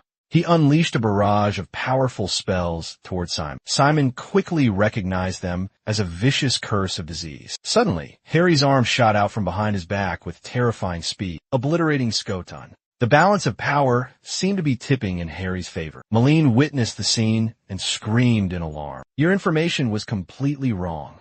You said that when using the Black Hand, he wouldn't be able to use black magic. Deke responded in a panic. I don't know what's happening either. Could he be hiding his true power? Until now, I have absolutely no idea what you're thinking, BMT, but I can say one thing for sure. Compared to what we've seen, this bastard possesses far greater power. Down in the arena, Harry is overwhelming Simon with a relentless barrage of attacks. Simon is constantly dodging, desperately trying to escape the unfavorable situation. Up in the stands, Beckin is intently watching the match, when he suddenly recognizes a familiar figure and exclaims in surprise. What a surprise. You never come to watch the freshman matches, area. You've also never evaluated their abilities. I thought you couldn't stand the sight of students enduring hardship because you understand better than anyone the pain that awaits them when they choose the path of the Summoning Academy, right? Summoning Academy. Arium gives Beckin a cold glance, his tone laced with sarcasm. You refuse to take on any disciples because you're consumed by guilt, and yet now you want to take on a student? Then witness it with your own eyes. How much pain will our beloved disciple have to endure? Down in the arena, Hurry's massive arm began to swing with ferocious power. Suk Tian was completely overwhelmed, unable to defend against the relentless onslaught. Beckin asserted confidently, once Hari completes the second curse of sickness, this match will be over instantly. Am I right, Aaron? Aaron turned and walked away. Beckin asked in surprise where he was going. Aaron glanced down at the arena for a moment and replied, the outcome of this match is already decided. I came here to assess the situation, but now it's unnecessary. Beckin truly couldn't understand Aaron's meaning. Meanwhile, in the arena, Hari, with a confident expression, exclaimed, with this curse, you're finished. He launched the spell directly at Simon. Simon was too weak to dodge. He collapsed to the ground, coughing incessantly. Hari mocked. How does it feel? Pretty rough, huh? Mr. Number One Special admit. You must think that a nobody from Class G, like me, is nothing compared to you, right? How does it feel to be beaten by someone so insignificant? Simon slowly dispelled the dark aura around him, calmly replying, in this world, you shouldn't underestimate anything. Seeing Simon stand up, Harry immediately asked, are you giving up already? Are you about to surrender? Simon lightly cracked his neck, his expression much brighter, and replied with a smile. No, I've just completed phase 1. Now it's my turn to counterattack. Harry exclaimed in astonishment. What was he doing just now? Nothing's changed. Simon explained. Do you know the detailed rules of the combat assessment? Rule 3, Section 4. During the combat assessment, if a student leaves the arena, they will be disqualified. Malene and the others in the stands still didn't understand what was going on. Why had Simon suddenly recovered so dramatically? He continued his explanation. But no matter how thoroughly I examined the rules, I couldn't find any regulation that prohibited bringing outside objects into the arena. Suddenly, a massive object materialized in the center of the arena, with a gigantic eye staring straight ahead. Harry burst out laughing. Ha, what in the world is that? This is a combat assessment test for first-year students, and you dare bring an Olam in here? You're unbelievable. Kami squinted, staring intently. That's a mud golem I summoned. Dyke exclaimed in astonishment. Oh my God. I can't believe I'm witnessing a real mud golem. Melon excitedly explained about the golem. Exactly. It's a special type of spell. By using summoning magic to activate the golem's core. This spell is the signature of summoners. Mud golems are summoned from golem cores, formed from earth, sand, and mud. Using different materials, you can create various types of golems with unique properties. However, this spell is extremely difficult. So in the ability assessment battle, no first-year student has ever successfully summoned a golem. Simon truly achieved the impossible, Dyke added. Actually, I was just looking for him. Malene nodded. Oh, where is he? Dyke replied. Just behind the arena. He's hiding the golem core. From the very beginning, he planned to bring the golem from outside into the arena. Gammy is certain of it. Simon's defensive maneuvers were all part of his calculation. Exactly. He moved to the location where he buried the golem core and summoned the golem from outside the arena because the golem core was outside, completely safe from attack. Merlin laughed with delight. Haha, that fool is so reckless. He utilized summoning magic brilliantly. Harry looked at his opponent, lost in thought. Talent, wealth, social status, physical abilities, race, nationality. From birth, everyone starts at a different point. Life is inherently unfair. I know that. That's why I want to tear everything down. I want those who have never tasted despair, those who have always lived in luxury, to suffer a crushing blow. He spread his arms wide, letting out a mournful wail. But even so, facing a golem was simply unimaginable. Hayarin clenched his fists, gritting his teeth and roaring, preparing to launch an attack. Witnessing this, Simon spoke up. If you want to throw a knockout punch, put your entire body weight behind it. As soon as he finished speaking, he swung his arm, commanding the golem to deliver a thunderous blow. A punch as mighty as a lightning strike sent Harry crashing to the ground, creating a deep crater. The system announced the result. The winner is Simon Ferencia of Class A. Murmurs and whispers erupted everywhere. A first-year student can summon a golem.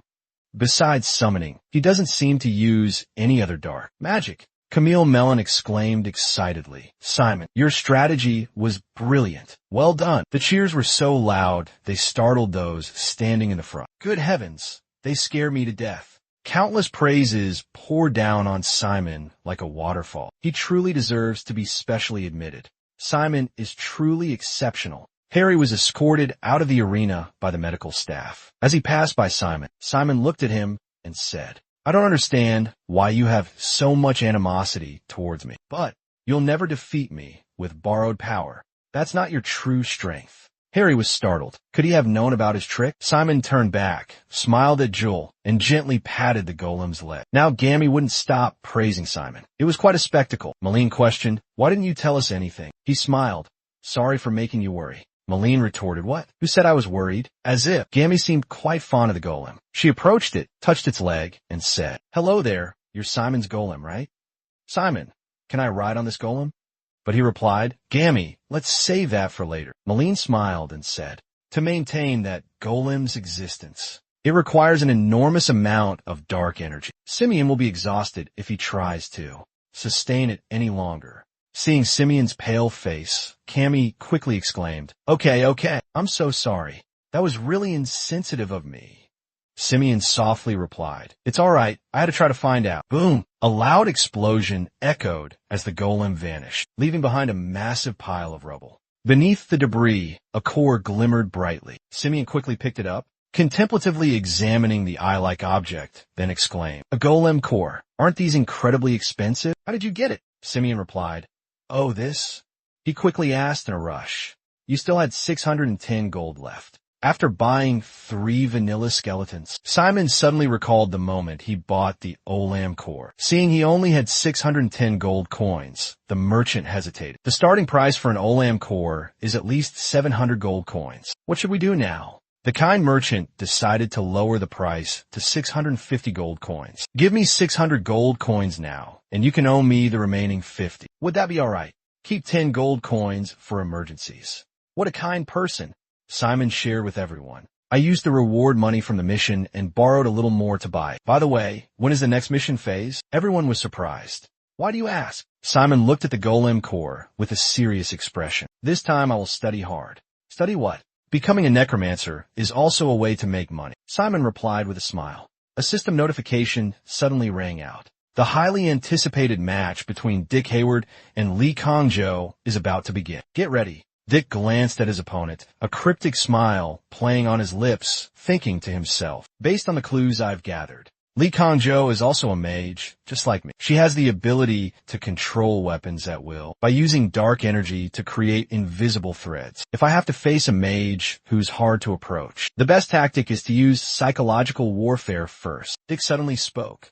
Lee Kongjo, your full name is Priyanka Chopra, from the Deepak territory in the kingdom of Sar. Kongjo is your mother's family name. A village elder unlocked your energy core, and a year later, you acquired dark energy. You're quite skilled at hunting and have a passion for cooking. When you joined Kizan, you were placed in Class G. Your average grade is around 70. Haha, your first friend here was Nasir Abra, and you want to major in Dark Force Studies, but also showed immense interest in battle magic. He has a slightly injured knee, a height of 5 feet 4 inches, likely a source material error, as this is exceptionally short, and weighs 134 pounds. His measurements are... Liga, with a slightly embarrassed expression, raised her sword and roared. What the hell is this? Shut up. Deke calmly replied. One must know one's enemy better than oneself. I know my weaknesses better than anyone. Therefore, I always seek to learn from others. He took out his spear, spun it around, and slammed it into the ground, continuing to speak without pause. That's why I've studied you thoroughly. What do you think? Li Gang unleashed his illusion sword technique. Countless illusory swords appeared, rushing towards his opponent. She yelled, shut up, go meet the Grim Reaper. But something strange happened. All of Li Gang's swords were absorbed by the spear that Deke had planted in the ground.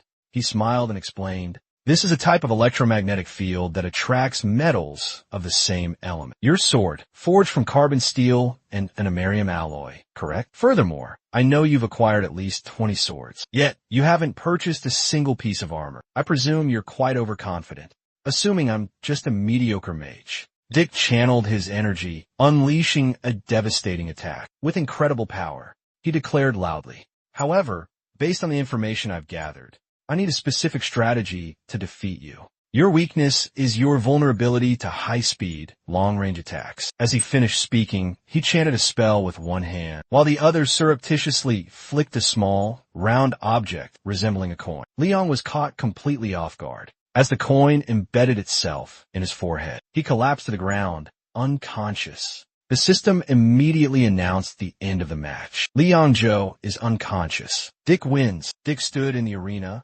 exuding the arrogance of a superstar, basking in the thrill of victory. Gammy and Melon sat in the stands, their faces glum, reluctantly clapping in congratulations. Shouldn't we be happy for our friends win? Why do I feel so awkward? Gammy softly said, me too.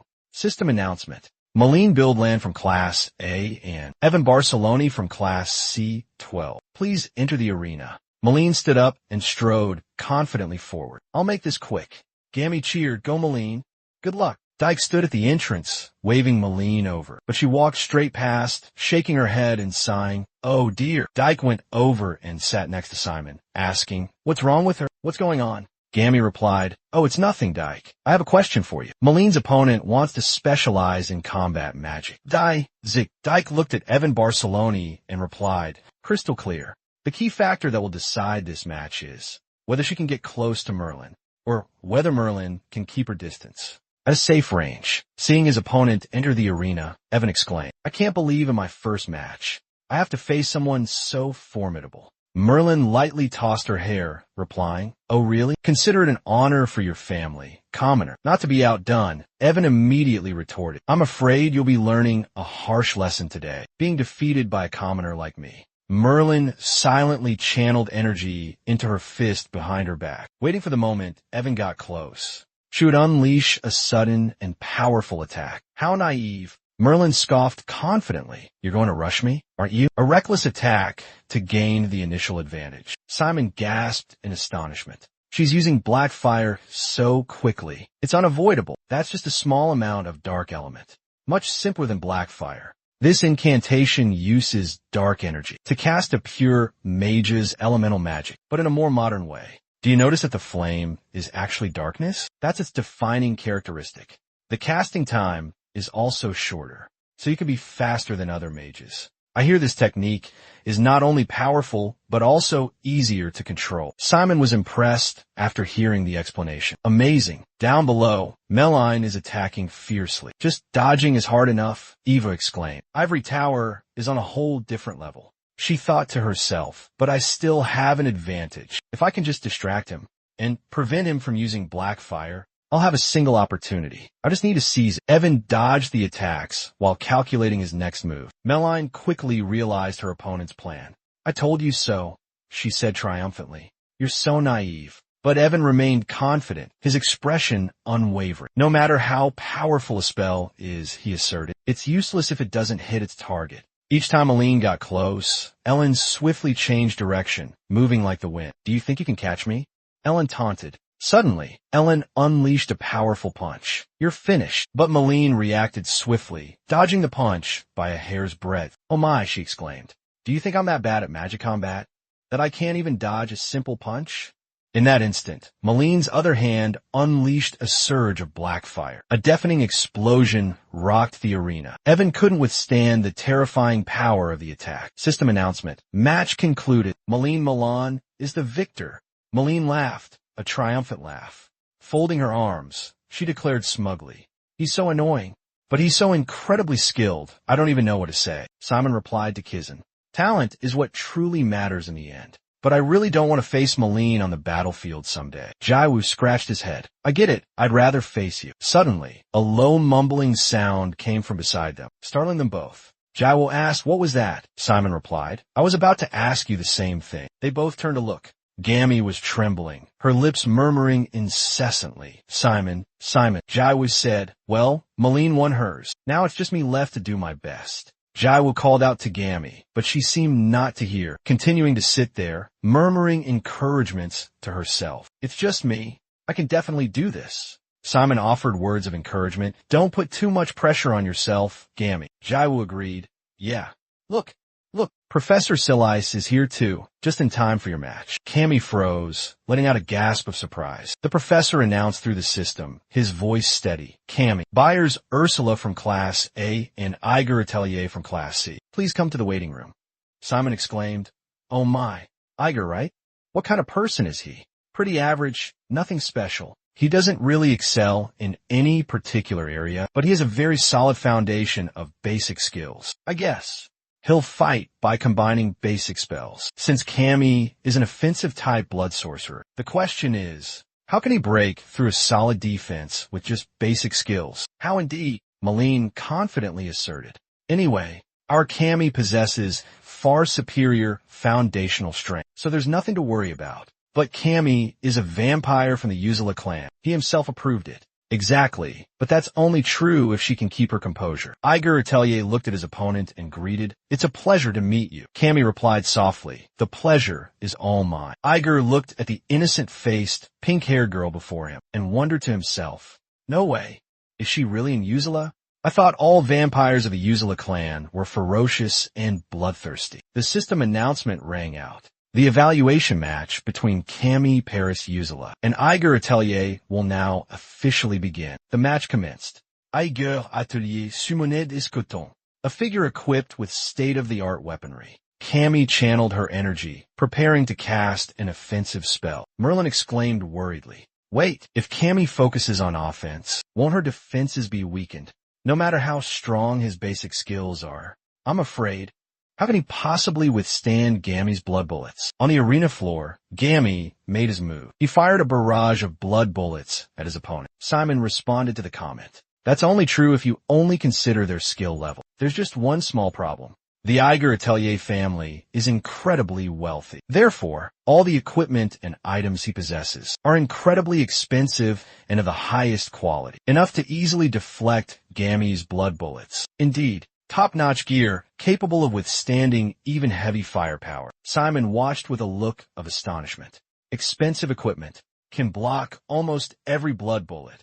His shield alone is probably worth hundreds of gold coins. Meline said worriedly. I already told Gammy this. I wonder how he's going to manage. In the center of the arena, Cammy was running at full speed, dodging a barrage of attacks from Iger Atelier. Iger thought to himself, he's more agile than I anticipated. Initially, I didn't think I could hit him with a dark arrow. And he's rather cute too. Iger channeled his energy, preparing to cast a spell. He roared an ancient incantation. Cammy realized Iger was about to cast a spell. I have to do something to avoid this. Cammy instantly fired a blood bullet. Immediately, a shield appeared, blocking the attack. Without hesitation, Cammy pulled out 3 blood silk scrolls and launched them towards Iger. Iger Atelier countered with a poison curse. Both were hit by each other's attacks. Iger Atelier exclaimed, This is a paralyzing agent. Don't worry, my paralysis lasts longer, and I still have a few skeletons left. Can be controlled remotely to engage in combat. Meanwhile, Cammy was only affected by a minor curse, nothing serious. She was still perfectly capable of moving normally. Cammy decided to employ a close-quarters combat tactic. She told herself, encouraging herself that she could do it. Iger Atelier panicked, gathering his energy and launching an attack. Seeing Cammy recklessly charging forward, he was truly bewildered and worried. Are you already trying to engage in close combat after that attack? You withstood all of those attacks. For what reason? Cammy suddenly lunged at Iger. He yelled, What the hell? Cammy opened her mouth, revealing 2 sharp fangs. She sank her teeth into Iger's shoulder. Get off me! Iger roared in pain. His steel shield was weakening with just 1 bite. Cammy continued to cling to Iger. Panicked, he frantically cursed. What the hell is this? Get off me, damn it! Until the system announced the end of the match. The winner. Only when referee Paris Ursula intervened did Cammy finally release her opponent. The ferocity and recklessness that had just been in Cammy's eyes seemed to melt away, replaced by embarrassment. She looked at Iger, stammering, I am sorry. Iger sat up, replying, No, it was my fault for letting my guard down. You made the right call. Cammy still hesitated. It's just, I really wanted to win. Are you hurt? Iger rubbed his shoulder, saying, I'm fine, I'm okay. No lasting damage, thanks to the protective shield, and I can't really complain even if I were hurt. This is an evaluation match, after all. Suddenly, Iger froze as he remembered something. Wait, I was just bitten by a vampire, and almost turned into one of them. But, seeing Cammy's remorseful expression and tearful eyes, along with her continuous apologies, I'm really sorry. All fear and anger within Iger dissipated. It was as if an invisible arrow. The arrow pierced the young man's heart. The wealthy young master, Iju, had lost. Deep down, Iju thought to himself, actually, getting hit by an arrow isn't so bad. Simon and the others erupted in cheers. Gammy, are you okay? That was amazing. The girl looked towards her friends, waved, and shouted, I won. Suddenly, Gammy's eyes met Iju's, and she felt a pang of guilt. She'd gotten carried away. Her smile faded, and she mumbled, I'm sorry. I forgot you were here. Iju quickly replied, It's okay. You should be happy about your victory. Iju's heart was in turmoil. Despite losing, a feeling of happiness welled up inside him, so intense it almost brought him to tears. How strange. I think I've fallen for you, Gammy, Iju thought to himself. After the evaluation match, the entire group was ecstatic that they had all won. Malene couldn't contain her excitement and yelled, Congratulations on your glorious victory, everyone. In that last evaluation match, especially you, Gammy. I'm so proud of you. You were so cute, absolutely adorable. She hugged Gammy so tightly he yelped, Malene, I can't breathe. Malene still didn't let go, excitedly asking, We had a midterm exam last week. I'm guessing you all studied for it, right? Simon looked blank. Huh? Hey, an exam? What about it? Malene snapped. What's with that face? Don't tell me you forgot. Simon froze, a clueless expression on his face. He genuinely didn't remember any exam. Gammy chuckled nervously. No way. I bet he didn't study at all. Malene wondered. But it was such an important test. How could he not focus on studying? Simon, still confused, asked, Huh? What are you guys talking about? Personally reminded Simon that he had declared he would voluntarily withdraw from the academy if his summoning studies grade fell below a certain level. Simon's face suddenly contorted, turning pale with worry. Damn it, I completely forgot about that. Clutching a thick stack of books, Simon frantically threw open the door. I was so busy preparing for the combat assessment that I completely forgot about the summoning studies test. But if I cram right now, I can definitely still salvage my grade. Thinking that, he hurriedly opened the book, pen in hand, his face filled with determination. All right, let's start studying. But just a few minutes later, Simon slumped over his desk, his face a picture of despair. I don't understand a single word. The next day, someone called out to Malene. Malene Violet. Hearing her name, she turned around. Yes. Seeing her turn, the person quickly said, "There's a male student looking for you." Malene was a bit surprised. This early, who is that? Faced with this unexpected question, the other person paused in thought for a moment before answering. I don't know his name, but he's a very likable guy. You should hurry up. This answer left Malene stunned for a moment. Oh, okay. Stepping outside, Malene saw Simon standing there and was momentarily speechless. You're the likable guy? Seeing the person he was looking for, Simon quickly turned around, looking at Malene with a bewildered expression. Malene felt both exasperated and amused. All right, what are you doing at the girls' dormitory? Simon didn't answer immediately, but pointed at Malene's hair, praising, well, Malene, I really like your new hairstyle. You got a new hairstyle? Malene started to feel a headache coming on. Rubbing her forehead for a moment, Malene spoke in frustration. Can you stop beating around the bush? Just get to the point. Where do you learn all these silly tricks? Seeing her anger, Simon bowed deeply, pleading loudly. Please join our study group. Worried that Meline would get a bad grade, Simon quickly explained. The other members are Gammy and Jik. Jik will join us after visiting the pro chest. Hearing this, Meline was completely speechless. Finally, Meline reluctantly agreed. She waved her hand dismissively. Fine. After I finish cleaning my room, I'll come over. You guys go ahead. With Meline's agreement, Simon immediately dropped to his knees. Thank you so much. Inside the room, a voice called from outside the door. Simon, are you in there?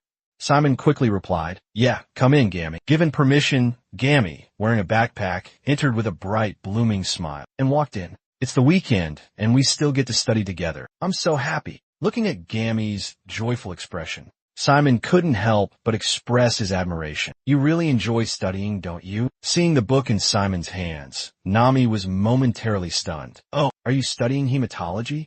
Taken aback by the unexpected question, Simon honestly replied, yeah, now that I'm here, I want to get a head start on this subject. If I get stuck, would you mind if I asked you for help? Nami didn't hesitate to agree to Simon's request. Of course.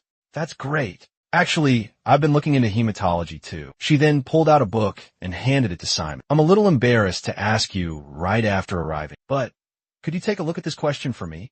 It's about zombies. Simon immediately reached out and took the book. Sure, let me see. As he read, Simon let out a soft, oh. This problem requires you to apply the decomposition formula. I just reviewed this concept yesterday too. Hearing this, Cammy was completely bewildered. Simon didn't stop there. He continued to analyze her work. These questions related to zombies often use weather or climate elements as a distraction. Instead of focusing on Simon's lesson, Cammy was fixated on his face. And then, her gaze accidentally fell upon Simon's lips. Oblivious, Simon continued to lecture enthusiastically. If you read the problem carefully, you'll see the detail about the hot and humid summer. This means the decomposition process will happen faster than usual. So, you have to factor in this accelerating element, specifically like this. Simon diligently explained, while Cammy, blushing crimson, gazed at him dreamily. After a while, Simon looked up and reminded Cammy, now, you can add everything together to get the answer. Cammy snapped back to reality, flustered, and replied, oh, okay. Thank you, Simon. Thanks to you, I finally understand. Hearing her compliment, Simon felt a surge of joy. That's the first time I've ever explained something so clearly. I'm so glad you get it now. Cammy quickly covered her face with her notebook. Her cheeks flushed crimson. My heart's pounding like a herd of deer is running wild inside. What do? This is going to make it even harder to concentrate. Just then, their savior, Malene, appeared. I'm here. You two owe me one. I'm only helping because you're members of my team. You guys know, it'll be a real pain to manage the team if someone gets kicked out. Hearing that, Cammy giggled gratefully and said, thanks for coming, Malene. Immediately after, Malene offered, if you have any questions, feel free to ask. Then, her eyes accidentally landed on the notebook on the desk. Malene pointed at it, curiously asking, this problem looks like it uses the decomposition formula. Hearing this, Cammy stepped in to clarify the situation. Simon already filled me in on everything. Malene looked skeptical. Didn't you score above 80 on the summoning test last semester? Is that true? I don't know. I didn't expect to be called out like that. Cammy stammered. Immediately, Cammy panicked, completely flustered. Language. I don't know it. I only know a little about the decomposition formula, so I gave the wrong answer. On the test, I answered wrong too. Definitely. Completely wrong. I keep forgetting about the weather factors. So, seeing you panic like this, it seems like Melon's comforting word. Calm down. I'm not blaming you or anything. This chaotic scene accidentally caught Diok's eye. What's going on? The three of them noticed Diok's arrival. Then their eyes fell on the numerous bags on his back. Hey Diok, what's with all that stuff? Diok gestured towards the bags, answering with his eyes closed. Supplies for the next combat assessment. And some snacks too, he said, pulling out a box of pastries. The surrounding crowd erupted in cheers, joy filling the air. Moments later, the four of them gathered together, enjoying pastries and chatting animated. You've been so busy lately, Jichel. You said you were doing market research at ProChest, right? Juggling that in your studies. Aren't you exhausted? Simon added. Didn't you say you were going to pursue a business career anyway? So, do you even need to keep studying at school? At this question, Jichel clicked his tongue. You don't understand. Jichel waved his hand dismissively, a confident expression on his face. What I'm preparing is a type of business that only a Kizan student can pull off. Right now, I'm ready to launch this delivery service. Then, worried they didn't understand, Jichel explained further. For example, you desperately need something from Logic, but you can't go there yourself to get it. That's where I come in. I'll gather a list of everything you need and deliver it to ProChest. So you'll receive your items at the dorm tomorrow. Simon, grasping the idea, continued excitedly. That sounds doable. But have you discussed this with the dorm management? Of course. I've prepared a detailed list, listing all the items that can be ordered. Now, I just need to start taking orders. Just then, a knock echoed at the door. Hearing the sound, Simon looked puzzled. Are we expecting anyone else? Simon also felt it was unusual and replied, No, it's just the four of us. Then he called out, Who's there? A voice from outside answered. It's me. Simon went to open the door. He hesitated, cautiously opening it. This voice, could it be? As the door opened, a familiar face appeared. Hey Simon, long time no see. Looking at the girl, Simon froze, speechless. It was Nettis. Immediately, before he could react, Need dashed off. Kate. Simon stood beside him, helplessly watching. In contrast to his confusion, Melon and Cammy were delighted. Oh, how cute. Do you want some? At this tempting offer, the little girl nodded without hesitation. Yes, please. Behind them, Simon was still trying to hold him back in vain. Hey, wait. Before I could say anything, Malene quickly asked Dyke, Can we share some with her? Dyke's eyes widened in surprise as he looked at the little girl, then stammered, Sure. With his agreement, Malene asked the adorable little girl, What's your name? The girl replied while eating, My name is Netties. Hearing this name, Cammy immediately exclaimed in praise. Really? What a cute name. Simon stood behind them, screaming silently. They couldn't believe it was her. Thinking of this, Simon gave up. Oh well, how could they believe it? I thought so too. Netties would be the most terrifying witch I'd ever met. But in reality, she looks just like a little girl. Diok, who was standing on the other side, froze and turned sharply towards him. With a serious expression, Diok questioned Simon with his eyes. That much like a little girl? Simon had to honestly admit. Yeah, that's right. Ananicaps exclaimed cheerfully. Delicious, Simon. Could you spare some time for me? Called upon, Simon replied, Sure, if I have permission. Netties jumped up and down with joy, while Malene looked a little disappointed. Do I have to go now? Yes, goodbye. Outside the door, Simon hung his head and said gloomily, I'm sorry. Let me apologize to you on their behalf. Netties held her full belly, comforting Simon. Don't worry. People treat me like that all the time. Besides, those pastries were delicious, so it's okay. Then Netties got straight to the point. Simon, she turned, smiled at him, and said, I knew it. You finally have your own legion. Simon started to object, but Nettis quickly grabbed his wrist. Chill, we can't talk here. Someone might overhear us, she suggested. Why don't we find somewhere else to talk? He stammered. Huh? What? Before he could react, they were both suspended in midair. The next moment, they plummeted into a strange room. While Nettis landed gracefully, Simon sprawled on the floor. Simon scrambled to his feet, groaning. Ouch! That hurt. Looking at the pink room, filled with teddy bears, Simon began to question his reality. Nettis, where are we? Just then, a girl in a towel walked out. Mom, Lorraine asked, drying her hair. Why are you suddenly here? And you brought Simon too? Witnessing this scene, Simon was speechless. Having just finished drying her hair, Lorraine started to scold her mother. Why do you always get me into trouble? You barged into my room with him without saying a word. Rebuked by her daughter, Nettis was speechless, unable to offer a retort. Meanwhile, Simon had been completely stunned this whole time. A moment later, Nettis regained her composure, holding up two fingers with a nervous laugh. Trouble?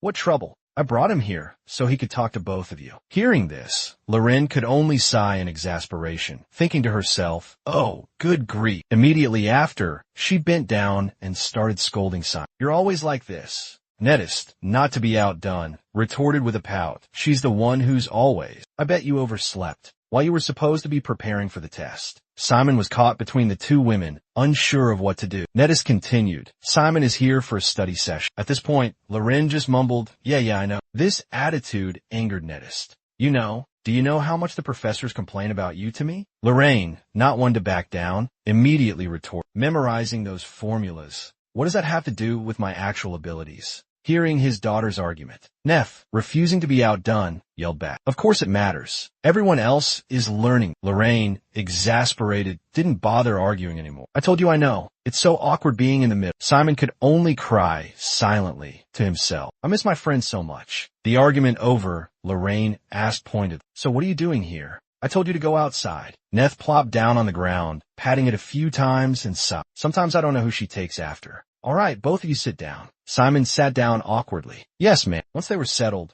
Neff got down to business. First of all, Simon, the priest informed us that a spy has infiltrated Kizan. Shocked by this news, Simon hesitantly spoke up, probing for more information. Sir, have the professors discovered anything yet? In response to Simon's question, Nettie's frankly revealed the entire situation. I've entrusted a few trusted subordinates to investigate. They've gathered some crucial clues. But my purpose here isn't to tell you about that. Nettie's paused for a moment, then slowly continued. I'm here today to warn you about a potential danger. Hearing this, Simon froze, his face filled with astonishment. A warning. Seeing Simon's bewildered expression, Nettie's dropped a bombshell. It seems that Spy knows who you are. This information stunned Simon, leaving his mind blank. Seeing that Simon still didn't understand what was happening, Nettie's explained. Do you remember the side club test? Do you remember how unusually strong your group's side club was? Hearing this, Simon began to sense something was amiss. Immediately after, Nettist went into more detail. He's definitely going to blame you, claiming it was a side effect of the anesthetic used during the capture, or of some mysterious curse. But the truth is, someone deliberately sabotaged this. Hearing this, Lorraine fell silent, her arms crossed in thought. Nettist then turned to Simon and asked, You figure out their intentions too, haven't you?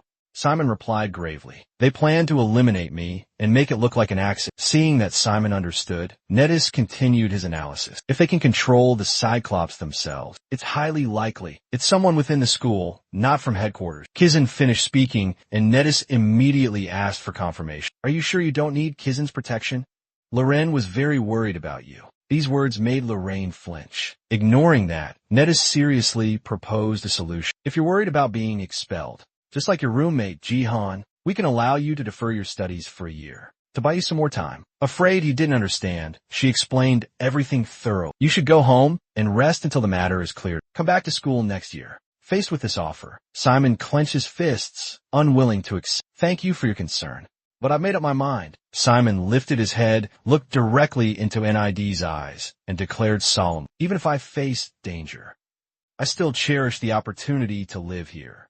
Please allow me to stay at the school. Worried that NID wouldn't agree, Simon offered proactively. I will investigate the incident myself. Maybe that will be helpful to you. Loren, standing beside them, pursed her lips at his words, her face etched with sadness. At Simon's proposal, NID crossed her arms, lost in thought. Finally, after a moment of silence, she spoke, unable to hold back any longer. Her voice was tinged with regret and resignation. I foresaw this, Richard's son. Hearing those words, Simon's face suddenly brightened. Observing the boy's radiant expression, Neff slowly rose, her voice firm and resolute. If you want to continue going to school, we will find a way to protect you. With those words, Neff fastened a necklace around Simon's neck. Feeling the unfamiliar object against his skin, Simon asked curiously, What is this? A necklace, Neff replied as she secured the clasp. But not just any necklace, a special one. After the necklace was fastened, Simon picked up the pendant and examined it closely. Meanwhile, Neff continued to explain meticulously. Lately, many troubling events have occurred, not just in Kizan, but across the entire continent. Therefore, I can't always be by your side to protect you. That's why I want you to always wear this necklace. If you're ever in danger, the power within it will protect you. Hearing this, Simon seemed to understand the issue. He stared intently at the glowing symbol on the pen. After a thorough explanation, Nettis leaned closer to Simon, giving him careful instruction. If this device warns of danger, you must immediately stop whatever you're doing and leave. Understand? Faced with Nettis's serious expression, Simon nodded repeatedly, replying, I understand. After reminding Simon, Nettis turned to Lorange, and Lorange, you take care of Simon too. Yes, ma'am, Lorange replied. As soon as she finished speaking, the girl flopped onto the floor. This action made Nettis look displeased. Don't just lie there. Get up, get out of this room, and go to school with Simon. Lorange laid her head on a pillow, refusing. No, Mom. Fearing her mother wouldn't believe her, Lorange quickly explained. It would be weird if I tag along. Simon's friend would think I'm annoying, and it's unfair. Hearing Lorange say that, Nettis's eyes started to well up with tears. Seeing the girl about to continue, tears welling up in her eyes, Nettis became increasingly pathetic. And then, Nettis finally decided to use her special move. She threw herself on the ground, pretending to have a tantrum. Nora, you silly child, you always worry me so much, you goofball. Witnessing this scene, Simon stood frozen. Seeing that Nora still hadn't agreed, Nettis screamed as if she had never screamed before. Nora is the biggest dummy in the world. Great grandma of a dummy. At this point, Nora had no choice but to give in. Fine, I'll go. Having received her agreement, Nettis sprang up like a jack-in-the-box, her face as bright as if nothing had happened. Hooray. Now that we're ready, let's go. With that, Nettis left, leaving Nora and Simon behind. Nora sighed helplessly and said, Sorry, Simon. I'll sit quietly beside you for an hour, then leave. Seeing Nora like this, Simon felt awkward and flustered. We have a new member in our group. That's fantastic. Hearing this, Lorraine put her hands on her hips and glanced at Simon. A bewildered Simon found himself staring into her sharp gaze. He had absolutely no clue what was going on. A moment later, Lorraine spoke coldly. How long are you going to stand there and watch me chain? Hearing this, Simon panicked and quickly apologized. I'm sorry. I really didn't mean to. Moments later, Simon returned to the classroom and introduced Lorraine to the group. This is Lorraine, a friend of Lover. Fearful of their curiosity, he made up an excuse. I ran into her, so I thought, why don't we study together today? I hope you guys don't mind. I hope everyone accepts her. Understanding his meaning, Lorraine blushed slightly. Sorry for intruding. Immediately, to dispel the awkward atmosphere, Laura suggested a solution. Just pretend I'm not here and carry on with your work. Faced with this situation, everyone was screaming in silent terror. How are we supposed to do that? As everyone settled into their seats and their studies, Simon glanced suspiciously at something. He saw Lorraine chewing on his pen, a troubled look on his face, and couldn't help but ask, Still haven't figured that one out? Hearing Simon's question, Lorraine reluctantly replied, It's a theology question, but it's a bit tricky. Hearing that, Simon responded, Malene is really good at theology. Startled at being called out, Malene jumped, as if finding a savior. Lorraine held up his notebook, asking sheepishly, Really, Malene? Could you explain this to me? Seeing Lorraine practically begging, Malene agreed. Sure. Immediately after, the rustling of paper and the murmur of explanation filled the air. Use this formula to solve it. Malene's explanation was like a light bulb going off in Lorraine's head. Still curious, Lorraine continued with her question. So that means I can solve any problem just by using this formula? I should probably review these types of problems so I don't fall into any traps. Malene couldn't help but praise her. Exactly. You catch on quick. You're really smart. Just as she finished complimenting Lorraine, Malene noticed something else. Lorraine, why did you simplify the fraction at this? Taken aback by the unexpected question, Lorraine hesitated. Because it's the only way I know how. Did I do it wrong? Malene quickly explained. Not wrong. It's just that I find this new way more interesting. Wait, if we do it this way. Simon smiled contentedly as he witnessed the harmonious scene before him. Just then, Cammy mustered up the courage to speak. Lorraine, do you want something to eat? Lorraine picked up a pastry, took a bite, and exclaimed with delight. Delicious. Where did you get this? It was Proche, the usually quiet one, who proudly answered. You need the shop's name? Come on, answer his question. Lorange focused her attention on Gammy. Uzela, so you must be a vampire, right? Gammy bashfully responded to the teasing. Yeah, I guess. She picked up a piece of cake and asked, Want to try some more of this? Watching this unbelievably harmonious scene, Simon felt incredibly happy. Looks like they're getting along well. Then, Lorange's detailed notebook made Simon exclaim in surprise. Lorange, that's amazing. She's not bad at taking notes at all. It's more like she just doesn't like doing it. Simon watched Lorange smiling and chatting with Gam and wondered, she's probably the lazy genius. Time flew by, and soon dusk had fallen. The hangout ended, and everyone went home. It's getting late. Let's head back.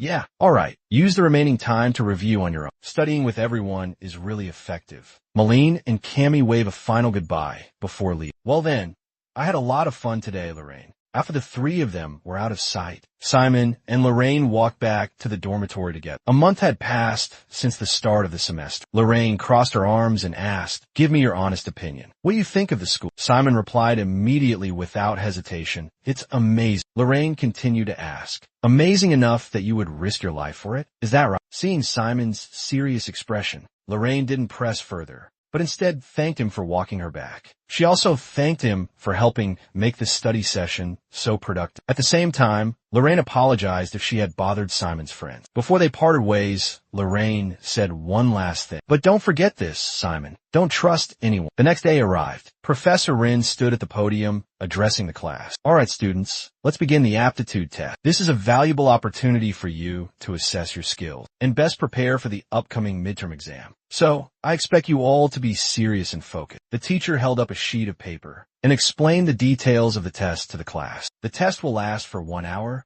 and will cover all 8 subjects. The review material for basic dark magic is printed on the exam. Within the given time, you will work together with your teammates to complete all the questions. Now, I will distribute the exam to each group. After listening to the rules, Malene turned to remind her friend beside her. "Listen up," she said. Malene began assigning specific tasks to each member of the group. "I'll handle theology, hematology, summoning, and symbology," she declared. "You take care of dark dynamics. We'll divide the work like that." Malene then picked up a pen, her expression serious, as she asked, "If you encounter any questions you don't know the answer to, mark them with a star and move on. For questions you're unsure about, mark them with a triangle. I'll review them from the beginning." Just when it seemed things would end there, Melly suddenly spoke. "Once Cammy finishes his part, he'll move on to the potion section. Simon will be in charge of combat magic. And you," she looked at Cammy, "will handle divine power defense." She then turned to Simon, her tone serious. "Simon, it looks like summoning has the most questions. We'll need your expertise on this." Hearing this, Simon confidently affirmed, "All right, leave it to me." Once their discussion concluded, Melly called the class back to attention. "All right, everyone." She placed her hands on the table, tapping lightly, her voice gentle yet firm. "Begin." The command given, Simon's expression immediately sharp. He carefully turned over each test paper. Malene sat beside him, quietly observing Simon's focused work. Watching Simon diligently work, Malene beamed, a bright smile illuminating her face. Malene paused, her gaze lingering on Simon, assessing him more closely. He must have put in so much effort, but I can't back down from this bet. His last score, observing Simon diligently writing, completing each question, moving tirelessly from one exercise to the next. Malene fell into deep thought. Right, he did help me deal with those pesky cyclos, so maybe I can go easy on him this time. But immediately, Malene dismissed the thought. No, I can't be soft. Or what if I just win and then stop betting altogether? That would be way cooler, wouldn't it? As she thought about it, the image of Simon kneeling on the ground, looking up at her like a goddess, flashed through Malene's mind. I should keep this a secret from Simon, so he'll feel the pressure to study hard. When he finds out the truth, he'll think I'm even more amazed. Imagining the scene, Malene smiled with satisfaction. Just then, Dyke's monotonous voice broke through, pulling Malene back to reality. "Malene, help me. Question 25. Hearing the desperate plea, Malene angrily turned to Dyke and snapped. "I told you to mark it and move on to the next question." Faced with Malene's rebuke, Dyke clutched his head and loudly protested. "But if I don't finish this one, I'll be stuck there forever. Like this, I can't get to the other question." Malene exploded. "Then just skip it. Leave it blank." Time flew by. Soon, Jen's voice announced, 5 minutes left. Hearing this, Malene quickly instructed, "Mark any unanswered questions with a 5. Try to finish any questions you started. We only have one short essay question left." "All right, 3 minutes." The countdown began, Malene's voice overlapping with the frantic scratching of Simon's pen. Time was ticking away, each minute dwindling down. Melon and Cammy on the other side must be giving it their all too. Finally, it was over. Jen loudly announced the end of the exam. "Put your pens down and raise your hands." After all the students raised their hands, Jen announced the test results would be released after the midterm exam. For the remaining time, grade yourselves and correct your mistakes. The students exchanged papers and replied in unison. Yes, Miss Simone. After those tense moments, Simone clasped her hands behind her head and suggested, why don't we grade each other's papers? Let's do it. We can learn from each other's work. A student's pleading voice echoed in the room. Please give me a higher score than last time. After grading was finished, Simon looked at his own paper and yelled excitedly, yes, I did it. I got an 84. It's higher. 8 points higher than the last test. Hearing this, Malene sat beside him, looking as if she was questioning her entire existence. What in the world? In contrast to her, the others erupted in praise for Simon. Wow, at this rate, you'll definitely stay in the academy. Way to go, Simon. After Merlin regained his composure, Shark picked up his own test paper and reluctantly offered his praise. Well done. But what about our plan? All right. Just then, Cammy, sitting beside them, covered her mouth, speechless with astonishment. Wow, my hematology score is higher too. I got an 89. Malene, sitting next to her, exclaimed with delight. Really? Malene praised the two of them and then turned her attention to Ditch. You guys are amazing. So, how about divine power defense? Called out, Ditch froze, not daring to utter a word. Immediately after, Malene's scolding boomed like thunder in the other two's ears. How could you miss such simple questions? You even got 3 wrong in a row. Care to explain yourself? Diak immediately started to defend himself. After comforting Diak, Malene grabbed his collar, smiling at both of them. All right, despite a few disappointments, I believe if we put in more effort, we can definitely aim for the top of the class. With that said, Malene placed her hand on the test, her voice filled with excitement. We have to thank Professor Jin, too. She made the questions very relevant to the lesson. I'm sure if we just review these questions thoroughly, we'll get high scores. Finishing her words, Malene warned, don't let students from other classes see this. I'll remind your class president as well. Hey, merchant, are you eavesdrop? Completely ignored, Diak indignantly protested. Why did you leave me like that? Despite being scolded, Malene refused to back down and immediately retorted. Well, look at what you did. Blamed in return, he personally pleaded his case. I am innocent. I don't even want to deal with him anymore. Malene turned back, instructing Simon and Cam. All right,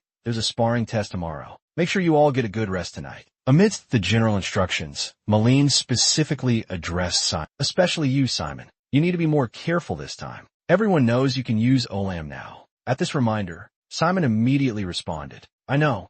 His indifferent demeanor slightly annoyed Malene. You're still pretty confident, aren't you? Simon put his hands behind his head. Chuck, it's nothing special, but I'll still give my all. If I win tomorrow's match, I'll definitely make it to the top. Hearing Melon's wish, the group placed their hands on the table and responded in unison. That's right. We'll win tomorrow's match together and maintain our class's championship title. Hearing her say that, the others all placed their hands on Melon's. The group's determination soared. We have to fight anyway. So let's just get through the match and focus on studying for the mid. Let's do this. The next day, in the arena, the referee's voice boomed, announcing the start of the match. The sparring test between Simon, Florinda Love, and Jessica Kanana. Class F will now begin.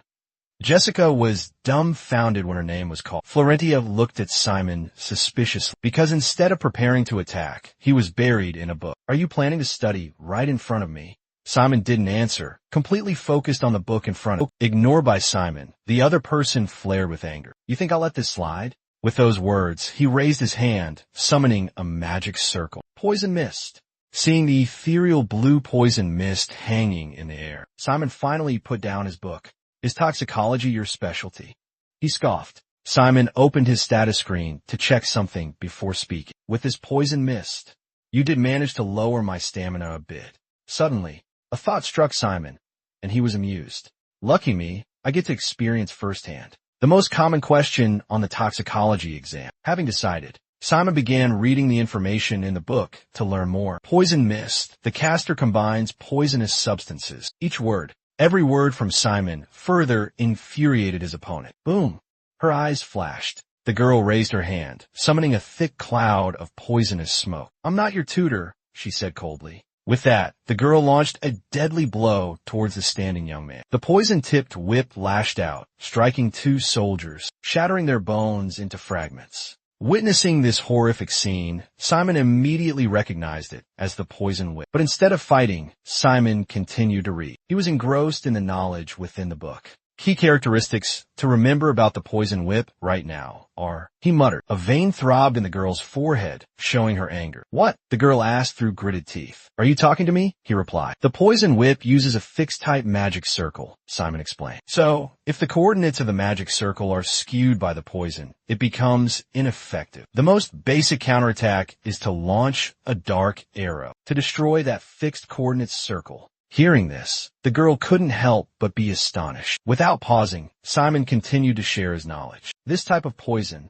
can neutralize the remaining dark energy of Skodon. I suspect this toxin originates from the Cabra mist. Skeleton's arm and rib cage can't regenerate fully and can only partially restore themselves for attack. As soon as he finished speaking, the scattered bones on the ground began to move. This bizarre sight completely bewildered the girl. What in the world is happening? How did you do that? Sensing the escalating danger, the girl gritted her teeth, determined to act. I know he's incredibly strong in combat magic, but he already anticipated my intentions. It's the only way. The girl stepped back, gaining momentum, charging forward, unleashing a barrage of punches at her opponent. At that moment, Simon finally closed his book, still muttering something under his breath, using dark energy for instantaneous teleportation. Before the girl could even touch him, Simon placed his hand on her stomach. Simon looked directly into the girl's eyes, his expression grave. The consequences will be severe, beyond redemption. With that, Simon unleashed a powerful palm strike, sending the girl flying. The scattered bones on the ground gradually coalesced into a discernible form. Simon finished the incantation. The final summoning words were spoken. The optimal magic to deal with airborne enemies was Simon's original bone spike. Florinia witnessed the scene before her with a dubious expression. Really? She exclaimed. Surrounded by bones, she muttered curses at Simon. That guy's so annoying. Just then, a figure shot out of the arena. At the same time, the referee's voice boomed. Match over. The referee announced the result. The winner is Simon Florinia Leova. Hugging his book, Simon gently reminded her. Be careful of counterattacks next time.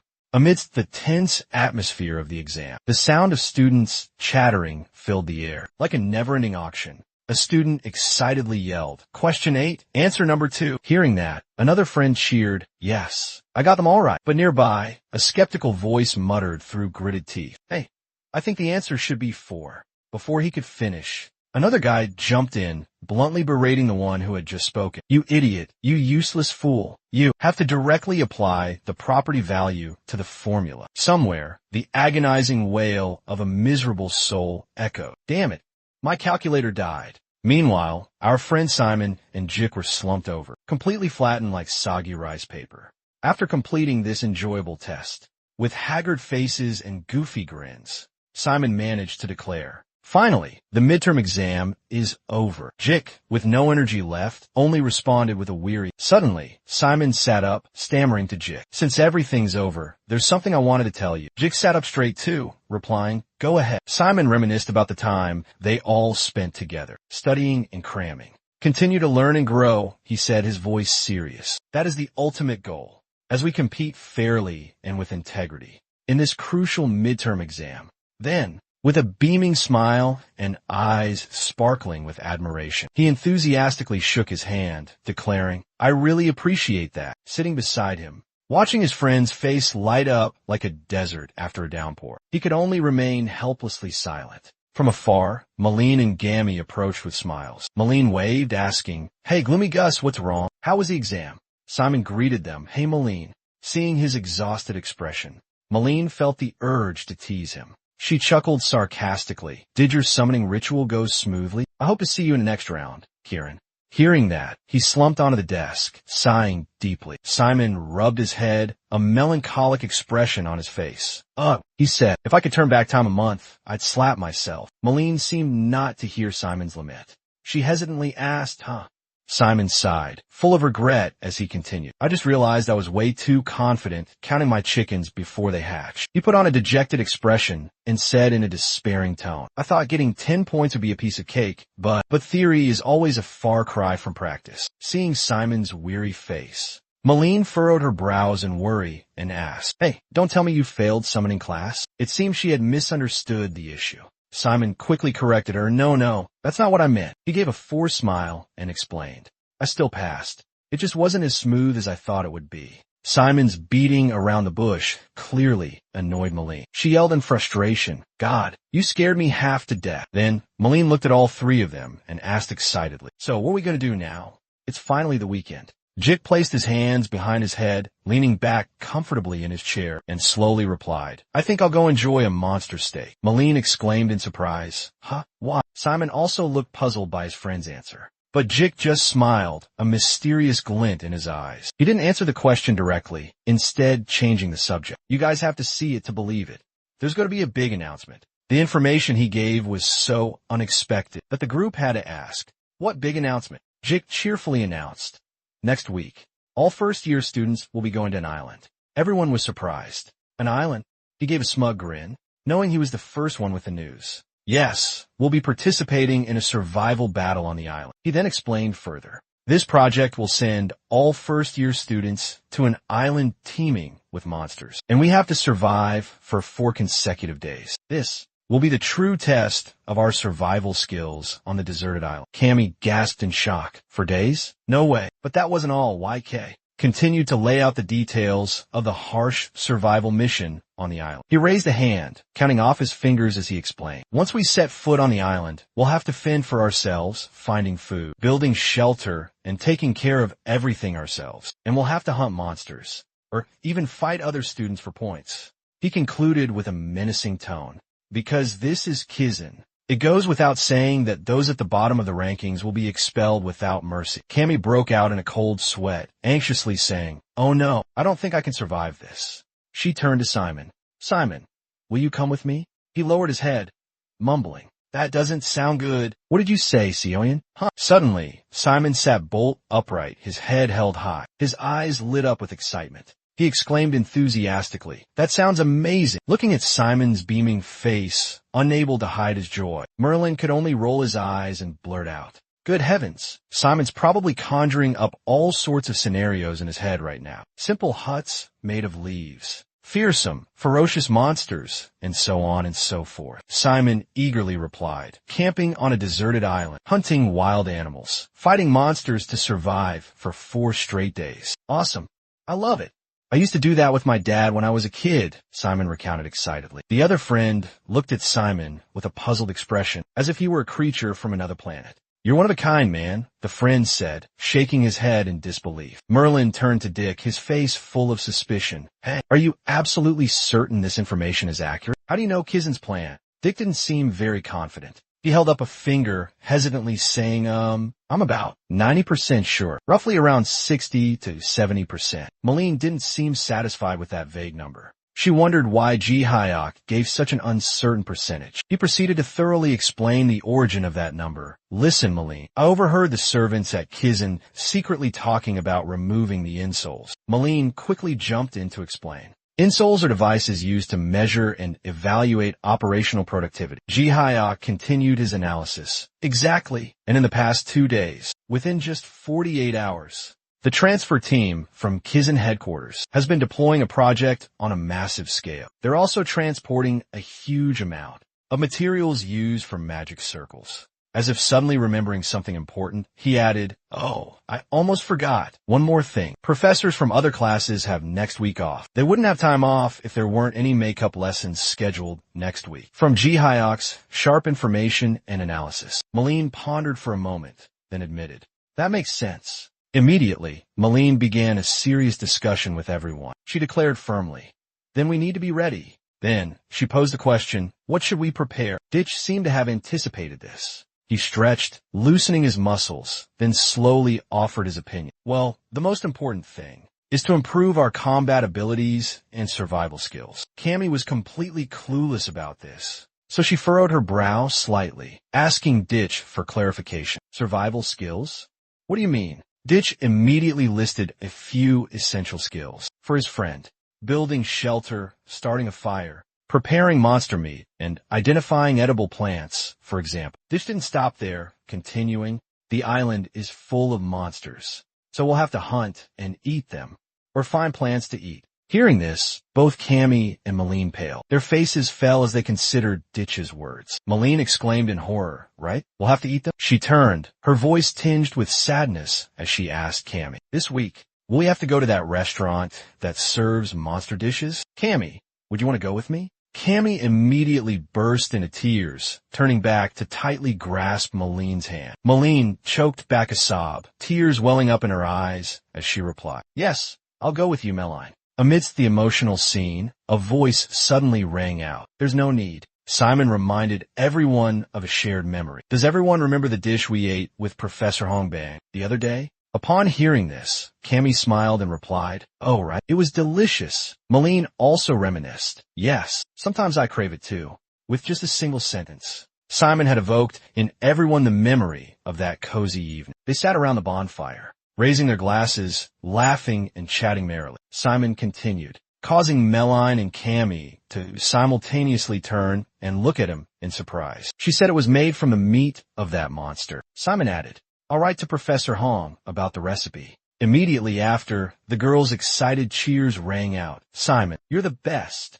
The scene changes. Simon and his three companions, Meline and Cammy, are intently examining a large map. It seems they are in some kind of dense forest. Eyes still glued to the map. Simon says, this is definitely it. On the large map is the image of a bizarre monster, seemingly a cross between a boar and a gorilla. And right in front of them are two identical monsters. Simon glances down at the map, then back up at the two monsters before him, carefully comparing every detail. Then he asks again to be sure. They're nutcrackers, right? One of the group confirms, yeah, I think so, having identified their target. The group immediately goes into battle-ready mode. Simon also summoned a few of his bone golems. He declared decisively, all right, let's go hunting. They reminisced about why. They were hunting monsters during their vacation. It all started after the midterm exams ended, when Simon sent a letter to Professor Hong, asking about how to cook monster meat, and as promised, they received a reply from Professor Hong.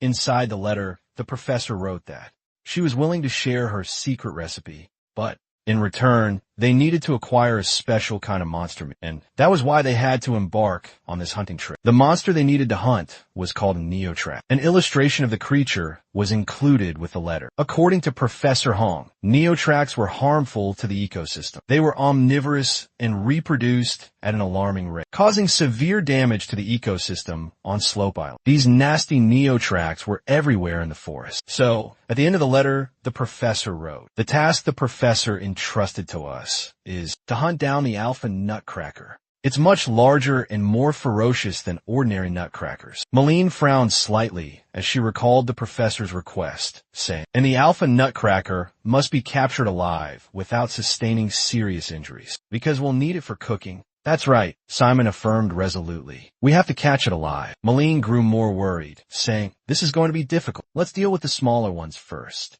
Like a true commander, she immediately assigned tasks to each person, according to their abilities. Diak, you'll provide primary support with your curses, and Simon, you'll take the hits and provide range support. Gammy and I will take them down with long-range attacks. Understood? Any objections to this arrangement? The other three replied in unison. Understood. First, Diak summoned a curse sword. As he saw a nutcracker swooping down from above, he shouted the name of the move, the curse, but before he could unleash it, the note lag was blasted to pieces. Blood splattered before Ditch's stunned eyes. Cammy called out from behind, Ditch, are you alright? Witnessing the gruesome sight of the note lag before him, Ditch couldn't help but break out in a cold sweat, stammering, why yeah, thanks. Thank you, Cammy. Your blood bullets are as potent as ever. Suddenly, many more note lags rushed forward, seeking revenge for their fallen comrade. They bared their fangs, growling ferociously. Ditch yelled out a warning. They're coming again.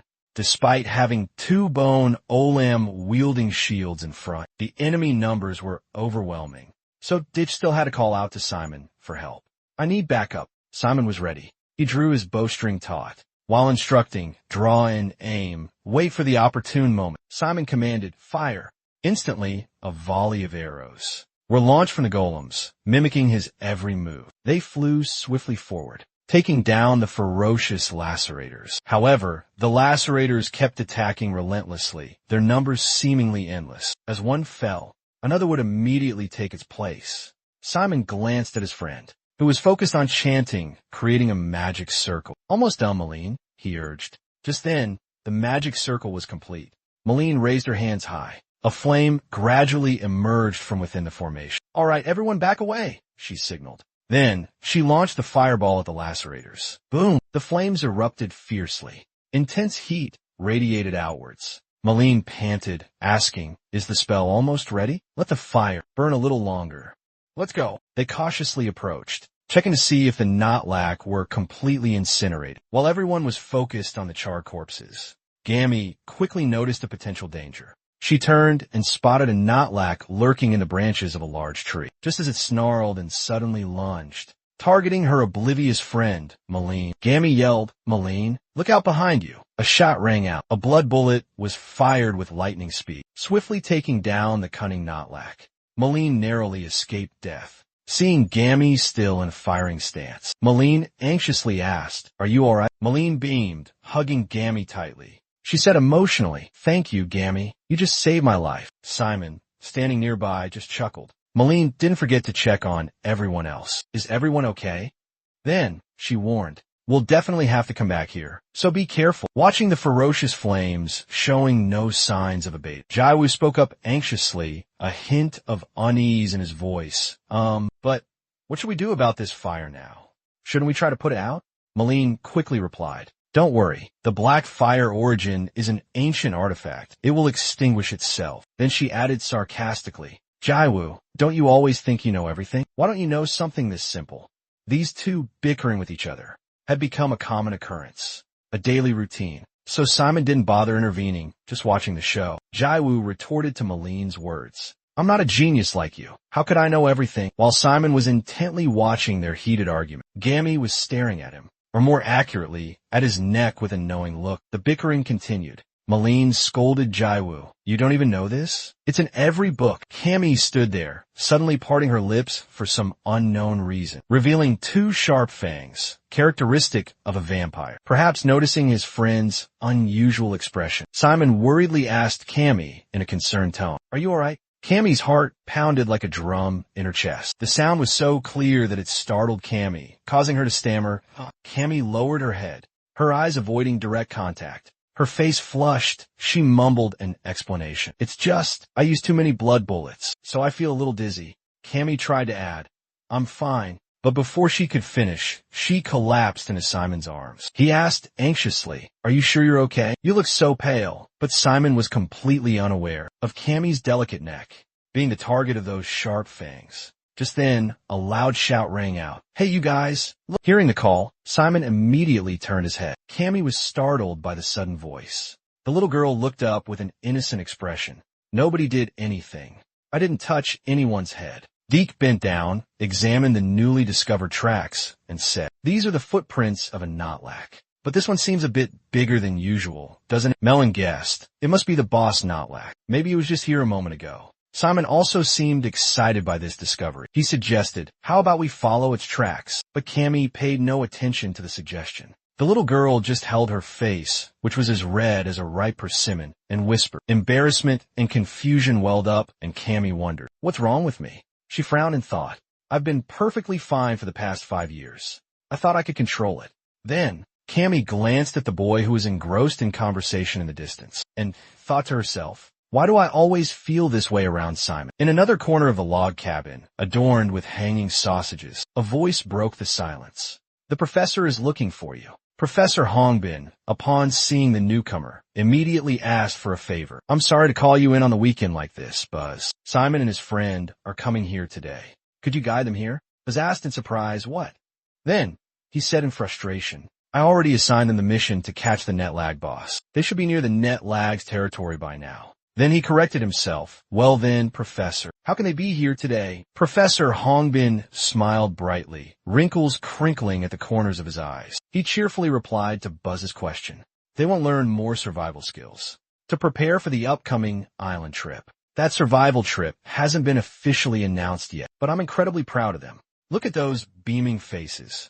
Crush hesitated before answering. I understand, Professor. Satisfied, grateful, thank you, Crush. He spoke enthusiastically. Professor, it would be my pleasure. But the somber aura surrounding him, along with his clenched fist, betrayed his true feelings. Black didn't seem pleased about something.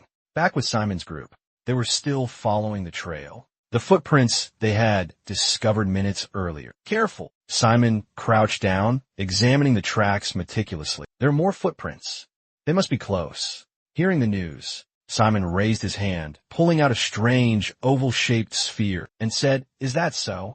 I'll prepare the golem. Let's finish this quickly." His friends, understanding his intentions, responded enthusiastically. "Good idea." Simon placed the sphere on the ground, preparing to bury it. Suddenly felt a powerful tremor from the ground. He looked up at the sky and exclaimed, "Speak of the devil, and he shall appear." The one causing this tremor is none other than the leader of the monstrous insects. It was truly colossal, a veritable behemoth. Its body was riddled with deep wounds, evidence of the deadly battles it had endured. Seemingly recognizing the enemy before it, it roared menacingly. "Gur, gur, gur." Immediately, Malene drew a magic circle and ordered Simon, "Focus on summoning the golem. We'll cover you." Then, she signaled to Cammy, her companion. Receiving the signal, Cammy raised one hand, forming a gun shape, placing the other hand underneath as support. She confidently declared, "Leave it to me." From Cammy's index finger, 3 crimson bullets shot out in rapid succession. They hurtled towards the monster with terrifying speed, but with its vast combat experience,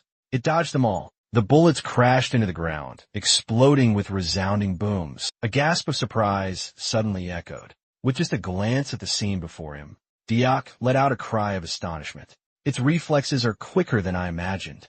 Malene, standing beside him, overheard, and angrily shouted, "This isn't the time to be admiring it." She hurled a fireball towards the cluster noggle, startling it, causing it to pause for a moment and let out a shrill shriek. Seeing it fearfully leap onto a tree branch to avoid the flames, Diak began to taunt, sparking an argument with Malene. "No fire allowed today, huh? That's our dinner. Don't burn it to a crisp."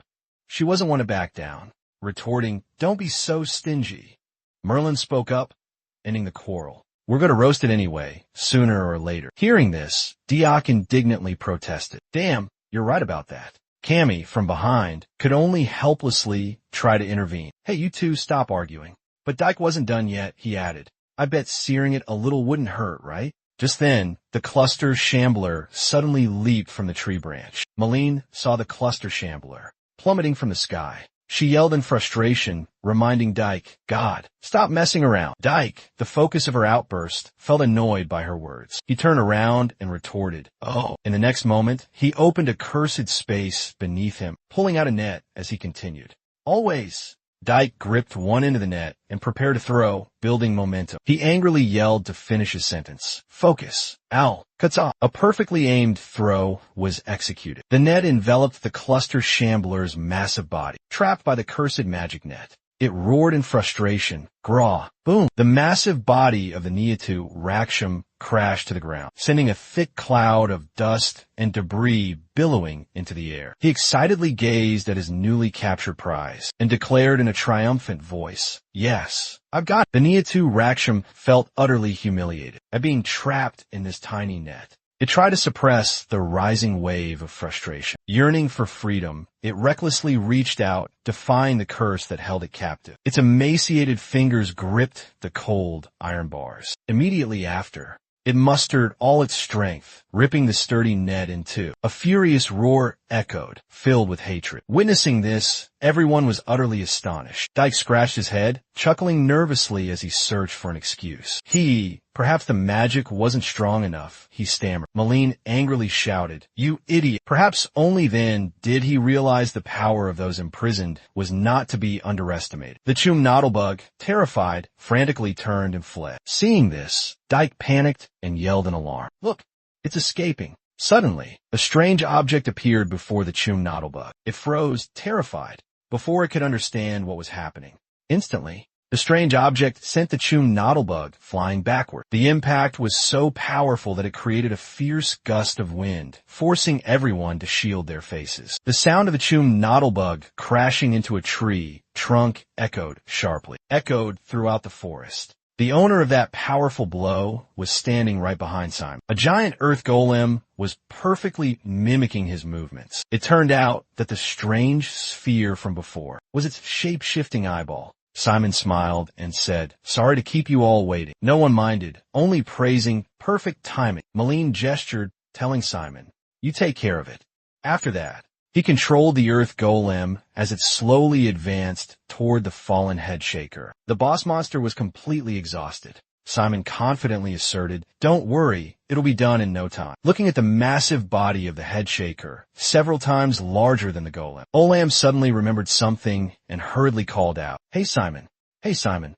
He quickly added, "That's our dinner. Don't crush it." But before he could finish, a deafening explosion erupted, sending nearby birds scattering in terror. A small shard of rock, dislodged by the earth golem's powerful punch, flew straight into the cup on the boy's head. The poor boy could only stammer helplessly, unable to speak. One piece at a time, Malene seemed all too familiar with this scene. She casually spoke up.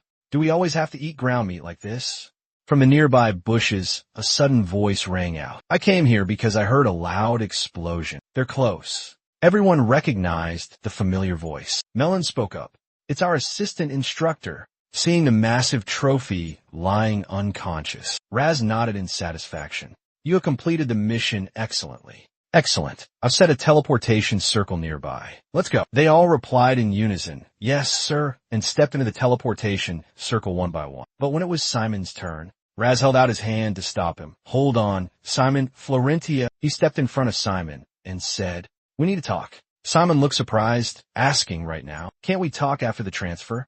Crush's voice hardened as he ordered, "Just do as I say, no more questions." He then turned around, pointed directly at Simon, and said irritably, "I just want to have a man-to-man talk." Simon was completely clueless about what was happening. He wondered why everything was happening so suddenly. Then he changed his question. "Can you tell me what I did wrong?" Crush was annoyed and shot back, "Don't tell me you don't know." As if a nerve had been struck, he exploded at Simon. "Who do you think you are, clinging to Professor Hong like that? That brat keeps following her around. Teach him some manners. You're so clueless. Professor Hong isn't your personal tutor."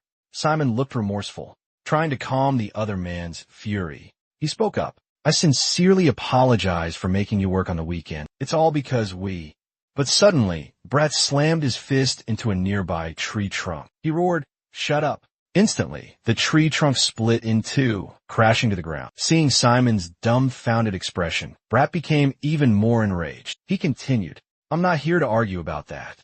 Brat flew into a rage, yelling, "The reason for this confrontation is because you dared to make fun of Professor Hong." He continued to shout, "You think topping the entrance exam makes you so great?" Hearing this, Simon went from worrying about what he had done wrong to worrying about the assistant professor in front of him, wondering if he had some kind of mental problem. He pointed at himself and let out an incomprehensible sound. Brat wasn't finished.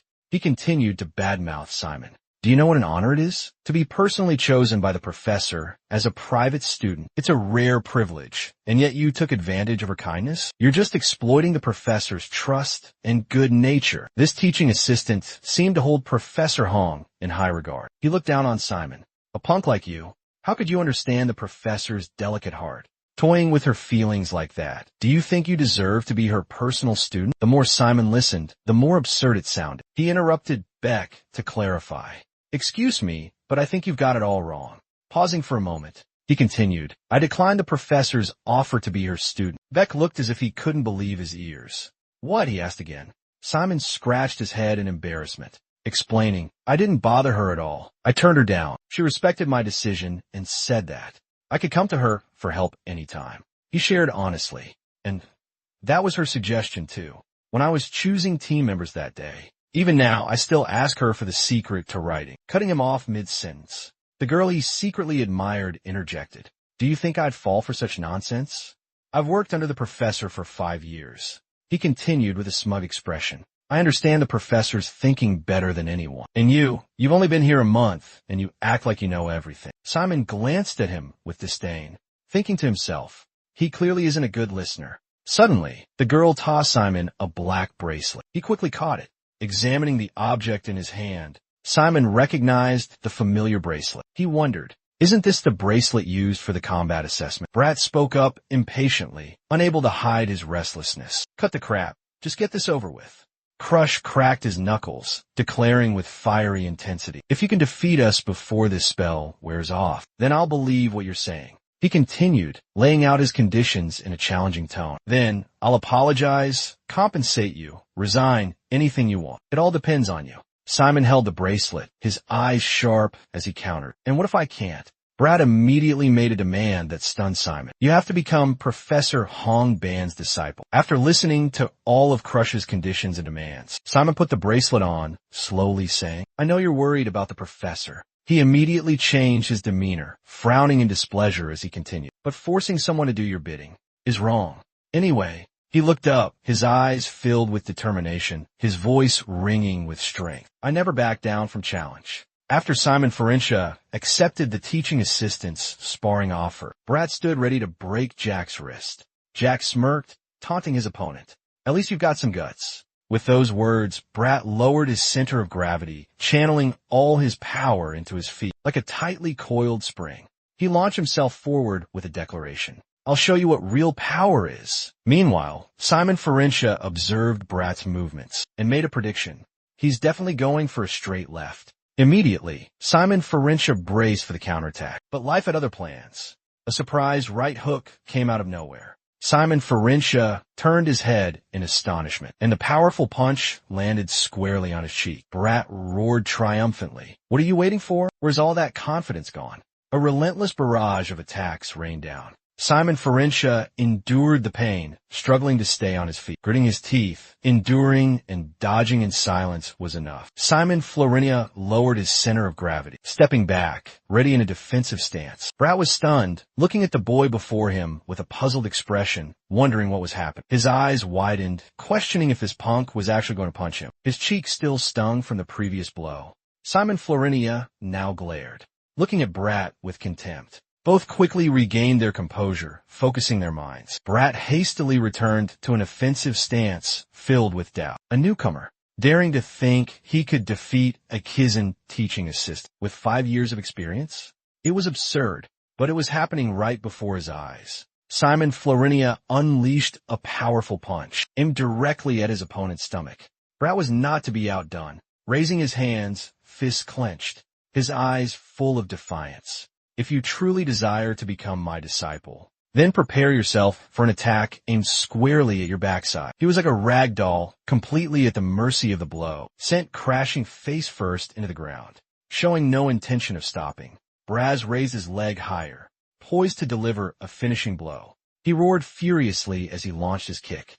"I'll beat that arrogance out of you." Suddenly, a strong hand clamped down on his leg. Simon had intercepted the kick and yanked Braz's leg down. Braz gasped in astonishment. "What?" With surprising agility, Braz executed a backflip to free himself from Simon's grip. Landing gracefully, he let out an impressed whistle. "Not bad." Braz looked Simon in the eye, curiosity in his voice. "Before Kizan, you were a warrior, weren't you?" Simon, catching his breath, managed to reply, "No, I was only trained to inherit my father's trait." "Come on." The moment Simon finished, Raz roared in frustration. "Do you think I'm an idiot?" He charged towards Simon like a whirlwind. Burisu, aggressive as a bull, rammed straight into Simon. Simon, startled, clung tightly to him, his mind racing. "I only need to calculate one thing," he thought to himself. "Just one single blow to win."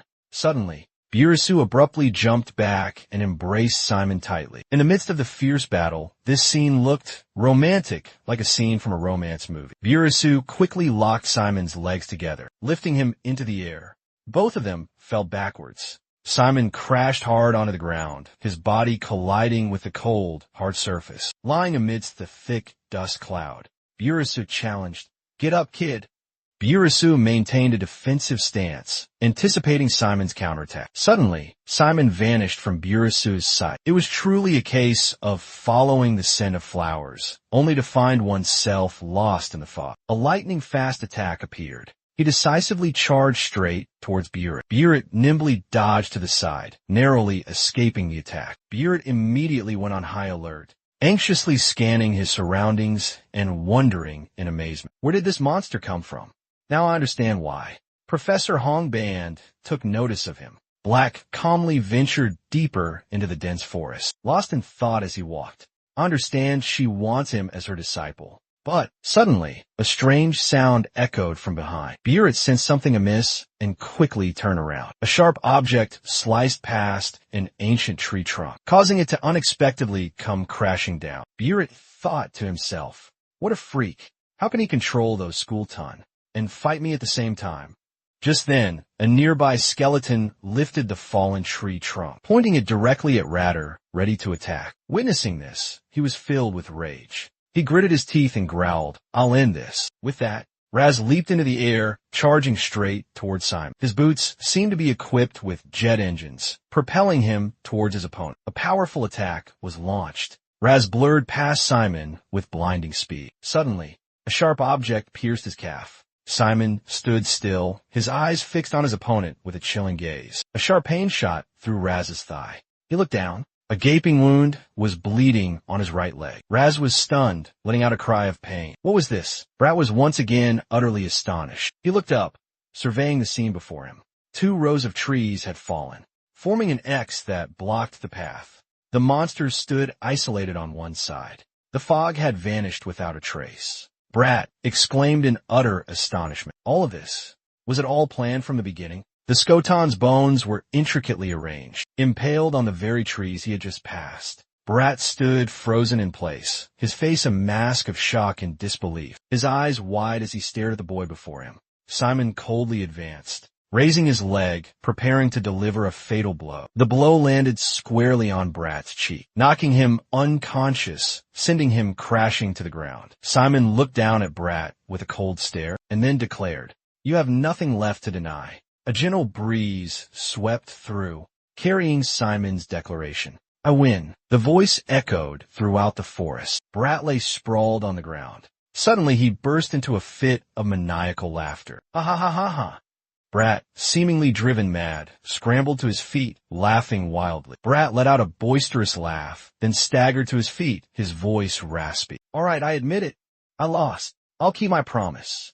I'll do anything you ask. A terrifying, ominous aura suddenly emanated from him, but Black suddenly froze. Simon remained impassive, carefully observing his opponent's every move. Black suddenly spoke, his voice booming. If I can't defeat you here, I'll probably regret it for the rest of my life. His body began to transform in a bizarre way. His skin turned pitch black like the night, resembling a demon. From Detective Conan, Simon, feeling indignant at this action, retorted, This is completely different from what you promised.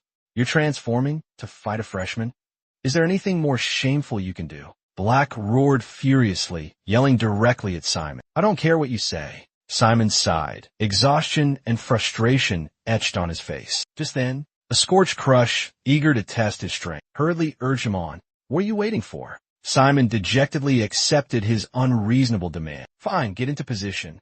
Have it your way. Simon wearily shook his head in disgust. I'm tired of your ridiculous antics. Since you're going to do whatever you want, so will I. Brat angrily approached his opponent, gripping his collar with eyes blazing with fury. Fight! Suddenly, a shrill voice pierced the air from behind. Bastard! The sound echoed through the forest. Birds took flight in a panicked frenzy, startled by the shriek. The sound of shoes scraping against the ground echoed sharply. Professor Hongbang is coming for you. A figure slowly approached. The teacher sternly lowered her voice and called for assistant instructor Biraju. Overwhelmed with terror, he trembled and sobbed. Professor Hongbang. Professor, it's just a misunderstanding. Simon suggested I spar with him.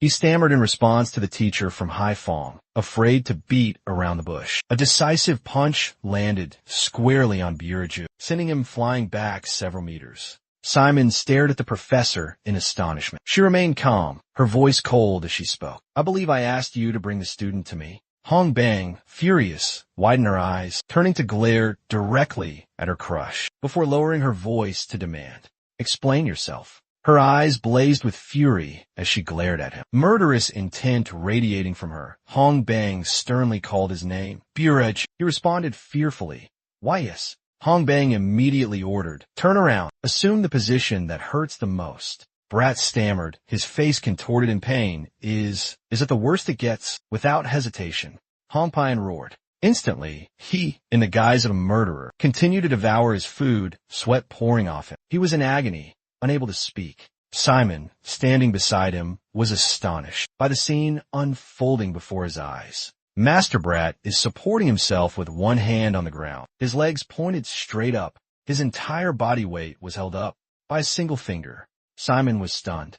He understood that too. Maintain that position. Brat had to utilize all of his strength and dark energy. It must be incredibly difficult. Hong Pian suddenly remembered his favorite student and quickly turned to check on Simon. "Are you hurt?" he asked anxiously. Simon replied softly, "I'm fine." He gave me his protective bracelet before the fight. Hongbin held Simon tightly, his eyes anxiously darting around. Then he softly spoke. "Your face is all red and swollen. Are you sure you're okay? How about here? It looks like you're hurt here too." Simon was embarrassed and flustered, unsure of how to respond. Suddenly, a deep voice boomed. "Stop it, Edelbert." The girl immediately put on a cute, playful expression and exclaimed, "Oops, I've been caught red-handed." He rebuked her. "That was too obvious. The professor never touches me like that. How was the task I assigned you coming along?" She cheerfully reported, "Everything has been completed perfectly. I've moved all the Netalac bodies." Angel Bert continued to boast proudly. "But thankfully, your quick thinking saved us from a disaster." Simon was bewildered, unsure what Elizabeth was implying. Elizabeth gently explained, "Professor Battalion instructed me to memorize the faces and voices of all the professors in the room, in case I had to leave Kizan to investigate. Although it was meant to help me, it's clear we both benefited. I never thought of using it this way. I didn't expect to become Professor Battalion's right hand so quickly." Elizabeth cheered joyfully. She stepped closer, clinging tightly to Simon's arm. He stammered, "Yes, thank you for saving me. But could you let go? What if someone sees us?" Elizabeth continued to cling to Simon, a stubborn look on her face. She whined, "No way, Commander. I haven't finished checking your injuries yet." "So," she said. Elizabeth reached out and gently touched Simon's necklace. Then she slowly unbuttoned 2 of his shirt buttons. Elizabeth spoke up, "Let me see to your wound. May I?" As soon as she finished speaking, Elizabeth lightly stroked her lapel, slowly pulling it down to reveal a plunging neckline. Simon tensed, holding his breath, his face flushed crimson, unable to bear it any longer. He shoved her hard, pushing Elizabeth's heavy body away from him. Then he yelled, "Stop! Let's deal with the teaching assistant situation first." She appeared hurt, feigning heartbreak, and let out a soft sob, suddenly remembering the person writhing in pain. Angelbet tried to compose her voice, mimicking the professor's demeanor, and called out, "Tarot." Hearing his name, he responded with difficulty, "Yes, Professor." She raised her voice, feigning indignation, and scolded him, "I am deeply disappointed in you. Hold that position for another 20 hours before you're dismissed." He fearfully straightened his back, responding with a sharp, "Yes, sir." Simon helplessly witnessed the scene, thinking to himself, 20 hours? Isn't that a bit much? Not stopping there, Angela Bet continued to warn Brat. "Tomorrow, act like nothing happened. Don't breathe a word of this to anyone, not even me." Confused, he let out a surprised, "Huh?" Elizabeth's clear voice rang out again. "I mean, pretend like this never happened. Even thinking about it makes me want to tear you apart." She stepped back, standing beside Simon, using her professorial authority to defend her student. She casually slung an arm around him, then nonchalantly lectured her crush. "If you mess with Simon again, I won't be so lenient next time." Angela Bet glared at Brat, her face serious. Brat, looking miserable, reluctantly replied with a yes. "I understand, Professor. Let's go, Simon." Angel Beat's clear voice rang out. Simon obediently played along.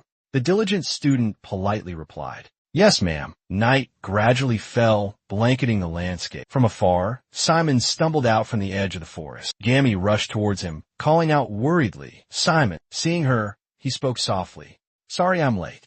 I don't see your crush with you." Gammy asked curiously, "What happened? I don't see the teaching assistant anywhere." He stammered, flustered, trying to find an answer. It's nothing, just the body completely mangled." Gammy, not understanding what Simon was saying, quickly asked, "A body?" Simon mumbled to brush it off. I asked the teaching assistant to see if we could keep a few for undead research. So he helped me." Gammy, filled with admiration, praised him. "Wow, you're really dedicated to summoning class." Moments later, Simon and Cammy arrived at the gathering spot. He softly asked everyone, "Is everyone ready?" They enthusiastically replied. We've got the firewood all set. Now we just need to light it. All right, I'll take care of that.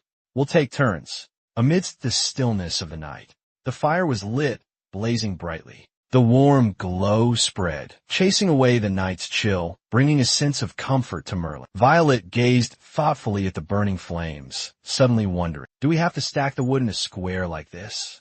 Simon calmly explained, not necessarily, but it's the most common way. You can stack in a triangle or any way you like. Cammy, sitting beside them, still didn't understand and asked, then why do we have to burn the leaves first? Simon turned, smiling as he replied, trying to light the wood directly would take too long. Using leaves as kindling would be easier. Word, curious, spoke up and asked, do we have to use leaves? What if there aren't any leaves on the island? Simon, with his vast knowledge, calmly offered a solution. Well, you could use mushrooms, pine cones, or birch bark. Just then, Professor Hong Pen, radiant and energetic, approached cheerfully. Everyone stood up respectfully to greet the professor. She nodded, laughed heartily, and asked, are you all ready to go? Let's head out now. Hong Pen chatted casually as they walked. There are many types of monsters out there, but the dissection procedure is the same. Show me the note lac monster you caught. All four answered in unison. Here it is. Hong Pen bent down, observing carefully. Then she gently explained, whether it's an animal or a monster. First, we need to let it bleed out completely. Then, we'll skin it and clean out the guts. Hong Pang meticulously guided them step by step, providing detailed explanations as she demonstrated each action. Draining the blood is quite simple. You just need to sever the artery and vein near the neck, like this. Witnessing the fresh blood gushing from monster, Cammy recoiled in fear, covering her face with her hands and exclaiming, you. The professor's calm voice continued its steady rhythm. Next, we'll extract the front claws and tendons this way. Once that's done, we'll make an incision along the bone here. The model student, Melon, diligently took notes on every word. She carefully documented all of Hong Pang's instructions. That's how you dissect a monster. Next, I'll show you how to process fish. This will be much easier. Hong Pang dusted off her hands and stood up. She swiftly picked up a knife, holding it out before the four students. They responded in unison, obediently. Yes, ma'am. First, we chop off the head and scrape off the scales with the back of the knife. Then, make a slit along the body, remove the entrails, and you're done. Much easier than dissecting a monster, wouldn't you say? Cammy and Simon listened intently to every explanation, carefully observing each movement of the professor as he performed the practical lesson. In the blink of an eye, delicious, enticing slices of meat were prepared and neatly arranged on a tray. Hong Bian let out a delighted squeal. Fantastic. Now let's grill this meat. Not only that, Hong Bian also brought a jar of special seasoning. Suddenly remembering something, she hurriedly pulled a small object from her bag, not forgetting to remind the children. Oh, right. Remember to bring some seasoning with you to the island. If the monster smell is too strong, you can use spices to mask the odor. Furthermore, monster meat can contain parasites and bacteria that cause illness, so it's very dangerous. You must cook it thoroughly before you. The kind professor repeatedly reminded his students of these precautions. Mary earnestly clasped her hands, respectfully responding to her teacher. Yes, professor, we remember. Dishe Worth stood beside her, looking at her with a puzzled expression. Aren't you being a bit overly cautious? Not keeping the children waiting any longer, Hong Pan announced it was time to feast. To liven up the atmosphere, she enthusiastically brought out a bottle of wine. Then, she cheerfully asked, anyone care for some wine? Dishe Worth eagerly responded, I'll have some. You're the best professor. Cammy, curious to try it, quickly volunteered as well. I'd like to try too, professor. The feast officially begins. Teachers and students gather joyfully around the warm bonfire. The festive atmosphere is lively. Suddenly, Hong Bang remembers something and speaks, oh, Simon, where's Tibirut? I asked him to join us for the feast, since he helped us with the teleportation. Simon stammers, oh. He wasn't feeling well, so he went home early. Simon forces a smile to gloss over the situation. The professor replies with a hint of sadness. Is that so? That's a shame. I hope he recovers soon. Just then, Cammy, beside him, leans slightly against Simon. She whispers a few words. Simon is startled, then calmly asks Hong Bang, did she say she's fallen asleep? Professor, I'll take her inside to rest. Hong Bang smiles at her student and softly replies, all right, go ahead. Simon quietly carries Cammy inside. Outside, Hongbin and his two students continued their lively conversation, their laughter echoing through the room. Now, only Melly and the professor remained, savoring their glasses of wine. "Cheers, Professor." Melly raised her glass. "You've had quite a bit to drink, Professor." "So have I," Melly said, her voice slightly slurred. "I'd love some more toast," she added, her voice sweet and childish. The atmosphere was vibrant and bustling. Meanwhile, Simon carefully guided Gammy into the room. He gently laid her on the bed and tenderly tucked her in. In the quiet room, only Simon and Gammy remained. Simon quietly watched Gammy, sound asleep, breathing steadily under the warm blanket. Unable to contain himself, he softly smiled contentedly and whispered, "Good night, Gammy." As soon as the words left his lips, Simon turned to leave the bed. Suddenly, a hand shot out into the air. With lightning speed, Gammy grabbed Simon's arm. A thump echoed. Simon landed awkwardly on top of Gammy. He softly cried out, "J," before he could finish. Suddenly, she reached out, her hand stopping at Simon's. Moonlight streamed in through the window, illuminating Cammy's face, making her look like a goddess. Simon's heart skipped a beat. He softly called her name. "Cammy." His voice was filled with surprise. Cammy unexpectedly climbed on Simon Florinia's bed and slowly leaned closer to him. Simon briefly thought she was about to do something daring, but as he looked closer, he saw that Cammy's eyes seemed to have changed. The difference in her eyes gave him pause. Suddenly, Simon let out an embarrassed cry. "Wait, you've unbuttoned my shirt." Just as Cammy was about to bite Simon's neck, he suddenly called her name. She suddenly snuggled close to Simon Florinia and then sobbed, "No, I can't." As she spoke, Cammy covered her mouth tightly. "I can't bite Simon."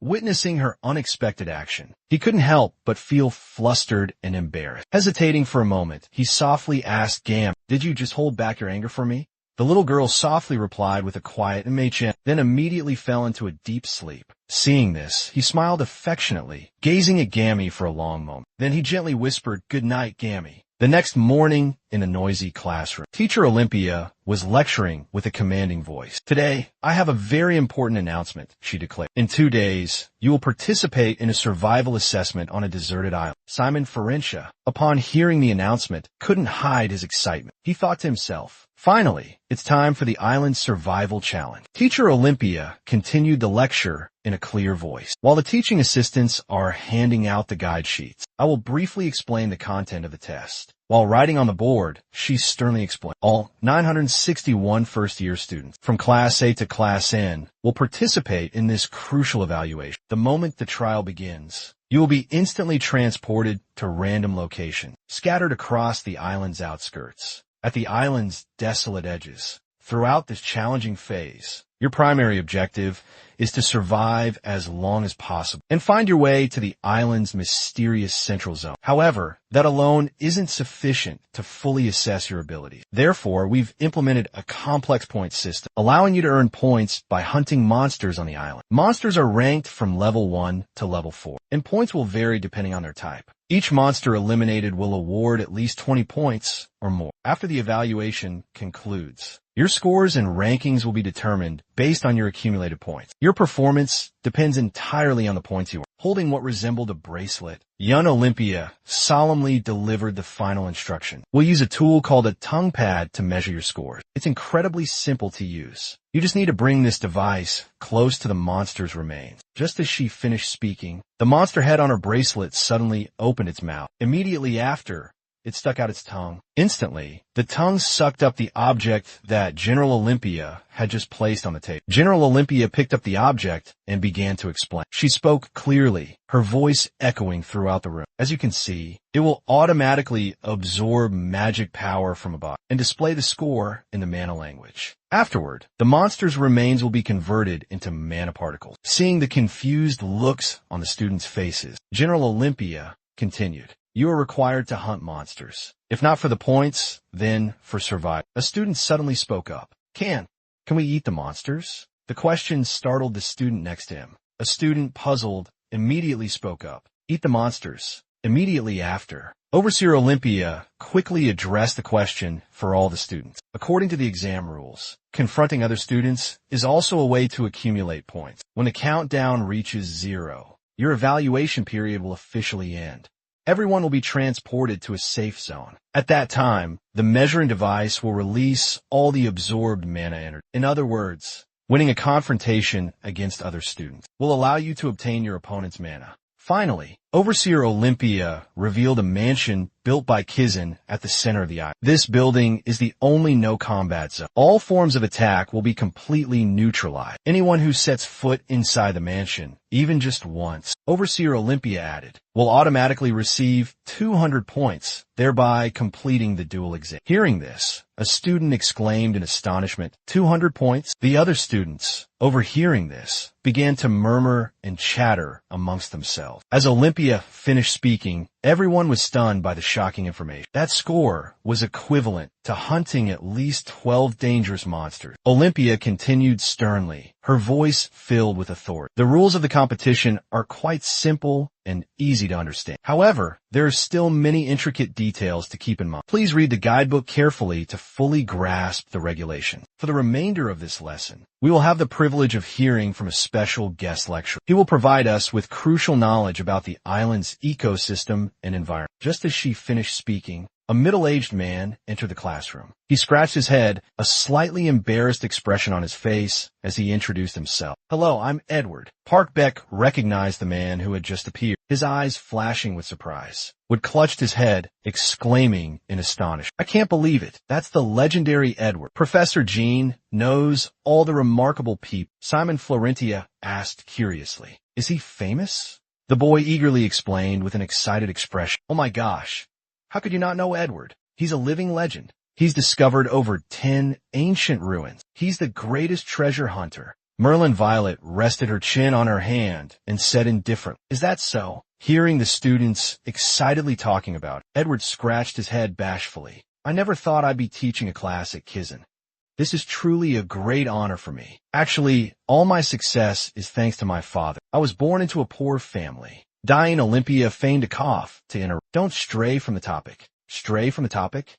Edward realized he had digressed a bit. So, the old man immediately got back to the main issue. I forgot I shouldn't ramble on about these trivial matters. I'm quite proud that I've set foot in every corner of the Black Order. More accurately, all 6 of its territories. And I've even infiltrated the Holy Church. Yuria coldly called out to Beck Beam. The old man pointed at the map on the board, trying to explain as concisely as possible. Simply put, I'm a true survival expert. I don't possess dark magic or special powers like you kids, but I've survived this long thanks to my own skills. Beck Beam continued. The island you'll be going to is called Kura. It's surrounded by a few smaller islands. I've been to all of them. So, naturally, I know the island's flora and fauna, how dangerous they are. The book I gave you all contains all the detailed information about this mysterious island. Consider it your bedside textbook, study it thoroughly. But more important than book knowledge is advice from seasoned veterans. Listen up. Edward Parkbeg suddenly slammed his hand on the table, his voice booming with authority. Next, I will reveal to you all the secrets of this strange island. This is also everything you need to remember about the island's harsh environment. Any questions? Noticing a female student raise her hand, he invited the brown-haired girl to ask her question. The female student asked skeptically, "Did you just say this island is divided into many smaller islands?" Hearing his classmate's question, Simon also looked surprised. He let out a sound of confusion.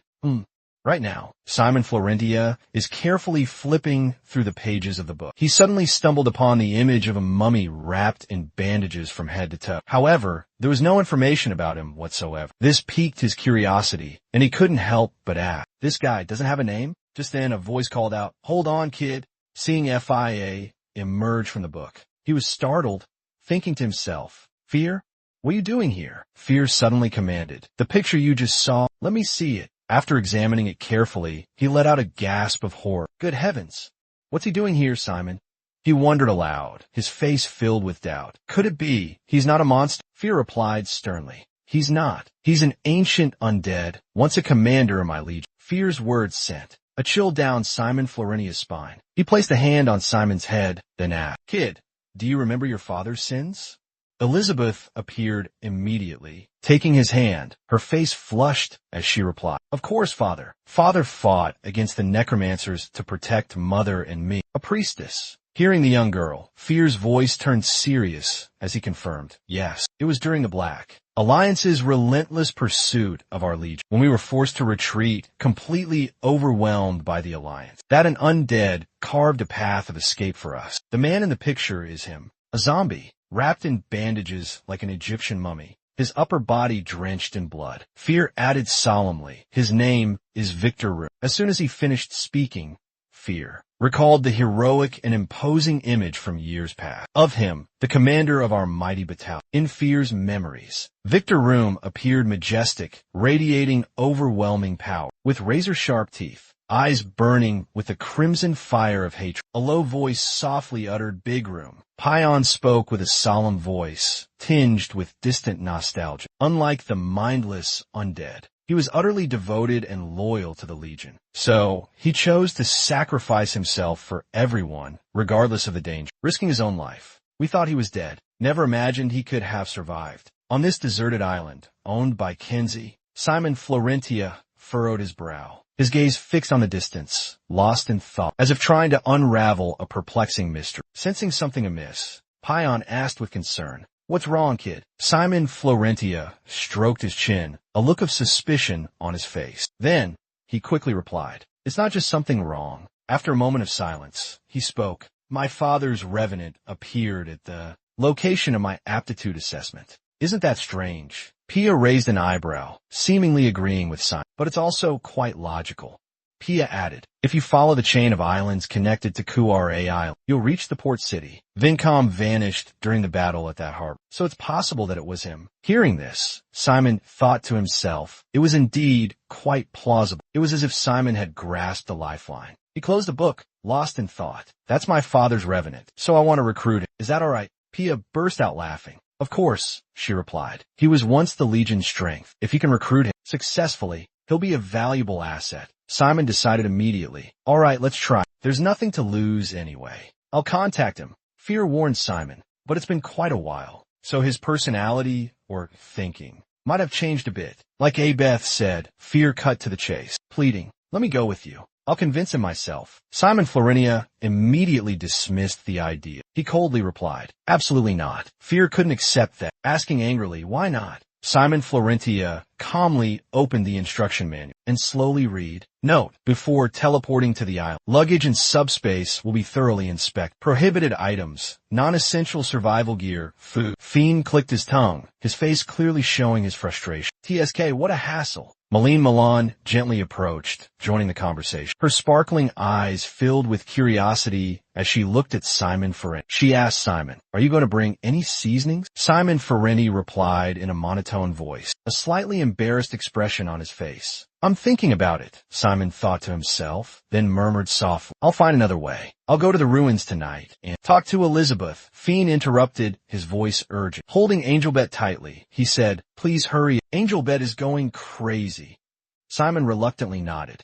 "I'll try." Zen Olympia's calm voice rang out, breaking the silence that had fallen over the room. Class dismissed. However, Zen Olympia didn't forget to remind her students, "Prepare yourselves thoroughly over the next 2 days for the survival assessment." The class said, "Thank you, teacher," in unison. Cammy strode toward Simon. Florentia, her eyes sparkling with hope, gently extended an invitation to Simon. "Will you have lunch with me?" Marlene Bildland, looking annoyed, admonished Iwadia, who was sobbing uncontrollably and pleading repeatedly, "I want Edward's autograph." Marlene frowned, yanked him by the collar, and issued a cold warning. "You'll be put on Professor Jin's blacklist if you keep this." Simon smiled, waving his hand politely and saying, "Sorry, you guys go ahead. I have something I need to take care of. I'll see you all later.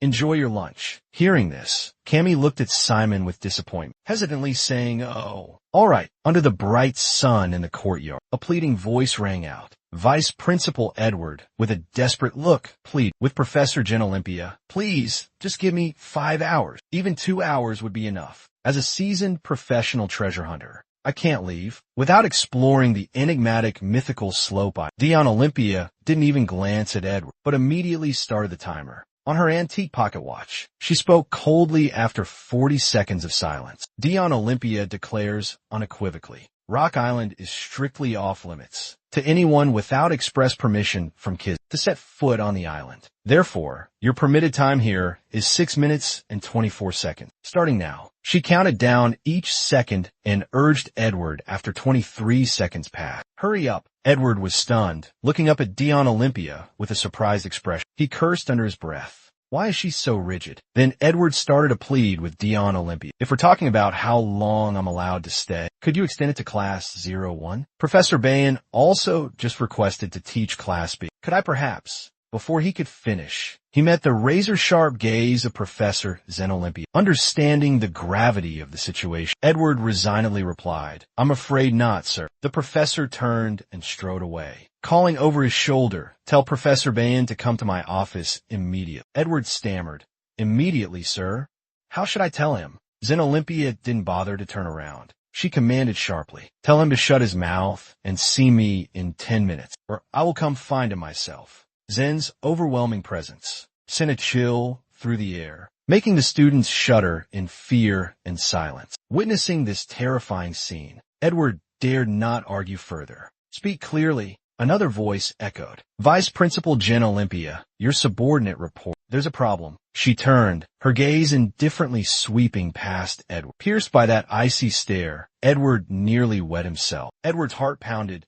He wondered, what's going on? Did I just say something wrong? In the next moment, Jen Olympia erupted in fury. She roared at her subordinate. Idiot! The magic circle is overloaded because of preparations for the survival trip.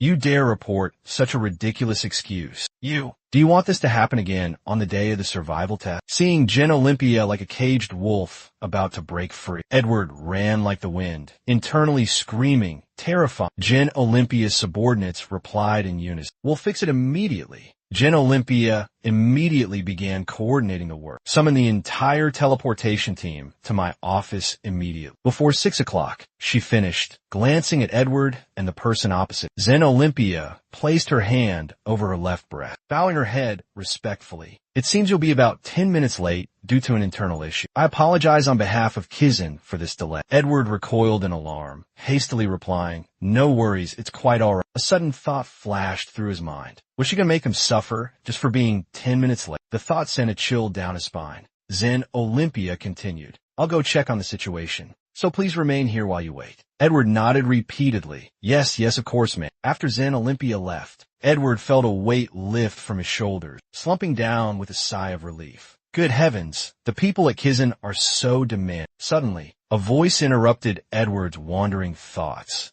Simon approached with a bright smile, greeting him. I'm a student from Class A. You just lectured us. Your lecture was amazing. Assuming a fan had come for an autograph, Edward quickly stood up straight, striking his most handsome pose. He even had a pen at the ready, confidently saying, ah, fantastic, absolutely fantastic. What's your name? Simon Ferencia immediately dashed Edward's hopes with a deflating remark. He said somewhat awkwardly, I'm not here for an autograph. I just came to ask you about the lesson. But if you wouldn't mind, I would like an autograph after all. Edward, disappointed, lowered his head sadly. Oh, all right. Simon Ferencia quickly flipped through the pages of the book, his eyes glued to the lines within. Then he stopped at a page and asked Edward, besides the monsters in the document you provide, only this one doesn't have a name. Do you have any information on this creature? Edward carefully examined the page, then slowly replied, I compiled the information rather hastily, so I haven't had time to properly examine the images. I didn't expect it to be among these. Looking at the zombie wrapped in bandages like an Egyptian mummy, he continued,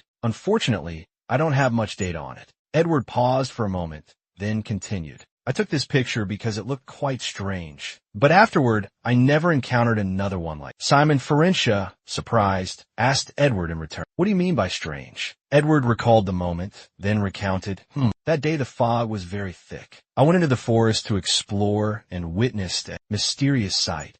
The monster was wandering around the island with a gigantic form, but just as I took out my camera, it instantly shrunk, and this picture was taken at that very moment. It seems a little smaller than me. Sim Unha asked with a dubious expression. So before it shrunk, how tall was it? Edward paused and thought. tall enough to encompass the entire island. The monster's colossal body slowly lumbered along, creating a bizarre and terrifying spectacle. Just then, a dumbbell crashed to the floor where Hector was diligently trained. A male student rushed up from behind, announcing in a hurried voice, "Hector, everyone's gathering at the front gate." Hector calmly replied in a low voice, "Tell them." He turned his back to his classmate and continued, "In this survival test, we must eliminate Sim Unha at any cost." He punched the wall hard, his voice filled with rage. "As long as he's here, we'll never be able to win over Lavera or achieve the highest score. Love is under Vice Principal Kizen's strict surveillance." Hector slowly raised his head, his eyes burning with determination. "Controlling Love is a mission of paramount importance." A student behind him, worried, softly replied, "Yes, sir." Hearing that, the other student thought to himself, "Even so, he's just overreacting to a mediocre opponent." Looking at Hector's hostile expression, he was certain it stemmed from the deep-seated feud between the MO and the Floentia families. Night fell, blanketing the city. In a narrow alleyway, footsteps echoed in the silence. A figure cloaked in black darted through like the wind. He muttered to himself, "I hope I'm not wasting my time." Shrouded in darkness, Harry Cook's cruel face slowly emerged. Madness flickered in his eyes. Simon Floentia's words cut him like sharp knives, etched deep into his mind. "I don't know what grudge you hold against me, but you'll never defeat me." With that borrowed, insignificant power, he gritted his teeth, then roared with indignation. Simon Florentia, his voice dripped with hatred, as if wanting to crush his opponent into dust. Just then, Harry Cook frantically pulled up his sleeve, anxiously watching his power dwindle. "I finally made it to the middle group in last week's combat test, but this power is nearing its limit. I'm losing it." Harry Cook muttered to himself in despair. "I have to attract Professor Bay Hyen's attention in this survival match so that I can." Suddenly, a blinding light erupted, tearing through the darkness, forcing Harry Cook to squint. He just had the fright of his life, didn't he? Before Harry Cook, a mysterious girl appeared. Magnificent, dazzling wings gradually unfolded behind her. Pristine white feathers gently fell, scattering across the space. A young woman with eyes sparkling like stars emerged from the misty veil. Her voice was soft and ethereal, like a gentle breeze. "I'm going to make you an offer you can't refuse." Elsewhere, Dick Hayward was encouraging his close friend Simon. "You're the best, Simon." Simon could only manage a weak smile at Dick's endearing enthusiasm. "Hey, ha, right now." Gammy wrung her hands, stammering to Malene and Simon. I'm a little nervous." The little girl was anxious, overly worried. "What if I get lost from you guys?" Simon tried to reassure his classmate. "Don't worry, Gammy. You'll do fine." Seeing Gammy tremble, Malene couldn't help but speak up, half joking, half serious. "Hey, little one, are you planning to slay monsters, take their meat, and cook it right there on the spot?" Hearing this, Gammy and Simon were both stunned. They both froze, stiff as statues. After about 10 seconds, Gammy started crying as she said, I just learned how to fish, so I'll catch fish and eat them." Malene tried to put on a brave face. "I have to travel far to get supplies, so I'll be very tired and hungry. If I get hungry enough, I might actually do it." Simon couldn't help but worry when he heard that. "Wouldn't it be awful if you had to do that?" Simon reassured them. "We don't need to be there at the exact time. Supplies don't just magically appear at a fixed location. Besides, since this is a survival game, there are bound to be special creatures guarding them. Wouldn't that mean a lot of other people will be targeting that spot too?" Malene sighed in frustration. "Exactly. But what else can we do?"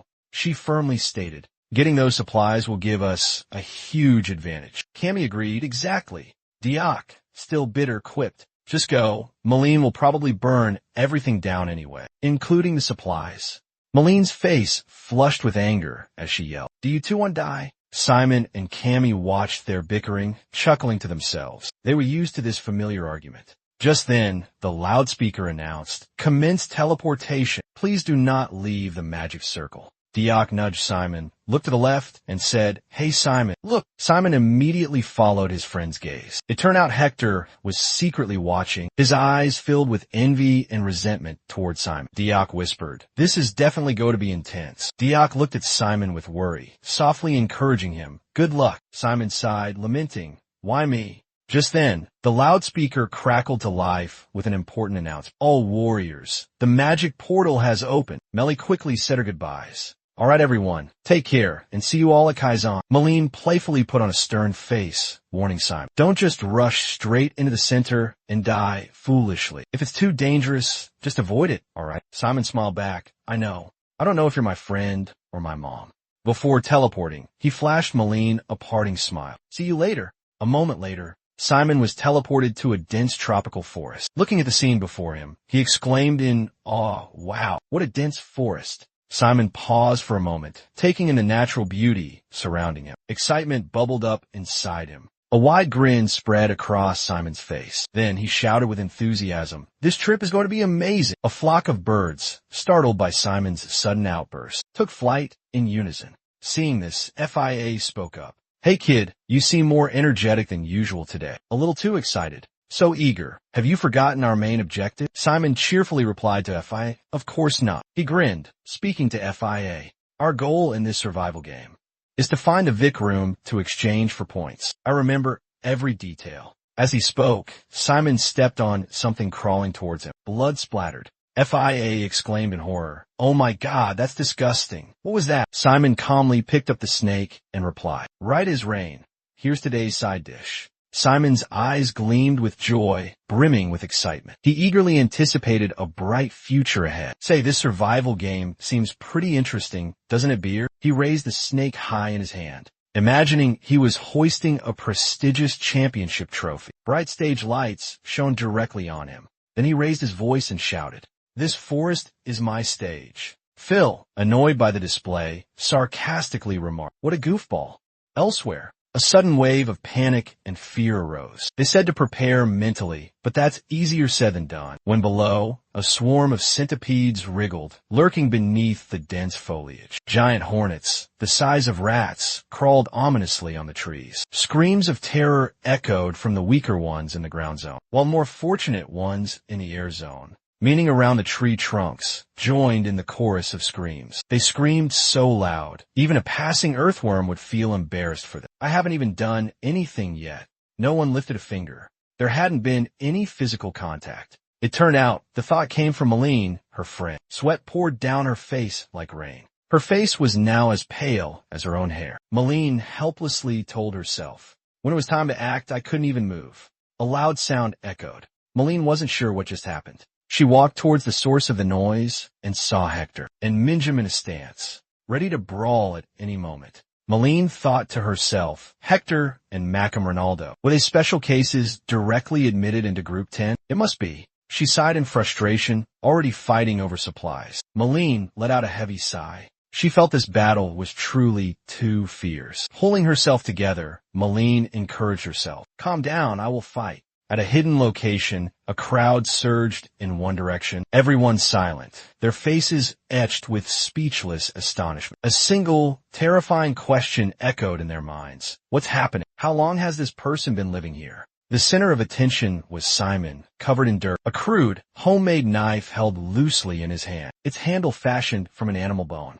He carried a large bundle of firewood on his back, fear close behind. Simon walked calmly through the dense forest, as if it were his own backyard. All eyes were on Simon, filled with a hungry gleam, each person harboring their own secret agenda. It seems he knows this forest like the back of his hand. Could he be a seasoned treasure hunter? Whether he's a native or a treasure hunter, we must bring him to our side by any means necessary. In an instant, the entire village rushed forward, surrounding Simon with greedy eyes. Simon had long sensed their presence, so he continued to stride, unfazed. They thought they'd have to force him, but instead, they were practically fighting each other, desperate to get Simon's attention. Questions bombarded him like a relentless storm. Hey, want to join my team? We'll handle all the fighting for you. Come on, join us. We're the best. No way. Our group is way better than theirs. Nah, we got the real top players. Simon remained stoic as a statue, listening to their bickering in silence. Then, he offered a polite smile and a gentle refusal. I appreciate the offers, but I've decided to go solo today. No one tried to persuade him further, quickly giving up. Oh, all right then. Simon and Fila promptly departed. Fila, who had been following Simon, voiced his doubt. I know you're looking for big room, but I think we've gone too far from the center, haven't we? Simon calmly reassured Fila. Don't worry about a thing. I'll catch up to everyone tomorrow. Phi furrowed his brows in confusion. How do you plan to do that? We're near the coast, on the other side of the center. Simon replied cryptically. I know a way. In front of him was a group of people, transporting crates of supplies. Seeing Simon approach with an impassive face, everyone was stunned. What's going on? Brad asked sternly. Simon, what are you doing here? This area is off limits to students. Get out of here. Seeing Simon covered in wires and splints, Black worriedly waved him away. Looking for a fight? Seeing nothing interesting, Simon turned to leave. He chuckled awkwardly. It's nothing, thanks. Just took a wrong turn. Carry on with your work. As he walked, Simon muttered to himself, I'm sure the directions said this way. It has to be around here somewhere. Suddenly, he spotted a long strand of spider silk stretching along the ground. It climbed up a tree branch. Simon exclaimed excitedly, Found it! A silver ring glimmered amidst the spiderweb. Simon looked incredibly pleased. Unable to contain himself, a spatial ring. Ayer was surprised. Oh, is this what you're looking for? Take it. Hold on. Simon looked up at the sky and activated alert mode. I need to check if anyone's watching.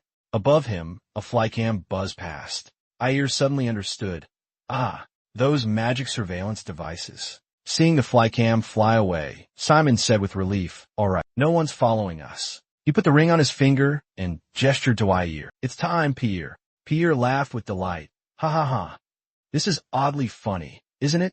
Ah, skeletal remains. 3 skeletons abruptly emerged from beneath the cloak. Fear excitedly exclaimed, We're finally free. Simon dampened Fear's joy. Calm down. Please step into this spatial bracelet. He smirked and pointed to the newly created spatial rift. Fear roared in frustration. What?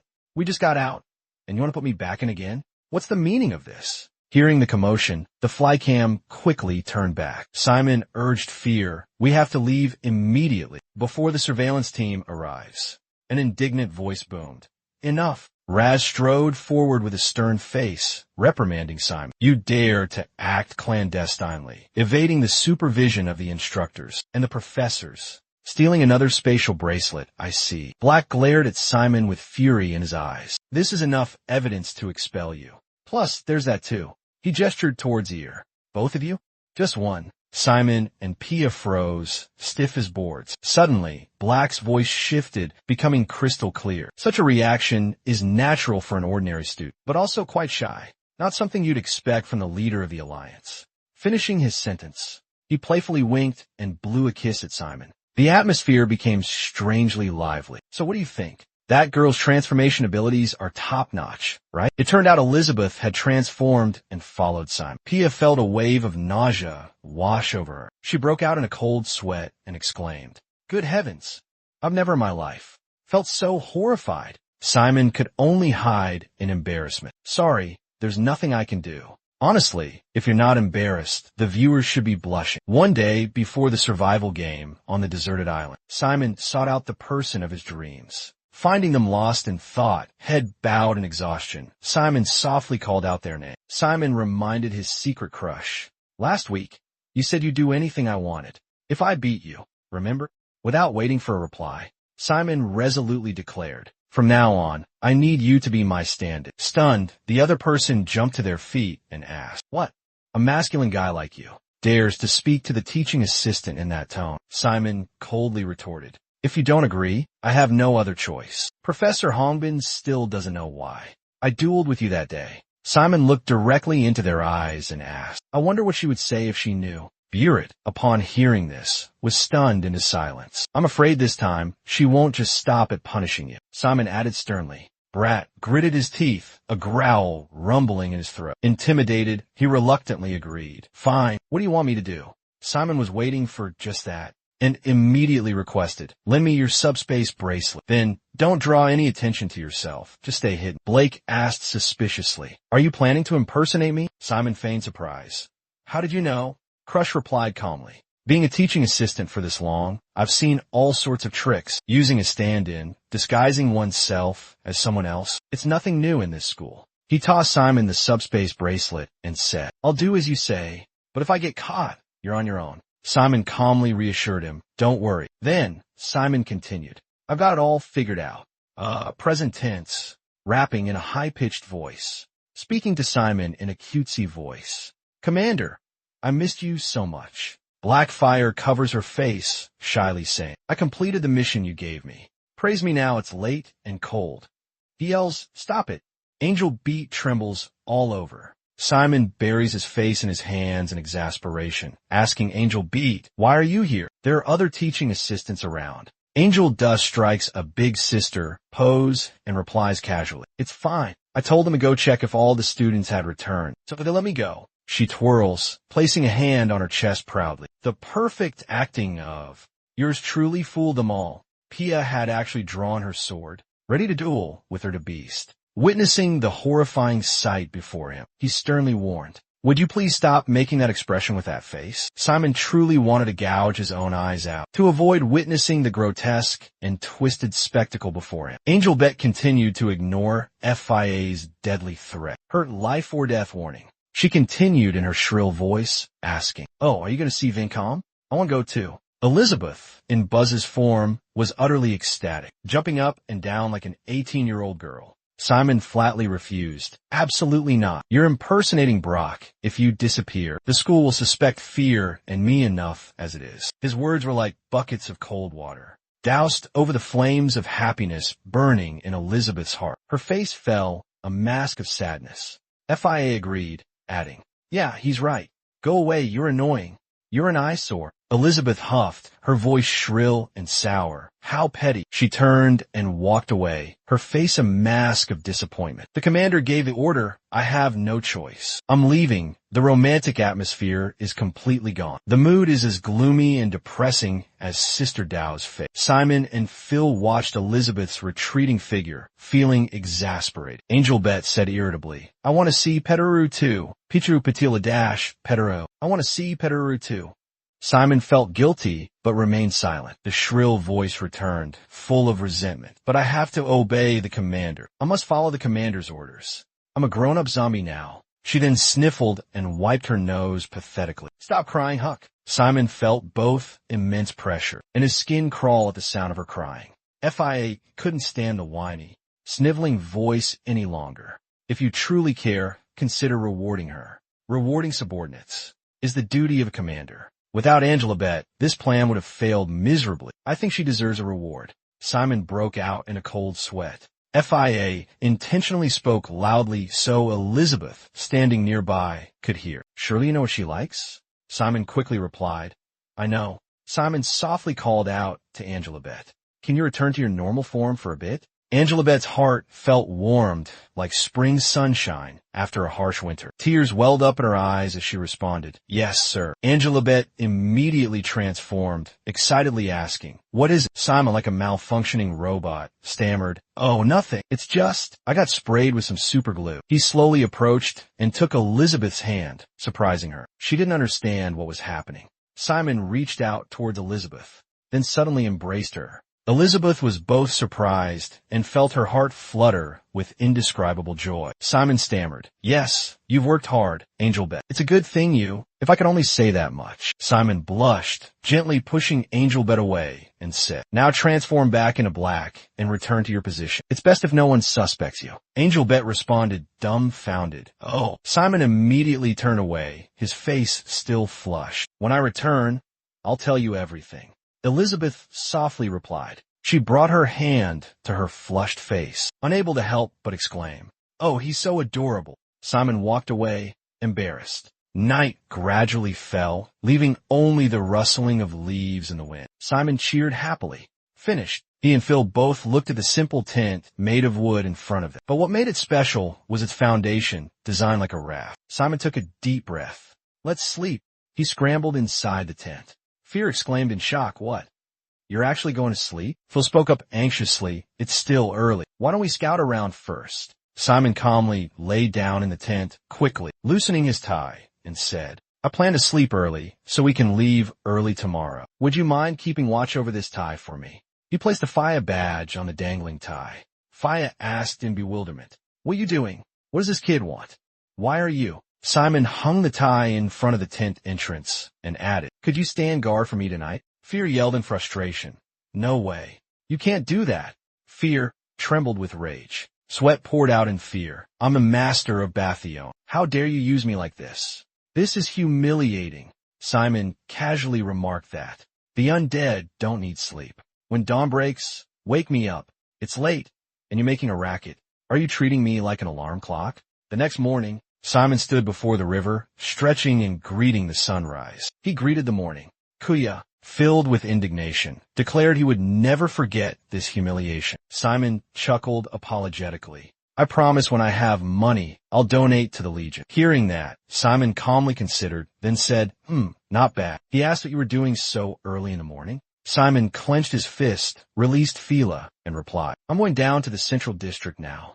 The other side ordered the clones. Do all the remains understand the mission? We'll lift it up at the same time. Just then, a questioning voice rang out. Are you saying the central area is the mansion? Simon replied with certainty. Yes, we're going to the mansion. He unfolded a map and began to explain. Hera Island has a large island at its center, surrounded by 4 smaller islands. Because the rivers are quite narrow on the map, these 4 smaller islands are often drawn close together, except for the large island in the middle. The 5 surrounding islands aren't part of the Kara archipelago. Simon added, his eyes filled with ambition. Only the island in the center counts. Simon, brimming with enthusiasm, stepped forward and continued his explanation. It's more accurate to call this place the Kara archipelago. That's the correct term. Where we're standing are just the outer islands. There's still a waterway leading to the main island. He approached a steep cliff. Below was a small stream. Even though the 2 islands appear to be separated by only a small river, they are actually separated by a section of the ocean. Simon gazed down at the stream, continuing slowly. So if I just follow this current, I'm sure I'll reach FIA Island. Now it all makes sense. No wonder your house has such a bizarre architecture. It turns out everything was part of your plan. Payan, brimming with excitement, exclaimed, fantastic. Let's set off immediately. Simon cheered softly. Great. At the forest, Diok's weary face emerged from behind the dense foliage. He sighed heavily. Before him, a group stood guard at the bridge, holding a strategic position. Witnessing the scene, Diok said despondently, this place is still heavily guarded. I know, we still have a chance. He encouraged himself. Diok hung his head and thought, what should we do now?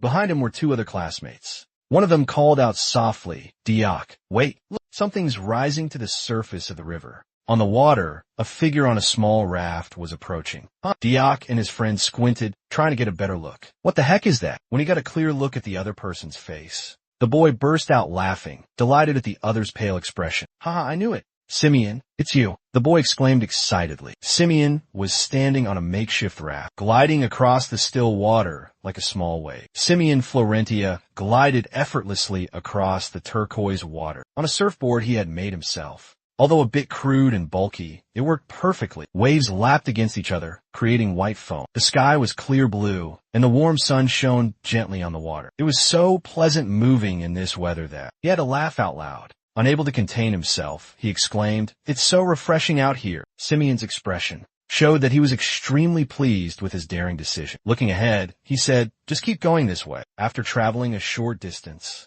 he spotted someone in the distance. Simeon squinted at them and then cried out joyfully, looks like some students got here before us. Faya hadn't noticed yet and asked him, what? In the distance, where Simon was intently observing, was a high promontory. Several figures were gathered there, looking quite agitated. Simon asked Phil, over there, do you see them? It's unclear if Ear and Simon had noticed the group yet, but from above, a guy with a top knot frantically yelled, what's that? It looks like an airship is heading this way. Intercept it. Attack. The guy next to him was still stunned, unable to react. Meanwhile, Ditch or Word exclaimed with glee, ha ha ha, now's our chance. Go that way. I can't believe.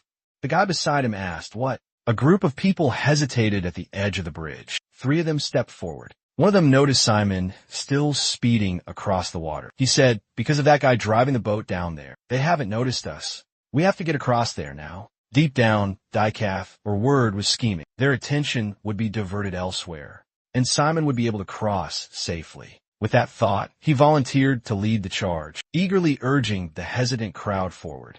Let's go. Run faster. But on the other side of the bridge, another group waited, some fully armed, others ready to fight. Despite the obstacle before them, the crowd surged forward, shouting, forget them. Keep going. Hurry. We have to get to the other side. The group at the other end of the bridge panicked, scrambling for weapons, yelling incoherently. Look.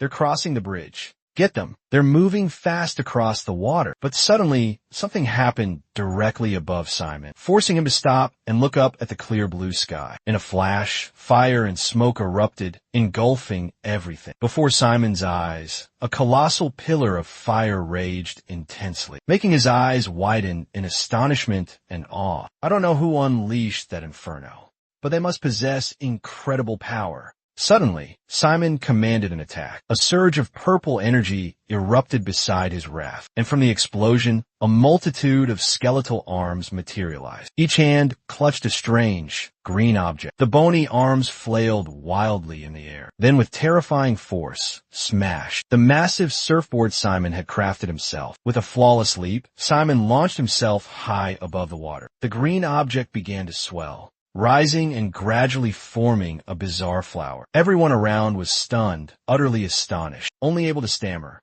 "What the hell is that?" And as he landed, Simon deftly placed his foot on the green flower, using it as a springboard to jump even higher. Above, chaos erupted once more.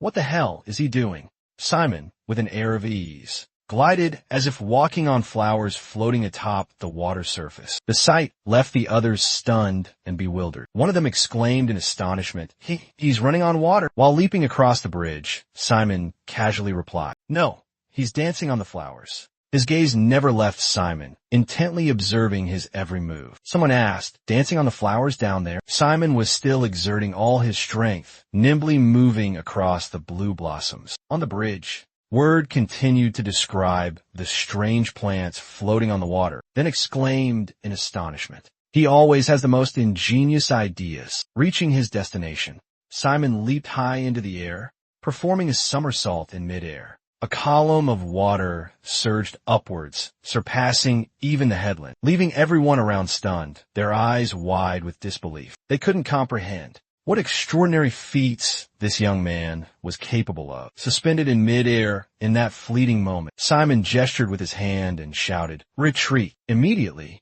countless skeletal arms obeyed the command, rushing back with incredible speed. The terrifying sight caused a watching crowd to recoil in fear. Some, struck by bones, cried out in pain. Others shielded their faces, expressions of shock and fear etched upon them. They stammered, unable to form a coherent sentence. The moment Simon landed, the white skeletons returned to their original forms, assembling in neat formation beside him. Simon stood in the center, surrounded by the eerie, pale, white human skeletons. They all raised their hands to the sky in unison, striking a determined pose. They cheered together, yelling, "All right, let's go." Witnessing the bizarre spectacle before them, everyone on the cliff fell silent, speechless. A few people gasped in astonishment. "Wow!" Within the crowd, a lively discussion suddenly erupted. One person frankly remarked, "That's the first time I've seen bone manipulation used like that." Another agreed, "It's truly baffling. I've never seen anything like it either." The conversation was getting heated. Suddenly, a figure darted forward with incredible speed. Immediately, the whole gang recognized the running figure as Jiho. They frantically pointed at him and yelled, "Catch him! Get Jiho!" Jiho didn't even bother to look back. Instead, he laughed mockingly. "See you later, losers." Suddenly, a hand landed on the top-knot guy's shoulder. The hand pressed down heavily, like an invisible weight. Looking at the top-knot guy's expression, it was clear that the person who placed the hand on his shoulder exuded a dark, terrifying aura. He only had time to turn around and stammer half a question, "Harry," before falling silent. He was also suddenly struck by a ruthless attack from that same arm, landing squarely in the top-knot guy's stomach. He couldn't react in time, doubling over in pain, and sent flying back several meters. Witnessing the lightning-fast scene, a nearby guy was so terrified that he froze, his body stiff as a statue froze. Just a few brief seconds, while the other stood still, silent, not saying a word. Fiery red hair, like a blazing flame, followed close behind him. Behind him was the same bizarre blue-black hand from before, resting on the shoulder of the man with the top knot. He was Harry Jungkook. One of the group members spoke up, criticizing Harry Jungkook. "You always go against us." Before Harry Jungkook's intimidating presence, they immediately did a 180, becoming his enemies. They exchanged wary glances, then ordered, "Stay there." Finally, Harry Jungkook spoke. He furrowed his brows in annoyance, replying indifferently, "Whatever." His voice was laced with resentment. He glared at one of the men in the crowd, then continued, "You guys always act first without even bothering to tell me." With that, Harry Jungkook turned and walked away. He headed straight into the dense forest ahead. The mysterious arm remained clinging to him. Harry Jungkook completely ignored them as he left.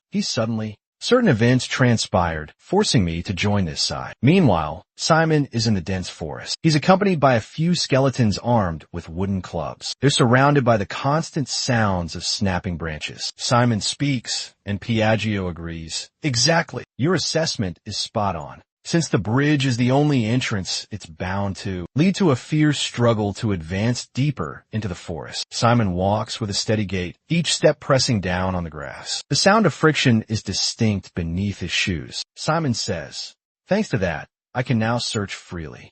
But I'm afraid it won't be easy to find any clues." Faint rustling sounds continue to echo throughout the forest. Suspicious disturbances create an atmosphere both mysterious and exciting. Kuya adds, "There's nothing more we can do. He's the type who doesn't leave any trace. So, if there's someone else fighting in the forest besides those kids, its size will increase significantly when threatened or angered. So, in that situation, finding it will become easier." FIA concluded that patiently waiting here was also a viable option. "Hold on a second."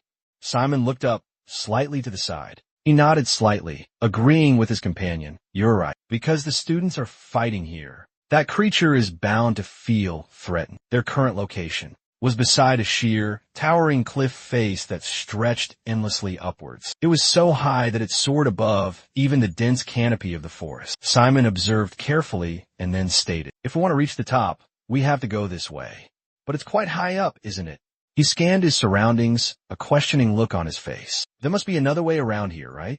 Not understanding what Simon was implying, FIA asked, "What are you looking for?" He immediately replied, "The reason this island is called Speak of the Devil Island." Hearing that, Fear was still bewildered, unable to grasp the situation. He just let out a soft sigh, asking no further questions. Before Simon now was a completely different world, separate from everything he had ever known. The place was imbued with the unique culture of the indigenous people, clearly reflected in the strange architecture. Vast earthen steps stretched endlessly, their length equivalent to the average height of the inhabitants.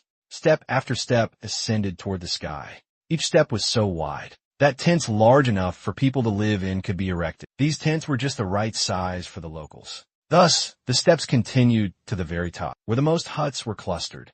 The massive terrace structure was so imposing that it obscured the tall trees behind it. Only the leaves and tops of the trees peeked out from above. "Sim," he called softly. "There they are, just like the rumors said." Scattered everywhere were strange, green-skinned creatures. They were only Their ears were long, pointed, and devoid of any hair. Their pitch-black eyes were also quite large, and they were almost overwhelmed by the magnificent sight before them. He exclaimed, "There are so many people." Simon immediately offered an explanation. "Of course, since so many people live here, the name is quite fitting. The note we found about this place said that this is the easiest way to cross this treacherous ravine." FIA let out a long sigh, and Simon, looking discouraged, reluctantly agreed with her. But there really are a lot of people here. He was observing the path ahead, when suddenly, behind Simon, there was the rustling of leaves and the snapping of dry branches. Someone was definitely sneaking up on them from behind. Both Simon and the skeletons froze for a moment, unable to react. Suddenly, a head of white hair, with a worried expression etched on its face, emerged from the bushes. The person raised their hands in a gesture of peace, then quickly spoke. "I'm sorry, I didn't mean to attack you, but it seems you're trying to cross the Reaper's outpost." Simon politely replied, "That's right." But before he could finish, the other person interrupted him. He cut in, continuing, "If so, why don't we cooperate? Honestly, no matter how strong you are, getting through there alone is incredibly difficult." He then asked Simon, "You're special student number 1, aren't you?" Two skeletal figures stood beside Simon, their expressions wary. They raised their spears, ready to attack at any moment. Simon calmly asked in return, "Cooperate?" As if striking gold. The silver-haired man quickly, "I want to go to that room alone. When you're on guard, the others will follow me." Simon indifferently asked, "Is that so?" But for this sudden goodwill, Simon quickly shook his head in refusal. "Thanks, but I'll go alone." The other person panicked, hastily persuading, "Really? They're testing our teamwork. Isn't it too reckless to go there alone?" Simon didn't argue, just calmly continued to refuse. "No, I already have a plan."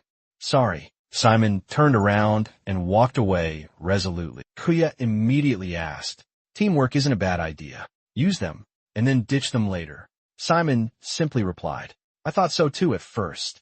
He further explained to Fear, "But I have a way to get through it myself. So, I won't choose the decision. That's riskier on this side." As soon as the offer of cooperation was refused, the gray-haired man returned to his group. They were all arguing heatedly. One of them still couldn't believe Simon's decision. He said exasperatedly, he's going alone. A female student immediately came up with a plan. "What if this is the best chance to catch him?" But, dismissing those petty schemes and annoyances, the gray-haired man said coldly, "Forget it, it's a waste of time. Stick to our plan. This is a race against time anyway." Then they all agreed with that opinion. One of them spoke up, "I don't think we'll lose. But since this is a sloped area, it's important to spread out our forces. Hold your positions. We're leaving this garden." Everyone else agreed. The plan was set, the decision made instantly. The group quickly shouted, "Let's go," and charged forward with breakneck speed. Ahead, a crowd of Cray awaited, weapons in hand. The small Cray scowled angrily. They yelled in their native tongue, voices filled with defiance and hostility. In response, the students summoned their powers, ready for battle. The girl excitedly yelled, "Get ready." Suddenly, from behind them, powerful tremors echoed, growing more intense.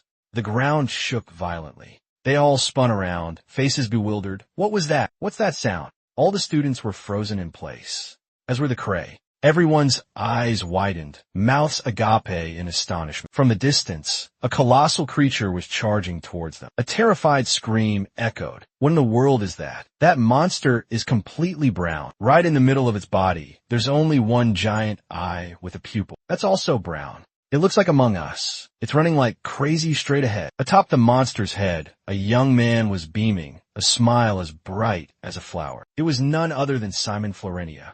And the colossal creature below was a golem, sitting comfortably on the back of such an enormous being, moving at such a terrifying speed. Simon looked utterly exhilarated, his hair whipping in the wind. Pure joy radiated from his face. Simon laughed loudly, his eyes crinkling with delight, and exclaimed, "Whoa, the wind feels amazing," in stark contrast to Simon's amusement. The other students and the narrator were running for their lives, a chaotic scramble of bodies. They screamed in panic.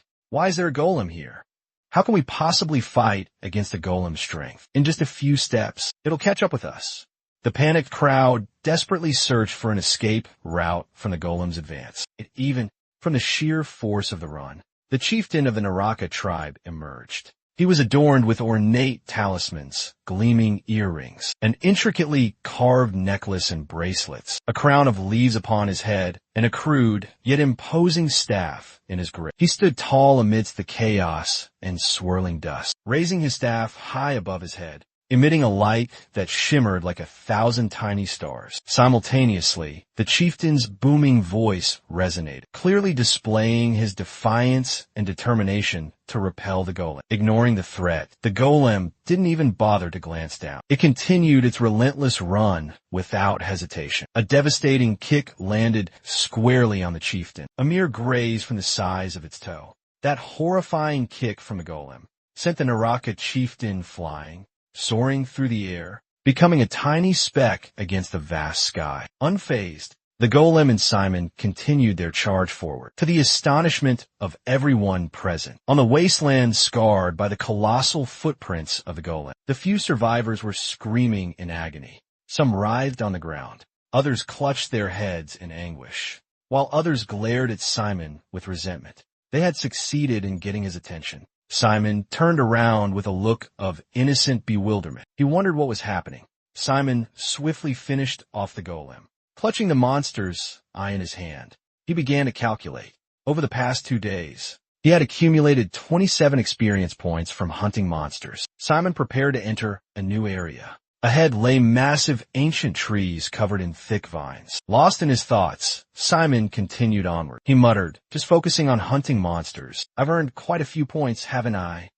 But it's still not enough to level up. Simon's gaze drifted towards the forest, distant and unfocused. He was about to enter a land of unexpected dangers and mysteries, a place where the unpredictable lurked in the shadows. Simon rallied himself, steeling his resolve. He told himself, I need to be ready to face the other students. In an instant, his eyes hardened with determination. Simon thought, best to only confront 2 or 3 at a time. Just as he finished the thought about the impending encounter, suddenly, a fierce blast of fire erupted from ahead, hurtling towards him. Thanks to his heightened awareness, Simon dodged the attack with a slight lean of his body. The aggressive flames incinerated a withered tree trunk instead of Simon's face. Looking at the raging inferno, Simon assessed, it looks exactly like Maline's black fire. That had just been a prelude, followed by a veritable sea of flames, spreading towards Simon with alarming speed, incinerating everything within its radius. Simon was forced to immediately leap to a different location. In a split second,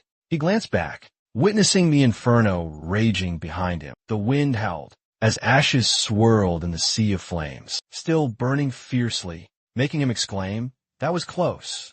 Amidst the brightly burning flames, a girl in uniform appeared. Her long, shimmering purple hair flowed in the wind, a confident smile blooming on her lips. She said, "You're acting alone again, I see." Simon recognized the female student before him and exclaimed, "Meline." Simon sincerely said, "I was worried about you. Are you all right? Do you have enough supplies?" Meline interrupted him. The girl continued her story. As team members and classmates, we worked hard, supported each other, and relied on one another to overcome challenges. Simon remained silent, listening intently, as Melly shared her thoughts. Waiting until she finished, he spoke to Melly again, his voice filled with concern. The girl interrupted him, this time with a much sharper tone. She furrowed her brows and asked, "Aren't you even a little bit curious?" The ring of fire in Meline's hand blazed more fiercely, the red light intensifying with each word she spoke. She exclaimed, "In the end, which one of us is truly stronger?" Hearing this, Simon stubbornly refused to accept the truth. That was right in front of him. He still tried to argue back. "What do you mean?" But facing a Meline filled with determination and fighting spirit, Simon had to be blunt. "Meline, Are you challenging me?" They were both surrounded by a sea of fire, flames flickering everywhere. The girl replied without hesitation, "Exactly." Maline clenched her fist, a knowing smirk playing on her lips. "This is the perfect opportunity to settle the score between us." With that, she unleashed a torrent of flames, threatening to engulf Simon in a blazing inferno. The raging fire echoed the roar of fury burning within her heart. Maline exulted, her voice ringing with triumph. An opportunity like this doesn't come around every day. Simon didn't immediately respond to her heated provocation. Amidst the dancing flames, the intense heat scorched everything it touched. Simon struggled to regain his composure. He sensed something was amiss. He knew he would eventually face Maline, but not this soon. But isn't this too soon? He wondered silently. In a flash, Maline's eyes turned icy, as if she had never known emotion, as if she was born devoid of feeling. Faced with such a cold Maline, Simon was completely taken aback. He thought Maline always craved victory above all else, and to be the strongest. But to her surprise, he was actually attacking her with such relentless ferocity. She couldn't hesitate any longer. Merlin decided to strike first. She launched 3 fireballs from her magical bracelet. "Are you just going to stand there and watch me die?" she yelled. The 3 fireballs hurtled forward with terrifying speed, like a fiery storm. They didn't just incinerate everything, but also caused earth-shattering explosions. Like bloodthirsty, ravenous beasts, the flames frantically searched for hidden prey, ready to tear apart anything that dared to stand in their way, dodging each attack. Simon was carefully observing the battle and drawing some conclusions. This power truly has the potential for terrible destruction, he thought to himself. Her abilities are remarkable, and he held a genuine respect for her, no matter how you looked at it. Merlin was an exceptionally talented student. However, in this precarious situation, facing Merlin, displaying spectacular strength and individual skill, Simon realized a weakness he could exploit to counter his opponent's attack. He quickly calculated, but no matter how perfect the opponent, there's always a chance to win. Quick as lightning in the thick smoke and fire, Simon summoned a powerful bow. He analyzed Merlin's attack patterns. Merlin is Kizen's strongest warrior, possessing such devastating firepower that he can simultaneously attack and maintain a solid defense. If he executes his moves perfectly, then even his impenetrable fire barrier will be difficult to overcome. Grasping his opponent's strength, the very weapon he uses to attack, Simon found a critical weakness. He tightened his grip on the bow, his resolve unwavering. I have to deliver a precise, fatal blow, aimed directly at that weakness. The arrow materialized, enveloped in a mystical, dark blue light. He held his breath, listening intently to every subtle sound. Don't forget the most important thing. Knock the arrow correctly and draw the bow to the perfect angle. Maxim drew the bowstring taut, his voice firm. I know you, just as you know me, Malene. Malene didn't hesitate, launching her next attack. She unleashed a barrage of massive fireballs, scorching the surrounding area. Do you really think, she scoffed, that you can break through this wall of fire? Released from Maxim's hand, the arrow ripped through the air at a terrifying speed, aimed directly at Malene. It carried a mission of destruction, to clear a path for Simon. The arrow pierced the raging inferno, the very wall of fire Malene had created. Only when the arrow was nearly upon her did Malene realize its presence. Panic seized her. She couldn't react to the arrow's blinding speed. She gritted her teeth, enduring the stinging pain. In a split second, the arrow plunged into the ground. It didn't actually inflict any physical wounds, but a menacing blue-black aura emanated from the arrow shaft. An arrow imbued with dark energy. Malene gasped in astonishment. She nearly lost her mind. The flames of fury within her burned fiercer than ever. Her pride wounded, she screamed in outrage. Don't underestimate me. Simon stood firm on his feet, but the dark mark had spread to his legs. Malene was determined to hunt Simon down. She unleashed a relentless barrage of vicious attacks. Simon quickly recognized the danger and went on high alert. She's trying to drag me into a magical duel. This type of magic is incredibly difficult to counter. While pursuing Simon, Malene thought to herself, perhaps you're delusional enough to believe you have a chance of winning. You poor fool. Malene's eyes were fixed on Simon running ahead, a silent determination hardening in her heart. Once I master the black fire art, you'll pay dearly, she vowed to herself. Malene continued to pursue Simon relentlessly. Suddenly, a jet-black arrow whizzed towards her. Startled, Malene quickly glanced down. Before Malene could catch her breath, 2 more arrows shot towards her. However, both grazed her without inflicting any injury. Damn it, Malene cursed under her breath. Where are they coming from? Malene looked ahead, seeing her opponent still calmly drawing his bow. She quickly assessed the situation. Simon was still in front of her, his hand firmly gripping the bowstring. The arrows were coming from 3 different directions. Malene decided to slow down. She was certain that this was the work of skeletons controlled by Simon. Glancing around, she spotted. Melly reassessed Simon. So he had planned everything in advance. Not caught off guard as she had thought. Still knocked to his bowstring. Simon thought, her weakness is long-range combat. Therefore, I've orchestrated an attack from 4 different directions. Melly gritted her teeth in frustration, realizing her opponent had her cornered. Don't underestimate me, Melly shouted angrily. I know my weaknesses better than anyone. You're not the only one who can strategize. Now, the arrow was truly released. Melly's legs were bound, forcing her to stand still. A massive block of ice slammed down, as if to temporarily entomb Melly. The aftershock was so strong that even Simon, standing nearby, had to use his arm to shield himself from the flying debris. At a glance, clutching his bow, Simon muttered to himself playfully, I better get out of here fast. But before he could celebrate his escape, Malene shouted his name. Simon raised a blazing carpet of fire, melting nearly the entire massive block of ice he had just used to encase her. Malene goaded Simon into another fight. Do you think the match is over? Do you really want to end your first match? Like this. Right here, right now, fight. Simon's jaw dropped in astonishment. Why is she so stubborn? He thought to himself. I'll find a way to escape. Suddenly, Pia's voice rang out. You have to get out of here now. He's coming. The ground suddenly cracked open, signaling a bad omen. Huh? Simon exclaimed. What are you talking about? A gigantic, ghostly hand, dozens of meters tall, suddenly erupted from the earth. The hand towered ominously, appearing right beside Meline. Fila screamed in terror. Vincent! Simon, his face etched with shock, stammered her name, his voice barely audible. In that instant, Simon realized something was terribly wrong. He urgently yelled, "Meline!" Simon's shout snapped Meline back to reality. Immediately, Simon dashed forward with incredible speed. Witnessing Simon's actions, Meline was completely bewildered, wondering what was happening. "What is he doing?" she thought to herself. "Why is he rushing towards me with such a panicked expression? The fire blast is about to hit him." Meline saw Simon frantically running towards her, defying the fireball that was poised to incinerate him. 1,000 questions flooded her mind. She almost wanted to give up to end the fight right there. But if I use this spell now, she told herself, what if I hit him?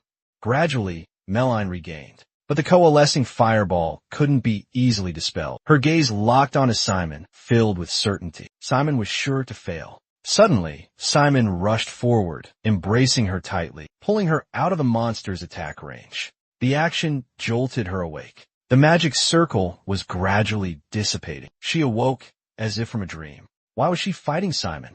Before she could think further, they both tumbled to the ground. Although not directly hit by the attack, they were still injured by the powerful shockwave. Despite the pain, Simon urged Meline softly, "Run, Meline." But no matter how many times he called, she remained motionless. She was unresponsive, seemingly unconscious. With no other choice, Simon quickly scooped her up and ran. He channeled dark energy, focusing it into his legs. Simon quickly utilized dark magic, pushing his speed to the absolute limit. He narrowly escaped the monster's sharp claws, hovering in midair. Simon's eyes flashed with caution as he carefully observed. He silently assessed the colossal creature standing before him, recognizing it as Bathory, the former general of the giant corps. Suddenly, the monster lunged, unleashing a powerful punch at Simon, sending him an ILE flying. The monster seized the opportunity to flee. Seeing this, Fi urgently shouted a warning. "He's trying to get away." Ignoring Fi's warning, Simon's mind was solely focused on Meline. She was tumbling towards the abyss. Simon screamed, reaching out desperately to grab Meline. Luckily, at the very last moment, Simon managed to grasp her hand. Meline now hung precariously from a steep cliff face. Simon breathed a sigh of relief. A massive weight lifted from his chest. Finally, Simon managed to whisper, "Meline," he replied, his voice firm. "I'm certain he's escaped. This place has become much quieter now." As Simon gently lifted Meline, he unexpectedly discovered a pristine white feather, strangely resting on Meline's neck. "What's this?" "A feather." Suddenly, it vanished incredibly, leaving him utterly bewildered. Just then, a raindrop landed softly on his nose. "Oh, it's raining. We'd better find shelter." Within Meline's dream, an image appeared of a young girl, clutching her dress, her face filled with helplessness and despair. A man's cold voice echoed in her ears. "Your powers are weakening. Perhaps I shouldn't have expected anything from you in the first place." It turned out that little girl was Meline as a child. Despite her fear, the little girl tried to defend herself. "No, I can do better. I really can. You have been stripped of your right to the throne. A new successor has been chosen." Just then, Meline suddenly awoke. She sat bolt upright, rubbing her head and muttering complaints about the terrifying dream. Merlin looked around. She quickly noticed something was amiss.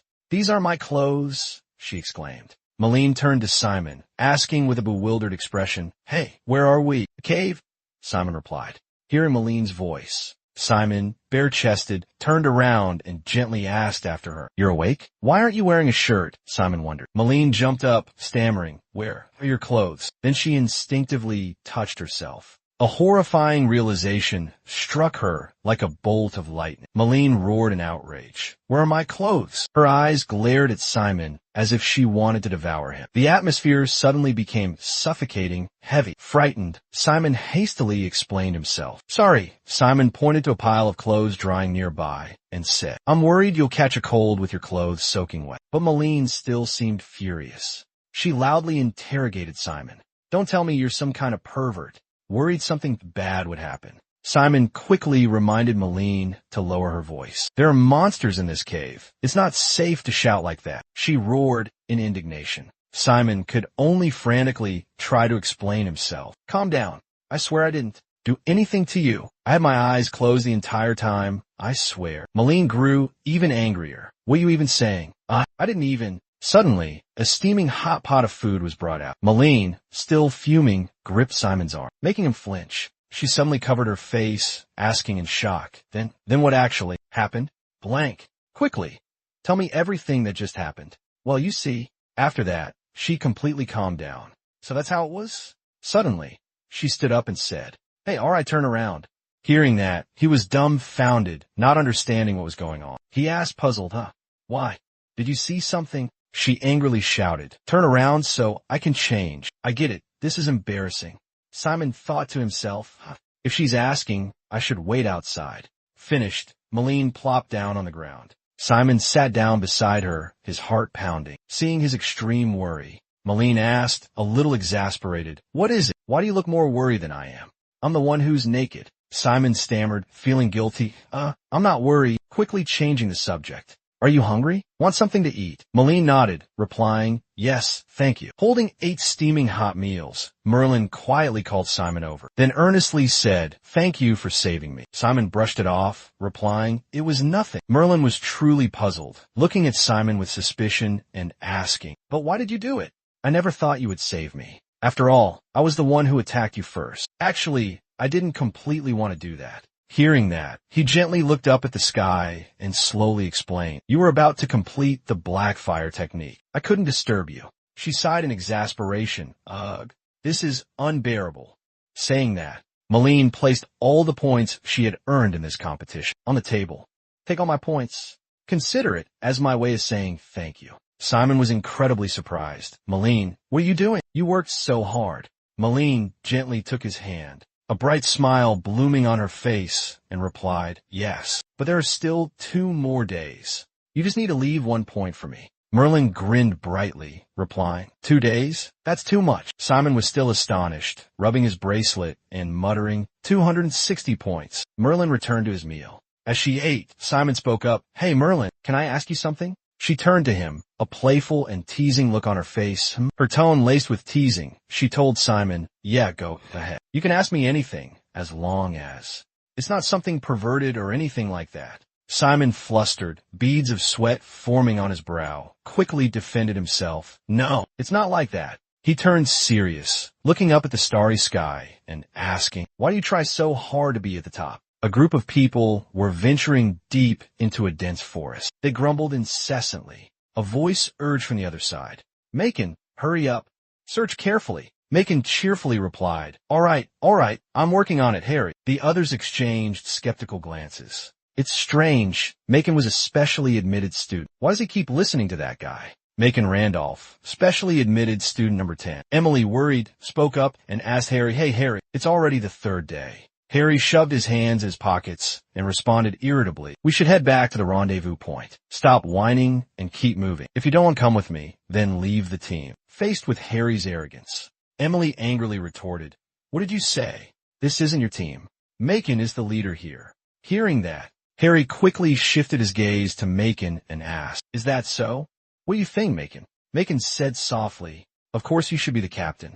You're the only one here fit for this mission, Harry." Hearing that, he became even more smug, turning to give orders to the rest of the group. "Understood." The girl became even more indignant, speaking out in frustration. "This is unbelievable. What did you do to Macon?" Harry continued to be evasive. "What? You think I played some dirty trick?" He volunteered. Harry sneered, a cunning smile accompanied by a provocation. "But now that I think about it, there's a type of dark magic that can control others, right? But even if it were real, a mediocre student like me could never use such high-level magic, could I?" The classmate opposite him, leaving her speechless, Harry challenged, "If you still don't believe me, then come see for yourself. You want to know if I use dark magic anyway, right?"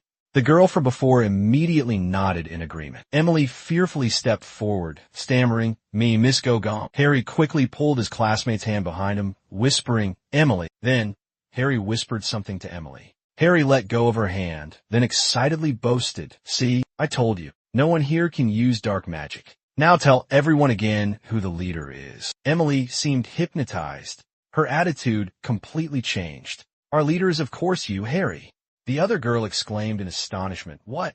Harry, extremely smug, ordered, Just now, if you had admitted it, things would have been simpler. Now kneel down and apologize. Emily, in a drug-induced stupor, also collapsed to her knees. She obediently followed Harry's orders. I'm sorry, Harry. I can't control my own thoughts. I'm such an idiot. I'm such a fool. Why didn't I realize you were Captain? I'm truly sorry. The other person was incredibly furious. Emily, what's wrong with you? What did that bastard do to you? Harry, what did you do to Emily? Harry sighed wearily, looking up at the sky and lamenting helplessly. Ugh, so troublesome. I don't want to waste any energy, but they just won't listen. Then he looked directly at them and ordered decisively. Maycom, clean this all up. Looking at Emily groveling on the ground, Heron spat out, trash. Everyone was killed. Harry continued to mutter, what a waste of time. He returned to, tell me, Malene, he asked, why are you so fixated on being the best? Gazing into the roaring flames before her, Malene slowly confessed, I want to defeat someone. As if he already knew, Simon asked, you mean Cian and Dak? Malene nodded in acknowledgement. Was I that obvious? She wondered. Could even someone as dense as you figure it out? I've had a hunch for a while now, Simon admitted honestly. He gave a wry smile and continued. When we first formed a team, I accidentally mentioned Cian. Yeah, that's right, Malene agreed. You had this terrifying smile on your face, Simon explained. Malene placed her hands behind her back and said slowly, I've never told anyone this before, but I was once the official heir to the Ivory Tower. Simon was stunned. You're serious? Malene nodded. Yes, that position was decided when I was a child. So, everyone in the tower pampered me endlessly. I remember being a child that everyone admired. But because I was so young, I wasn't aware of the burden of becoming the heir. I simply enjoyed life, enveloped in care and affection. After all, I was just a child then. Malene's voice grew quieter as she reminisced. Then one day, the master of Ivory Tower adopted a daughter. Simon curiously interjected, it must be Cian? Yes, he deliberately brought her in to be my rival. The reason was crystal clear. Cian's adoption was met with fierce opposition from many. Malene continued, her tone tinged with sadness. Why suddenly adopt a daughter after all these years? So desperate for power, he'd shamelessly fight for the heir's position. That's what everyone was whispering.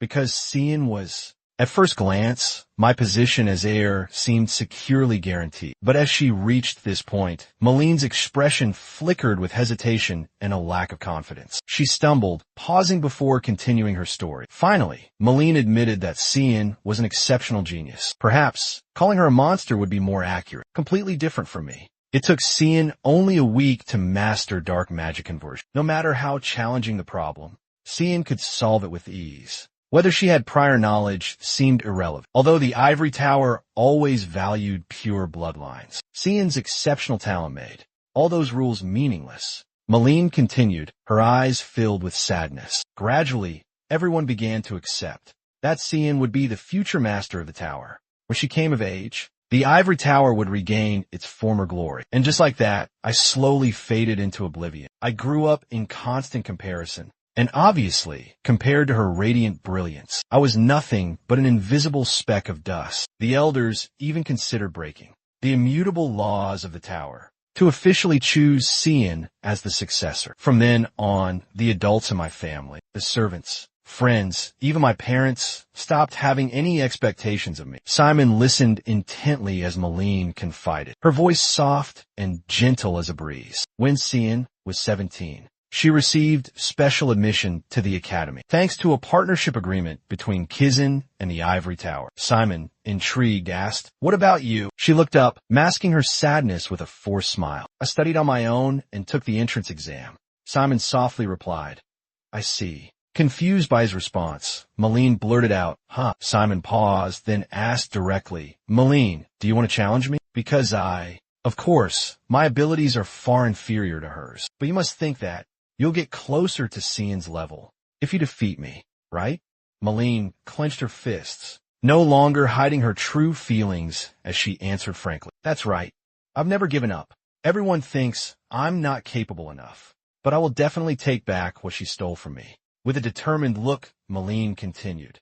Whatever it may be, suddenly remembering something, Malene asked, all right, do you know how the freshmen got to this survival island? Malene warned, if you encounter Cian, absolutely do not confront her. Malene's voice was tinged with apprehension. I'm advising you this because I've been by her side for many years, watching her grow, seeing her, truly peculiar, vastly different from humans. The next morning, the sky was crystal clear, a vibrant blue after the torrential downpour. Merlin slowly awoke. Seeing food beside her, she exclaimed in surprise, "What's this?" Simon had left a note for Malene. "I apologize. Due to personal matters, I have to leave early. I believe you will undoubtedly succeed. I will always support you." Malene read it, then coldly said, "Whatever. I wasn't planning on teaming up with you anyway." But suddenly, she smiled, offering Simon a sincere farewell. "Take care, Simon."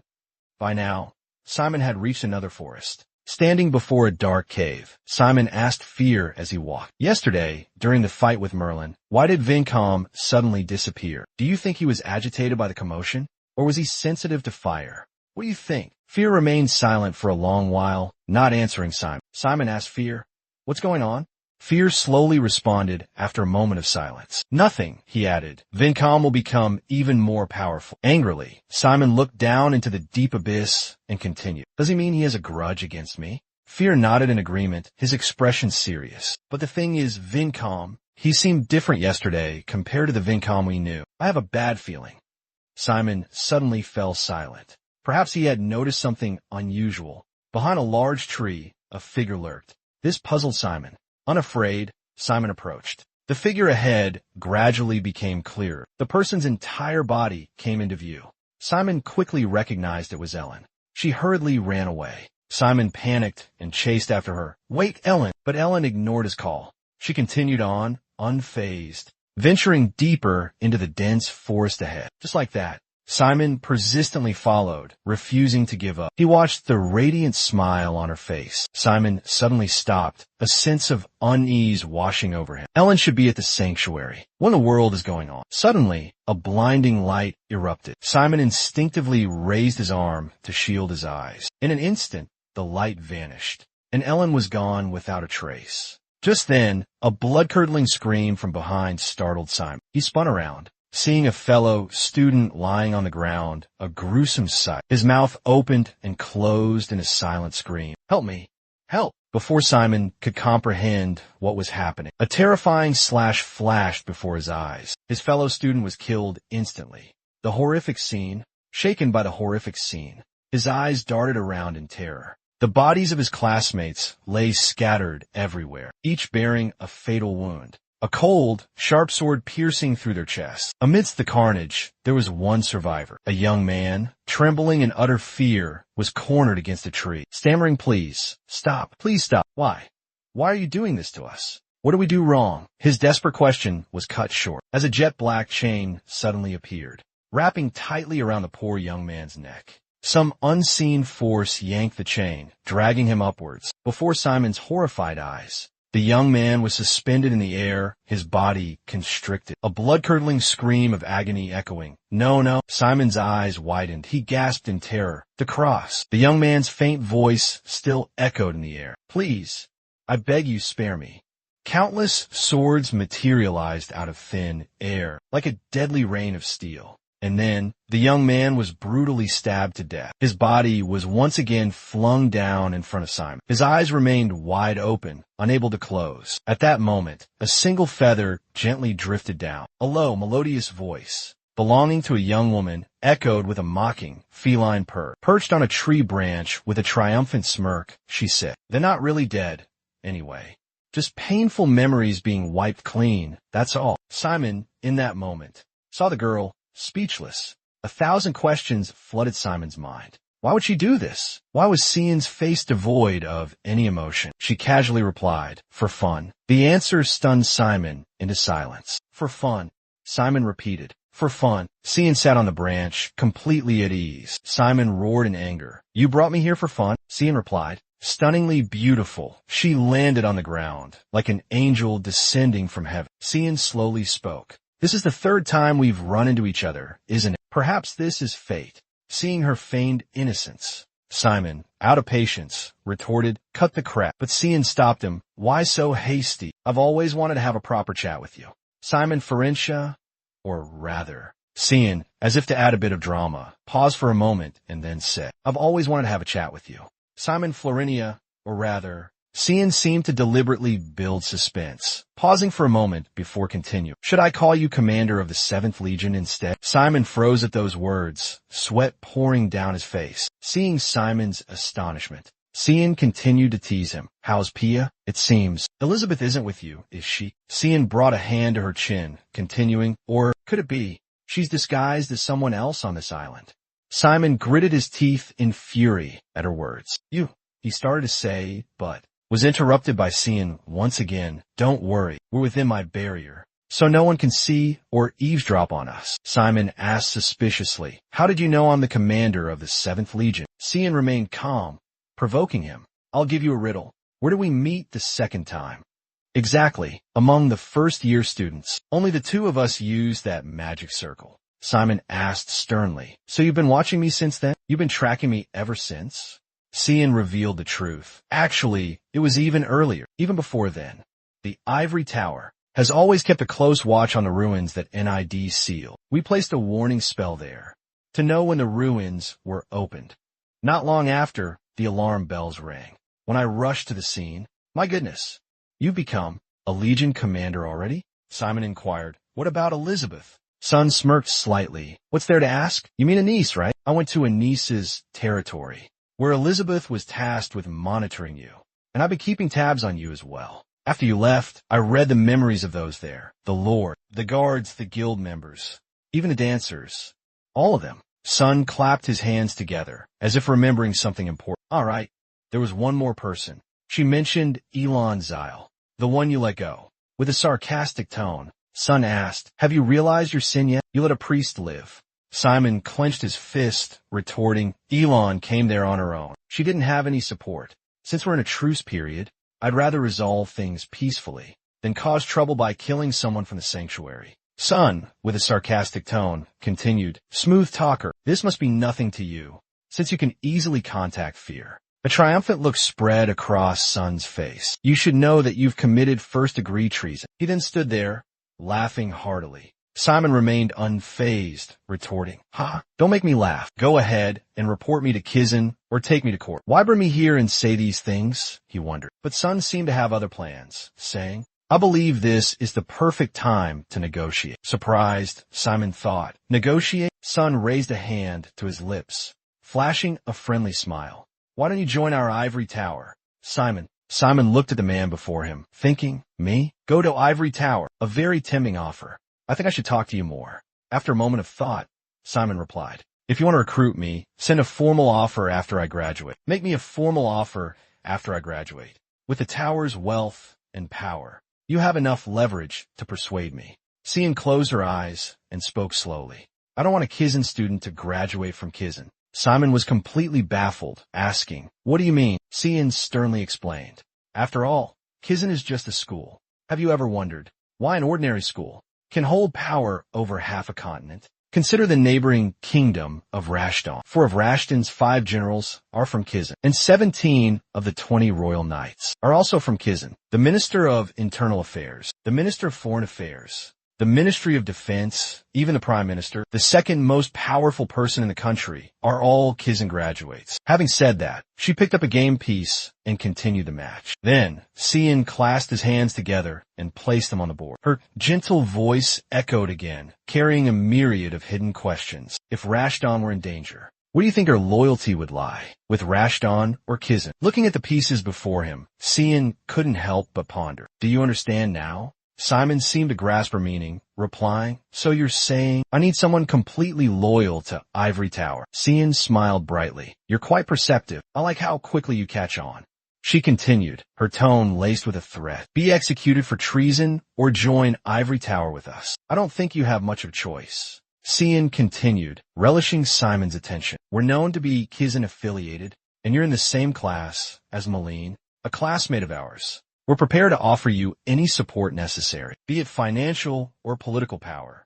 Faced with this tempting offer, Simon remained calm and asked, allow me to ask you a question. What's the true purpose of this proposal? My power or the power of battalion? Cian answered frankly, Both. This answer made Simon so angry, he gritted his teeth, then flatly refused the offer. I'm sorry, but I can't place my trust in you or the ivory tower. What guarantee is there that the ivory tower won't try to seize control of my battalion? Faced with this sharp question, Cian calmly continued, I don't think you need to worry about that. You've already proven your capabilities. If you're still concerned, then I, the heir to the ivory tower, promise that we won't take over your battalion.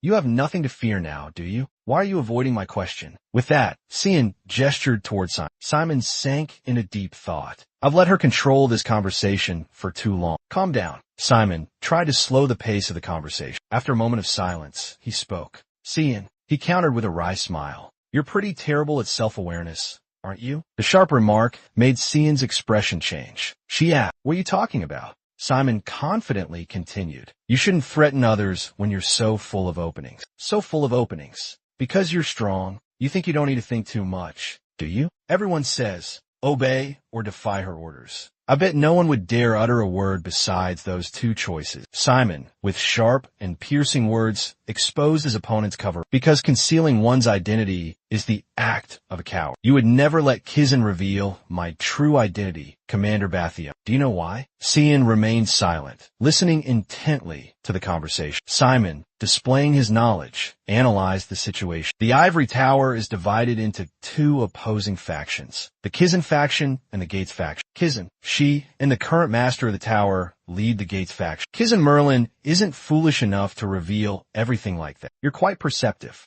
At that moment, Simon suddenly remembered the warning from his close friend, Diak. Remember, never mention Cian in front of Merlin if you don't want to anger him. Simon silently thanked him. Thanks, Diak. You just saved my life. Simon, seemingly victorious in the verbal duel, said, all right then. What's her motive for wanting to recruit battalion's commander? The reason she's been cultivating her own power is to escape Kizan. But if I report this, the current commander will find out and I'll be executed. You think you could take over battalion then? Simon firmly stated. Of course, my loyalty to Kizan is absolute. He calmly picked up a game piece, then told her, you can't force me to usurp battalion. Provoking a special student handpicked by Net is a foolish choice. It's tantamount to declaring war on Kizan. Cian remained unfazed. She swiftly knocked over one of his black pieces and confidently declared, but there are other ways. I have ways of eliminating you and burying battalion so that no one can touch it. Behind Simon, Phil suddenly appeared with his Skull Legion. He slowly spoke. I'm sorry, but that choice won't be effective. Cian's face suddenly became bewildered and astonished. How'd he get here? Wasn't Kizan supposed to check all the surrounding spaces? Simon drew his sword, continuing his taunt. She finished speaking.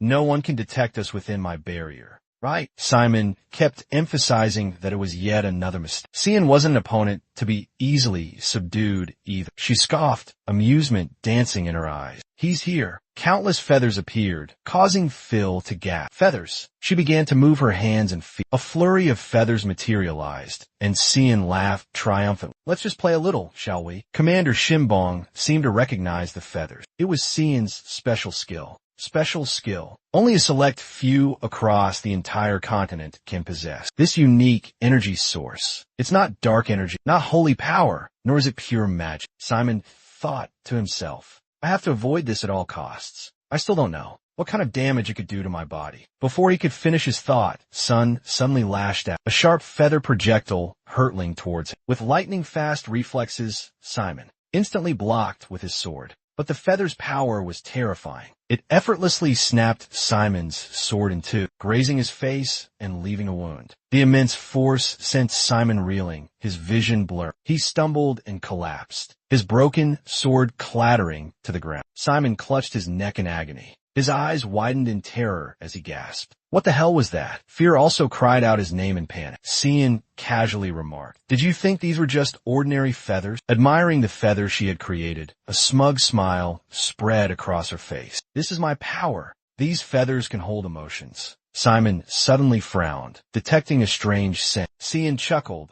Those trees are emitting an insecticide. It seems insects are gnawing at them. But the emotions I imbue within these feathers aren't limited to just negative ones. Cian placed a feather on her fingertip, a melancholic expression on her face. Joy, anger, happiness, fear, triumph, exhaustion, any emotion will do. If it were a human, I could make them grovel like dogs. with just this one tiny feather. Cian's face turned cruel. She stepped closer, surrounded by a swirling vortex of feathers. Care to experience it yourself? The dark soul, stammered in response. What do we do now? Simon exclaimed worriedly. Accepting the truth seemed like the only option left. Fight!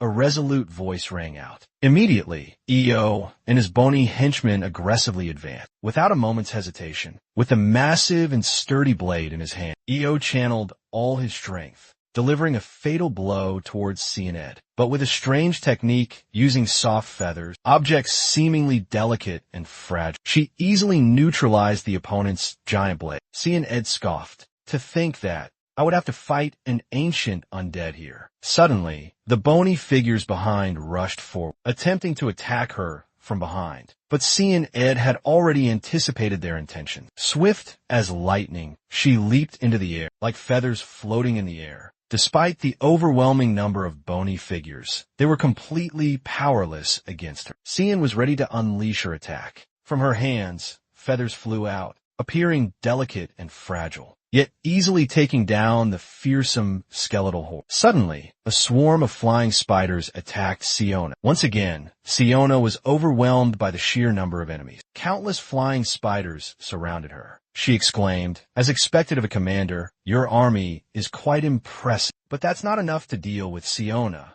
She swiftly obliterated the spiders with a single blow. She even struck a cool pose in midair. Witnessing his plan crumble, Simon was lost in thought. She can fight multiple undead at once. She's not just putting emotions into those feathers. Suddenly, the feathers from her attack hung suspended in the air and began to turn black. Due to FIA's overwhelming power, Cian felt everything was becoming too complicated and troublesome. She exclaimed, "This is exhausting." Simon looked up, completely astonished by her immense power. It was multi-spell casting. Cian shouted without hesitation, "Black fire!" A blaze erupted fiercely, carrying terrifying and destructive force. Struck by the flames, Simon stumbled and collapsed. Engulfed in fire, he helplessly wondered, is this all black fire?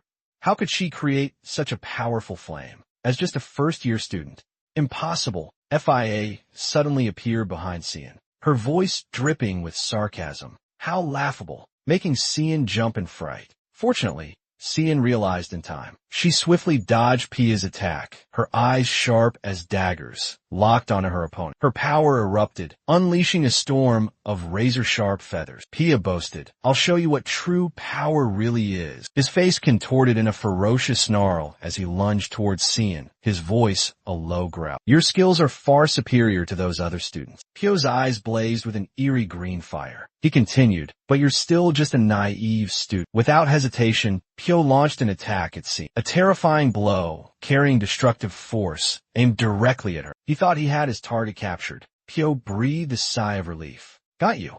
Finally caught you." But suddenly, Pio was immobilized by Cian's technique. "Soul feathers 20. Cian shouted. Instantly, a barrage of sharp feathers pierced Pio's body, rendering him immobile. Cian smirked, pointing at Pia, and said, "Initially, my ability was useless against the undead, but unfortunately for you, you're a living dash." Cian took a moment to elaborate. Because he has existed for so long, he carries within him the sentiments of a true human. Cian turned to Simon, a hint of arrogance in his voice. "Now, Commander, your strongest trump card has been neutralized. What will you do next?" Simon Ferencia, with a resolute gaze, retorted, "The soul behind me has broken free from your technique. Dream on." He then laughed boisterously, a chilling tone in his voice. "Ha ha," Fear replied. "It's true that I have emotions, but I'm not easily swayed by them." As he finished speaking, the feathers on, Fear began to fall away. "My will is not so weak." With that, Fear erupted in a fiery blaze, displaying his strong resolve, just as he had declared. Cian was surprised to see his technique so easily dispelled. How could he eliminate the emotions of 20 feathers? With sheer willpower, Fiend coldly declared, "I will show no mercy." Then, he roared ferociously. He unleashed his deadliest attack. The power was terrifying and nearly impossible to withstand. A blinding flash of light exploded, making everyone's vision blur. How will Cian survive this? The terrifying power scorched a vast area. From outside, Simon screamed in despair. The surrounding trees shook violently, Many large trees, unable to withstand the immense pressure, were uprooted and crashed to the ground. Simon struggled to speak. "You can't kill her. She's the heir to the ivory tower." Io looked at him helplessly. "You're so cowardly. That's a true monster. Beyond your comprehension. That's not enough to kill her." And just as Io said, wings suddenly sprouted from Cian's back. She soared into the air, and completely unscathed by Phi's previous attack. Simon looked up at the sky, his face filled with astonishment. That was Cian's true form, saw fear. "Can you use that skill again?" While I try to distract her, Cian's voice boomed from above. "Hey, are we just going to keep this stalemate going?" All three of them were trapped inside a transparent crystal sphere. "What's happening?" Simon exclaimed. "We're trapped. Quick, get back to the special space." Phi replied. "Being captured isn't the problem right now, kid. Her feathers can finish you off at any moment." Simon staggered to his feet, looking battered but determined. "Keep going. I'll keep the gateway to the special space open. If I'm in danger, decide for yourself what to do." Phi responded calmly. "All right, be careful." He spoke up. "Now, the last choice you offered has become impossible, right? Kizan is watching us." Sun confirmed. "You're right. So what's the fourth option?" Simon looked confused. "What are you talking about?" Sun immediately explained. "It's a shame, because I wanted to keep fighting you until you failed this evaluation. Now, I'll erase your memory. Of course, you'll have the worst time at Kizan. You'll face inexplicable misfortunes, and you'll fail all the tests. You'll fail all 7 evaluations and be ostracized by your peers. After being despised by the professors, no one will want you. Then, you'll be expelled from Kizan, and I'll come find you." Well, sounds reasonable and logical, right? Despite Sun's tempting words, Simon didn't fall for it. "You're persistent. You've done this. Some of them won't listen to you. That approach will only earn you more enemies." Cian, irritated, retorted, "Oh, please, who do you think you are to lecture me?" Still lost in delusions of grandeur, Cian boasted loudly. "I'm the next heir to the ivory tower, the one who will divide the continent into 3 parts, and usher in a new era." Say, she launched sharp feathers toward Simon, unable to defend himself. Just as Simon was about to be hit, a fierce fire erupted, saving him at the last moment. A voice rang out. "Now, that's interesting. Who's getting expelled from Kazenker? Don't forget, I'm protecting Simon." It was her, Lorange Apple, appearing with a cold demeanor. She said scornfully, "That Iberia tower brat." Cian Edok crossed his arms, a look of disdain on his face as he watched Lorraine Arbor approach. "Protecting her?" he asked. "During the official evaluation. Such blatant favoritism?" Lorraine scoffed, "Huh? I heard you deliberately obstructed the monitoring device's view." Cian Edok's sneer deepened. "Oh dear," he mocked. "Where do you get off talking to me like that? Questioning me? We're just fellow trainees. What do you think you're entitled to? Anyone would think you're the class president." Lorraine Arbor retorted. "Perhaps you find this confusing due to your lack of knowledge. But stop beating around the bush. What are you doing here?" Cian Edok grinned provocatively. "What if I don't tell you?" Lorraine frowned. "Then I'll have to find out myself." Cian laughed loudly. "Ha ha ha. Interesting." Immediately, Lorraine Arkbow summoned countless giant magic circles, aiming them directly at Cian Edok before turning to Simon. "Simon, while I deal with him, find a safe place to take cover."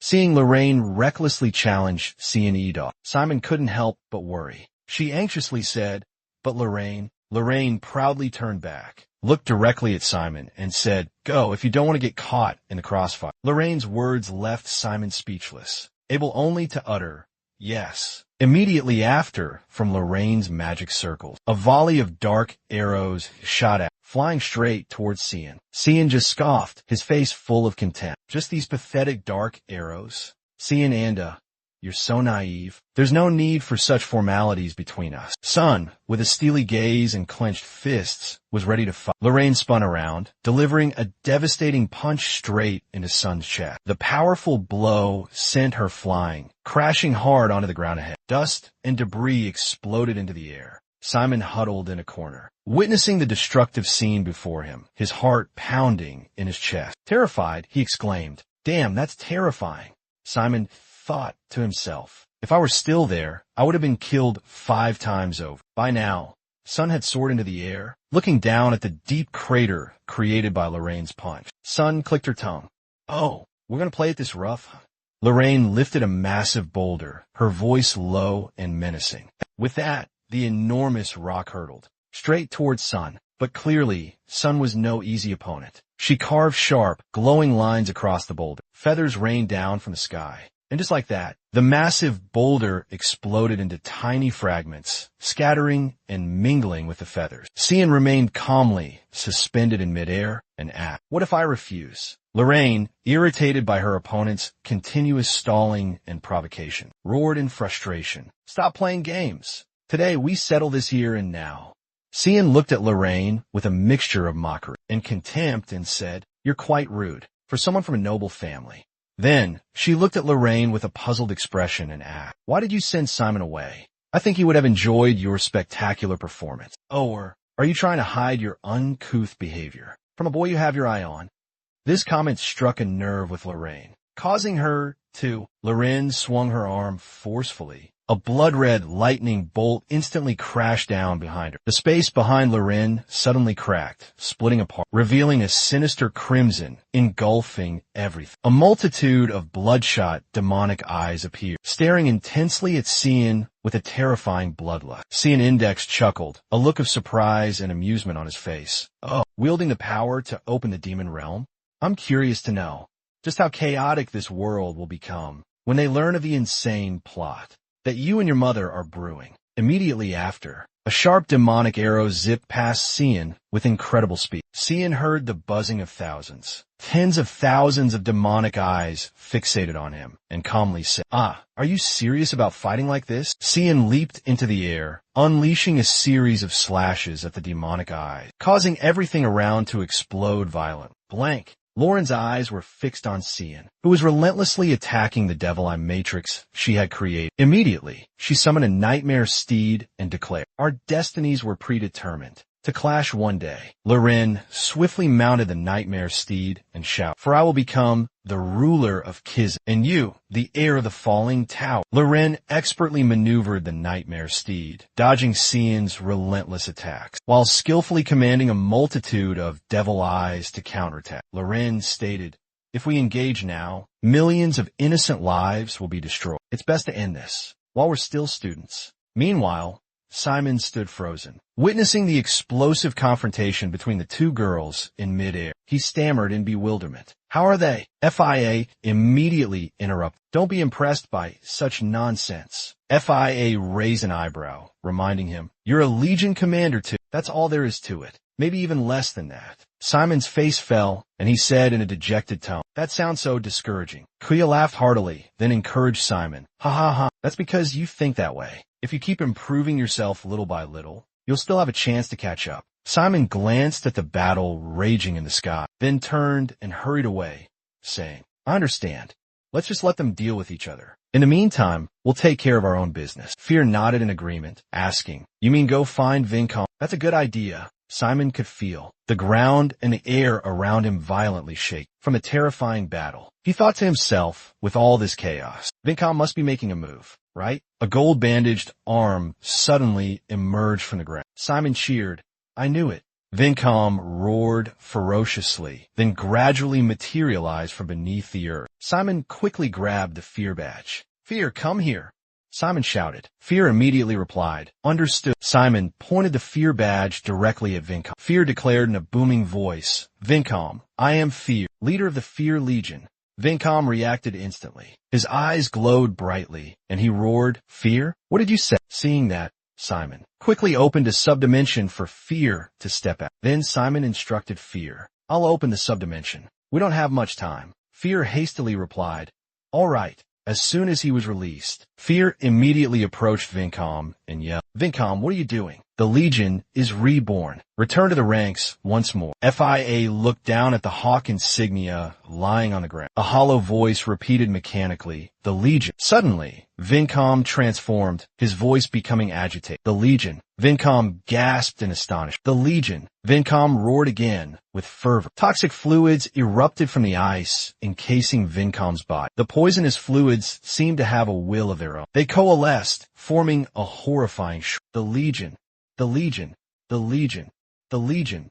Vincom's body swelled, bloating uncontrollably before the Legion. The transformation was completely out of control. FIA quickly shielded Simon, cursing under her breath in anger. "Damn it," Fear anxiously asked, "What's happening to him?" "Fear, FIA corrected. Fear responded irritably. Unfortunately, that's not Vincom. Simon exclaimed in alarm. What? Vincom's body continued to expand, then burst into pieces. Legion, it hurts. Agonized cries echoed repeatedly. Legion, it hurts. Legion, it hurts. FIA's voice suddenly cut through the commotion. It's just a knockoff, but the quality is undeniable as his body swelled, grotesquely bloated with fluid. The Vincom demon continued to roar in agony. Legion, it hurts. Fear stated firmly, that's a Vincom replica. At that moment, the fake Vincom convulsed violently, then abruptly transformed into a colossal giant. He glared menacingly at Simon and FIA, witnessing the Vincom replica grow to monstrous size and become increasingly uncontrollable. Simon urgently commanded, Fear, get back inside. The tracking device will detect your absence. Fear replied quickly, all right, and instantly vanished into the subspace. The Vincom replica frantically swung his arms, smashing everything around. He rampaged, roaring in a frenzy. Legion. Vincom's clone suddenly unleashed a powerful punch at the running Simon. Simon cried out in pain. Simon barely dodged the clone's relentless attacks while shouting to FIA, Why is this clone attacking me? FIA jumped up, responding irritably. How am I supposed to know? Suddenly, Vicruz's clone abruptly changed direction. It began to accelerate, charging forward. Phil urgently warned, it's speeding. If we let go on like this, it'll get out of control. Simon, surprised that the monster was no longer attacking him, suddenly had his expression change completely. He looked in terror at the Vincom clone running towards him with a horrifying expression. Simon quickly turned and ran, making FIA wonder, Hey, where are you going? Simon hurriedly replied, We have to stop Vincom. On the other side, Lorraine was busy fighting Sun when she suddenly heard a loud shout. Lorraine! The call startled her. Lorraine turned, spotting Simon frantically waving and shouting, We're in danger. Immediately, Lorraine steered her familiar, soaring towards Simon, then landed, hurriedly asking, What's wrong? Simon quickly explained the situation. A ferocious monster has suddenly appeared and is out of control. It's charging straight towards the students at alarming speed. We have to stop it. Hearing this, Lorraine anxiously asked, Which direction is it? Simon replied, South of the island. Both Simon and Lorraine were preparing to leave when Sun's voice rang out. Sun, as in Vietnamese name. Well. Sun toyed with a feather, his voice dripping with challenge. Who said, I let you leave so easily? Unexpectedly, Simon calmly looked at Sun and pleaded, Oh, Sun, I'm sorry, but could you help us? Taken aback by the sudden request, Sun was surprised. With a bewildered expression, Cian looked at Simon and asked, What? After regaining her composure, Cian reacted, loudly complaining, That's ridiculous. Why should I help? By then, Simon had mounted Lorraine's demonic steed, cheerfully waving goodbye to Cian and saying, Consider a favor I owe you.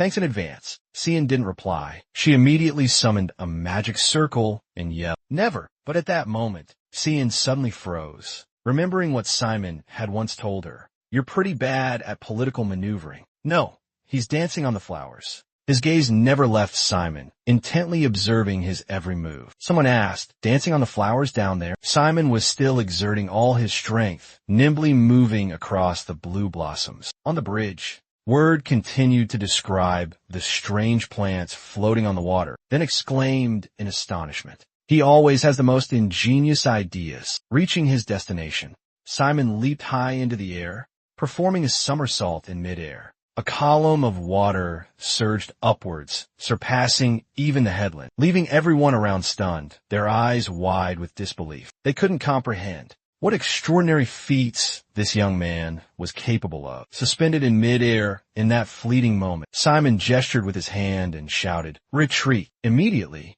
countless skeletal arms obeyed the command, rushing back with incredible speed. The terrifying sight caused a watching crowd to recoil in fear. Some, struck by bones, cried out in pain. Others shielded their faces, expressions of shock and fear etched upon them. They stammered, unable to form a coherent sentence. The moment Simon landed, the white skeletons returned to their original forms, assembling in neat formation beside him. Simon stood in the center, surrounded by the eerie, pale, white human skeletons. They all raised their hands to the sky in unison, striking a determined pose. They cheered together, yelling, All right, let's go.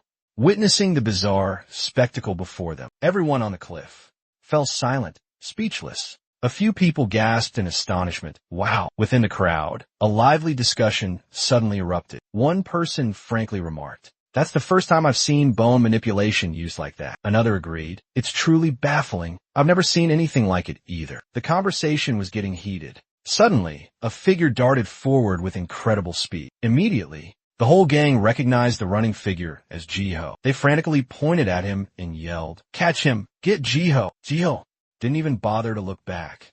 Instead, he laughed mockingly. "See you later, losers." Suddenly, a hand landed on the top-knot guy's shoulder. The hand pressed down heavily, like an invisible weight. Looking at the top-knot guy's expression, it was clear that the person who placed the hand on his shoulder exuded a dark, terrifying aura. He only had time to turn around and stammer half a question, "Harry," before falling silent. He was also suddenly struck by a ruthless attack from that same arm, landing squarely in the top-knot guy's stomach. He couldn't react in time, doubling over in pain, and sent flying back several meters. Witnessing the lightning-fast scene, a nearby guy was so terrified that he froze, his body stiff as a statue froze. Just a few brief seconds, while the other stood still, silent, not saying a word. Fiery red hair, like a blazing flame, followed close behind him. Behind him was the same bizarre blue-black hand from before, resting on the shoulder of the man with the top knot. He was Harry Jungkook. One of the group members spoke up, criticizing Harry Jungkook. "You always go against us." Before Harry Jungkook's intimidating presence, they immediately did a 180, becoming his enemies. They exchanged wary glances, then ordered, "Stay there." Finally, Harry Jungkook spoke. He furrowed his brows in annoyance, replying indifferently, "Whatever." His voice was laced with resentment. He glared at one of the men in the crowd, then continued, "You guys always act first without even bothering to tell me." With that, Harry Jungkook turned and walked away. He headed straight into the dense forest ahead. The mysterious arm remained clinging to him. Harry Jungkook completely ignored them as he left. Certain events transpired, forcing me to join this side. Meanwhile, Simon is in the dense forest. He's accompanied by a few skeletons armed with wooden clubs. They're surrounded by the constant sounds of snapping branches. Simon speaks, and Piaggio agrees. "Exactly. Your assessment is spot on. Since the bridge is the only entrance, it's bound to lead to a fierce struggle to advance deeper into the forest." Simon walks with a steady gait, each step pressing down on the grass. The sound of friction is distinct beneath his shoes. Simon says, "Thanks to that, I can now search freely. But I'm afraid it won't be easy to find any clues." Faint rustling sounds continue to echo throughout the forest. Suspicious disturbances create an atmosphere both mysterious and exciting. Kuya adds, "There's nothing more we can do. He's the type who doesn't leave any trace. So, if there's someone else fighting in the forest besides those kids, its size will increase significantly when threatened or angered. So, in that situation, finding it will become easier." FIA concluded that patiently waiting here was also a viable option. "Hold on a second."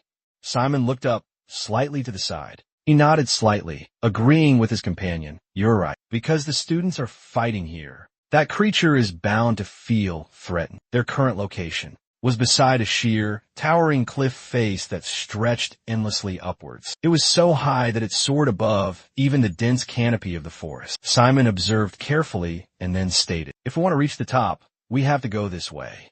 But it's quite high up, isn't it?"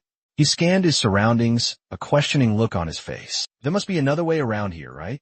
Not understanding what Simon was implying, FIA asked, "What are you looking for?" He immediately replied, "The reason this island is called Speak of the Devil Island." Hearing that, Fear was still bewildered, unable to grasp the situation. He just let out a soft sigh, asking no further questions. Before Simon now was a completely different world, separate from everything he had ever known. The place was imbued with the unique culture of the indigenous people, clearly reflected in the strange architecture. Vast earthen steps stretched endlessly, their length equivalent to the average height of the inhabitants.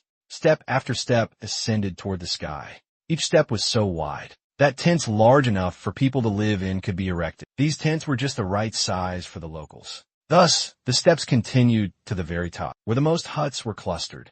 The massive terrace structure was so imposing that it obscured the tall trees behind it. Only the leaves and tops of the trees peeked out from above. "Sim," he called softly. "There they are, just like the rumors said." Scattered everywhere were strange, green-skinned creatures. They were only Their ears were long, pointed, and devoid of any hair. Their pitch-black eyes were also quite large, and they were almost overwhelmed by the magnificent sight before them. He exclaimed, "There are so many people." Simon immediately offered an explanation. "Of course, since so many people live here, the name is quite fitting. The note we found about this place said that this is the easiest way to cross this treacherous ravine." FIA let out a long sigh, and Simon, looking discouraged, reluctantly agreed with her. But there really are a lot of people here. He was observing the path ahead, when suddenly, behind Simon, there was the rustling of leaves and the snapping of dry branches.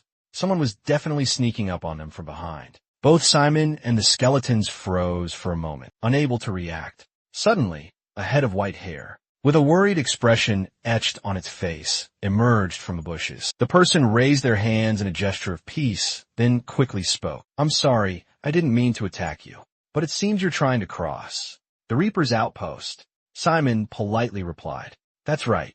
But before he could finish, the other person interrupted him. He cut in, continuing, "If so, why don't we cooperate?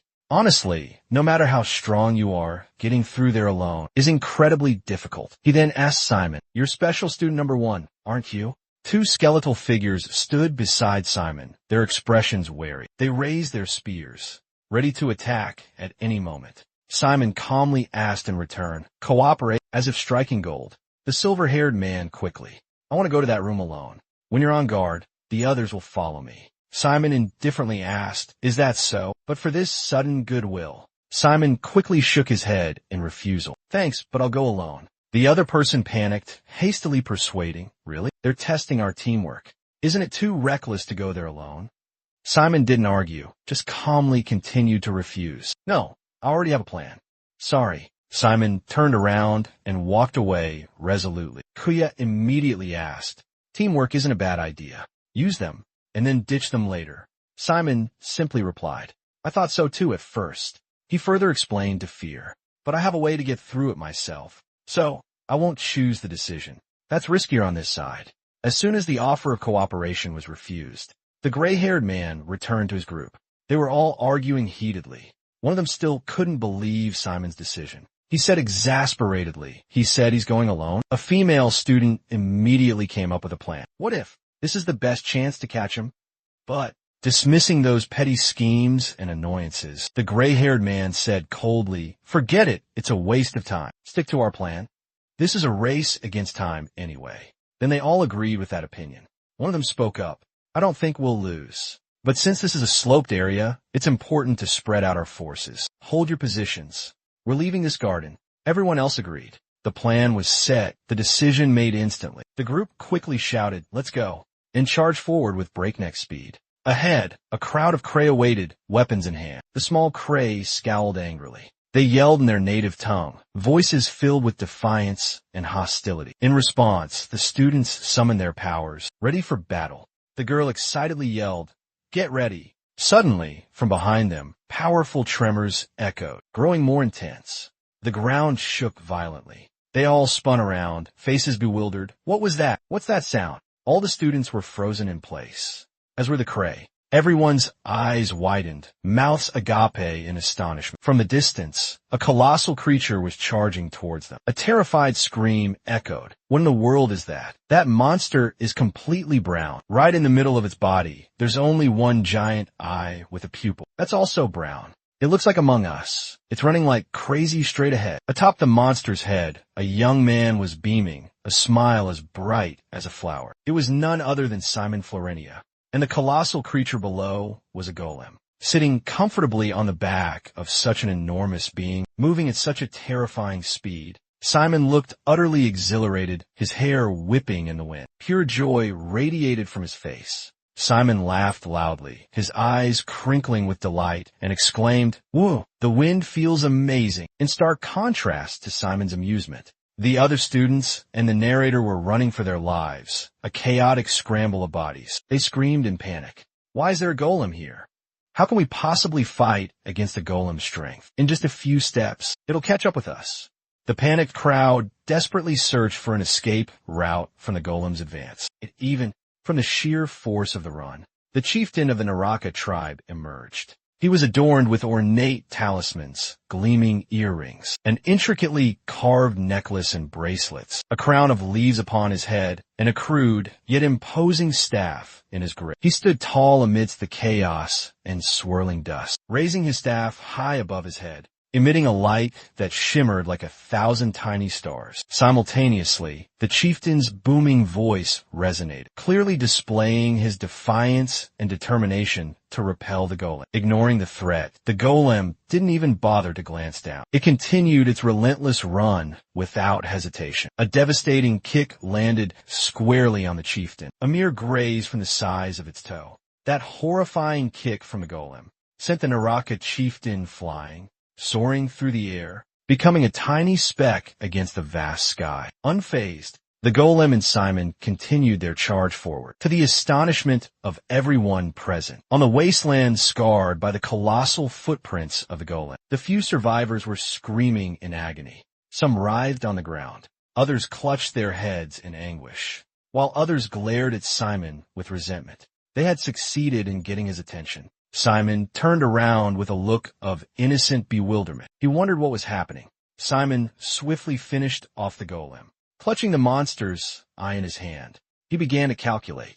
Over the past 2 days, he had accumulated 27 experience points from hunting monsters. Simon prepared to enter a new area. Ahead lay massive ancient trees covered in thick vines. Lost in his thoughts, Simon continued onward. He muttered, just focusing on hunting monsters. I've earned quite a few points, haven't I? But it's still not enough to level up. Simon's gaze drifted towards the forest, distant and unfocused. He was about to enter a land of unexpected dangers and mysteries, a place where the unpredictable lurked in the shadows. Simon rallied himself, steeling his resolve. He told himself, I need to be ready to face the other students. In an instant, his eyes hardened with determination. Simon thought, best to only confront 2 or 3 at a time. Just as he finished the thought about the impending encounter, suddenly, a fierce blast of fire erupted from ahead, hurtling towards him. Thanks to his heightened awareness, Simon dodged the attack with a slight lean of his body. The aggressive flames incinerated a withered tree trunk instead of Simon's face. Looking at the raging inferno, Simon assessed, it looks exactly like Maline's black fire. That had just been a prelude, followed by a veritable sea of flames, spreading towards Simon with alarming speed, incinerating everything within its radius. Simon was forced to immediately leap to a different location. In a split second, he glanced back, witnessing the inferno raging behind him. The wind howled as ashes swirled in the sea of flames, still burning fiercely, making him exclaim, that was close. Amidst the brightly burning flames, a girl in uniform appeared. Her long, shimmering purple hair flowed in the wind, a confident smile blooming on her lips. She said, You're acting alone again, I see. Simon recognized the female student before him and exclaimed, Meline. Simon sincerely said, I was worried about you. Are you all right? Do you have enough supplies? Meline interrupted him. The girl continued her story. As team members and classmates, we worked hard, supported each other, and relied on one another to overcome challenges. Simon remained silent, listening intently, as Melly shared her thoughts. Waiting until she finished, he spoke to Melly again, his voice filled with concern. The girl interrupted him, this time with a much sharper tone. She furrowed her brows and asked, Aren't you even a little bit curious? The ring of fire in Meline's hand blazed more fiercely, the red light intensifying with each word she spoke. She exclaimed, In the end, which one of us is truly stronger? Hearing this, Simon stubbornly refused to accept the truth. That was right in front of him. He still tried to argue back. What do you mean? But facing a Meline filled with determination and fighting spirit, Simon had to be blunt.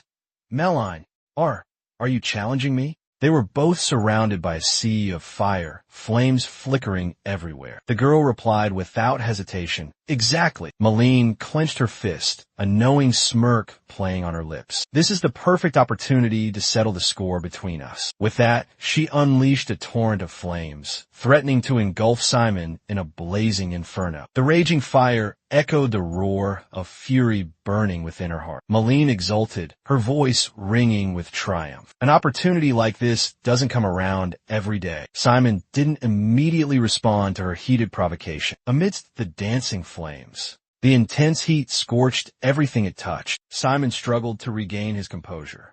He sensed something was amiss.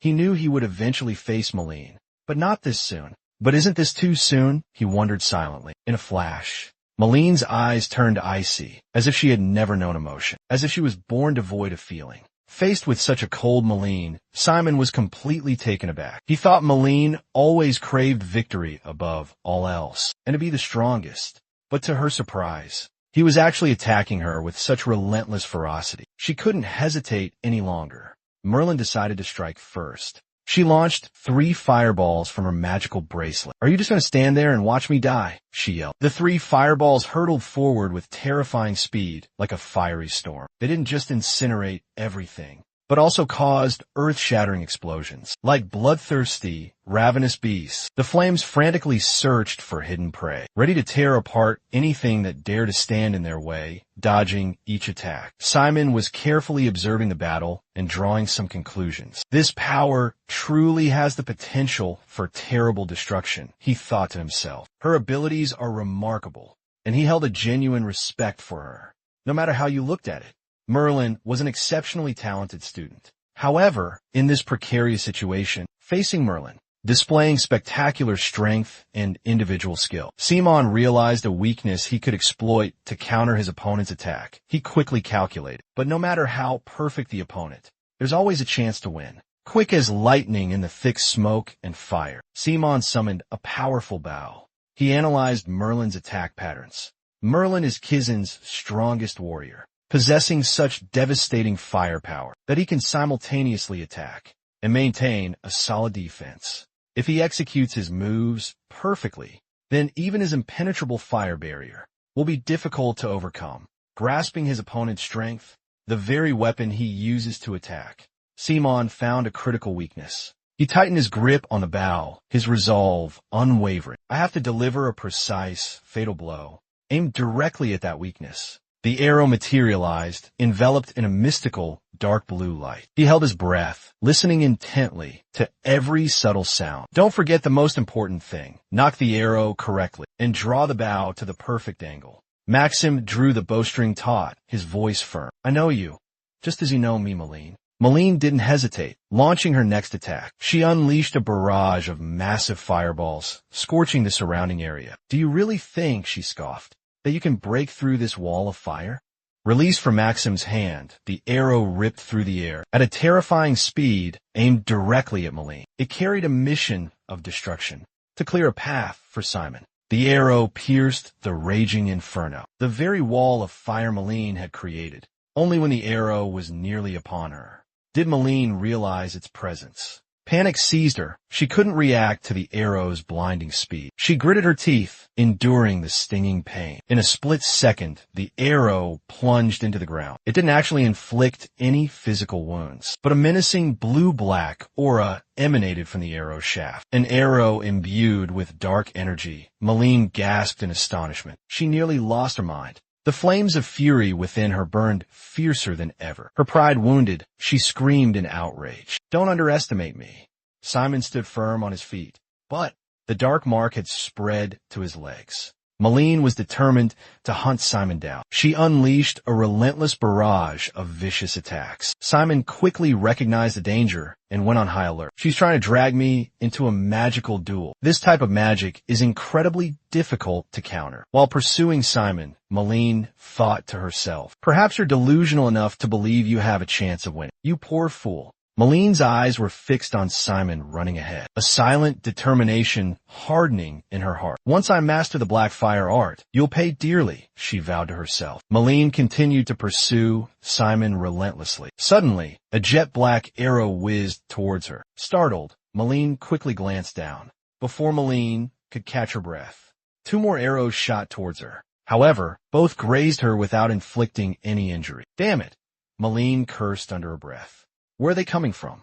Malene looked ahead, seeing her opponent still calmly drawing his bow. She quickly assessed the situation. Simon was still in front of her, his hand firmly gripping the bowstring. The arrows were coming from 3 different directions. Malene decided to slow down. She was certain that this was the work of skeletons controlled by Simon. Glancing around, she spotted. Melly reassessed Simon. So he had planned everything in advance. Not caught off guard as she had thought. Still knocked to his bowstring. Simon thought, her weakness is long-range combat. Therefore, I've orchestrated an attack from 4 different directions. Melly gritted her teeth in frustration, realizing her opponent had her cornered. Don't underestimate me, Melly shouted angrily. I know my weakness is better than anyone. You're not the only one who can strategize. Now, the arrow was truly released. Melly's legs were bound, forcing her to stand still. A massive block of ice slammed down, as if to temporarily entomb Melly. The aftershock was so strong that even Simon, standing nearby, had to use his arm to shield himself from the flying debris. At a glance, clutching his bow, Simon muttered to himself playfully, I better get out of here fast. But before he could celebrate his escape, Malene shouted his name. Simon raised a blazing carpet of fire, melting nearly the entire massive block of ice he had just used to encase her. Malene goaded Simon into another fight. Do you think the match is over? Do you really want to end your first match? Like this. Right here, right now, fight. Simon's jaw dropped in astonishment. Why is she so stubborn? He thought to himself. I'll find a way to escape. Suddenly, Pia's voice rang out. You have to get out of here now. He's coming. The ground suddenly cracked open, signaling a bad omen. Huh? Simon exclaimed. What are you talking about? A gigantic, ghostly hand, dozens of meters tall, suddenly erupted from the earth. The hand towered ominously, appearing right beside Melline. Fila screamed in terror. Vincent! Simon, his face etched with shock, stammered her name, his voice barely audible. In that instant, Simon realized something was terribly wrong. He urgently yelled, Melline! Simon's shout snapped Melline back to reality. Immediately, Simon dashed forward with incredible speed, witnessing Simon's actions. Melline was completely bewildered, wondering what was happening. What is he doing? She thought to herself. Why is he rushing towards me with such a panicked expression? The fire blast is about to hit him. Melline saw Simon frantically running towards her, defying the fireball that was poised to incinerate him. 1,000 questions flooded her mind. She almost wanted to give up to end the fight right there. But if I use this spell now, she told herself, what if I hit him? Gradually, Melline regained. But the coalescing fireball couldn't be easily dispelled. Her gaze locked onto Simon, filled with certainty. Simon was sure to fail. Suddenly, Simon rushed forward, embracing her tightly, pulling her out of the monster's attack range. The action jolted her awake. The magic circle was gradually dissipating. She awoke as if from a dream. Why was she fighting Simon? Before she could think further, they both tumbled to the ground. Although not directly hit by the attack, they were still injured by the powerful shockwave. Despite the pain, Simon urged Malene softly, run Malene, but no matter how many times he called, she remained motionless. She was unresponsive, seemingly unconscious. With no other choice, Simon quickly scooped her up and ran. In prayer, softly whispering Simon. Suddenly, a voice echoed. Worried about him that much, Cammy? It was Malene. She approached with a smile, carrying 2 drinks. Don't worry too much, Malene reassured Cam. He'll make it in time. Here's your hot chocolate. Cammy accepted the steaming cup of hot chocolate, offering a small smile. Thank you. But a look of worry still lingered on her face. Merlin calmly spoke, getting into the mansion. Is worth 200 points, so he'll definitely show. Right. Cammy hesitated before answering, but there are so many students blocking the entrance. Will he be okay? If it's Simon, I'm sure. He'll probably come up with some bizarre way to get in. Maybe something like that combat assessment the other day. Malene's joke made Cammy giggle. Yeah, you're right. Suddenly, a voice called out from across the room. Hey, can I have everyone's attention?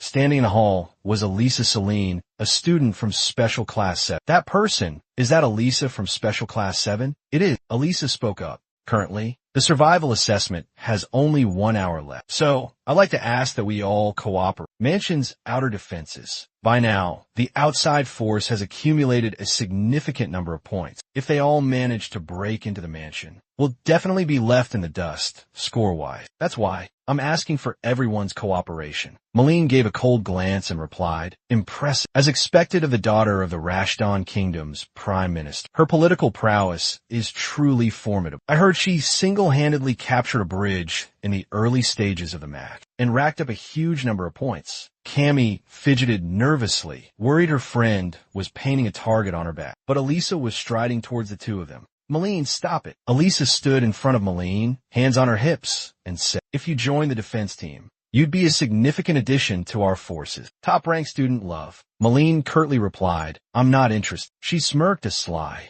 I thought we were the same.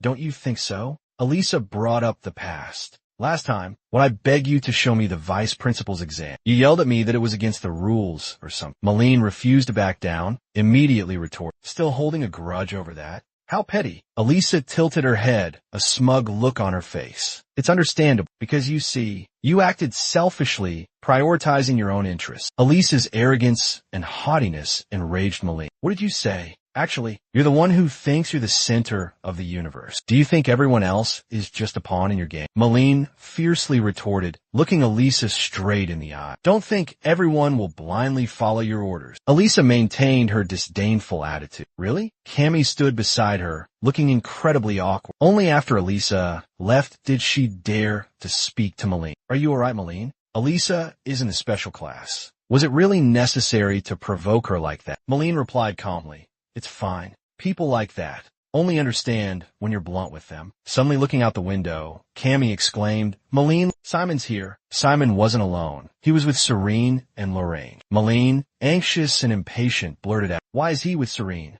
I told him to stay away from her. What's going on? It looks like Simon is being controlled by Serene. Cammy didn't think so, but they seem very close. Malene looked up, her face puzzled. What the heck? How can they be so friendly with each other? Outside, Elisa, standing atop the mansion, Lorraine called out to Simon. Special Class 1, listen up. I have a proposition. We have no intention of fighting you. We'll let you leave. But we hope you'll cooperate with us to stop those things. Simon asked, those things? What are you talking about? Lorraine turned around, her gaze directed behind her where Elisa had just mentioned those things. It turned out to be the other students. I'm talking about the ones lurking around this mansion. Right behind you. Seeing the students lurking outside, Simon realized just getting inside the mansion is worth 200 points. I'm sure you wouldn't want more competition, would you? Saran suddenly plucked a feather from her arm, a bizarre action. She flung it directly at Elisa. The feather zipped past, grazing Elisa's hair and lodging itself into the pillar behind her. Saran sneered. You dare give me orders? So,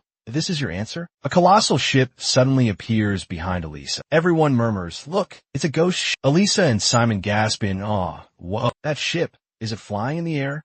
No, that's necromancy. They're using spirits and dark energy as a kind of fuel to move. She's a truly ambitious necromancer. I see. Elisa declares haughtily, dismissing the previous absurd accusation. From this moment forward, anyone who dares set foot in this mansion will be obliterated. The remaining points will be divided equally among all those who participate in the defense. Elisa guarantee it. Elisa orders everyone to attack Simon's group of 3. Lorraine and Sealhe quickly join the fray. Let's go too. Let's go. That kid is our target. Special class student number 1, Shimon. He's moving forward. Stay close. Round them all up. But the primary target remains Shimon. Shimon raises his hand, using bone spike. The other students instantly collapse or frantically cover their heads. Whoa, what is this? Fog, order. A voice booms from behind, calling out his full name. Shimon Valencia. It's none other than Hector. He challenges, let's finish our fight right now. Shimon frowns. Why now of all times? How annoying. Hector quickly casts a spell. He roars and launches a poison spell towards the Olam that Shimon is riding. The Olam, struck by the poison, screeches in pain. Hector charges forward without. He froze, his eyes fixated on the empty space. Impossible. The magic core is gone? That's Simon. He snatched the magic core already. He made a run for it before anyone could notice. Hector roared in fury. You bastard. You think you can escape me? Hector lunged forward, ready to strike. But before he could, something slammed into his face. A sticky liquid splattered across his face. From inside the mansion, Cammy's voice echoed. Simon, I'll hold him off, you run. Cammy yelled from above. Elisa observed the situation below the garden from above. That girl is in the way. Eliminate her. A voice unexpectedly called out beside Elisa. You dare. Malene was engulfing Elisa's ghost ship in flames. What are you doing? Don't interfere. Get out of here. Malene smiled faintly. Have you forgotten what I just said? I told you, people are not your pawns. Remember that. I'll hold her off, clear a path for you. The ship was engulfed in flames. Elisa gritted her teeth. Damn it. Simon run. Simon's foot landed inside the mansion. The system immediately announced, Simon Polentia Love A. Confirmed entry into the mansion. Exhausted, Simon gasped. Finally, I'm in. Simon collapsed onto the ground, nearly suffocated. Loren asked, what took you so long? Ran into a little trouble along the way. At that moment, Serii strolled in. Oh, am I the last one? The system confirmed. Serei's Idaku Ryabusi. Entry confirmed. Serei's snapped her fingers, a smug look on her face. Thanks to those slaves, getting in here was a piece of cake. Loren scoffed. Why harm the other students when you could have easily gotten in yourself? Blank. Control is completely lost now. No idea what's happened. Huh? What the hell is going on? What is this chaotic mess? How'd I end up here? Saris covers her mouth and gasps. Oh my god, what are you talking about? I'm using my ability completely legitimately. She provoked me. If you have a problem with it, report to my mother. I'll get expelled. Happy now? Loren is exasperated. You think I'll just do what you say? Oh, so if I said I wanted to get into Kizan by any means necessary, you'd expel me? What kind of nonsense are you spouting? You think I'd fall for this charade? Simon watches the two bicker back and forth, utterly exhausted. Being stuck between these two, it's truly exhausting. Cammy excitedly ran down the stairs, shouting Simon's name. She happily grabbed Simon's hand, breathing a sigh of relief. I'm so glad you made it here. Are you all right?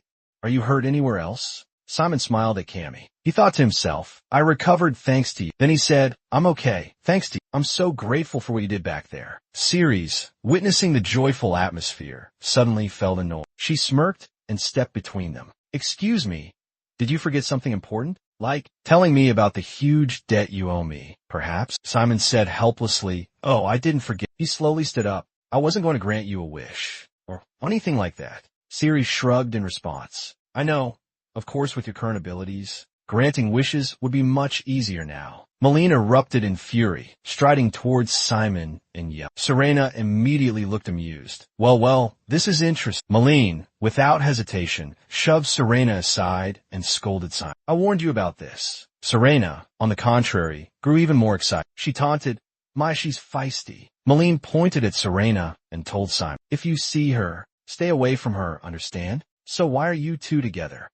Simon looked bewildered. What? Sorry, because there was a bit of a problem. Serena, without a hint of embarrassment, rushed forward and hugged Malene tightly. Malene, what are you doing here? Malene's face was filled with disgust. This is outrageous. Let go of me. I just want to be friends with you, Malene. Serena whined. I'll freeze you to death. Stop giving me the creeps. Get lost. Malene snarled, clenching her fist. Please provide the end time for this subtitle. Ceres feigned innocence, singing, what? Some kind of curse. How could I possibly attack Simon like that? It must have been you. Who else could it be? There's no doubt it was you. Regardless of who the culprit is, I still maintain.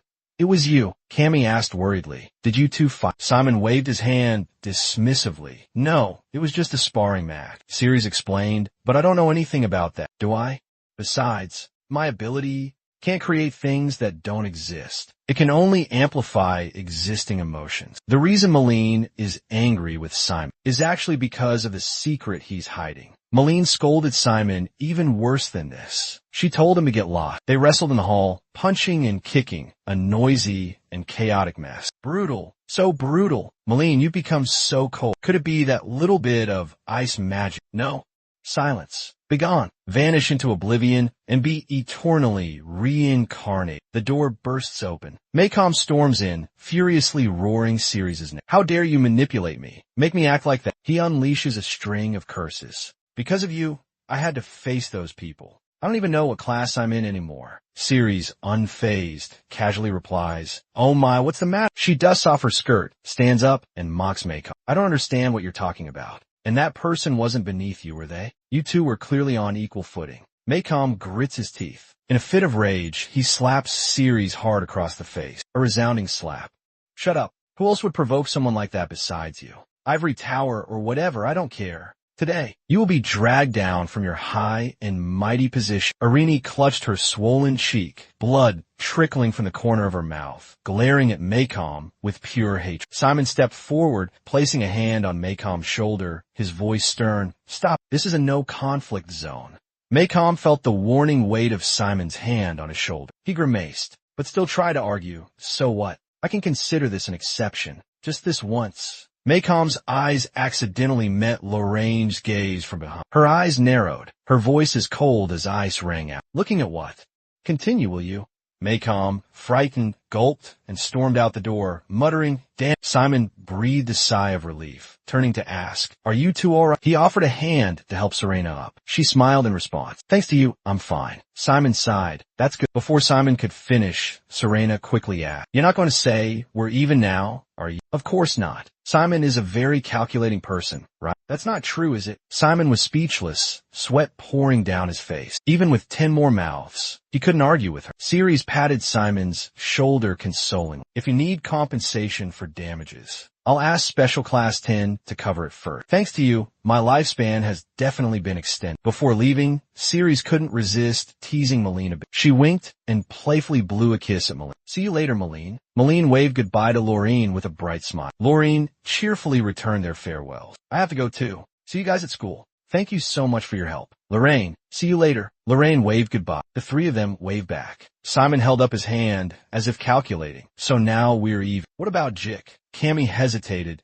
"Hasn't arrived yet. We've been waiting for you guys for a long time. But now, only 10 minutes remain." Just then, Elisa pushes open the door and enters. Her eyes meet Malene's, and the air thickens with tension. Elisa angrily demands, "How dare you challenge my Necromancer ship?" Malene smirks, scoffing. "If you want, feel free to challenge me anytime." Elisa fumes, but then brushes past Malene with disdain. Cammy asks Malene in astonishment, You defeated Special Class 7? What?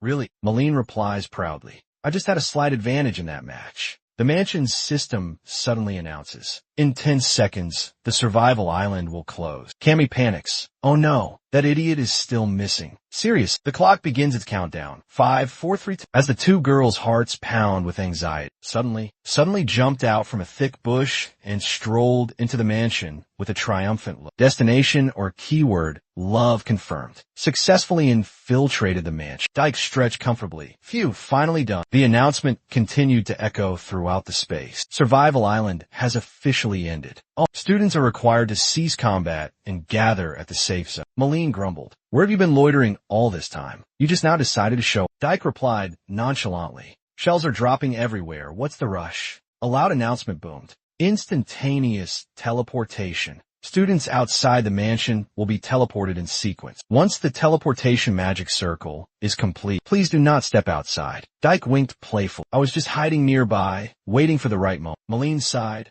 "Oh, you're so." Simon also stretched wearily. "Ah, we finally get to go home." Dyke cut in, shattering Simon's pleasant dream. Not a private residence, but a shared dormitory. Hector approached Simon Bolantia and asked, "That monster from the southern island, did you eliminate it?" Simon smirked, giving a vague reply.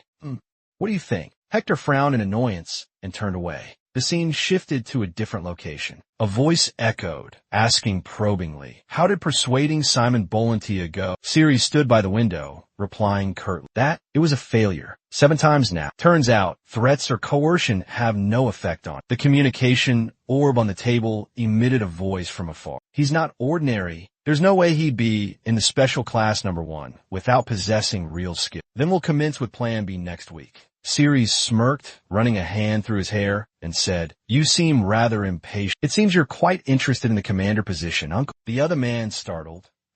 "What are you talking about? You've crossed the line. I'm only considering the future of the ivory tower." "Ah, I'm just kidding." Ceres approached the orb and declared, "As someone actively involved on the battlefield, and as the heir to the ivory tower, this is my next directive. I will take full responsibility for this entire matter. So, cancel that plan." The other side was utterly astonished by this declaration. "Please reconsider. The future of the ivory tower is in grave danger. If he cannot become our ally, he will become a dangerous enemy. We must eliminate him immediately before he becomes too powerful." Ceres sat down. "Eliminate such a crucial, irreplaceable asset? Preposterous. I'm quite eager to witness his future." Simon and Bolantia, a few days after the survival test is over, we quickly returned to our normal routines. So much so that those harsh days seemed like a distant dream. from his Cyclops aptitude assessment to the combat test and the deserted island survival test. It seemed the difficulty kept increasing, igniting an even stronger desire within the other students. Of course, I also yearned to become stronger, but the image of Scott's bones clattering to the ground, along with instructor Aaron's cold voice uttering a single word, fail, made Simon think dejectedly.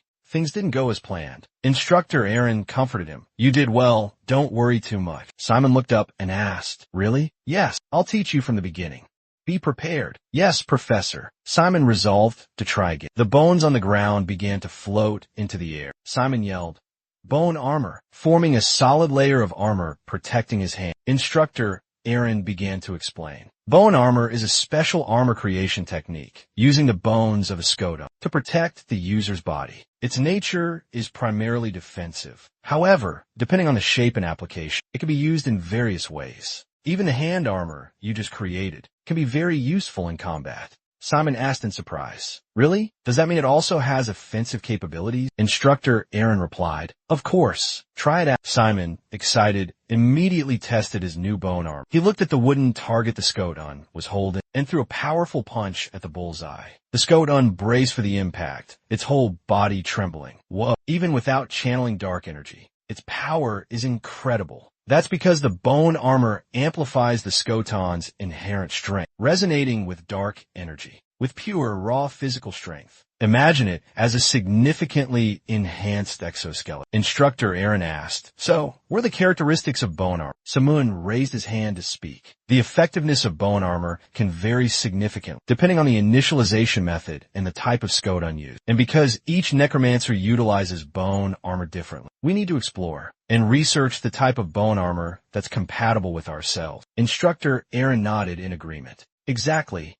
Now, let me explain. The difference between full-body bone armor and partial bone armor. Typically, full-body bone armor requires a minimum of 2 scota, and you also need to consider the mobility of the joints while maintaining overall body balance. Samun exclaimed, So that's why I failed 7 times. Indeed, you failed 7 times at the balance adjustment stage. Balancing full-body bone armor requires far more finesse and complexity. Therefore, the difficulty will increase significantly. Simon replied innocently, I understand, sir. Consider the number of bones attached to each arm, and the total number of bones connected throughout the entire body. Even without a direct comparison, you could tell which one is more difficult. Yes, that's right, Master Aaron. Simon turned away. So, there's no reason to lose patience. Although I failed 7 times this time, I still achieved some progress. Yes, thank you, Professor. The professor suddenly asked Simon. Come to think of it. He hesitated. Next week is the start of the new mission phase. Yes, that's right.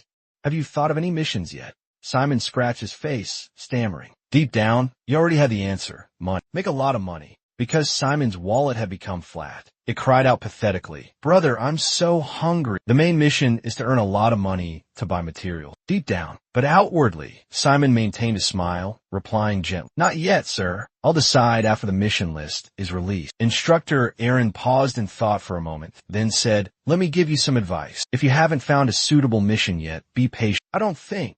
Simon hesitated. You fully understand the influence of a special class student, especially the top student, and how much weight that carries. Seeing Simon still look confused, Instructor Aaron decided to be blunt.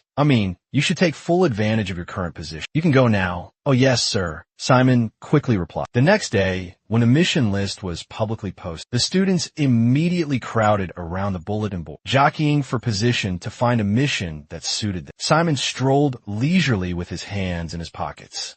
Nothing here really sparks my interest. Inside the control room, everyone started to panic. There's nothing.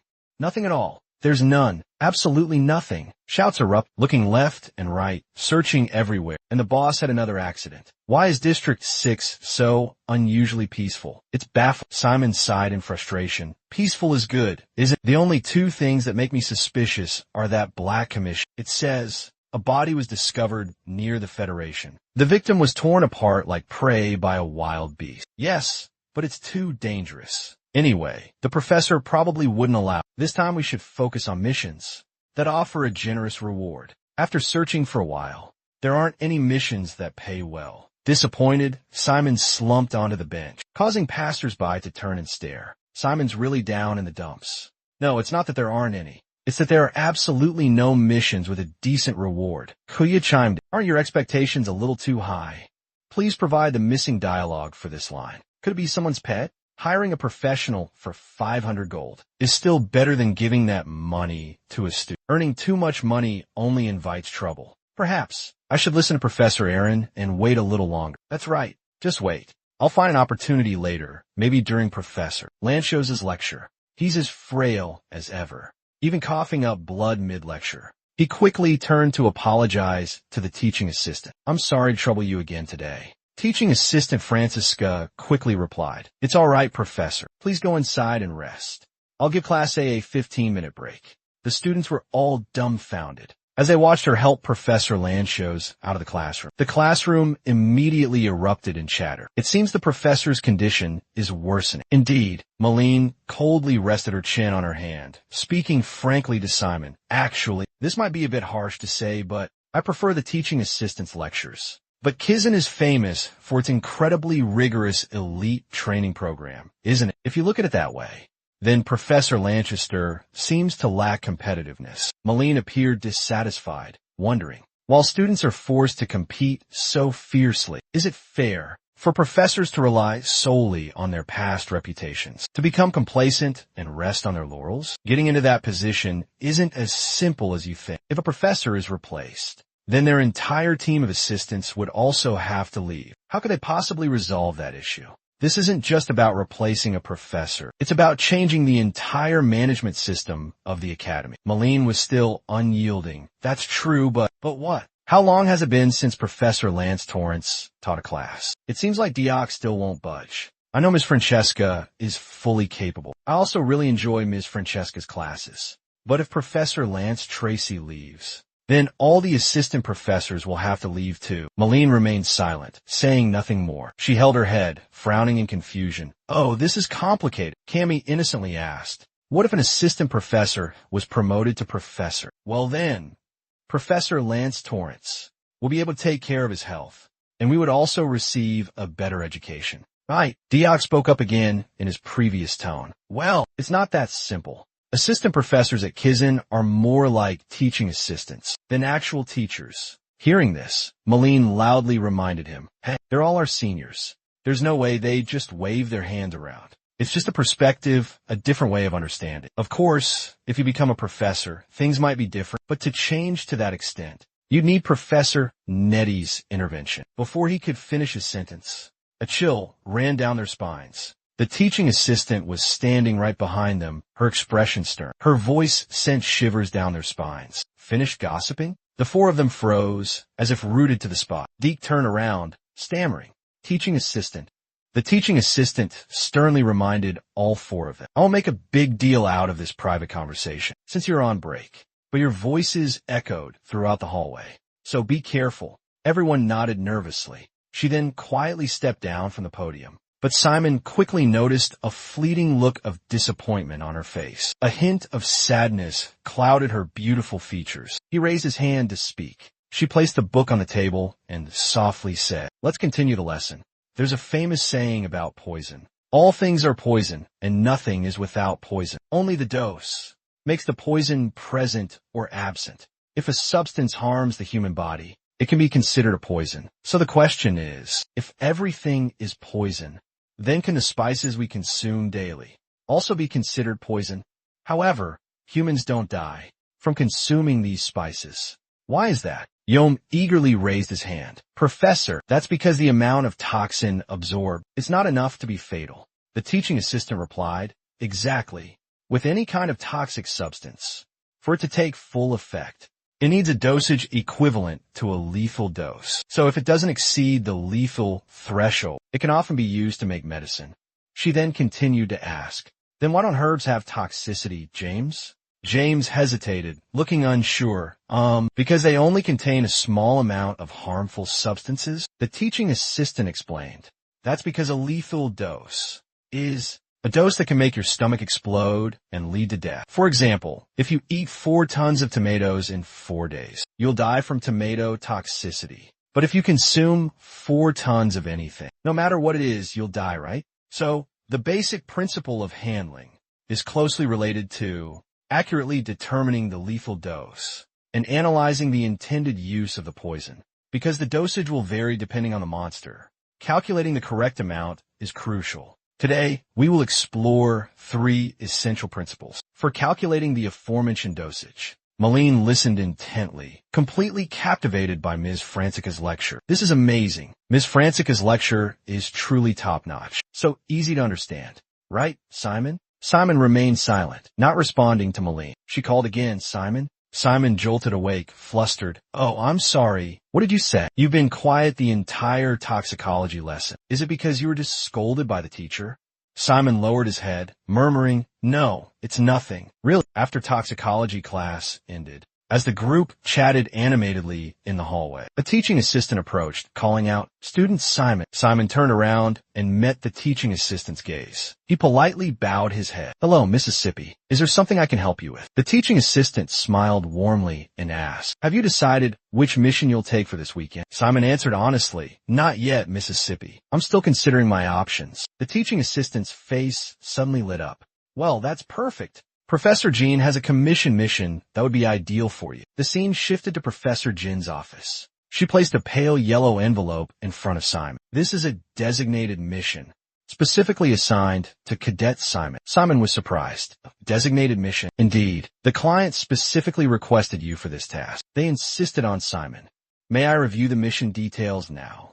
Of course. Please go ahead. Simon opened the mission envelope. Inside was a paper clearly outlining the mission objective, along with a photograph. Objective: protect the VIP. Commission rank D. The reward for this commission task is 1,000 gold. Location: Blue Hen Territory. Mission details are as follows. Strictly protect the client throughout the exhibition. Simon the Undead thought to himself, this is, only 1,000 gold? Wait, this is a D-rank mission. Simon's jaw dropped in astonishment, because the difficulty of the mission, as well as the reward, was quite generous. Professor Jean spoke up. Of course, being assigned a mission doesn't mean you're obligated to accept it, if you've already accepted another mission. But Simon immediately agreed. No, sir, I'll do it. I'll definitely do it. Simon rejoiced inwardly. 1,000 gold. This is enough to cover the cost of my materials. Professor Jean was pleased. That's good to hear. We were planning to assign some students to that exhibition, but it's fortunate you accepted this commission. Simon was curious.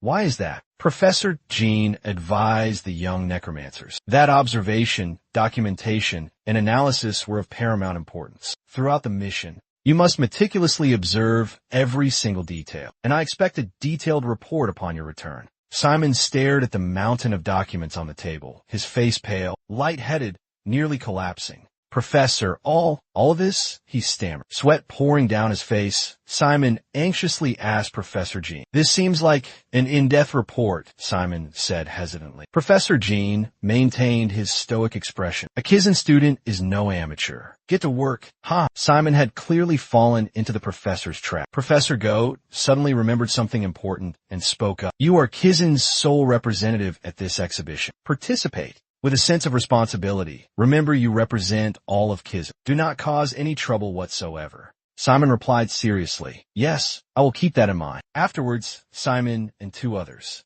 Beer and Elisa, set off together to Blue Harbor for a short trip. Elisa jumped for joy, cheering with delight. Blue Harbor. Meanwhile, Pear was scheming something, a sly grin spreading across his face. A new location. Simon, their new subordinate, helplessly spoke up. I'm trying to help you all.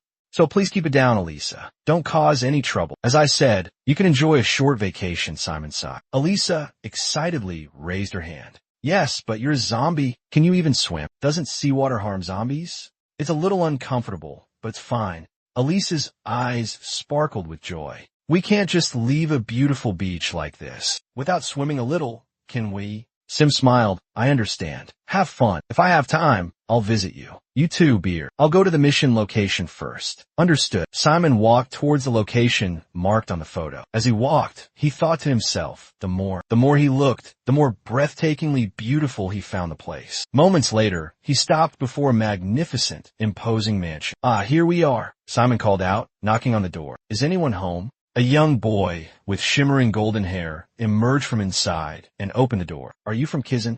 Please come in. The boy's eyes lit up, admiring Simon's attire with evident delight. Wow, welcome. Your clothes are so splendid. Simon bowed politely and inquired. Hello there. Do you live in this house? My name is Simon. Is that so? Simon, you're here to see the Viscount. Before Simon could finish, the boy replied, Well, I am the Viscount. The boy's words left Simon frozen in place, utterly speechless. After the misunderstanding at the door, Simon, flustered, hastily apologized to the boy. I sincerely apologize for my national. Viscount, Cian, still young, didn't mind it at all. It's okay, don't worry. Feel free to talk. When it's just the two of us, call me Cian. It makes me feel more comfortable. Cian led the way for Simon. As he walked, the boy hummed a tune. Simon thought to himself, it's hard to believe a child like that inherited the title of Viscount and governs land, castle, and is willing to pay 1,000 gold for an R-rank mission. Is it because his parents died young? Cian excitedly announced. This is the exhibition room. The boy dashed up the stairs, making Simon worry. Hey, wait up, Cian. Cian, in his exuberance, tripped on the stairs. Luckily, Simon caught him just in time. Cian cheerfully turned back and said, Oh, Simon, why are you in such a hurry? Just do your thing. Simon started to have second thoughts. Well, this might be harder than I thought. Sun continued, chattering excitedly. Originally, the exhibition was supposed to open in 2 days. But for my own safety, I'm opening it early. The boy unlocked the exhibition hall and warned. So, you're not allowed to make any mistakes, got it? Of course not. Thank you. As the exhibition hall doors swung open, Simon was left speechless and utterly captivated. Whoa, is this the next generation undead of Blue Harbor exhibition? The exhibition hall was vast and magnificent. Inside, skeletal remains of beasts, even dinosaurs, were on display. Simon felt overwhelmed by the splendor of the room. I don't even know where to begin. Meanwhile, Sun was ecstatically running around. Simon gazed at the colossal dinosaur skeleton in the center of the room. Oh, a skull crawler. Is this the highlight of the exhibition? It's incredible, but it looks like they haven't quite solved its balance issue. They're using black silk to support its body. Simon grimaced. If a Skotan like this appeared before everyone, it would surely frighten everyone out of their wits. Meanwhile, Cian had climbed onto the back of a smaller, dinosaur-like Skotan and excitedly commanded, Let's go, let's go. Simon, witnessing this, was extremely panicked. Cian. The dinosaur Skotan suddenly turned its head and looked at him. What's going on? Simon wondered. It seems like some kind of summoning magic is being used. Simon rushed over while Cian still didn't understand what was happening. The dinosaur Skotan immediately charged towards him. Simon jumped towards Cian and yelled, Got you! But he somersaulted and missed the Skotan, while Cian was pulled into the air by some kind of slime. Because Simon had shouted silence, in time, the Skotan froze in place. Simon was in excruciating pain. Ouch! A voice echoed meaningfully. A bodyguard shouldn't allow himself to be distracted like that. Cian playfully called out the man's name. Mr. Pinch, are you a necromancer too? He warned Cian to be very careful. This place is teeming with the undead. It's extremely dangerous. Cian was put down, excitedly exclaiming, Don't worry, mister. Let me introduce you. This is Simon Polentia, the strongest bodyguard from Kizan, a special student from class number 1. Simon, I think a Skotan dinosaur is nibbling on your hair. Pleased to meet you. Film extended his hand. Call me Film. I'm also a necromancer. I am Simon Polentia. Simon shook Film's hand, but he was startled by the slimy goo on his hand. Film laughed heartily. Ha ha ha. Just kidding. Just a joke. You're just a freshman, trying to earn some pocket money, right? I don't understand why you came here with such a faint heart. But anyway, the mission still needs to be completed, right? Simon felt a pang of unease, gulped, and, I'm sorry. Please forgive me. Viscount Cian, filled with worry, quickly spoke up for the boy. Oh, Simon, why did you do that? You didn't do anything wrong. You're not the one who deserves to be scolded. The boy stood protectively in front of Simon, his voice firm. Don't yell at my bodyguard.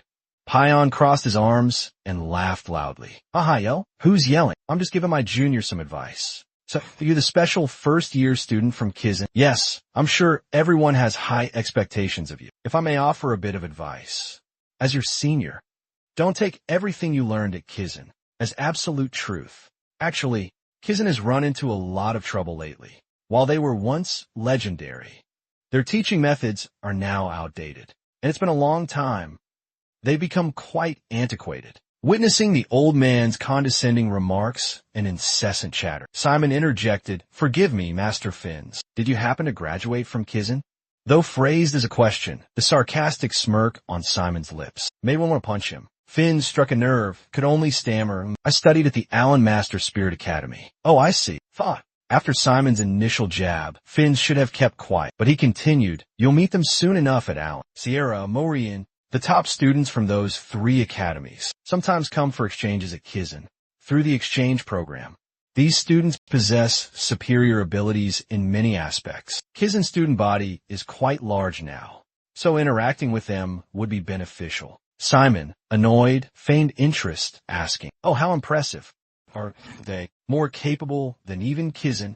Why Kizan of all places? I've been tricked. This sickly, pale kid is a total fraud." As expected, he's trying to backpedal by saying that every school has its strengths and weaknesses, so this can be seen as an opportunity to broaden both sides' horizons. Finn realized he couldn't win a verbal sparring match with Simon, so he changed the subject. "Let's stop talking about the academy's level. Graduating is just the true beginning of a real career. Follow me from now on, and I'll show you what true professionalism looks like." "Thank you, sir.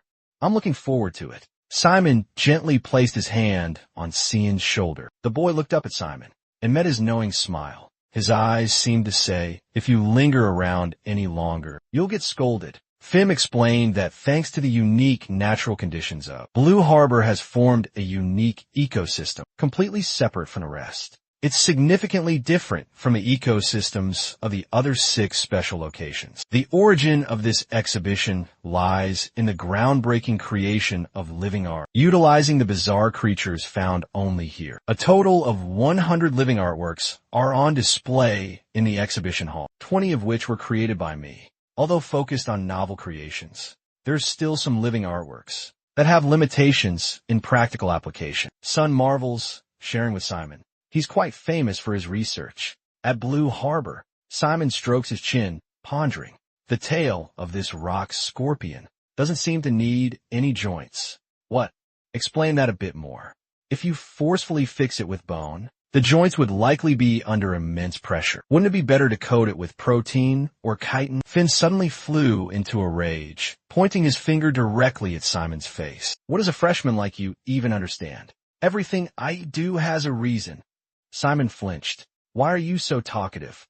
"Oh, right. I apologize. So, what material should we use? And what method should we use to coat it?" Finn then led Simon and Cian to a secluded room in the back, much darker and more mysterious than the outside, and said, "Now, I will reveal the centerpiece of this exhibition, a gynoid based on the deep-sea monster Graydon." Simon gasped in astonishment as he saw the colossal skeleton in the water tank. "The carcass of Sin. It's the Lord." Finn proudly presented the carcass in the water tank. "The main material is the monster, the deep-sea Graydon, along with its core body parts. It's made of bone, which is why Skodan can be created. Moreover, it's not even fully grown yet. No one has ever captured an adult dragon, but that doesn't mean we should completely ignore it. Although it's not fully grown, it possesses incredible speed and slashing power." As soon as he finished speaking, Phil immediately gave Simon a first-hand demonstration. He began by creating a magic circle to enable the deep-sea monster undead to move. Then, with a snap of his fingers, a piece of iron fell from the top of the water tank, hurtling towards the undead. In the blink of an eye, the undead sliced the iron in half. Simon's jaw dropped in astonishment. He boldly asked Phil, "If sold, how much would this undead be worth?" Phil remained aloof, scoffing before replying. "Are you asking that as a student of Kizan?" "Oh, you're not. It's just out of personal curiosity." Phil put his hands on his hips and said, "This is a priceless item, and absolutely not for sale. Furthermore, I can't accurately appraise this item, because I didn't create it. But if I had to estimate, its value would be at least 10,000 gold. Hearing this, Simon was stunned. For the 3rd time, Simon stood frozen in place, completely oblivious to Bia's calls. "Hey kiddo." Bia had to get right in Simon's face and yell, before he finally snapped out of it. Yes, Bia." "Bia," Simon stammered. "Why are you spacing out like that? Has your armor training made any progress?" "Oh, did something happen at the exhibition hall?" Simon scratched his head. "Nothing happened. I just saw a rather impressive revenant." "What kind of impressive revenant could possibly occupy your mind so much?" Simon then began to describe it to Bia. He's waving his hands around like an octopus. That's how the zombies move. Like this. Bia looked at Simon with a dubious expression and sighed. I see. It seems like 7 consecutive losses have really taken a toll on you. That's unfortunate. Simon suddenly remembered something. Oh right, Bia, I have a question. It's about armor code, right? Currently, I'm practicing with regular skeletons. But could I apply that to Legion skeletons? Bia pondered for a moment and replied, it's not impossible. However, until you've mastered regular skeletons, it's forbidden. Simon asked why. Because doing so will lead to developing bad habits. Bad habits? Just then, Elisa poked her head in. Commander. She cheerfully watched Simon, humming a soft tune. Humming? Simon, is something bothering you? Commander, you said I have to attend a party tomorrow night, right? Can you tell me what kind of party it is? Simon repeated exactly what Cian had told him. It's a reception hosted by the O1 family, a formal dinner party, with members of the O1 family present and distinguished guests of the exhibition. Elisa frowned thoughtfully. If you're a VIP, this will be a gathering of influential and powerful people. With Kizen's reputation, your attire shouldn't be a problem. Elisa smiled knowingly. There's just one thing you need to be aware of. Simon looked bewildered.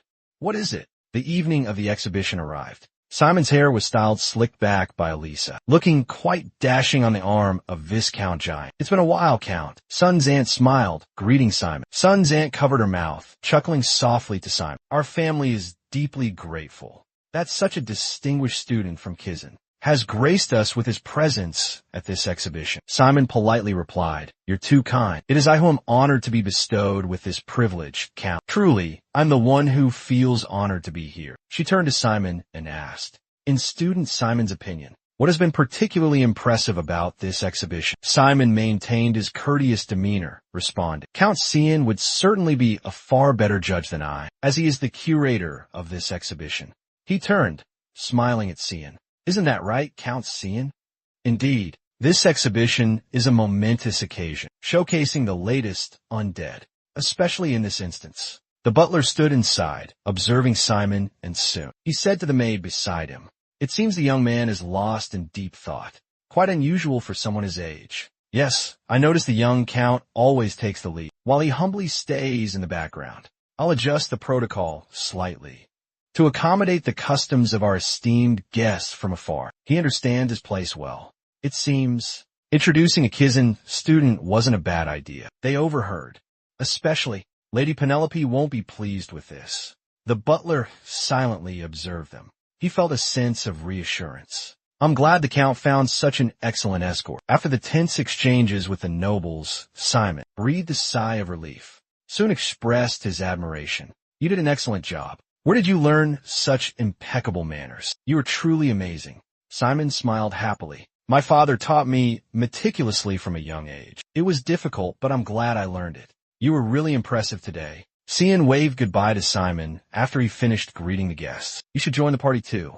Thank you. Simon entered the exhibition hall. He looked towards Cian. The O1 clan members were gathered there. Simon scanned the crowd.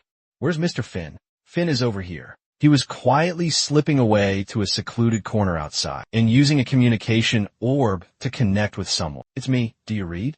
The other end immediately replied. Copy that. Everything is going according to plan. We will. Clearly, our plan is proceeding smoothly. The entire core membership of the family is gathered at the banquet hall, not a single absence. They're anxiously inquiring about Phil, wondering if any problems have arisen. A rumor has reached our intelligence network, suggesting that a student from Kizen has arrived at Blue Harbor. Phil has dismissed the information.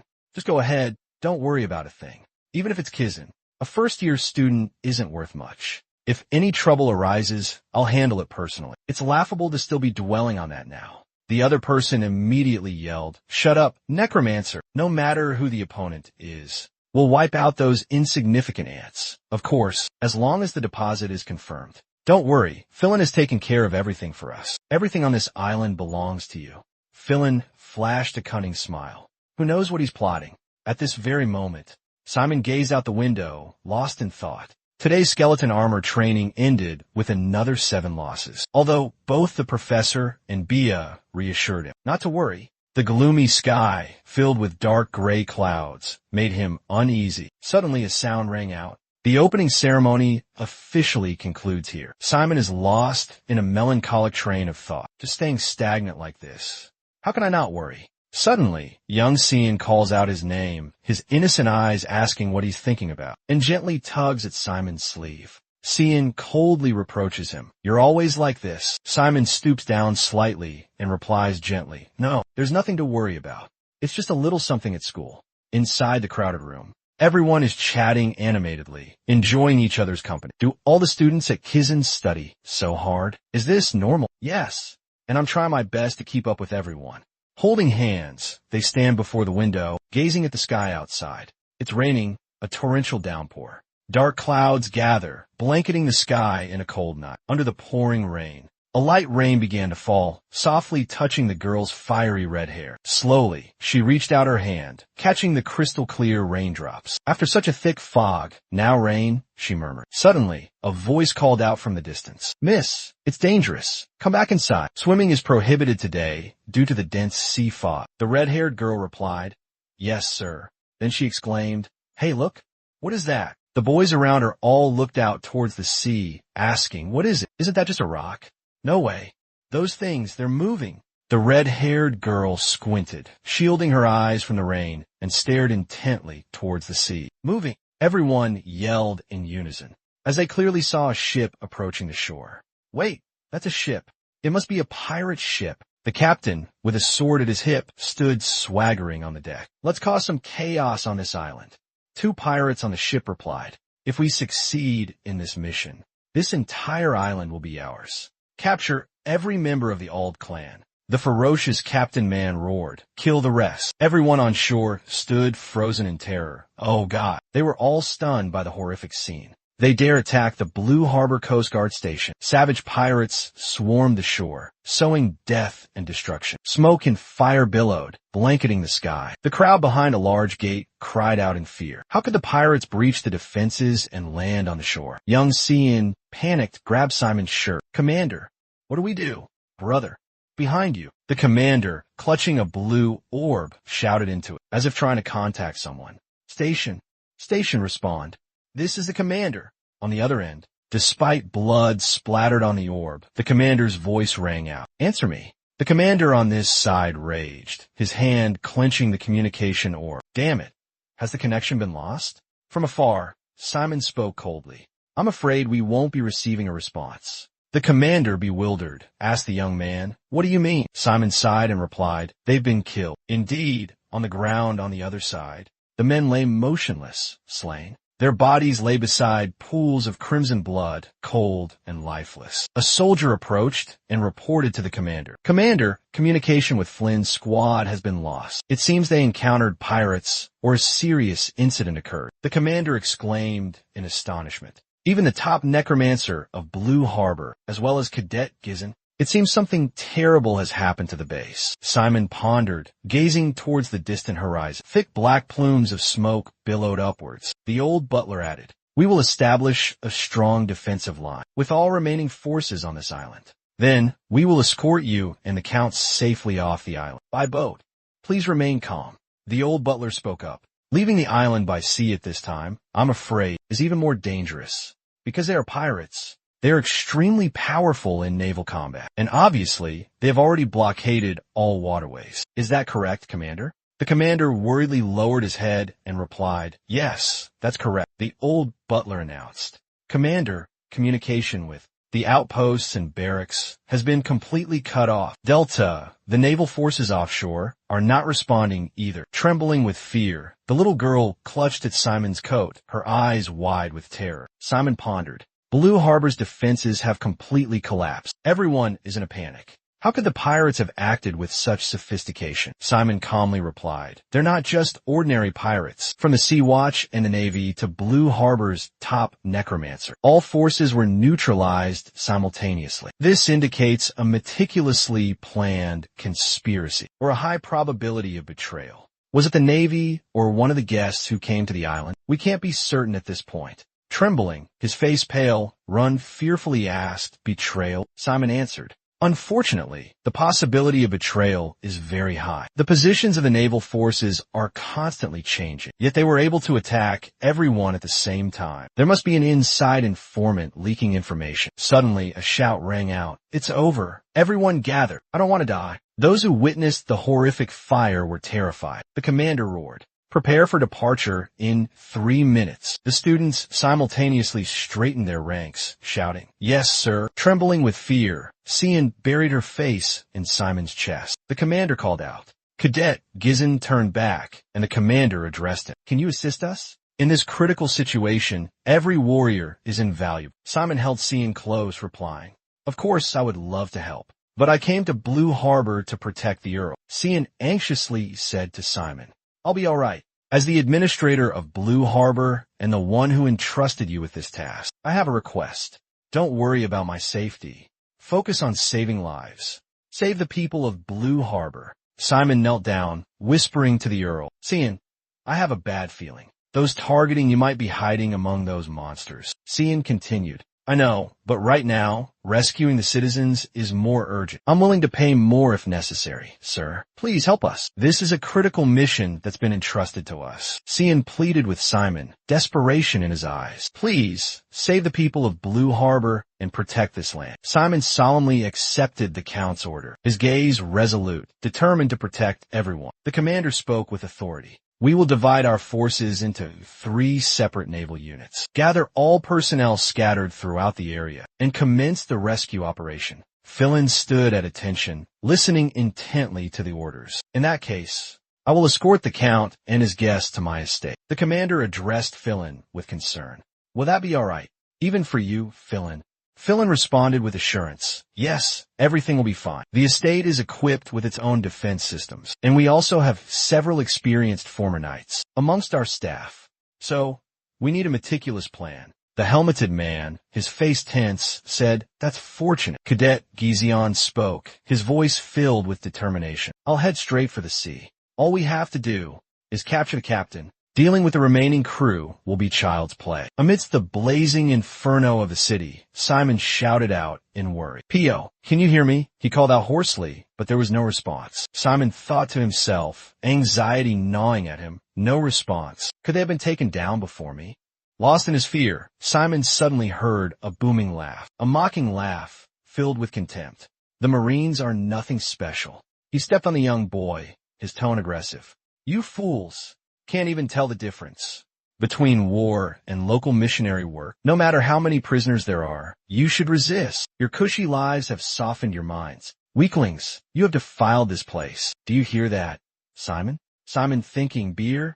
Isn't the situation dire enough already? A cyborg stands before these lifeless bodies and speaks so casually. "The pirate ship went this way, but they weren't much of a challenge, so I found them easily. Those brats slaughtered innocent people senselessly. You want to save them, don't you, Simon? Answer me, yes." The properties of the armor core that Master Turtle taught. Place the armor core on the villagers. Simon, bewildered, place it on the villagers? The cyborg replied, "Yes. It will be 10 times harder than what you've been practicing. If your resolve is strong enough, you will succeed." Simon thinking, "I understand. These moving skeletons are distracting." Simon to himself, "Focus. We have to save them. We will save everyone." The ferocious pirate swung his sword, slashing and killing, causing the pink-haired woman to panic and clutch her child tightly. The sharp blade pointed directly at her worried face. With all her might, she used her bare hands to block the incoming sword. The annoyed pirate yelled, "What the hell is this?" He was stunned by the woman's defiant, unwavering gaze. She punched him hard in the face.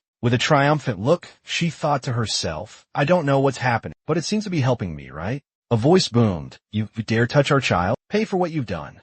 "How dare you?" Simon charged forward. "You bastard, take this." A devastating kick sent Simon reeling. He almost screamed. "What did you do to Phil?" Phil stammered, "No, it wasn't me. My leg. It moved on its own." The robot's voice echoed. "It seems we have succeeded. Now it's time to deploy the Legion. Cotton has been deployed. Let's go, kid, to the deceased. Now, there's no need to worry about bad habits anymore." Simon thought to himself, "All right then, let's use the Skeleton Legion. Time to get moving, kid." Simon pressed on the skeleton, yelling, "Roger that." It seems much easier than controlling a regular skeleton. Once you grasp the whole picture, Each individual skeleton in Legion form will automatically find their place. I think I understand why FIA forbade this. We've reached a level where we didn't need to train from the beginning, right? Simon chuckled. Suddenly, a mocking laugh startled Simon. The robot raised its fist and said, "A pleasure to meet you. Show me what you've got." The red-haired girl, burning with rage, stepped forward. "What the hell do you think you're doing? You bastard. You dare to touch my thigh earlier. Die now." Simon was astonished by the girl's tremendous strength. After carrying a few people, the boy exclaimed in surprise, "What's going on, Mom?" The blonde-haired boy cheered excitedly. "Look, I still have so much power." Finn smiled, opened her mask, and asked Simon, "Is everyone all right?" Simon roared angrily. "So that's it? You're the one who equipped me with this power." The pink-haired boy was stunned. "This uniform, it's Gizen's, isn't it?" Simon and Old Finch argued fiercely. Simon urged him, "But you shouldn't push yourself so hard." Old Finch laughed heartily. "It feels like I'm young again," Simon replied. "That's right. I saw you yesterday." Everyone cheered excitedly in unison. Gizen is helping us. With this armor, we won't suffer any serious injuries, right? The others hesitantly replied, yeah, I guess. All right then, let's keep attacking." Seeing the group aggressively charge forward, the pirates panicked and scattered in all directions. Before them lay a treasure trove overflowing with glittering gold, silver, and jewels. The captain held up a large gem, examining it under the light, observing it carefully before letting out a delighted laugh. "Magnificent, as expected of this fertile land. It possesses such unique gemstones. This is the first time I've laid eyes on an emerald with such a magnificent color. It was worth risking my life." Suddenly, a curly-haired underling with a large head came rushing in to report, "Captain, we need reinforcements urgently. The townspeople have launched a counterattack." Hearing this, he simply replied calmly, "Why worry about numbers?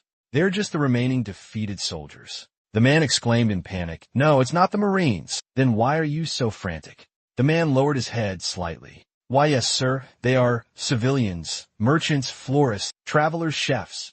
Seeing the man stammering, the captain roared, "Are you insane? Civilians? What are we going to do? Please, I beg you, have mercy, spare us." "But captain, there's a necromancer helping them." Hearing this, the captain fell silent. Why would a necromancer appear now?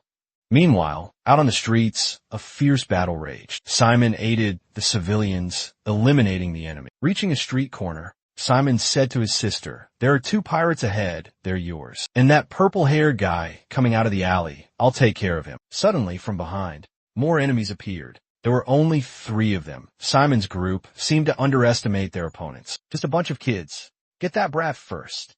But before he could finish his sentence, he was immediately subjected to a barrage of attacks from the villagers. Beaten black and blue, his face was a mess. The brown-haired girl turned back to Simon. "Hey kid, are you all right?" "Clearly, no one has laid a finger on you." Simon replied, a little embarrassed. "Yes, I'm fine. Thanks to you. I didn't expect everyone to react so strongly." An old man waved, smiling. "Look, I've thrown all the bombs into the sea, and the other villagers have been safely evacuated." He replied, "Thank you, sir. You've worked hard." The old man clenched his fists, showing his iron determination. "It's time to show those pirates who's boss around here." From the elderly to the young, everyone was filled with fighting spirit and enthusiasm. They chanted, their voices booming, "Charge! Wow, look at this fighting spirit. I really want to join everyone in a big battle." But Simon spoke up, "I'll handle these pirates myself.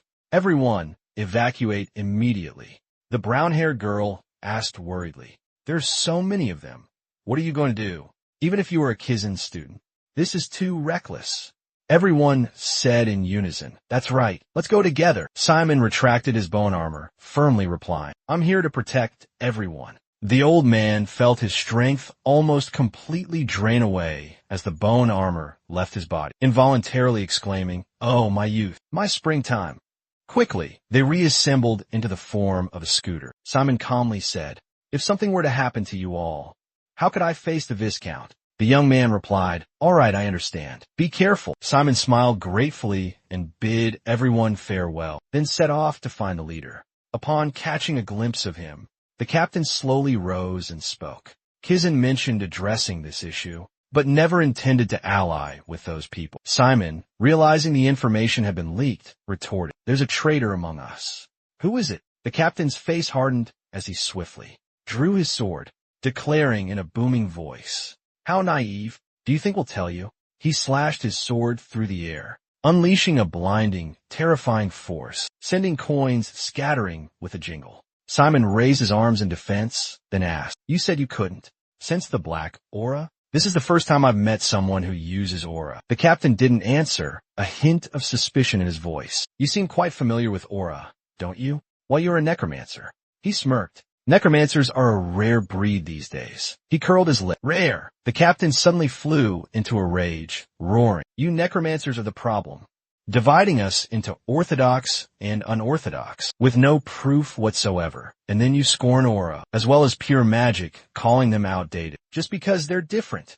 The captain swung his sword, lunging to attack, his voice thick with resentment. "I feel like I've been looked down upon like this before, but I also felt utter astonishment, witnessing aura being activated." Simon, his hand encased in bone armor, braced for the fight. The two clashed, a fierce melee erupting. The captain seemed determined to take Simon's life, unleashing deadly attacks. "These eyes, they're troublesome," he roared. Simon parried the attack and launched a swift counteroffensive, leaving the captain stunned in disbelief. Could that be the legendary swordsmanship of the Royal Knights? Magnificent, truly astonishing. "What other skills are you hiding?" "I carry the noble blood of the knights." He attacked relentlessly, his words flowing just as rapidly. "In this world dominated by necromancers, our knight families are dwindling and losing their standing. These are the harsh rules of this era, a constant cycle of but I have never yielded. I diligently hone my family's sword techniques, temper my body, and refine my own aura. I passed the rigorous examination and officially joined the Knights. But out of 200 new recruits, 198 necromancers had already unlocked their core. Do you understand the feeling of being considered obsolete, a relic clinging to outdated ideals?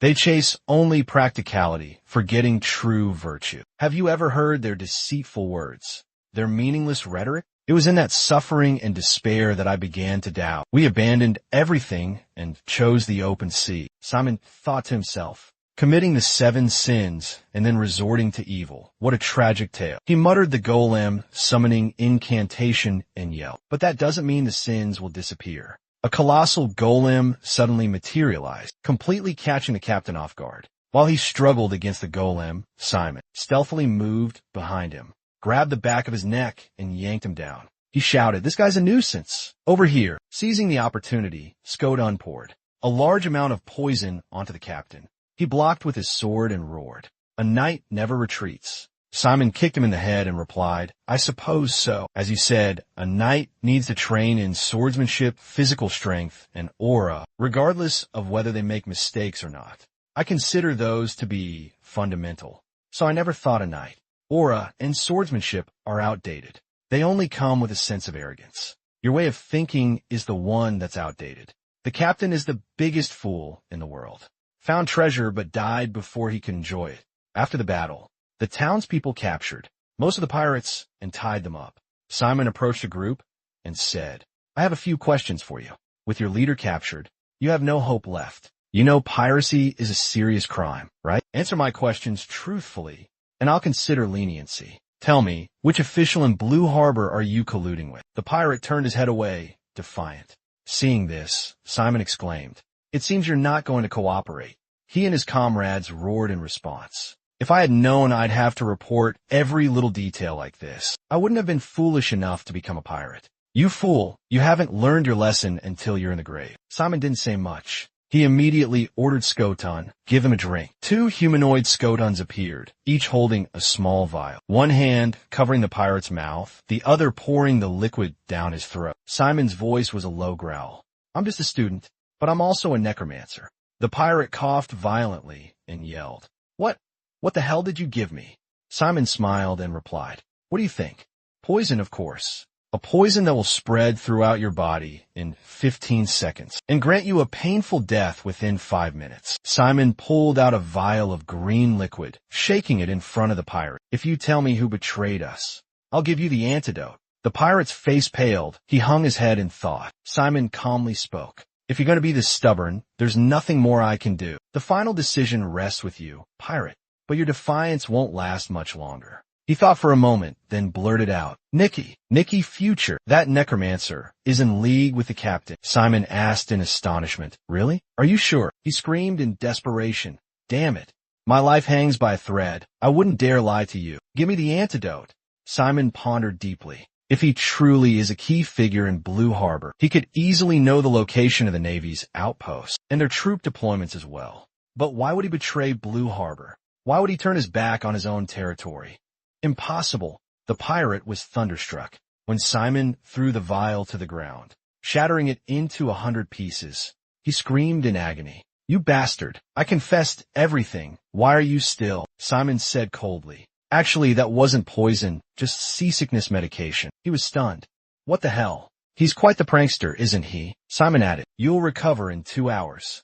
So, just relax in your cell. Meanwhile, at the castle, 2 servants were desperately fighting back against the enemy to protect the Viscount. A nanny clutched a small boy in her arms, determined not to let them take him. The leader yelled, resistance is futile. Cooperate, and you will be spared. Suddenly, a bone-like armor manifested on the maid. She gasped, what is this? From the end of the hallway, Simon ordered an attack. The 2 men turned to look at Simon, was sent flying by a devastating punch from Maid. Behind Simon, a ferocious man appeared, brandishing a weapon. The girl shouted a warning. Simon, behind you. He quickly dodged, delivering a counterpunch that sent the attacker sprawling. Unconscious, Cian hurriedly jumped down, anxiously checking on Simon. Are you all right? Are you hurt? Simon replied, I'm fine. How about you, Viscount? Simon happily stepped forward, taking Cian's hand. The boy replied, I'm okay. Behind them, the maid was finishing off the remaining attacker. Simon urgently said, then we need to evacuate quickly. I'm afraid my bad feeling was right. Cian looked at Simon with innocent eyes. He was too young, too naive to understand the complex conspiracies within his family. Everyone quickly donned their code armor and moved downwards through the broken wall. Moments later, the maid called out, Simon, he's the last one. Simon replied, I know. He'll be safe with me. With this. Hurry up, Cian. Come here. The boy rushed over, but suddenly, out of nowhere, a burly, ferocious pirate appeared. He swung a giant club and roared. Finally got you. You're coming with us, Viscount. Cian was terrified, his face pale, frozen in place. Suddenly, a suit of bone armor charged forward, knocking the pirate to the ground. He nearly landed on the Viscount. Damn it, what the hell is this? He bellowed. Cian, come here. Simon yelled. The boy scrambled to his feet. Yes, sir. The boy quickly ran toward Simon. But just as he was about to reach Simon, Cian was suddenly grabbed by a tentacle, suddenly lifted Simon into the air.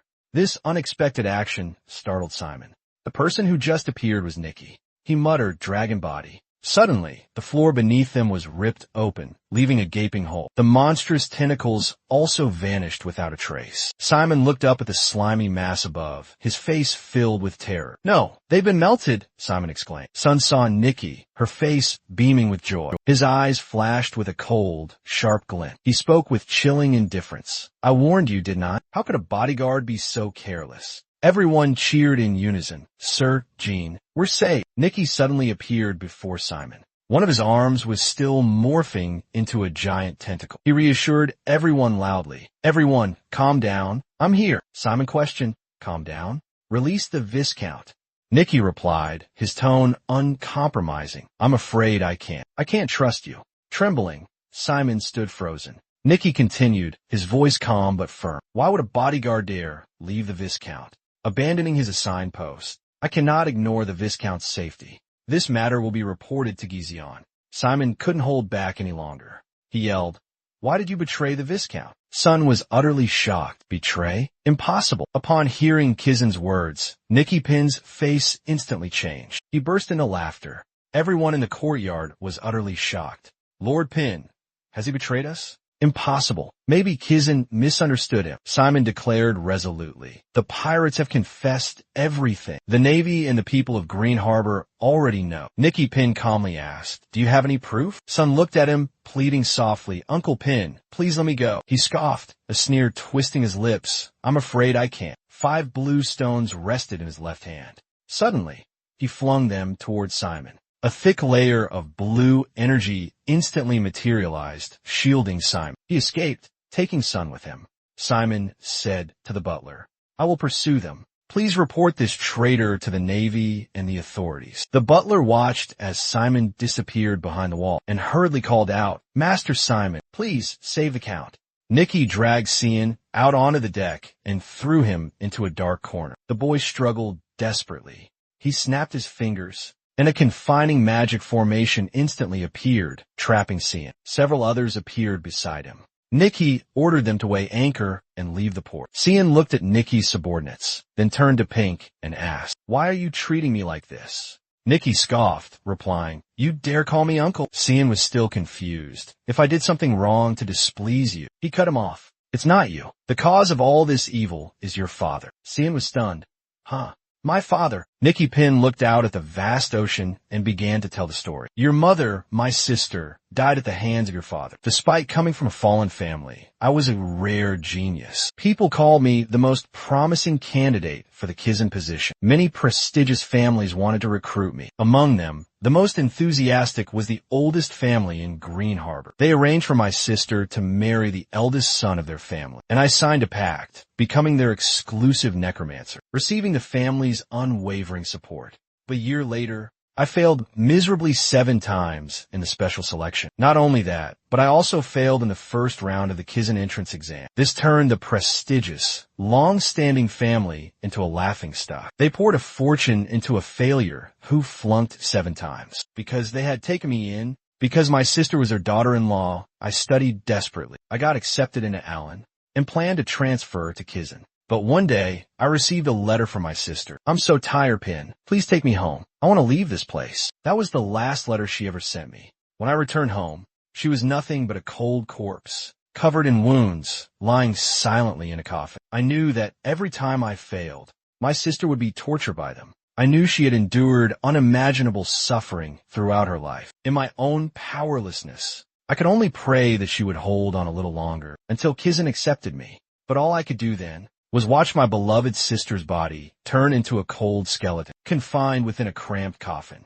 All the knowledge I had accumulated couldn't save my sister's life. While I was drowning in regret and trembling in helplessness, do you know what your father was doing? He was courting a noble lady from another clan, right at your sister's funeral. They treated her death like some dreadful, contagious disease, even before her body had grown cold. How could a husband act so heartlessly? Hearing this, Cian broke out in a cold sweat, his whole body trembling. He only knew that he had lost his parents early, and never imagined his family history was so complicated and messy. And Uncle Gene, the man he had always respected and loved, how could he suddenly turn so cruel? Nikki Jean continued, From that day forward, I swore to myself, this clan must be annihilated. I will seize everything that belongs to them. Nephew, do you remember how your father perished? Cian replied, He died from a violent illness. Suddenly, he froze for a moment. Could it be? That wasn't the truth? Seeing Cian's expression, Binz laughed loudly and replied, You figured it out, haven't you? I am your father's killer, and the one who avenged your mother. Now, the entire Elder Clan has gathered. It's time to wipe out this tainted bloodline, and I will inherit the entire vast fortune and the rule of Green Harbor, because I am the only survivor. So, nephew, a perfect plan, isn't it? Witnessing his crazed expression, Cian felt a pang in his heart. Tears streamed down his cheeks. He shouted, No, things won't go your way, because Simon will stop it. Nikki suddenly remembered, that's right, the head of Kizun, he's the only wild card. But unexpectedly, the one holding the number 1 position. And Kizun is a nobody. Master Need must be getting old and his eyesight failing. What's so interesting about that place? All right, the most important thing right now is to deal with you and seize all the assets of that old man's family. Then we can worry about that, Brad. He sat down, pointing a finger at Sun's forehead. You still insist that Simon won't die? Nikki frowned. You're still stubborn, aren't you? Suddenly, he felt the surrounding space tremble slightly. He quickly turned to observe and thought to himself, could that brat have caught up already? Impossible. That's absurd. Who could? Sun lay on the deck. Hopefully, Simon will arrive in time before he makes a move. The pirate captain steered his ship, closing in on Nikki Pin's vessel. He roared, his voice booming, Count, you're here. Binz asked in astonishment, What are you doing here? The captain bellowed furiously, What are you asking? Seize the Count. Anyone who dares interfere will be killed without mercy. He glanced at the adjacent ship, scheming inwardly. I still suspect That high-ranking sorcerer could betray us at any moment. This is sooner than anticipated. He's just a brat. Finish him off here. The captain tapped his finger against the ship's railing, a smug grin spreading across his face. Haha, they can't even use dark magic. Then this will only take a blink of an eye. Capturing them is only a matter of time. Thinking of the red-haired girl on the other side, he wondered, what should I do with her? The pirates glanced towards Binz's ship, and seeing him alone, they became wildly excited. They charged forward, determined to finish him off quickly. Binz showed no sign of hesitation or fear. He pulled from his pocket a vial filled with a mysterious blue liquid. He downed it in one gulp, and suddenly the pirates froze, witnessing Binz's body begin to swell abnormally. He hunched over, the back of his shirt rippling strangely. A pirate clicked his tongue, wondering, what the hell has happened? What's that guy doing? Suddenly, countless terrifying tentacles erupted from Binz's back. He raised his head, looking at the pirates with a sinister smile. Well, is this your first time facing a necromancer? The powerful tentacles lashed out, instantly sweeping away, taking down almost all of the pirates. Only one pirate remained, holding a crossbow, trembling as he pulled the trigger, but the arrow couldn't pierce the steel-hard tentacles. Binz scoffed. You think that can do anything to me? The pirate screamed in terror. Monster! Good heavens, Captain! How can we possibly defeat that monster? Seeing the morale of his men crumbling, the captain roared, silence. Do you want me to send you to hell before he does? Attack! Observe Binz carefully. Deep down, he wondered, what has he done to his body? Even if only the Count survives, we must find a way to escape. Suddenly, the captain collapsed to the floor, screaming in agony. It's finally happening. Binz asked coldly, how does it feel? The undead give off a very particular scent. I've added a secret ingredient, specifically for the undead in a mist.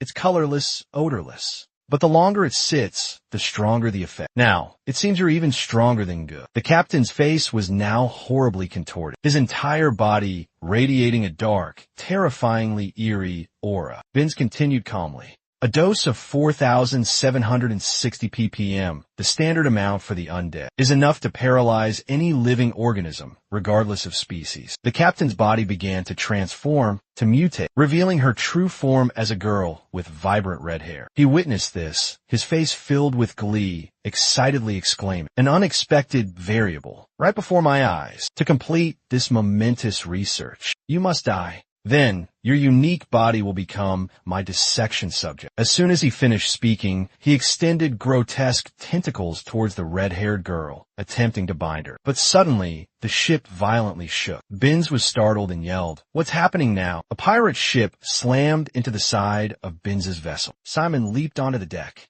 Binz was astonished. Huh? You dare come here? You're tired of living. Elsa rejoiced. Let's see who's really tired of living. Simon and Fear appeared simultaneously. Simon shouted, Elsa, get Cian out of here now. Fear laughed loudly. Proho, finally, my time to shine. Elsa warned Fear, telling him to stay away. The air was thick with deadly zombie toxins. Just one breath, and he would lose control. Countless grotesque tentacles lashed out, fiercely attacking Elsa. Pincher sneered. You're surrounded by zombies. How exciting! Elsa leaped and dodged the attacks with agility. Suddenly, a massive hole erupted in the floor. Tentacles quickly snaked down below. Elsa yelled, warning the commander to be careful. On the other side, tentacles were lunging towards him. He raised his sword to block, urgently shouting, Hurry, Elsa! Get Cian out of here. Is this entire ship infected? At this rate, Elizabeth and I will be paralyzed soon. While Pincher was distracted, Elsa ran to Cian and said, Don't move, let me untie you. Cian cautiously asked, Who are you? The girl quickly said, I'm one of Simon's men. Hearing that, C.O. Tuak felt somewhat relieved and left with the girl. On the other side, the battle was still raging fiercely. Suddenly, a grotesque tentacle grazed Simon's shoulder, tearing his shirt. He looked at the green slime on his shirt and thought, This tentacle is poisonous. I have to find a way to deal with it. Pia raised her sword and said, There's a way. The question is, do you dare to use it? Pia's sword flashed down with deadly speed. A sizable chunk of the tentacle was severed, but it seemed to have no effect. It still wriggled, the remaining length considerable. Pia continued, Kid, that's the method I mentioned. But where did Simon go?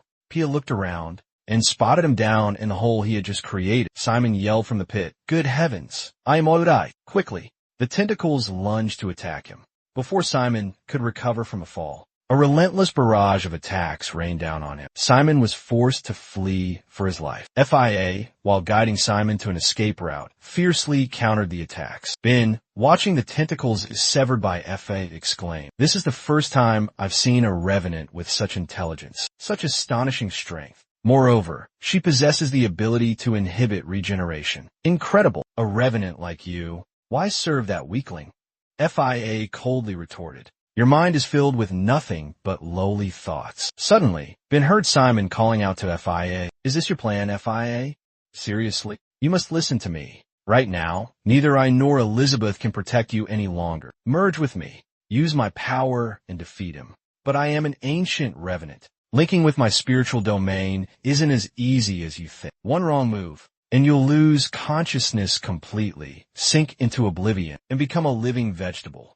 Are you really willing to risk that?" Simon had no time to hesitate any longer, and we'll all die. He gripped the wooden steps leading up from the cellar, his voice firm. "I can do this."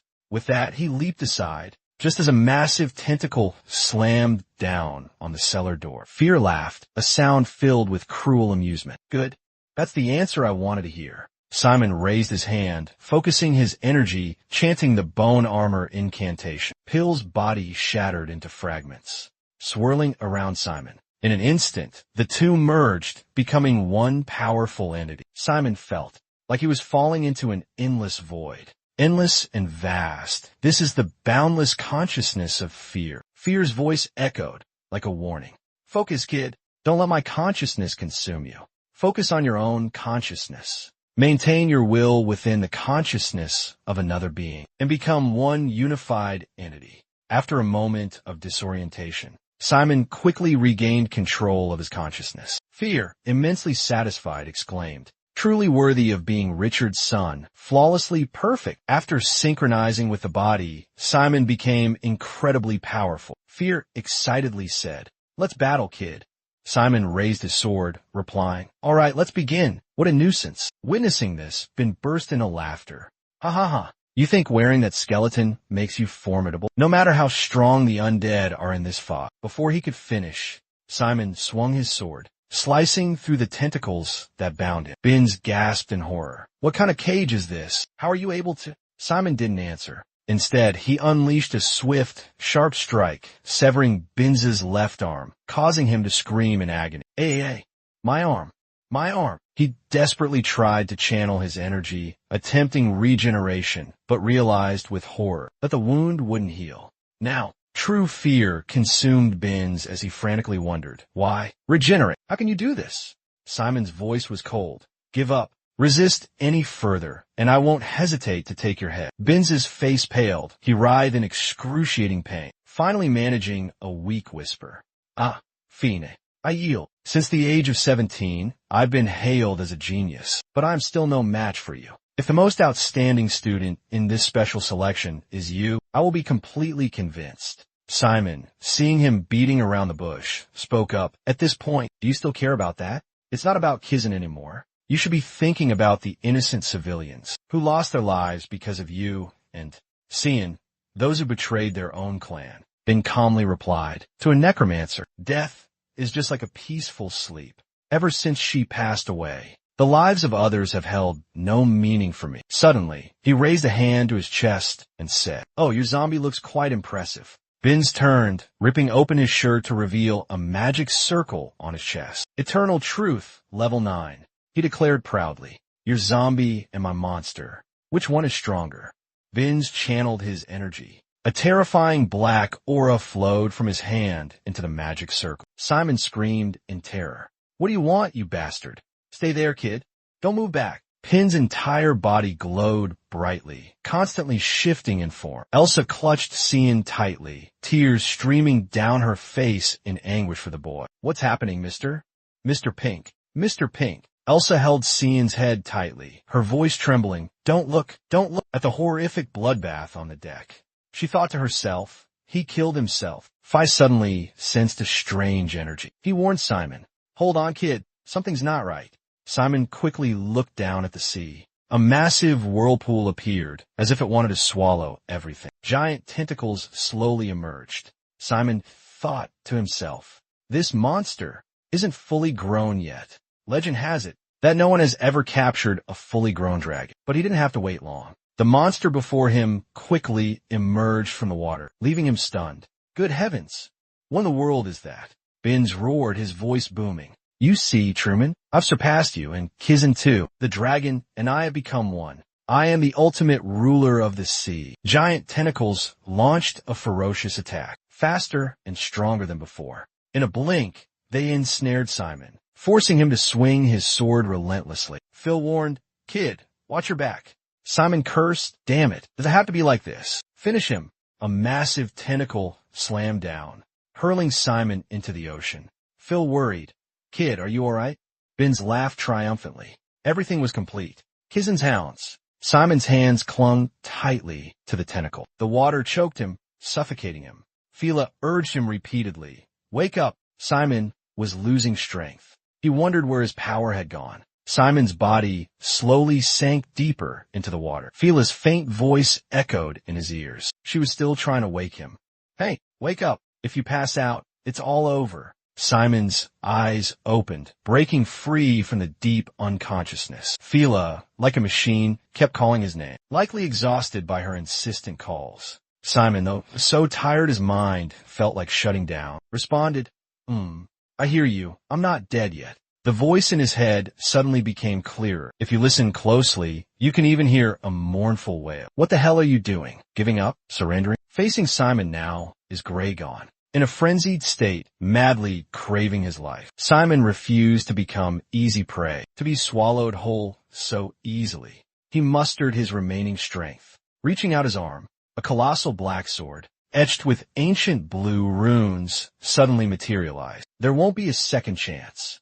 As soon as he finished speaking, Graygon launched a barrage of tentacles, aimed directly at Simon. The massive sword from before, in the blink of an eye, shrunk back to normal size, fitting perfectly in Simon's hand. He gripped the sword, ready to attack, determined to fight to his last breath against the monster before him. Those words still echoed in his mind. Listen up. I will only explain the principle of true strength this once. Remember this well. A true swordsman doesn't just attack what's directly in front of him, but must also wield his sword to strike opponents from afar, at a considerable distance.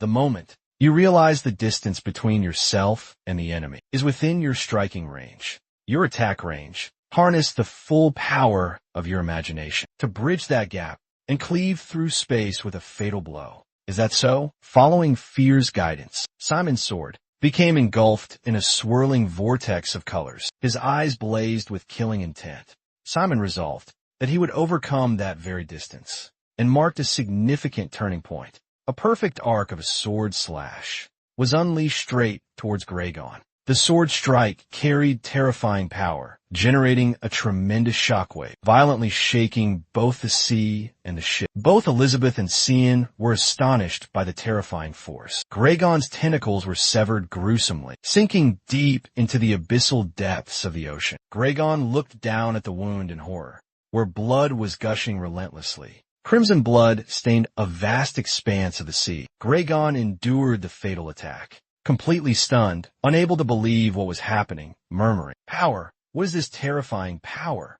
Before Graygon could recover, Simon charged forward, preparing to unleash his next attack. He focused all his magic into the blade, aiming to create a blow, even more devastating than the previous one.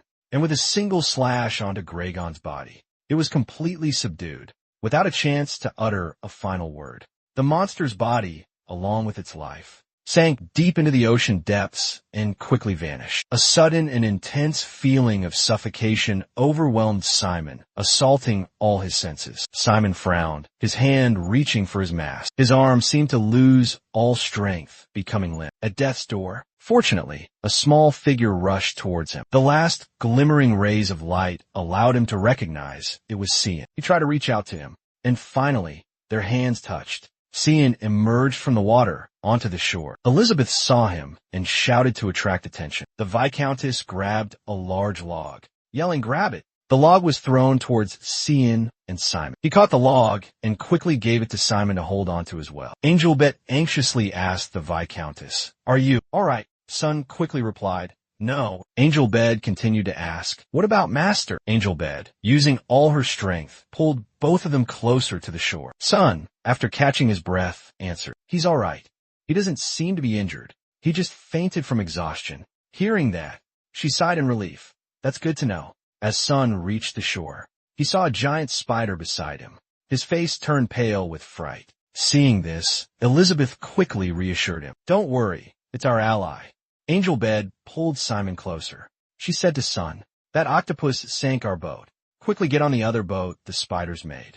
Then let's get out of here. Sun continuously admired the spider's abilities. He cheerfully raised his hand and said, well done, spiders. You were truly amazing. The spider seemed to understand the boy's words and responded in its own unique spider language. Ariel lifted Simon, placing him on her stomach. She called out. Hearing him respond to Ariel, Kuya said sincerely, you've worked hard this time. Kuya chuckled in response. My whole body is itching from the salt water. It was so uncomfortable swimming in. It really wasn't enjoyable at all. Ariel, hearing this, replied cheerfully, swimming. Once you get used to it, it's a lot of fun. It's better to be on shore. The most important thing is to wash off the salt water first. She carried Simon towards the dragon boat and said excitedly, come on, let's go back to Greenscape. Somewhere, with stunning white, ancient buildings, standing close together, Simon gradually awoke from his unconsciousness. He stared dreamily at the white ceiling. Suddenly, a familiar voice echoed, sounding just like Elizabeth's, ringing in Simon's ears. Oh my God, Master, you're awake? Simon wearily forced himself to sit up. His voice was hoarse, as if he had just survived a life-threatening illness. It's truly fortunate to have Angel Bet by my side, he replied weakly. Yes, seeing that he seemed to have regained consciousness. She hurriedly ran to the door to inform Cian. Good news, Viscount Cian. Sir Simon is awake. Cian, overjoyed and excited, poked his head in through the doorway. Really? Brother, are you feeling better? Simon smiled at him, his voice filled with gratitude. Cian, you saved my life.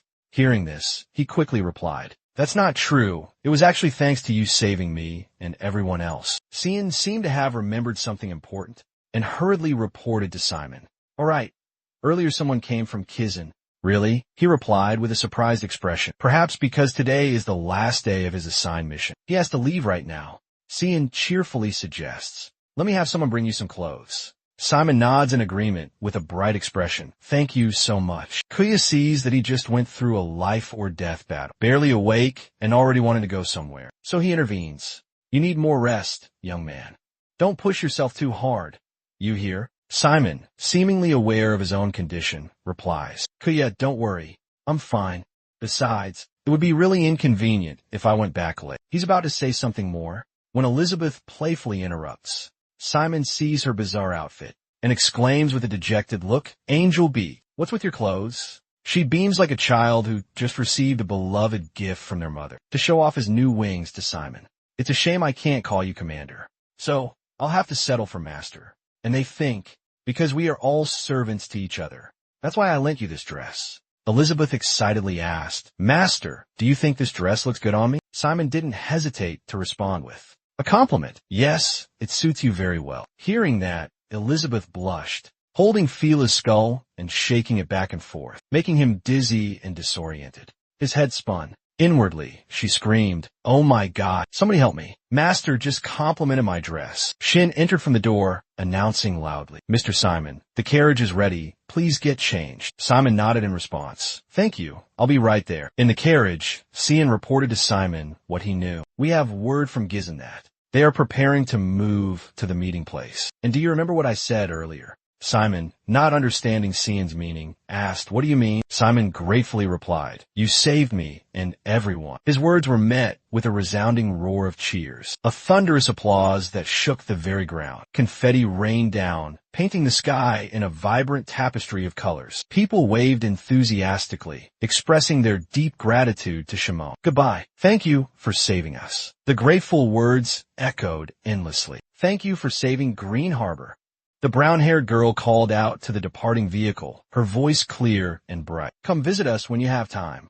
Catching pirates is like child's play for you guys. Cian said to Shimon and Angel Beat with admiration. You snuck onto one of their ships. and caused so much chaos they went into a frenzy. And you took down that ferocious captain in the blink of an eye. Plus, Mr. Bin joined the fight too. Also, we decided to expose all the heinous crimes that the family has committed. Thank you for helping me, and for Mom too. I think the family will see a lot of changes soon, Shimon. I'm truly grateful to you. Indeed, I've given a lot of thought, deciding on a special reward for you. Just then, the carriage abruptly stopped in front of a magnificent mansion. Junabeth and Simon exchanged puzzled glances, their faces filled with suspicion. Unable to contain his curiosity, Simon asked Cian, "Aren't we going to the meeting place?" "This is the Undead Exhibition Hall," Cian replied to Simon. "We're just stopping by for a moment." Cian stepped forward, smiling as he turned back to ask Simon, "What are you doing?" Simon was taken aback by the unexpected question. "We have to go to Overlot," Cian said. Simon Ferentia stammered. "The reward, what is it?" Cian smiled at him, then calmly replied, "High-level magic." Hearing that, Simon's eyes widened, his jaw dropped, and with a look of utter astonishment, he exclaimed, "Huh?" Cian turned his head and continued walking, saying as he went, "It seems you like this reward better. Do you remember the original reward for this mission?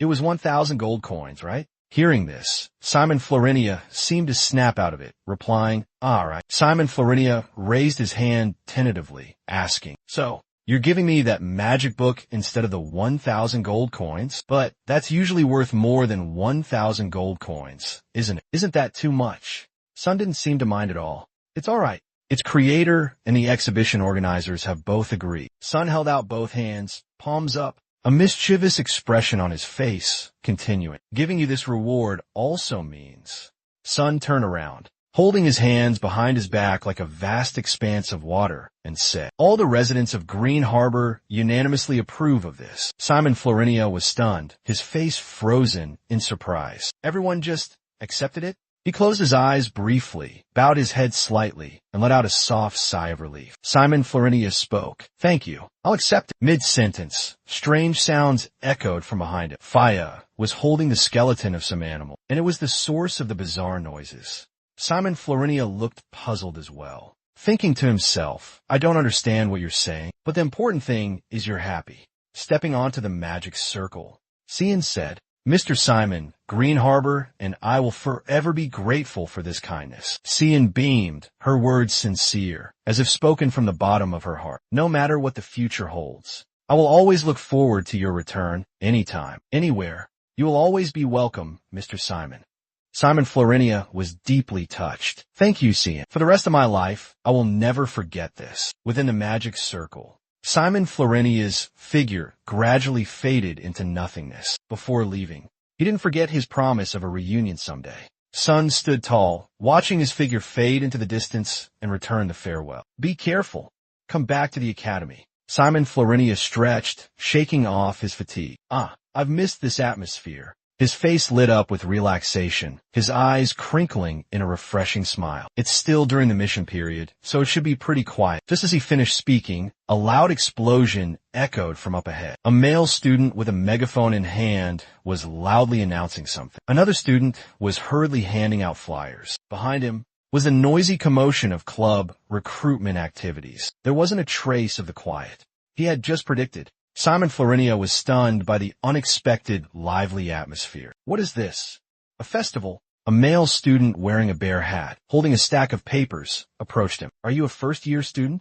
Simon Florinia politely replied, Yes." "Good morning, upperclassmen." The upperclassman smiled, holding out a flyer. "Oh, you recognize me already? Good morning. Here you go." The upperclassman pointed to himself, confidently introducing, "I'm a member of the Dungeon Research Club. If you're interested, come check us out." Looking at the flyer, he asked, "Dungeon Research Club?" The flyer depicted a boy wearing an adorable panda hat. Facing him was a cat, but it looked a bit goofy. "Let's explore mysterious dungeons together, hidden across 6 mysterious locations, and search for valuable rewards." Two bright red, eye-catching boxes proclaimed, "Join now. Being scared can be fun. If you're afraid, well, go home." He was intently examining the flyer when a friend suddenly ran up and slung an arm around his shoulder. "Hey, Shimon, did you finish the mission already?" he asked with a grin. He turned and replied, "Yeah, you're pretty fast too." His friend boasted, "Well, Suddenly, his gaze landed on the paper Simon Floentia was holding. "You have a flyer for this club too?" Jaehyung asked, confused. Huh? Yeah, what about it? Ihwai quickly explained. I mean, don't you get it? This is the time when all the upperclassmen are busy, swamped with their own work. It's club recruitment season. They have to work hard to recruit new members. There are tons of clubs looking for people. He pointed to the image of the guy wearing a bear hat that the upperclassmen had just given him. This flyer even has a picture of a cactus, looking all goofy with its mouth wide open. There's even a club for guys who wear cat ears. Wearing cat ears, it's like a harem. Ihwai spread his arms wide, his mouth agape in excitement. Looking at his friend's gaping maw, Jaehyung shuddered slightly. You seem really into this, huh? Jaehyung pointed to an item on the flyer and said, look, credit. Club. The more members, the more generous the subsidy. Simon Farentia then wondered. So you're planning to collect more bonus points this way? Ihwai replied firmly. Exactly. Looking around, a male student with cat ears was also busy handing out flyers for his club. A sudden knock rang out. Another male student was being dragged away by two beautiful girls. It looked like they wanted to sweep him off his feet. Simon asked, is that why everything is so chaotic? Recruiting members is really tough, isn't it? Ihwai didn't deny it. Indeed. In another corner, a female student wearing glasses was surrounded by 3 male students from 3 different clubs. They kept shoving invitations into her hands, scaring her so much that she collapsed onto the ground. Ihwai patted Simon's shoulder, encouraging him, come on, cheer up, you're a special case. Simon was surprised. Why am I suddenly a special case? Do they all want to recruit me? He put a hand on his hip and casually explained, it's not just about being a special case. The real target good is talking about is the professor standing behind him. Everyone's after him. With that, he burst into laughter and ran off. Simon Florentia exclaimed in alarm. What? Naisha, professor. Behind him were razor-sharp gazes, fixed on him with intense hunger. He called out, hey, where are you going? But to no avail. Those ravenous eyes, like hungry wolves stalking their prey, were locked onto him. A voice rang out. A freshman. Get him. A burly upperclassman, muscles bulging, shirtless, charged towards him as if to lock him in a chokehold. You're a freshman, aren't you? Endurance is power. Join the Physical Education Club. An upperclasswoman wearing a witch's hat also rushed forward, yelling, what's this? A newbie. True knowledge is true power. If one is smart enough, physical stature doesn't matter. Join the Practical Dark Magic Club. Another upperclassman appeared, with dark circles under his eyes like a panda, also rushing forward. This so-called practical aspect is just a pipe dream, chasing after illusions. Don't be fooled. Join the Transformation Club. That's where the true application lies. The upperclassman muttered, go away, then suddenly yelled, at dark magic and even sports. All 3 upperclassmen collapsed to the ground. The bewildered boy gasped, seniors.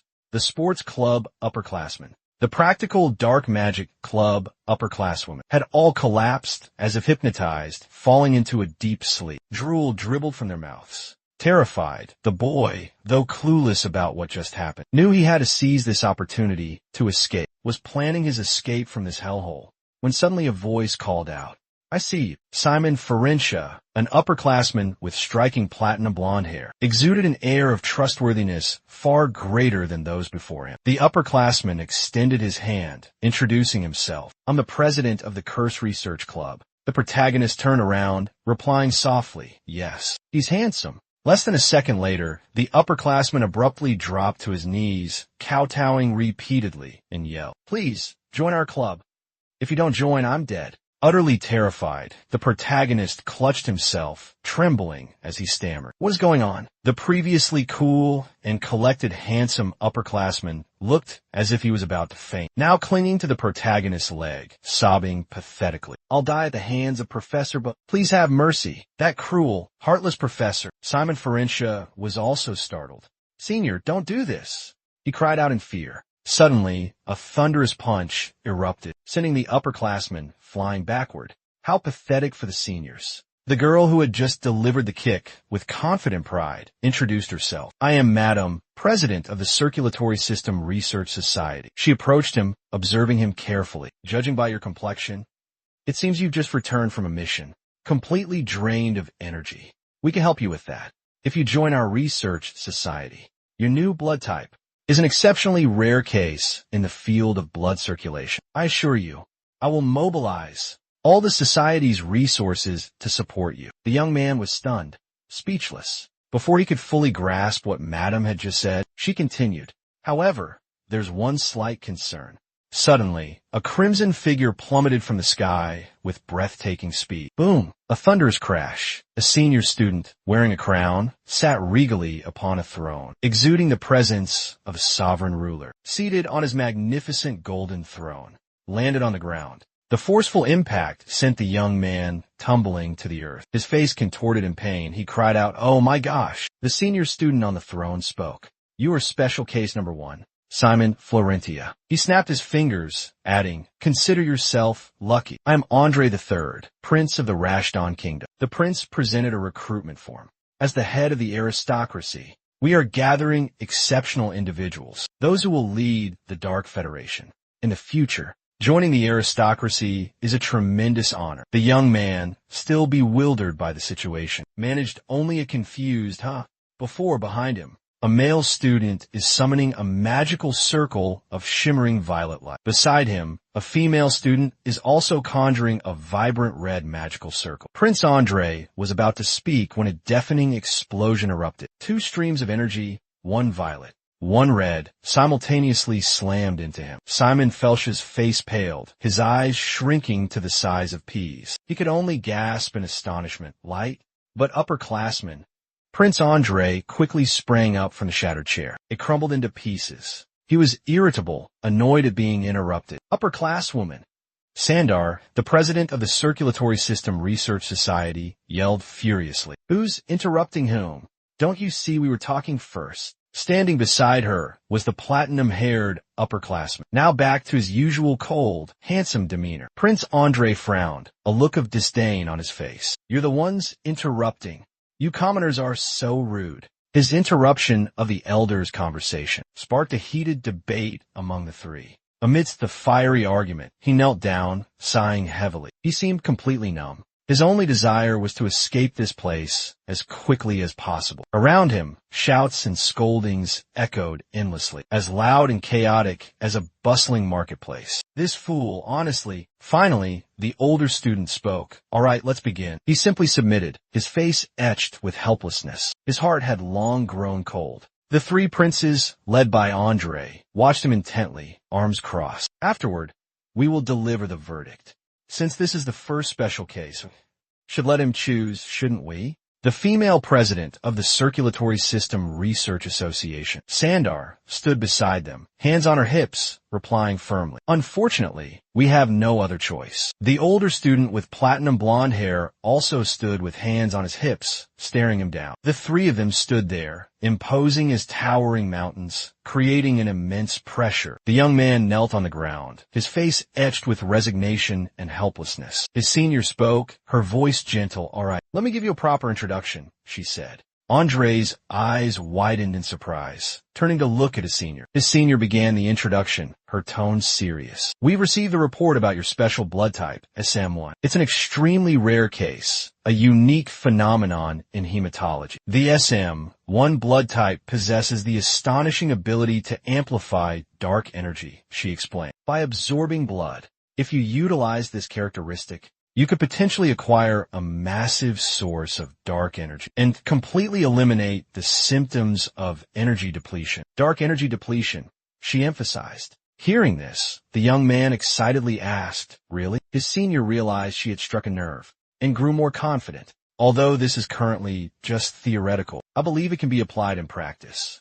And if you agree to cooperate with us." An image of the club's teacher appeared, holding a piece of paper. Sensing his unique potential, the female senior continued, "The emergence of this rare SM blood type will revolutionize the medical field. I intend to list your name alongside mine in this research project." The professor, with hair as white as silk, spoke excitedly. "The research will proceed much more smoothly if you become my student." The female senior recalled her teacher's words and smiled confidently, certain that he would join the club. "Your career in hematological research has only just begun, and so has mine." At this point, the white-haired male senior spoke up. "I hear you calling it a research project when you haven't even started working on it?" The girl asked in surprise. "How can you say that?" The young man continued, "Instead of such a lofty plan, let me show you something far more interesting. We possess an extremely rare, cursed undead. A baron has passed away. Hearing the news of his sudden death, Simon Farintia gasped in astonishment. What? The silver-haired senior looked at Simon, kneeling on the ground, and asked, You said you wanted to specialize in summoning, right? Then I have a proposition for you. Use a rune as a substitute item.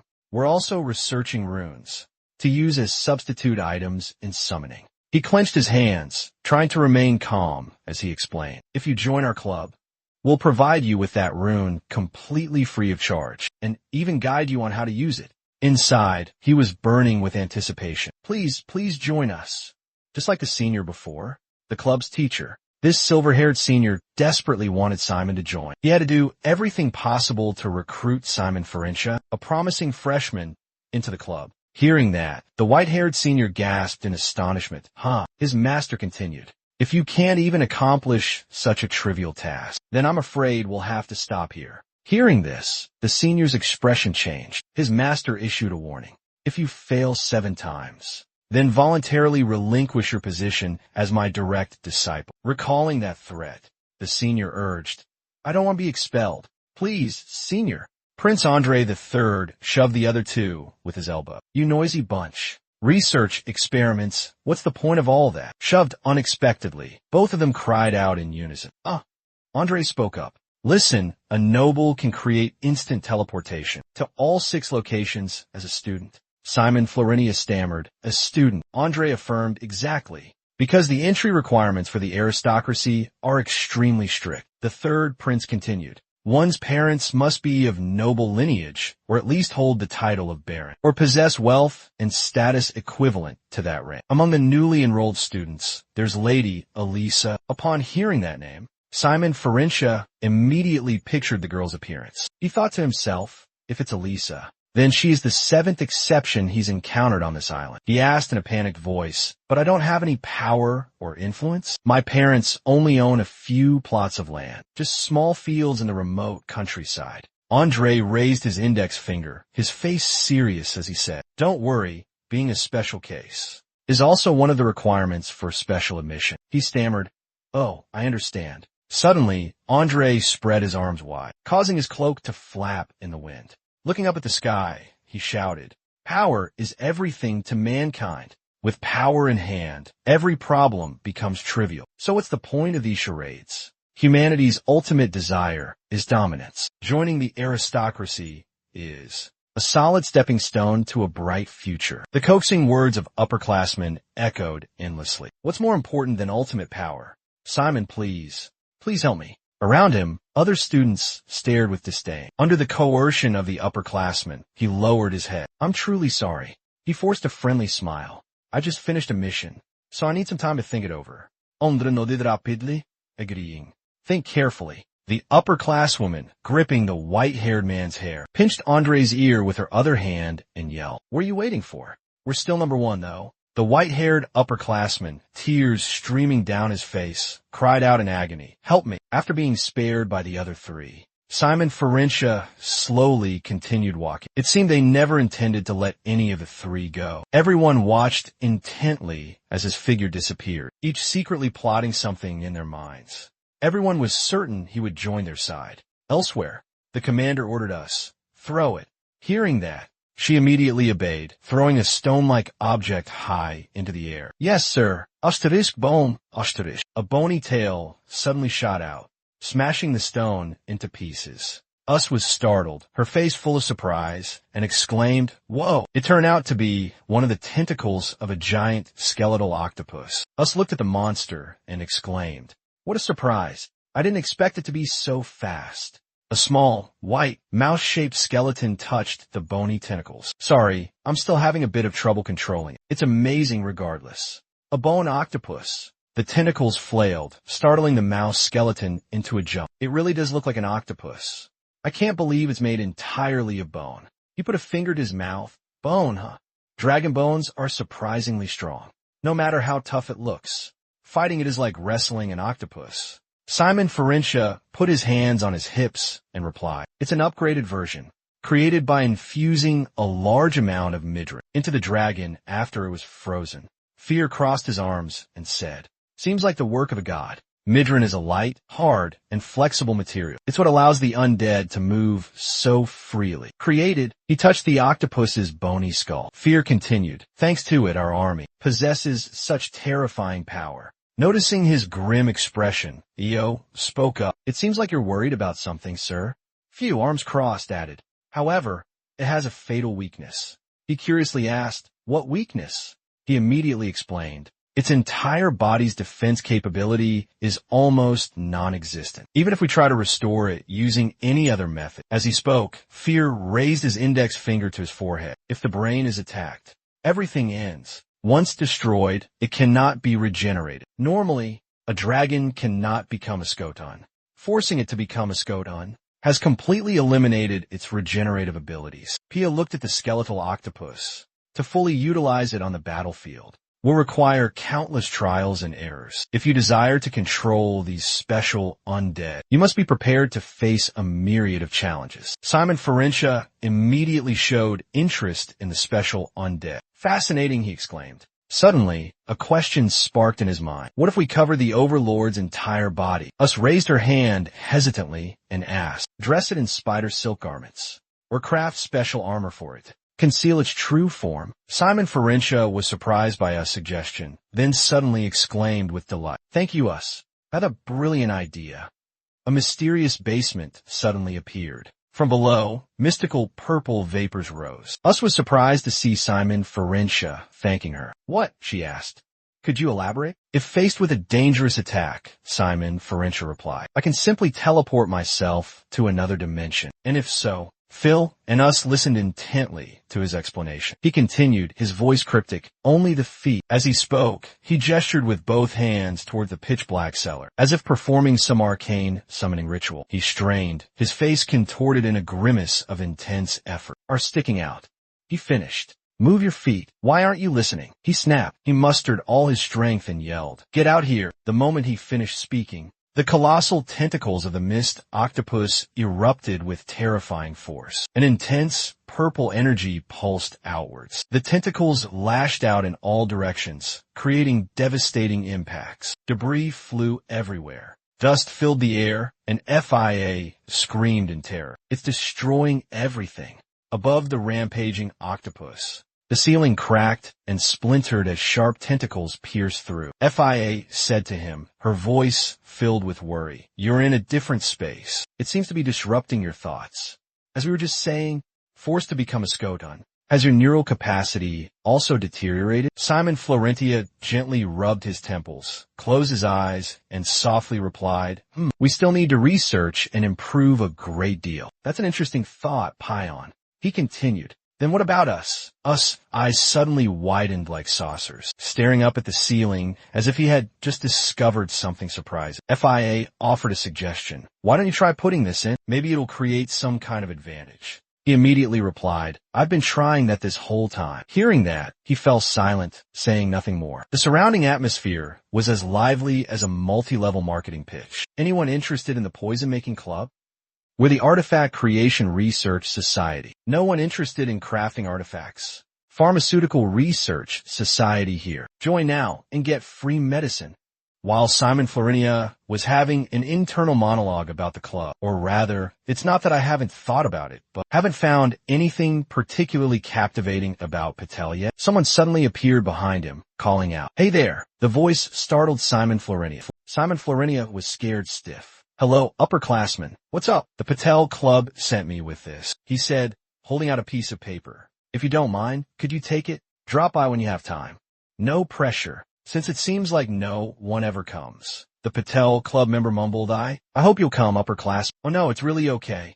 Seriously, feel free to think it over. Don't worry. It's perfectly fine if you don't come. Well, goodbye, upperclassmen. Those pitiful words made Simon Ferencia not being bothered. Strange, is that a club? A unique undead suddenly appeared. Simon Ferencia suddenly felt intrigued. A unique undead. For the first time, I've seen a club related to summoning studies. Merlin Violet approached, clapping Simon Ferencia on the back hard enough to rattle his lungs. What are you doing calling Simon here? Simon Ferencia was so overwhelmed by the double shock that he fainted. At that moment, Marlene Buildland realized what had happened. What's wrong? What happened? Are you okay? Simon Ferencia replied, I just got back yesterday after completing a mission, and I'm injured. Cammy called out to Simon. Then she asked, Marlene, have you finally been blinded by achievements that Marlene Buildland quickly explained? No, you idiot. Back in her room, Marlene Milan looked at the pile of flyers and exclaimed, so everyone's gotten a ton of these already? It's club recruitment season after all. Although funding and results are important, isn't this a bit much? After all, half of them will disappear by the second year anyway. Cammy noticed there was also a club by Mangagora. Target or Word. What do you mean? Since our funding was cut after leaving the association, we don't have much left. So our top priority now is to recruit as many members as possible. Diok adds, that's why you need to think carefully before deciding which club to join. I hear there are quite a few cases of people becoming redundant after joining due to their lack of ability. It's better to join a strong organization than a small, unknown one. Malene Buildland agrees. Exactly. Cammy, have you decided which club you'll join? Cammy replies, yes, I have. I'll join the Blood Flow Research Society. Malene Buildland says indifferently. As for me, I'll join the Pure Magic Research Society. Diok asks, puzzled, pure magic? If it's pure magic, doesn't that mean using magic power to cast magic circles? What's the origin of that? Cammy asks, yes, it's an ancient type of magic. Why'd you go there? Malene Milan replied, I'm the Ivory Tower. I should be interested. Pure magic is the source of the dark elemental system. If I study it, I'm sure I'll find more inspiration. The Ivory Tower is a life separated from mundane reality. And when focusing on art or scholarship, just then, Simon Florence asked, oh, what about your goal? Is it good? Of course it's the Star Club, he said with arrogance. It's called the Startup Project Funding Association. Anyone want to join? We need at least 3 members to officially establish. I said I would provide funding, so we'll have members soon. Well, Malene Buildland said with disdain, that's a scam. What about you, Simon? Have you chosen yet? Simon Florence replied indifferently, not yet. Ditch Haywood, dumbfounded, fell backward in surprise. I thought you'd have gotten an invitation from the Nobu by now. Melon Buildland agreed, right. Yeah, that's the secret society Prince Keeds, Alden joined. The exceptional candidate number 1. Though they're all a bunch of stubborn hardheads, the benefits are pretty generous. I hear all you have to do is suck up to the second years, and you're set. Simon Florinius said, everyone's buzzing about it. They'll just use their power to manipulate everything. How boring. It may seem that way. But for those of us who have nothing, like us, the Nobu's support is really important. Support or whatever, in the end. It's still just dependence. You were born with a silver spoon in your mouth. What would you know? Know about what? Just then, Cammy spoke up. Simon, what's this fly? Simon Florinia replied. Oh, I picked it up on the street earlier. Cammy exclaimed, the Undead Special Research Society. This seems like something Simon would be interested in. Simon Frontera replied, but his heart wasn't really in. Just looking at it is boring. Since I'm already here, I might as well hear what they have to say. Maybe I'll find something more interesting. Simon Frontera arrived. This seemed to be the place. Hey, you there, wait. A voice called out. It was Venia Vanilla. If you've come all the way to the club headquarters, it means you've chosen this club, right? Simon Frontera made a silent assessment. Just a glance from 100 meters away was enough to know that the upperclassman's fashion sense was unique, but he still had to be polite. Hello, upperclassman. I'm here to learn more about the club. Venia Vanilla looked bewildered, asking, explain. Well, this is our club. Venia Vanilla's eyes lit up as she pressed. Could it be? You want to join? Her expression suddenly became excited. Simon Frontera quickly denied. No, that's not. I just want to hear an explanation. Before he could finish, Venia Vanilla burst into laughter, saying, fantastic. Welcome, newbie. I am Venia. You must be so excited to join my club that you're speechless, aren't you? All right. That's obvious, because this is the best club in Keen. Simon Ferencia quickly corrected her. I'm just here for an explanation. But Venia Vanilla dragged him along. Come on, to this sudden mutation. We're here. The Sudden Mutation Club was decorated with scraps of paper. Not much better than the flyer from earlier. But stepping inside was like entering a completely different world, a movie scene, leaving Simon Ferencia utterly astonished. At this moment, Venia Vanilla introduced. This is our Sudden Mutation Club. Simon Ferencia thought to himself, I've heard a lot of rumors about Kizen's club. They say it's huge and magnificent. Is it because there are so many workbenches that it feels this way? It looks smaller than I imagined. I think it's the opposite. This place feels more like a cozy little classroom. Just then, Patel suddenly appeared from behind and said, You're here. Simon Florenia jumped in fright. Staying in this club for too long will probably shorten my lifespan. Venia Vanilla asked, "What are you doing here, Ria? Today is the last day of new member recruitment. You should be out there handing out flyers. We've handed out so many, and yet we only have one applicant so far." After saying that, Venia Vanilla hoisted Gel Patel onto her shoulder and grumbled, "This guy has absolutely no ambition. There are some freshmen coming to check us out. Go for another round." Then, she pointed towards Simon Florenia. "Hey freshmen, feel free to sit down and relax. We'll do the interview later." Leaving Simon Florenia here alone, he started to explore the surroundings. There were even vending machines and self-service hair washers. Suddenly, a cloaked figure entered, bowing respectfully. Simeon Lorenia recognized them as Feet and Toto Amore. "Hello, you're Toto, right?" Simeon asked. Toto Amore replied, "Exactly. Hello, Simeon." Feet then wondered, "You two know each other?" Toto Amore scratched his head, confirming, "We're classmates. But this is the first time we've actually spoken." "The class is so big," Toto explained. "There's never really been a chance to talk." "I'm Toto Amore," he introduced himself. "I only know about summoning magic," Toto continued. "So I plan to major in summoning magic." Feet also introduced himself. "Zero Ingers. I also want to study summoning magic." Hearing this, Toto Amore exclaimed in surprise. "Ingers is an incredibly prestigious family." Feet looked surprised. "Really? This is the first time I've heard that." Simeon Lorenia spoke up. "Oh, the upperclassmen mentioned there would be an interview later. Let's take a break." Toto Amore suddenly spoke. "Excuse Simon. I didn't expect you to participate." Simon Ferencia quickly replied, "I haven't decided yet." Toto Amore continued, "Have you heard the rumors about the new transfer student, Dick Name?" Simon Ferencia, confused, "What rumors?" Toto Amore, eager for gossip. "The rumors about the former club president. The former president of this club is quite famous." Fit quickly chimed in. "A second-year student, the number 5 exception of the current student council. Vania Vanilla." Simon Ferencia immediately recognized. "Wait, if it's Vania," Fit affirmed, "exactly. The Vanilla Corporation is an under, and the niece of that corporation is the president of this club." Simon Ferencia muttered, "Vanilla's niece. So you figured it out? The money I spent just lined your pockets, senior. 30 gold for each crate." Fit spoke frankly. "I've heard about your golem, but in the upcoming evaluation match, it probably won't be very effective, since the tactic has already been exposed." Simon Ferencia thought to himself, "That's quite blunt for a first meet. A bit much, don't you think?" But then he replied, "I think so too. You hit the nail on the head." Having just finished his sarcasm, Fit unexpectedly spoke the truth. Something completely unexpected. Normally, people would be offended by such remarks. Simon Ferencia replied,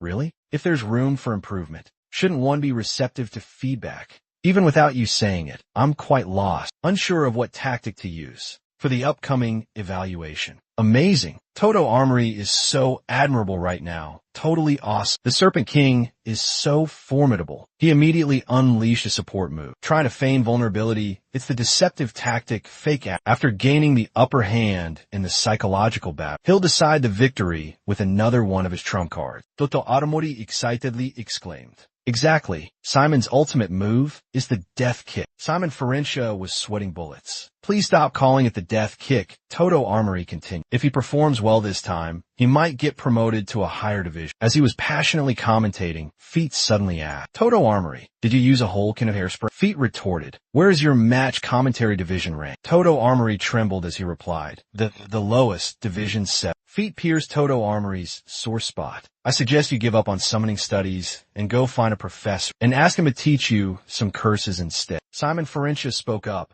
"Feet, that was too harsh. Feet Funpour. No, I didn't mean he's incompetent, but you have to survive in Kizan first. It's like grabbing onto a lifeline." Toto Amori leaned against Simon Florentia and said, "But besides summoning, I'm not good at anything else." This action surprised Fix. "Why are you suddenly acting so soft?" Toto Amori poted. I also realized something important after watching Simon's battle assessment, that simply surviving in Kizan is the greatest thing ever. Fix gave a faint smile. Being cool is important too. Suddenly, Venia Vanilla walked in, startling Toto Amor. "First years, I apologize for the wait. So before we officially begin the interview," she announced, "Welcome, first years. Allow me to introduce myself. I'm Venia Vanilla, a second-year summoning student. My dream is to conquer the world." Fix thought to himself disdainfully, You're just a second-year high school student? Venia Vanilla, brimming with energy, enthusiastically asked for everyone's help. Meanwhile, Dio Patel looked exhausted, as if completely drained. He signaled his companions to retreat quickly. Venia Vanilla spotted Dio Patel and landed a devastating kick, causing him immense pain. She spoke up. That weakling is Dio Patel, just a measly soldier under my command. There's another one, but he's absent today. Don't let those two. Fitz suddenly spoke up. I have a question, Senior. Venia Vanilla replied. What's your fascinating question? Fit, with his vast experience, said, I'm curious about the true meaning of world conquest that you mentioned. Conquering the world by force? Throughout history, no hero on this continent has ever succeeded that way. Not even the great Nephi never achieved victory against the Federation. The Holy Federation is protected by the 7 supreme saintesses. Venia Vanilla immediately spoke up. How insightful. I myself am not fond of conquest through brute force. I will conquer the world with zombies. Fit looked puzzled. Zombies? Venia Vanilla proudly explained. Zombies are a highly efficient workforce with extremely low cost. No living creature on Earth can compare to them, regardless of aesthetics, the revulsion, the fear, or any human discomfort towards corpses. As for the zombies' offensive capabilities, they will become powerful tools in the hands of a necromancer. If zombies were widely used in all aspects of human life, what would happen? Fit agreed. That way, world domination would certainly be within reach, because no one in this world can refuse a cheap labor force. Low cost, but incredibly high efficiency. 3 young warriors stood silently, intently listening to Vania Vanilla's discussion. Your vision is truly outstanding. Thanks to these glasses, they'll even mesmerize those from the Holy Federation. They'll be captivated, because the value of the undead. She passionately elaborated. Conquering by force is not a true conquest. Truly, Feet agrees wholeheartedly. I'm completely convinced. I'll join. Vania Vanilla exclaimed joyfully. Hurry up, everyone. SOS is waiting. Toto Amori spoke up worriedly, but Simon, senior president, Simon Florinia immediately understood. Yeah, it is a bit special, but no. Suddenly, Toto Amori exclaimed, how beautiful! Only 2 members of SOS remain. Simon Florinia thought to himself, I have to get out of here right now. Toto Amori eagerly said, I want to join too. Senior Venia Vanilla cheerfully replied, wonderful. Sign here. Simon quietly pondered. Everyone here is so different, but this is an environment that allows for the direct creation and development of zombies. This is a gathering place for like-minded individuals. There certainly aren't many places like this. Venia Vanilla interrupted Simon's thoughts. All right, blue-haired boy, you'll join us too, right?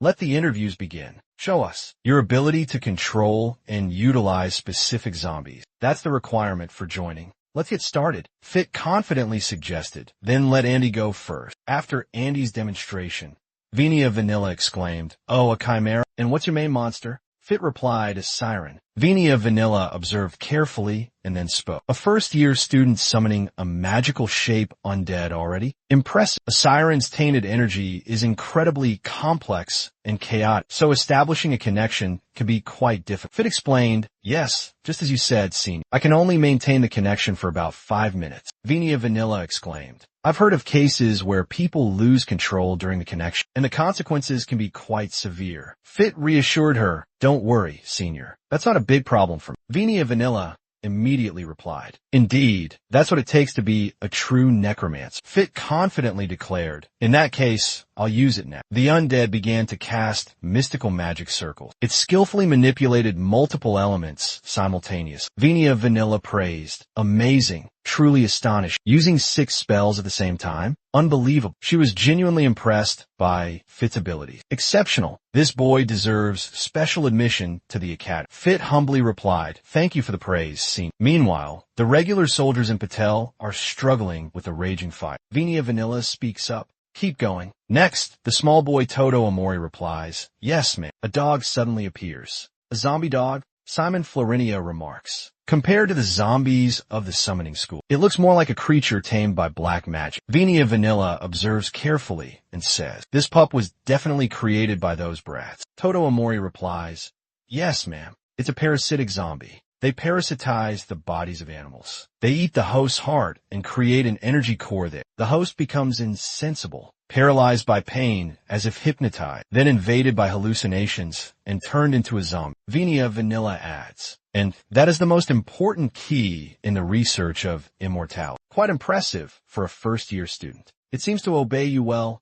Excellent work, she announced. Good. You've met the requirements. Toto Amori shyly replied. Thank you, Senior. Venia Vanilla said, next, it's your turn. Finally, it was Simon Florinia's turn. He replied, yes. Simon Florinia chanted, appear, come forth. But nothing happened. Simon Florinia lamented to himself, not again. He clicked his tongue. It has to work. I command you come out. As soon as he finished speaking, a terrifying energy erupted. Venia Vanilla gasped in shock. What is that? Simon Florinia's undead had the structure of a giant spawn. Venia Vanilla lightly touched it, then exclaimed, a type of undead I've never seen before. This leg, it seems to be from a mollusk. Then, she completely lost her composure. Have truly never seen anything like this before. Although I still can't control it perfectly, a perfect score. Simon Florinia breathed a sigh of relief, expressing his gratitude. Venia Vanilla was completely captivated. Mixing the ingredients like this? Absolutely brilliant. Always the golden ratio, right, Jack? When you have time, ask Patel about it. But is this a zombie with only legs? Where's the upper body?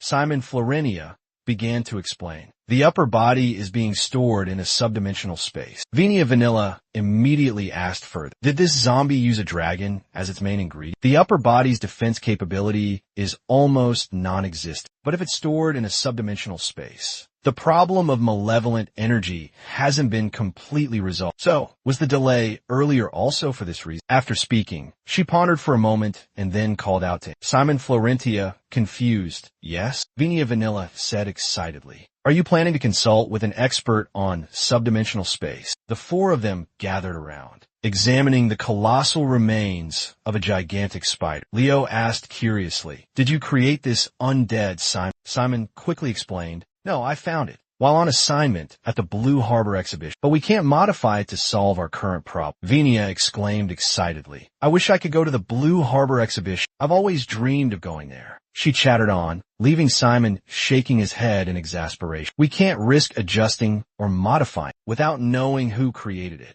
Venia added, exactly. A summoner's duty is to handle corrupted summoned entities, but destroying a snow undead like this would be a shame. Simon could only offer a wry smile. Venia raised a victory sign, flashing a bright smile. That's why. We'll utilize a pocket dimension to resolve this issue. The girl asked, puzzled. But, Senior, aren't we forbidden from leaving Rock Island during the semester? The other person reassured her, don't worry. Coincidentally, a pocket dimension artist is currently visiting Rock Island.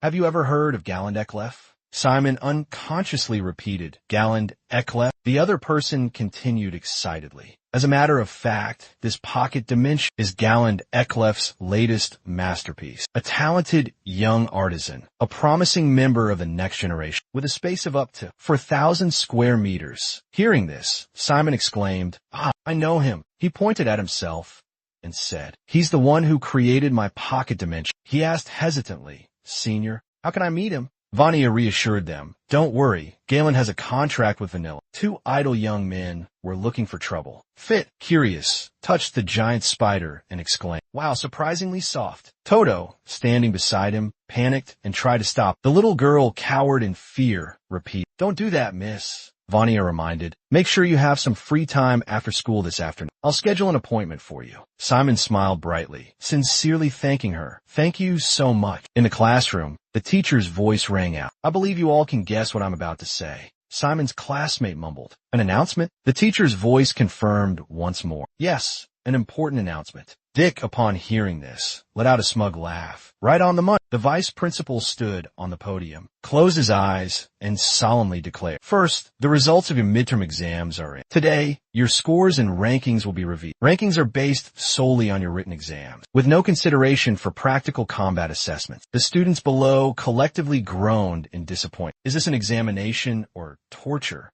The vice principal continued his speech. Your scores will be personally handed out by the assistants, so please check your results yourselves. Secondly, the schedule for the next round of practical combat assessments has also been posted. Malene glanced at the boy beside her, ignoring the teacher's announcement. The schedule, along with your scorecards, will be distributed, so please be sure to check them carefully. The vice principal's monotonous voice droned on. We've completed half of the first semester, and I hope that, No one is still confused about which type of dark magic to utilize. By now, you should have your own methods. So use this time to strategize and use it as a stepping stone for your own advance. Simon sat silently, intently listening to every word. The teacher's gaze darkened, her voice turning colder. You must do this to survive in the upcoming aptitude assessment. The students exclaimed, "That's terrifying." Finally, Yunsung spoke up one last time. Now, use the remaining time to review your scores, the rankings, and reconsider your strategies. The class responded in unison. Yes, Professor. Simon's hands trembled as he held his results, muttering incessantly, "Please bless me, please bless me, please." He unfolded the score sheet, his hands still shaking uncontrollably. Swordsmanship, 63. Dark Force Studies, 56 million. Healing, 87. Tactical Command, 44. Blue Circulation Technique, 61. Potion, 60. Martial Arts, 73. Defensive Holy Arts, 70. Average score, 65.375. You're going to be jumping for joy when you see this. I only got a 37 on the first test, but now I'm up to a 65. Look closely at the bottom of the results sheet. Average score 65.375. Rank 458. Excellent, Simon exclaimed. Almost a 30-point increase. Malene curiously asked Simon, "Hey Simon, what did you get in invocation studies?" Simon retorted, "I'm not telling. You go first." Simon clutched his score sheet tightly. Annoying Malene, "Why do I have to go first?" She stepped closer to Simon and yelled, "Tell me, wouldn't it be more embarrassing if your score was lower than mine?" Simon, still smug but giving in fine, he casually replied to Malene's curious gaze, "I got an 87.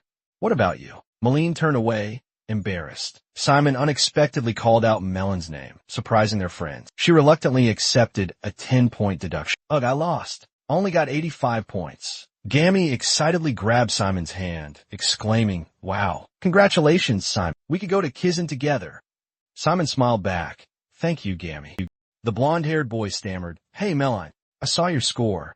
It's only a 3. Everyone crowded around to see her scores, then gasped in unison. "Whoa, except for summoning studies. All your other subjects are above 90. Your average score is 92. You're amazing, Melon." The blonde-haired boy suddenly realized something. Wait a second, but is there a mistake with your ranking? With such a high score, how are you only second in the entire school? Looking at the scoreboard, everyone looked puzzled. An average of 92. Second place. Are Kizan's standards that high? Melon calmly explained to the group. Midterm scores don't mean everything. Kizan Academy values practical combat assessment more than written tests. If you factor in the scores of those prodigies, the ones with excellent combat skills will be out of the top 10 in an instant. So, to improve our ranking, even just a little, we have to really put in the effort for the final evaluation. That makes sense. He nodded in agreement. Well, isn't that right? He turned to Simon. Who are you going with? Simon startled. Me? Yeah, open your briefcase and have a look. He unfolded the paper. He exclaimed, this is going to be tough. The paper read, Round 1, Match 6, Arena 2. Team Acemong versus Team Maycom Random. Night fell, blanketing everything in darkness. The surrounding atmosphere became eerily silent. Simon and Venia were at a bar. Venia waved at a man approaching them. Over here, Galen. Over here. The man took off his hat, revealing a shiny bald head. Galen returned a bright smile. Long time no see. They both looked the man up and down, stunned. You've become quite the grown-up, haven't you? Ignoring them, he calmly replied, Oh. Amidst the crowd, a young student stood. Galen approached, asking, You're Simon Ferencia, right? Startled by the sudden question, Simon quickly replied, Yes, that's me. I'm the one who shook your hand, the one who kept shaking your hand and talking endlessly before. It's a pleasure to meet you. It's truly a pleasure to meet you, Simon. It's a surprise to know the buyer of my masterpiece is Kizan Special Case Number 1. It's an extraordinary artifact. This is incredible, a great honor for me. Slightly overwhelmed by Galen's enthusiasm, Simon replied, I'm the one who should be thanking you. You utilized the subspace so ingeniously. Galen adjusted his hat, slowly saying, I've heard about it from the young lady. You want to commission a personal subspace, correct? Simon confirmed, Yes, that's right. He began to explain his situation. It's an undead with very weak defenses. Therefore, I just want to use its leg outside of the subdimension. But connecting to its consciousness is proving to be a bit tricky. I'm looking for a way to overcome this issue. The man listened intently to Galland, his eyes suddenly lighting up with interest. He stroked his chin repeatedly, praising, "Oh, that's a brilliant idea. What about the completion time?" Drinks were served, and the conversation continued. Simon hesitantly confessed, "Actually, I have an important evaluation test in 4 days." The man nodded understandingly. "Seems about the same amount of time I'll be staying here." Galland suddenly exclaimed, his face lighting up with joy, "Please excuse me for a moment," causing Simon and Venia to exchange surprised and questioning glances. In midair, countless rings suddenly appeared, floating haphazardly above the table. The strange sight left the two even more perplexed. Galland calmly explained, "This is some pending work I need to attend to." Galland's next words left Simon astonished. "I've never created two identical spaces before." The monotonous voice continued, "Only experiments are conducted when I contemplate them, but for various reasons, I haven't been able to carry out practical tests." The man, Galland, selected a silver ring amongst a multitude of gold ones. Normally, creating a personalized subspace is customized, must be built from the ground up. It was a simple, yet elegant ring. "However, we don't have much time," the man said excitedly, holding the ring out to him. "So, I'll choose one of these temporary pieces to create a subspace for you." Elsewhere, a test tube filled with a purple liquid was carried and placed in front of a person who was bound tightly, constantly mocking him. "A memory-erasing potion. You actually managed to brew it?" With a hint of suspicion in his voice, he continued, "They don't teach this in potions class, do they?"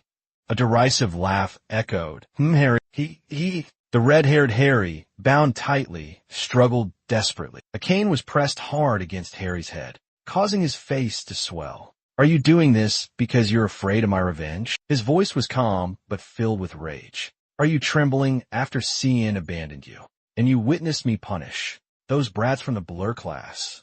You colluded with those traitors for this charade?" Maycom, with an arrogant expression, retorted, "Do you really believe that will work?" His voice dripped with smugness and sarcasm. "Have you never considered that you could be betrayed as well?" Each cold word, laced with menace, sent chills down one's spine, as if each step was leading him down into the abyss of hell. "You think you can make me drink this filthy water and erase the fact that I've been treated like a lowly dog? No, never. I will never forget this humiliation." Harry pleaded desperately, his cries for help pouring out. "Please spare me. Please stop." The brutal sounds of punches and kicks echoed relentlessly, mixed with savage roars and terrified screams. "Shut your mouth, if you want to live." The two men standing nearby shuddered, gasping in horror. Only Maycom's crazed growls resonated in the air. "Then you shouldn't have provoked me in the first place." Harry was brutally beaten to a pulp, blood gushing out, staining the cold ground crimson. Maycom gasped for breath, a look of satisfaction on his face. After the brutal assault, he bent down, his murderous eyes fixed on Harry, his tone negotiating but still menacing. "Do me a favor." The threatening voice mingled with Harry's weak pleas. "The potential to become an ordinary student." A gold ring, set with a precious blue diamond, shimmered with a mystical light. Jean tapped his finger lightly on the table, slowly explaining. "First, there are a few things you need to be aware of before using this item, because a custom subspace is a special personal item. So, we don't recommend using it for any other purpose." Patiently turning to Simon, Jean continued, "Second, since it can sometimes be used in unexpected ways, there's a risk of overload." Helen spoke up, voicing her concern. "The problem is, I still don't understand what the specific risk of overload is until the item is perfected. Can you accept that?" Simon calmly replied, "If the risk is only overload and not a system error, then I have no problem." The man exclaimed, "Excellent. As for the price." Venia suddenly interjected into their conversation, slamming her hand on the table. Galland immediately launched into his charm offensive, flashing a charming, coquettish smile. Her sweet, soft voice as she bargained left Simon flustered and stammering.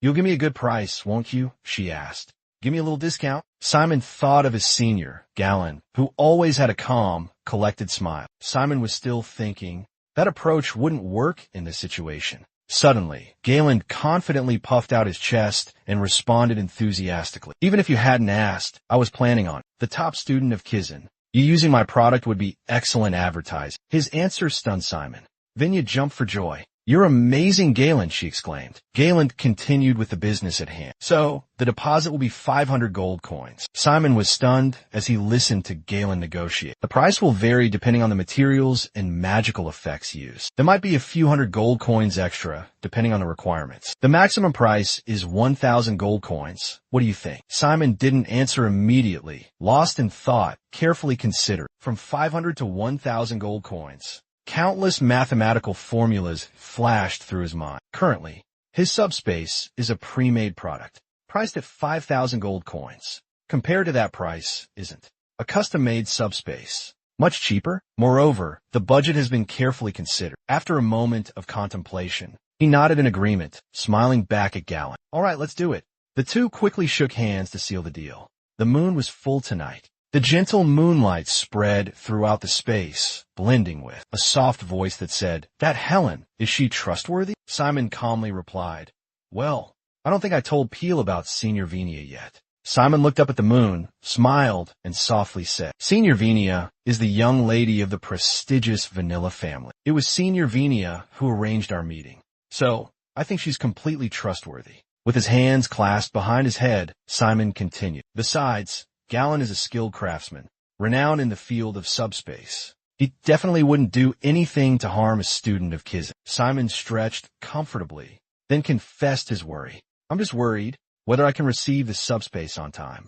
Peel gently asked, "Is it because of the person you're about to face?" Simon's voice dropped. "Yes, I ran into him that day." Remembering the guy's fierce and aggressive expression, Simon said, "He's Maycom Randon, a student with special physique ranked 10. He carefully recounted what he had overheard. "He told me himself that the Black Alliance consists of 3 main gangs, and the Kongdong gang is one of them. Ma Geometry is the son of the Kongdong gang leader." The other person's voice remained steady. "So, Sion, you're saying he's a gangster?" Sion added a few crucial details. "In high-stakes gambling matches, Ma Geometry boasts an 80% win rate." His voice lowered slightly. Normally, the win rate between the top and 10th rank wouldn't be so drastically different, especially in individual matches, especially in this exam. But if they're that confident about me losing, his voice grew firm. It means they have absolute faith in Ma Geometry's victory. Sion cleared his throat, his thoughts shifting. "I need to practice Overlord more." Suddenly, a red-eyed spider crawling down the wall caught his attention. He flinched as the spider crept closer. "What's that undead spider doing?" The spider is drawing a strange symbol on the ground. The symbol makes Simon jump. Terror washes over Simon as the drawing becomes clear. Simon suddenly realizes the drawing represents a priest. Meanwhile, in a dark and gloomy forest, Elizabeth, a girl with pink hair, is running in terror. As she runs, she glances back, muttering fearfully out of nowhere, "Why am I being attacked?" A mysterious dark figure is hot on her heels. Elizabeth is terrified, her heart pounding. "He's even concealing his identity," she exclaims. Despite her fear, she continues to think. "Already sent a spider to alert the commander," she thinks. The mysterious figure's bandage-wrapped hand clenches around a tree trunk. His eyes are fixed on his prey, never wavering. The young girl trembles with fear. The attacker unleashes a relentless series of blows, each stronger than the last. Elizabeth desperately dodges each attack, her heart filled with dread. But how much longer can she hold out? The girl swiftly spun around, launching a counterattack. A terrifying surge of energy erupted, aimed directly at the mysterious shadowy figure ahead. The masked figure deftly dodged, simultaneously increasing his speed to an astonishing degree. He effortlessly neutralized all of the girl's attacks. Angel Bet unleashed her spider's web technique, silken threads beginning to ensnare the entire space. But within her, terror began to surge. "What in the world is going on?" she thought to herself, tightening her grip on the spider silk threads. Elizabeth gritted her teeth, pouring all her strength into her attack. "Why are you doing this?" she demanded. The black-clad figure flickered in and out of existence amidst the dense web of silk. A flash of purple light, and he was finally captured. The girl let out a triumphant cry, seeing her enemy ensnared in the spiderweb trap she had created. But suddenly, he coiled and launched a counterattack. He seemed to vanish right before Elizabeth's eyes. Before she could react, He appeared right in front of her in an eerie manner. Elizabeth gasped in horror. What the? He coldly unleashed a devastating punch, striking the girl squarely in the face. Without a shred of hesitation or mercy, showing no compassion, he brutally threw her backwards, sending her crashing to the ground in agony. Angela Baby lay sprawled on the ground, one side of her face horribly disfigured. Despite witnessing this heartbreaking scene, the man showed no sign of stopping. He continued to rain blows upon her, forcing a scream from her lips. "Oh God!" Elizabeth gasped in horror at the gruesome sight. She softly pleaded with him. "I'm a woman, so your face." Before she could finish, his fist lashed out again. He showed no mercy. His brutal punches rained down on Elizabeth's face. Blood splattered everywhere. The girl's hands trembled and clenched into fists, fury building within her. He prepared to deliver the final blow. "My face!" Her scream was lost in the wind. Suddenly, a figure in black appeared, shielding Elizabeth. In a fit of rage, she roared with indignation. "I warned you not to touch it," she screamed. Her beautiful face was now completely distorted. One side ripped open, gruesomely mangled. Both eyes were on one side, making her look like a different person. Elizabeth cursed relentlessly. "Bastard!" she shrieked. She lunged at him with razor-sharp claws, roaring furiously. "You will die." The man in black raised a fist surging with power. Suddenly, a whirlwind materialized out of thin air. Elizabeth stumbled, struggling to keep her balance. A moment later, silence fell. They stood facing each other, locked in a stalemate. Suddenly, a voice called out, so familiar that it made Elizabeth freeze. Elizabeth, distracted by Simon's call. She was caught off guard. Before she could react, he changed his attack. Elizabeth suddenly thought of Simon, alone in the dangerous forest. She was lost in thought. If that person was the priest, he jolted, his whole body on high alert to the sound rapidly approaching him. That meant the commander was in grave danger. A thought flashed through his mind. The man in black suddenly attacked, forcing Simon to raise his arms in defense. At such close range, Simon could almost make out his opponent's face. His eyes widened in shock. The man in black raised his leg high, preparing to deliver a kick straight to his face. Simon quickly dodged the attack. Fear appeared at the same time. He spoke, his voice low and menacing. "Hey kid!" Simon instantly transformed, half of his face morphing into a terrifying skull. His icy blue eyes and spiky hair were incredibly intimidating. He reached out, grabbing the man's leg, and threw him backwards. Instead of killing him, Simon asked, "Look closely at the man lying on the ground. Do you recognize him?" Simon couldn't hide his astonishment, blurting out, "What are you doing here?" Simon stared at the person in front of him, his face full of surprise, managing to ask. The other person's face gradually emerged from behind a mask, their stern eyes fixed sharply on Simon. Simon pressed, "Why are you here?" "Let me catch my breath, kid. If you'd been any later, my head would have exploded." "Do you know this guy?" He quietly replied, "I know him. He's my dorm roommate." The guy in black earlier was Cayenne. The other person turned back, a puzzled look on their face. "So you know her?" Simon countered. "Why are you asking me that?" His roommate calmly answered. "She said she was a priestess." Cass's voice suddenly dropped. "If she's a priestess, and you're in cahoots with her," despite Simon's stunned expression, Kazan continued. "So, I have to take you down to complete my mission." Simon peppered him with questions, curiosity etched on his face. "Who's behind this? Who put you up to this?" His opponent took a stance, ready to strike. He nimbly leaped back, dodging Gaion's powerful attack. Simon swung his blade relentlessly, his questions incessant. "Actually, I'm just curious. Who ordered you to do this?" Kazan swiftly blocked the blow, countering his opponent. The two clashed fiercely, neither giving an inch. Simon parried the counterattack with his sword. He pressed on. "Answer me, Gaion. Don't hesitate." His opponent remained silent, his attacks growing more ferocious. Simon seemed to realize something. Stammering, he swung his blade forward with a powerful slash, exclaiming, Are you Lin MUC?" Everyone in the room gasped, astonishment in their eyes. A cunning glint flashed in Gaion's eyes. He leaned back, raising his fist to deflect the blow. Unfortunately, he was wounded and collapsed to the ground, but remained eerily silent. Simon's blade was coldly pointed directly at his forehead. A sharp voice rang out, questioning menacingly. "Answer me." Kyan's eyes remained calm, his face impassive. He countered with a question. "Do you think I'm a priest?" Simon's pupils suddenly constricted. His voice steady, Simon coldly questioned. I'm not in the mood for games. He emphasized, his tone warning, answer properly. Kyan sternly returned Simon's stare. I only have one answer, Kyan stated firmly. I am not a priest. Simon's blade pressed against Kyan's throat, carrying a threatening aura. Facing danger, Kyan calmly replied, the power to kill or spare belongs to you. The decision is yours. Simon fell into deep thought, his eyes filled with sadness. Suddenly, Simon's mind raced, connecting all the events. Based on Elizabeth's wounds and Kyan's fighting style, Kyan is purely a melee fighter. Kyan is exclusively a close combat warrior, but the priest Kami and I encountered specialized in dark magic. He stared intently at Kyan, who was clutching his injured arm. A thought suddenly sparked in his mind. Could it be? Is Kyan intentionally misleading me by pretending to fight in a different style? A seed of doubt sprouted in his heart. Is he deliberately creating false leads to deceive me? After a moment of contemplation, Simon coldly questioned him. Then tell me, what are you doing in this forbidden forest? Kyan slowly answered.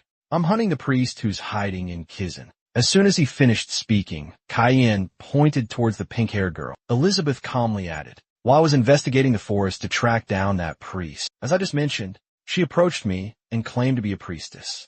You understand? Simon replied, I understand. However, his sword remained pressed against her neck, unwavering. Simon continued his interrogation. Why were you chasing that priest? Kyan responded calmly. Well, there's no harm in telling you. Before Simon's astonished and questioning gaze, Kyan simply explained, David Akiban asked me to. As she spoke, Kyan held out a piece of paper towards Simon. He recognized it as Neptus's seal. So, Kyan, are you the trusted confidant that Neptus mentioned? Kyan casually shook the vial of blue liquid in her hand and asked, have you cleared your doubts now? Simon stared at the paper in front of him, his beard quivering slightly as he uttered, I sincerely apologize for doubting you. Tarzan skillfully used his teeth to uncork a vial of liquid. Simon seemed unfazed, his tone laced with a hint of reproach. But didn't you doubt me too? But why did you suddenly stop attacking? Kazan honestly replied, well, the moment you called her name, I immediately recognized your voice. Angelbet, after freshening up, also approached. The two stood close together, silently listening to his explanation. Kyan began to analyze the situation in meticulous detail, and at the very moment I decided to attack you, that girl became incredibly flustered, which proved that the two of you were secretly working together. If you were truly allied with a priestess, I would have killed you on the spot, and if you were in league with Avenin, I would have taken your head without even raising my blade. Kyan gestured toward Simon, his voice firm as he continued. And finally, that object around your neck. Simon reached out, touching the symbol on Tarzan's neck, his eyes filled with questions. This is the mark of Neptus, Tarzan explained. It has absorbed the power of Neptus, an ancient energy source, something those priests could never replicate. Simon frowned, confusion evident on his face. But what is it? Tarzan's reply was cold, laced with cryptic meaning. You'll understand when you face death. For now, knowing that is enough. Simon stared at the symbol, his gaze full of suspicion. Suddenly, the skull on his lapel, where Fear's soul was imprisoned, spoke. Kid, a raspy voice echoed. Remind that guy he's seen our legion. If Gizon finds out, it'll be troublesome. If you truly want to eliminate him, this is your only chance. Leave it to me, Simon calmly replied. Simon nonchalantly offered his observation. It seems Giant is an ally of Neptus. Kaya calmly poured a green liquid onto the wound on her arm. The wound, reacting to the liquid, began to fizz and swell strangely. The sight left both of them speechless, stunned into silence. Simon thought to himself, Kyan must have endured a great deal of pain. With reverence, Simon bowed his head and apologized to Kyan. I'm truly sorry, Kyan. His wound has healed miraculously. Kyan replied calmly, it's nothing. There are always casualties in battle. You don't need to feel guilty. Simon pondered, wanting to speak, but hesitant about where to begin. He hesitated for a long moment. Finally, Simon mustered his courage and addressed the main issue. Kyan, I have a few questions. Could you answer them for me? Kyan readily nodded in agreement. Simon, unable to contain his excitement, asked eagerly, the News Association I know. Could it be you're the son of the chairman of the News Association? Kyan responded coldly, yes. Simon's curiosity intensified, and he continued to press. Then, You traveled everywhere, defeating all those veteran necromancers. With the undefeated legend? Blank. Gaon nonchalantly replied, once again, yeah. He spread his arms wide, a look of excitement on his face, continuously showering the other with praise. You really are a genius. Kaya calmly corrected. No, I'm a monster created by the association. There's a deeper reason behind this, but it's not important, so let's just ignore it. Taejan changed the subject. Currently, I'm disguised as a student at Kizun High. The priest only moves at night, so I operate at night as well. Simon questioned, wait a minute, aren't you a repeating student? The guy Cajun replied, that's right. I took on this mission last year. If I graduate, then I'll have no reason to stay at Kizun anymore. So, I had to repeat a year. Tarzan's voice deepened, taking on a serious tone. I think I've answered all of your questions, Simon. Let's end this conversation here. Simon seemed disappointed, his face clearly showing dejection as he asked, why? Aren't I stronger than you? Tarzan was taken aback, unsure how to respond to his friend's overconfidence. Kaya scratched his head, his tone slightly reluctant. I'll admit that, but it's not about strength. It's about safety. Right now, you should focus on your friends, school life, and enjoying these good times. But Simon remained stubborn, speaking directly to Tarzan. I don't like that. Simon bravely pointed at himself, declaring, that priest wants to kill me. And because of me, my friends are in danger too. That's why. I have to deal with him myself. Jaehyun seemed to grasp his point, exclaiming, well, I anticipated this. If you still refuse to let this go after hearing me out, you'll have to endure Master Nettie's nagging. Simon shuddered, memories piercing him like sharp arrows. A chip off the old block, just like Richard. Kaya, noticing Elizabeth's silence, spoke up, well then, I have a proposition. Your undead are quite useful. Kaya proposed, shall we cooperate? Let our undead blanket the entire forest, and after that loudmouth leaves, we'll share the information we've gathered. Gathered already. Simon's eyes widened in surprise. Loudmouth? You mean, you're talking about Diak? Gazan was thrilled someone knew the name. Exactly. Simon looked incredibly enthusiastic. Fantastic. Now, there were allies. Tell me a little about yourself. However, Kaya declined, saying it wasn't necessary. Kaya continued sternly, her tone laced with meaning. For an agent of the association, she emphasized, ignorance, being kept in the dark, is the greatest potential danger. Meanwhile, in his luxurious apartment, Diak was relaxing in lavish pajamas. He exclaimed excitedly, oh, see, there you are. But suddenly, Diak noticed something unusual, a flicker of confusion crossing his face. He paused, a puzzled look on his face. What's going on? Why are you two together? See, suddenly making up an excuse, he told us that we just happened to run into each other. Then he turned to Jaehyun, saying, are you going to bed now? I'll put your clothes in the laundry room. Okay. Witnessing this unexpected affection, Hyoni jolted, exclaiming. She seemed unable to believe it, repeatedly asking, why are you two suddenly so close, Jaehyun? I want to play too. Simon gently reminded her. I think we should be quiet until he falls asleep. Arundhya froze for a moment. Professor, what are you doing here? Simon and Farintia stood up, replying, good evening, Professor. I came to ask for your guidance. Arundhya felt a sense of déjà vu. After a brief exchange, Arundhya asked, are you all talking about the storyline? Simon and Farintia exchanged proud glances. I completed the previous mission with flying colors, sir. Arundhya seemed confused. Huh? Simon asked again. Yes, for this time, sir. Arundhya replied. No, I don't desire anything right now. Simon Farintia responded. I want to know how to control the zombie overlord I just received, sir. Arundhya pondered thoughtfully. Arundhya began to speak. If we're talking about the zombie overlord, it's like a display piece in the Blue Lantern Museum. Simon Farintia seemed incredibly excited. As expected of Professor Haroon, you know about it. It's a completely new type of zombie. Its body is flexible and possesses 6 sharp claws. Its weak points have been reinforced by adding midrin to the weak bones, forming rigid spears, creating a solid defense. It's designed to attack by slicing or slashing opponents, like a sharp sword, and its movement is very similar to a mollusk. However, operating it is incredibly complex. Therefore, I respectfully request your guidance, Professor. Arundhya immediately replied, all right, calm down. I'll fulfill your request. Since my schedule is free, let's start right now. Simon Florinia was overjoyed. Yes, thank you, teacher. In the blink of an eye, Simon Florinia was put to work. Why are my clothes? He wondered. Arundia declared. From now on, we will begin the assault. Simon Florinia was startled. But why are you suddenly attacking? No need for long explanations, Arundia retorted. The only thing you can use is Overlord. She stopped Simon Florinia before he could process what was happening. Professor, wait a moment, but Arundia had already launched her attack. A critical hit straight to the head. My head hurts. Simon Florinia realized she was completely serious. First, we must analyze the speed and method of attack, predicting the trajectory and velocity of each strike. Arundia exclaimed in astonishment. Blocking that blow, not bad. Now I'll double the power. Arundia declared coldly, an air of authority radiating from him. Speed and power perfectly balanced. Show me what you're made of, understood?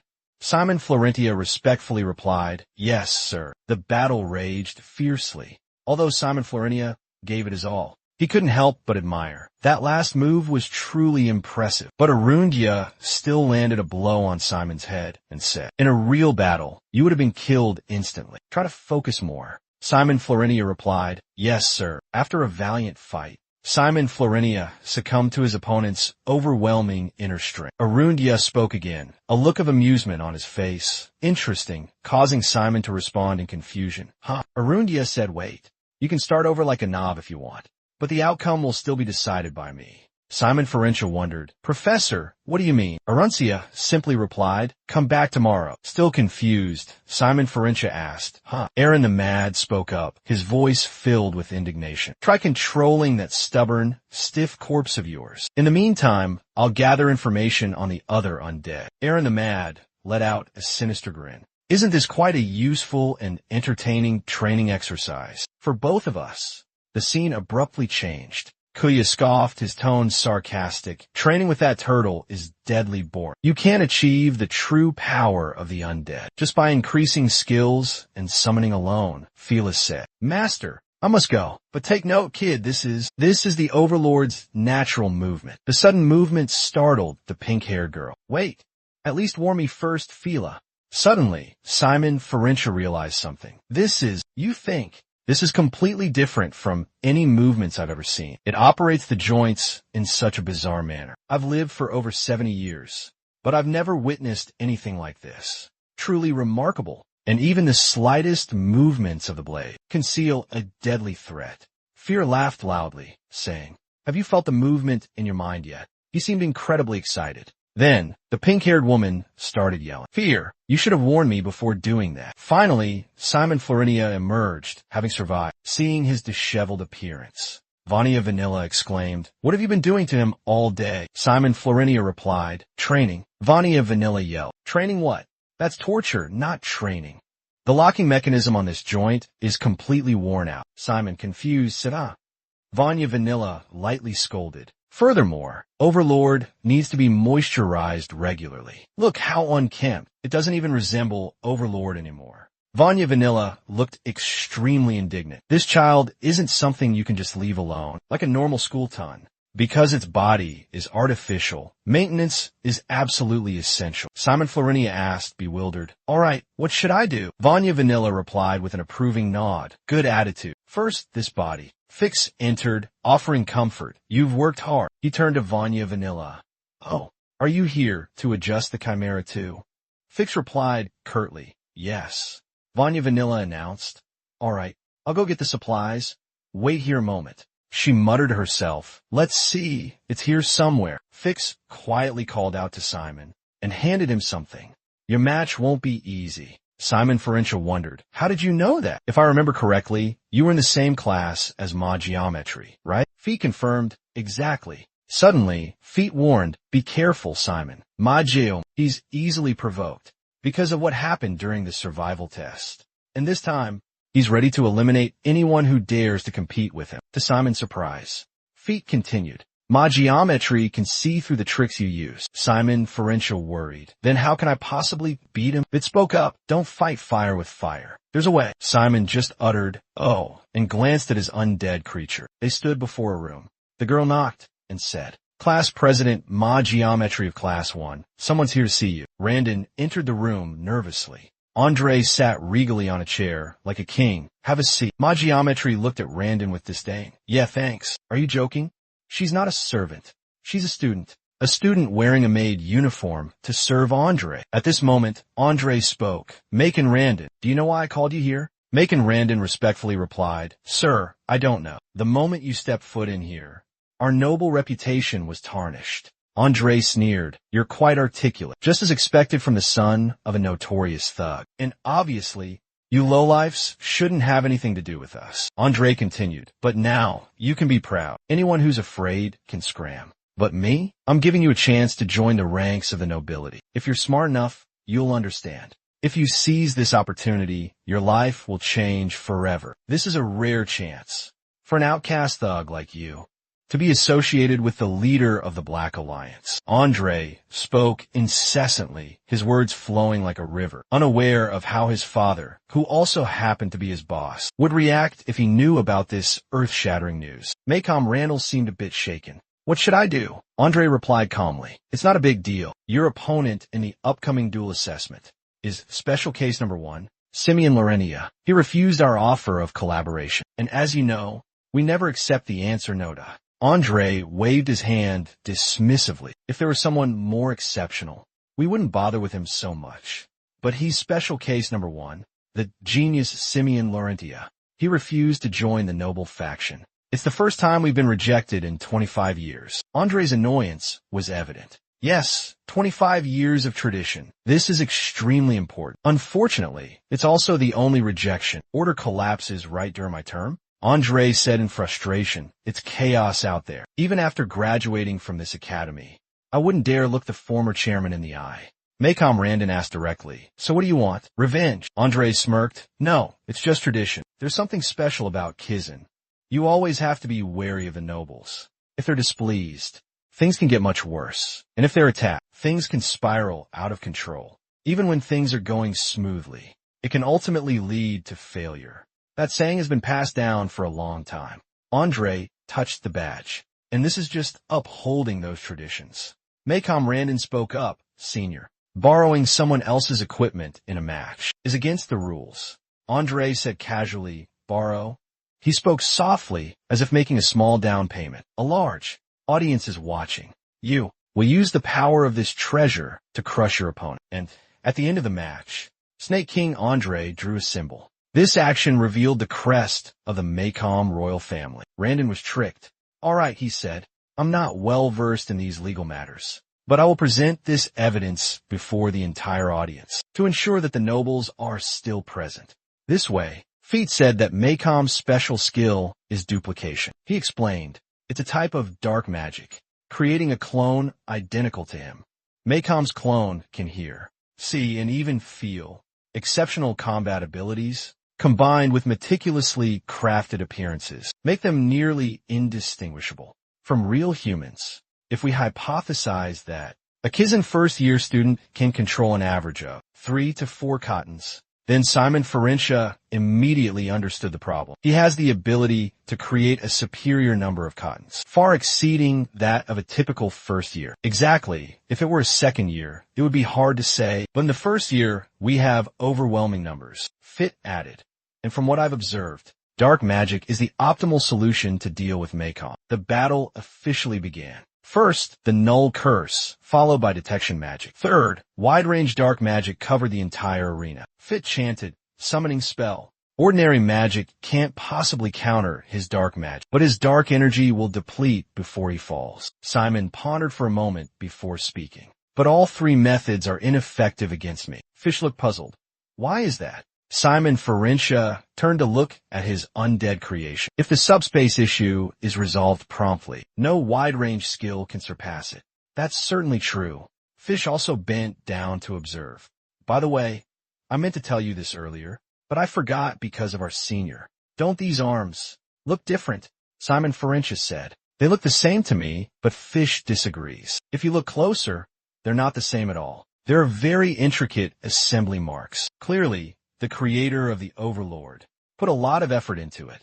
He said, his voice very low. Though subtle, these seem to be marks of long-term adjustments. Connect it to your will and expand your range of control. Simon Florinia agreed. All right, let's do it that way. He commanded, hold out your hand. But the zombie was too weak, seemingly unable to comply. Fitz wondered, can it hear you? Or is it ignoring you? Is it deliberately ignoring you? Simon Florinia replied, it's possible. It often ignores my commands when it can't carry them out. Don't be discouraged. Try again. Hold out your hand. Don't give up. Come on. Vanilla, get in here. I brought the ingredients. Hurry up, Simon yelled. Hold out your hand. Suddenly, the zombie shot its arm straight out, nearly hitting Venia. She remained optimistic. What's going on? Is it waving at me? Simon Florinia spoke up. Its arm is longer, Fitz stated confidently. See, I told you. Simon Florinia exclaimed joyfully. Thanks, Fit. I just got a super important idea. Actually, about this. Fit, can I ask you something? Simon Felsha is completely broke right now. He keeps promising to buy me something when he has money. Fit replies, oh, okay. Hope Simon doesn't break his promise. Vanya Vanilla suddenly interrupts their conversation. What's this? The bond between men? Here are your ingredients. Mr. Glasses, here's what you ordered. Simon Falantia says, thank you, senior. Suddenly, Vanya Vanilla speaks up. But, come with me to Rochester. Simon asks in confusion. Huh, right now? I'm shocked, speechless, and utterly flabbergasted. Vanya Vanilla confirms. That's right. I just received a call.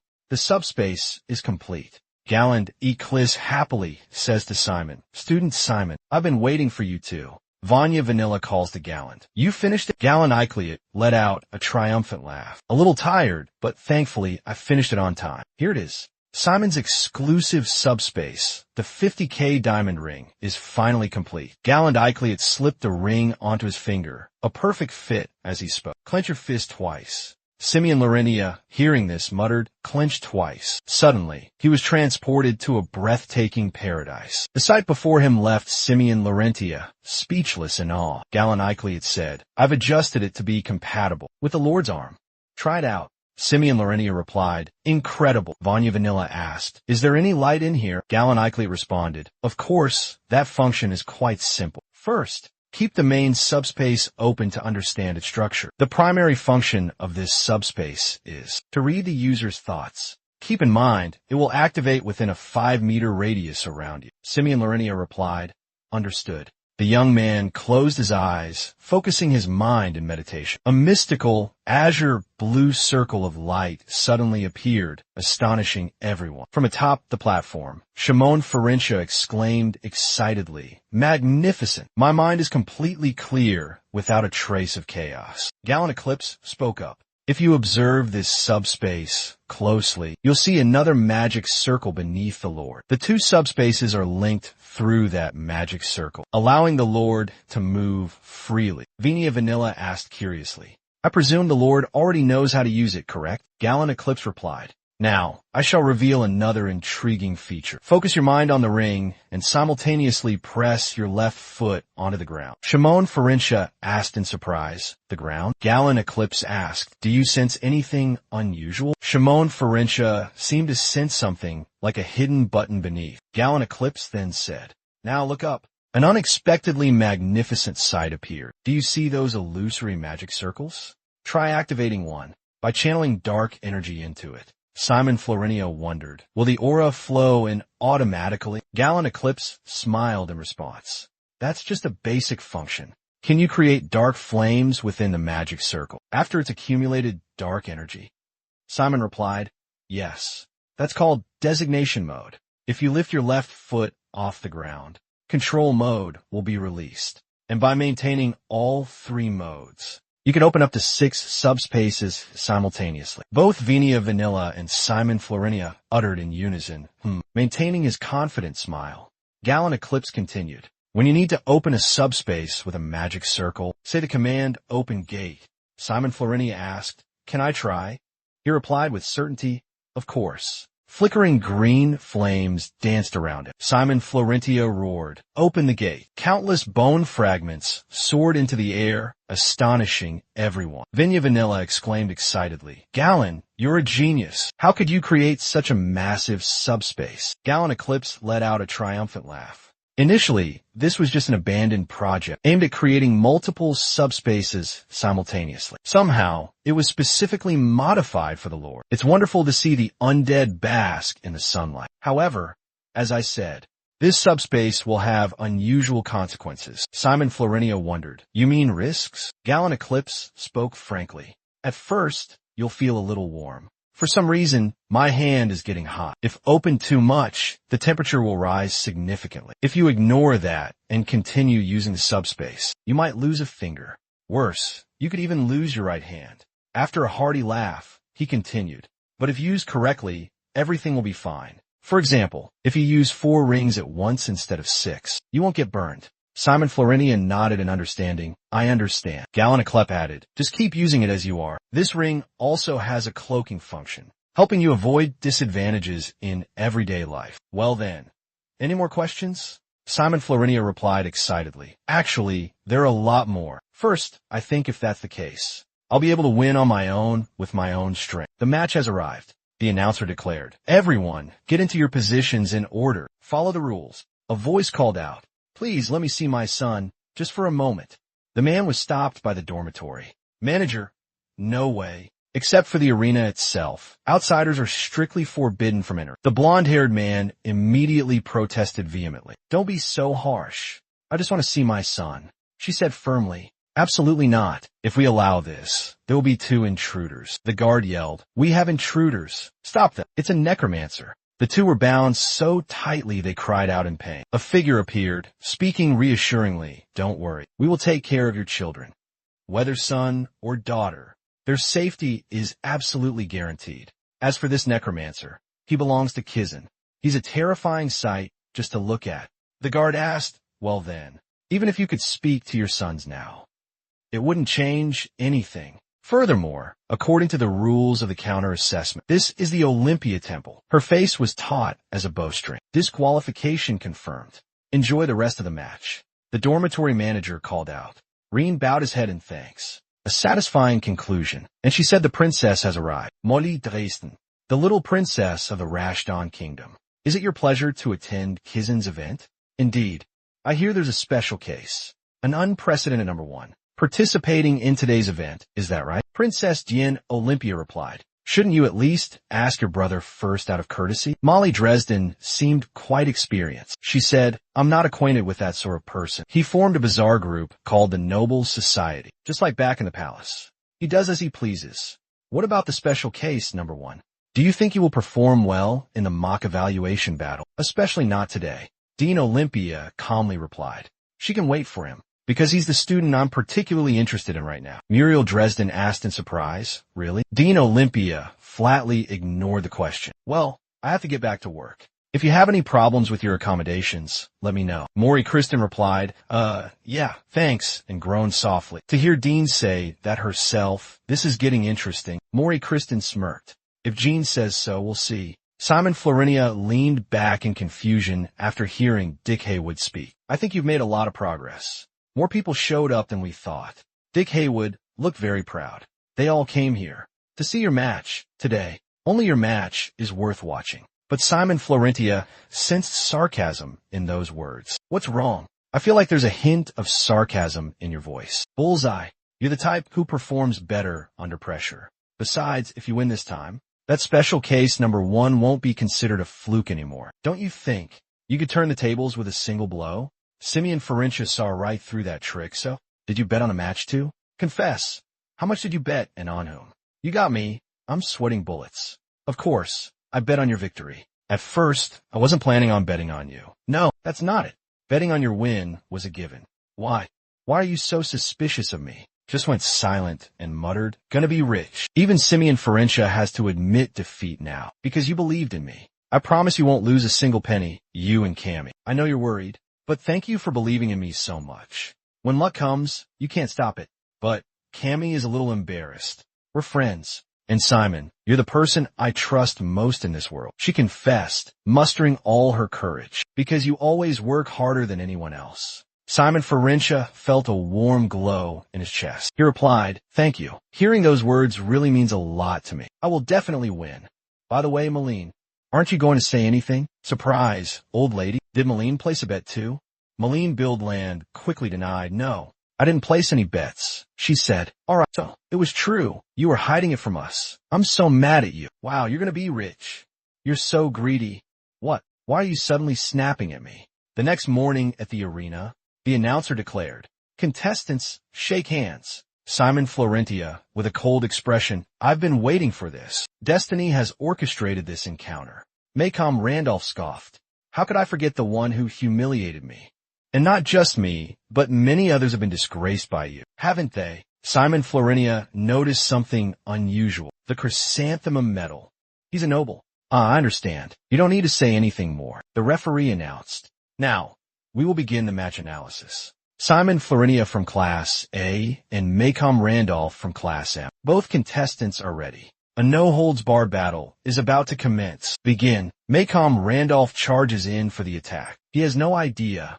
I've longed for this fight. He stomped his feet, roaring the name Shimon Piruncha. At that moment, Simon Florentia couldn't help but gasp in astonishment at the incredible speed of creation. As Feet remarked, he truly deserved to be called a special student. The surrounding crowd buzzed with excited chat. The rumors about him were indeed true. The fact that he was specially admitted to the academy based on a single skill was no exaggeration. Cammy anxiously called out to Simon. Macon Randolph appeared supremely confident. Let's see how long he can last. Macon taunted without resorting to any long-range match. No matter what others may say, my resolve remains unshakable, firm as a rock. In the next instant, with a single swift movement, Simon Florentia deployed his weapon. The unexpected action caught Macon Randolph off guard, forcing him to try and regain control by channeling all his power into his staff. The forceful impact sent Macon Randolph's staff flying from his grasp. I'm done for this time, Macon thought to himself. Simon Florentia calmly asked,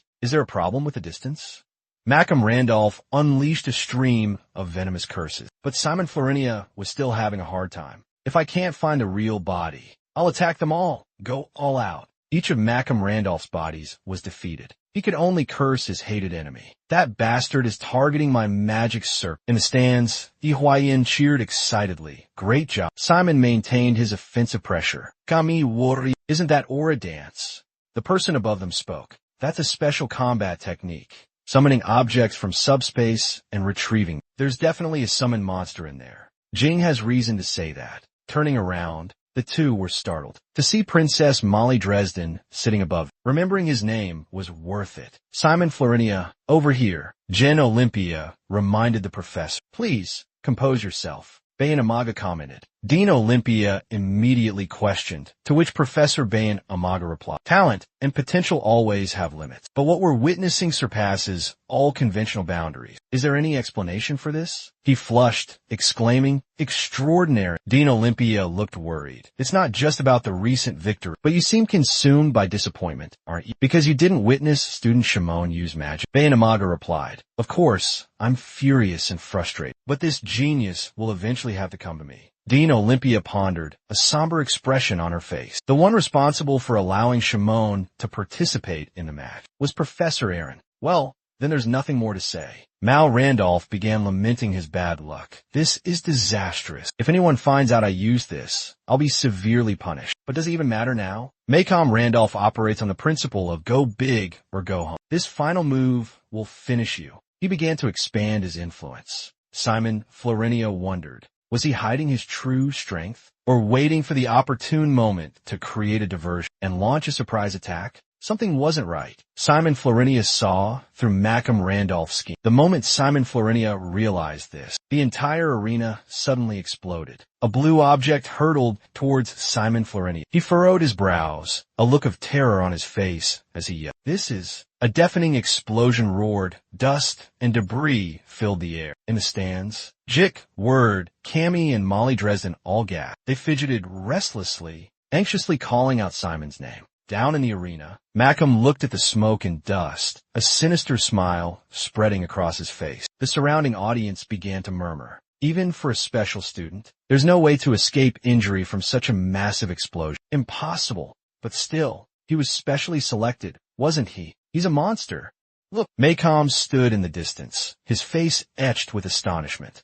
A few cheers erupted. He truly lives up to his reputation as the Academy's #1 special student. Maycom thought to himself, impossible. This is absurd. How can he suddenly roared, completely unscathed. Simon emerged, surrounded by sharp, bony tentacles. Simon's gaze locked on a Maycom, unwavering. Maycom trembled with fear, his hands shaking. Maycom wondered why. Why am I so terrified? Wait, this is strange. I'm supposed to be the one instilling fear. Simon summoned a mystical magic circle. Tentacles shot out from a circle with lightning speed. Sharp tentacles shot forward, piercing the clone, shielding. They stopped abruptly right in front of Maycom. He let out a nervous chuckle, then roared. I've meticulously calculated the range of each of your attacks. I'm outside the reach of those tentacles. As soon as he finished speaking, the tentacles suddenly extended, fiercely attacking Maycom. He was caught off guard, completely vulnerable to the unexpected assault. The tentacles quickly wrapped around Maycom, lifting him into the air. Maycom struggled desperately, screaming, "How can you do this?" A tentacle slammed him mercilessly to the ground. The powerful impact shattered the wall into pieces. Simon looked at his hand, lost in thought for a moment, then said, "I'm reaching my limit." All the tentacles simultaneously retracted, disappearing into the magic circle. Simon slowly approached the gasping Maycom. He was in pain, but still let out a crazed chuckle. Glancing at Simon, he asked, "Did you think you could win so easily?" Simon remained silent, looking at him with a puzzled expression. Maycom continued, "Now, the game truly begins." With that, he struggled to sit up. The badge on his chest suddenly shot out inky black tentacles. Mori jumped up, his brow furrowed in anger, and shouted, "How could he possess such a thing?" She looked at Maycom, clad in his armor, and exclaimed, "Such a precious treasure. How could it fall into the hands of a thug's son? Who in the world?" Maycom, in his imposing armor, strode forward, laughing boisterously. "Look!" He drew a giant R in the air with his finger. Molly gasped, "That's Rashton's mark." Molly fell silent, grinding her teeth in anger, cursing under her breath. "This fool." Maycom continued, "Open your eyes and look closely, you Floentian idiot. This is a gift from someone who has a grudge against you." He finished, patting his chest in a mock gesture of friendship. Simon frowned, thinking to himself, is he seeking revenge just because I refused his offer? Absolutely not. Maycom asked, "Could this be karma? What you did to me is now coming back to haunt you like a boomerang." Simon retorted, "Interesting. This girl will be mine. No, how about we make a bet right now?" With that, Simon summoned 2 skeletons. He smirked and asked, "Which armor is better?" The 2 skeletons instantly fused onto Simon's right side, forming a sturdy armor. Maycom charged forward, roaring, "Give it your all." He unleashed a powerful punch. Simon stood firm, facing him head-on. Both raised their fists, preparing to strike. Their fists collided with a resounding crash. The entire audience gasped. Simon looked at Maycom, thinking, I shouldn't defend. I need to focus entirely on attacking. It seems this will be a contest of pure offensive power. At Lamport, I use bone armor to reinforce every muscle fiber, to protect myself from danger. But this time was completely different. Simon suddenly bent down, lunging forward to tightly hug Maycom's waist. He squeezed him tightly in his arms. Maycom roared furiously. "What the hell are you doing? Let me go. You think you can beat me like this?" Simon tightened his grip even more. The armor of bone fragments began to spread, clinging tightly to Maycom. Simon quickly released his hold and stepped back. Maycom collapsed to the ground, roaring, "You cowardly brat! Why are you running away like that?" He stood up, both enraged and bellowing, "You crazy bastard!" Maycom swung his fist, charging straight towards Simon. But suddenly, his arm was encased in a thick layer of bone, completely immobilized. He trembled, asking in a panic, "What's happening? My arm! What's wrong with my arm?" Simon delivered a powerful punch to his face, making Maycom scream in pain. He staggered back, roaring in frustration, "Damn, why can't I move my arms?" Without a word, Simon landed a punch straight to his face. Maycom stumbled, clutching his arm and howling in pain. "Bastard! What did you do to me?" Simon calmly replied, "I didn't do much. I figured you wouldn't be much of a challenge if you only relied on that armor." Simon smirked and continued, "So, I'm giving you my armor as well. Now you have both sets of armor. Winning should be easier for you now, right?" Maycom froze, stammering. Simon lunged forward with another punch. Maycom yelled, "You maniac! He barely finished the word before Simon's fist connected with his face. The entire audience gasped as Macon was knocked unconscious. Gammy frowned, muttering. Macon's movements were getting strange. Poison or worse? With a look of disbelief, the person beside him replied, "He's figured Macon out." Cammy wondered what. Deke looked at her and replied, "Simon is highly skilled in 2 special abilities. He just used them, regeneration and control." Kami gasped.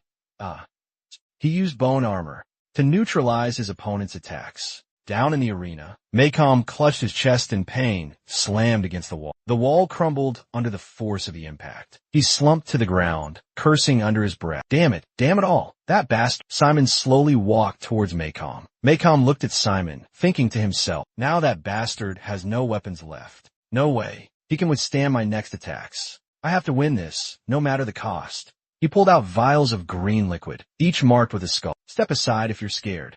Clutching the vials, Macom struggled to his feet and roared, "You'll regret laying a hand on me." Simon just sighed softly in response. "I can read you like an open book." Suddenly, a sharp-boned tendril shot out, wrapping tightly around Macom's leg. He was lifted clean off the ground. The tendril hurled Macom high into the air. The vials on his person scattered in all directions. The violent impact shattered them, spilling their contents. The vials triggered a massive explosion directly above Macom. His armor was completely destroyed, the fragments raining down. Simon Ferencia, with a calm expression, simply flicked his wrist. The tendril lashed out again, striking Macom hard. He was slammed against the wall. The impact echoed throughout the arena. A voice announced, "Match over. The winner is Simon Ferencia of Class."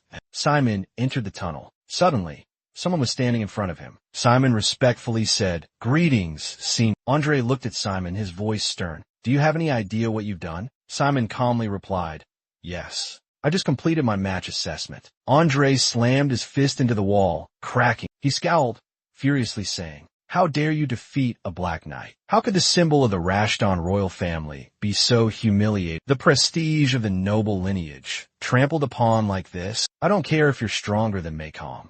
But when he was wearing the Black Knight armor, you should have known better. Don't you realize? Both I and the Dresden royal family are supporting Macom. You should have yielded or surrendered yourself instead of winning like this." Andre roared furiously, "You arrogant bastard. Is it so hard to swallow? Your pride? You've humiliated me and the entire royal family." Simon looked at him, responding with a hint of remorse. "Yes, I apologize, but I truly don't understand what you mean. That's the most absurd thing I've ever heard. After all, this is Kizan Academy. You should conduct yourself accordingly, Senior. Who you bestow the Black Knight armor upon is your decision. But defeating that person is the duty of a Kizan student like myself." Andre furrowed his brow, asking what? Simon placed his hands on his hips and continued, "As for insulting the royal family, that's not something a prince like you should discuss in such a crude manner." Andre roared furiously, "You insolent fool! I showed you mercy, and yet you dare consider yourselves my equals? You brats! You dare lecture me?" Suddenly, Molly Dresden stepped behind Andre and spoke. "Stop it." Andre's face paled, unable to hide his terror. She frowned and asked, "How long do you intend to continue this shameful behavior?" Andre, her brother, spun around with a worried expression and asked, "Mori, when did you arrive in Kizan? If you were coming, you should have let me know." She replied, "I'm suspicious about a few things. Did you steal the jewels and give them to that gang leader, his son, that thug leader, and pretend it was the royal family's will? It seems like you're the one disgracing the royal family's honor, brother." Andre immediately explained loudly, insisting it was a misunderstanding. Simon observed the situation and thought to himself, if she's Andre's sister, then isn't she a princess? Molly Dresden continued to question, "Do you know the punishment for a Black Knight who loses their arm? And yet you dare to behave so recklessly, right in front of the vassals of other kingdoms? How embarrassing. I'll report this to father." With that, she turned to leave. Andre frantically grabbed her arm, yelling, "Julia, don't you recognize me? It's Andre, your own brother. Do you know what will happen if you tell father about this?" Andre trembled, his face pale, as he pleaded, "Please don't tell father." Julia replied, "Then stop acting like this. I saw father's students working in the royal gardens." Behind her, a girl with glossy brown hair suddenly appeared. Molly Dresden asked, "Are you using this to threaten her?" As a member of the royal family, You should at least know how to care for the people, shouldn't you? Andre panicked and exclaimed, "No, that's not. This girl started it. I dare to defy Gizion, a noble prince like you." The brown-haired girl flared up, demanding, "So," Mori crossed her arms firmly. "Enough. I will personally apologize to Nese for this incident, and I will tell her the whole truth." With that, she brushed past Andrea. Molly continued, "You know how much Nese values her students, don't you? Don't you? I can't just stand by and watch our rash Dawn become another tan hand under that." Andrea hurried after her, pressing, "Molly, why do you have to blow everything out of proportion? If we just ignore this, it'll be fine." Molly fell silent. She spun around and slapped Andre hard across the face. Molly growled, "Are you still delusional, spouting such nonsense? Things have gotten out of control. We can't hide it anymore. You're not the only one who's made mistakes, brother. You should be grateful that I'm still cleaning up your messes. If you understand that, then it's best you stay silent and don't interfere in this anymore." Andre stood frozen, a look of shock on his face. Molly Dresden stepped forward, bowing her head in apology to Simon. "On behalf of my brother and the entire royal family, I sincerely apologize to you, Simon Floentia." Simon stammered, quickly replying, "There's no need for that, princess." Molly simply replied, "Very well." Then she, along with Andre and the brown-haired girl, entered the tunnel. Simon watched them in surprise, then shrugged. A week later, the sky above the forest was stained a vibrant blood red. Simon Floentia, along with Dikathir Ward, Kami and Melamalan, stood back to back, struggling to hold their ground in the encircle. Dikathir Ward turned his head, smiling as he said, "It's wonderful to meet all of you. The pleasure is all mine." "Thank you." Around them, a sea of the undead slowly tightened its grip. Simon spoke up, "Shoo, everyone be quiet." 1 week passed. Inside the old room, Venia Vanilla curiously asked Simon, "You're taking Professor Aaron's class, right?" Simon Folsha, while cleaning his bone tentacles, replied, "Yeah." Venia glanced at Dio Patel, who was slumped over the table, then continued her questioning. "What's that class about?" Simon answered, "We're studying the undead." Venia and Dio's eyes widened in surprise. They asked in unison, "The undead?" Simon affirmed, "Yes." Venia turned to Dio and asked, "Dio, no matter how you look at it, it's that thing, right?" Dio trembled and replied, Dio shot up, clutching his head, and yelled, "Ow! It hurts! I can feel that pain again." Venia smiles, her face full of excitement, and says, "Sounds exciting, Simon. I want to experience that feeling again, too." Simon asks, bewildered, and Venia quickly replies, "At the end of Professor Aaron's lecture on the undead, there will be a very important aptitude test. Of course, this, for those who have to take the test, is quite terrifying, but after I finished my first year and thought back on it." Venia, a look of fear on her face, grabs a board and runs off. Venia hurriedly covers her face with a cloth, walks for a bit, then smiles and continues, "It was actually a pretty good memory. In the forest with the sky dyed crimson red." Simon looks around, thinking to himself helplessly, "You call this place a good memory? What a strange upperclassman."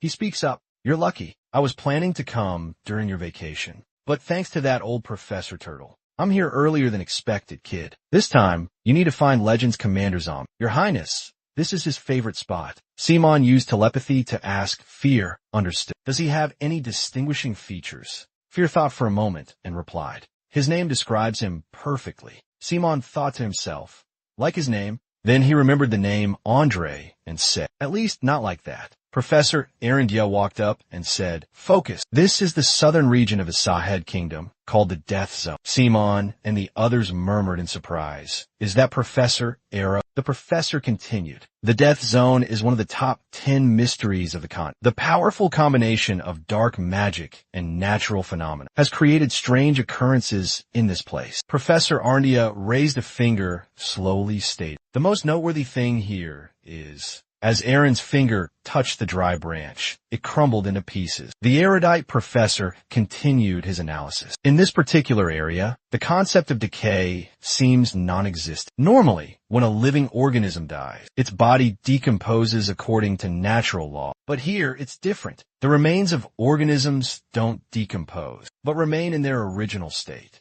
That is the reason why this place is called the Paradise of the Undead. As I announced previously, this test will be conducted in groups. Use all the knowledge about the undead that you have learned to create a supreme summoned undead and present it before me. Simon's eyes lit up with excitement as he exclaimed, "What a creative assignment." Marlene Bildland stood behind him, watching Simon and sighing exasperated. Simon stroked his chin, a pensive expression on his face. "So, using a naturally occurring zombie is out of the question. We'll need to find a cadaver and use a magic circle." Marlene chimed in, her eyes fixed on Simon with a knowing look. "You're really enthusiastic about this, aren't you?" Professor Aaron added. "The evaluation criteria include completion, creativity, combat capability, and the structure of the magic circle." The students exchanged glances, then nodded in unison. Professor Aaron explained further. "This test doesn't grade teamwork. Everyone will receive the same score, based on the abilities demonstrated by the group's zombie. In other words, I expect no one to be so frightened they scream at an ordinary zombie.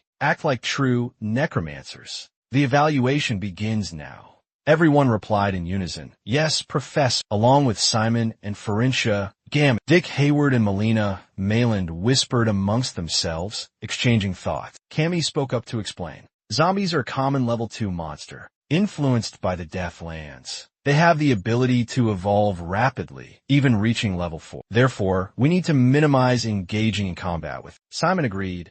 "Exactly, because the sounds made during combat will attract even more zombies. Our only saving grace is that students are forbidden from fighting in this area." Hector shot me another unpleasant glare. Finishing his thought, Simon's voice lowered. Melina Mayland continued, "But there's still the danger from grave robbers and other necromancers." Dick Hayward smoothed the scroll in his hands, glanced at Melina, and asked quietly, "This area is quite vast. The chances of running into them are probably not very high." Simon replied, "It's better to be safe than sorry. Anyway, let's get going. Cammy, Paris, Merlin, Cammy, are you two all right?" Cammy and Merlin looked at him with confusion. "What do you mean?" Simon pointed towards a few people looking dejected. "If it's too scary, you two can stay back at the camp. This base is for those who will stay and fight. Even birds don't dare fly into that place." Cammy, with a hint of fear in his expression, replied, "I'm a little scared, but since we're together, it'll be okay." Merlin quickly responded, "Hey, are you looking down on me? There's no way I'd be afraid of this. I'm a necromancer of Kizan too, you know." Simon continued, "All right, let's go together then." They entered the deserted town. Cammy exclaimed in surprise, "This place looks like a real city. I thought the death zone would be a barren wasteland, with nothing at all." Merlin looked around, fear evident on his face. "But no one lives in these buildings. It's so desolate," Simon replied. "Of course no one does. This place is only for the undead." Malene frowned at him and asked, Do you know where this is?" Diak quickly replied, "I'm not completely clueless." Malene pressed him, "What do you know? Tell me." Diak, or Hayward, paused in thought. He continued, "Actually, there's a lot of opposition against Kizan conducting this assessment." Simon looked at Diak and asked, "Why? Because it's dangerous?" Diak replied, "No, a dark secret of Kizan is buried here." Simon asked in surprise, "A dark secret? Here, Diak, or Hayward?" "Yes," he replied. "This was once a city of the Tang Han Empire." Everyone was astonished. Hayward continued, "History books record that after the earth-shattering rebellion, the emperor was escorted back to the capital in disgrace. However, the truth is the complete opposite of what has been passed down. The emperor secretly escaped from the capital amidst the overwhelming chaos. He sought refuge in a new land and harbored ambitions to overthrow Kizan, and the chosen location is here. This deadly land, under the rule of a master swordsman of the empire. This place commands a powerful, battle-hardened army. Their plot is to exploit the strength of this land, to launch a large-scale counterattack. Kizan feared the empire would restore its power, so they decided that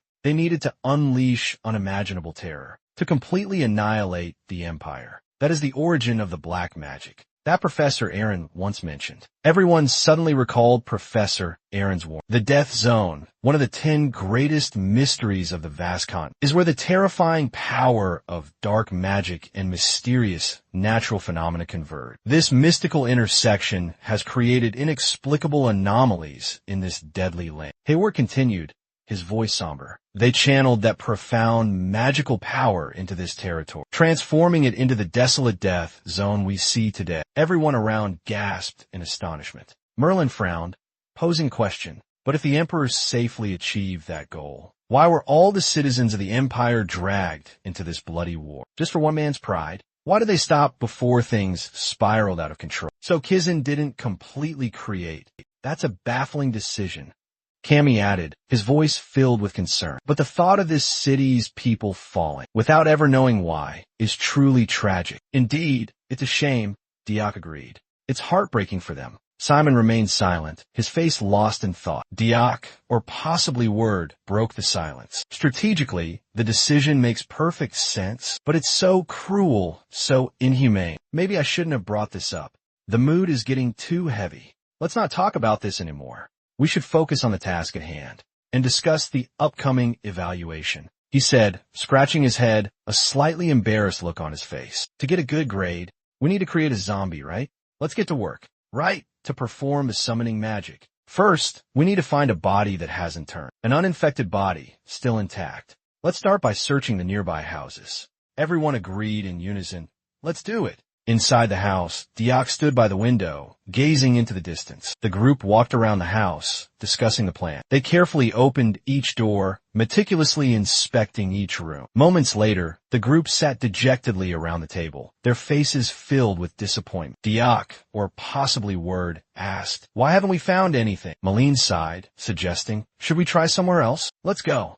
Everyone responded immediately. Malene grabbed the doorknob, looked back, and said, all right, I'm opening it. The door creaked open, revealing a shadowy figure in the darkness. Suddenly, a decaying arm reached out from the shadows. The arm tightened around Malene's neck. Malene! Everyone screamed in terror. Sim rushed forward, striking the arm with all his might, repeatedly calling Malene's name. The arm went limp. Malene clutched her neck, her face contorted in pain as she struggled to breathe. Simon and Jik combined their strength, rushing to barricade the door. They used all their might to hold the door against the pressure. Jik placed his hand on the door, chanting and saying, we're in serious trouble. If this keeps up, we'll be surrounded. Simon immediately replied, no kidding. Duh, idiot. Outside the house. The zombies are coming. Simon yelled towards the back. Gammy, Malene, get over here now. Everyone answered in unison, right? Zombies were swarming outside the window. Simon, holding a chair, told Jik, when I give the signal, cast your spell. Jik responded, got it. Simon started the countdown. 3, 2. Zombies smashed through the window and poured inside. Simon yelled, do it, and hurled the chair at the zombies. The chair flew straight into the horde of screaming zombies. Simon shouted, run. The group rushed outside. Simon and Jik drew their swords, ready to fight. Malene used her magic, pushing back the oncoming zombies. Jik fought with a strained voice. Damn it, these monsters are like ants. We don't have enough time to stop them. Simeon suddenly exclaimed, up ahead, they're swarming in. He stared at the approaching horde of undead and said, this is insane.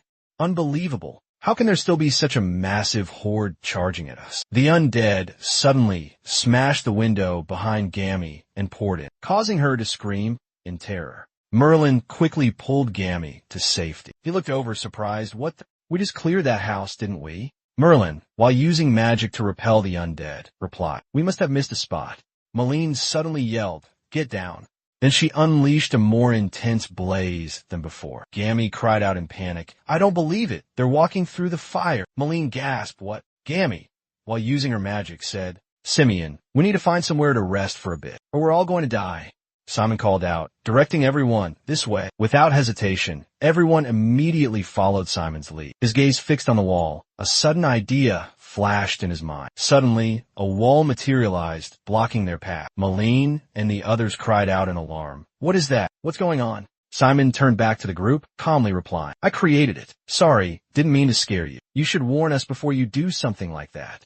Jik's face was etched with worry. Simon, I don't know what you're planning, but hurry up. They're swarming in from the front.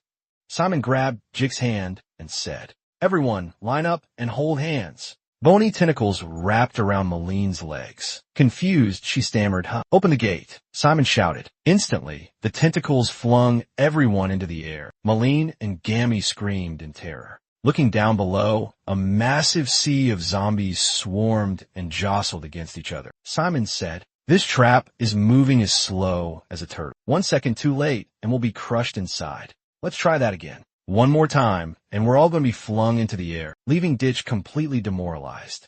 Malene and Cammy screamed in terror. Simon shouted, "To the roof! Quick, get ready!" Everyone looked down at the roof below, exclaiming in panic. "No way!" Ditch and Malene crashed onto the roof, crying out in pain. Cammy was clinging to the edge of the roof, about to fall. She screamed in sheer terror. Everyone shouted Cammy's name in alarm. Simon ran over, grabbed Cammy's hand, and pulled her up. Simon looked at Cammy and asked, "Sorry for being so abrupt. I must have scared you. Are you alright?" Cammy regained her composure and replied, "Yeah, I'm fine. Thanks to Simon, we're saved." Ditch looked on from afar and asked, "Sorry, but can we hurry this up?"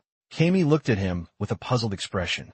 He himself spoke up to explain. "The zombies are coming back this way. They probably heard our commotion. We need to get out of here quickly." From afar, someone was watching Simon's group with a cryptic smile. "Not bad, but of course, I won't let you escape that easily." Finishing his words, the blonde man raised his hand forward. A zombie behind him uttered, The blonde man replied, "What is it? I'm busy." The zombie groaned in response. The blonde man asked again, "Huh? That damn skeleton again. Is Manos involved in this too?" The zombie replied, "Yes." The blonde man continued, "All right, tell him to do as he pleases. I have more important matters to attend to right now." After speaking, he stood up. The confused zombie asked again, The blonde man replied, "The Legion commander has appeared in the wasteland, and Kuya is here too. They must be here for a reason." The ghoul groaned. The blonde man turned around, continuing, "I will destroy that Legion myself." Manos was meticulously cleaning his sword. He grumbled, "So noisy." Javi looked at Manos, crossed his arms, and said, "The zombie prince is causing trouble again. Speaking of which, do you know anything about the zombie prince? I hear the zombie prince's body lies dormant somewhere in this wasteland. Legend says that whoever touches his crown and controls all the zombies in the wasteland will rule this entire land." Manos replied, "I don't care." Javi stepped closer, continuing, "I know, I understand you." He placed a hand on Manos' shoulder and asked, "Don't you want to destroy Kizan and the Hack Alliance? Do you yearn for revenge against them? If so, you should reclaim Scarred Lands, my lord. After all, you're the rightful ruler of those lands." The swordsman from the previous dynasty hovers above the water. Manos' face slowly materializes. A sword suddenly appears at Javi's throat. He smiles, saying, "There is no path paved with roses. Moreover, you possess earth-shattering power, a power that can change this world. You have now reached the realm of the ancient undead. So what are you waiting for?" Manos remains silent for a moment, then asks, "Where is the crown?" Javi replies, "I will investigate, and I will also find out. See, what happened during the zombie prince's absence. It has been over a decade, after all." Manos turns to leave, but then pauses, listening as Javi continues. "Remember that parade? Kizan transformed 50,000 elite soldiers of the mighty empire into bloodthirsty creatures, the undead, and unleashed terror across the vast continent. But now, the tables have turned. He and the venerable elders have become soulless undead, harboring deep hatred, yearning for revenge against Kizan." Manos looked up, questioning, "Why are you helping me?" Javier answered without hesitation, "I told you, I also have a blood feud with Kizan. The enemy of my enemy is my friend." Manos remained silent, his eyes scrutinizing him. Javier gave a sinister smile and continued, "That's all." Elsewhere, Cammy along with Meline Vrelin, Simon, and Dick Haywood were nimbly leaping across rooftops. Below, a massive horde of undead was swarming. Dick exclaimed as he ran, "All week, I've been having this strange dream." Meline crouched down, a worried expression on her face, and asked, "Why is this place so creepy?" Simon quickly replied, "I don't know either. My senior told me about this test. It sounds pretty strange." The senior Simon's referring to is Bianyang Vanilla, famous for her signature move, kicking zombies off rooftops. "So many zombies. We need to be careful," she said while fighting. Simon looked around, thinking to himself, "Melon's right. This test is really bizarre. Why are so many zombies targeting us? And can zombies really be this intelligent? It's like someone is controlling them." Suddenly, Gammy spoke up. "Look, there's a manhole cover down there where the zombies are gathered." "What is that, Gammy?" "Is that the city sewer?" "Good job, Gammy," Simon replied. He quickly ordered, "Everyone get down there now." Dyke and Melon looked at Simon in surprise. He hastily explained, "Zombies are pouring out from everywhere. They're even climbing onto the roofs. We have to go down there." Diak immediately replied, "All right, I have something that can help us." He quickly pulled something out. Diak held up a toy robot and said, "It's just a prototype, but I plan to sell it later." That's amazing, Simon exclaimed. Good stuff, huh? Get some more then. Dio quickly replied. Malene continued. Then I'll obscure their vision. Gammy, will you help me? Malene and Gammy looked at each other. Gammy replied, okay. Simon summoned a skeletal undead. Diok placed the toy in the skeleton's hand and said, please help us. The skeleton took it and nodded. Malene stood near the eaves and asked, ready? I'm starting. Simon replied, we believe in you. Malene. With that, Malene swung her arm forward with all her might. A huge blaze erupted ahead. The undead within the flames looked around in panic. The toy robot in the skeleton's hand suddenly activated. The skeleton clutched the toy and darted away. The zombies immediately gave chase. The horde of zombies pursuing the skeleton grew larger and larger. Beneath the dark manhole cover, Simon climbed down, observed everyone, and asked worriedly, is everyone all right? Cammy quickly replied, we're fine. Dicha cautiously looked around. A strange sound echoed, making him exclaim, that's terrifying. Dicha continued, the sound just keeps echoing. What should we do? Should we climb back up? Simon calmly said, let's wait here for a bit. Dicha was surprised, huh? Melon then explained, if we go out there, they'll just chase us again. Wouldn't it be better to go this way than to go back up there? You mean go through the wasteland? Cammy quickly replied, exactly. You said this was the second largest city after the capital. Maybe if we go further, we'll find something useful. Simon asked, you mean we'll find some kind of noble mansion? Or maybe an abandoned military barrack? Cammy replied, exactly. I think there has to be a place like that in this city. Diok spoke up, agreeing, you're right. Actually, I suspect those places might already be overrun with zombies. Besides, we could search the classy area, or even last year's. Simon smiled in agreement. All right, let's keep going. The group continued along the path. Simon stroked his chin, lost in thought, and used his mind to speak with fear. I feel like those zombies from before. We're being controlled by someone. What do you think? He asked silently. Actually, I suspect the true prince is somewhere here. But the most suspicious thing is... Pia suddenly laughed loudly and replied, we don't know. Zombies are a unique breed of undead, making uncovering the truth incredibly difficult. But just as you said, it seems the prince is the mastermind behind all of this. However, only his crown possesses the power to control the zombies. Simon gasped in astonishment. The crown? Fear replied, exactly. When he wears the crown, he can create a connection with the surrounding zombies. It's this ability that allows him to command the undead horde. The prince stood above, tilting his head, pointing down below. Once the prince puts on the crown, he establishes a link with the zombies around him. That's the reason why he's able to control them. Below, a legion of zombies stood in perfect formation. Witnessing this spectacle, a question sparked in Simon's mind. So does the prince possess a similar ability to the commander of that terrifying zombie horde? FIA immediately answered this curious question. Compared to the power of the one who commands the undead legion, the prince's power is somewhat weaker, because his highness can only control mindless zombies. FIA didn't stop there. She continued to explain. However, this special ability only awakens when the prince wears the crown, and his highness can only command wandering zombies, those who are not yet bound to any territory. Because the zombies in the Deadlands roam freely, and more than 90% of the undead here are masterless. Therefore, the prince is practically the king who rules over this entire Deadland. Hearing this, Simon suddenly had a realization. Now I understand why FIA wanted to come to this Deadland. Looking at his three friends walking ahead, a question popped into Simon's mind. So, does the prince have the ability to completely control those zombies? Pion pondered this difficult question for a long moment. Give me a straight answer.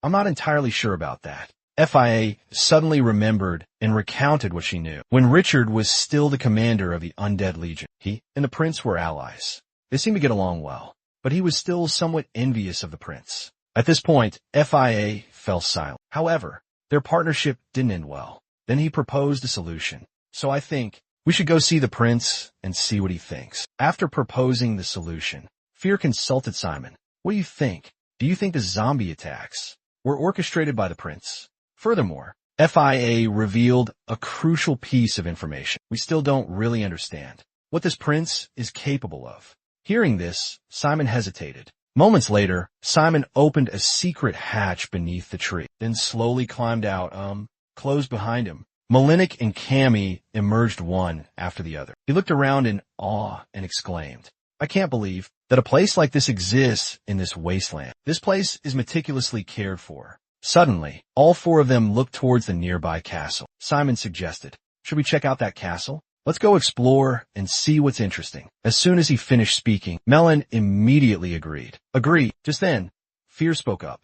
"Kid, I sense a large barrier covering this entire area." Simon turned around in surprise. "What kind of barrier is this? Look closely and tell me, what kind of protection is it blocking? It seems to have been deactivated. I'm guessing someone wanted this place hidden." Just then, a blood-curdling scream echoed, freezing Simon in his tracks. He saw Cammy crouch down and quickly asked, "What's wrong?" Cammy pointed in front of the four of them, where a maid lay sprawled on the ground. Her back was covered in deep, bloody scratches. Simon approached, observing and examining carefully. "She's been dead for a while." Malene also bent down, hesitantly examining the body. Seeing Malene lost in thought, Simon turned to her with a worried look. As if understanding what Simon was about to say, Malene touched the wound and replied, "Don't underestimate me. I'm a necromancer too. At least this case fulfills the requirements to perform the summoning ritual, exactly like the textbook describes. Turning her into a zombie at least will keep us from failing the class. But that's not enough. Let's search more thoroughly. I saw some weapons earlier." Knowing he couldn't change Ms. Simon's mind, Dick changed the subject. "So, is there a guard post here?" To this question, Dick grinned. "You're right. There's bound to be a lot of useful stuff here." A moment later, a voice echoed through the space. "There you are."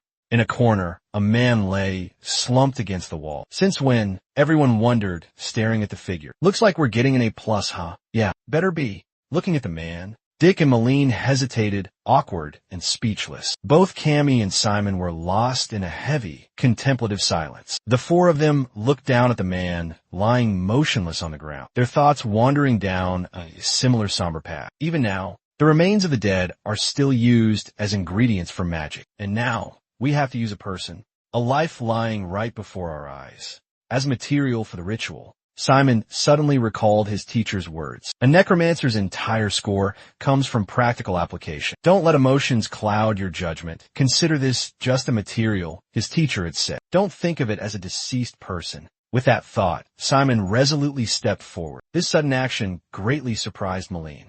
"Hey Simon, didn't you hear me?"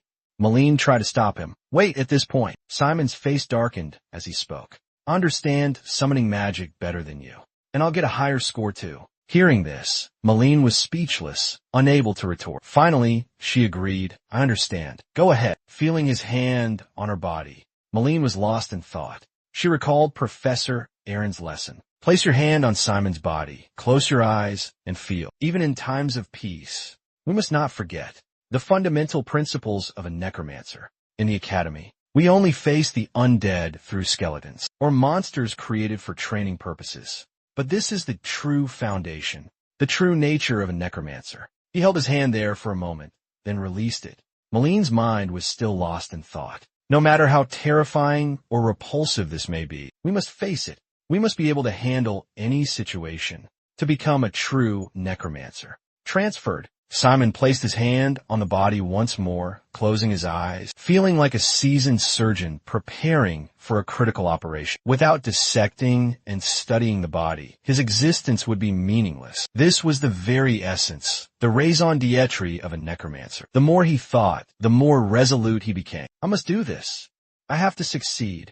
Beneath Simon, a mystical magic circle suddenly materialized. He was still lost in his own deep thoughts. There were two specific types of dark magic, capable of transforming corpses into terrifying zombies. Witnessing this, the other three were filled with suspicion and bewilderment. Meanwhile, Simon was diligently searching for information in the vast sea of knowledge. First was the basic zombie resurrection spell. The second was Jack's zombie control magic. Things were far from settled. Malene rushed in from behind. "Simon, change the entire incantation immediately, because this body will resist us." Hearing this, Simon suddenly remembered something crucial. Ordinary zombie resurrection magic only created a regular zombie, capable of fighting for only a few short hours. Amidst the urgent battle, Gammy knelt beside him, carefully explaining. The iodine atoms in the body will cause dangerous side effects. Simon remained silent, intensely focused on his task. As for controlling the zombies,